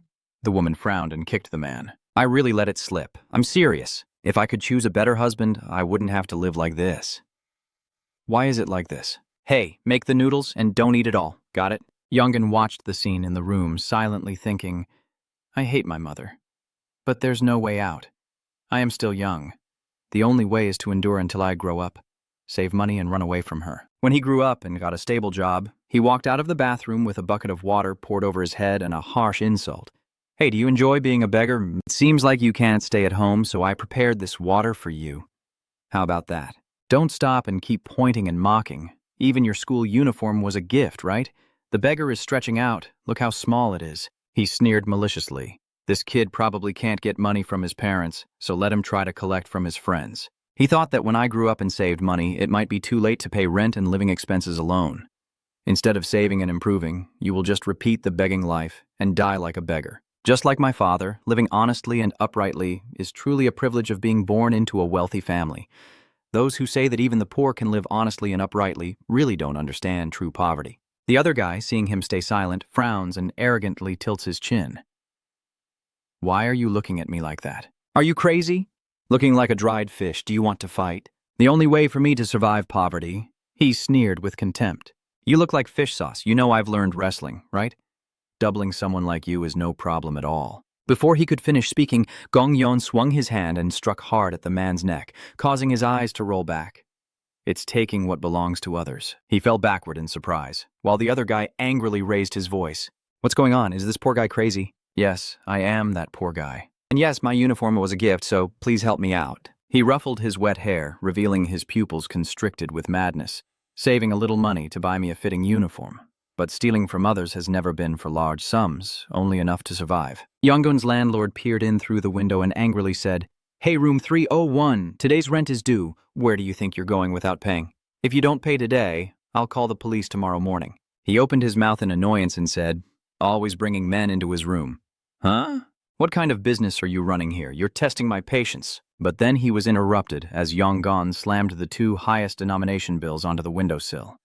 He leaned down close to the dark window and said, Don't worry about the rent being withheld and avoid unnecessary conflicts. Don't jump to conclusions. And yet I still hate my mother. Can I really escape from this place? He opened the door and stepped inside. I came back and was stunned to see a stranger inside. Who is this? I felt like a savior had come to me at that moment. But at that time, I didn't realize that the encounter I thought was my lowest point in life. It turns out it was another encounter that dragged me into an even deeper swamp. Back in the present, Yonggun lies face down on the ground, making incomprehensible sounds. The police officer standing nearby shouted, What are you doing? Yon calmly replied, regaining his composure. Police officer, this is an antidote. An antidote. If we leave it like this, he will die anyway. That police officer hesitantly looked down at Yonggun, whimpering, but doing this without bringing a doctor seems just wrong. Aeon indifferently paid little attention. Just a little. Let's put this aside. Officer, he looked at Yonggun and asked Han with concern as he heard Yonggun moan. What did you say? Lee Yonggun, can you hear me? Do you remember anything? Yon, face down on the ground, keeps crying and stammers as he speaks. What are you talking about? This situation is not fair. That's not fair, I just want to live. Aeon heard this and his face darkened. It's not fair. What did you say? You just want to live. He leaned in even closer and whispered into Yonggun's ear. Hey Lee Yonggun, it seems like you're misunderstanding. So, I will tell you only one thing about being used as a test subject. He continued. While Yonggun tearfully falls, whether you have a sad story or are dying from an illness, no one on this earth will mourn for you longer than a day. Aeon softly said his final words as he lifted the person up. Bye. No matter the reason or regret, you cannot undo the actions you have chosen and carried out. You're the criminal? After finishing, the police officer hesitantly said, Yes, I think so too. I look forward to your help, thank you. The police officer turned to look at him and asked, Aeon, what is your next plan? They said there is no evidence of a crime at the penthouse apartment where Kim's school is located. They have been watching that apartment for a while. It seems to be just a residence. Aeon calmly added, But if they are uploading illegal videos online, there must be a filming location. He also didn't turn around to make eye contact with the police, and the same went for the new drug manufacturing plant. The officer, after hearing this, looked at him with a hint of sadness. How can we track it without other evidence? None of the people we've caught have spoken. Aeon listened without concern and replied, If everything has a trail, eventually it will lead to the main target, and we have someone who specializes in finding the main body from that trail, so it won't take long. At a convenience store, Brian, holding his phone, said over the speaker that he had been tracking the phone number he received from those Korean Chinese people. When he turned the phone off and on again, the location kept changing. After analyzing the pattern, I found that when I leave my phone on while working, it often moves around the city instead of staying in one place. He continued reporting, "It's a moving vehicle, so I think it's to avoid revealing the main base and escape if someone is detected." Aeon, on the other end of the line, asked back indifferently, "So how much longer until we catch it?" "I think we need to speed up and adjust the timing properly." Just then, a black car parked in front of the convenience store's gas station, and whether it's a person or a vehicle, they need to refuel to keep moving. He continued to ask, "What should I do with them now? I need a response within 10 seconds. Hearing that, he raised an eyebrow but quickly gave instructions. "Then don't kill them, just disable them and call me back." Brian immediately replied, "Okay, I have a lot of things to do today. We need to move quickly so I can get to work." The man in front of the car frowned and looked annoyed as he asked, "What are you doing?" But before he could finish speaking, Brian kicked the car door hard, making him hit it so forcefully that his nose bled. He held his nose to stop the bleeding and shouted, "Damn it, you bastard, are you crazy?" But suddenly, the door slammed shut, leaving him stunned. Hey, wait!" Seeing the car speed away, he jumped up and shouted, "No, you bastard!" He frowned, both angry and worried, muttering to himself, "Who is this bastard? Who is he? This bastard is really going to get me killed," Brian quickly said as the car sped down the road. "Let me tell you one thing, you'd better stay still." He was driving while turning his head to look back and spoke in Korean. "That means if you don't want to die, don't mess around or I'll throw you into a haystack, understand?" But when he saw the person inside the vehicle, he immediately cursed under his breath. The girl inside the car trembled and begged, "Please, please save me. I will do anything you say." He asked softly, "Do you speak English?" She obediently replied, "Yes. I lived in the US for a while when I was young. I can communicate at a basic level." After the car drove back to the convenience store, Brian immediately turned to look at the girl in the back seat. "She came here knowing exactly what she was doing, so don't waste each other's time or bullets." He was the first to ask, "What is your age?" The girl tremblingly replied, 20 years old. Brian asked, "Do you understand what you're doing? Why are you doing this?" The girl continued to answer anxiously, "I didn't think it would be like this. At first it was just hiring people for small jobs, but gradually they started demanding I do more serious things." She helplessly bowed her head. "I couldn't do anything else. I had to pay off a huge debt from my parents' work for that person. They asked me if I wanted to do it myself or hire someone through a website, and that's where I started." Brian immediately focused and asked who she was talking about. The girl stammered in response. "He is called Truong Kim." Brian frowned slightly. "What is Truong Kim selling on the website?" The girl tremblingly answers him, "Well, the main job is to make drug addicts work in exchange for free drugs." The girl continued, "I only know what I just said. For sure, I believe many kids do this because they are vulnerable, and this car will also be tracked. Chief Kim, if you let me escape from that person, I will do everything to help, so please." She clasped her hands together and bowed to Brian. "I also know his workplace, and I will take care of everything. So please help me make sure not to notify the police or prosecutors. You're not a police officer or prosecutor, right? Both the police and prosecutors are watching him. You can never trust them. The officer sitting on the bench with Aeon needs a search and arrest warrant to investigate the company where Han Jung-gu worked. If we say it's about that company, will any prosecutor issue a search warrant for them?"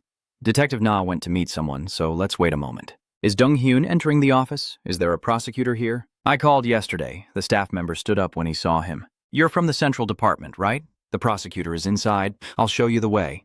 The staff member smiled and said, "He ordered me to take you to the room immediately, so I will take you there." He gratefully replied, "Yes, thank you." The staff member also gently reminded him, but it might be a bit noisy. Today he's talking to a child molester about an investigation. The staff member called out into the office. "The prosecutor who visited yesterday has arrived." Inside the room, the man lying on the ground, tightly holding his legs and stammering, Yes, I was wrong."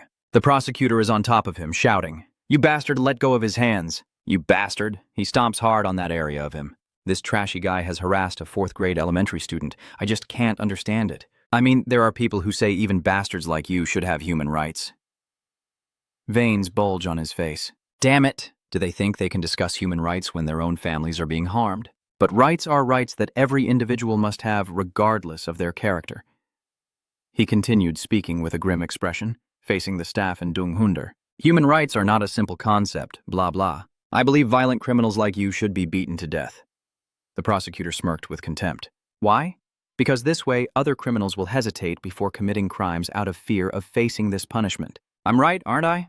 We should also tell those who think it's worth reforming these bastards. At that moment, he finally looked up at Dong-hyun.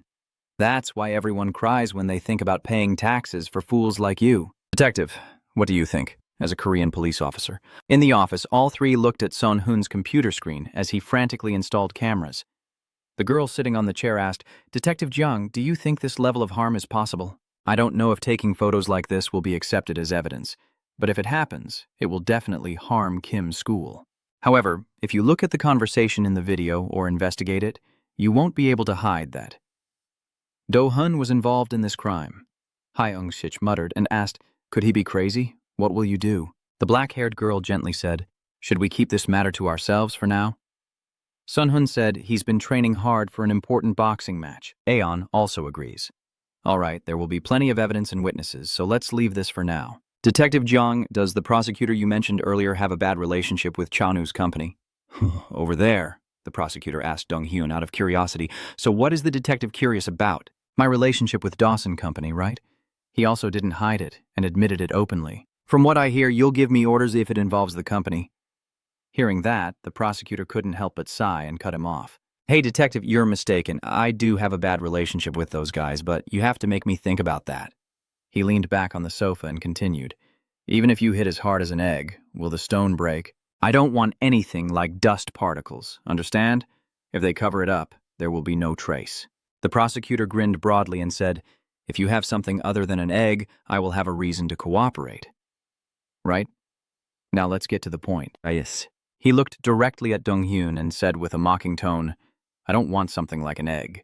Something like a hammer drill that can split and shatter rocks. He continued, let's check first if you're carrying anything like that. Yes. He also couldn't help but think to himself, this person has a bit of a personality. He then began to address the main issue. We found evidence during the investigation of a violent crime organization involved in serial attacks, illegal fights, and drug trafficking. This group is led by someone named Han Jung-gu. Dong-hun continued speaking, despite the prosecutor's surprise. That person is the illegitimate son of Dawson Company. President Hansen Chan. He continued talking while observing the prosecutor's expression as the internal investigation was still ongoing. It seems our police department has a close relationship with that company. In the end, Dong Hai-eun summarized the reason. So we couldn't proceed with a public investigation. The prosecutor also nodded in agreement. Okay. He stands up. First of all, it seems like you have a good weapon. I think Chairman Hansen's son Hansagon is a fool and it would be a waste of time. But this is valuable information. The prosecutor began to leave the room. Now I have something I need to verify myself, so I turned back and asked Dong-hun, do you want to come with me for a bit? Entering the room, the prosecutor asked directly. He said he's a detective? Dong-hun said in confusion. Yes, but why are you here? The prosecutor interrupted him to let me tell you a story. A 12-year-old girl saw bread being sold while walking down the street and was curious about its taste. The girl had never eaten it before, but she didn't have any money. Her family was poor, so she was never given pocket money. So the girl only sniffed a little and then wanted to go home. She was happy just from smelling the ice cream sandwich. As her mother was about to return home, the girl decided to go back, when someone appeared in front of her with a friendly smile and handed her a ban bang go peng. The prosecutor continues the story. So what happened next? The girl enjoyed the ice cream bun very much and felt grateful to the man. He frowned with a displeased look. If everything stopped there, this world would truly be beautiful and worth living, or something like that. But he has a clear purpose. The prosecutor's face darkened as he recounted the next part. He handed the girl a smartphone. He bought her many letters and gave her pocket money, but he wanted her to have sex with him regularly. He also didn't forget to ask Dong-hyun to make sure he understood the story involving a 12-year-old fourth-grade girl. Did he ask that person? You were in my room earlier. That bastard is him. The prosecutor grimaced so much his face turned red and veins bulged with anger. That bastard, that son of a bitch. He quickly composed himself and explained to Dong-hyun, oh, sorry, I had an outburst of anger and bipolar disorder. Please remember this. He immediately thought to himself, what a fool, and quickly replied, yes, I will remember. After settling his personal matters, the prosecutor immediately turned serious, entered the adjoining room, and said, Detective L, please observe my work and decide if we can work together. You won't get stressed out if you think about things this way. He turned to remind him, if you get overwhelmed, I'll warn you in advance. I'm not a good person at all. Hearing the door open, the person inside the room turned around and asked irritably, "Has the food arrived?" As I said earlier, I will eat quickly. But in response, the prosecutor kicked him, causing him to fall off the chair. "Are you hungry?" His face slammed hard onto the floor, blood pouring out of his nose as he covered it and sneered at him. "Prosecutor, wait a moment. I have said everything. I accept the charges." He is furious and indignant like that. He is innocent. "Yes, I did it. Because of this, I got divorced and my daughter abandoned me." "What era are we in that you still hit people like this?" "I will tell everything in court later." The prosecutor grimaced and smiled faintly through clenched teeth. "Really? All right, but what can I do now?" "Nowadays, there are many sexual crime cases like yours, so the public is very dissatisfied with the prosecutor and the justice system." He continued speaking with a gritted, furious tone. "The sentence is too long and complex for a single line. Please provide a shorter or simpler sentence for translation." He sneered and pointed at his face, which is why they assigned me to make his face and body look like trash before the trial so everyone could see. Grabbing his collar and lifting him up, the prosecutor continued speaking, and they agreed that the prosecutor was acting purely out of emotion. As you might guess, that prosecutor with such a terrible personality is me. "You bastard!" He raised his hand, ready to punch again. "Now, let's begin." "Criminal." He quickly shouted and grabbed the prosecutor's wrist as he was grabbing his collar. "No, wait a minute. What's so unreasonable about that?" "Why is the prosecutor doing this?" The prosecutor continued to defend himself. "I am also a citizen and pay taxes." But his words were cut off by the prosecutor's punch. As his agonized scream echoed, the prosecutor excitedly declared, "Yes, it feels incredible. The satisfaction of beating these damn bastards' shameless trash, a cancerous tumor that no one mourns even in death." He kicks him hard into the nearby wall. "You'll be criticized, blamed, and left alone for the rest of your life. I'll make your everyday so miserable that you'll die right now." Looking through the one-way glass, Dong Hee-hoon muttered in confusion, "What is this?" After stopping the torture, he lay sprawled on the floor with a face covered in blood. "Save me! Save me! Why did you do this to me?" the prosecutor gruffly replied as he unbuttoned his shirt to cool off. "Don't say things you don't mean to say, you bastard. You only say that because you don't want to be beaten. I know people like you never regret." Then he turned to look at the one-way mirror. Although he couldn't see, he knew Dong Hee-hoon was still watching. "Not a detective, you see clearly now, right? This is how I operate. If you think my method is too extreme and will hinder my work, prosecutor, please let me continue speaking with a nonchalant expression." "I will never work with someone like that, so you should find someone else. Please don't waste our time." 3 flags fluttering in front of the large building. A man under the eaves speaks. "So you don't want to handle it my way," Jun Hui thought. "I am concerned about using violence to solve problems, but he remains calm. My teammates all support a similar approach." Jun Hai lowers his eyes in sorrow as the number of victims rises due to corrupt police and prosecutors. This is the only way to eliminate the rotten root. The prosecutor takes out a cigarette. Large-scale cases like illegal drug crimes are often covered up by those in power. And honestly, it all involves the higher-ups who will hide every cause. Jun Hai looked up, knowing this was a reason that would never be resolved in Korea.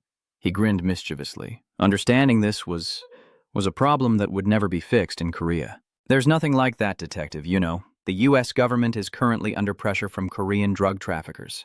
So, follow and eliminate them. If we do that, it will be enough proof." The prosecutor chuckles. "Run."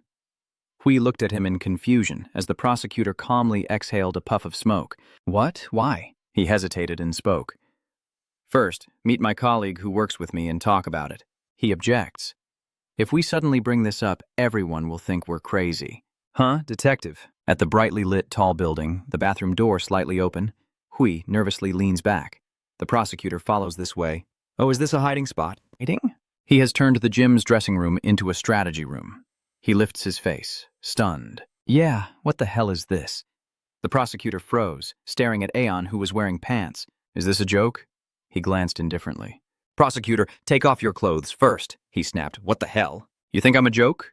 He calmly took off the prosecutor's jacket. "Nice to meet you. Please cooperate."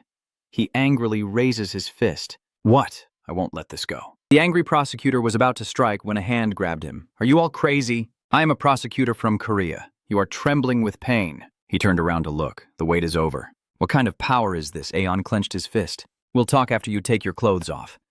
Your face darkened with a threatening look. "First, take it off." The prosecutor silently wondered who he was. That crazy guy from the water hose keeps flowing non-stop. They might have installed a bug on him, so we'll keep the conversation here. The prosecutor was sweating profusely. Otherwise, you should have told me beforehand before pulling my stuff out.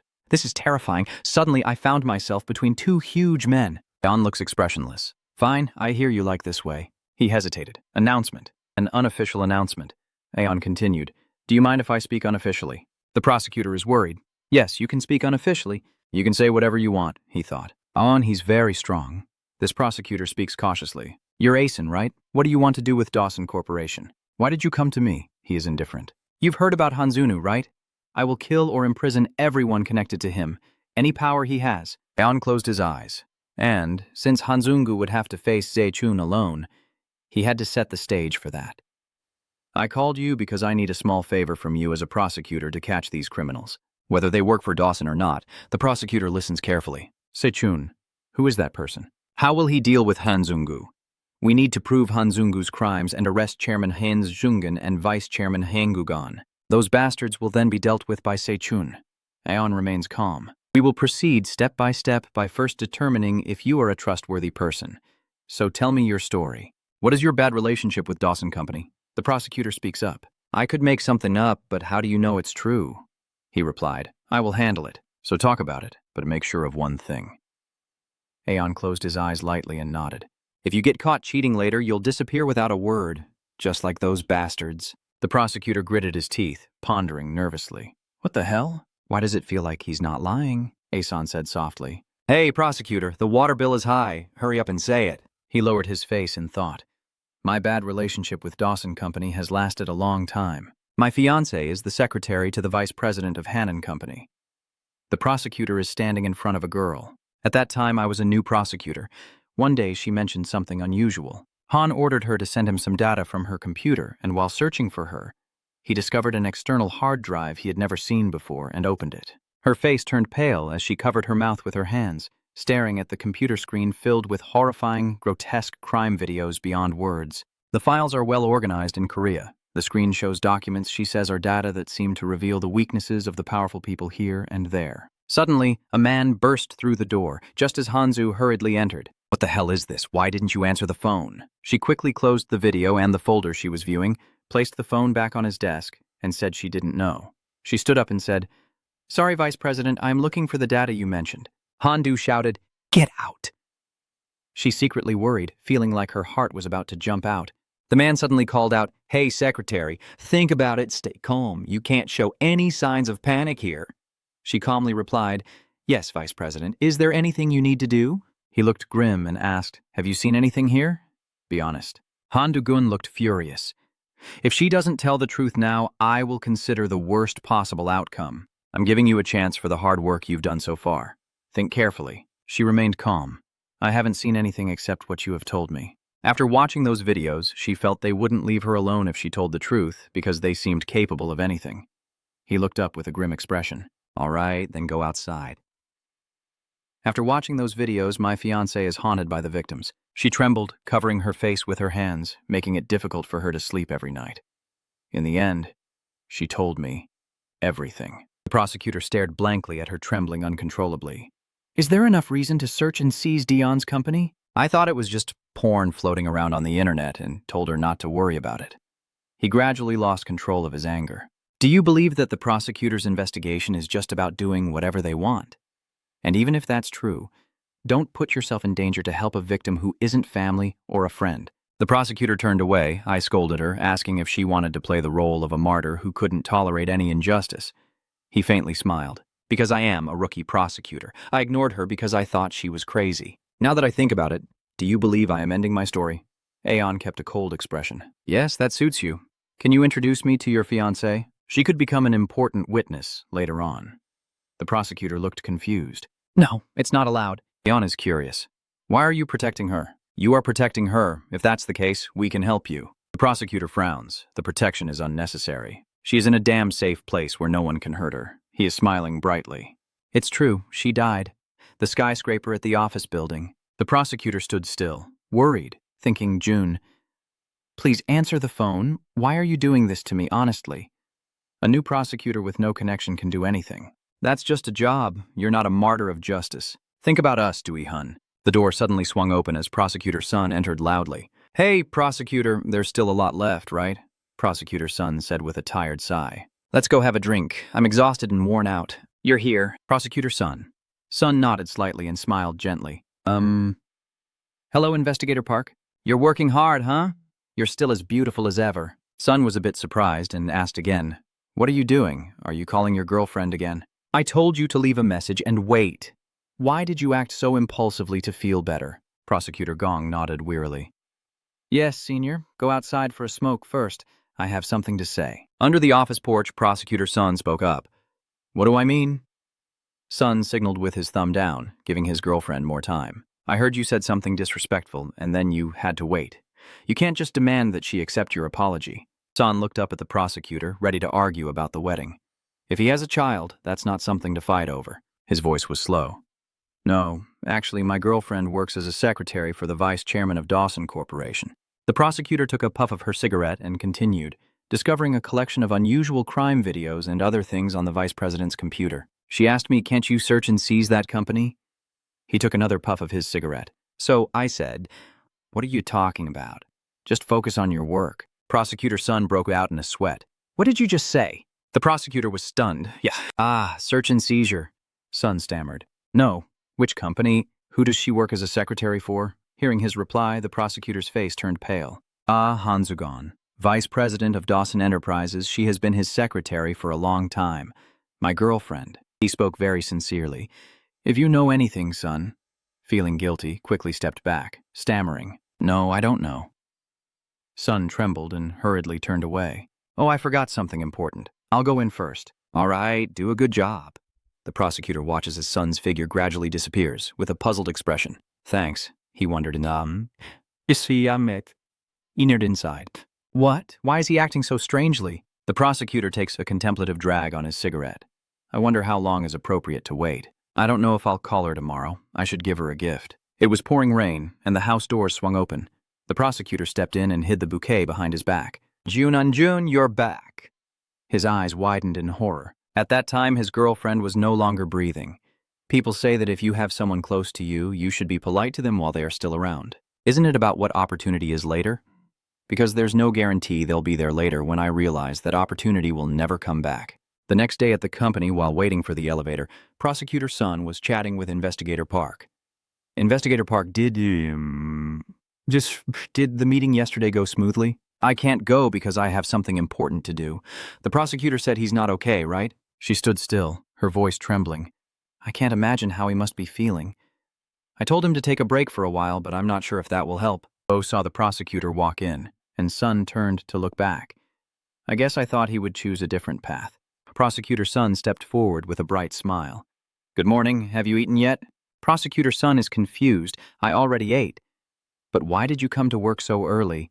I heard you're on leave. He waved his hand and said hello to the investigator. I would have nothing to do at home if I didn't go to work. Kong Tu smiled brightly. Do you believe we will die together? The living must live. Sun was stunned. Yeah. He turned to the investigator. I'm sorry, but I left my bag in the car. Could you help me carry it? She turned and walked away. Yes, of course. I'll go ahead. He just smiled casually. Yes, I apologize and thank you. The elevator is moving inside the elevator. Prosecutor Sun hesitantly. Yes. Did the funeral go smoothly? I had something to do yesterday. He interrupted and calmly said, Senior, please tell me everything you know about Dowen Corporation. Sun's face changed color and stammered, Why? Why did he suddenly scowl and grit his teeth? Please. He bulged his neck and face with anger, shouting, When I ask nicely, tell me everything. The bastard son was panicked. What? What are you saying to Hun Seung? What are you doing? No matter how difficult it gets, I am still your senior. He threw a punch at Sun's face. Sun staggered and fell against the elevator wall. What are you crazy? His face darkened. I wouldn't have been late if you had warned me then. Dawson Enterprises is very dangerous, so I should have gone to see my girlfriend immediately. If you had just told me, I could have saved her. Suddenly, he grabbed Sun by the collar, his eyes filled with pain. If I had arrived a little earlier, I could have stopped it. You know that. The expression on his face when I mentioned the Dawson Company earlier, Silly Sun looked confused. There. That's when he was so angry he was trembling. Jae-hyun definitely didn't commit suicide.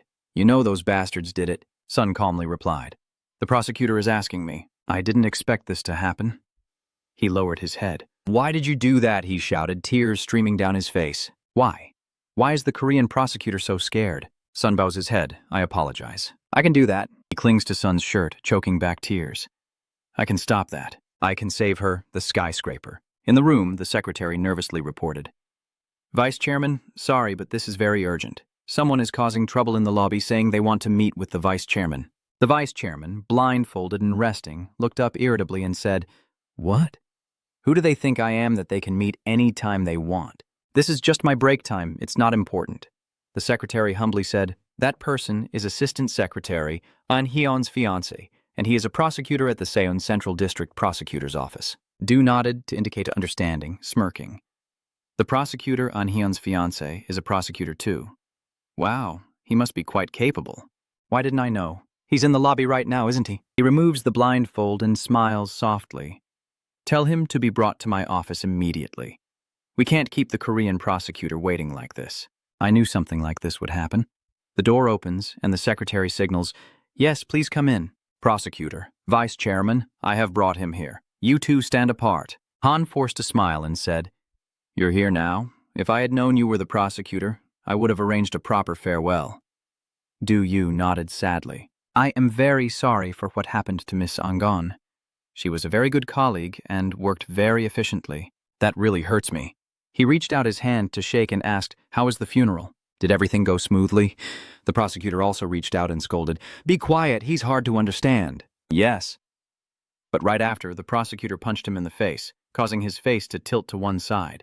The bodyguard hurriedly helped Du, speaking anxiously. Vice President Du-go looked grim but remained calm. He has a rather hot temper. The prosecutor, it's rare to see someone with such a unique style these days. Is that right? I understand that being a bodyguard is tough, but you need to take care of yourself while worrying about others. His tone hardened. I've treated you like a prosecutor, but this ungrateful bastard doesn't seem to understand. Do you also want to go see your fiancé? The prosecutor sneered and flipped off. This kid is acting as if he's number one. Listen up, rich kid. I won't beat around the bush, so I'll say what I need to say and then leave. He continued scolding. You think you're pretty clever, huh? No, you're just trash. No matter how dirty scoundrels like you try to hide it, the dirt will always be on the path you've taken. His eyes stare fixedly at the opponent. I don't know how long it will take, but I promise one thing. Someday, you or your family might make a mistake and get caught, even for a small error. I'm not afraid. I challenge Han Zugon. I will use that mistake as a starting point and reveal all your dark secrets to the world. If you want to eliminate me like you did with Jion, go ahead. He boldly flipped off, and whether it's considered suicide or an accident, if I die, I've prepared multiple scenarios to make it look like it was all your fault. I'm ready to leak it through the media, social networks, and online communities, so if you think you can handle it, just try to silence me. Squinting, he smirked coldly, thinking how long a trivial story like this would last. A few days, a few weeks, before being forgotten as soon as it ended, like a fleeting snack. And he's talking about Aihan as if I did something to her, but maybe it's just because he's depressed. Just as he was about to finish speaking, the prosecutor slammed the door shut and left. He looked confused, unable to believe that this bastard was acting as if he could ignore everyone. His face tilted, veins bulging. I tried to make peace with the prosecutor because of my father's words, but I couldn't. I'll show you who the boss is, you little prosecutor rat. In the sauna, he spoke up, and that was when Vice Chairman Han Du started pushing me. I was ridiculed at the prosecutor's office and then transferred to the countryside. But everything went as expected, you know? The goal is to make it look like I was oppressed by power and finally had to accept reality. The prosecutor chuckled softly as he recalled. People like that think they've won and let their guard down if I change to fit their beliefs. Du smirks and laughs. That's right, that little bastard is acting like he's the number one. Even though he's just an office worker, he's just an office worker. The prosecutor lowered his head because I became silent and loyal under authority. Everyone saw me as uninteresting and ignored me, so I was able to return to the Seoul Central District Prosecutor's Office by seizing that opportunity. Coincidentally, I found Aeon dozing off. All right, that's enough. Prosecutor, please call. Is it over? Why is Aeon yawning? Is it over? I guess I lost focus because there were more conversations than I thought. He enthusiastically suggested. I still don't know exactly what he's planning to do or how he's going to do it. I think it would be better if we helped each other eliminate the dirty agents of Dawson Corporation. Smiling slyly, he whispered, "From what I've heard so far, Aeon, I have a feeling that someone powerful is supporting you." Aeon, half conscious and half asleep, "I can help you a little, but right now you're in too deep. Anyway, let me tell you about our plan." Steam was rising, and Aeon quickly responded, What? The prosecutor suddenly revealed that they injected illegal drugs into a child named Seijin. "Those maniacs," Aeon immediately said. "So, they are putting on a show to demonstrate the effects of the drug. It's a kind of reality program. That's one of the ways they commit crimes." He frowns. "No, that means we shouldn't let them fight, right? That's like setting the stage for them to get what they want, right?" Aeon pondered silently, maybe in about a month. "I will confirm one thing, and then I will set up the board for you." He walks over and turns on the hot water faucet. "I will let you know what you need to do during that time. Leave here first. I have someone to meet, and this water bill will be split in half." The prosecutor. "The water is flowing heavily." He was annoyed. "Why me?" Aeon calmly replied, "I turned on the water because of you." In the disciplinary room of the military academy, the prosecutor looked at the rows of medals on the shelf. He asked, "But who are you waiting for?" Aeon replied, "Recently, we kidnapped a black web operator and are bringing him in." He was surprised. "What? How did you catch him?" "Wow, you're pretty good at handling things like this too?" When he saw a man with a conical hat walk in, he wondered what kind of freak he was.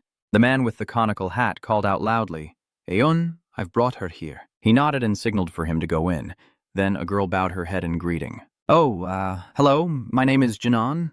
Prosecutor Choi was surprised. "What? It's not a foreigner, it's this child." The man with the hat explained that Director Kim exploited the child's weakness and forced her to do it. The witnesses and prosecutors gathered in the room, and he continued, suspecting that they were exploiting the weaknesses of those skilled in information technology and forcing them to work. "They said there is someone named Director Kim Doong after."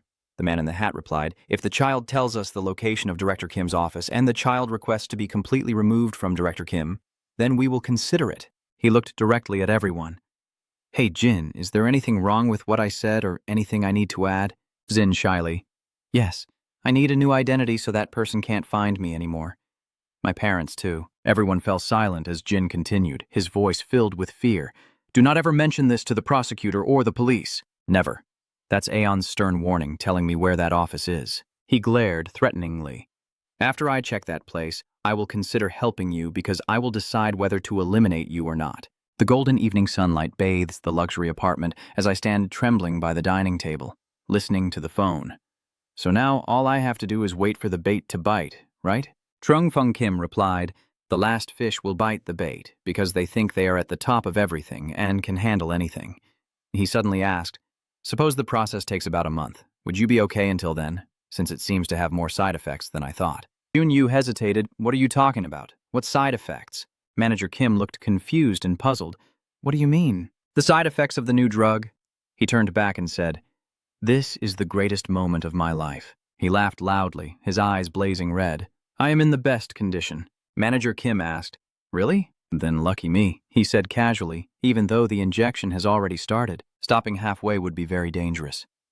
You know that. We have no cure at all." With blazing red eyes and a cold smile, "You better prepare yourself because if you fail this time, you'll be kicked out too." That kid. Manager Kim turned his head to look. "Yeah, I'll remember that." Run Yu, with a pale expression, turns away. "Go to work. I'm enjoying my unemployed life right now." Manager Kim's face changes as he glances coldly, thinking to himself, "Is there some scheme behind this?" "You have to be careful because it knows too much already." In a training room, Do-hun sat in a corner and spoke. "How is it, sis? Is the camera still there?" He glanced over. If he hadn't bent down to look, he probably wouldn't have seen it. Shu Hui replied, "It's no longer there." She leaned her head against the wall and glanced around. "I searched the spot you mentioned and other places, but couldn't find it. Probably because they are very cautious due to so many worries." Shu Hui calmly looked up. "Sun Hun, don't worry about this anymore. Focus on preparing for the tournament." I bow my head in worry. I have to try my best given such a good opportunity. Du-hun gently closes his eyes. "But sister, my mother once said that success is not the main goal, but acknowledging mistakes and living to pay for..." "Huh? Why did you suddenly talk about death like that?" Du-hun smiled and stood up, saying, "I think that's a good thing to say." He tilted his head and said, "If I can help with anything in the future, you must tell me. Please remember that." Du-hun smiled and walked away. "I'm going to train now." She watched her follow. "Yes, keep working hard." Brother Shu leans against the wall, lost in thought. This kid is even better than me. The entrance of the cinema. Hein turns around and speaks. Hey, I'm going to the bathroom for a bit. Chun's car will pick us up. Yeah, go ahead. I'll wait here. You're tense. It's really wrong to get so close like that.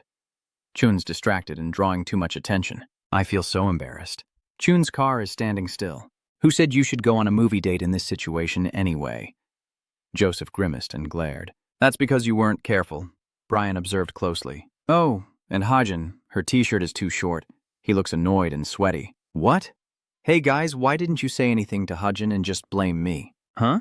Chun, don't be so timid. Joseph and Brian, what are you doing, holding my people back and approaching Dongthan? He said. Even Hajin, who was out watching a movie, everyone agreed. When did we become like this? Hajin smiled and approached.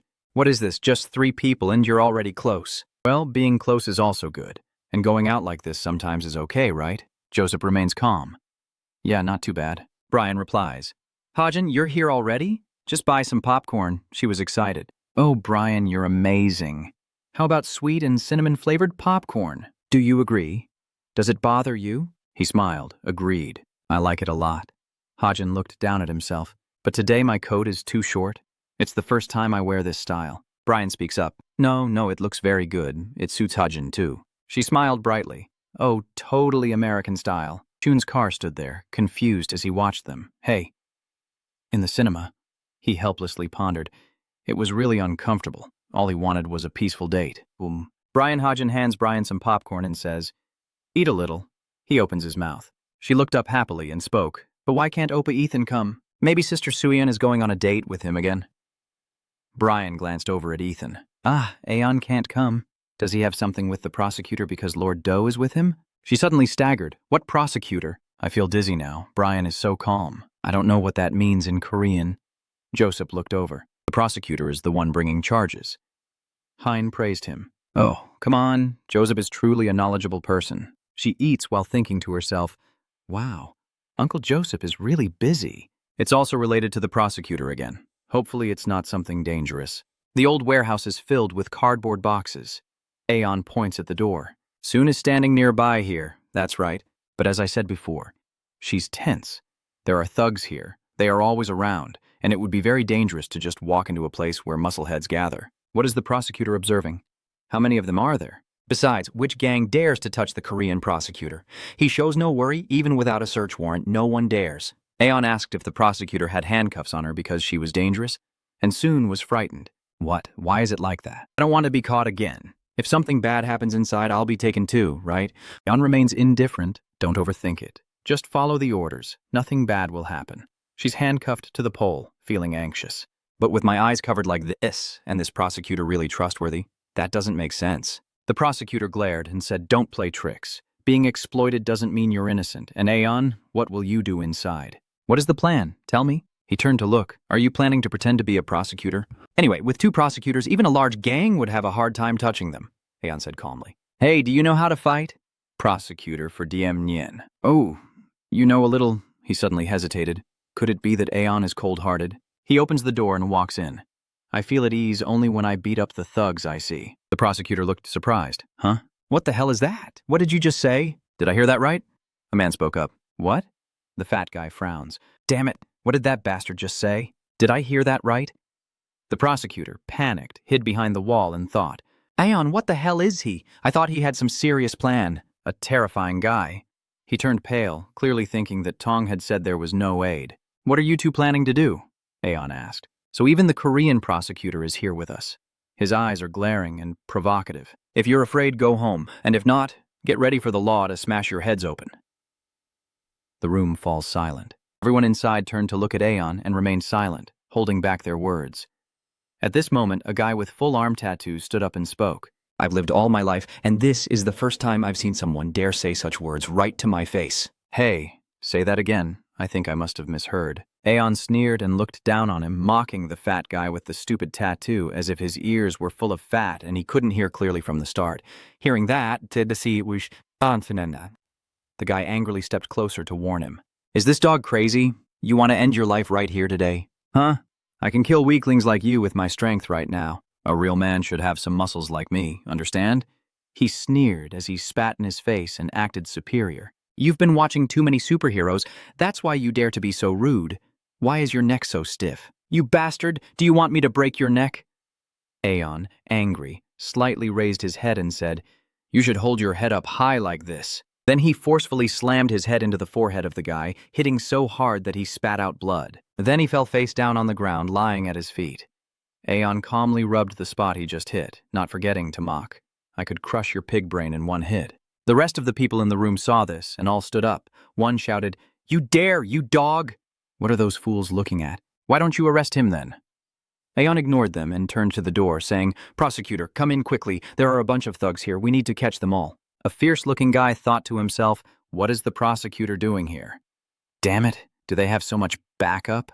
The prosecutor looked confused but still stepped forward to introduce himself, saying, "I come from Seoul District Prosecutor's Office. Please cooperate with the investigation." Hearing this, Trang-gu, with a leaf in his mouth, said, "Prosecutor, no way." "Are you acting alone? Don't you know you could die doing that?" He arrogantly asked, "Who is the guy with you? Investigator? No, it's not that kind of thing." Then Trang-gu noticed something interesting. Mockingly said, "Look at this. Does this guy look like a bow-shaped ear?" Then he covered his own ear and continued. "Ide, are you a wrestler? You're really jealous. I used to have chubby cheeks too." Suddenly, Trang-gu burst out laughing like a madman. Now neither of them has it anymore. Aeon, annoyed, punched him, knocking his face askew. "I don't care, you idiot." Trang-gu is lying on the floor, surrounded by panicked followers. You're grown up. Damn it, what are you bastards doing while I'm talking to someone?" At this moment, Trang-gu no longer pretends and angrily gives the order. "I'll give 10 million to whoever catches him. Whether it's a prosecutor or someone else, they can hide it. Kill him." The prosecutor is scared. Only Akon is calm. Things are getting worse. The gang members follow orders and step forward to show off. "The one in trouble today is you son of a bitch." He just casually said, "Well then." As one of them was about to step forward, he was quickly stabbed in the eye. "You're finished, you bastard!" He stands there casually and says, This unguarded eye." The guy who just got hurt groans in pain. "My eye?" Another guy saw that and immediately threw a punch. "You bastard! How dare you hit me from behind?" Then he swung a straight punch down onto that guy's elbow. The guy, in pain, couldn't hold back and shouted loudly, "My shoulder." The fat guy with tattoos on both arms is only now starting to realize he's scared, but he still pretends to threaten. "Do you know what kind of person I am? We're not afraid to kill anyone." He pulled out a small knife from his pocket. The prosecutor quickly jumped up and kicked him in the face, causing him to scream, while another guy was grabbed by Aeon by the collar and could only curse at him. The bastard prosecutor, annoyed, kicked the fat guy a few more times and yelled, "What kind of thug dares to pull a knife in front of a prosecutor?" Aeon, with a calm face, his tone lingering, says, "The prosecutor's not someone to mess with, huh? But be careful with the deal, there's still work to do." At this moment, the prosecutor begins to reveal his true nature. At first, he seemed too rough for me to trust, but after seeing him fight, he turned his face with a sinister, thug-like smile. "You really are a rough one, huh? I like you a lot. Exactly my type." He pretended to be tough, but was hit on the head with a stick before he could react. The guy who just hit him is mocking him. "You're fighting and you're looking elsewhere." Aeon shackled someone and silently cursed in his mind at the sight. This idiot should have seen the opponent coming before speaking. Trang-gu, holding a knife, smirks confidently. "So now you're all alone." Killing the prosecutor is a bit much. He seems confident of victory, licking his blade. "As for you, even if you kill, it probably doesn't matter." "So what? How do you like that? Can I use a weapon for a bit?" Aeon still seems fearless, provoking them. "I see. From now on, don't complain no matter what happens." He pulls out the spear and calmly says, "Because it was you guys who suggested it first." Trang-gu feels a bit scared. "Oh, he's using a spear?" The little follower next to him looks really worried. "Big brother, this guy is a bit dangerous. Given the situation, he will give orders to the 3 underlings, and all 3 of you rush in at the same time. While I'm fighting you, I'll take him down with a surprise attack." Trang-gu was about to speak again. Then suddenly, Aeon appeared right in front of him and joined the conversation, as if it was natural. "Is there any good news? Why are you all whispering to each other?" Before they could react, he struck directly at the hand of a nearby underling. The guy could only curse, "You bastard." Aeon continues to punch the second guy's shoulder, shouting loudly, but he remains calm, counting. When the third henchman saw this, he just shouted at this damn bastard, but was suddenly thrown into the chest and pushed onto him, then looked at Trang-gu, counting with no words left to say, only thinking, What the hell is this crazy guy? How fast is that? His face looks very scary right now, smiling slightly as if he's amused. Oh, there's only one of your tricks left. The night sky at the container yard is filled with the sound of knocking on the crates from outside. Jung-ho came again, pretending to ask, "Are you resting enough?" It's been over an hour. Sorry for being late. I just ate some gookbap. Are you hungry? But I'm not sharing my portion. He laughed like a child making a deal. All right. This time I'll cut about 20%. If there's something you haven't understood and suddenly remember, just tell me anytime. I'll keep going. Trangu is too exhausted to have much strength left. I admit I remembered something, but I really don't know anything about the filming location or the drug factory. He looked disappointed after hearing that. Huh? Is it over? That's really disappointing. He revealed everything he knew.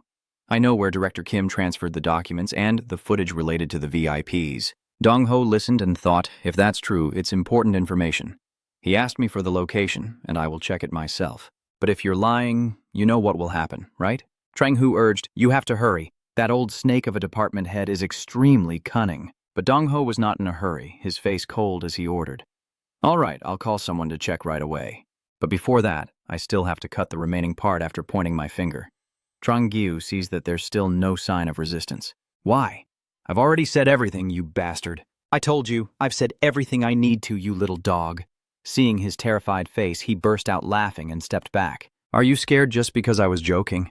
I told you, you bastard. Trang-gu muttered under her breath. This crazy guy, and he's laughing like he's won the lottery. Anyway, here's the phone. Give me an address. The scene shifts to the company office room. The guard listening to music heard someone and asked, "Are you here to deliver a package?" The visitor replied, "I'm here to pick up some items." At this moment, he finally saw his face clearly and wondered, huh? A completely unfamiliar face.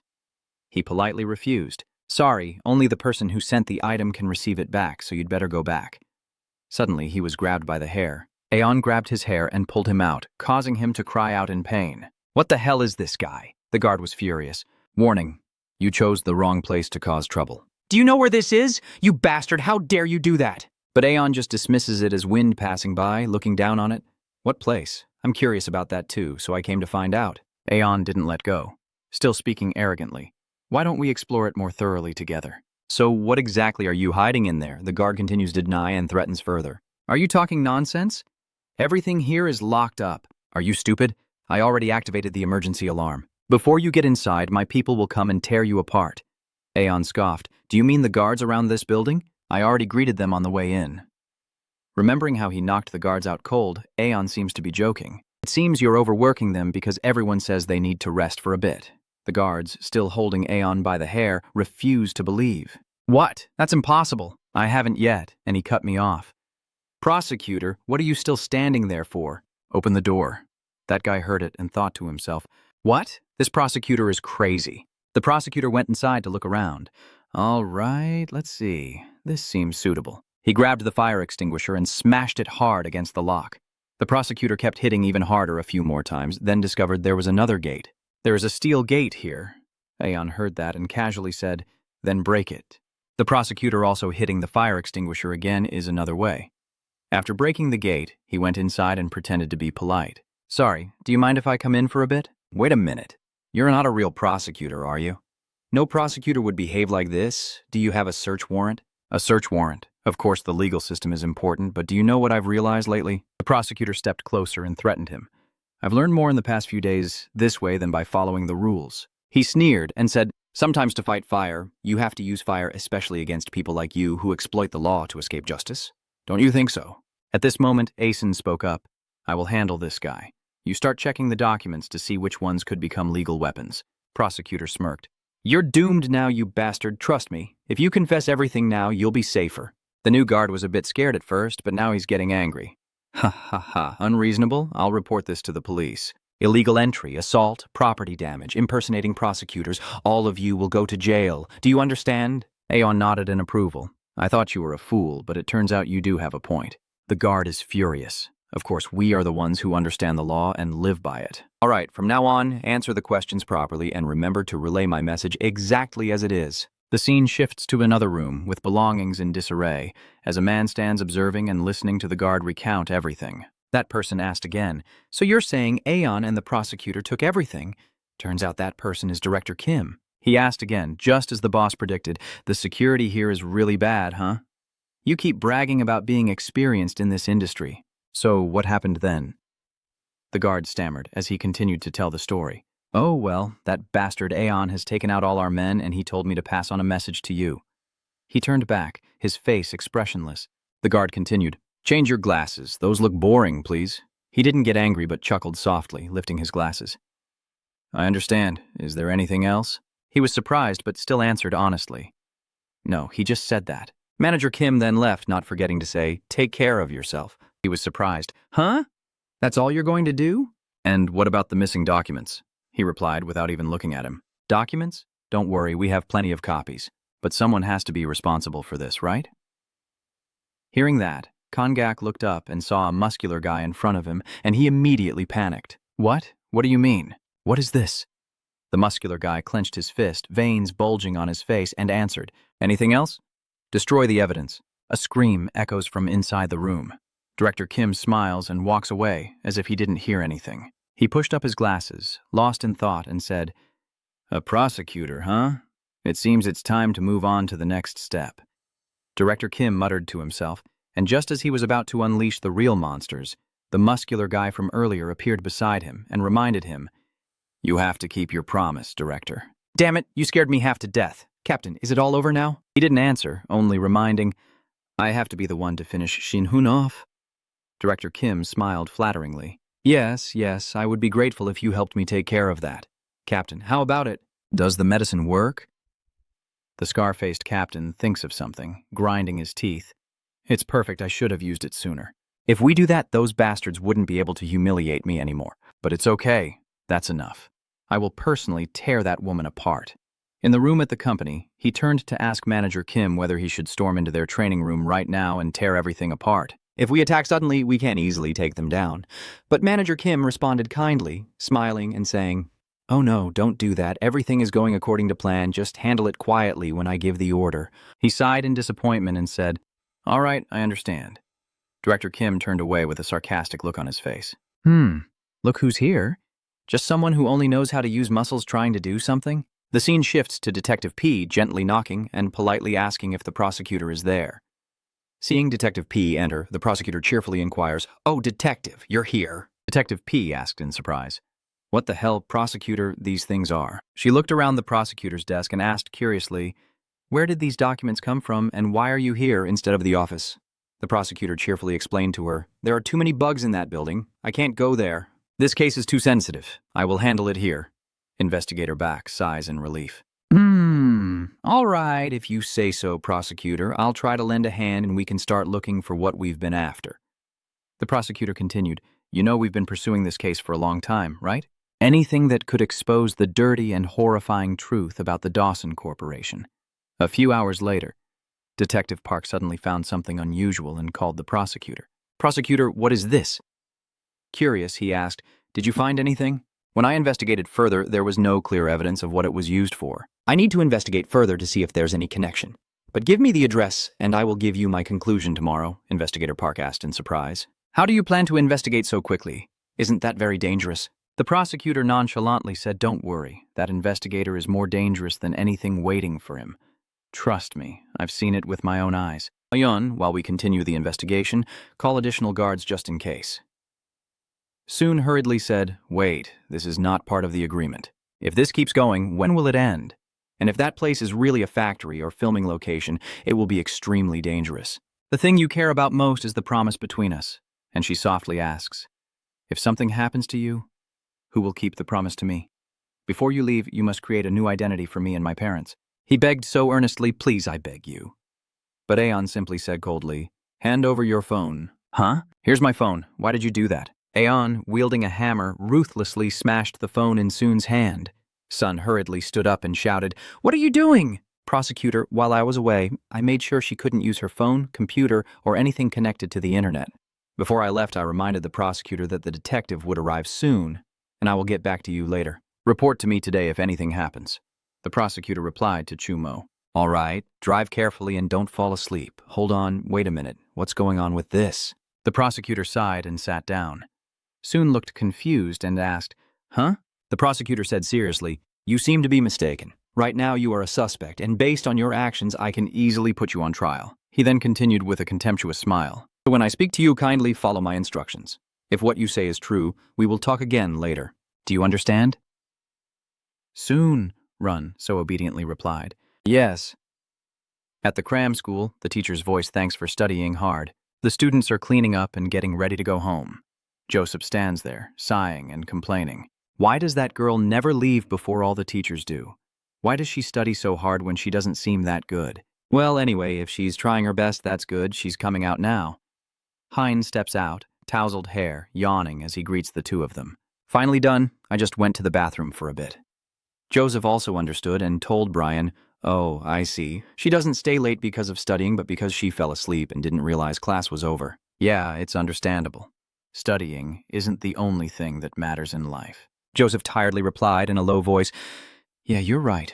Hein is inside the women's restroom dealing with her troubles. From inside, a woman is pulling her luggage and heading out. She is fully covered and slowly pulling her suitcase away. It's taking quite a while. Joseph Fan seems to be a bit slow. No, she didn't go in. First, check if Hajin is still inside. I will follow that woman. The medic replied sluggishly. Okay. As he followed, Brian harbored many suspicions about the woman ahead, secretly wondering what could be inside a large suitcase carried by a stranger entering the school. Suddenly, Joseph shouted, "Brian, stop that bastard!" Immediately, Brian rushed towards the white-haired woman. He said, "Damn it," and then thought to himself how long she had been waiting inside the bathroom. Seeing she had been caught, she glanced behind with a contemptuous smile. Brian held onto the suitcase to block her and said, "Hey, stop right there," then thought to himself, "Focus on Hajin first." She was pulled back by her suitcase and pretended to be surprised. What did she say? Brian grabbed her collar and asked. The password, the one he was choking her with, she screamed out, "Ku, who are you?" Without hesitation, Brian drew his gun and pointed it at her head, demanding, "Tell me the password now." She cried and begged, "Please don't hurt me. I'll say 486. The code is 486. Brian got the password and released her. Don't think about running away. Don't stay still if you want to live. Then he focused only on the suitcase, lowering his guard against the woman beside him, and gently called Hazen. "Hein, can you hear me? I'll get you out of here right now." Suddenly she burst into loud laughter, speaking in a teasing tone. "Really? I'm really surprised. You actually carry a gun with you like it's nothing." Brian turned back, pointing his gun at her and asked what. She laughed and said, "Hey, old man, this might be a bit much." That was her reaction when shocked. I didn't expect her to carry that. One shot was enough to leave Brian paralyzed. He immediately collapsed and couldn't move. She nonchalantly said, "Oh, wow, the electricity was stronger than I thought. Are you okay?" She bent down to pick up Brian's gun and softly questioned, "Why were you so careless? Hajin seems very important to you, doesn't he?" "Ah," I laughed loudly, just as I expected. Feelings always cause people to make mistakes. Feelings make him stupid. Smirking and teasing, she points the gun directly at Brian. "And when you are that foolish, you will die because of your own mistake. Isn't that right?" "Am I wrong to say that?" A voice from inside the Millilit company said in the evening. "Stop talking nonsense." Do You told Manager Kim to get to the point. "How are things going?" Do You sighed and continued. "Don't let those kids mess things up like last time. I'm tired of cleaning up after you guys. I'm really fed up with all of you." "Those bastards." Director Kim reassured him. "Don't worry, this time the criminals will handle it themselves. No outsourcing. Everything with the gangsters and the Chinese guys has always been part of my plan. Do You doesn't trust me. So he turns and retorts, "Go ahead. Last time you got robbed right here and now you're acting like a genius fool. Are we really installing listening devices in that room? Why do I always feel like we're being led by them?" But Manager Kim was not afraid and seriously said, "Let it look like I am being led around so they will suspect we are in control and lower their guard."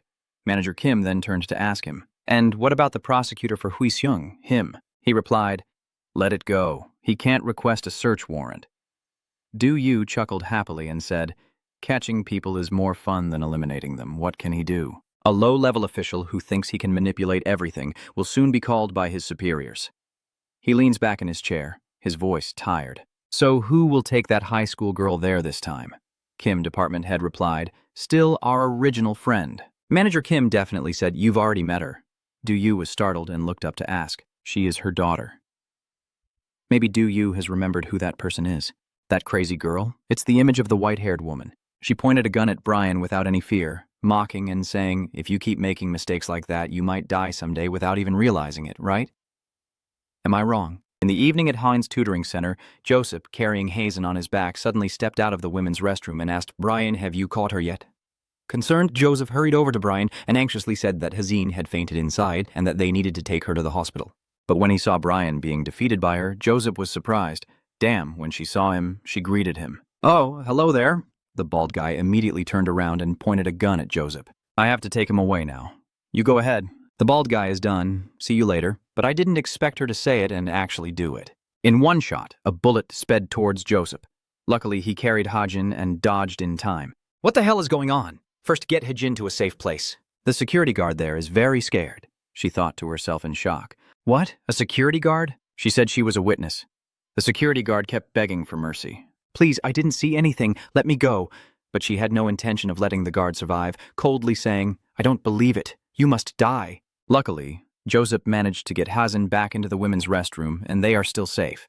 He angrily kicks the door and silently thinks that the crazy woman must have run past this door. He destroyed the door so it could no longer be closed. Stepping out slowly, Joseph used that door as a shield. She asked confusedly, what was that? She couldn't help but be surprised and praised you highly. Your strong, bald head, but can you block bullets with a wooden door? She continued, I will turn you into a hive.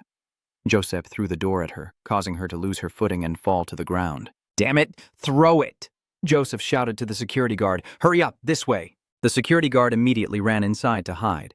Joseph quickly said, hurry up and run away. Seeing Joseph's actions, she became even more excited and praised him highly. You're truly a good person. It's hard to find someone like you nowadays, but unfortunately for you, being a good person only puts you at a disadvantage. Idiot! Reload the gun and slowly move toward the women's restroom. She demands that Hajin be handed over quickly because I have other things to do. Hearing that, Joseph thought to himself, this is too dangerous. I need to disable that gun before she enters.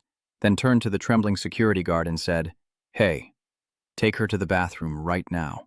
Quickly, the security guard responded, yes, I understand.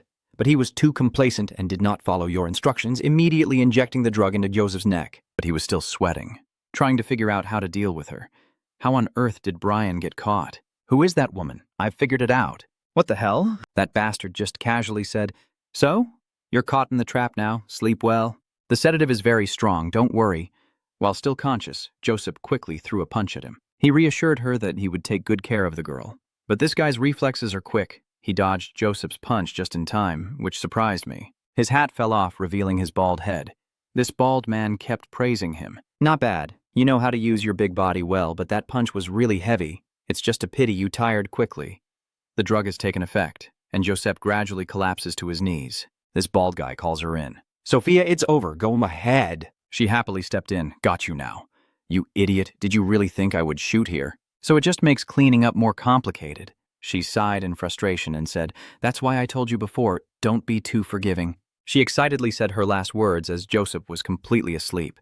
Anyway, that foreigner is now as limp as a dead fish. Just go to Japan when he wakes up. This gun is dangerous, so I'll keep it. Du is driving somewhere late at night when suddenly an urgent call comes in. He asks, Brian, what's wrong? What? I'm on my way back to the province now. On the other end, the news came quickly that Hajin Ayon had been kidnapped. Du asked in confusion. What? Hajin, what's wrong? It's a call from Brian. It seems he has regained consciousness after the paralysis. Approached Joseph and informed Du and the woman about her capture. Her style is so different that I can't be sure. But he sighed and said, she looks just like Jine Soon. Even the mole placement is the same. We need to interrogate her immediately if we want to find out where Hein is being taken. I see. I'll call the prosecutor right away. Take a rest and meet me in the GM room. These bastards really don't know when to stop. I will tear out their hearts and crush them. Du's car is turning onto another street. Du, filled with anger, gritted his teeth and said, these bastards really don't know when to stop. I'll tear their hearts out and crush them, so furious. A few veins appeared on his face, as if I had to crush them so completely that they could never lift their heads again. Thanks to Jisoo, Soon finished and said her part. The prosecutor immediately approached and asked, what did you say? Do you remember anything? Soon looked up, and she replied, yes, I think it's time. From behind the prosecutor, she was opening the door and stepping in. Seeing her, So said, they're here. The prosecutor still looked confused and asked what. Who are you? The woman said, sorry about this. The prosecutor turned around and, seeing her, was startled and asked, who are you? Why now? At this moment, the prosecutor's phone starts ringing. Prosecutor, he's calling you. Sun smiled and asked, what should I do now? Isn't it better not to answer the phone and just drive alone in the countryside? It sounds both dangerous and exhausting. The prosecutor turned to scold Soon directly, and seeing his handsome figure, she excitedly said, "You're so forgettable, prosecutor. You're totally my type." A man in a black shirt is following behind her, and she continues to smile and chat happily. But unfortunately, today I have to take my sister. I'll ask for your number next time. She turned and immediately saw Chun's strong hand clenched into a fist, and she sweat as she asked, "Huh? You told me to wait down there, and without hesitation, you immediately punched her right in the vital spot." Chu's car tensed all over, gritting his teeth in hatred and saying, "These bastards are worse than trash." "Do you really think I'll fall for your trap again?" Chun looked at her with a hungry glare and warned, "Unless you kill me, you won't be able to take Hajin anywhere." At a large apartment building, Hajin softly says, "Thanks for bringing me home. I'll text you later." Suddenly, Chun reaches out with something and calls Hajin. She immediately smiled excitedly, her face slightly blushing, and said, "Huh? What is it?" "Oh, is it a couple's ring? I'm not really interested in these things, but hearing Hasten sound so serious," he and his cold face interrupted. "This is a location tracking ring. Soo-hyun also gave me one the other day. So why do I still need this if I already have a location tracking app on my phone?" Listening to that, Zae-chun calmly replied, "Yes, but things don't always go as planned. If anything happens, they might throw away your phone to throw off the tracking, so wear this whenever you go out." With that, Hein quickly smiled and said softly, "I understand. I'll wear it every day like a couple's ring, but I don't really like this kind of thing." In front of a large building, Chun's car is walking down the street, humming a tune. He quietly thinks she would be happy if he surprised her, right? He's probably tired of always having to go home with those guys. He's still at the academy, probably napping somewhere again. Suddenly, a voice caught his attention from afar. "All right, let's move on to the next point, quickly now." His face froze as he saw everything clearly. In the distance, a man was carrying a girl on his shoulder as they entered a black car. There was a woman standing calmly behind, observing, which caused the car to suddenly exclaim, "Hajin, what the hell is going on?" he shouted urgently. "Hajin, get Hajin out of there, you bastards, immediately." The woman suddenly notices him, turns her head, sticks out her tongue provocatively and mockingly, and says, "Look who's here, the main character. Just look at his body proportions. Now I really want to be his fan." "Oh," I quickly took out my phone, winked at Chun's car and said, "Not today. See you later, honey. Look carefully. This is Hajin's phone with the GPS attached." The woman threw the phone down and quickly got into the car. "Come on, let's go to the next forest point." Seeing that, Chun quickly drives over and yells to stop. Inside the car, the fat guy holding the steering wheel softly said, "Is that guy heading straight for the car? Should we back up?" Oh, hearing that, I smirk contemptuously and confidently say, "No need, just press the gas, it'll dodge anyway. Crashing into the car is only in movies." Immediately, Chun's car jumps up. He spun in the air and crashed headfirst into the front of the car. She opened her eyes wide, panic-stricken, and said, "Huh? What the hell?" The spring car crashes into the front windshield, shattering it into pieces. In a flash, he was thrown far away, and a loud voice echoed in his ears. "What is that?" The driver suddenly yells at this crazy person. "What the hell is this?" "He's really crazy," said Du-cheon, a bald man, quickly. "Run quickly. Sticking with that guy will only cause more trouble. We still need to pick up soon before Aeson arrives." At this moment, Hein still has the tracking ring on his finger. They don't know anything. They're just rambling. So he probably won't chase after them. He didn't expect us to head straight to the gym. With that condition, I can't even stand properly. Watching the car speed away, I struggle to get up and grimly say, "No, now he's truly angry," thinking anxiously that the tracking ring must follow immediately. If we lose it now, who knows what will happen to Haji. In front of the coffee shop, a police car is parked by the roadside. Inside the vehicle, a voice reports, "Urgent report of a disturbance caused by a drunk driver on Route 2, ID code 2374. Request the nearest unit to respond." A police officer, seeming annoyed, then said, "Another drunk driver? What a hassle," but he quickly responded and sped off in his car. "Unit 2, move out immediately." A moment later, the black car from before also pulled up right there. The woman stepped out confidently and said, "It was easy. I'll be gone for a bit. Wait here and be careful with Hajin." Hearing that, the man in the car quickly responded, "Got it. Hurry up. Don't dawdle. I don't care much about that girl." Singing softly, "Kwang's sister is here." At this moment, Chun's car is panting as it rushes over, and he quickly opens the car door. "Huh. Why are you so quick? What the hell? Why do you look like that?" Chun's eyes widened in anger as he shouted, "Back off!" His face was drenched in sweat, clearly showing his frustration as he threatened, Hands off Hane, or you'll get beaten to death by me without a weapon. Hey, you brat, don't you know what fear is? He kept shouting at him without noticing that Chun had already moved closer.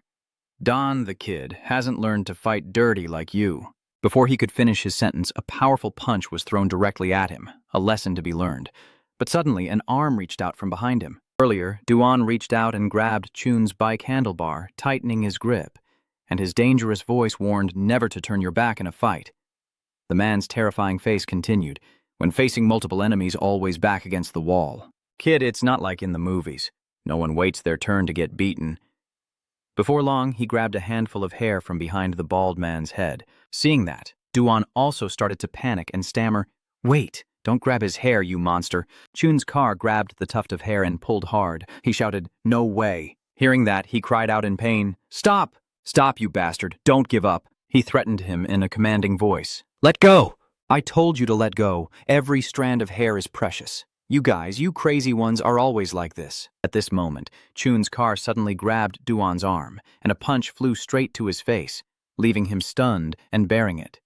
Seizing the opportunity, he rolled over and pinned the other person to the ground, with Mr. Takya's mouth painfully open as if trying to scream. Chun, with a dangerous tone, shows no hesitation when destroying others' lives, but instantly loses his temper when something of his is threatened. His eyes bulge, his face flushes with anger, and he reaches out to attack him again. "I'm so disgusted I can't stand it." "So is that the thing you cherish the most?" "I will tear it apart."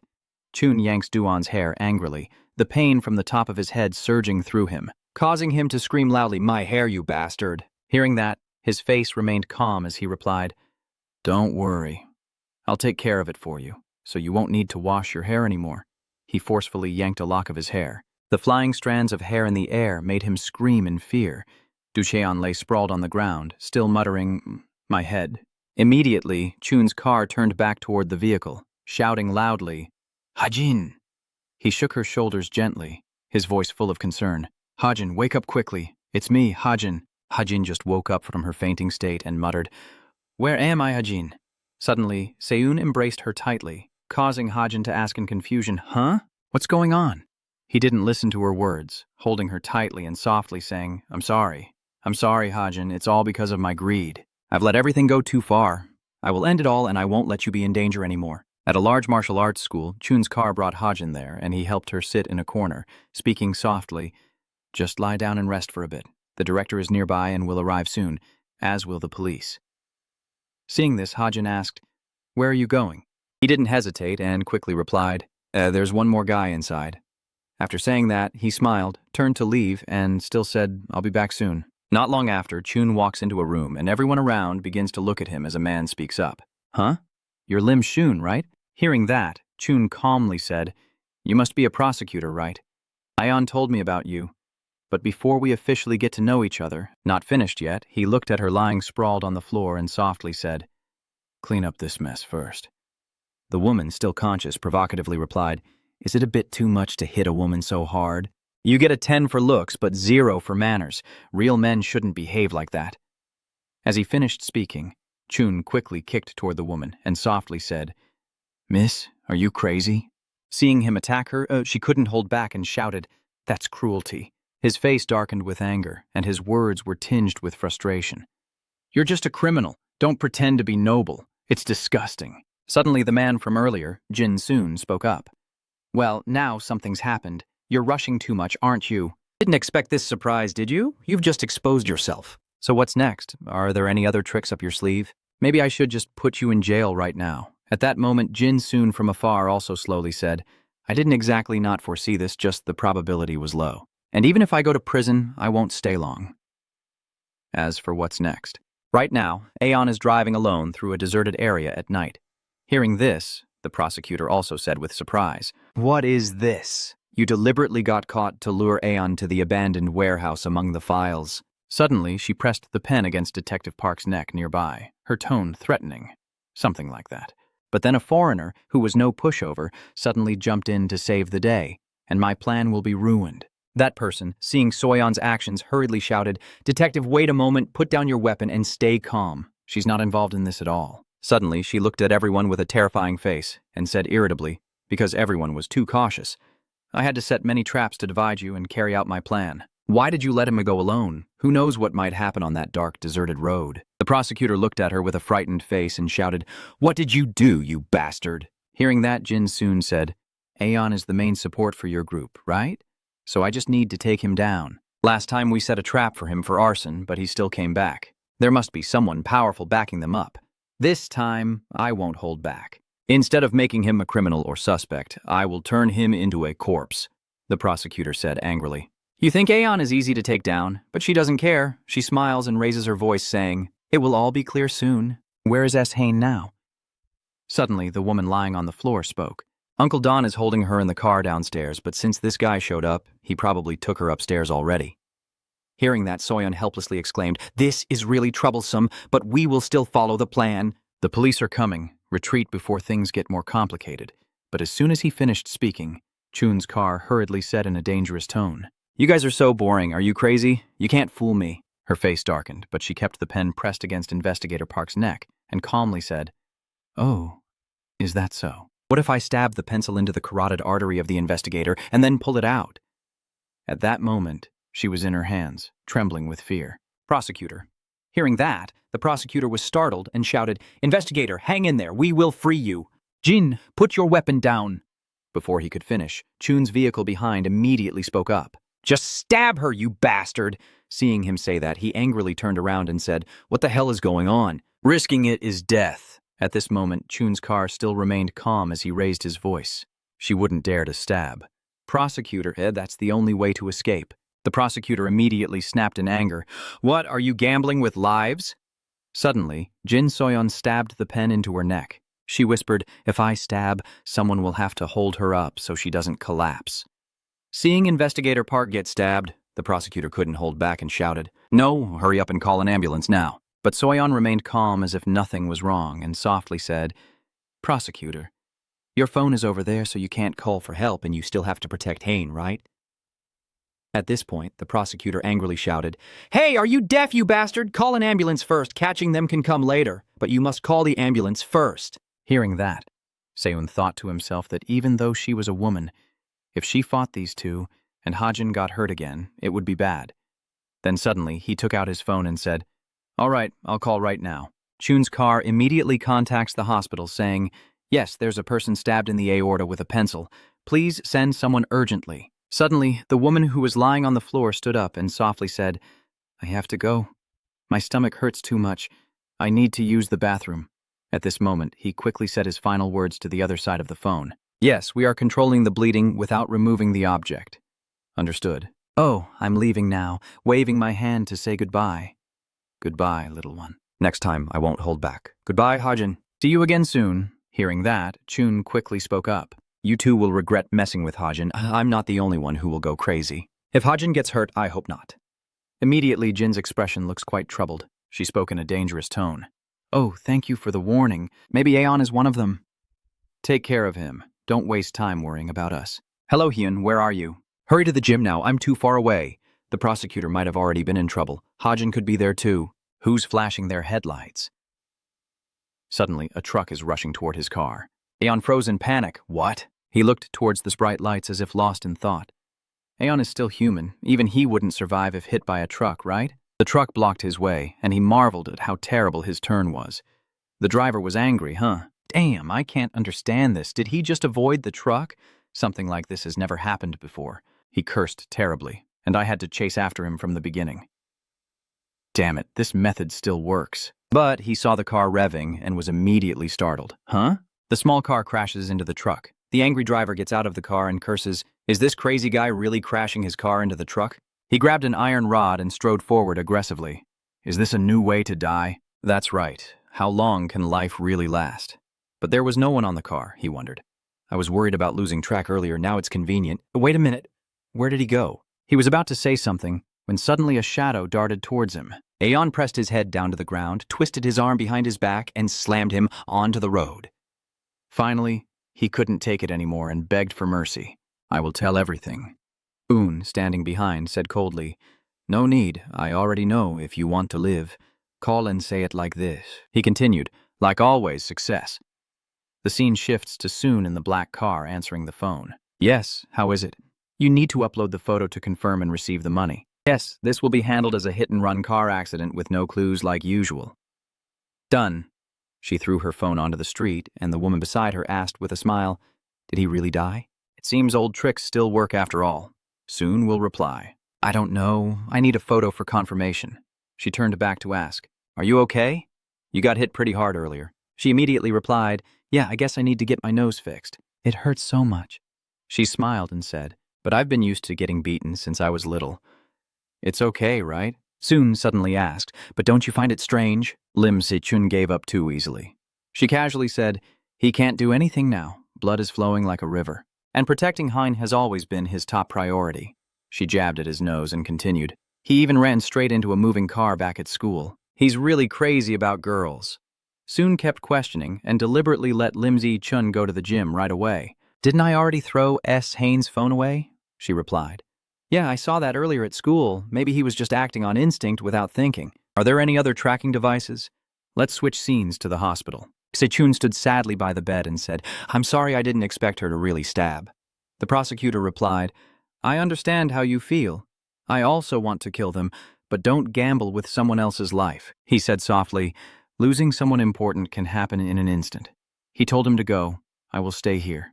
You don't look too well. Yes, I'm sorry. Se-chun went out and saw Shu Huin, surprised, asked, Oh, you're here already? She hesitated. Sorry about this. Brian and Joseph were careless. She said she wouldn't do it again. Seun replied, Yeah.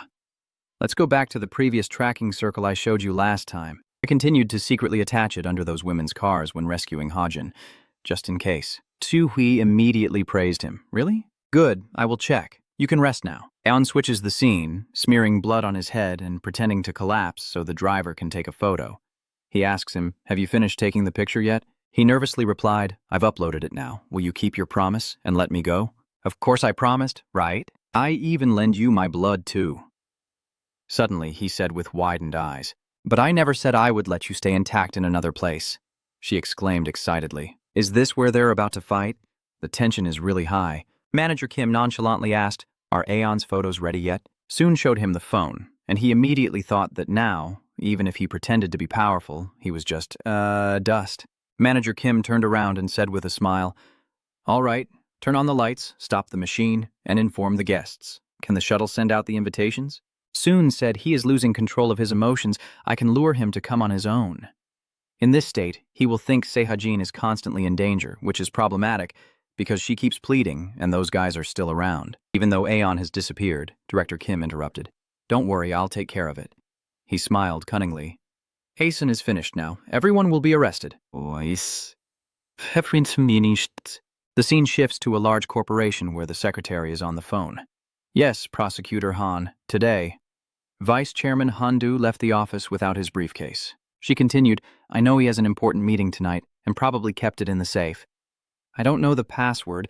I just feel guilty about Jehu's situation and want to help. He replied, Yes, I understand. Thank you. At night at the corporation, a shadow was rummaging in the darkness, and that was Aeon.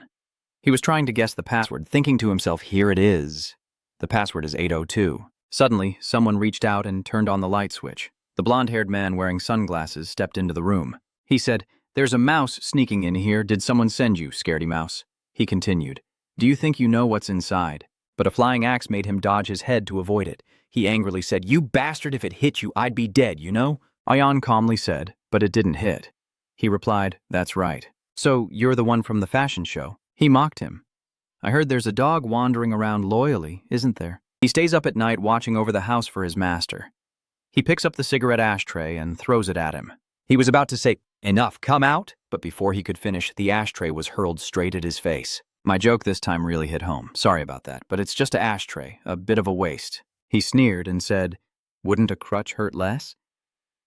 Puppy, do you want to go for a walk? He is furious. That's right. Dying from a weapon is too easy. I will make you suffer. He widened his eyes and said with full fury, Experiencing each pain will turn you into a broken soul and a shattered body. Aeon coldly said, All right, let's see what you've got. He rushed towards him. He grabbed the landline phone, raised it high, and threw it at him. He raised his hand to block and cursed at the bastard, but he pushed his hand on the table and kicked straight into his groin. You think that's clever, you idiot? He staggered and said, You're sneaky, you hit a vital spot. He raised his hand again and said, "I'm in a hurry, finish quickly and stop barking." Aeon suddenly froze. He threw a punch at him, but he dodged it.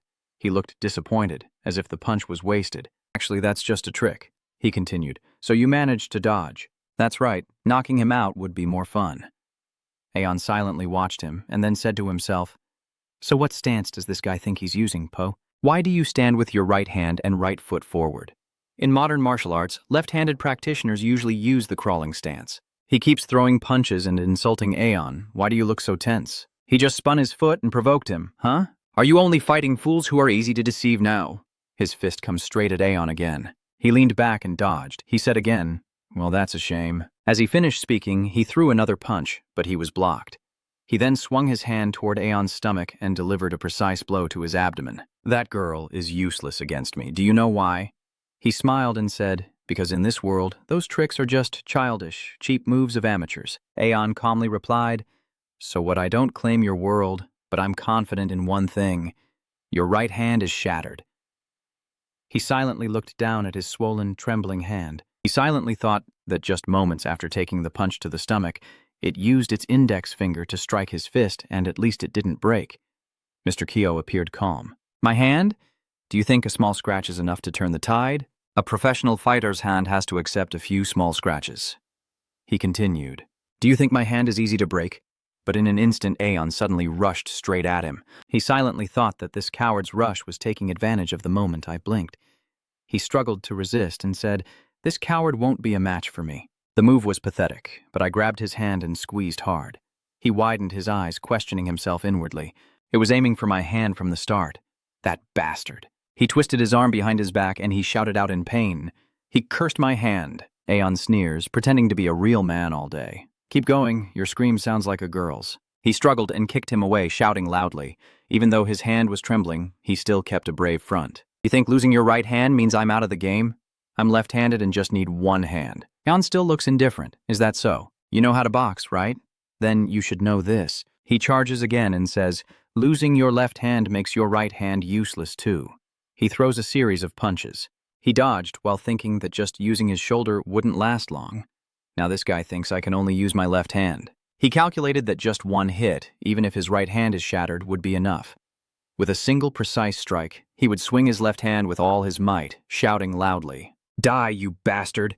He thought that if it ducked or dodged, that would be his opening to strike. But facing the fist is Aeon's pointing finger, and he is stunned. "What? How is it?" He delivered a powerful punch right into the center of his fist. His finger shattered into pieces. He cried out in pain. I gently lower my mask and say, "Your move was too predictable. I saw through everything, idiot. Now both your hands are useless. You can't beat me anymore." He knelt down and said, "All right, you must have seen my face clearly, right? Now I have no choice but to eliminate you." "So I'll ask you an important question," he demands angrily. "Why are my hands like this?" he ordered coldly. "Focus and give me a reason not to deal with you right now." "Oh, don't worry, I won't hurt you." "It's best for you to become the thief who robbed the safe." When he gets hit, he trembles and thinks, is this bastard serious?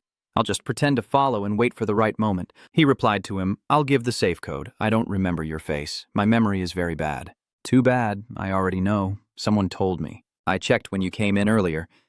The man hesitated, trying to negotiate. "Oh, really? Then wait a moment. Have you cut him off completely? Then I'll call someone to pick you up." He kept begging. "Wait, I still have it. I'm sure I still do. I know almost everything. Just tell me what you want." He continued, "I don't even know who you are. I guess the guest list is a shared file, but that's only half of it." Aeon hesitated for a moment. The man confirmed the file was split in half as a precaution. Both parts are needed to open it. He said again, "Let me go and I'll tell you who has the other half." You coldly replied, "Fine, I'll let you go." "Go ahead. Are you suspicious?" "Really? Is it that easy?" "Yeah, there's a chubby lawyer Park." He keeps describing the large mole on his chin. "Fat and disgusting. That bastard does dirty work and abuses the law to hide his crimes. Truly a despicable bastard." He stammered, asking, "Is that enough information?" "Let me go now. I'll disappear. That's right. I'm just the vice chairman's bodyguard." "That's all. I'm innocent," Aeon replied calmly. "Yeah, I will keep my promise and let you go." Suddenly, he used his foot to gain momentum and delivered a powerful kick to his face. He took the full force of the kick. He coldly said, "Sit there and call yourselves innocent." He continued, "The bastards like you only make me go crazy. so I will wipe out each one before my eyes. Ayan will keep you from ever daring to hurt the kids again. Everyone involved in this will be killed. Inside the office, the door is pushed open. He turns his head back to look at her. Huh? The consultation is over now. If you want to make an appointment, call again in the morning. Xu Hui asked seriously, "Where is lawyer Park Ji's office?" Seeing the two waiting, he probably hasn't come back yet. Is he showing his annoyance? Are you joking? If you want advice, make an appointment first, girl. Get out now before I call the police. Okay. She glares angrily. I asked where his office is. This guy keeps whining again. I'm sick of it. He stepped forward. What? What did you just bark at? I'm being nice to you because you're a woman. Want to fight? Xu Hui punches him straight in the face. Are you saying I'm afraid to fight because I'm a coward? That last punch made him stumble. He stomped his foot to steady himself and coldly watched a punch hit his chin. Brother Xu silently thought that the weight difference was too great to defeat him. The man rubbed his chin and commented, "Who the hell are you? This isn't the first time you've fought like this, right?" The person behind couldn't hold back their laughter after being almost knocked out by a woman. "Do you need help?" The guy angrily swears. "Shut up, you crazy idiot. It charged at me so quickly I didn't even see its hand swing." He started to step closer. "Hey, I don't know who you are, but one thing's for sure. Guess what it is?" he said contemptuously. "Your pretty face, girl. You're done for. After today, you'll be permanently disfigured. Your father has been in real fights before, and you're the one who throws the first punch." He glanced down. "Huh? Why a knife?" She stabbed straight into his leg as she revealed her crime. "Kim has 3 prior convictions for assault. All victims are women. I was drunk and don't remember anything. Are you using that as an excuse to get a lighter sentence?" He cried out in pain. A real knife. Brother Xu drew his weapon forcefully. "All your victims were beaten so badly their parents couldn't recognize them. She is so angry that she hates him. How can someone like you get such a light sentence and still walk free on the streets?" He gapes and swears. "What kind of person are you, you crazy bastard? This is terrorism. Do you understand? You're definitely going to die." Xu Huin asked calmly. "Lawyer Park Jishik is really good, huh? Yeah." She presses her face close to her opponent. "Hey, are you repaying him?" He keeps following like a dog. He raises his fist. "Be quiet. I've served my sentence. I have paid my debt. That's the court's ruling. Who are you to judge?" Brother X kicks at your leg. She doesn't care. He's writhing on the floor. "My leg is not badly torn. It's torn." She looks satisfied. "But there's one thing I'm sure of." Brother Xu kicks the opponent hard in the leg. Guess what happens next? The guy screams in agony. "Don't touch my leg." She looked at him with a judging gaze. "You should at least become a cripple so you never repeat that disgusting act again." He moved from behind, secretly approaching the unarmed opponent, grabbing his head to break his stance and locking his weapon hand. Brother X switched hands with the weapon, reached out to attack, but she responded quickly. "Your friend will be just the same." He was stunned, thinking to himself, "Huh? I thought he had sneaked up behind without a weapon in hand." He was lying on the floor screaming for help, calling 112. The guy saw it and immediately cursed, charging in when he saw him with a weapon. Then, go to hell. She opened her eyes wide and contemptuously said, "You bunch of trash who only know how to walk. Now tell me where Park Jich's law office is, or do you want to die?" Suddenly the next door opens, and Xu Huin glances at Bak Tashich, saying, "Let's go for a bit." Tashich appeared smiling and told them to scream like they were being chased by a ghost. Then he said, "So I only have a little girl here?" He pointed his gun at them. "Who are you? Did you come from Senator Kim or the CEO? Should I answer or not as she steps closer?" Taesik threatens, "Listen to me or you'll get beaten." He laughed confidently. "You look ridiculous. See this? It's a real gun. I have many enemies, so I always carry one." Xu Huin rushes forward with a weapon and throws it directly into Taeshich's hand. "Huh? What are you doing?" He was terrified out of his mind. "My knife." She quickly grabs the vase from the table. Taeshich also bends down to pick up the hot item. "If I shoot you now and kill you, it's just legal self-defense. You've messed with the wrong person, kid." Xu Hui struck his head hard, and Taeshich's eyes went blank. He collapsed to the floor, motionless, muttering defensively. She sneered and said, "Do you think abusing the law is a privilege? Let's see how you survive where the law doesn't reach." In an abandoned warehouse, 2 people are tied to chairs. "What is this?" Taeshich screams, "I want help. Save me. There's a crazy person cornering me." "Quiet. No one is going to save you." He angrily cursed, "You are protecting Director Han, the traitor who betrayed and sold me out." Aeon appears in front of them. "Focus. Just be careful. Listen carefully." He looks at Tai. From now on, you reveal all the illegal activities of Dawson Enterprises in full detail. Understood? From Hanugon, Chief Kim, Jin Soyeon, Sophia, to Chairman Hans Seungon Chon, Aeon calmly demands, from drugs to underground fighting tournaments in the black market. Write down everything you know about the guests in the documents, and I will compare the testimonies. He holds an axe close into his face. Write everything down. If there is even the smallest detail that doesn't match, whether someone is lying or not, both will lose a part of their body. On coldly looks at Tesich, wanting to see what he will lose first. Go ahead and lie. I need to vent my stress too. Tesich speaks to negotiate. Wait, at least we should have talked first. He's scared. I don't know why you did that, but I'm just a lawyer, Tesich thought to himself. This crazy man must not panic. Keep talking and try to persuade him. He tries to explain, my job is not to choose cases based on morality. If I only defend those who are morally upright according to society, I wouldn't be doing my duty. Tich trembled as he begged Aeon. I'm just doing my job, that's all. If you're unhappy, go sue the lawmakers and judges, I'll cooperate. Please leave me alone. He looked away without listening. People say you're a lawyer with a very high success rate. You're really skilled. Aeon slammed the axe onto his foot, talking nonsense. Teshich widened his eyes in horror, crying out in pain. Aeon looked up coldly. You live as if the law is above all, as if no one can touch you. But when faced with death, those things no longer matter. He desperately begged, please, please spare me. He is completely indifferent, understand? Those excuses are useless anyway. Aeon orders T now to write everything down, every detail. If you slip up even once, this will happen again. Understood? He obediently followed orders. Yes, I understand. He was unhappy with Teshich's attitude, lowering his voice. You bastard, my head hurts. A big company right in the middle of the city. Du-ho looked out the window. Still no one has taken it yet? Manager Kim replied. Still not yet, I apologize.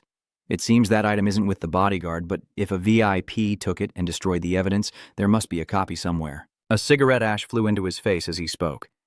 And if Prosecutor Hui Seung is holding it, then we're out of options. Du-ho angrily said, what do you mean we give up? It's not that we're giving up, we're just useless. Stupid fools. He shouted in blame. Even if we have people in the prosecution and police, that prosecutor will keep digging until everything falls apart, you idiot. Du-ho kept complaining. That damn Han-gu thought everything was fine without him, huh?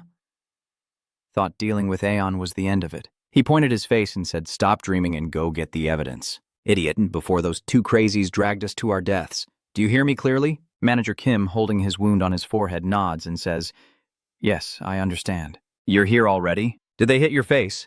Director Kim, let's get in the car. So worried, she asked what to do now. Would it be more dangerous if the match is broadcast before finding the evidence? Should she suggest broadcasting it or focus on the search first? He remains calm, just broadcasting as planned. Director Kim smiles confidently, gathering as much as possible before the broadcast and then sneaking away. But if that family and the VIPs get investigated during that time, we could make even more money. Returning to the old warehouse, Aeon reads the information on the paper. They organize illegal fights using kids and sell exclusive viewing rights to VIPs along with drugs. He's quite surprised. Really? The powerful enjoy watching kids fight each other? Tae-shai kneels on the ground trembling as he explains the first reason is that among the contestants in the tournament, there are those who have been drugged, and each time a new drug is tested, they are used as experiments. He also revealed that the VIPs have their own fighters and send them to compete in illegal matches elsewhere.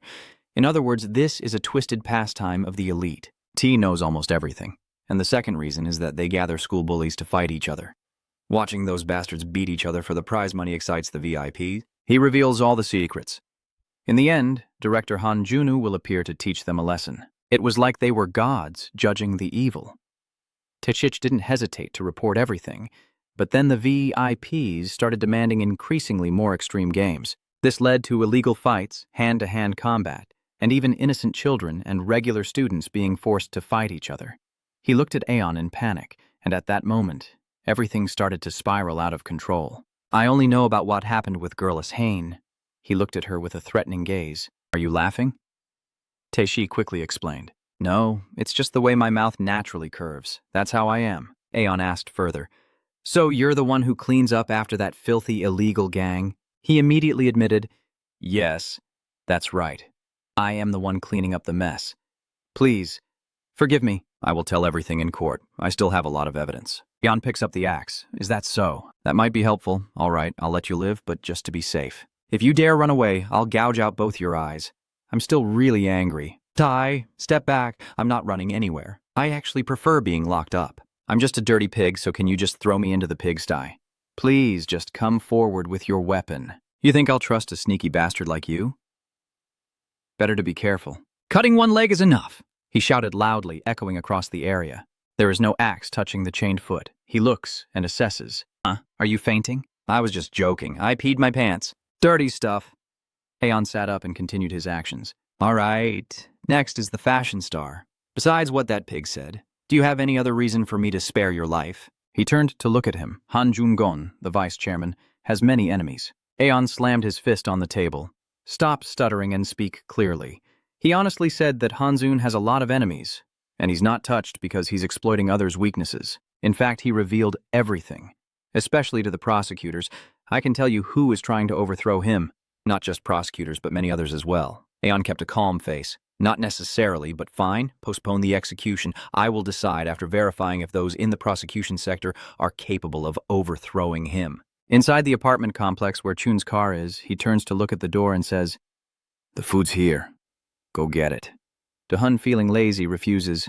"Why me?" "You go ahead, I'm older than you." Se-chun flipped him off with a friendly middle finger. "Damn it. I just ate my mom's delicious cooking, so this time it's okay." The door was opened, and he told the delivery person to just leave it outside. "What are you doing? Take off your hat slowly. Eating dinner makes you fat. What if you're slow?" Chun's car widened its eyes in shock. If you slow down, how do you plan to fight me? The shops are concentrated in a building, with 2 police cars parked below. Inside the white car, a voice echoes out. Those sick bastards, if it were me, I would have taken them down one by one, shot them in the head right there. The prosecutor has the investigation info, but if we want to take down the VIPs on this list, including Hanzagon and Chairman Han Seong-chan, we have to catch them in the act, or we don't stand a chance. He started to consider that even if they pushed forward with the investigation using this data, the prosecutors would definitely try to cover it up. We have to catch them while they're watching the broadcast so we can corner them with no way out. Aeon glanced and said, "That's right. Hanzagon's bodyguard mentioned something. It seems there's someone in the prosecutor's office who also hates Hanzagon, not just you. The prosecutor doesn't know about this yet." "What?" "No way I wouldn't know about that." He explains. "Prosecutor Kang Huyu. I hear he and Handu hate each other openly, but they still pretend to get along because they're both involved in dirty dealings." He's worried. Kang Huishu, that damn bastard. Filthy to the bone, always crawling to anyone who benefits him. Aeon also thought that since those two fought for power, having a common enemy sometimes makes them allies. He shifted the blame, and when he's no longer useful, we can also make the chief prosecutor meet the same fate. "Investigate it. You're in charge of this case. The prosecutor is getting tired." "All right, I'll give it a try. But wait, how do you know Hanzagon already has that data and what the safe code is?" He looked directly at Boan. His secretary said she didn't know. He just brushed it off. That thing? "Someone told me," Aeon thought to himself. "A person who also wants to end this battle like me in Chun's car." Returning to the apartment complex where Chun's car is, he angrily yells at Junu. You really are a bastard." Se-chun begins to attack. "Are you here to die?" He simply dodged the attack and said, "Don't be angry, I just came here to talk today." Se-chun's elbow hit Jun-gu's mouth as he said, "Consider this a special invitation." "Are you kidding me? The only thing I have to say to you is that Chun-kar gave Jun-gu a punch from below the chin with a fist." "That bastard!" He staggered and shouted. "Damn it, my jaw hurts so much." Do-hun heard the noise and immediately went outside to check the situation. "What's going on? What the hell is this?" "Huh?" You're surprised too and exclaim, "Hanjunu, why are you here?" "What the hell? Why does he look like a crazy person?" Jun-gu greets with a smile. "Long time no see, Sonen. So I hear you're quitting being a gangster and switching to boxing? What perfect timing." He seems both envious and admiring, offering a helping hand in various ways. "I'm supporting you." The car's clutch squeals as it stalls. "Shut up, you crazy idiot." He tried to speak, but at least let me say my piece first.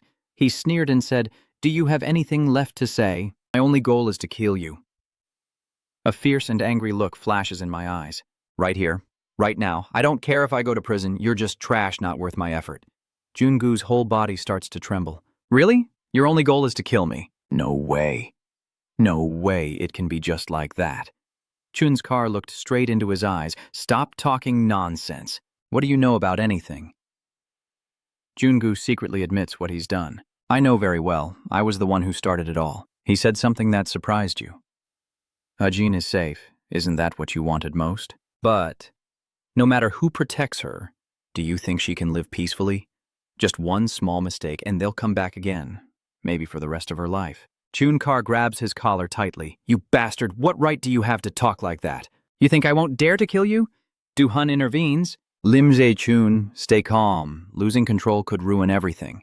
It's very dangerous. We need to think clearly. Just listen to what he's saying. Mine is still in danger. Jungu clearly shows his smug satisfaction. That's right. Sonan is very sensible and smarter than he looks. I no longer intend to harm Haji. Really? But what about you? The car hesitated. He's threatening. Is killing me more important than knowing how to protect Hajin?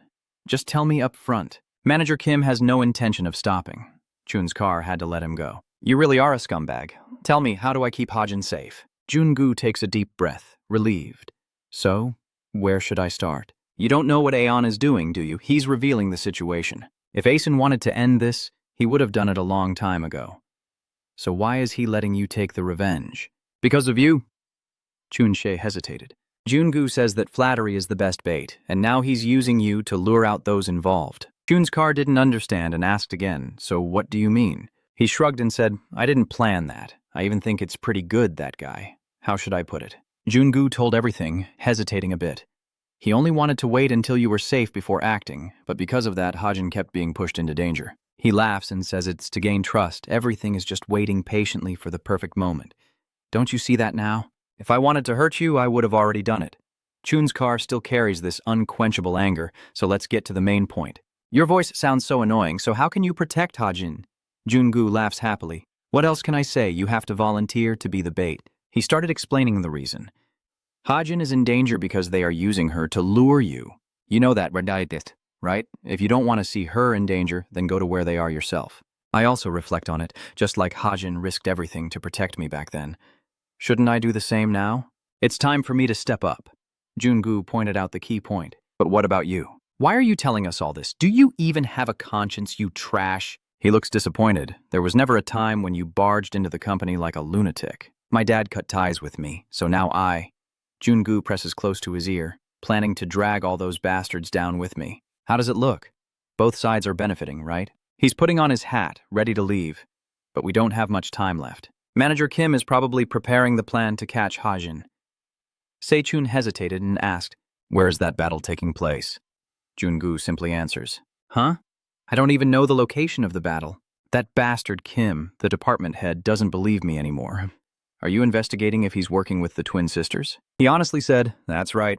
Those crazy girls. They planned everything, including forcing Hajin to fight. I asked in a joking way, what are you doing?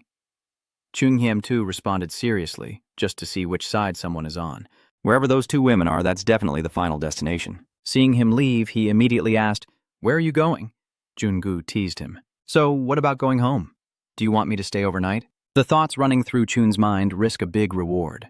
Not everything Han Jungu said is necessarily true. But if Sister Soo-hyun can locate the position using the tracking device, this is truly an opportunity to strike back. He took a deep breath, meaning we must not let them have a chance to react. We can't be cowardly like those petty ones who only dare to attack from within. Chun Vehicle is determined to trust Akon and Soo-hyun and now asks Junu to take me to Director Kim. Right now? Jungu froze and looked back in confusion. Huh? Really now? I haven't even thought about it yet. Du-hun paused immediately after hearing that. Hold on, wait a moment. Let us finish talking. He agreed too. All right, go ahead. You're worried, so? I advised Chun to stay calm. Hey Lim Chun, why are you thinking like that all of a sudden? Are you planning to crawl in there yourself?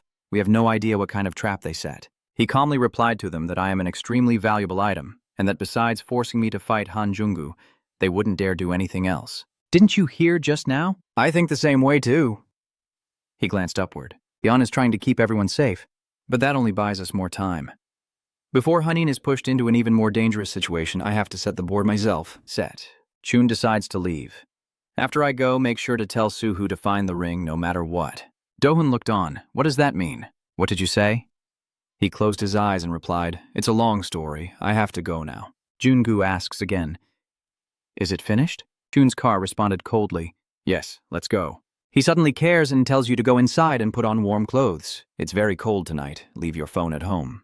If they find you early, everything will go wrong, so I'll wait with Sun Do-hun. I have a few things to discuss with you. Xie-chun agrees. Yeah, it's up to you. Sun Do-hun listened quietly, about to say something unknown. In the middle of the night, a car moved along the road. Chun-si glanced and said, I don't really trust you, but I still want to ask, even if you are the illegitimate child of the chairman, you are still family, so why do you want to destroy that family? Jun-gu laughed hollowly. Family. Blood doesn't necessarily mean family. Actually, you and Hajin are more like my family, he said seriously. I've spent my whole life doing dirty things just to have a chance to overthrow that family. But then I realized that just one slip-up and I would disappear without a trace. That's it. Yungu returns with an uncertain smile, then appears as the key to ending my terrible story, bringing along an unexpected card named Aeon. Seun remains calm. So while we fight, Aeon will handle everything in the shadows. Is that the plan? Do we really need to stage it? Just keep fighting until I look like a corpse. He angrily curses. Hey, idiot. You've been training hard just to catch me. Wouldn't it be better if you beat me properly instead? I'm also helpless. No, I don't care. I just need to break a few bones and leave you crippled. We're not some righteous fighters, right? Jun-gu chuckled happily, so I thought that all these confessions would bring us closer. Anyway, we still have to buy some time for Asen and the prosecutor to carry out the plan. He made a demand, so at least he should fight properly to make the viewers watching the stream feel like they're part of the fight.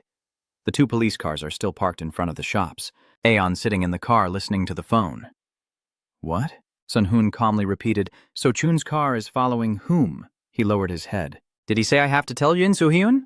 I understand now. Let me call her first and hang up. Aeon immediately cursed at that idiot Chun's car.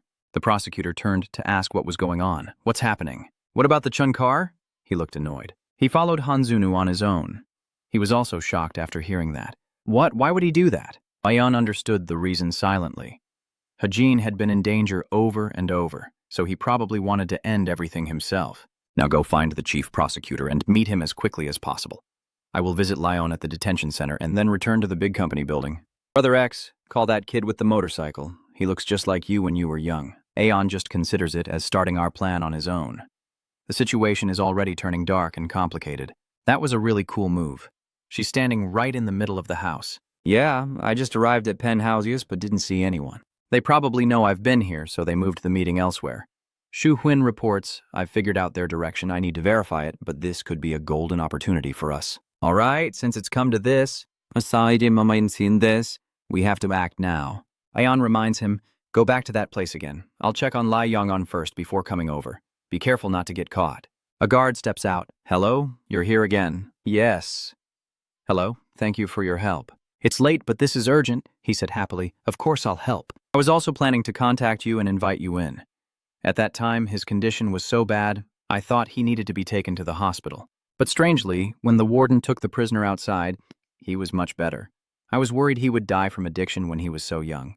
The two sit facing each other, and the prisoner speaks first. Thank you. I don't even remember the last time I was this sober. Aeon still remains cold. No need to thank me. I didn't do it for you. Kiss you.